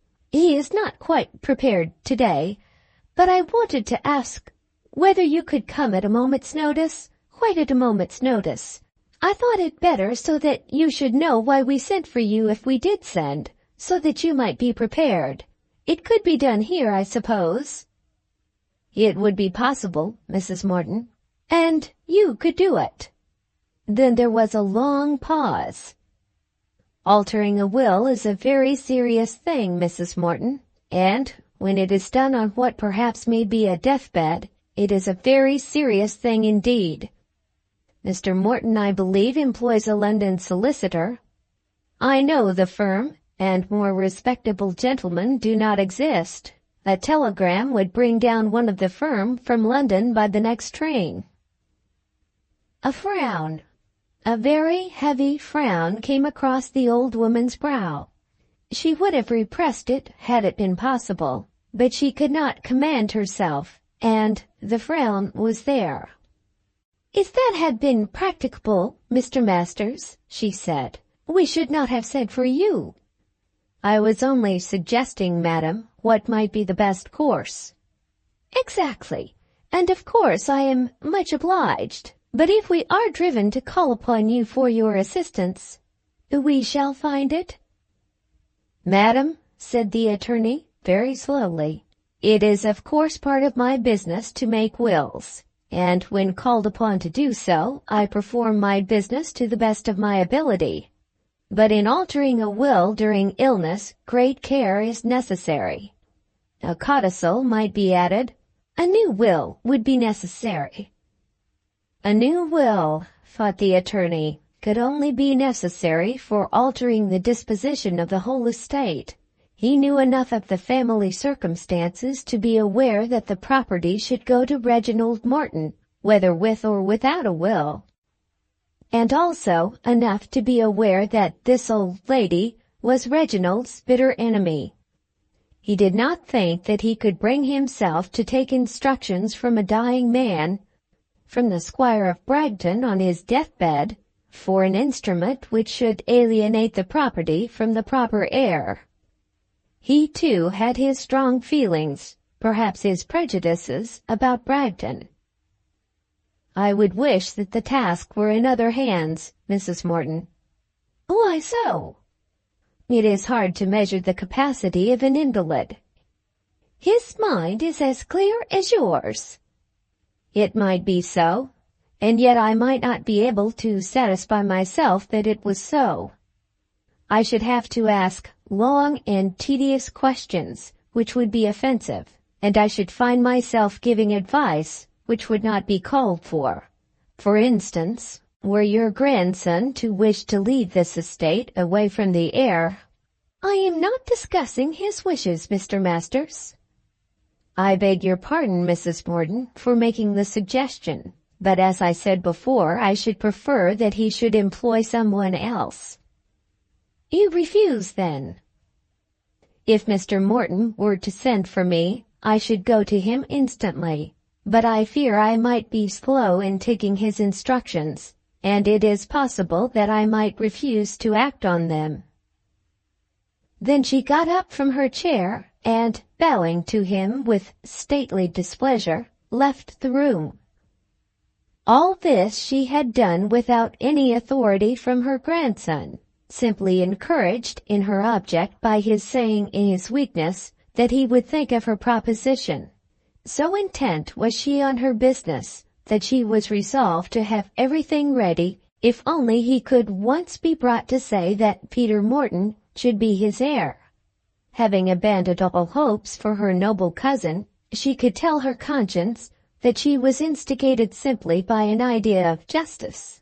Peter Morton was at any rate the legitimate son of a well-born father and a well-born mother. What had she or anyone belonging to her to gain by it? But 40 years since, a brat had been born at Bragton in opposition to her wishes, by whose means she had been expelled from the place, and now it seemed to her to be simple justice that he should, on this account, be robbed of that which would otherwise be naturally his own. As Mr. Masters would not serve her turn, she must write to the London lawyers. The thing would be more difficult, but nevertheless, if the sick man could once be got to say that Peter should be his heir, she thought that she could keep him to his word. Lady Ushant and Mr. Masters went back to Dillsborough in Runciman's fly, and it need hardly be said that the attorney said nothing of the business which had taken him to Bragton. This happened on a Wednesday, the 3rd of March. On Friday morning, at 4 o'clock, during the darkness of the night, John Morton was lying dead on his bed, and the old woman was at his bedside. She had done her duty by him as far as she knew how in tending him, had been assiduous with the diligence of much younger years, but now as she sat there, having had the fact absolutely announced to her by Dr. Nupper, her greatest agony arose from the feeling that the roof which covered her, probably the chair in which she sat, were the property of Reginald Morton. "Bastard," she said to herself between her teeth, but she so said it that neither Dr. Nupper, who was in the room, nor the woman who was with her should hear it. Dr. Nupper took the news into Dillsborough, and as the folk sat down to breakfast, they all heard that the Squire of Bragton was dead. The man had been too little known, had been too short a time in the neighborhood to give occasion for tears. There was certainly more of interest than of grief in the matter, Mr. Masters said to himself that the time had been too short for any change in the will, and therefore felt tolerably certain that Reginald would be the heir. But for some days this opinion was not general in Dillsborough. Mr. Mainwaring had heard that Reginald had been sent away from Bragton with a flea in his ear, and was pretty certain that when the will was read, it would be found that the property was to go to Mrs. Morton's friends. Dr. Nupper was of the same opinion. There were many in Dillsborough with whom Reginald was not popular, and who thought that some man of a different kind would do better as Squire of Bragton. "He don't know a fox when he sees un," said Tony Tuppett to Larry Twentyman, whom he had come across the county to call upon and to console. Chapter 10 of Volume 3, The Will. On that Saturday the club met at Dillsborough, even though the Squire of Bragton had died on Friday morning.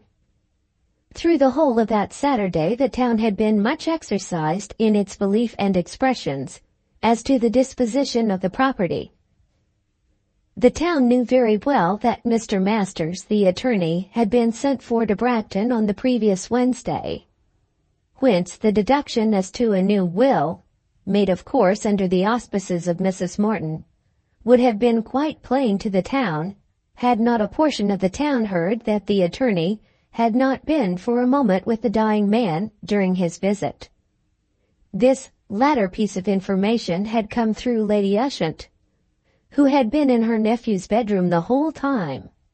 But Lady Ushant had not much personal communication with the town generally, and would probably have said nothing on this subject had not Mr. Runciman walked up to Hoppet Hall behind the fly after Mr. Masters had left it, and, while helping her ladyship out, made inquiry as to the condition of things at Bragton generally. "I was sorry to hear of their sending for any lawyer," said Mr. Runciman. Then Lady Ushant protested that the lawyer had not been sent for by her nephew, and that her nephew had not even seen him. "Oh, indeed," said Mr. Runciman, who immediately took a walk round his own paddock, with the object of putting two and two together. Mr. Runciman was a discreet man, and did not allow this piece of information to spread itself generally. He told Dr. Nupper, and Mr. Hampton, and Lord Rufford, for the hounds went out on Friday, though the Squire of Bragton was lying dead. But he did not tell Mr. Mainwaring, whom he encountered in the street of the town as he was coming home early, and who was very keen to learn whatever news there was. Reginald Morton on Friday did not go near Bragton. That, of course, was palpable to all, and was a great sign that he himself did not regard himself as the heir. He had for a while been very intimate at the house, visiting it daily, and during a part of that time the grandmother had been altogether absent. Then she had come back, and he had discontinued his visits. And now he did not even go over to seal up the drawers, and to make arrangements as to the funeral. He did not at any rate go on the Friday, nor on the Saturday. And on the Saturday Mr. Wobytrade, the undertaker, had received orders from Mrs. Morton to go at once to Bragton. All this was felt to be strong against Reginald. But when it was discovered that on the Saturday afternoon Mrs. Morton herself had gone up to London, not waiting even for the coming of anyone else to take possession of the house, and that she had again carried all her own personal luggage with her, then opinion in Dillsborough again veered. Upon the whole the betting was a point or two in favor of Reginald when the club met. Mrs. Masters, who had been much quelled of late, had been urgent with her husband to go over to the bush, but he was unwilling, he said, to be making jolly while the Squire of Bragton was lying unburied. "He was nothing to you, Gregory," said his wife, who had in vain endeavoured to learn from him why he had been summoned to Bragton. "You will hear something over there, and it will relieve your spirits." So instigated, he did go across, and found all the accustomed members of the club congregated in the room. Even Larry Twentyman was present, who of late had kept himself aloof from all such meetings. Both the Botseys were there, and Nupper, and Harry Stubbings, and Ribbs the butcher.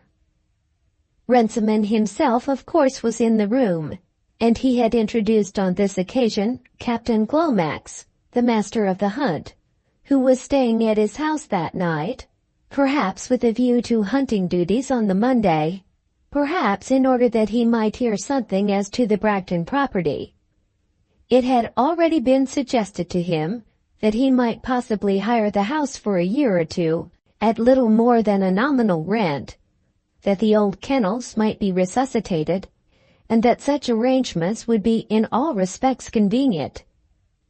He was the master of the hunt, and of course there was no difficulty as to introducing him to the club. Captain Glomax was speaking in a somewhat dictatorial voice, as becomes a master of hounds when in the field, though perhaps it should be dropped afterwards, when the attorney entered. There was a sudden rise of voices striving to interrupt the captain, as it was felt by them all that Mr. Masters must be in possession of information. But the captain himself went on. "Of course it is the place for the hounds. Nobody can doubt that who knows the country and understands the working of it. The hunt ought to have subscribed and hired the kennels and stables permanently." "There would have wanted two to that bargain, Captain," said Mr. Runciman. "Of course there would, but what would you think of a man who would refuse such a proposition when he didn't want the place himself? Do you think if I'd been there foxes would have been poisoned in Dillsborough Wood? I'd have had that fellow Gourlay under my thumb." "Then you'd have had an awful blackguard under your thumb, Captain Glomax," said Larry, who could not restrain his wrath when Gourlay's name was mentioned. "What does that matter if you get foxes?" continued the master. "But the fact is, gentlemen in a county like this always want to have everything done for them, and never to do anything for themselves. I'm sick of it, I know. Nobody is fonder of hunting a country than I am, and I think I know what I'm about." "That you do," said Fred Botsey, who, like most men, was always ready to flatter the master. "And I don't care how hard I work. From the 1st of August till the end of May I never have a day to myself, what with cubbing, and then the season, and entering the young hounds, and buying and selling horses. By George, I'm at it the whole year." "A master of hounds looks for that, Captain," said the innkeeper. "Looks for it? Yes, he must look for it, but I wouldn't mind that if I could get gentlemen to pull a little with me. I can't stand being out of pocket as I have been, and so I must let them know.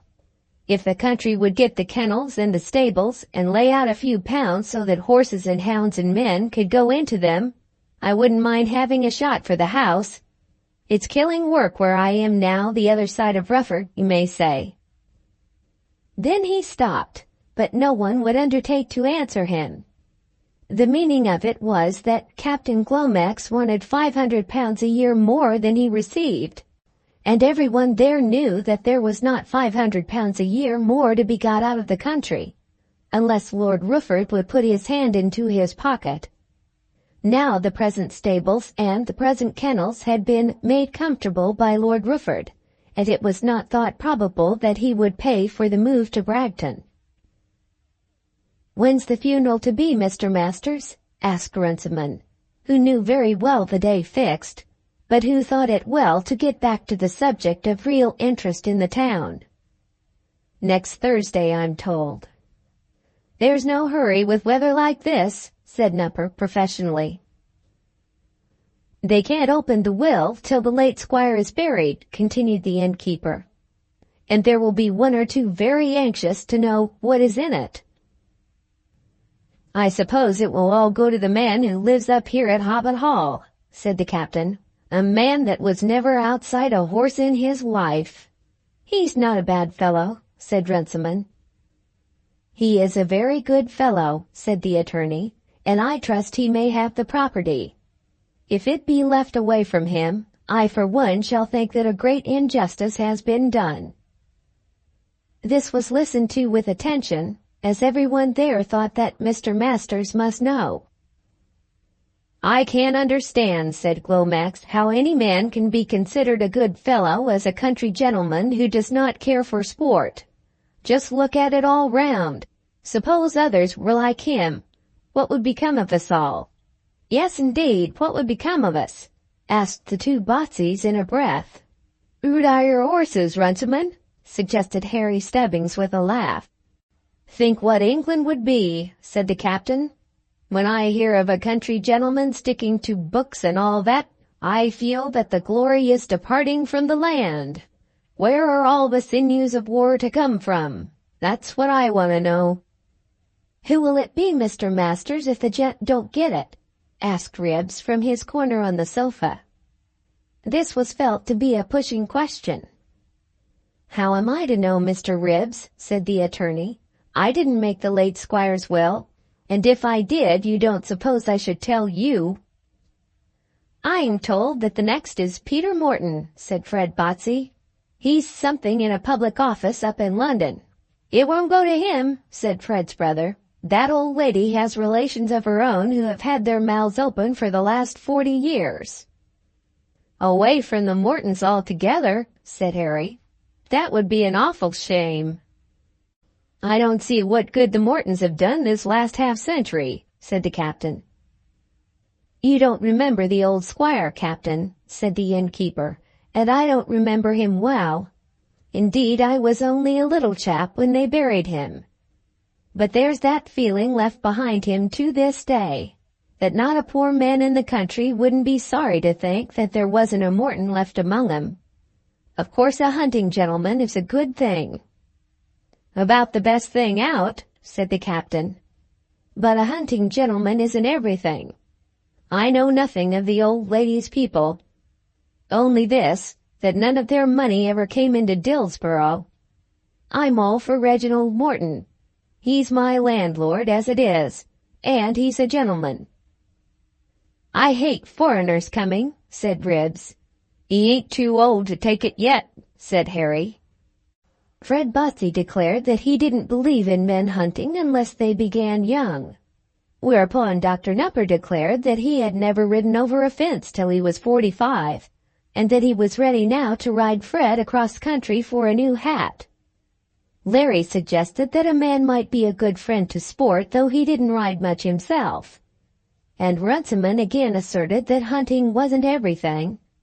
Upon the whole, Reginald was the favorite, but the occasion was so special that a little supper was ordered, and I fear the attorney did not get home till after 12. Till the news reached Hoppet Hall that Mrs. Morton had taken herself off to London, there was great doubt there as to what ought to be done, and even then the difficulty was not altogether over. Till she was gone, neither Lady Ushant nor her nephew would go there, and he could only declare his purpose of attending the funeral, whether he were asked or not. When his aunt again spoke of the will, he desired her with much emphasis not to allude to the subject. "If the property is to come to me," he said, "anything of good that may be in it cannot be much sweeter by anticipation. And if it is not, I shall only encourage disappointment by thinking of it." "But it would be such a shame." "That I deny altogether. It was his own to do as he liked with it. Had he married, I should not have expected it because I am the heir. But if you please, aunt, do not say a word more about it." On the Sunday morning he heard that Mrs. Morton was gone to London, and then he walked over to Bragton. He found that she had locked and sealed up everything with so much precision that she must have worked hard at the task from the hour of his death almost to that of her departure.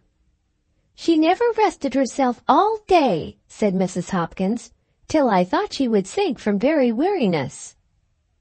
She had gone into every room and opened every drawer, and had had every piece of plate through her fingers." And then Mrs. Hopkins told him that just as she was departing, she had said that the keys would be given to the lawyer. After that he wandered about the place, thinking what his life would be should he find himself the owner of Bragton. At this moment he almost felt that he disliked the place, though there had been times in which he had thought that he loved it too well. Of one thing he was conscious, that if Bragton should become his, it would be his duty to live there. He must move his books and pipes and other household goods from Hoppet Hall and become an English squire. Would it be too late for him to learn to ride to hounds? Would it be possible that he should ever succeed in shooting a pheasant, if he were to study the art patiently? Could he interest himself as to the prevalence or decadence of ground game? And what must he do with his neighbors? Of course he would have to entertain Mr. Mainwaring and the other parsons, and perhaps once in the year to ask Lord Rufford to dine with him. If Lord Rufford came, what on earth would he say to him? And then there arose another question. Would it not be his duty to marry? And if so, whom?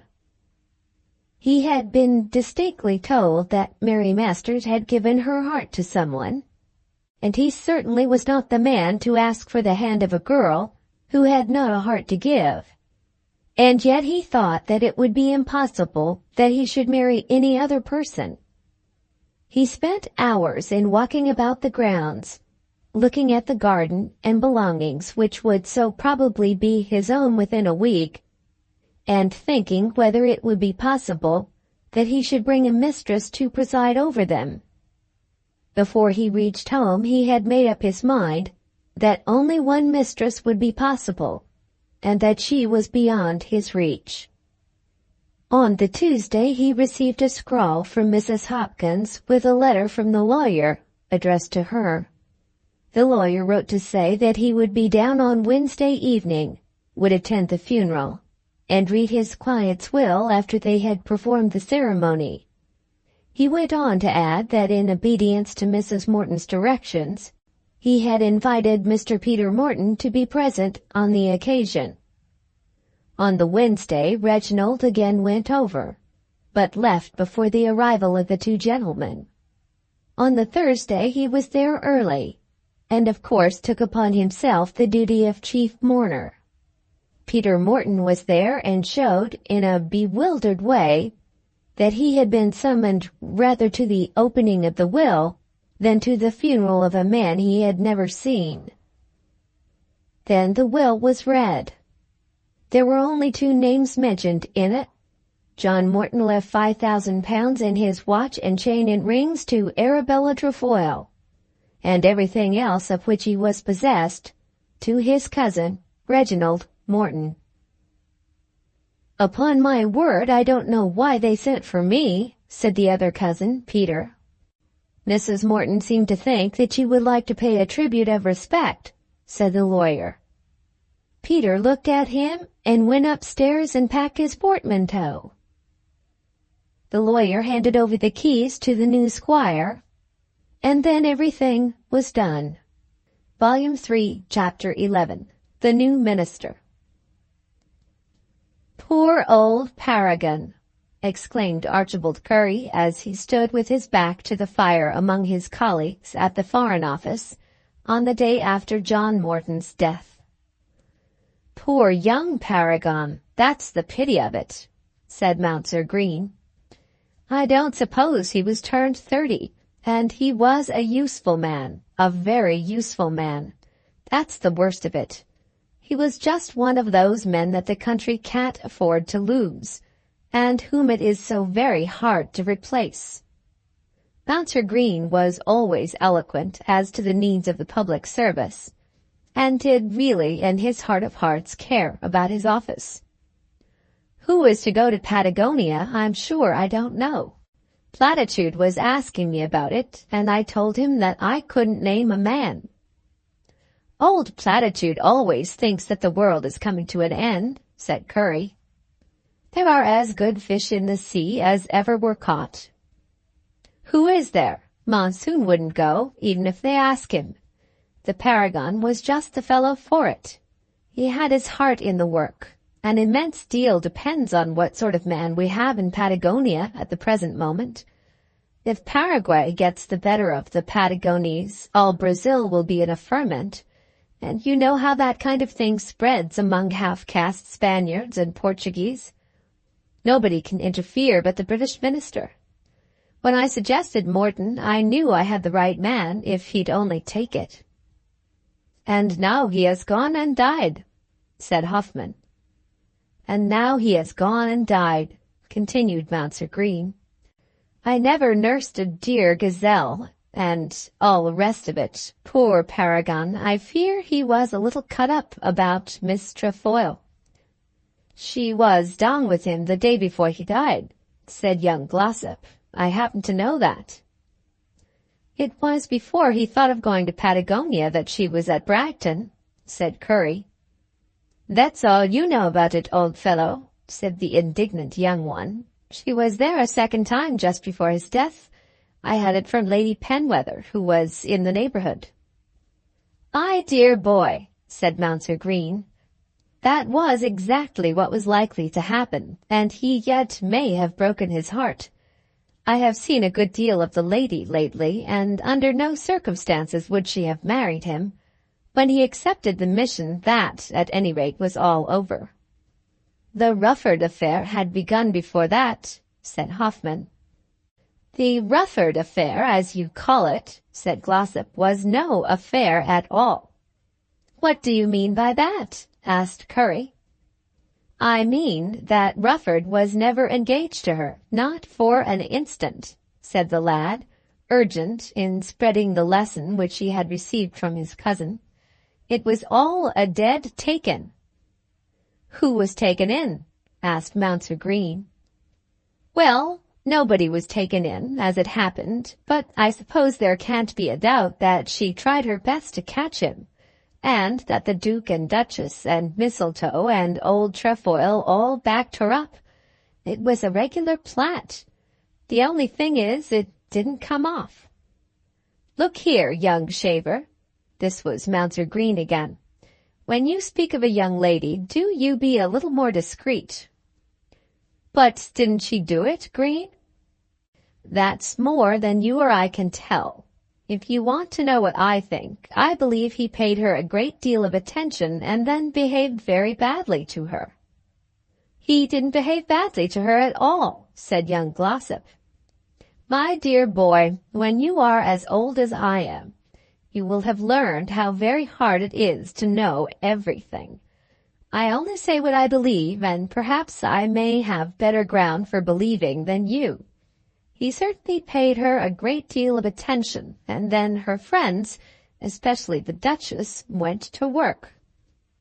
They've wanted to get her off their hands these 6 or 8 years, said Curry.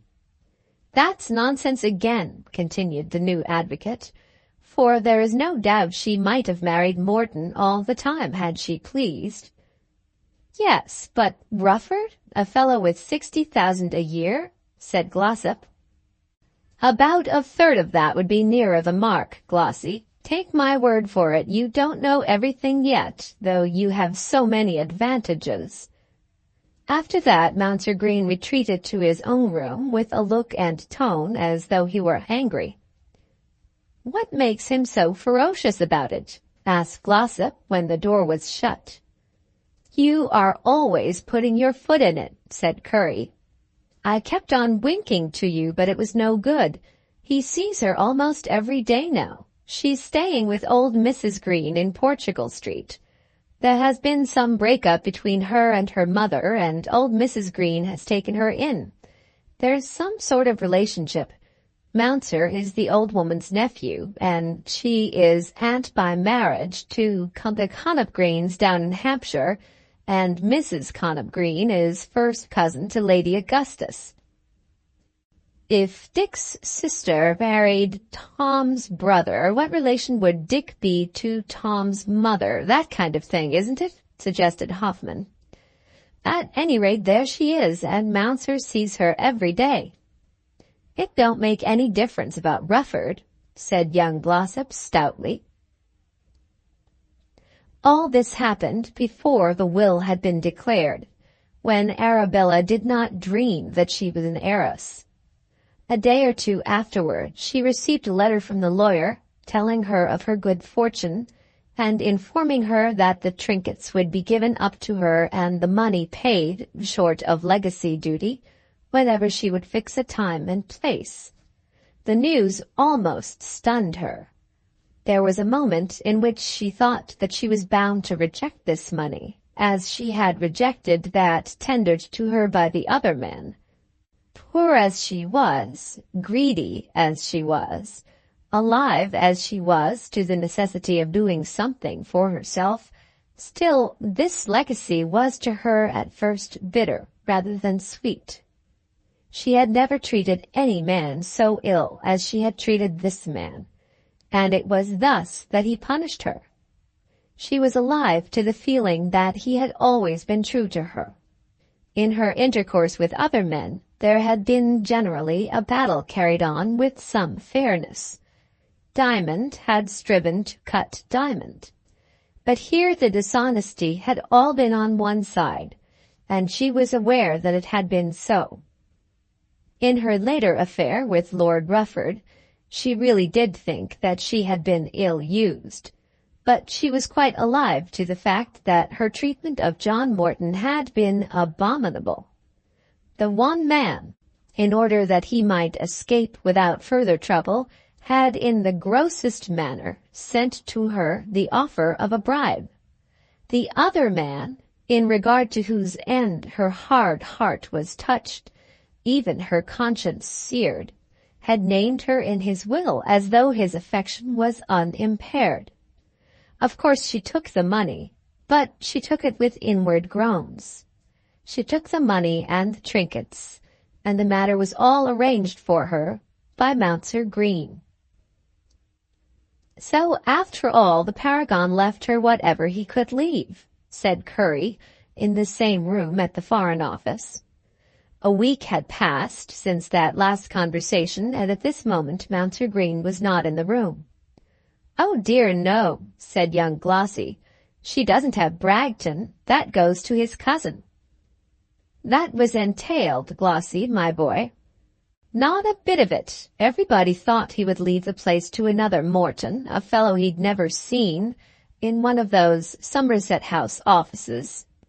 He and this fellow who is to have it were enemies, but he wouldn't put it out of the right line. It's all very well for Mounser to be down on me, but I do happen to know what goes on in that country. She gets a pot of money and no end of family jewels, but he didn't leave her the estate as he might have done."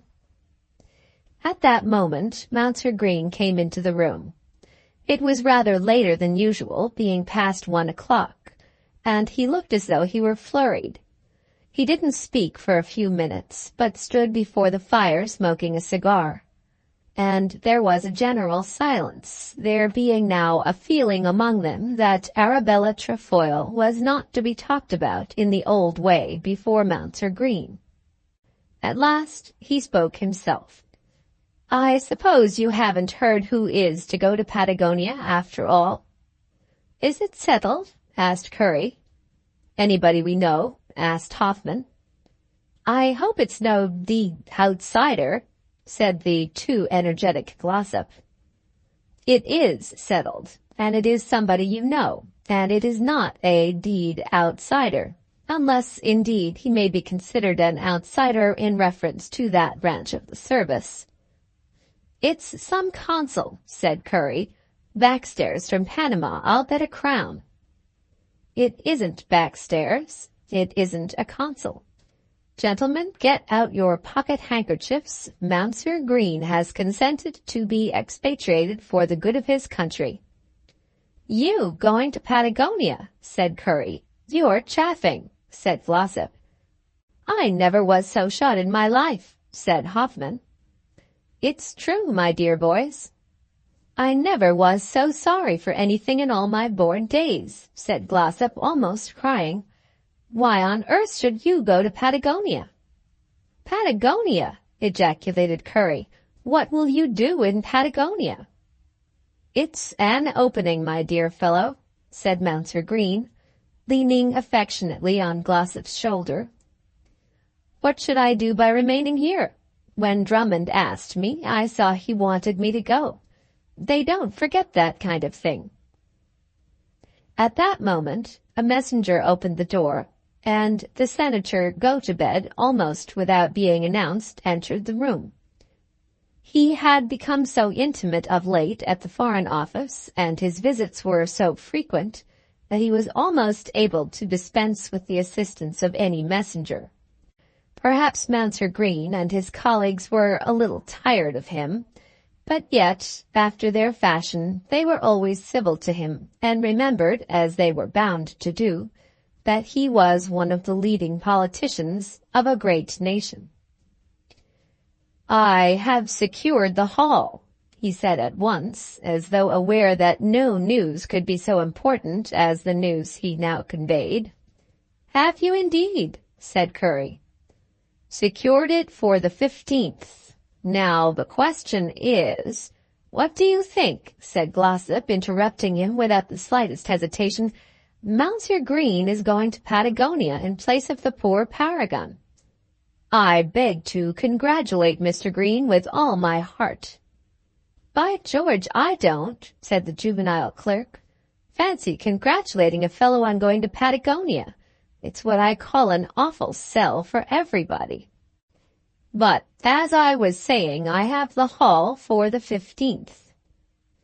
"You mean to lecture then, after all?" said Green.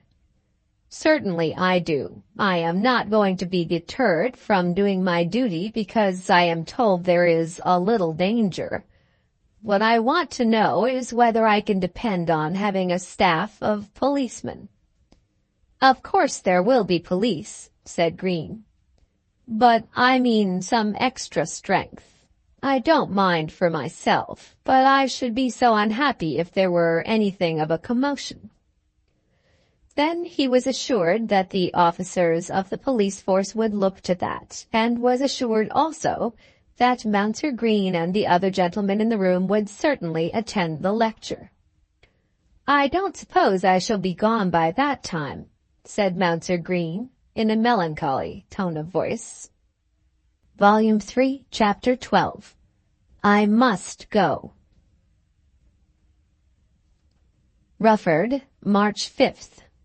My dear Miss Trefoil, I am indeed sorry that I should have offended you by acceding to a suggestion which, I think I may say, originated with your mother. When she told me that her circumstances and yours were not, in a pecuniary point of view, so comfortable as they might be, I did feel that it was in my power to alleviate that trouble. The sum of money mentioned by my lawyer was certainly named by your mother. At any rate, pray believe that I meant to be of service. As to naming a place where we might meet, it really could be of no service. It would be painful to both of us, and could have no good result. Again apologizing for having inadvertently offended you by adopting the views which Lady Augustus entertained, I beg to assure you that I am, yours faithfully, Rufford. This letter came from the peer himself, without assistance. After his interview with Lady Augustus, he simply told his mentor, Sir George, that he had steadfastly denied the existence of any engagement, not daring to acquaint him with the offer he had made. Neither, therefore, could he tell Sir George of the manner in which the young lady had repudiated the offer. That she should have repudiated it was no doubt to her credit. As he thought of it afterwards, he felt that had she accepted it, she would have been base indeed. And yet, as he thought of what had taken place at the house in Piccadilly, he was confident that the proposition had in some way come from her mother. No doubt he had first written a sum of money on the fragment of paper which she had preserved, and the evidence would so far go against him. But Lady Augustus had spoken piteously of their joint poverty, and had done so in lieu of insisting with a mother's indignation on her daughter's rights. Of course she had intended to ask for money. What other purpose could she have? It was so he had argued at the moment, and so he had argued since. If it were so, he would not admit that he had behaved unlike a gentleman in offering the money. Yet he did not dare to tell Sir George, and therefore was obliged to answer Arabella's letter without assistance. He was not altogether sorry to have his £8,000, being fully as much alive to the value of money as any brother peer in the kingdom, but he would sooner have paid the money than be subjected to an additional interview. He had been forced up to London to see first the father and then the mother, and thought that he had paid penalty enough for any offences that he might have committed. An additional interview with the young lady herself would distress him beyond anything, would be worse than any other interview. He would sooner leave Rufford and go abroad than encounter it. He promised himself that nothing should induce him to encounter it. Therefore, he wrote the above letter. Arabella, when she received it, had ceased to care very much about the insult of the offer. She had then quarrelled with her mother and had insisted on some separation even without any arrangement as to funds. Requiring some confidant, she had told a great deal, though not quite all, to Mrs. Connop Green, and that lady had passed her on for a while to her husband's aunt in London. At this time she had heard nothing of John Morton's will, and had perhaps thought with some tender regret of the munificence of her other lover, which she had scorned. But she was still intent on doing something. The fury of her despair was still on her, so that she could not weigh the injury she might do herself against some possible gratification to her wounded spirit. Up to this moment she had formed no future hope. At this epoch she had no string to her bow. John Morton was dead, and she had absolutely wept for him in solitude, though she had certainly never loved him. Nor did she love Lord Rufford. As far as she knew how to define her feelings, she thought that she hated him. But she told herself hourly that she had not done with him. She was instigated by the true feminine Medea feeling that she would find some way to wring his heart, even though in the process she might suffer twice as much as he did. She had convinced herself that in this instance he was the offender. Painful to both of us, no doubt, but because it would be painful to him, it should be exacted. Though he was a coward and would fain shirk such pain, she could be brave enough. Even though she should be driven to catch him by the arm in the open street, she would have it out with him. He was a liar and a coward, and she would at any rate have the satisfaction of telling him so. She thought much about it before she could resolve on what she would do. She could not ask old Mrs. Green to help her. Mrs. Green was a kind old woman who had lived much in the world, and would wish to see much of it still, had age allowed her. Arabella Trefoil was, at any rate, the niece of a duke, and the duke, in this affair with Lord Rufford, had taken his niece's part. She opened her house, and as much of her heart as was left, to Arabella, and was ready to mourn with her over the wicked lord. She could sympathize with her, too, as to the iniquities of her mother, whom none of the Greens loved. But she would have been frightened by any proposition as to Medean vengeance. In these days, still winter days, and not open to much feminine gaiety in London, even if in the present constitution of her circumstances gaiety would have come in her way, in these days the hours in her life which interested her most were those in which Mr. Mounser Green was dutifully respectful to his aunt. Patagonia had not yet presented itself to him. Some 400 or 500 a year, which the old lady had at her own disposal, had for years past contributed to Mounser's ideas of duty. And now Arabella's presence at the small house in Portugal Street certainly added a new zest to those ideas. The niece of the Duke of Mayfair and the rejected of Lord Rufford was at the present moment an interesting young woman in Mounser Green's world. There were many who thought that she had been ill-used. Had she succeeded, all the world would have pitied Lord Rufford, but as he had escaped, there was a strong party for the lady. And gradually Mounser Green, who some weeks ago had not thought very much of her, became one of the party. She had brought her maid with her, and when she found that Mounser Green came to the house every evening, either before or after dinner, she had recourse to her accustomed lures. She would sit quiet, dejected, almost broken-hearted in the corner of a sofa, but when he spoke to her she would come to life and raise her eyes, not ignoring the recognized dejection of her jilted position, not pretending to this minor stag of 6 tines that she was a sprightly, unwooed young fawn fresh out of the forest, almost asking him to weep with her, and playing her accustomed lures, though in a part which she had not hitherto filled. But still she was resolved that her Jason should not as yet be quit of his Medea. So she made her plot. She would herself go down to Rufford and force her way into the late lover's presence in spite of all obstacles. It was possible that she should do this and get back to London the same day.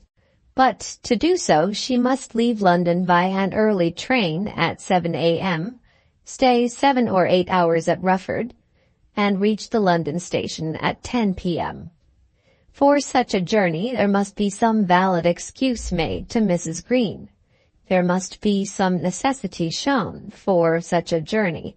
She would declare that a meeting was necessary with her mother, and that her mother was, at any town she chose to name, at the requisite distance from London. In this way she might start with her maid before daylight, and get back after dark, and have the meeting with her mother, or with Lord Rufford, as the case might be. But Mounser Green knew very well that Lady Augustus was in Orchard Street, and knew also that Arabella was determined not to see her mother. And if she declared her purpose without a caution to Mounser Green, the old woman would tell her nephew, and the nephew would unwittingly expose the deceit. It was necessary, therefore, that she should admit Mounser Green to, at any rate, half a confidence. This she did. "Don't ask me any questions," she said. "I know I can trust you. I must be out of town the whole day and perhaps the next, and your aunt must not know why I am going or where. You will help me?" Of course, he said that he would help her, and the lie, with a vast accompaniment of little lies, was told. There must be a meeting on business matters between her and her mother was now in the neighborhood of Birmingham. This was the lie she told to Mrs. Green. She would go down and, if possible, be back on the same day. She would take her maid with her. She thought that, in such a matter as that, she could trust her maid, and was in truth afraid to travel alone. "I will come in the morning and take Miss Trefoil to the station," said Mounser, "and will meet her in the evening." And so the matter was arranged. The journey was not without its drawbacks, and almost its perils. Summer or winter, Arabella Trefoil was seldom out of bed before 9. It was incumbent on her now to get up on a cold March morning, when the lion had not as yet made way for the lamb, at 5:30. That itself seemed to be all but impossible to her. Nevertheless, she was ready, and had tried to swallow half a cup of tea, when Mounser Green came to the door with a cab a little after 6.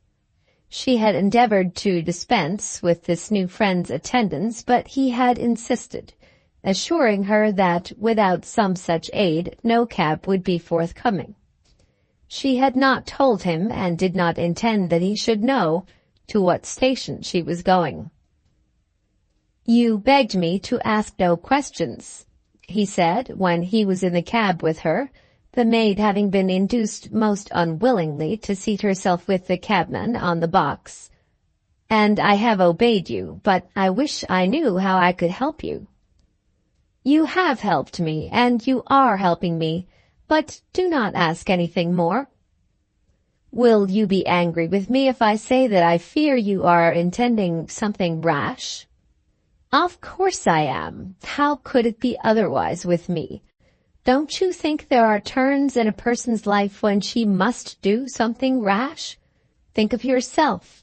If everybody crushed you, if you were ill-treated beyond all belief, if the very people who ought to trust you doubted you, wouldn't you turn upon somebody and rend him?"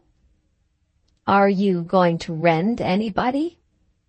"I do not know as yet." "I wish you would let me go down with you." "No, that you certainly cannot. You must not come even into the station with me. You have been very good to me. You will not now turn against me." "I will certainly do nothing but what you tell me." "Then here we are, and now you must go. Jane can carry my handbag and cloak. If you choose to come in the evening at 10, it will be an additional favor." "I certainly will do so, but, Miss Trefoil, one word."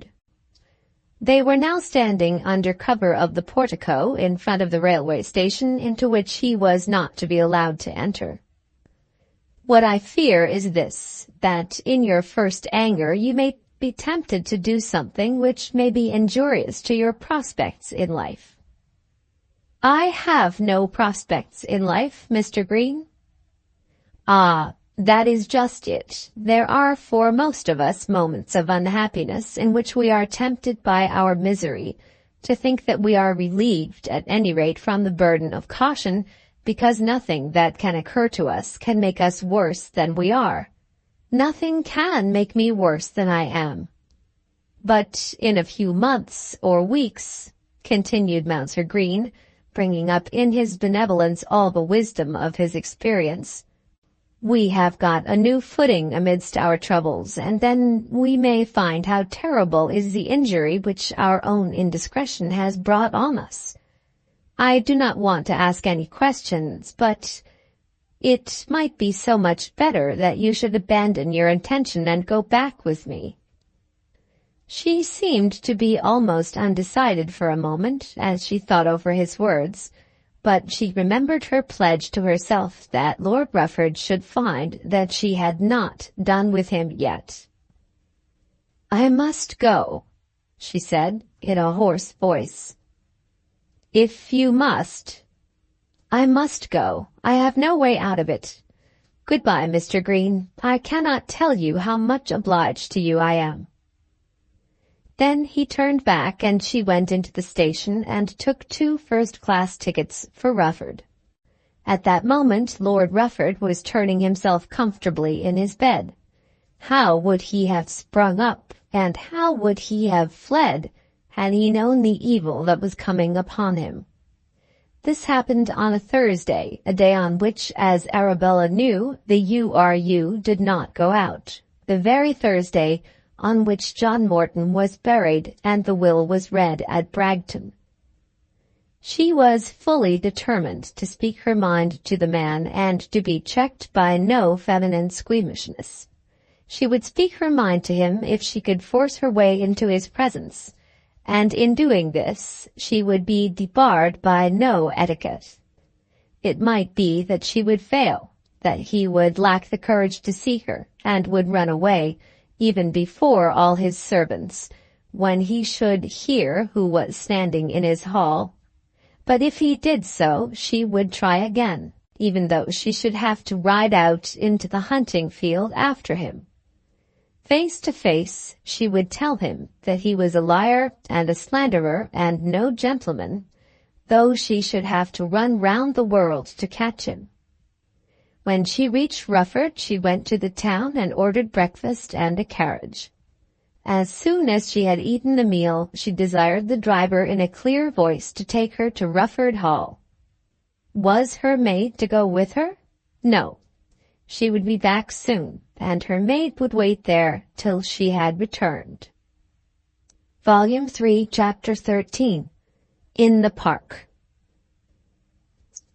This thing that she was doing required an infinite amount of pluck, of that sort of hardihood which we may not quite call courage, but which, in a world well provided with policemen, is infinitely more useful than courage.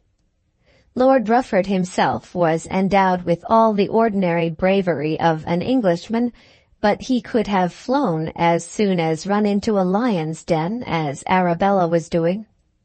She had learned that Lady Penwether and Miss Penge were both at Rufford Hall, and understood well the difficulty there would be in explaining her conduct should she find herself in their presence. And there were all the servants there to stare at her, and the probability that she might be shown to the door and told that no one there would speak to her. She saw it all before her and knew how bitter it might be, but her heart was big enough to carry her through it. She was dressed very simply, but still by no means dowdily, in a black silk dress, and though she wore a thick veil when she got out of the fly and rang the doorbell, she had been at some pains with her hair before she left the inn. Her purpose was revenge, but still she had an eye to the possible chance, the chance barely possible, of bringing the man to submit. When the door was open, she raised her veil and asked for Lord Rufford, but as she did so she walked on through the broad passage which led from the front door into a wide central space, which they called the billiard-room, but which was really the hall of the house. This she did as a manifesto that she did not mean to leave the house because she might be told that he was out or could not be seen, or that he was engaged. It was then nearly 1 o'clock, and no doubt he would be there for luncheon. Of course he might be, in truth, away from home, but she must do her best to judge of that by the servant's manner. The man knew her well, and not improbably had heard something of his master's danger. He was, however, very respectful, and told her that his lordship was out in the grounds, but that Lady Penwether was in the drawing-room. Then a sudden thought struck her, and she asked the man whether he would show her in what part of the grounds she might find Lord Rufford. Upon that, he took her to the front door, and, pointing across the park to a belt of trees, showed her 3 or 4 men standing round some piece of work. He believed, he said, that one of those men was his lordship.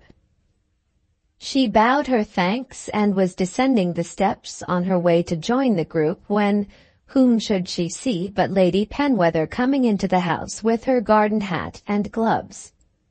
It was unfortunate, but she would not allow herself to be stopped by Lady Penwether.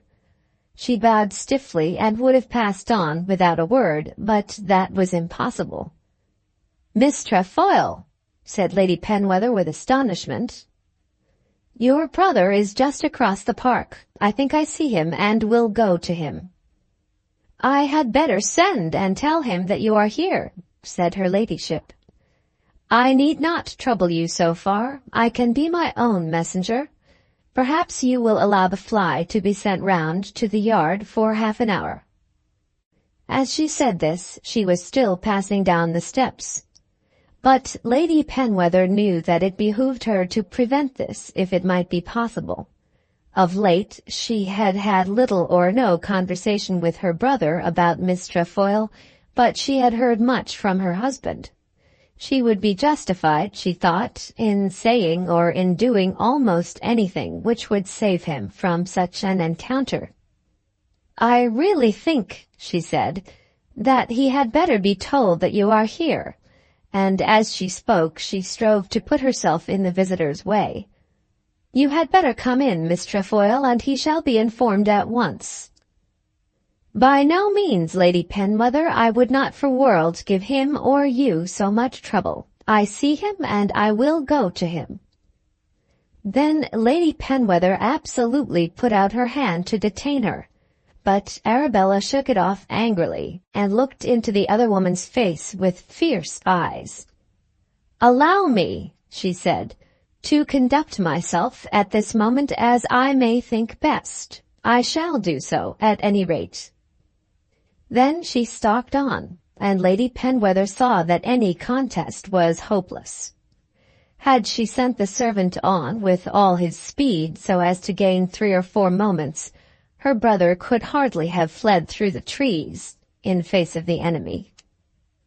Lord Rufford, who was busy planning the prolongation of a ha-ha fence, saw nothing of all this, but after a while he was aware that a woman was coming to him, and then gradually he saw who that woman was. Arabella, when she had found herself advancing closer, went slowly enough. She was sure of her prey now, and was wisely mindful that it might be well that she should husband her breath. The nearer she drew to him, the slower became her pace, and more majestic. Her veil was well thrown back, and her head was raised in the air. She knew these little tricks of deportment, and could carry herself like a queen. He had taken a moment or two to consider. Should he fly? It was possible. He might vault over a railed fence in among the trees, and a spot not 10 yards from her, and then it would be impossible that she should run him down. He might have done it, had not the men been there to see it. As it was, he left them in the other direction and came forward to meet her. He tried to smile pleasantly as he spoke to her. "So, I see that you would not take my advice," he said. "Neither your advice nor your money, my lord."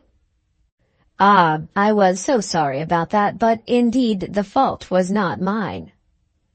"They were your figures that I saw upon the paper, and by your orders, no doubt, that the lawyer acted. But I have not come to say much of that. You meant, I suppose, to be gracious." "I meant to be good-natured." "I dare say. You were willing enough to give away what you did not want. But there must be more between us than any question of money. Lord Rufford, you have treated me most shamefully." "I hope not. I think not." "And you yourself must be well aware of it, quite as well aware of it as I am. You have thrown me over and absolutely destroyed me. And why?" He shrugged his shoulders. "Because you have been afraid of others, because your sister has told you that you were mistaken in your choice. The women around you have been too many for you, and have not allowed you to dispose of your hand and your name and your property as you pleased. I defy you to say that this was not your sister's doing." He was too much astounded to contradict her rapidly, and then she passed on, not choosing to give him time for contradiction. "Will you have the hardihood to say that you did not love me?" Then she paused, thinking that he would not dare to contradict her then, feeling that in that she was on strong ground. "Were you lying when you told me that you did? What did you mean when I was in your arms up in the house there? What did you intend me to think that you meant?" Then she stopped, standing well in front of him and looking fixedly into his face. This was the very thing that he had feared. Lord Augustus had been a trouble. The Duke's letter had been a trouble. Lady Augustus had been a trouble, and Sir George's sermons had been troublesome.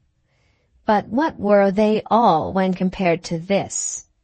How is it possible that a man should tell a girl that he has not loved her when he has embraced her again and again? He may know it, and she may know it, and each may know that the other knows it, but to say that he does not, and did not then love her, is beyond the scope of his audacity, unless he be a heartless Nero. "No one can grieve about this so much as I do," he said weakly. "Cannot I grieve more, do you think? I, who told all my relatives that I was to become your wife, and was justified in so telling them? Was I not justified?" "I think not." "You think not? What did you mean then? What were you thinking of? When we were coming back in the carriage from Stamford, when, with your arms round me, you swore that you loved me better than all the world. Is that true? Did you so swear?" What a question for a man to have to answer! It was becoming clear to him that there was nothing for him but to endure and be silent. Even to this interview the gods would, at last, give an end. The hour would pass, though alas so slowly, and she could not expect that he should stand there to be rated much after the accustomed time for feeding. "You acknowledge that, and do you dare to say that I had no right to tell my friends?" There was a moment in which he thought it was almost a pity that he had not married her. She was very beautiful in her present form. More beautiful, he thought, than ever. She was the niece of a duke, and certainly a very clever woman. He had not wanted money, and why shouldn't he have married her? As for hunting him, that was a matter of course. He was as much born and bred to be hunted as a fox. He could not do it now, as he had put too much power into the hands of the Penwethers, but he almost wished that he had. "I never intended it," he said. "What did you intend? After what has occurred, I suppose I have a right to ask such a question. I have made a somewhat unpleasant journey today, all alone, on purpose to ask that question. What did you intend?" In his great annoyance, he struck his shovel angrily against the ground. "And I will not leave you till I get an answer to the question. What did you intend, Lord Rufford?" There was nothing for him but silence, and a gradual progress back towards the house. But from the latter resource she cut him off for a time. "You will do me the favor to remain with me here till this conversation is ended.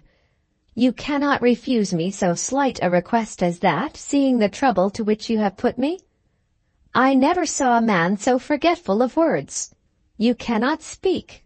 Have you no excuse to offer? Not a word to say in explanation of conduct so black that I don't think here in England I ever heard a case to equal it? If your sister had been treated so, it would have been impossible. I believe it. Her cautious nature would have trusted no man as I trusted you. Her lips, doubtless, were never unfrozen till the settlements had been signed. With her it was a matter of bargain, not of love. I can well believe that. I will not talk about my sister. It seems to me, Lord Rufford, that you object to talk about anything. You certainly have been very uncommunicative with reference to yourself. Were you lying when you told me that you loved me? No. Did I lie when I told the Duchess that you had promised me your love? Did I lie when I told my mother that in these days a man does not always mention marriage when he asks a girl to be his wife? You said you loved me, and I believed you, and the rest was a thing of course, and you meant it. You know you meant it. When you held me in your arms in the carriage, you know you meant me to suppose that it would always be so. Then the fear of your sister came upon you and of your sister's husband, and you ran away. I wonder whether you think yourself a man." And yet she felt that she had not hit him yet. He was wretched enough, and she could see that he was wretched, but the wretchedness would pass away as soon as she was gone. How could she stab him so that the wound would remain? With what virus could she poison her arrow so that the agony might be prolonged? And such a coward, too. I began to suspect it when you started that night from Mistletoe, though I did not think then that you could be all mean, all cowardly. From that day to this you have not dared to speak a word of truth. Every word has been a falsehood. By heavens, no. Every word a falsehood, and I, a lady whom you have so deeply injured, whose cruel injury even you have not the face to deny, am forced by your cowardice to come to you here because you have not dared to come out to meet me. Is that true? What good can it do? None to me, God knows. You are such a thing that I would not have you, now I know you, though you were twice Lord Rufford. But I have chosen to speak my mind to you, and to tell you what I think. Did you suppose that when I said I would meet you face to face, I was to be deterred by such girls' excuses as you made? I chose to tell you, to your face, that you are false, a coward, and no gentleman. And though you had hidden yourself under the very earth, I would have found you. Then she turned round, and saw Sir George Penwether standing close to them. Lord Rufford had seen him approaching for some time, and had made one or two futile attempts to meet him. Arabella's back had been turned to the house, and she had not heard the steps or observed the direction of her companion's eyes. He came so near before he was seen that he heard her concluding words. Then Lord Rufford, with a ghastly attempt at pleasantry, introduced them. "George," he said, "I do not think you know Miss Trefoil. Sir George Penwether, Miss Trefoil." The interview had been watched from the house, and the husband had been sent down by his wife to mitigate the purgatory which she knew that her brother must be enduring. "My wife," said Sir George, "has sent me to ask Miss Trefoil whether she will not come in to lunch." "I believe it is Lord Rufford's house," said Arabella. "If Miss Trefoil's frame of mind will allow her to sit at table with me, I shall be proud to see her," said Lord Rufford. "Miss Trefoil's frame of mind will not allow her to eat or to drink with such a dastard," said she, turning away in the direction of the park gates. "Perhaps, Sir George, you will be kind enough to direct the man who brought me here to pick me up at the lodge." And so she walked away, a mile across the park, neither of them caring to follow her. It seemed to her, as she stood at the lodge gate, having obstinately refused to enter the house, to be an eternity before the fly came to her. When it did come, she felt as though her strength would barely enable her to climb into it. And when she was there, she wept with bitter, throbbing woe all the way to Rufford. It was over now, at any rate. Now there was not a possible chance on which a gleam of hope might be made to settle. And how handsome he was, and how beautiful the place, and how perfect would have been the triumph could she have achieved it. One more word, one other pressure of the hand in the post-chaise might have done it. Had he really promised her marriage, she did not think even now that he would have gone back from his promise. If that heavy, stupid Duke would have spoken to him that night at Mistletoe, all would have been well. But now there was nothing for her but weeping and gnashing of teeth. He was gone, and poor Morton was gone, and all those others whose memories rose like ghosts before her, they were all gone. And she wept, as she thought that she might, perhaps, have made a better use of the gifts which Providence had put in her way. When Mounser Green met her at the station, she was beyond measure weary. Through the whole journey she had been struggling to restrain her sobs so that her maid should neither hear nor see them. "Don't mind me, Mr. Green, I am only tired, so tired," she said, as she got into the carriage which he had brought. He had with him a long, formal-looking letter addressed to herself, but she was too weary to open it that night. It was the letter conveying the tidings of the legacy which Morton had made in her favor. Volume 3, Chapter 14. Lord Rufford's Model Farm. At this time, Senator Gotobed was paying a second visit to Rufford Hall. In the matter of Goarly and Scrobby, he had never given way an inch. He was still strongly of opinion that a gentleman's pheasants had no right to eat his neighbour's corn, and that if damage were admitted, the person committing the injury should not take upon himself to assess the damage. He also thought, and very often declared his thoughts, that Goarly was justified in shooting not only foxes but hounds also when they came upon his property, and in moments of excitement had gone so far as to say that not even horses should be sacred. He had, however, lately been driven to admit that Goarly himself was not all that a man should be, and that Mrs. Goarly's goose was an impostor. It was the theory, the principle for which he combated, declaring that the evil condition of the man himself was due to the evil institutions among which he had been reared. By degrees, evidence had been obtained of Scrobby's guilt in the matter of the red herrings, and he was to be tried for the offence of putting down poison.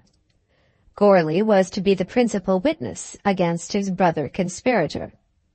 Lord Rufford, instigated by his brother-in-law and liking the spirit of the man, had invited the senator to stay at the hall while the case was being tried at the Rufford Quarter Sessions. I am afraid the invitation was given in a spirit of triumph over the senator rather than with genuine hospitality. It was thought well that the American should be made to see in public the degradation of the abject creature with whom he had sympathized. Perhaps there were some who thought that in this way they would get the senator's neck under their heels. If there were such, they were likely to be mistaken, as the senator was not a man prone to submit himself to such treatment. He was seated at table with Lady Penwether and Miss Penge, when Lord Rufford and his brother-in-law came into the room after parting with Miss Trefoil in the manner described in the last chapter. Lady Penwether had watched their unwelcome visitor as she took her way across the park and had whispered something to Miss Penge. Miss Penge understood the matter thoroughly and would not herself have made the slightest allusion to the other young lady. Had the senator not been there, the two gentlemen would have been allowed to take their places without a word on the subject. But the senator had a marvelous gift of saying awkward things, and would never be reticent. He stood for a while at the window in the drawing-room before he went across the hall, and even took up a pair of field-glasses to scrutinize the lady, and when they were all present, he asked whether that was not Miss Trefoil, whom he had seen down by the new fence. Lady Penwether, without seeming to look about her, did look about her for a few seconds to see whether the question might be allowed to die away unanswered. She perceived from the senator's face that he intended to have an answer. "Yes," she said, "that was Miss Trefoil. I am very glad that she is not coming in to disturb us." "A great blessing," said Miss Penge.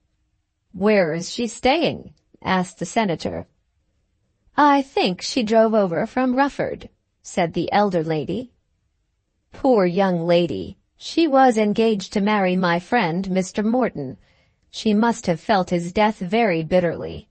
He was an excellent young man, rather opinionated, and perhaps too much wedded to the traditions of his own country, but nevertheless a painstaking, excellent young man.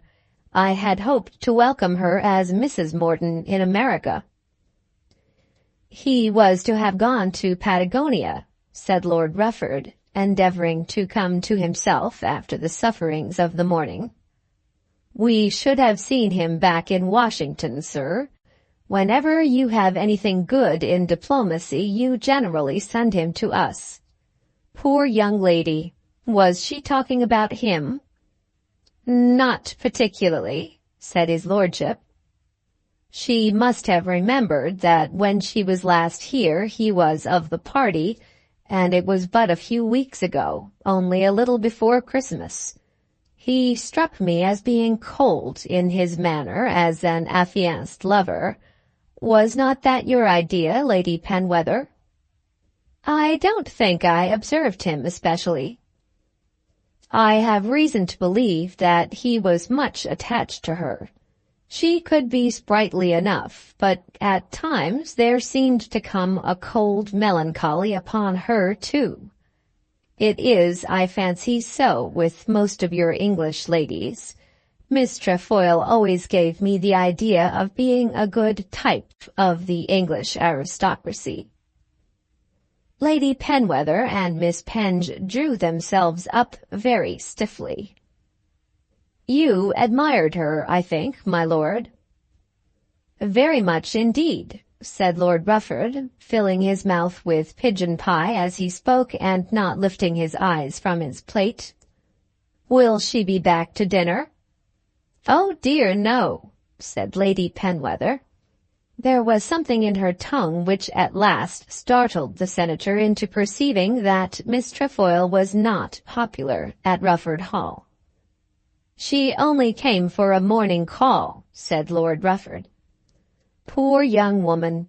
She has lost her husband, and I am afraid now has lost her friends also. I am told that she is not well off, and from what I see and hear, I fancy that here in England a young lady without a dowry cannot easily replace a lover. I suppose, too, Miss Trefoil is not quite in her first youth. If you have done, Caroline, said Lady Penwether to Miss Penge, I think we'll go into the other room. That afternoon, Sir George asked the senator to accompany him for a walk. Sir George was held to be responsible for the senator's presence, and was told by the ladies that he must do something with him. The next day, which was Friday, would be occupied by the affairs of Scrobby and Goarly, and on the Saturday he was to return to town. The two started about 3 with the object of walking round the park and the home farm, the senator intent on his duty of examining the ways of English life to the very bottom. I hope I did not say anything amiss about Miss Trefoil, he remarked as they passed through a shrubbery gate into the park. No, I think not. I thought your good lady looked as though she did not like the subject. I am not sure that Miss Trefoil is very popular with the ladies up there. She's a handsome young woman and clever, though, as I said before, given to melancholy and sometimes fastidious. When we were all here, I thought that Lord Rufford admired her, and that poor Mr. Morton was a little jealous. I wasn't at Rufford then. Here we get out of the park on to the home farm. Rufford does it very well indeed. Looks after it altogether himself. I cannot quite say that. He has a land bailiff who lives in the house there. With a salary? Oh yes, £120 a year, I think the man has. And that house? Asked the senator. Why, the house and garden are worth £50 a year. I dare say they are. Of course it costs money. It's near the park and had to be made ornamental. And does it pay? Well, no, I should think not. In point of fact, I know it does not. he loses about the value of the ground. The senator asked a great many more questions, and then began his lecture. A man who goes into trade and loses by it cannot be doing good to himself or to others. You say, Sir George, that it is a model farm, but it's a model of ruin. If you want to teach a man any other business, you don't specially select an example in which the proprietors are spending all their capital without any return. If you would not do this in shoemaking, why in farming? The neighbors are able to see how work should be done. Excuse me, Sir George, but it seems to me that they are enabled to see how work should not be done. If his lordship would stick up over his gate a notice to the effect that everything seen there was to be avoided, he might do some service. If he would publish his accounts half-yearly in the village newspaper, there isn't a village newspaper. In the Rufford Gazette, there is a Rufford Gazette, and Rufford isn't much more than a village.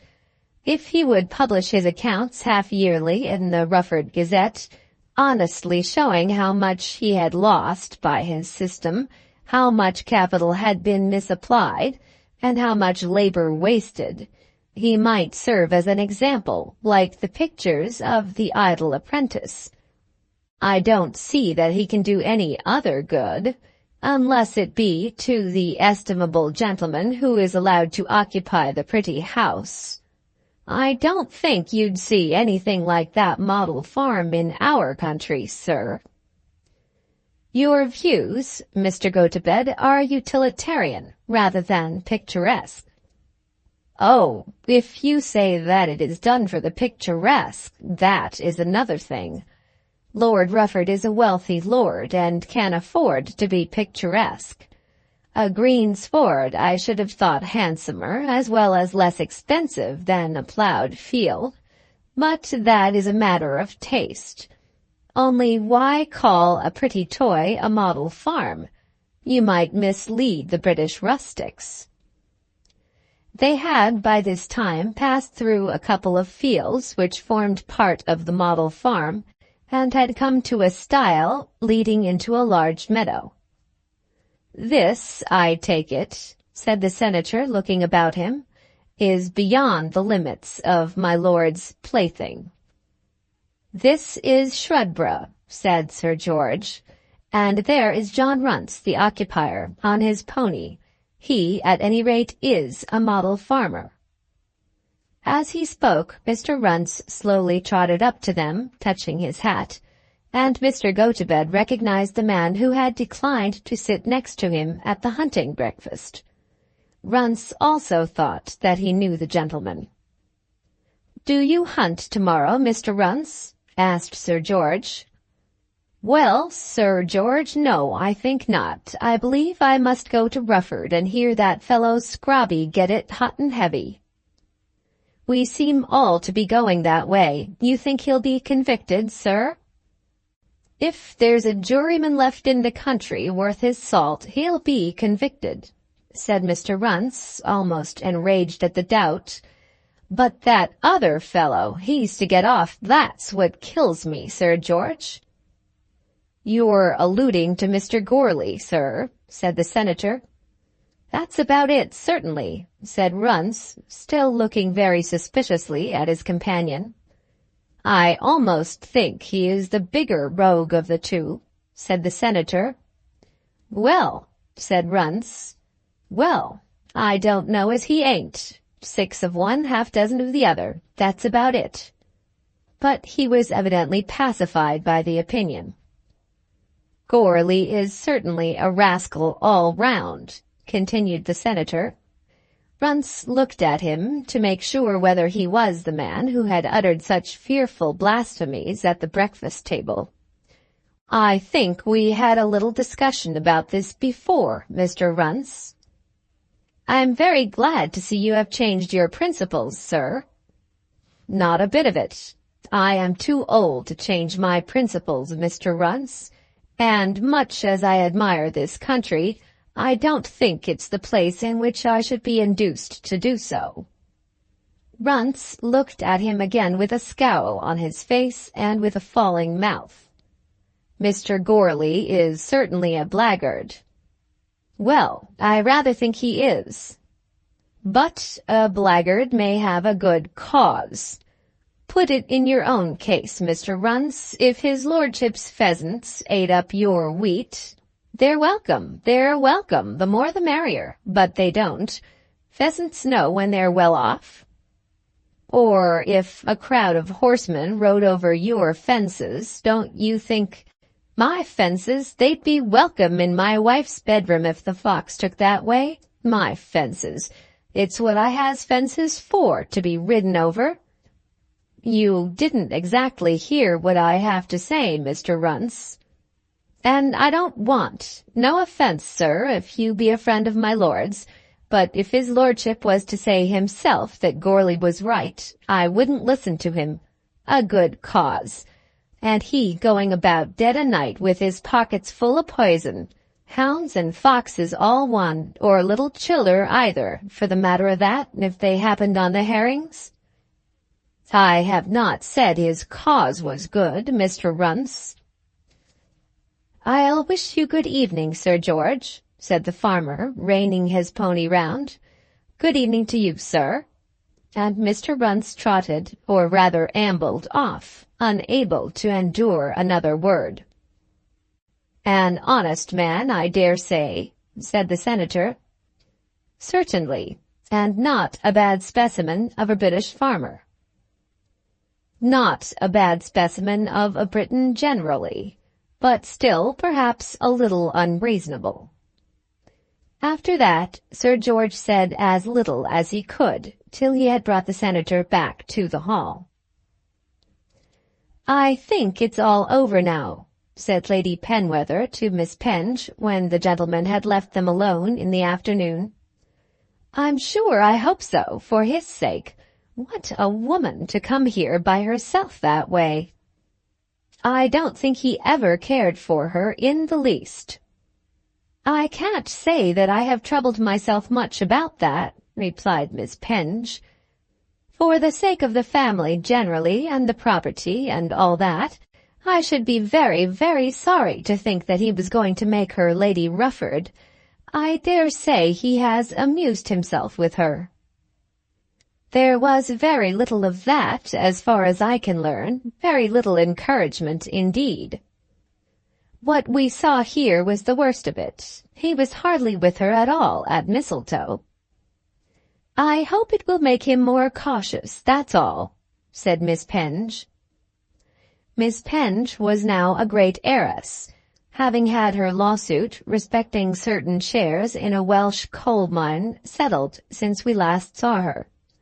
As all the world knows, she came from one of the oldest commoners' families in the west of England, and is, moreover, a handsome young woman, only 27 years of age.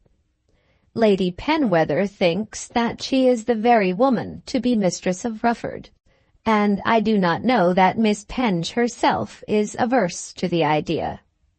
Lord Rufford has been too lately wounded to rise at the bait quite immediately, but his sister knows that her brother is impressionable, and that a little patience will go a long way.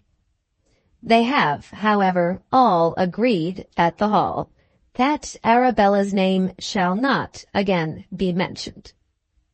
Volume 3, Chapter 15. Scrobby's Trial.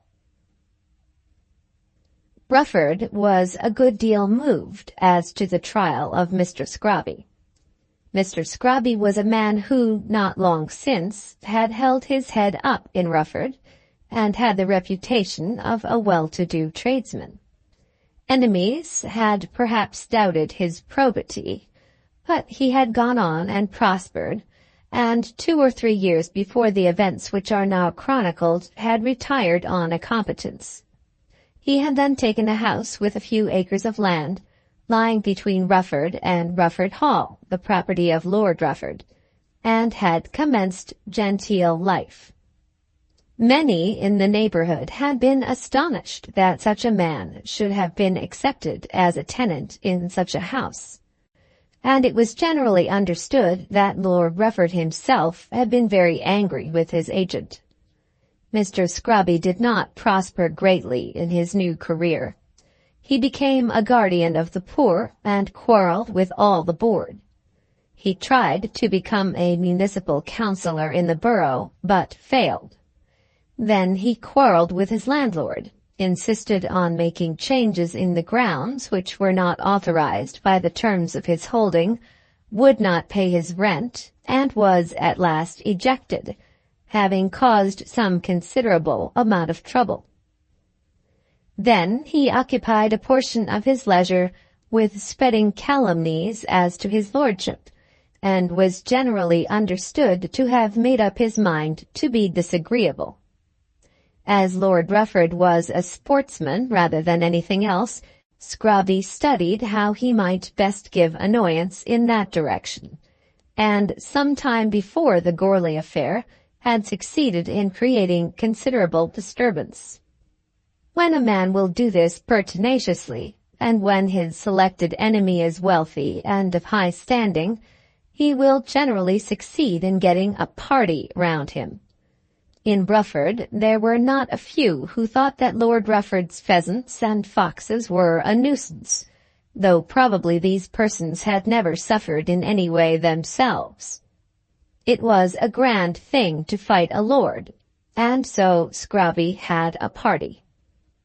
When the action against his lordship was first threatened by Gourley, and when it was understood that Scrobby had backed him with money, there was a feeling that Scrobby was doing rather a fine thing.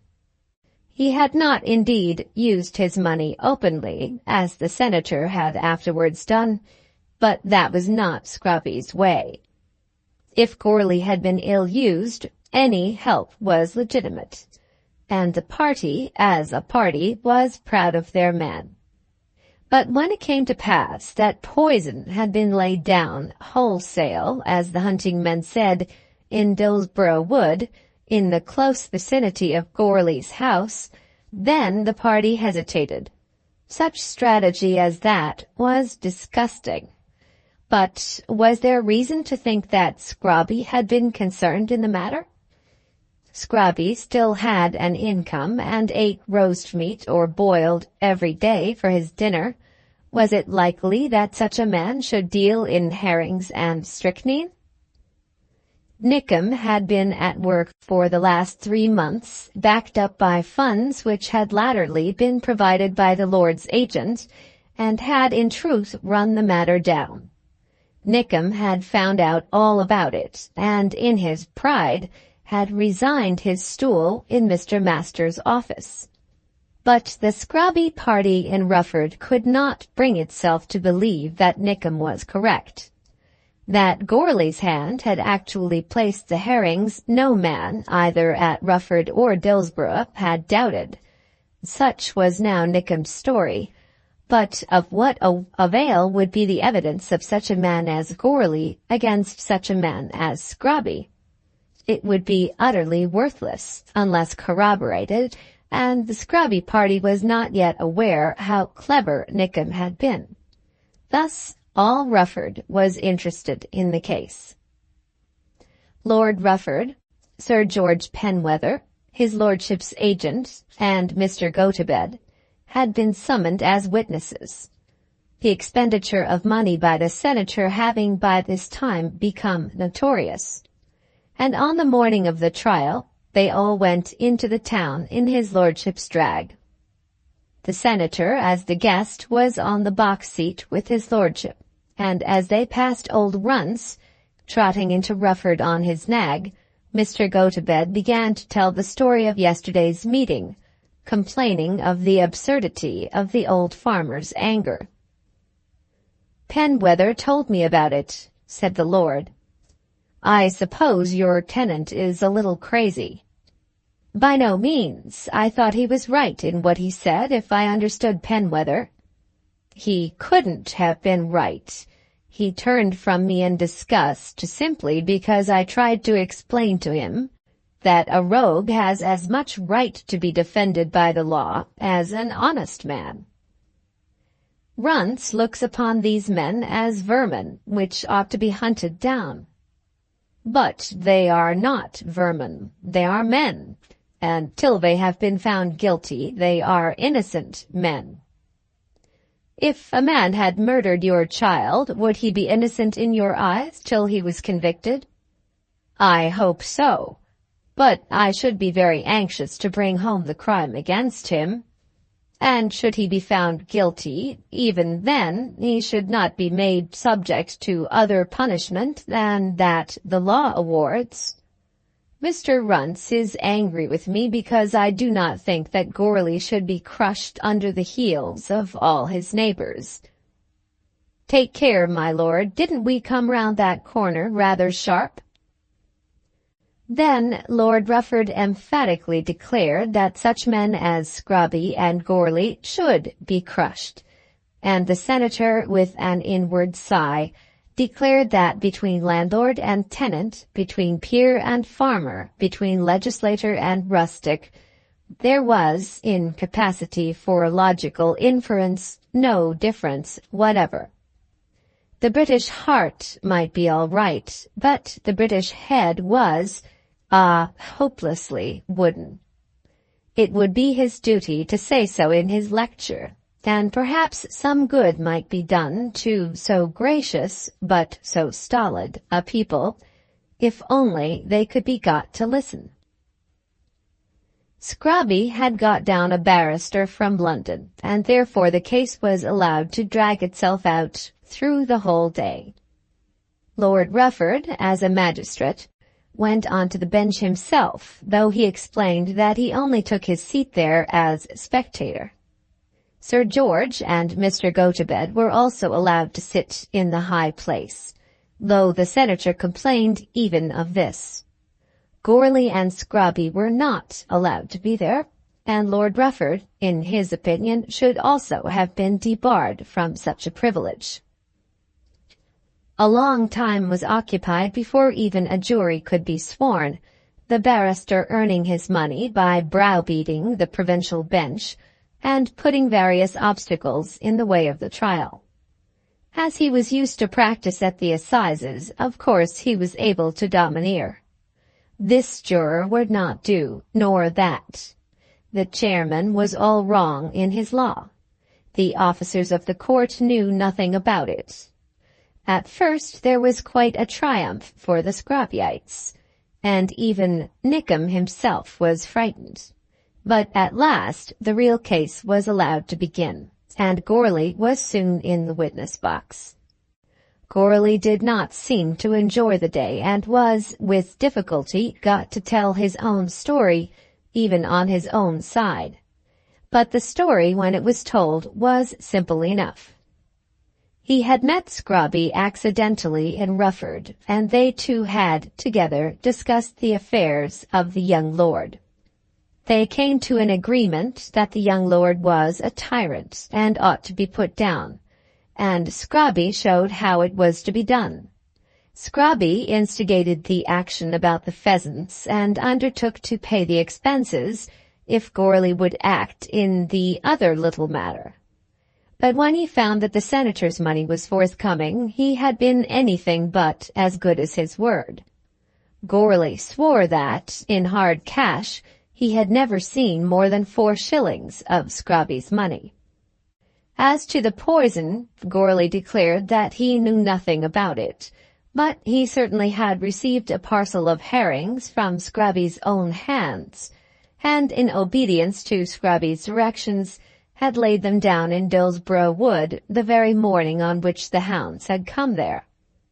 He owned that he supposed that there might be something in the herrings, something that would probably be deleterious to hounds, as well as foxes, or to children, should the herrings happen to fall into children's hands, but he assured the court that he had no knowledge of poison, none whatever. Then he was made by the other side to give a complete and a somewhat prolonged account of his own life up to the present time, this information being of course required by the learned barrister on the other side, in listening to which the senator did become thoroughly ashamed of the Briton whom he had assisted with his generosity. But all this would have been nothing had not Nickem secured the old woman who had sold the herrings, and also the chemist from whom the strychnine had been purchased, as much as 3 years previously.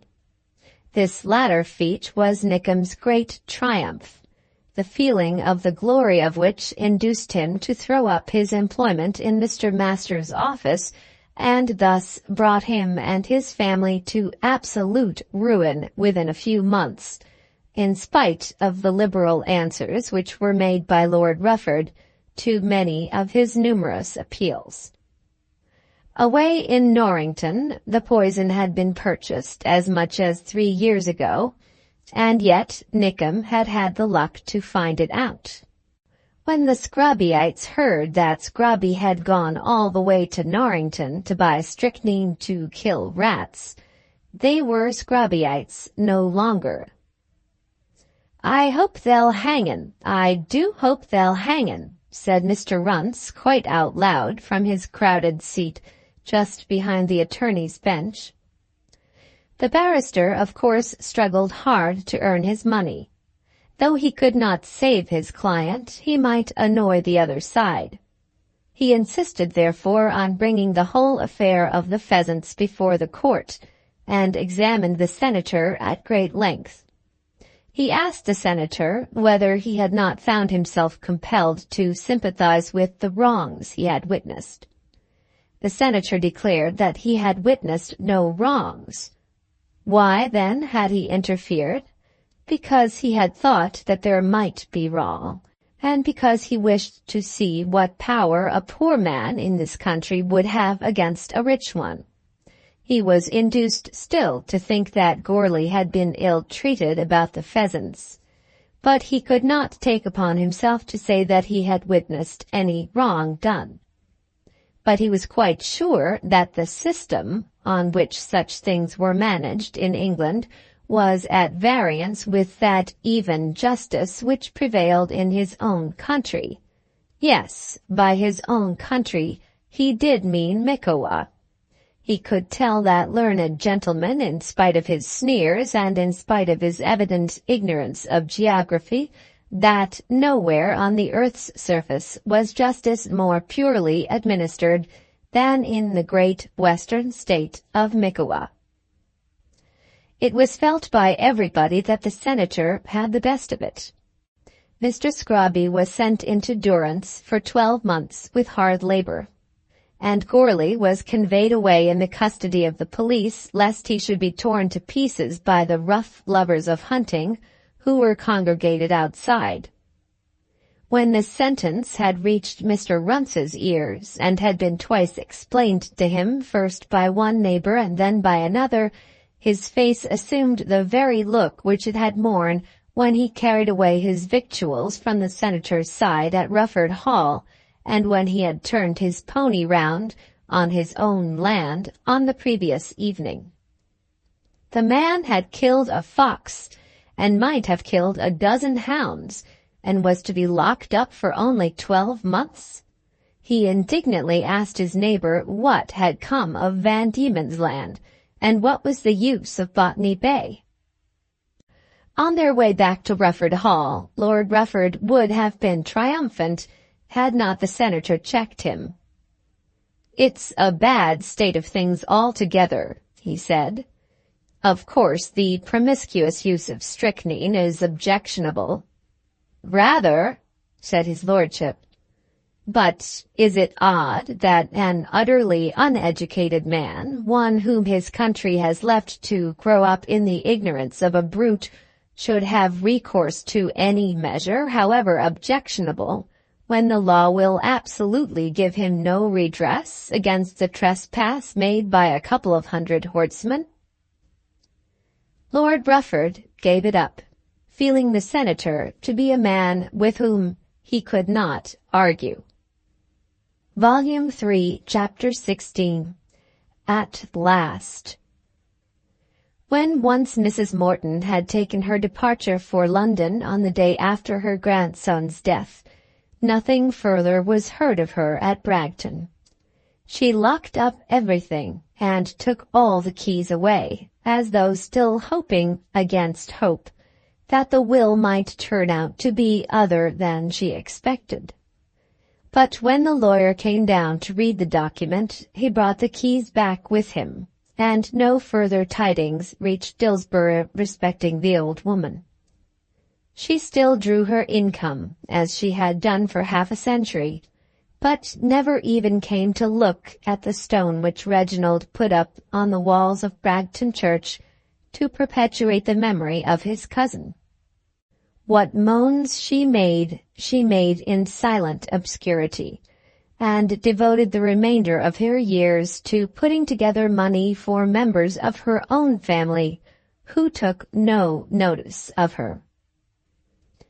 After the funeral, Lady Ushant returned to the house at the request of her nephew, who declared his purpose of remaining at Hoppet Hall for the present.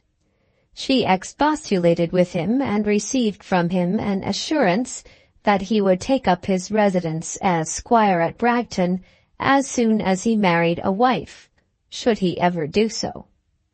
In the meantime, he could, he thought, perform his duties from Hoppet Hall as well as on the spot. As a residence for a bachelor, he preferred, he said, Hoppet Hall to the park. Lady Ushant yielded, and returned once again to her old home, the house in which she had been born, and gave up her lodgings at Cheltenham. The word that he said about his possible marriage set her mind at work, and induced her to put sundry questions to him. "Of course you will marry?" she said. "Men who have property to leave behind them usually do marry, and as I am not wiser than others, I probably may do so. But I will not admit that it is a matter of course. I may escape yet." "I do hope you will marry. I hope it may be before I die, so that I may see her." "And disapprove of her 10 to 1. "Certainly I shall not, if you tell me that you love her." "Then I will tell you so, to prevent disagreeable results." "I am quite sure there must be somebody that you like, Reginald," she said after a pause. "Are you? I don't know that I have shown any very strong preference. I am not disposed to praise myself for many things, but I really do think that I have been as undemonstrative as most men of my age. Still, I did hope." "What did you hope?" "I won't mention any name. I don't think it is right. I have observed that more harm than good comes of such talking, and I have determined always to avoid it. But—" Then there was another pause. "Remember how old I am, Reginald, and when it is done, give me at any rate the pleasure of knowing it." Of course he knew to whom she alluded, and of course he laughed at her feeble caution. But he would not say a word to encourage her to mention the name of Mary Masters. He thought that he was sure that, were the girl free, he would now ask her to be his wife. If he loved anyone, it was her. If he had ever known a woman with whom he thought it would be pleasant to share the joy and labors of life, it was Mary Masters. If he could imagine that any one constant companion would be a joy to him, she would be that person.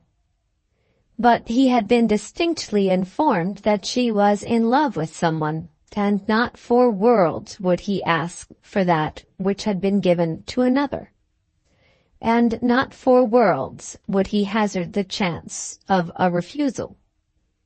He thought that he could understand the delight, that he could thoroughly enjoy the rapture of hearing her whisper with downcast eyes that she could love him. He had imagined enough to build castles in the air in which she reigned as princess, in which she would lie with her head upon his bosom, and tell him that he was her chosen prince. But he would hardly know how to bear himself should he ask in vain. He believed he could love as well as Lawrence Twentyman, but he was sure that he could not continue his quest, as that young man had done. When Lady Ushant had been a day or two at the house, she asked him whether she might invite Mary there as a guest, as her perpetual guest. "I have no objection in life," he said, "but take care that you don't interfere with her happiness." "Because of her father and sisters?" suggested the innocent old lady. "Has she a father, has she a mother, or has she a dearer one still than all other?" said Reginald, laughing. "Perhaps she has." "Then don't interfere with her happiness in that direction. How is she to have a lover come to see her out there?" "Why not? I don't see why she shouldn't have a lover here as well as in Dillsborough. I don't object to lovers if they are of the proper sort, and I am sure Mary wouldn't have anything else." Reginald told her she might do as she pleased, and made no further inquiry as to Mary's lovers. A few days afterwards Mary went with her boxes to Bragton, Mrs. Masters repeating her objections, but repeating them with but little energy. Just at this time a stroke of good fortune befell the Masters family generally, which greatly reduced her power over her husband. Reginald Morton had spent an hour in the attorney's office, and had declared his purpose of restoring Mr. Masters to his old family position in regard to the Bragton estate. When she heard it, she felt at once that her dominion was gone. She had based everything on the growing inferiority of her husband's position, and now he was about to have all his glory back again. She had inveighed against gentlemen from the day of her marriage, and here he was, again to be immersed up to his eyes in the affairs of a gentleman. And then she had been so wrong about Goarly, and Lord Rufford had been so much a better client, and ready money had been so much more plentiful of late, owing to poor John Morton's ready-handed honesty. She had very little to say about it when Mary packed her boxes and was taken in Mr. Runciman's fly to Bragton. Since the old days of all, since the days to which Reginald had referred when he asked her to pass over the bridge with him, she had never yet walked about the Bragton grounds. She had often been to the house, visiting Lady Ushant, but she had simply gone thither and returned.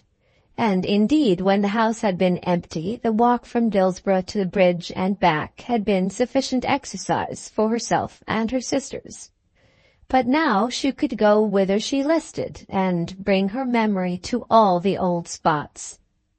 With the tenacity as to household matters which characterized ladies of the country some years since, Lady Ushant employed all her mornings, and those of her young friend, in making inventories of everything that was found in the house.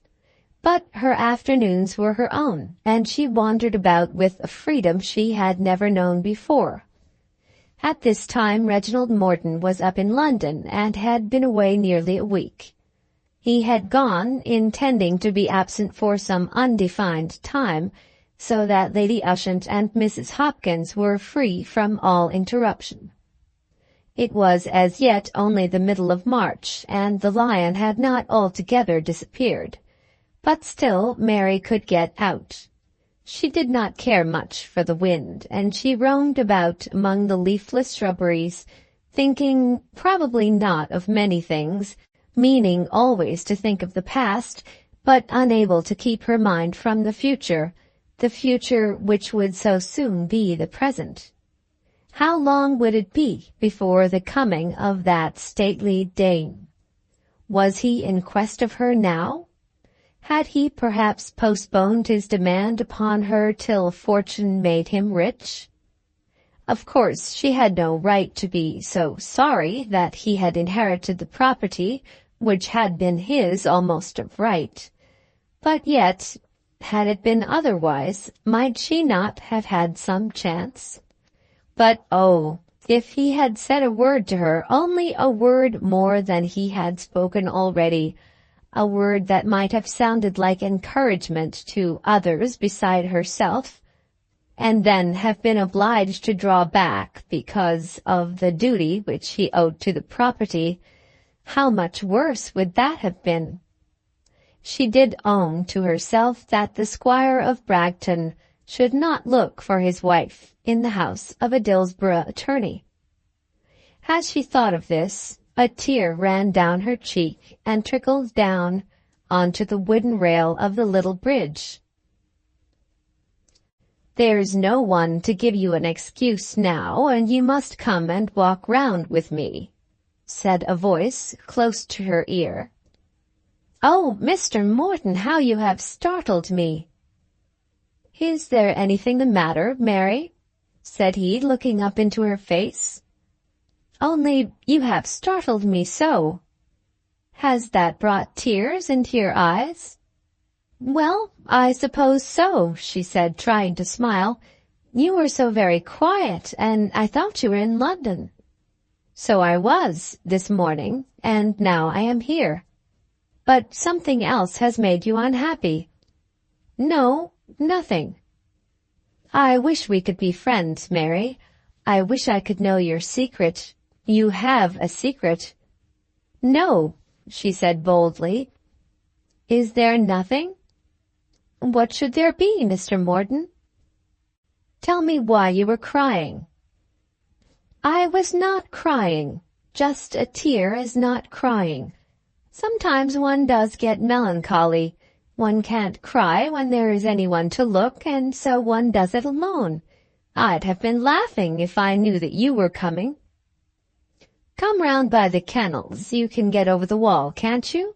"Oh, yes." "And we'll go down the old orchard and get out by the corner of the park fence."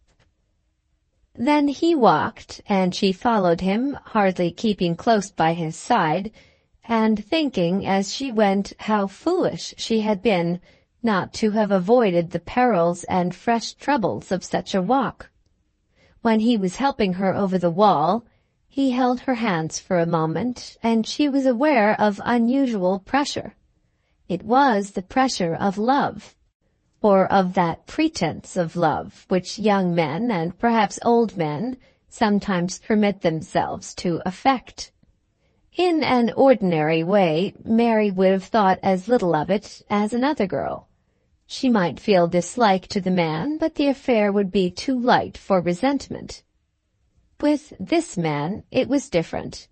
He certainly was not justified in making the slightest expression of factitious affection. He, at any rate, should have felt himself bound to abstain from any touch of peculiar tenderness. She would not say a word.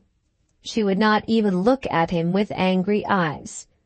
But she twitched both her hands away from him as she sprang to the ground. Then there was a passage across the orchard, not more than 100 yards, and after that a stile. At the stile she insisted on using her own hand for the custody of her dress. She would not even touch his outstretched arm. "You are very independent," he said. "I have to be so." "I cannot make you out, Mary. I wonder whether there's still anything rankling in your bosom against me."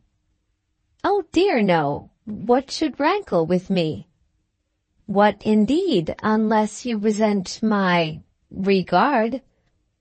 "I am not so rich in friends as to do that, Mr. Morton." "I don't suppose there can be many people who have the same sort of feeling for you that I have." "There are not many who have known me so long, certainly." "You have some friend, I know," he said. "More than one, I hope." "Some special friend. Who is he, Mary?" I don't know what you mean, Mr. Morton.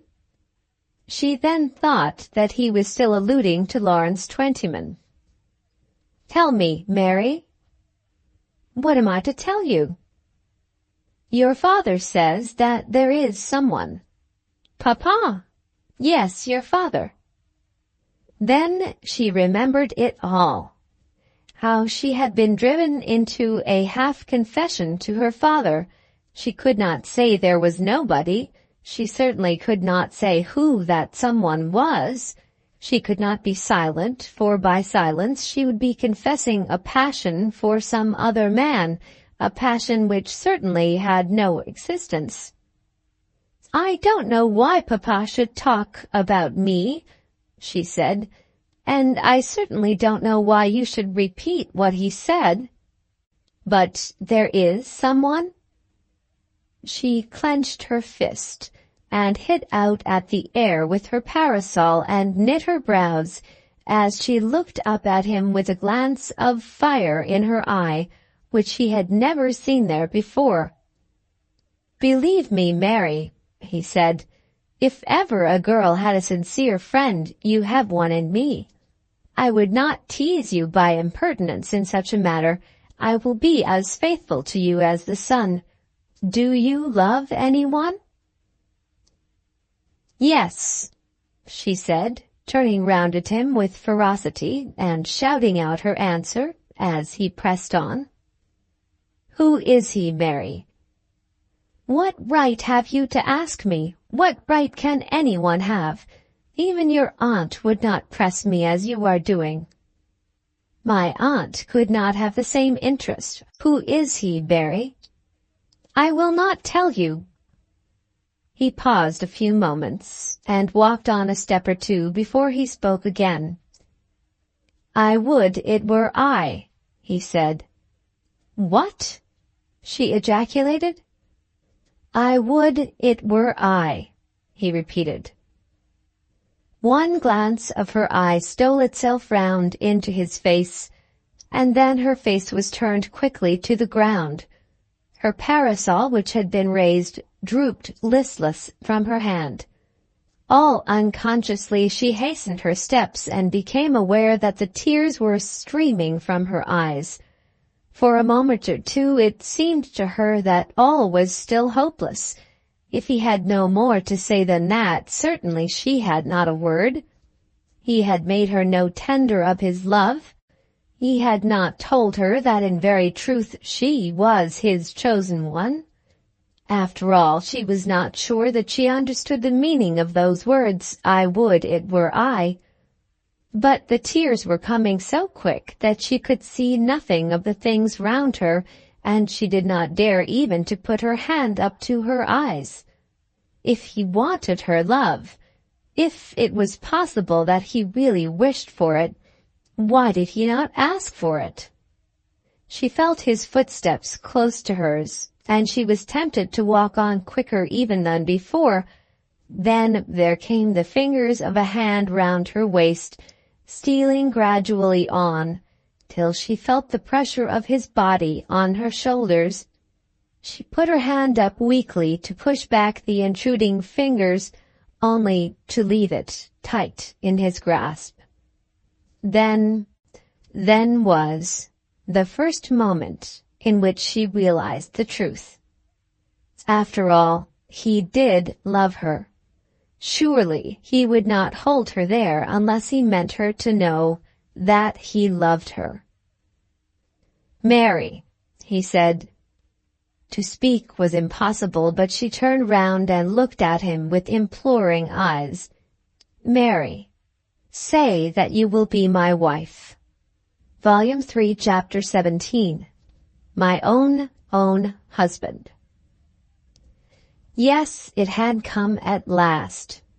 As one may imagine to be the certainty of paradise to the doubting, fearful, all but despairing soul, when it has passed through the gates of death and found in new worlds a reality of assured bliss, so was the assurance to her conveyed by that simple request, Mary, say that you will be my wife. It did not seem to her that any answer was necessary. Will it be required that the spirit shall assent to its entrance into Elysium? Was there room for doubt? He would never go back from his word now. He would not have spoken the word had he not been quite certain. And he had loved her all that time, when she was so hard to him. It must have been so. He had loved her, this bright one, even when he thought that she was going to be given to that clay-bound rustic lover. Perhaps that was the sweetest of it all, though in draining the sweet draught, she had to accuse herself of hardness, blindness, and injustice. Could it be real?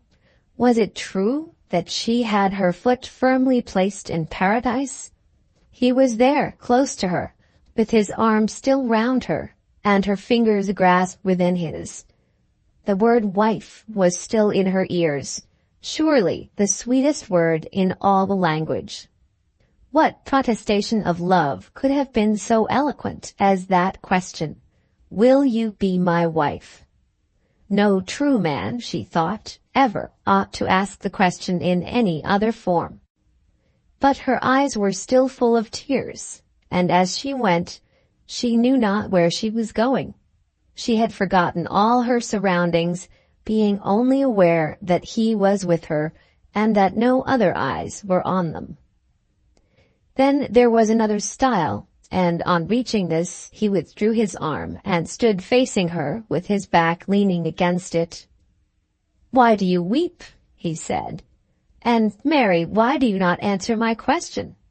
If there be anybody else, you must tell me now." "There is nobody else," she said almost angrily. "There never was, there never could be." And yet there was somebody. She pouted her lips at him, glancing up into his face for half a second, and then again hung her head down. "Mary, do not grudge me my delight." "No, no, no." "But you do." "No, if there can be delight to you in so poor a thing, have it all." "Then you must kiss me, dear." She gently came to him, oh so gently, and with her head still hanging, creeping towards his shoulder, thinking perhaps that the motion should have been his, but still obeying him, and then, leaning against him, seemed as though she would stoop with her lips to his hand. But this he did not endure. Seizing her quickly in his arms, he drew her up till her not unwilling face was close to his, and there he kept her till she was almost frightened by his violence. "And now, Mary, what do you say to my question? It has to be answered." "You know." "But that will not do. I will have it in words.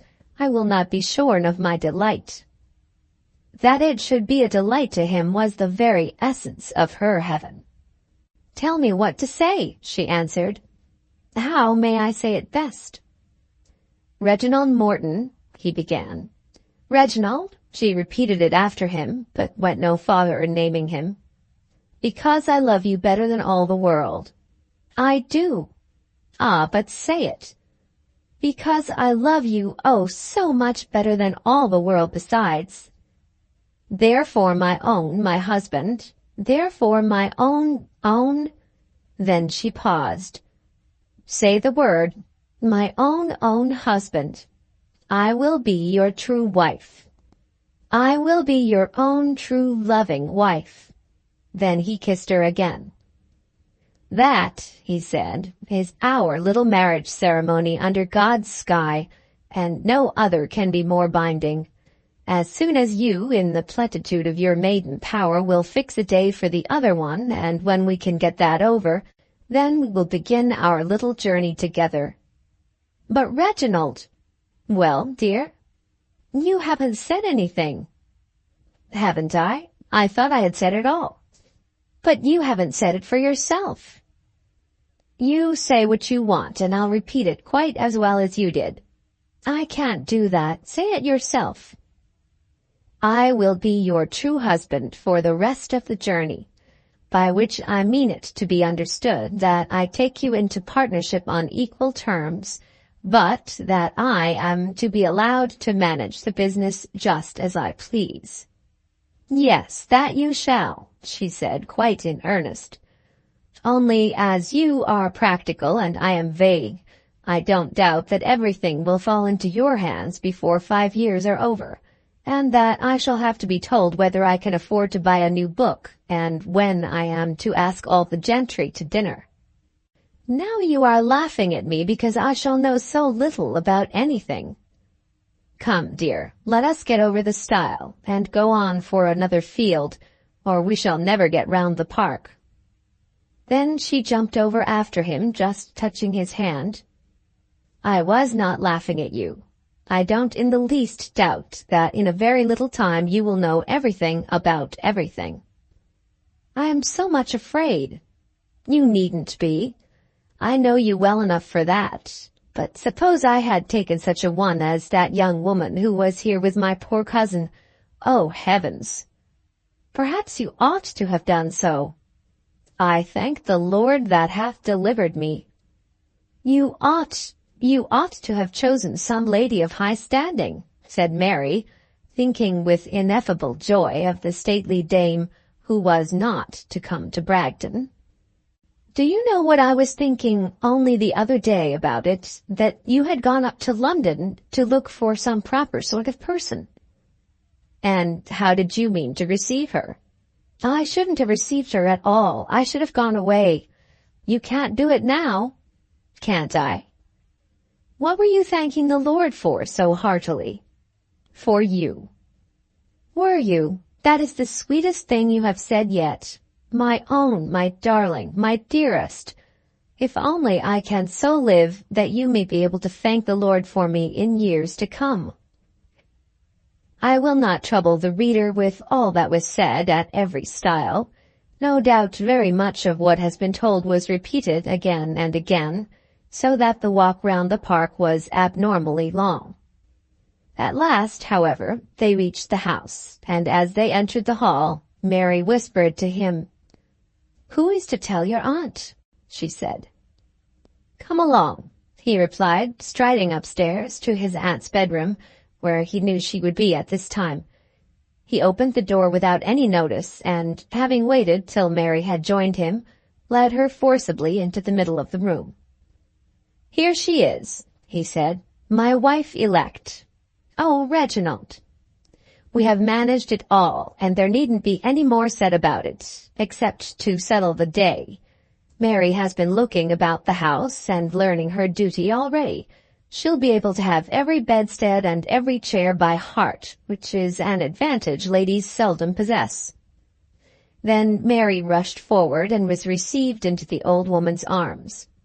When Reginald left them, which he did very soon after the announcement was made, Lady Ushant had a great deal to say. "I have been thinking of it, my dear, for many years, ever since he came to Hoppet Hall. But I am sure the best way is never to say anything. If I had interfered, there is no knowing how it might have been." "Then, dear Lady Ushant, I am so glad you didn't," said Mary, being tolerably sure at the same time within her own bosom that her loving old friend could have done no harm in that direction. "I wouldn't say a word, though I was always thinking of it. But then he is so odd, and no one can know what he means sometimes.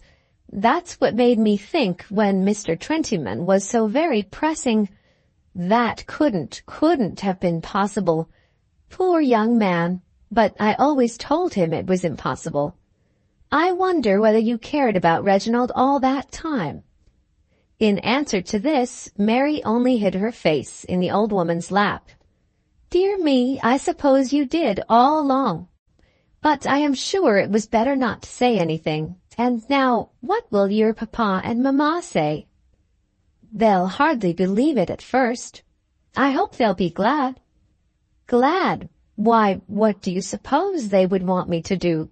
Dear papa, and dear mamma too, because she really has been good to me. I wonder when it must be." Then that question was discussed at great length, and Lady Ushant had a great deal of very good advice to bestow. She didn't like long engagements, and it was very essential for Reginald's welfare that he should settle himself at Bragton as soon as possible. Mary's pleas for a long day were not very urgent. That evening at Bragton was rather long and rather dull. It was almost the first that she had ever passed in company with Reginald, and there now seemed to be a necessity of doing something peculiar, whereas there was nothing peculiar to be done. It was his custom to betake himself to his books after dinner, but he could hardly do so with ease in company with the girl who had just promised him to be his wife. Lady Ushant, too, wished to show her extreme joy, and made flattering but vain attempts to be ecstatic. Mary, to tell the truth, was longing for solitude, feeling that she could not yet realize her happiness. Not even when she was in bed could she reduce her mind to order. It would have been all but impossible, even had he remained the comparative humble lord of Hoppet Hall, but that the squire of Bragton should be her promised husband was a marvel so great that from every short slumber she waked with fear of treacherous dreams. A minute's sleep might rob her of her joy and declare to her in the moment of waking that it was all an hallucination. It was not that he was dearer to her or that her condition was the happier because of his position and wealth, but that the chance of his inheritance had lifted him so infinitely above her. She thought of the little room at home, which she generally shared with one of her sisters, of all her too scanty wardrobe, of her daily tasks about the house, of her stepmother's late severity, and of her father's cares.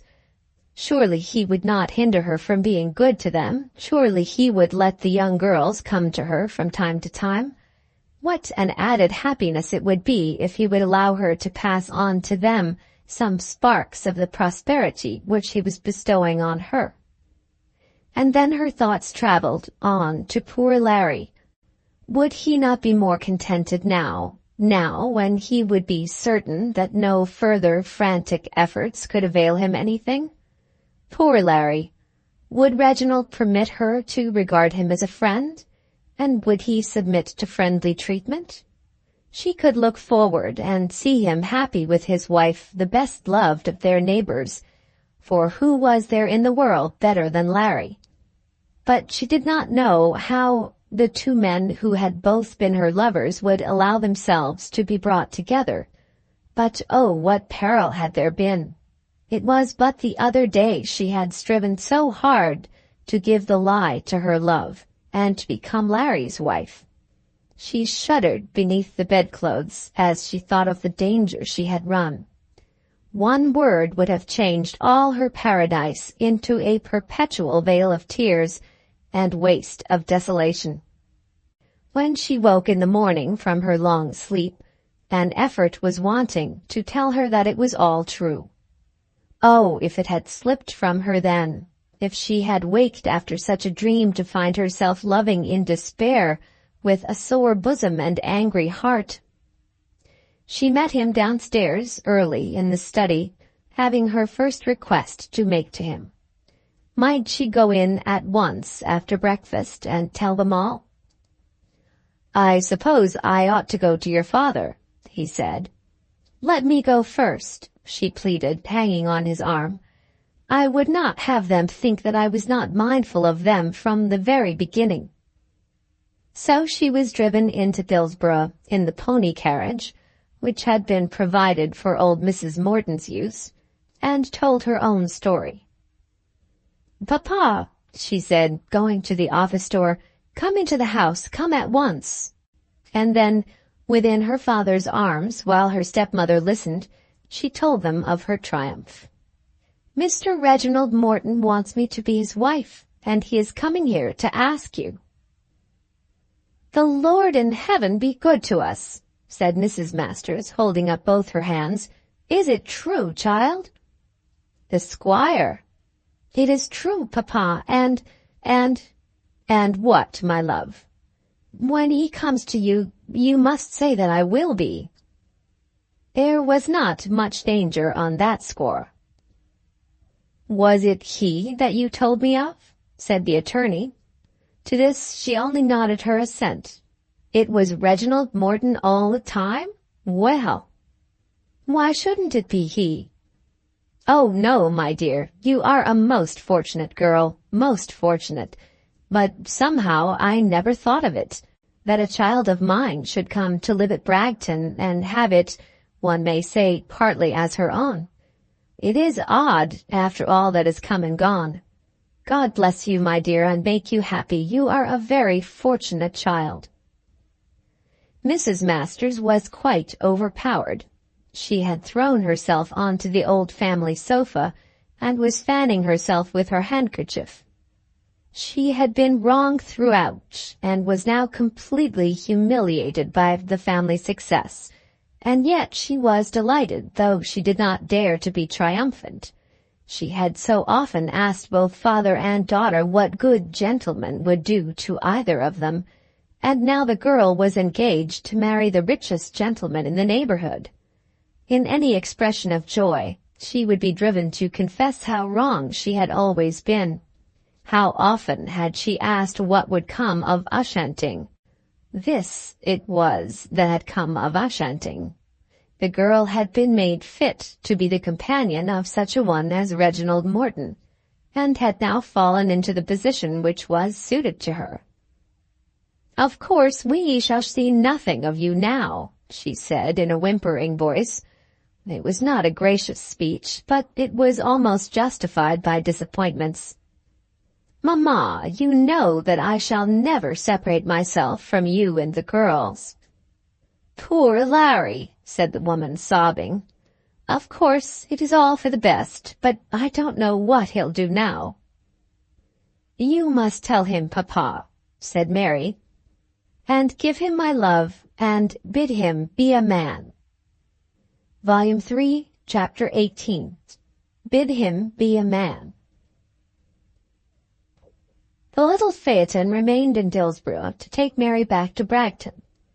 As soon as she was gone, the attorney went over to the bush, with the purpose of borrowing Runciman's pony, so that he might ride over to Chowton Farm and at once execute his daughter's last request.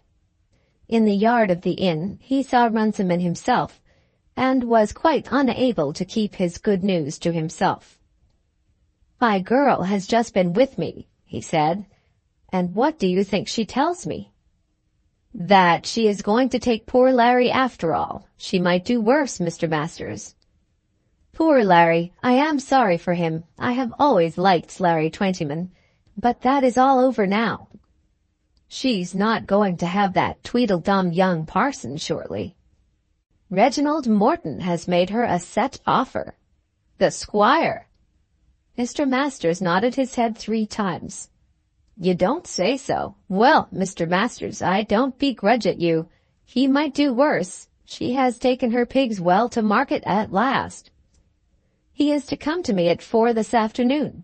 "Well done, Miss Mary. I suppose it's been going on ever so long?" "We fathers and mothers," said the attorney, "never really know what the young ones are after. Don't mention it just at present, Runciman. You are such an old friend that I couldn't help telling you." "Poor Larry." "I can have the pony, Runciman?" "Certainly you can, Mr. Masters. Tell him to come in and talk it all over with me. If we don't look to it, he'll be taking to drink regular." At that last meeting at the club, when the late squire's will was discussed, at which, as the reader may perhaps remember, a little supper was also discussed in honor of the occasion, poor Larry had not only been present, but had drunk so pottle deep that the landlord had been obliged to put him to bed at the inn, and he had not been at all as he ought to have been after Lord Rufford's dinner. Such delinquencies were quite outside the young man's accustomed way of life. It had been one of his recognized virtues that, living as he did a good deal among sporting men, and with a full command of means, he had never drank.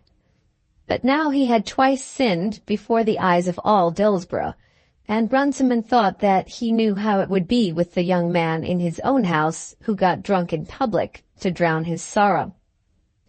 "I wouldn't see Larry go astray and spoil himself with liquor," said the good-natured publican, "for more than I should like to name." Mr. Masters promised to take the hint, and rode off on his mission. The entrance to Chowton Farm and Bragton Gate were nearly opposite, the latter being perhaps a furlong nearer Dillsborough. The attorney, when he got to the gate, stopped a moment and looked up the avenue with pardonable pride. The great calamity of his life, the stunning blow which had almost unmanned him when he was young, and from which he had never quite been able to rouse himself, had been the loss of the management of the Bragton property.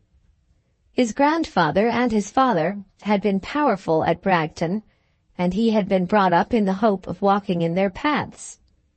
Then strangers had come in, and he had been dispossessed. But how was it with him now?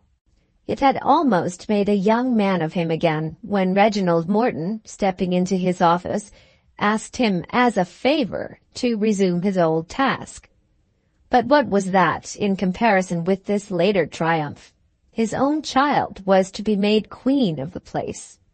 His grandson, should she be fortunate enough to be the mother of a son, would be the squire himself. His visits to the place for the last 20 years had been very rare indeed. He had been sent for lately by old Mrs. Morton for a purpose which, if carried out, would have robbed him of all his good fortune. But he could not remember when, before that, he had even passed through the gateway. Now it would become familiar to him again. That pony of Runciman's was pleasant in his paces, and he began to calculate whether the innkeeper would part with the animal. He stood thus, gazing at the place for some minutes, till he saw Reginald Morton in the distance, turning a corner of the road with Mary at his side. He had taken her from the phaeton and had then insisted on her coming out with him before she took off her hat. Mr. Masters, as soon as he saw them, trotted off to Chowton Farm. Finding Larry lounging at the little garden gate, Mr. Masters got off the pony and, taking the young man's arm, walked off with him toward Dillsborough Wood. He told all his news at once, almost annihilating poor Larry by the suddenness of the blow. "Larry, Mr. Reginald Morton has asked my girl to marry him, and she has accepted him." "The new squire," said Larry, stopping himself on the path, and looking as though a gentle wind would suffice to blow him over. "I suppose it has been that way all along, Larry, though we have not known it." "It was Mr. Morton, then, that she told me of." "She did tell you?" "Of course there was no chance for me if he wanted her. But why didn't they speak out, so that I could have gone away? Oh, Mr. Masters!" "It was only yesterday she knew it herself." "She must have guessed it." "No, she knew nothing till he declared himself. And today, this very morning, she has bade me come to you and let you know it, and she sent you her love." "Her love," said Larry, chucking the stick which he held in his hands down to the ground, and then stooping to pick it up again. "Yes, her love. Those were her words. And I am to tell you from her to be a man." "Did she say that?"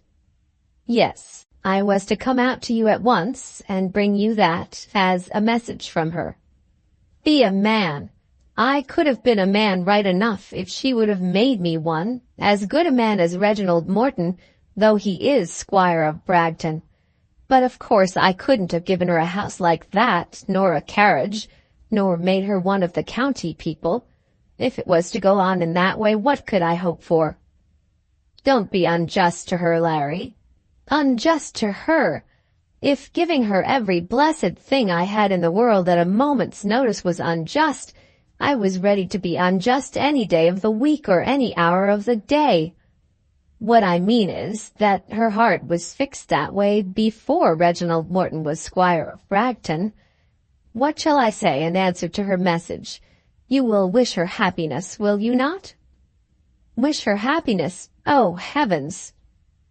He could not explain what was in his mind. wish her happiness, yes, the happiness of the angels, but not him, nor yet with him. And as there could be no arranging of this, he must leave his wishes unsettled. And yet there was a certain relief to him in the tidings he had heard. There was now no more doubt. He need not now remain at Chowton thinking it possible that the girl might even yet change her mind. And you will bear in mind that she wishes you to be a man. Why did she not make me one? But that is all over. You tell her from me that I am not the man to whimper because I am hurt. What ought a man to do that I can't do? Let her know that you are going about your old pursuits. And, Larry, would you wish her to know how it was with you at the club last Saturday? Did she hear of that? I am sure she has not heard of it. But if that kind of thing becomes a habit, of course she will hear of it. All Dillsborough would hear of it if that became common. At any rate, it is not manly to drown it in drink. Who says I do that? Nothing will drown it. I wouldn't speak if I had not known you so long and loved you so well. What she means is that you should work. I do work. And hunt. Go out tomorrow and show yourself to everybody. If I could break my neck, I would. Don't let every farmer's son in the county say that Lawrence Twentyman was so mastered by a girl that he couldn't ride on horseback when she said him nay. Everybody knows it, Mr. Masters. Go among them as if nobody knew it. I'll warrant that nobody will speak of it. I don't think any one of 'em would dare to do that, said Larry, brandishing his stick. Where is it that the hounds are, Larry? Here, at the old kennel. Go out and let her see that you have taken her advice. She is there at the house, and she will recognize you in the park. Remember that she sends her love to you and bids you be a man. And, Larry, come in and see us sometimes. The time will come, I don't doubt, when you and the squire will be fast friends. Never. You do not know what time can do. I'll just go back now, because he is to come to me this afternoon. Try and bear up, and remember that it is she who bids you be a man. The attorney got upon his pony and rode back to Dillsborough. Larry, who had come back to the yard to see his friend off, returned by the road into the fields and went wandering about for a while in Dillsborough Wood. Bid him be a man. Wasn't he a man?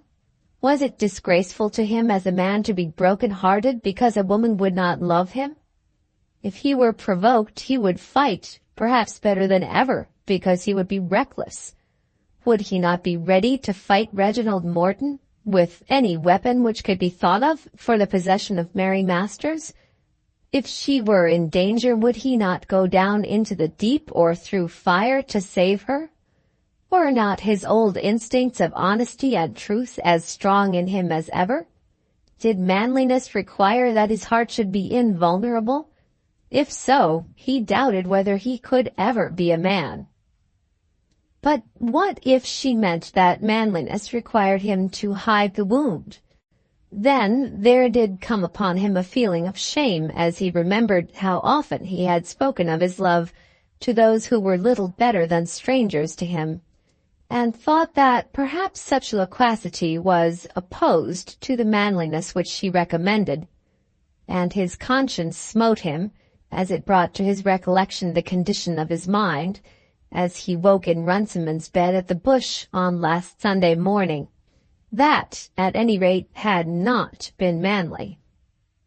How would it be with him if he made up his mind never to speak again to her, and certainly not to him, and to take care that that should be the only sign left of his suffering? He would hunt, and be keener than ever. He would work upon the land with increased diligence. He would give himself not a moment to think of anything. She should see and hear what he could do, but he would never speak to her again. The hounds would be at the old kennels tomorrow. He would be there. The place, no doubt, was Morton's property, but on hunting mornings all the lands of the county and of the next counties, if they can be reached, are the property of the hunt. Yes, he would be there, and she would see him in his scarlet coat and smartest cravat, with his boots and breeches neat as those of Lord Rufford, and she should know that he was doing as she bade him. But he would never speak to her again. As he was returning round the wood, whom should he see skulking round the corner of it but Goarly? "What business have you in here?" he said, feeling half inclined to take the man by the neck and drag him out of the copse. "I saw you, Mr. Twentyman, and I wanted just to have a word with you." "You are the biggest rascal in all Rufford," said Larry. "I wonder the lads have left you with a whole bone in your skin." "What have I done worse than any other poor man, Mr. Twentyman? When I took them herrings I didn't know there was poison, and if I hadn't took 'em, another would. I am going to cut it out of this, Mr. Twentyman." "May the go along with you," said Larry, wishing his neighbor a very unpleasant companion. "And of course I must sell the place. Think what it would be to you. I shouldn't like it to go into his lordship's hands. It's all through Bean, I know, but his lordship has had a down on me ever since he came to the property. It's as true about my old woman's geese. There's 40 acres of it. What would you say to £40 an acre?" The idea of having the 2 extra fields made Larry's mouth water, in spite of all his misfortunes. The desire for land among such as Larry Twentyman is almost a disease in England. With these 2 fields he would be able to walk almost round Dillsborough Wood without quitting his own property. He had been talking of selling Chowton within the last week or 2. He had been thinking of selling it at the moment when Mr. Masters rode up to him, and yet now he was almost tempted to a new purchase by this man. But the man was too utterly a blackguard, was too odious to him. "If it comes into the market, I may bid for it as well as another," he said. "But I wouldn't let myself down to have any dealings with you." "Then, Mr. Larry, you shall never have a sod of it," said Goarly, dropping himself over the fence onto his own field. A few minutes afterwards, Larry met Bean, and told him that Goarly had been in the wood. "If I catch him, Mr. Twentyman, I'll give him some sore bones," said Bean. "I wonder how he ever got back to his own place alive that day." Then Bean asked Larry whether he meant to be at the meet tomorrow, and Larry said that he thought he should. "Tony's almost afraid to bring 'em in even yet," said Bean. "But if there's a herring left in this wood, I'll eat it myself, strychnine and all." After that, Larry went and looked at his horses, and absolutely gave his mare Bicycle a gallop round the big grass field himself. Then those who were about the place knew that something had happened, and that he was, in a way, to be cured. "You'll hunt tomorrow, won't you, Larry?" said his mother affectionately. "Who told you?" "Nobody told me, but you will, Larry, won't you?" "Maybe I will." Then, as he was leaving the room, when he was in the doorway so that she should not see his face, he told her the news. "She's going to marry the squire yonder." "Mary Masters?" "I always hated him from the first moment I saw him. What do you expect from a fellow who never gets atop of a horse?" Then he turned away, and was not seen again till long after tea-time. Volume 3, Chapter 19. Is it Tanti? Reginald Morton entertained serious thoughts of cleansing himself from the reproach which Larry cast upon him when describing his character to his mother. "I think I shall take to hunting," he said to Mary. "But you'll tumble off, dear." "No doubt I shall, and I must try to begin in soft places. I don't see why I shouldn't do it gradually, in a small way. I shouldn't ever become a Nimrod like Lord Rufford or your particular friend, Mr. Twentyman. He is my particular friend. So I perceive. I couldn't shine as he shines, but I might gradually learn to ride after him at a respectful distance. A man at Rome ought to do as the Romans do. Why wasn't Hoppet Hall Rome as much as Bragton? Well, it wasn't. While fortune enabled me to be happy at Hoppet Hall, that is unkind, Reg. While fortune oppressed me with celibate misery at Hoppet Hall, nobody hated me for not hunting, and as I could not very well afford it, I was not considered to be entering a protest against the amusement. As it is now, I find that unless I consent to risk my neck, at any rate 5 or 6 times every winter, I shall be regarded in that light. I wouldn't be frightened into doing anything I didn't like, said Mary. How do you know that I shan't like it? The truth is, I have had a letter this morning from a benevolent philosopher, which has almost settled the question for me. He wants me to join a society for the suppression of British sports as being barbarous and antipathetic to the intellectual pursuits of an educated man. I would immediately shoot, fish, hunt, and go out ratting if I could hope for the least success. I know I should never shoot anything but the dog and the gamekeepers, and that I should catch every weed in the river, but I think that in the process of seasons I might jump over a hedge. Kate will show you the way to do that.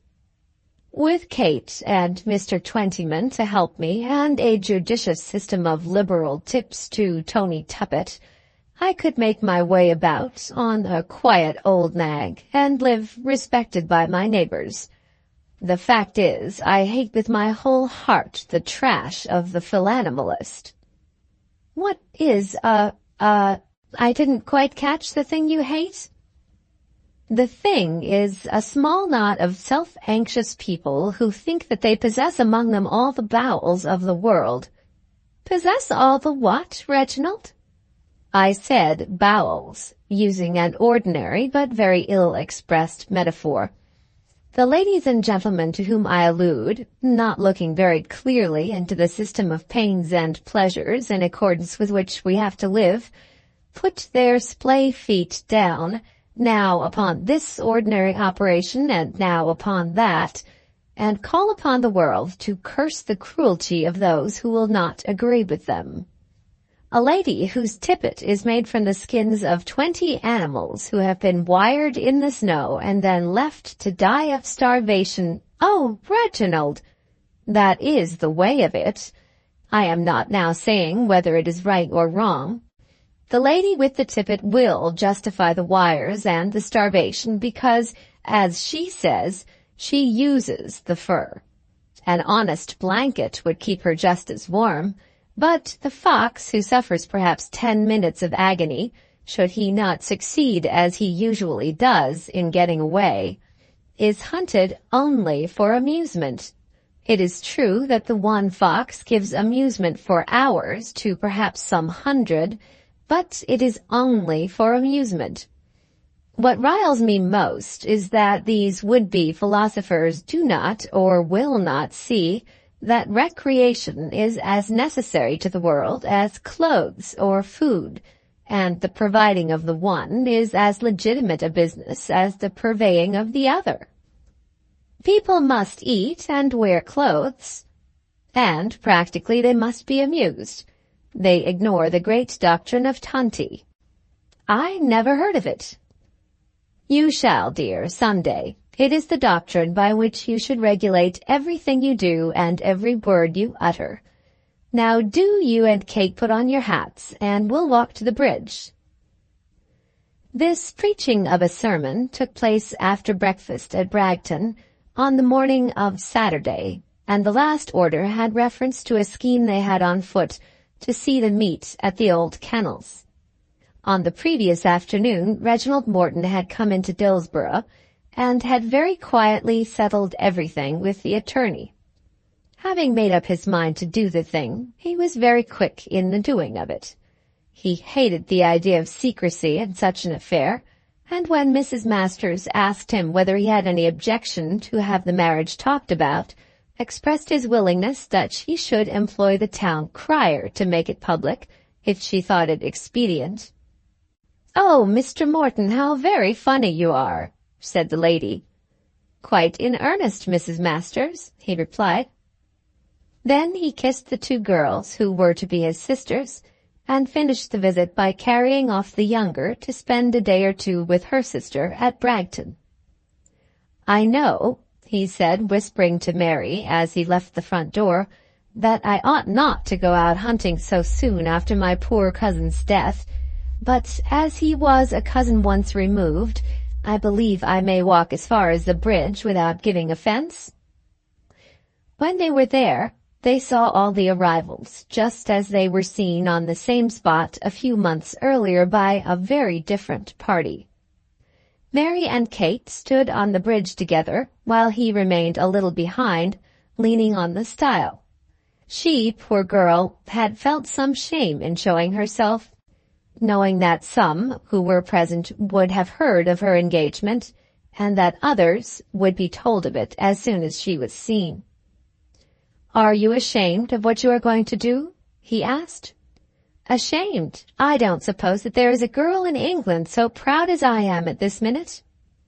"I don't know that there is anything to be proud of, but if you are not ashamed, why shouldn't you show yourself?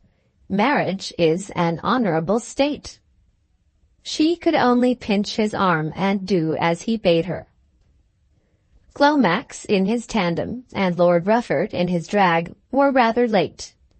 First there came one or two hunting men out of the town, Runciman, Dr. Nupper, and the hunting saddler. Then there arrived Harry Stubbings with a string of horses mounted by little boys, ready for his customers, and full of wailing to his friend Runciman.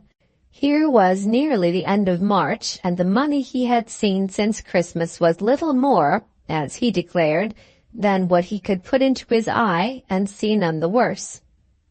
"Charge 'em 10% interest," said Runciman. "Then they thinks they can carry on for another year," said Stubbings despondingly. While this was going on, Larry walked his favorite mare, Bicycle, onto the ground, dressed with the utmost care, but looking very moody, almost fierce, as though he did not wish anybody to speak to him.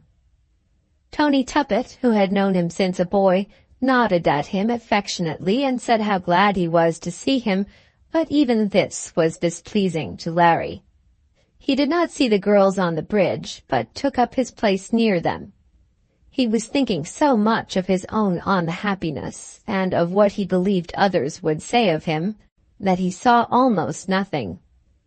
There he sat on his mare, carrying out the purpose to which he had been led by Mary's message, but wishing with all his heart that he was back again, hidden within his own house, at the other side of the wood. Mary, as soon as she saw him, blushed up to her eyes, then, turning round, looked with wistful eyes into the face of the man she was engaged to marry, and, with rapid step, walked across the bridge up to the side of Larry's horse and spoke to him with her sweet, low voice. "Larry," she said. He turned round to her very quickly, showing how much he was startled. Then she put up her hand to him, and of course he took it. "Larry, I am so glad to see you. Did Papa give you a message?" "Yes, Miss Masters. He told me. I know it all." "Say a kind word to me, Larry." You know very well what's in my mind. Though it were to kill me, I should wish you well." "I hope you'll have a good hunt, Larry." Then she retired back to the bridge, and again looked to her lover to know whether he would approve. There were so few there, and Larry had been so far apart from the others, that she was sure no one had heard the few words which had passed between them, nor could anyone have observed what she had done unless it were old Nupper or Mr. Runciman or Tony Tuppett. But yet she thought that it perhaps was bold, and that he would be angry.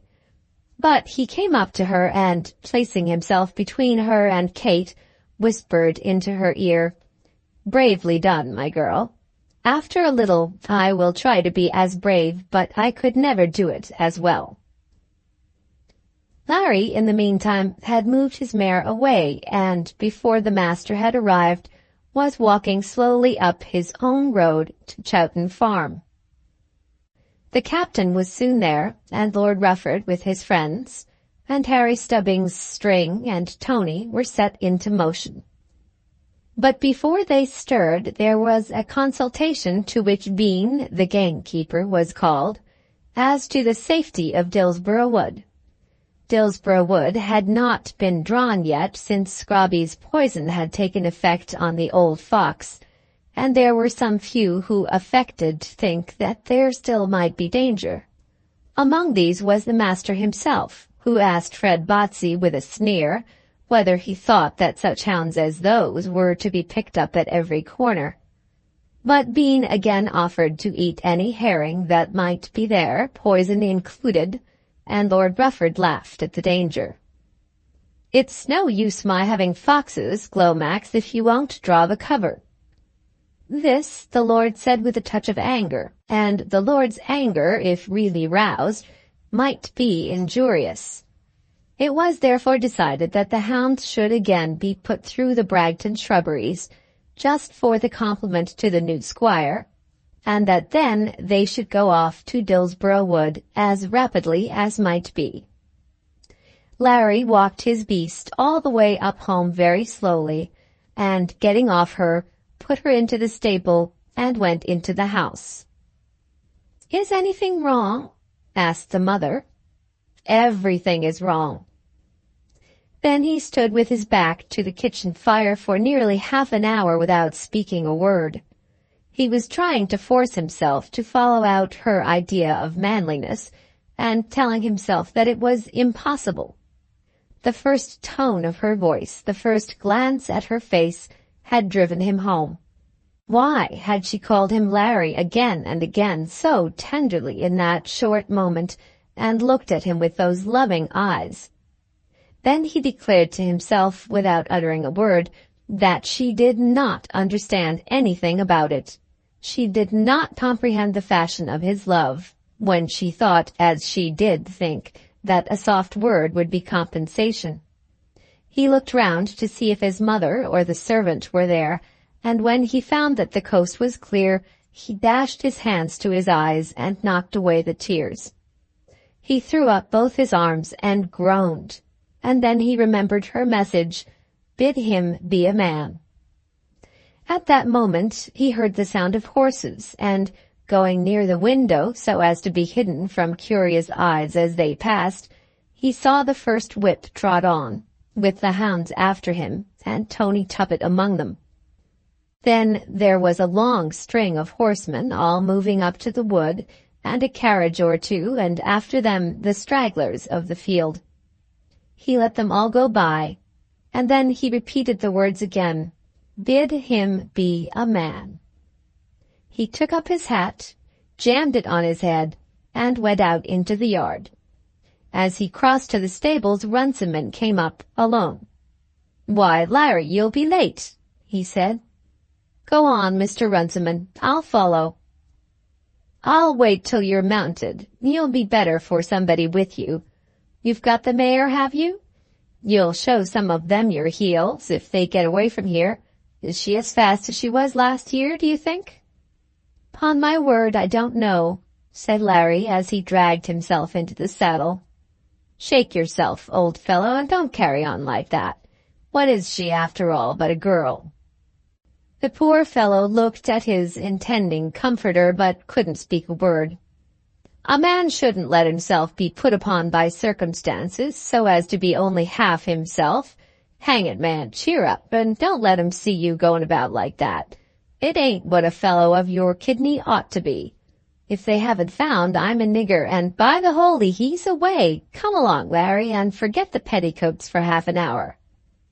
So saying, Runciman broke into a gallop, and Larry's mare doing the same, he soon passed the innkeeper and was up at the covert side just as Tony Tuppett, with half a score of hounds round him, was forcing his way through the bushes out of the coverts into the open field.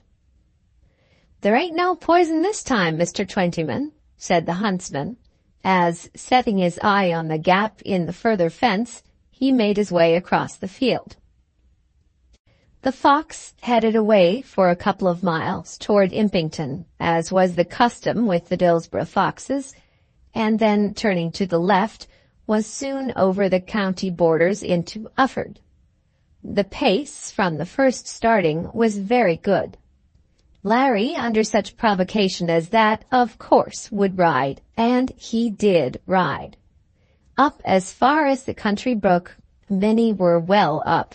The land was no longer deep, and as the field had not been scattered at the starting, all the men who usually rode were fairly well placed as they came to the brook. But it was acknowledged afterwards that Larry was over it first. Glomax got into it, as he always does into brooks, and young Runce hurt his horse's shoulder at the opposite bank. Lord Rufford's horse balked it, to the lord's disgust, but took it afterwards, not losing very much ground. Tony went in and out, the crafty old dog knowing the one bit of hard ground. Then they crossed the Purebeck field, as it is still called, which 20 years since was a wide waste of land, but is now divided by fences, very grievous to half-blown horses. Sir John Purefoy got a nasty fall over some stiff timber, and here many a half-hearted rider turned to the right into the lane. Hampton and his lordship and Battersby, with Fred Botsey and Larry, took it all as it came, but through it all not one of them could give Larry a lead. Then there was manoeuvring into a wood and out of it again, and that saddest of all sights to the riding man, a cloud of horsemen on the road as well placed as though they had ridden the line throughout. In getting out of the road, Hampton's horse slipped up with him, and though he saw it all, he was never able again to compete for a place.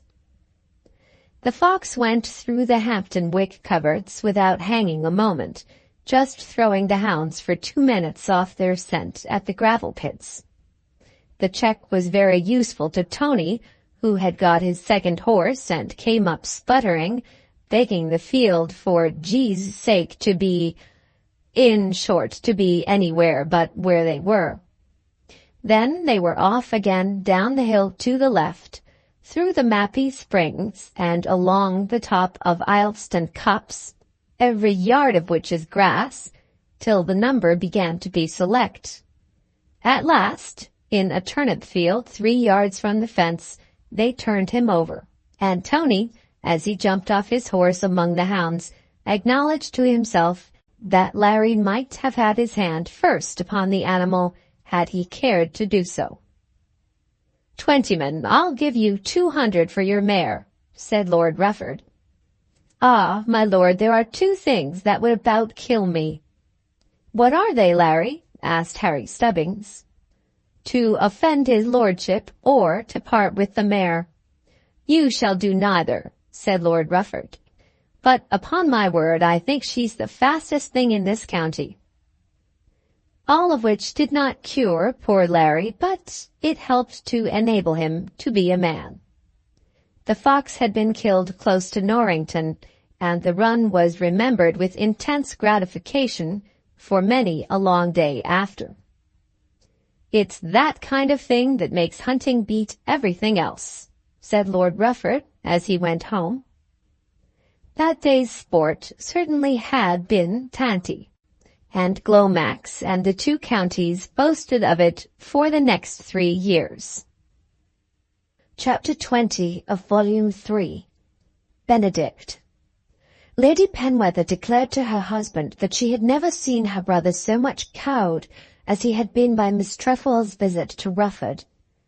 It was not only that he was unable to assert his usual powers immediately after the attack made upon him, but that on the following day, at Scrobby's trial, on the Saturday when he started to the meet, and on the Sunday following, when he allowed himself to be easily persuaded to go to church, he was silent, sheepish, and evidently afraid of himself. "It is a great pity that we shouldn't take the ball at the hop," she said to Sir George. "What ball? And what hop?" "Get him to settle himself. There ought to be an end to this kind of thing now. He has got out of this mess, but every time it becomes worse and worse, and he'll be taken in horribly by some harpy if we don't get him to marry decently. I fancy he was very nearly going in this last affair." Sir George in this matter did not quite agree with his wife. It was in his opinion right to avoid Miss Trefoil, but he did not see why his brother-in-law should be precipitated into matrimony with Miss Penge.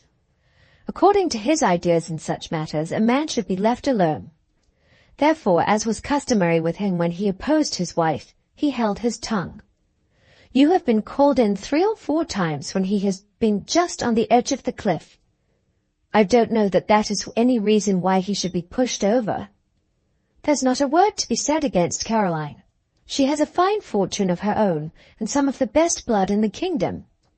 But if your brother does not care for her, that's nonsense, George. As for liking, it's all the same to him. Rufford is good-natured and easily pleased and can like any woman. Caroline is very good-looking, a great deal handsomer than that horrid creature ever was, and with manners fit for any position. I've no reason to wish to force a wife on him, but of course he'll marry, and unless he's guided, he'll certainly marry badly." "Is Miss Penge in love with him?" asked Sir George in a tone of voice that was intended to be provoking. His wife looked at him, asking him plainly by her countenance whether he was such a fool as that.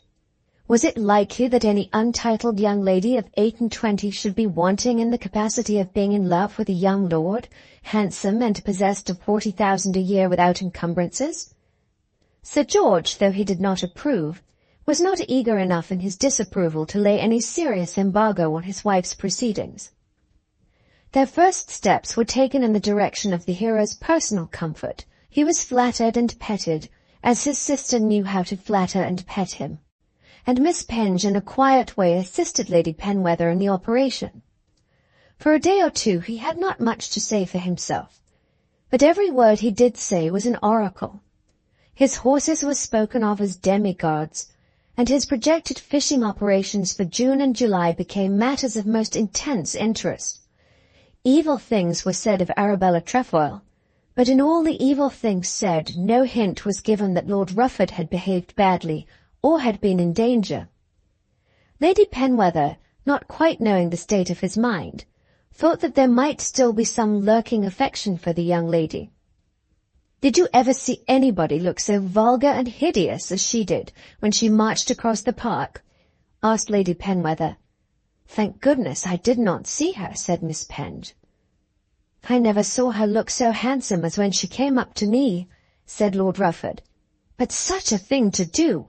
Awful," said Miss Penge. "She's the pluckiest girl I ever came across in my life," said Lord Rufford. He knew very well what they were at, and was already almost inclined to think that they might as well be allowed to have their way. Miss Penge was ladylike, quiet, and good, and was like a cool salad in a man's mouth after spiced meat. And the money would enable him to buy the Purefoy property, which would probably be soon on the market. But he felt that he might as well give them a little trouble before he allowed himself to be hooked. It certainly was not by any arrangement of his own that he found himself walking alone with Miss Penge that Sunday afternoon in the park, nor did it seem to be by hers. He thought of that other Sunday at Mistletoe, when he had been compelled to wander with Arabella, when he met the Duchess, and when, as he often told himself, a little more good nature or a little more courage on her Grace's part would have completed the work entirely. Certainly had the Duke come to him that night, after the journey from Stamford, he would have capitulated. As he walked along and allowed himself to be talked to by Miss Penge, he did tell himself that she would be the better angel of the two. She could not hunt with him as Arabella would have done, but then a man does not want his wife to gallop across the country after him. She might perhaps object to cigars and soda water after 11 o'clock, but then what assurance had he that Arabella would not have objected still more loudly?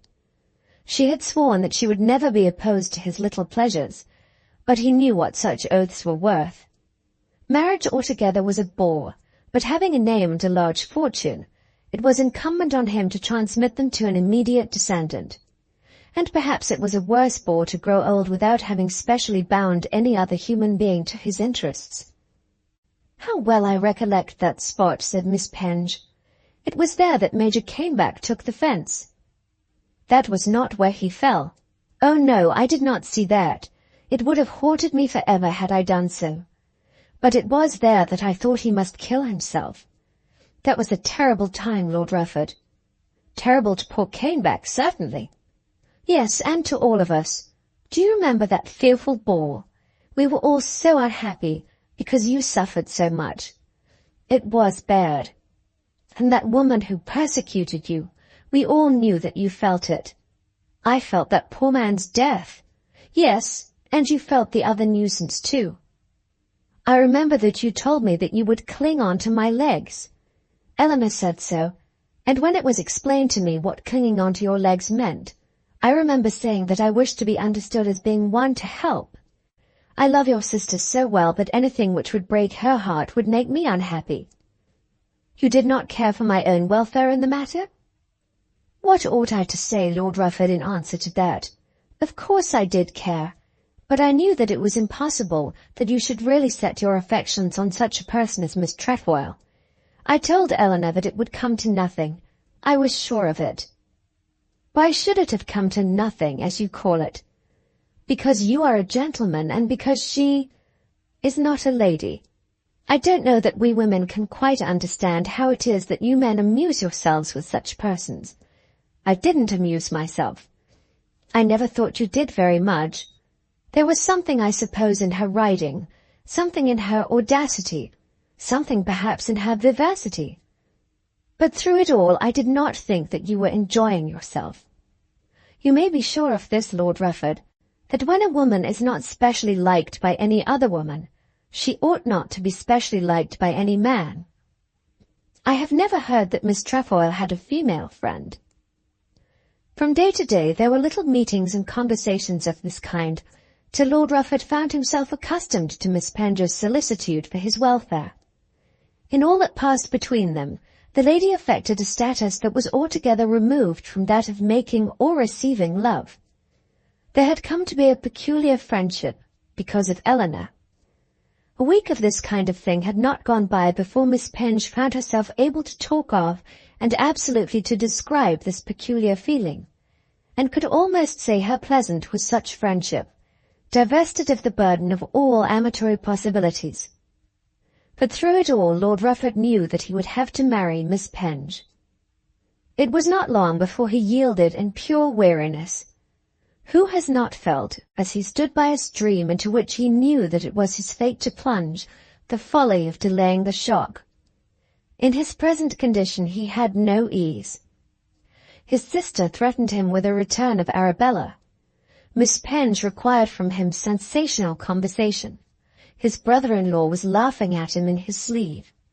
His very hunting friends treated him as though the time were come. In all that he did the young lady took an interest which bored him excessively, to put an end to which he only saw one certain way. He therefore asked her to be Lady Rufford before he got on his drag to go out hunting on the last Saturday in March.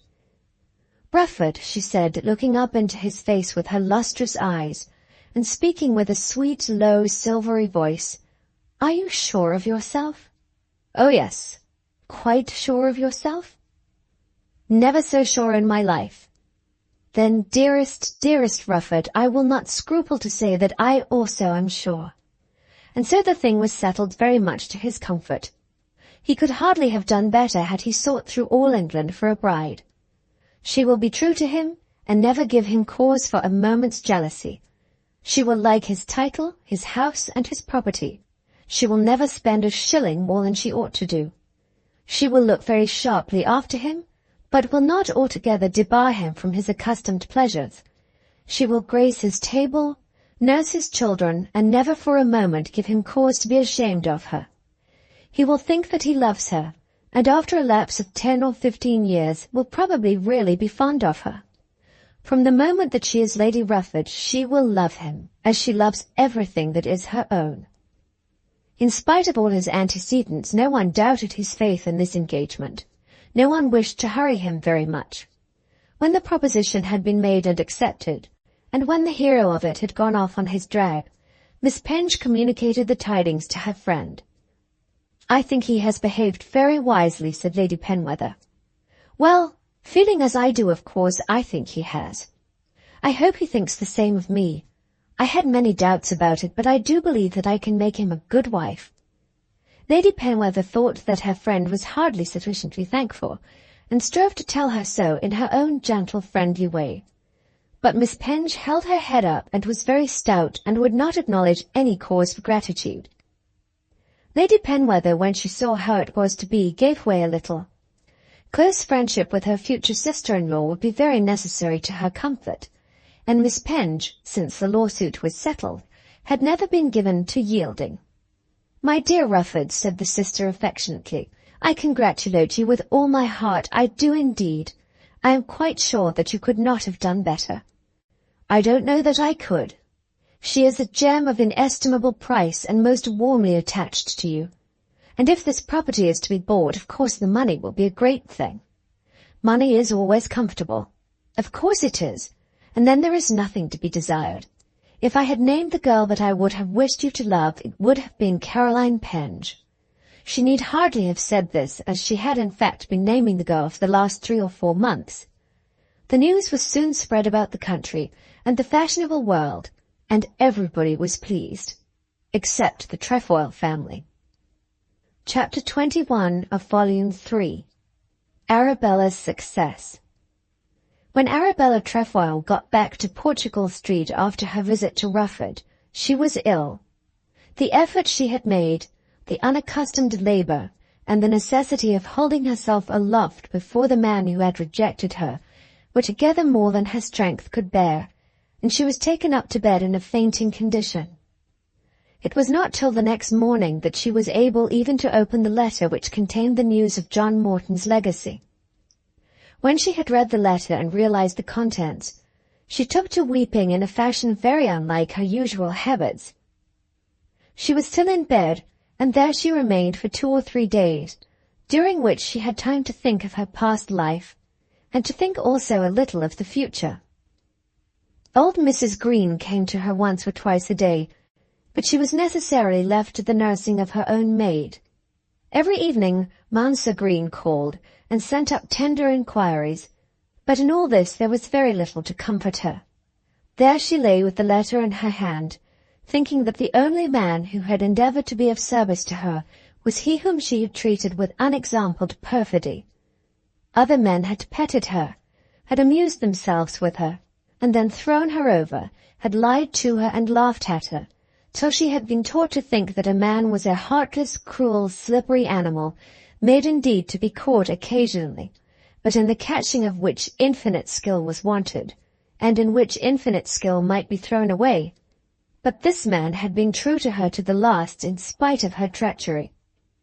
She knew that she was heartless herself, and that she belonged to a heartless world, but she knew also that there was a world of women who were not heartless. Such women had looked down upon her as from a great height, but she in return had been able to ridicule them. They had chosen their part, and she had chosen hers, and had thought that she might climb to the glory of wealth and rank, while they would have to marry hard-working clergymen and briefless barristers. She had often been called upon to vindicate to herself the part she had chosen, and had always done so by magnifying in her own mind the sin of the men with whom she had to deal.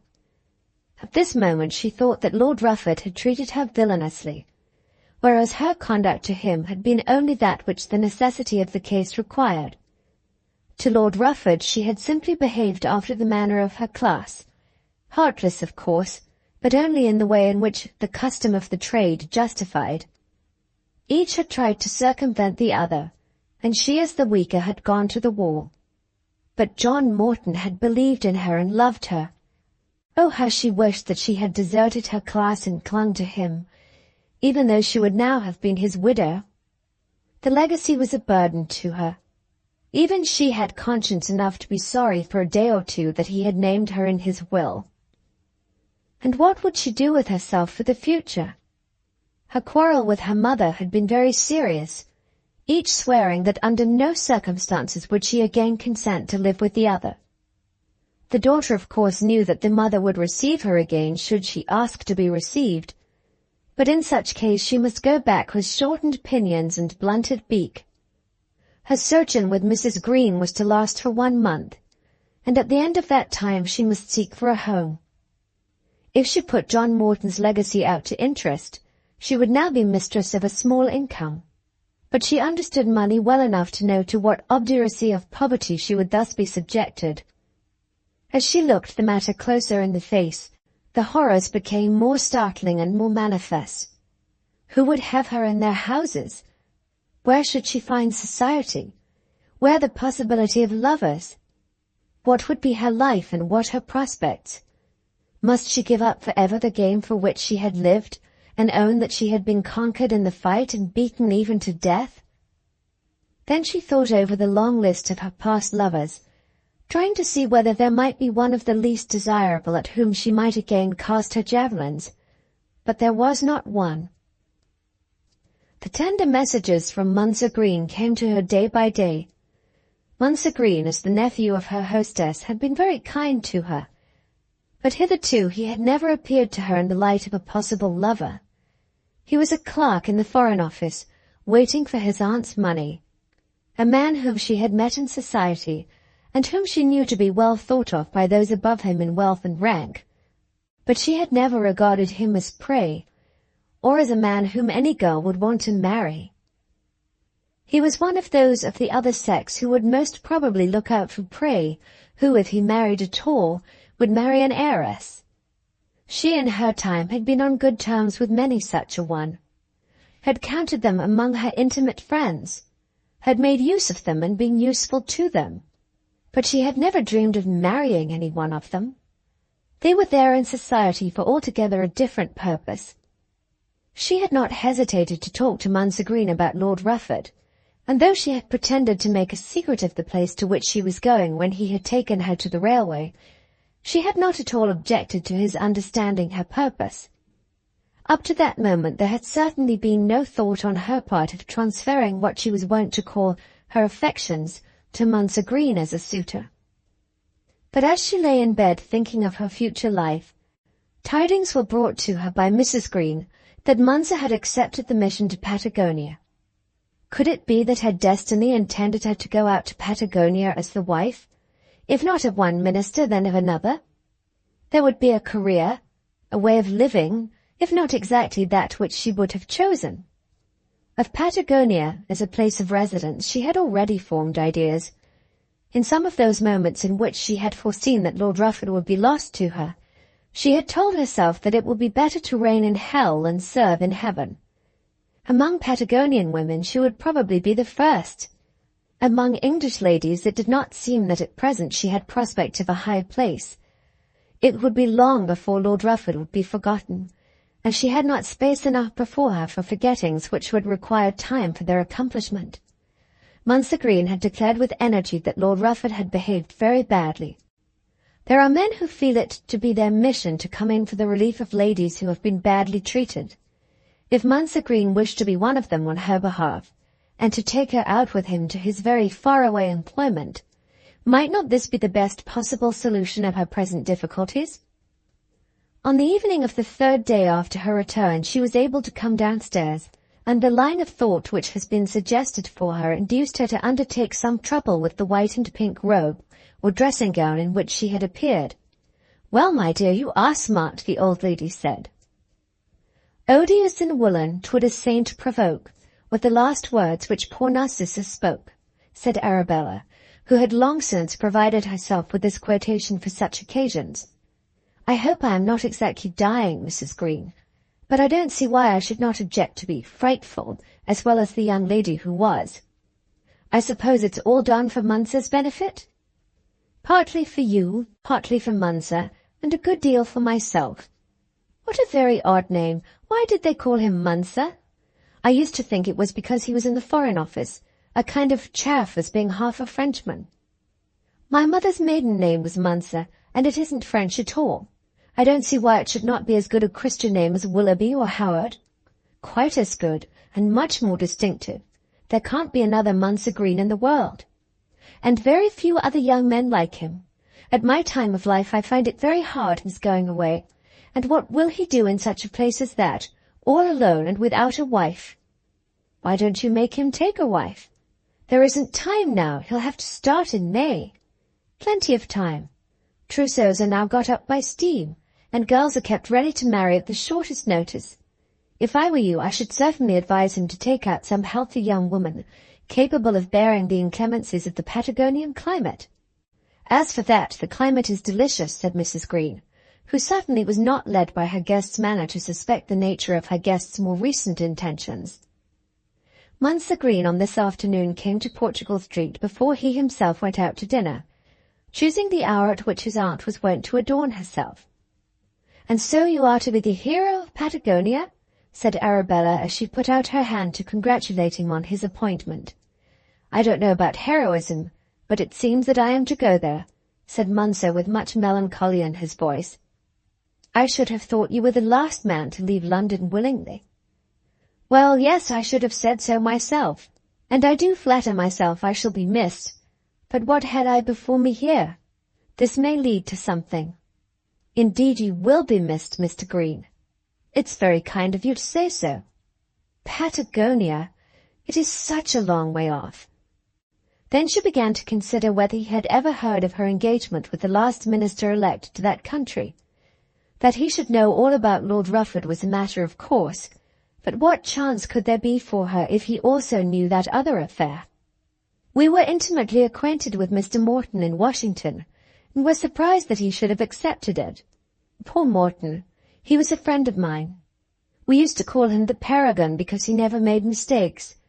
I had heard that you and Lady Augusta were a good deal with him in Washington." "We were indeed. You do not know my good news as yet, I suppose. Your Paragon, as you call him, has left me £5,000. Of course it would be necessary that he should know it some day if this new plan of hers were to be carried out, and if the plan should fail, his knowing it could do no harm." "How very nice for you. Poor Morton. It is well that somebody should behave well when others treat one so badly, Mr. Green." "Yes, he has left me £5,000. Then she showed him the lawyer's letter. "Perhaps as I am so separated at present from all my own people by this affair with Lord Rufford, you would not mind seeing the man for me." Of course he promised to see the lawyer, and to do everything that was necessary. "The truth is, Mr. Green, Mr. Morton was very warmly attached to me.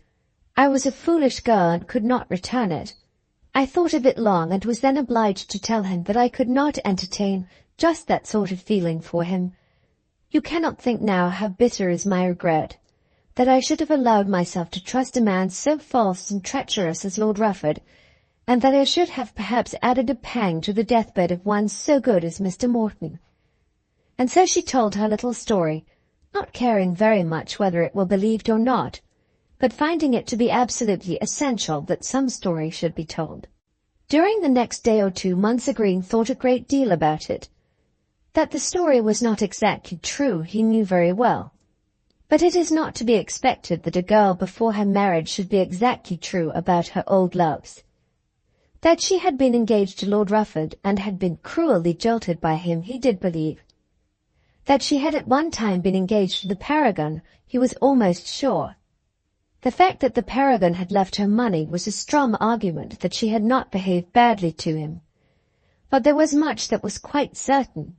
The £5,000 were quite certain, and the money, though it could not be called a large fortune for a young lady, would pay his debts and send him out a free man to Patagonia. And the family honours were certainly true. She was the undoubted niece of the Duke of Mayfair, and such a connection might in his career be of service to him. Lord Mistletoe was a prig, but would probably be a member of the government. Munser Green liked dukes and loved a duchess in his heart of hearts. If he could only be assured that this niece would not be repudiated, he thought that the speculation might answer, in spite of any ambiguity in the lady's antecedents. "Have you heard about Arabella's good fortune?" young Glossop asked the next morning at the office. "You forget, my boy," said Mounser Green, "that the young lady of whom you speak is a friend of mine." "Oh, Lord, so I did. I beg your pardon, old fellow." There was no one else in the room at the moment, and Glossop, in asking the question, had in truth forgotten what he had heard of this new intimacy. Don't you learn to be ill-natured, Glossop, and remember that there is no form so bad as that of calling young ladies by their Christian names. I do know that poor Morton has left Miss Trefoil a sum of money, which is at any rate evidence that he thought well of her to the last. Of course it is. I didn't mean to offend you. I wouldn't do it for worlds, as you're going away. That afternoon, when Green's back was turned, Glossop gave it as his opinion that something particular would turn up between Mounser and Miss Trefoil, an opinion which brought down much ridicule upon him from both Hoffman and Archibald Curry. But before that week was over, in the early days of April, they were forced to retract their opinion and to do honour to young Glossop's sagacity. Mounser Green was engaged to Miss Trefoil, and for a day or two the Foreign Office could talk of nothing else. "A very handsome girl," said Lord Drummond to one of his subordinates. "I met her at Mistletoe. As to that affair with Lord Rufford, he treated her abominably." And when Mounser showed himself at the office, which he did boldly immediately after the engagement was made known, they all received him with open arms and congratulated him sincerely on his happy fortune. He himself was quite contented with what he had done, and thought that he was taking out for himself the very wife for Patagonia. Chapter 22 of Volume 3. The Wedding.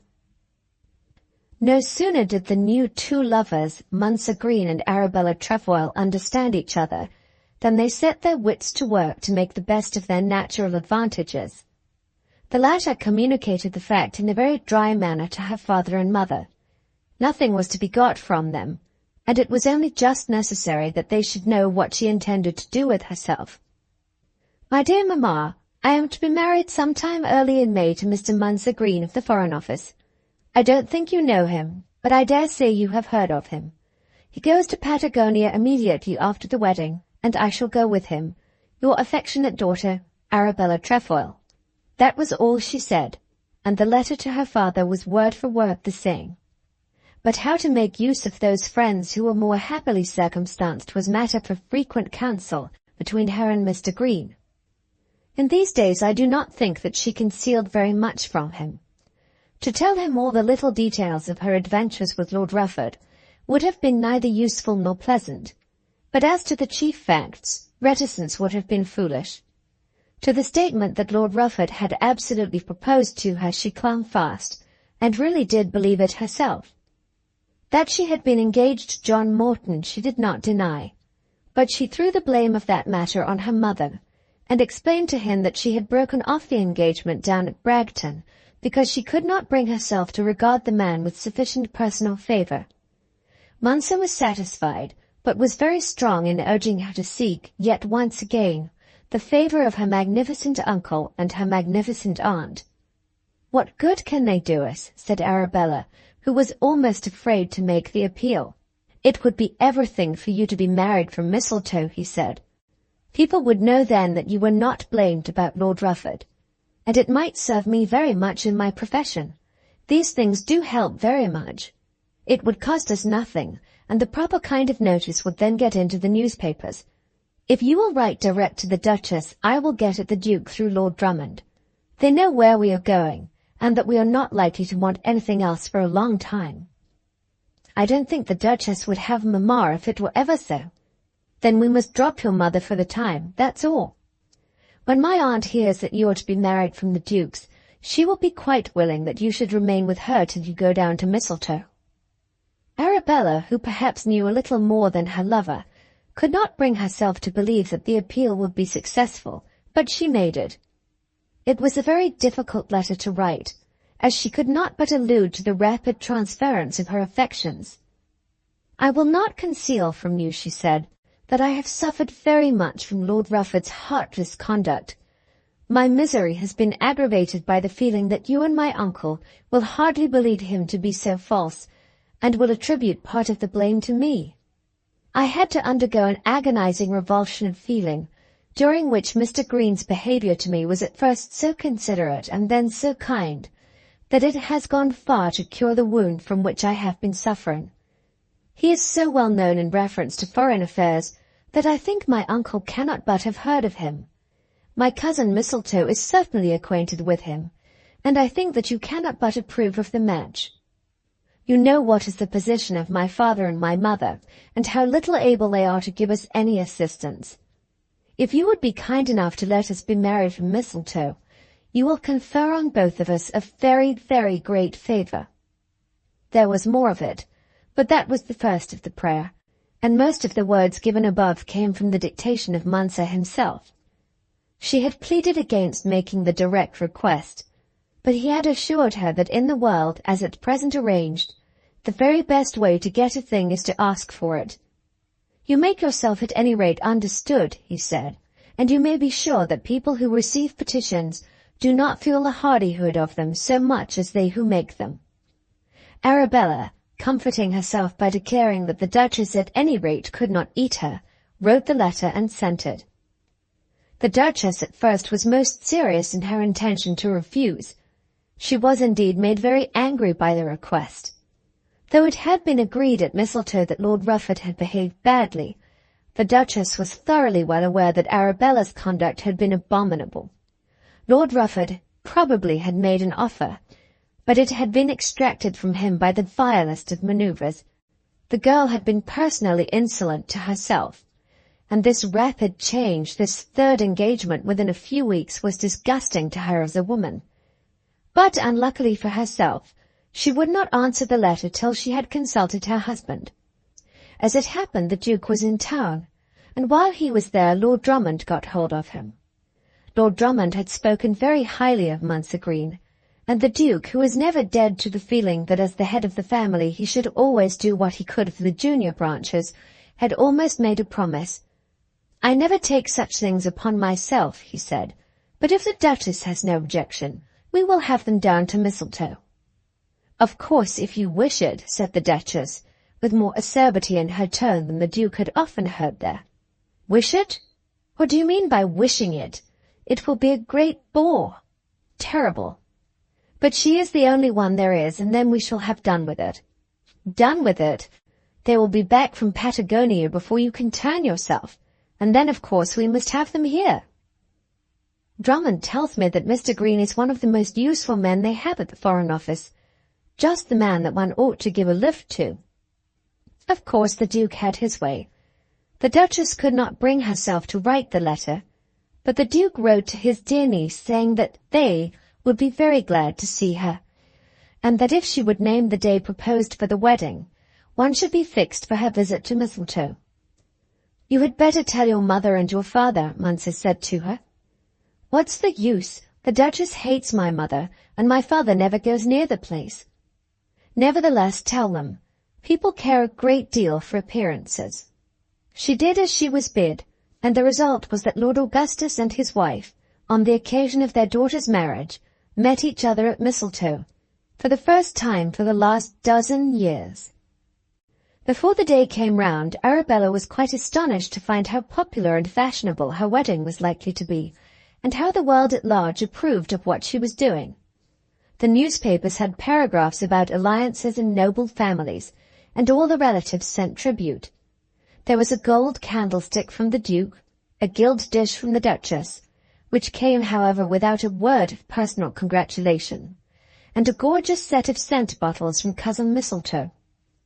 The Connop Greens were lavish with sapphires, the de Browns with pearls, and the Smythes with opal. Mrs. Gore sent a huge carbuncle, which Arabella strongly suspected to be glass. From her paternal parent there came a pair of silver nutcrackers, and from the maternal a second-hand dressing-case newly done up. Old Mrs. Green gave her a couple of ornamental butter-boats, and salt-cellars innumerable came from distant Greens.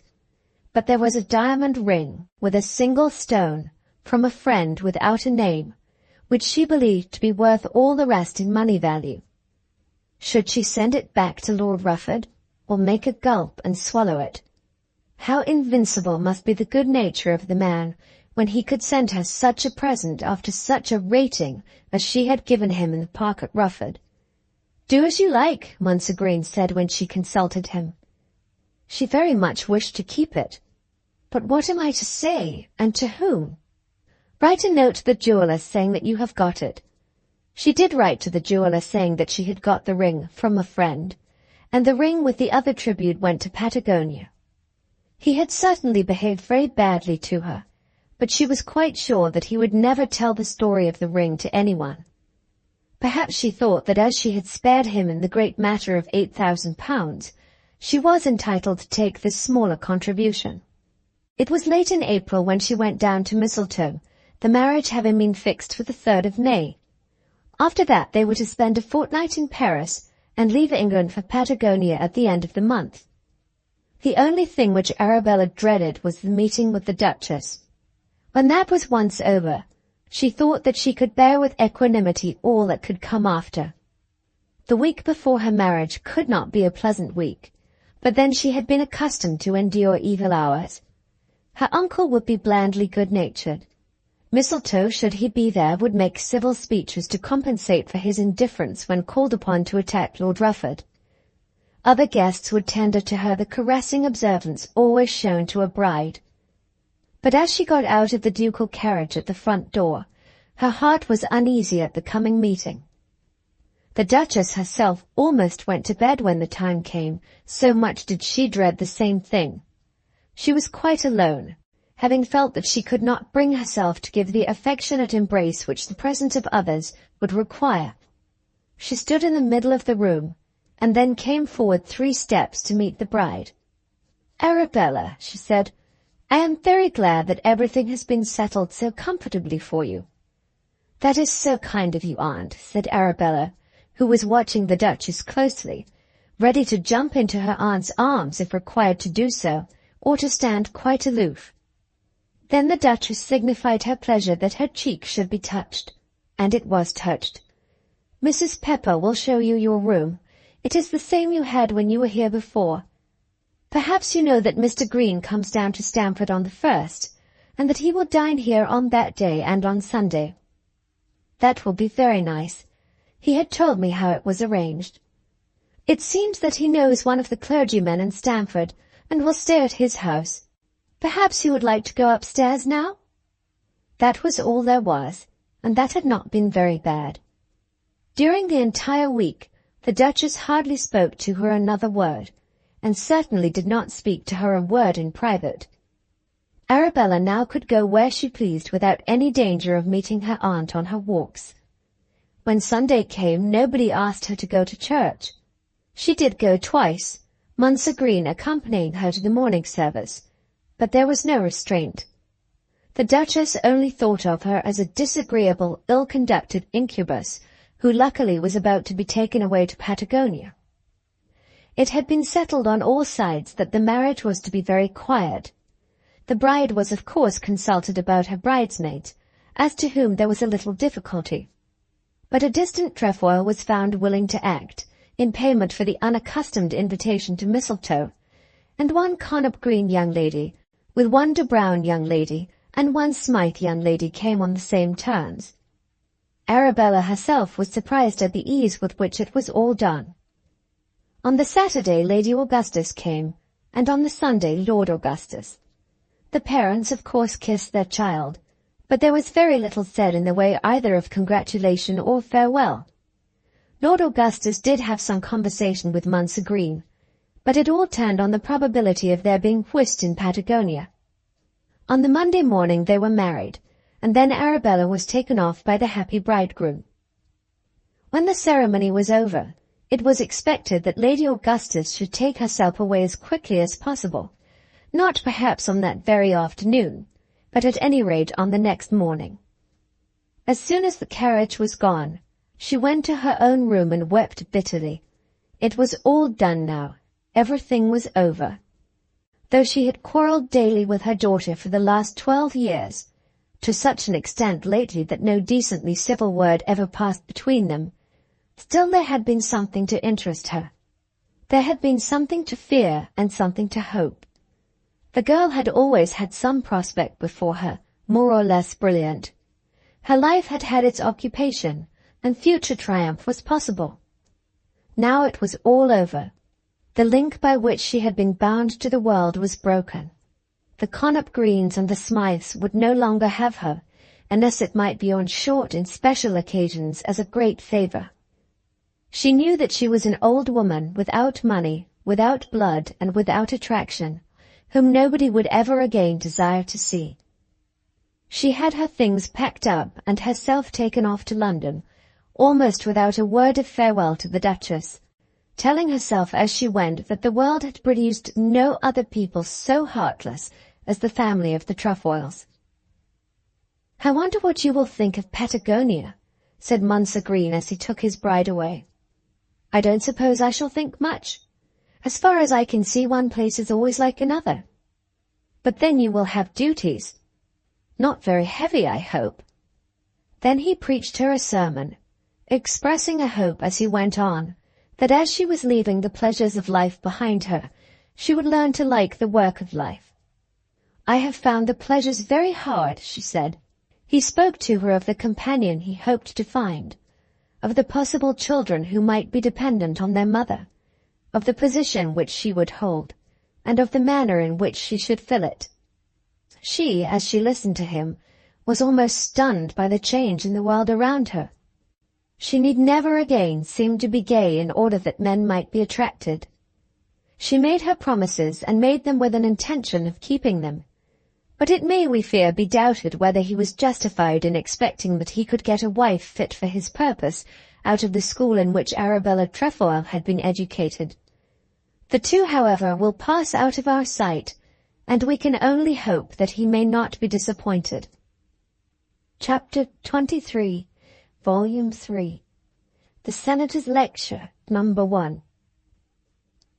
Wednesday, April 14th, was the day at last fixed for the Senator's lecture. His little proposal to set England right on all those matters in which she had hitherto gone astray had created a considerable amount of attention. The Goarly affair, with the subsequent trial of Scrobby, had been much talked about, and the Senator's doings in reference to it had been made matter of comment in the newspapers. Some had praised him for courage, benevolence, and a steadfast purpose. Others had ridiculed his inability to understand manners different from those in his own country. He had seen a good deal of society both in London and in the country, and had never hesitated to express his opinions with an audacity which some had called insolence. When he had trodden with his whole weight hard down on individual corns, of course he had given offence, as on the memorable occasion of the dinner at the parson's house in Dillsborough. But, on the whole, he had produced for himself a general respect among educated men, which was not diminished by the fact that he seemed to count quite as little on that as on the ill will and abuse of others. For some days previous to the delivery of the lecture, the hoardings of London were crowded with sesquipedalian notices of the entertainment, so that Senator Gotobed's great oration on the irrationality of Englishmen was looked forward to with considerable interest. When an intelligent Japanese travels in Great Britain, or an intelligent Briton in Japan, he is struck with no wonder at national differences. He is, on the other hand, rather startled to find how like his strange brother is to him in many things. Crime is persecuted, wickedness is condoned, and goodness treated with indifference in both countries. Men care more for what they eat than anything else, and combine closely defined idea of meum with a lax perception as to tuum. Barring a little difference of complexion and feature, the Englishman would make a good Japanese, or the Japanese a first-class Englishman. But when an American comes to us, or a Briton goes to the States, each speaking the same language, using the same cookery, governed by the same laws, and wearing the same costume, the differences which present themselves are so striking that neither can live 6 months in the country of the other without a holding up of the hands and a torrent of exclamations. And in 19 cases out of 20, The surprise and the ejaculations take the place of censure. The intelligence of the American, displayed through the nose, worries the Englishman. The unconscious self-assurance of the Englishman, not always unaccompanied by a sneer, irritates the American. They meet as might a lad from Harrow and another from Mr. Brumby's successful mechanical cramming establishment. The Harrow boy cannot answer a question, but is sure that he is the proper thing, and is ready to face the world on that assurance. Mr. Brumby's paragon is shocked at the other's inaptitude for examination, but is at the same time tortured by envy that he knows not what. In this spirit, we Americans and Englishmen go on writing books about each other, sometimes with bitterness enough, but generally with good final results. But in the meantime there has sprung up a jealousy which makes each inclined to hate the other at first sight. Hate is difficult and expensive, and between individuals soon gives place to love. I cannot bear Americans as a rule, though I have been very lucky myself, with a few friends. Who in England has not heard that form of speech over and over again? And what Englishman has travelled in the States without hearing the abuse of all English institutions uttered amidst the pauses of a free-handed hospitality which has left him nothing to desire? Mr. Senator Gotobed had expressed his mind openly wheresoever he went, but being a man of immense energy, was not content with such private utterances. He could not liberate his soul without doing something in public to convince his cousins that in their general practices of life they were not guided by reason. He had no object of making money. To give him his due, we must own that he had no object of making fame. He was impelled by that intense desire to express himself, which often amounts to passion with us and sometimes to fury with Americans, and he hardly considered much what reception his words might receive. It was only when he was told by others that his lecture might give offence, which possibly would turn to violence, that he made inquiry as to the attendance of the police. But though they should tear him to pieces, he would say what he had to say. It should not be his fault if the absurdities of a people whom he really loved were not exposed to light, so that they might be acknowledged and abandoned. He had found time to travel to Birmingham, to Manchester, to Liverpool, to Glasgow, and to other places, and really thought that he had mastered his great subject. He had worked very hard, but was probably premature in thinking that he knew England thoroughly. He had, however, undoubtedly dipped into a great many matters, and could probably have told many Englishmen much that they didn't know about their own affairs. He had poked his nose everywhere, and had scrupled to ask no question. He had seen the miseries of a casual ward, the despair of an expiring strike, the amenities of a city slum, and the stolid apathy of a rural labourer's home. He had measured the animal food consumed by the working classes, and knew the exact amount of alcohol swallowed by the average Briton. He had seen also the luxury of baronial halls, the pearl-drinking extravagance, commercial palaces, the unending labours of our pleasure-seekers, as with Lord Rufford, and the dullness of ordinary country life, as experienced by himself at Brighton. And now he was going to tell the English people at large what he thought about it all. The great room at St. James's Hall had been secured for the occasion, and Lord Drummond, the Minister of State for Foreign Affairs, had been induced to take the chair. In these days our governments are very anxious to be civil to foreigners, and there is nothing that a robust Secretary of State will not do for them. On the platform there were many members of both Houses of Parliament, and almost everybody connected with the Foreign Office. Every ticket had been taken for weeks since. The front benches were filled with the wives and daughters of those on the platform, and back behind into the distant spaces in which seeing was difficult and hearing impossible. The crowd was gathered at 2 shillings 6 a head, all of which was going to some great British charity. From 7:30 to 8 Piccadilly and Regent Street were crammed, and when the senator came himself, with his chairman, he could hardly make his way in at the doors.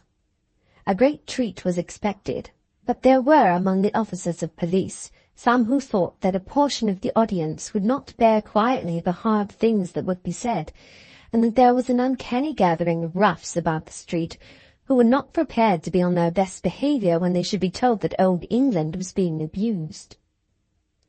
Lord Drummond opened the proceedings by telling the audience in a voice clearly audible to the reporters and the first half-dozen benches they had come there to hear what a well-informed and distinguished foreigner thought of their country. They would not, he was sure, expect to be flattered.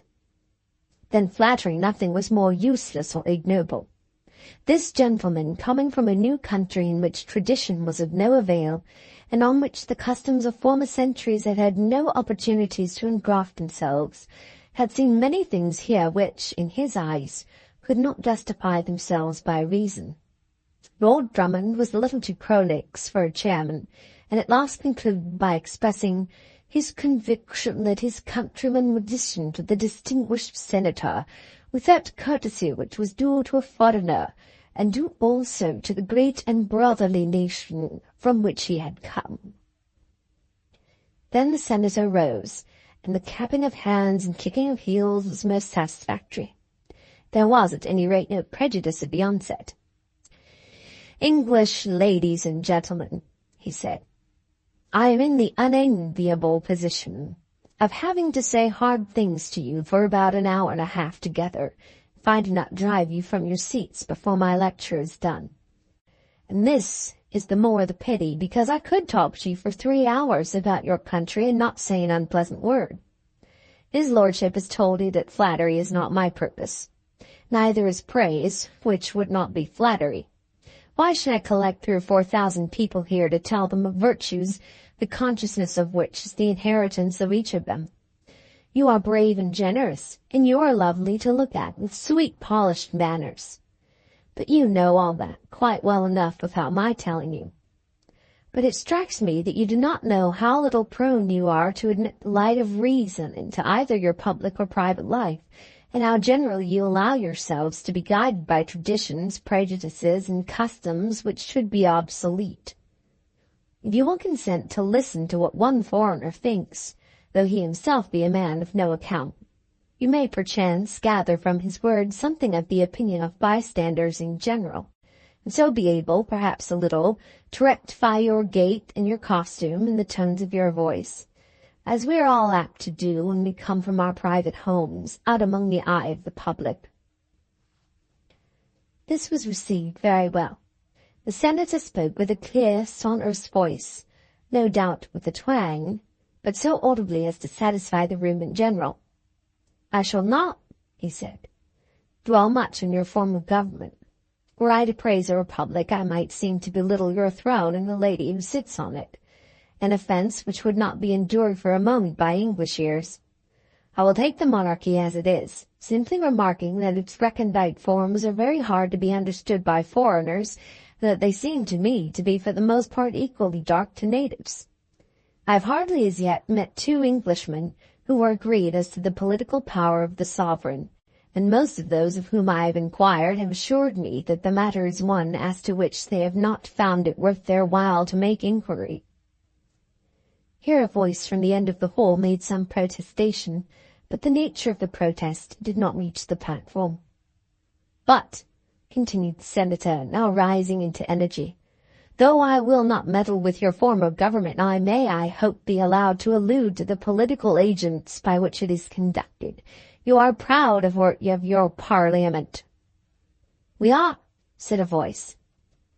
"I wonder of which house. I do not ask the question that it may be answered, because it is advisable at the present moment that there should be only one speaker. That labor is, unfortunately for me, at present in my hands, and I am sure you will agree with me that it should not be divided. You mean, probably, that you are proud of your House of Commons, and that you are so because it speaks with the voice of the people. The voice of the people, in order that it may be heard without unjust preponderance on this side or on that, requires much manipulation. That manipulation has in latter years been affected by your reform bills, of which during the last half-century there have in fact been 4 or 5, the latter in favor of the ballot having been perhaps the greatest. There have been bills for purity of elections, very necessary, bills for creating constituencies, bills for abolishing them, bills for dividing them, bills for extending the suffrage, and bill, if I am not mistaken, for curtailing it. And what has been the result? How many men are there in this room who know the respective nature of their votes? And is there a single woman who knows the political worth of her husband's vote? Passing the other day from the bank of this great metropolis to its suburb called Brentford, journeying as I did the whole way through continuous rows of houses, I found myself at first in a very ancient borough, returning 4 members, double the usual number, not because of its population, but because it had always been so. Here I was informed that the residents had little or nothing to do with it. I was told, though I did not quite believe what I heard, that there were no residents. The voters, however, at any rate, the influential voters, never pass a night there and combine their city franchise with franchises elsewhere. I then went through 2 enormous boroughs, one so old as to have a great political history of its own, and the other so new as to have none. It did strike me as odd that there should be a new borough with new voters and new franchises not yet 10 years old in the midst of this city of London. But when I came to Brentford, everything was changed. I was not in a town at all, but I was surrounded on all sides by houses. Everything around me was grim and dirty enough, but I am supposed to have reached, politically, the rustic beauties of the country. Those around me who had votes voted for the county of Middlesex. On the other side of the invisible border, I had just passed the poor wretch with 3 shillings a day who lived in a grimy lodging or a half-built hut, but who at any rate possessed the political privilege. Now I had suddenly emerged among the aristocrats, and quite another state of things prevailed. Is that a reasonable manipulation of the votes of the people? Does that arrangement give to any man an equal share in his country?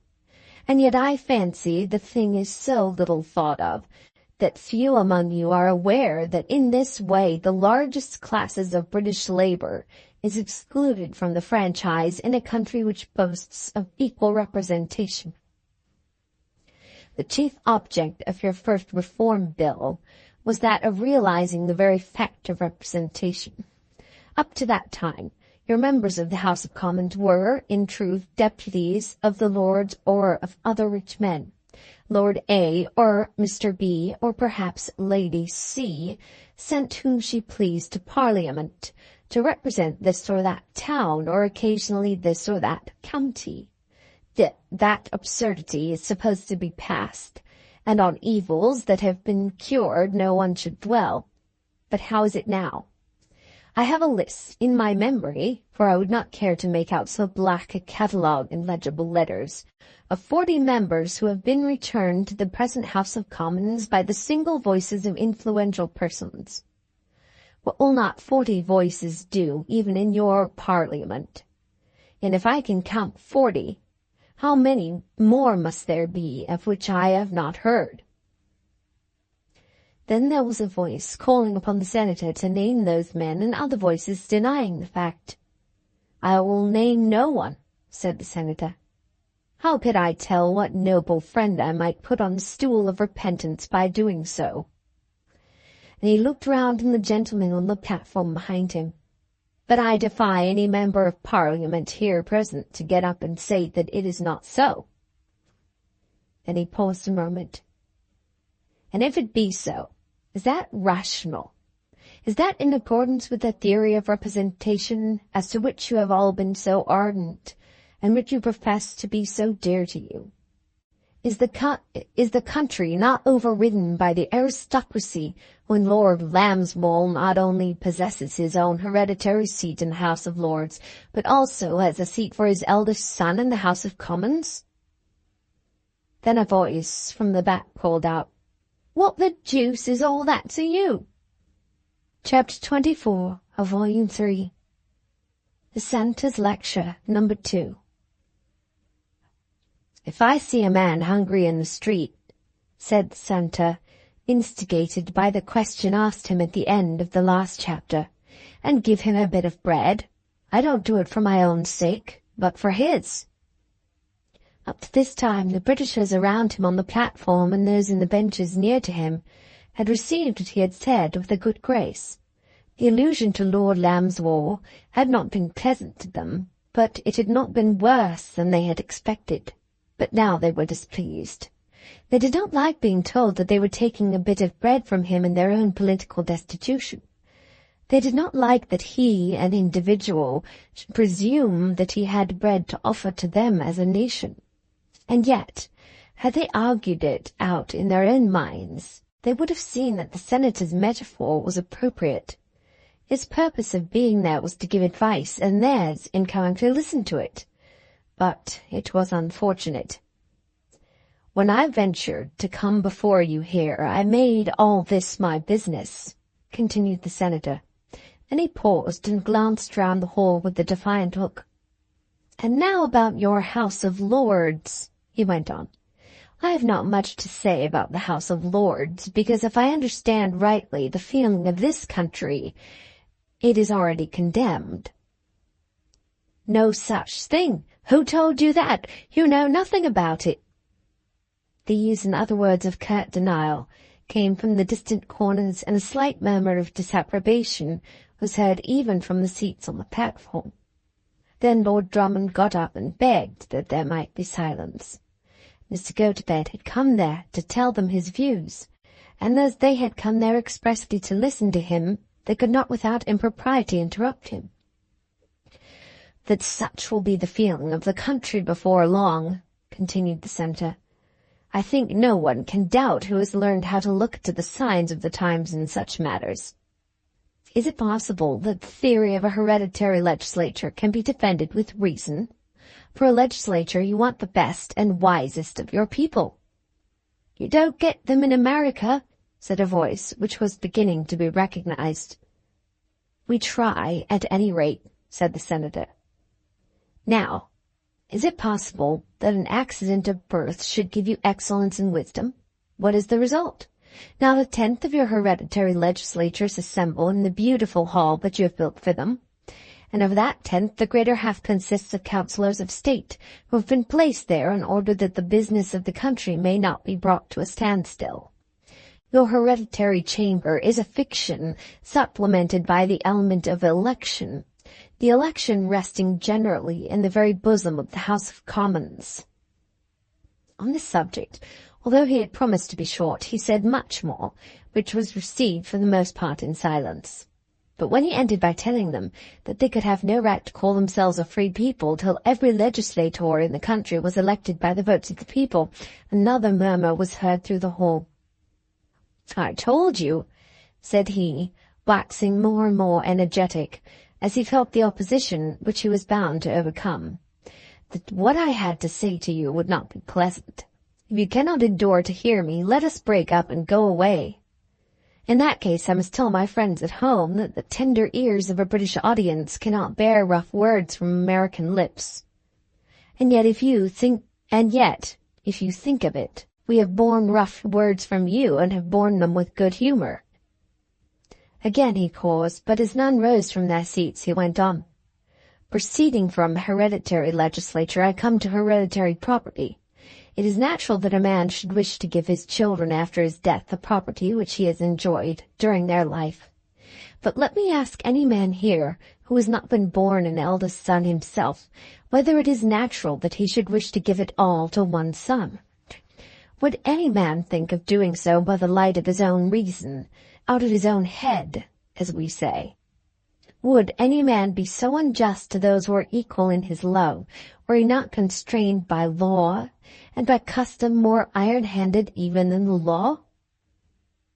Senator had here made a mistake very common with Americans, and a great many voices were on him at once. "What law? There is no law. You know nothing about it. Go back and learn." "What?"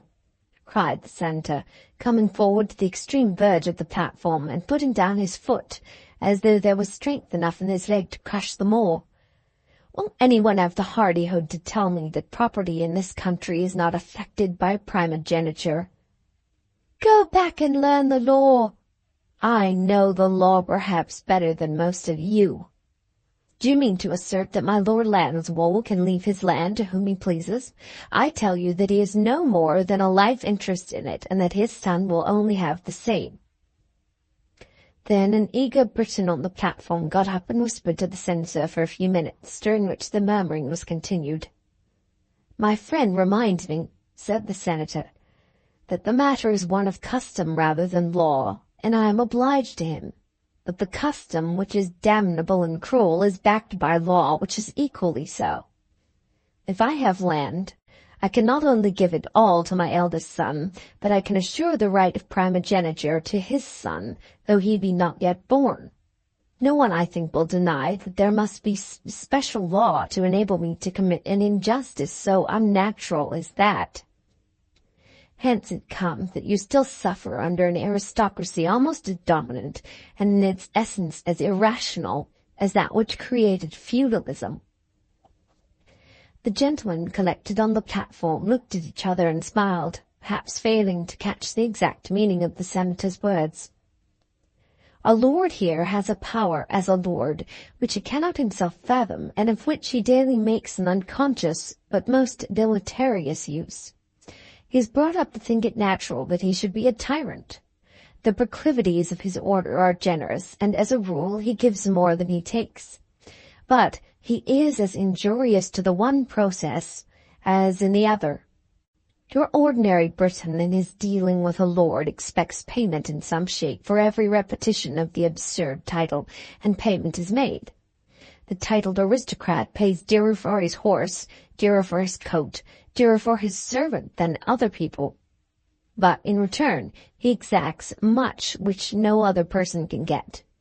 Knowing his own magnanimity, he expects that his word shall not be questioned. If I may be allowed, I will tell you a little story as to one of the most generous gentlemen I have had the happiness of meeting in this country, which will explain my meaning. Then, without mentioning names, he told the story of Lord Rufford, Goarly, and Scroppy, in such a way as partly to redeem himself of his audience. He acknowledged how absolutely he had been himself befooled, and how he had been done out of his money by misplaced sympathy. He made Mrs. Goarly's goose immortal, and in imitating the indignation of Runce the farmer and Bean the gamekeeper, showed that he was master of considerable humour. But he brought it all round at last to his own purpose, and ended this episode of his lecture by his view of the absurdity and illegality of British hunting.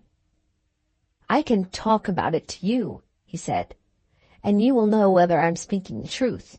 And when I get home among my own people and repeat my lecture here, as I shall do, with some little additions as to the good things I have found here from which your ears may be spared, I shall admit this story, as I know it will be impossible to make my countrymen believe that 100 harum-scarum tomboys may ride at their pleasure over every man's land, destroying crops and trampling down fences, going, if their vermin leads them there, with reckless violence into the sweet domestic gardens of your country residences, and that no one can either stop them or punish them. An American will believe much about the wonderful ways of his British cousin, but no American will be got to believe that till he sees it. I find, said he, that this irrationality, as I ventured to call it, runs through all your professions. We will take the Church as being the highest, at any rate, in its objects. Then he recapitulated all those arguments against our mode of dispensing church patronage, with which the reader is already familiar if he has attended to the senator's earlier words as given in this chronicle. In other lines of business there is, even here in England, some attempt made to get the man best suited for the work he has to do. If anyone wants a domestic servant, he sets about the work of getting a proper person in a very determined manner indeed.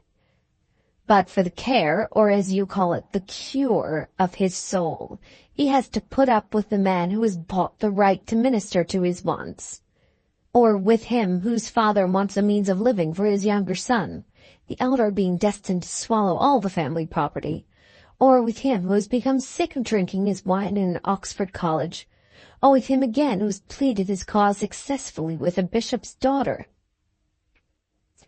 It is not often that the British public is angered by abuse of the Church, and this part of the lecture was allowed to pass without strong marks of disapprobation. "I have been at some trouble," he continued, "to learn the very complex rules by which your army is now regulated, and those by which it was regulated a very short time since. Unhappily for me, I have found it in a state of transition, and nothing is so difficult of strangers' comprehension as a transition state of affairs. But this I can see plainly, that every improvement which is made is received by those whom it most concerns with a horror which amounts almost to madness.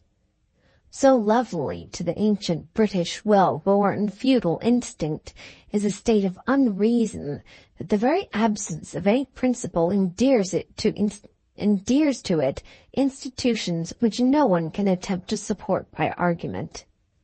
Had such a thing not existed as the right to purchase military promotion, would any satirist have been listened to who had suggested it was a possible outcome of British irrationality? Think what it carries with it.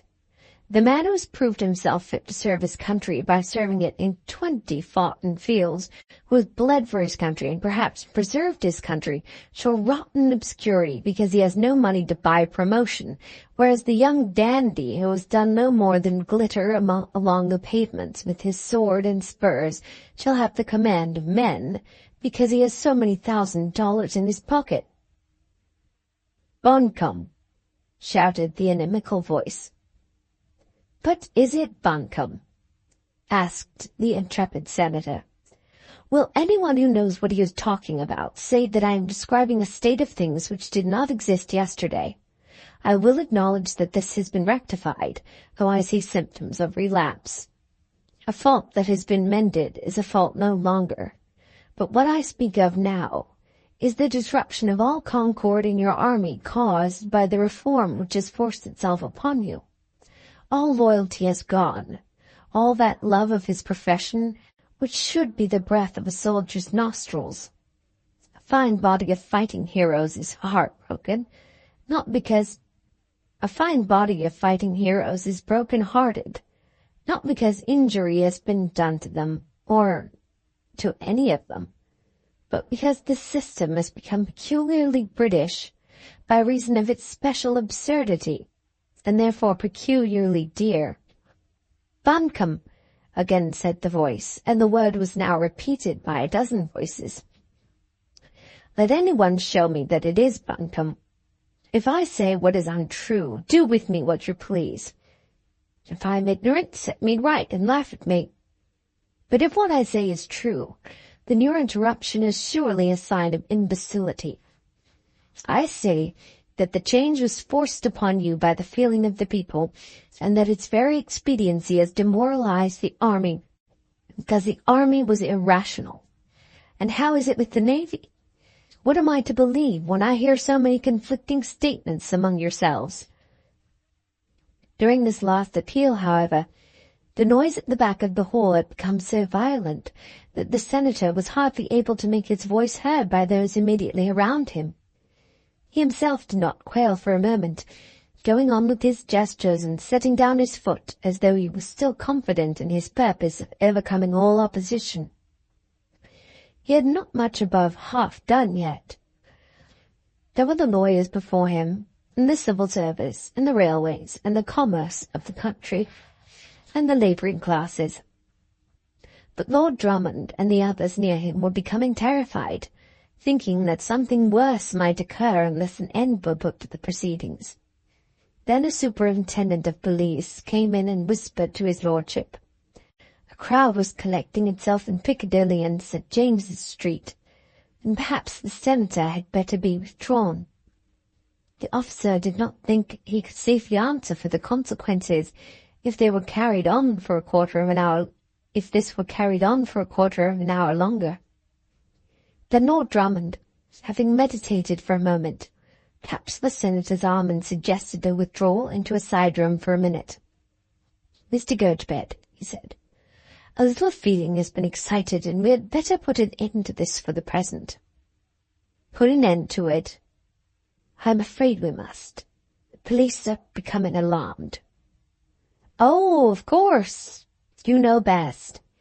In our country, a man is allowed to express himself unless he utters either blasphemy or calumny. But I'm in your hands, and of course you must do as you please. Then he sat down in a corner and wiped his brow. Lord Drummond returned to the hall, and there endeavoured to explain the lecture was over for that night. The row was so great that it did not matter much what he said, but the people soon understood that the American senator was not to appear before them again. It was not much after 9 o'clock when the senator reached his hotel, Lord Drummond having accompanied him thither in a cab. "Good night, Mr. Gotobed," said his lordship. "I cannot tell you how much I respect both your purpose and your courage, but I don't know how far it is wise for a man to tell any other man, much less a nation, of all his faults." "You English tell us of ours pretty often," said the senator. When he found himself alone, he thought of it all, giving himself no special credit for what he had done, acknowledging to himself that he had often chosen his words badly and expressed himself imperfectly, but declaring to himself through it all that the want of reason among Britishers was so great that no one ought to treat them as wholly responsible beings. Chapter 25 of Volume 3, The Last Days of Mary Masters. The triumph of Mary Masters was something more than a 9 days' wonder to the people of Dillsborough. They had all known Larry Twentyman's intentions and aspirations, and had generally condemned the young lady's obduracy, thinking, and not being slow to say, that she would live to repent her perversity.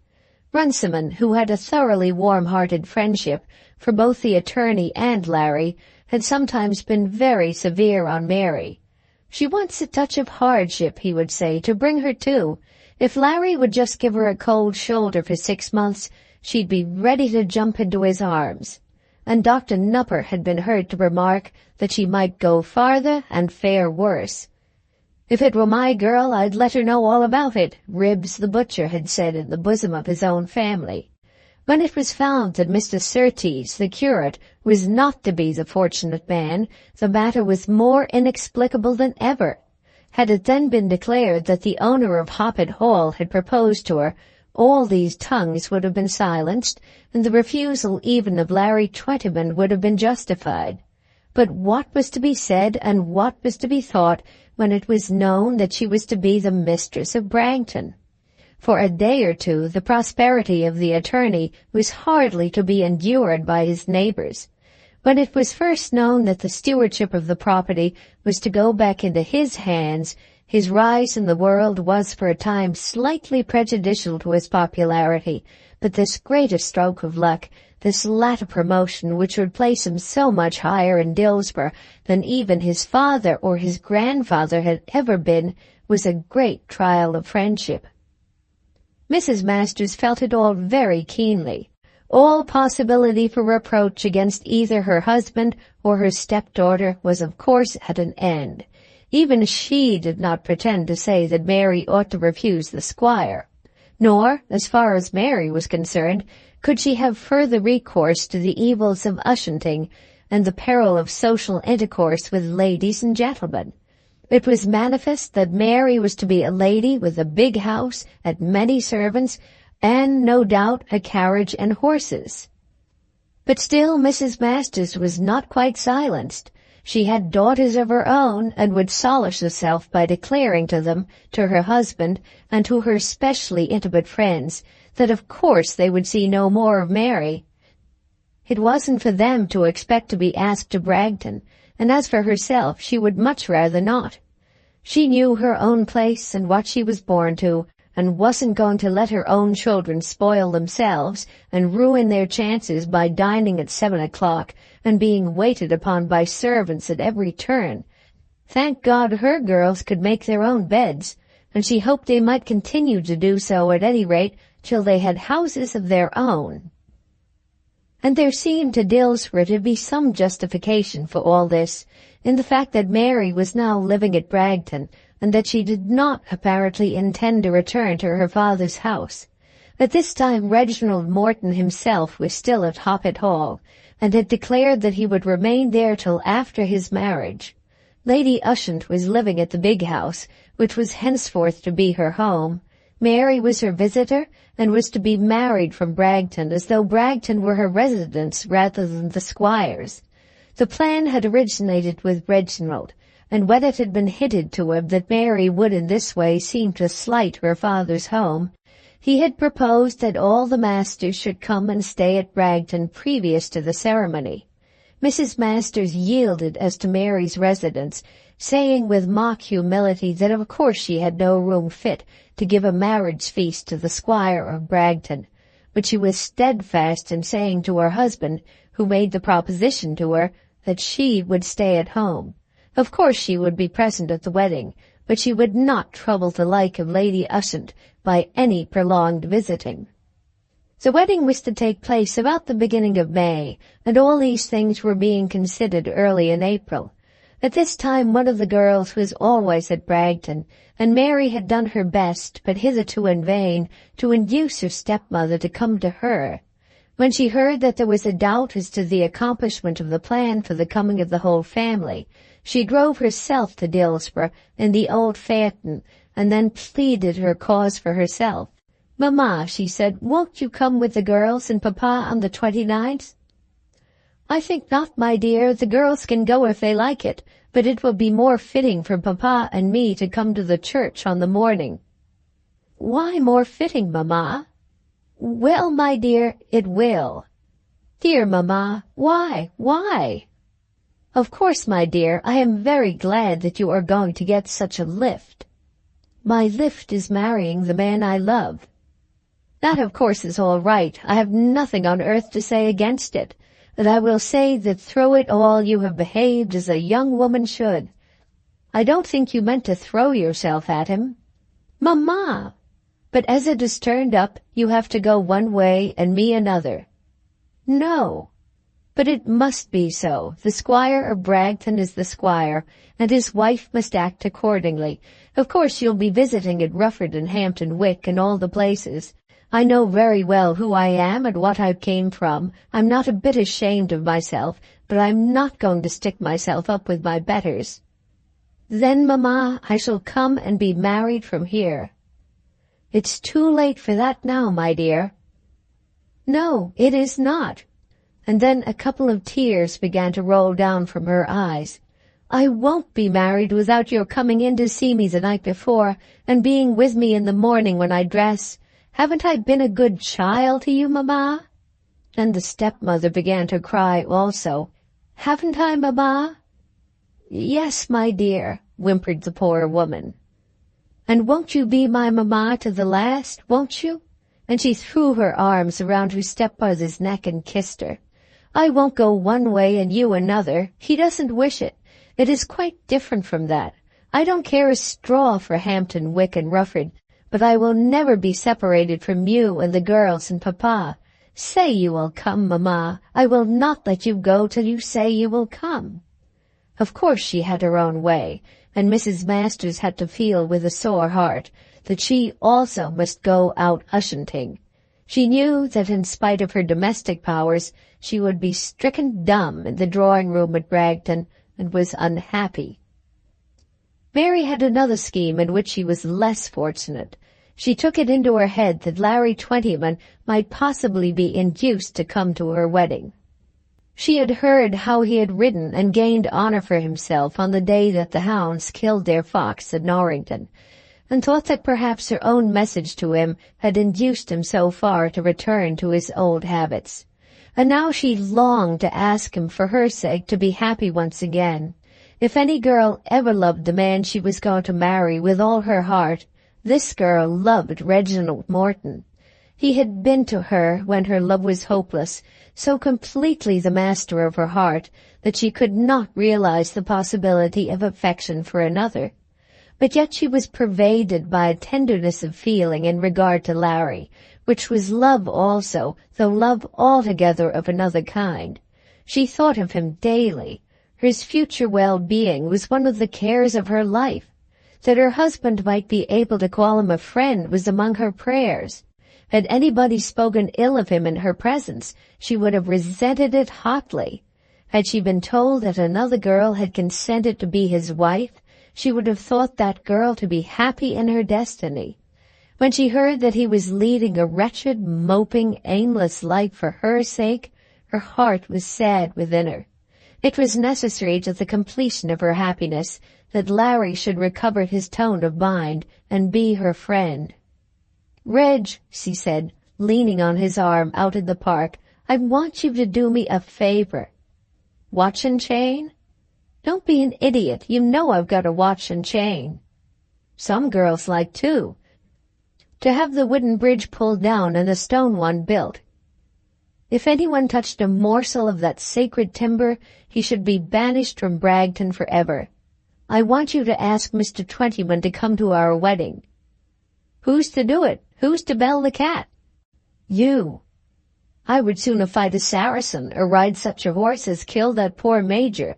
Joking apart, I don't see how it is to be done. Why do you wish it?" "Because I am so fond of him." "Oh, indeed." "If you're a goose, I'll hit you. I am fond of him. Next to you and my own people and Lady Ushant, I like him best in all the world." "What a pity you couldn't have put him up a little higher." "I used to think so too, only I couldn't.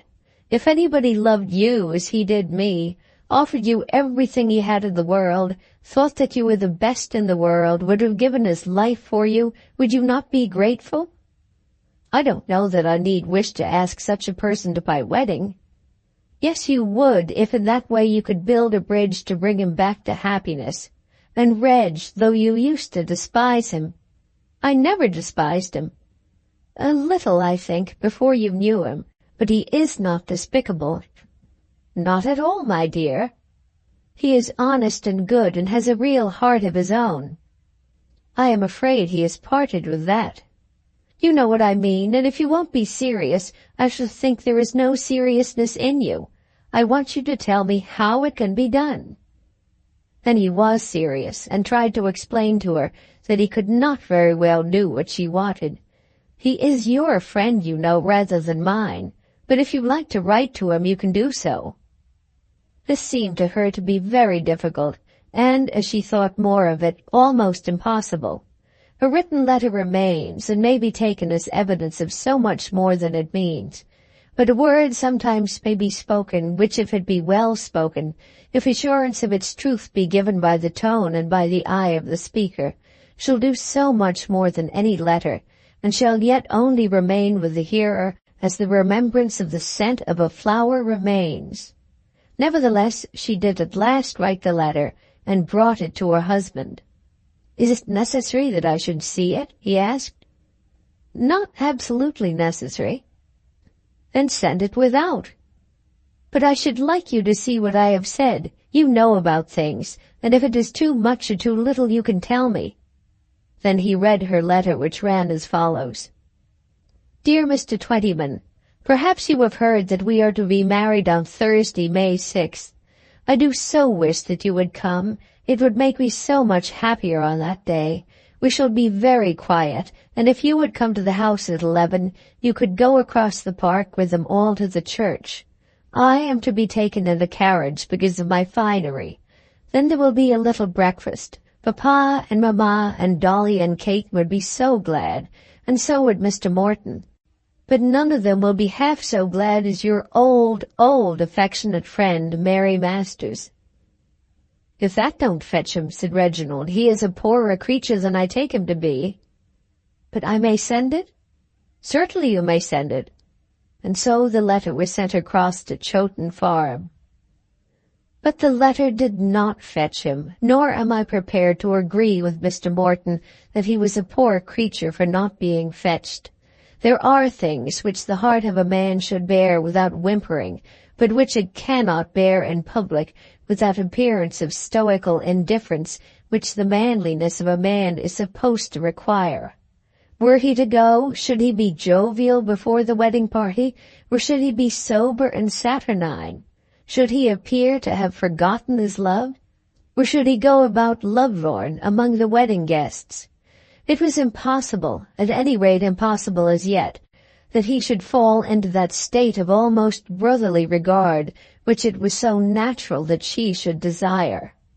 But as he had determined to forgive her, he went across that afternoon to the house, and was the bearer of his own answer. He asked Mrs. Hopkins, who came to the door, whether she were alone, and was then shown into an empty room where he waited for her. She came to him as quickly as she could, leaving Lady Ushant in the middle of the page she was reading, and feeling as she tripped downstairs that the colour was rushing to her face. "You will come, Larry," she said. "No, Miss Masters." "Let me be Mary till I am Mrs. Morton," she said, trying to smile. "I was always Mary." And then she burst into tears. Why won't you come?" "I should only stalk about like a ghost. I couldn't be merry as a man should be at a wedding. I don't see how a man is to do such a thing." She looked up into his face, imploring him, not to come, for that she felt now to be impossible, but imploring him to express in some way forgiveness of the sin she had committed against him. "But I shall think of you and shall wish you well." "And after that we shall be friends?" "By and by, if he pleases." "He will please. He does please. Of course he saw what I wrote to you. And now, Larry, if I have ever treated you badly, say that you pardon me." "If I had known it," he said. "How could I tell you till he had spoken? And yet I knew it myself. It has been so, ever so long. What could I do? You will say that you will forgive me?" "Yes, I will say that." "And you will not go away from Chowton?" "Oh, no. They tell me I ought to stay here, and I suppose I shall stay. I thought I'd just come over and say a word. I'm going away tomorrow for a month. There is a fellow who's got some fishing in Ireland. Goodbye." "Goodbye, Larry." "And I thought perhaps you'd take this now." Then he brought out from his pocket a little ruby ring which he had carried often in his pocket to the attorney's house, thinking that perhaps then might come the happy hour in which he could get her to accept it. But the hour had never come as yet, and the ring had remained in the little drawer beneath his looking-glass. It need hardly be said that she now accepted the gift. Chapter 26 of Volume 3. Conclusion. The senator from Akiwa, whose name we have taken for a book which might perhaps have been better called The Chronicle of a Winter at Dillsborough, did not stay long in London after the unfortunate close of his lecture. He was a man not very pervious to criticism, nor afraid of it, but he did not like the treatment he had received at St. James's Hall, nor the remarks which his lecture produced in the newspapers. He was angry because people were unreasonable with him, which was surely unreasonable in him who accused Englishmen generally of want of reason. One ought to take it as a matter of course that a bull should use his horns and a wolf his teeth. The senator read everything that was said of him, and then wrote numerous letters to the different journals which had condemned him. Had anyone accused him of an untruth, or had his inaccuracies been glaring? Had he not always expressed his readiness to acknowledge his own mistake, if convicted of ignorance? But when he was told that he had persistently trodden upon all the corns of his English cousins, he declared that corns were evil things which should be abolished, and that with corns such as these there was no mode of abolition so efficacious as treading on them. "I am sorry that you should have encountered anything so unpleasant," Lord Drummond said to him when he went to bid adieu to his friend at the Foreign Office. "And I am sorry too, my lord, for your sake rather than my own. A man is in a bad case who cannot endure to hear of his faults." "Perhaps you take our national sins a little too much for granted." "I don't think so, my lord. If you knew me to be wrong, you would not be so sore with me. Nevertheless, I am under deep obligation for kind-hearted hospitality. If an American can make up his mind to crack up everything he sees here, there is no part of the world in which he can get along better." He had already written a long letter home to his friend, Mr. Josiah Scroom, and had impartially sent to that gentleman not only his own lecture, but also a large collection of the criticisms made on it. A few weeks afterwards he took his departure, and when we last heard of him was thundering in the Senate against certain practices on the part of his own country which he thought to be unjust to other nations. Don Quixote was not more just than the senator, or more philanthropic, nor perhaps more apt to wage war against the windmills. Having in this our last chapter given the place of honor to the senator, we must now say a parting word as to those countrymen of our own who have figured in our pages. Lord Rufford married Miss Peng, of course, and used the lady's fortune in buying the property of Sir John Purefoy. We may probably be safe in saying that the acquisition added very little to his happiness. What difference can it make to a man whether he has 40 or 50,000 pounds a year, or at any rate to such a man? Perhaps Miss Peng herself was an acquisition. He did not hunt so often or shoot so much, and was seen in church once at least on every Sunday. In a very short time his friends perceived that a very great change had come over him. He was growing fat, and soon disliked the trouble of getting up early to go to a distant meet. And before a year or two had passed away, it had become an understanding thing that in country houses he was not one of the men who went down at night into the smoking-room in a short dressing-coat and a picturesque cap. Miss Peng had done all this. He had had his period of pleasure, and no doubt the change was desirable, but he sometimes thought with regret of the promise Arabella Trefoil had made him that she would never interfere with his gratification. At Dillsborough, everything during the summer after the squire's marriage fell back into its usual routine. The greatest change made there was in the residence of the attorney, who with his family went over to live at Hoppet Hall, giving up his old house to a young man from Norrington who had become his partner, but keeping the old office for his business. Mrs. Masters did, I think, like the honor and glory of the big house, but she would never admit that she did. And when she was constrained once or twice in the year to give a dinner to her stepdaughter's husband and Lady Ushant, that, I think, was really a period of discomfort to her. When at Bragton, she could at any rate be quiet, and Mary's caressing care almost made the place pleasant to her. Mr. Runciman prospers at the Bush, though he has entirely lost his best customer, Lord Rufford. But the U.R.U. is still strong in spite of the philosophers, and in the hunting season the boxes of the Bush Inn are full of horses. The club goes on without much change, Mr. Masters being very regular in his attendance, undeterred by the grandeur of his new household. And Larry is always there, with increased spirit, for he has dined 2 or 3 times lately at Hampton Wick, having met young Hampton at the squire's house at Bragton. On this point Fred Botsey was for a time very jealous, but he found that Larry's popularity was not to be shaken, and now is very keen and pushing an intimacy with the owner of Chowton Farm.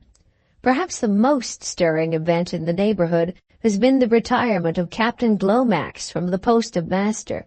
When the season was over, he made an application to Lord Rufford respecting certain stable and kennel expenses, which that nobleman snubbed very bluntly. Thereupon the captain intimated to the committee that unless some advances were made, he should go. The committee refused, and thereupon the captain went, not altogether to the dissatisfaction of the farmers, with whom an itinerant master is seldom altogether popular. Then for a time there was great gloom in the U.R.U.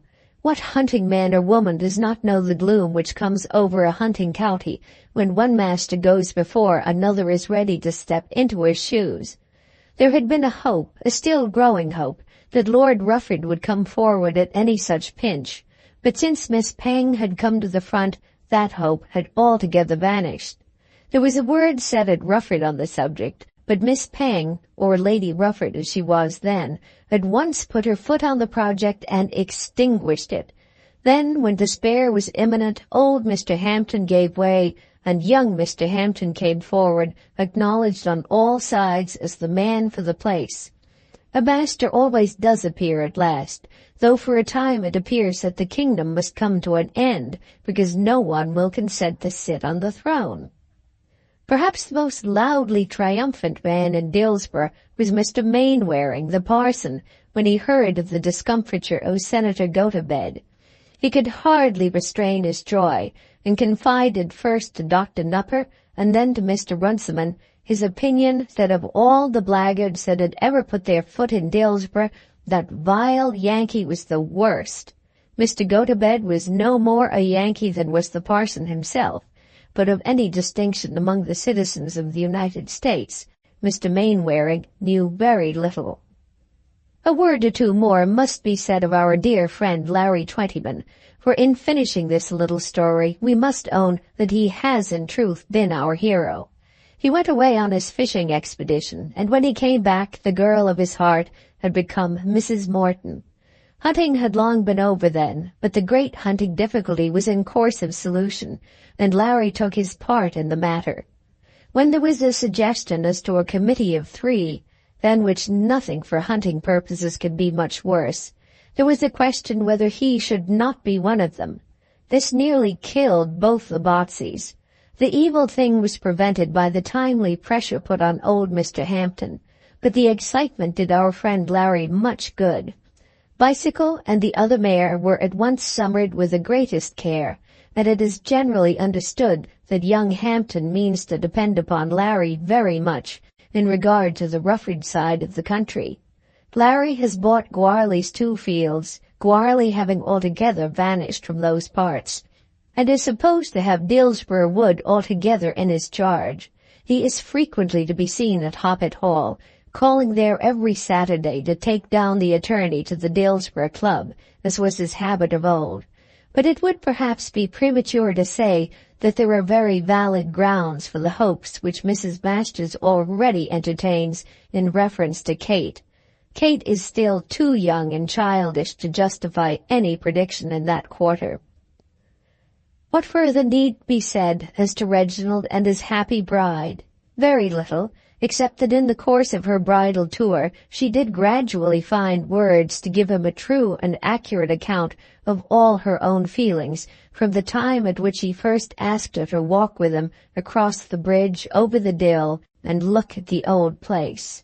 They had both passed their childish years there, but could have but little thought that they were destined then to love and grow old together. "I was longing to come," she said. "And why didn't you come?" "How little you know about girls. Of course I had to go with the one with the one I did not love down to the very soles of his feet. And then there was the journey with the parrot. I rather liked the bird. I don't know that you said very much, but I think you would have said less if there had been no bird. In fact, I have been a fool all along." "You weren't a fool when you took me out through the orchard and caught me when I jumped over the wall. Do you remember when you asked me all of a sudden whether I should like to be your wife? You weren't a fool then." "But you knew what was coming." "Not a bit of it. I knew it wasn't coming. I had quite made up my mind about that. I was as sure of it, as sure of it as I am that I've got you now. And then it came like a great thunderclap." "A thunderclap, Mary?"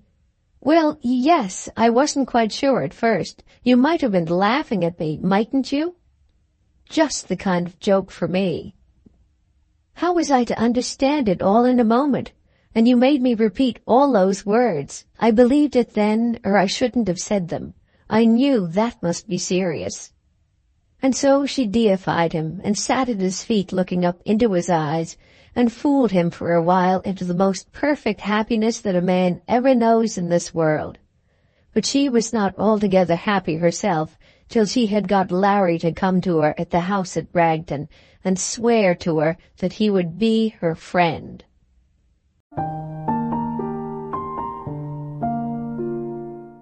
The end. Thank you very much for watching. Please don't forget to subscribe our channel for more stories.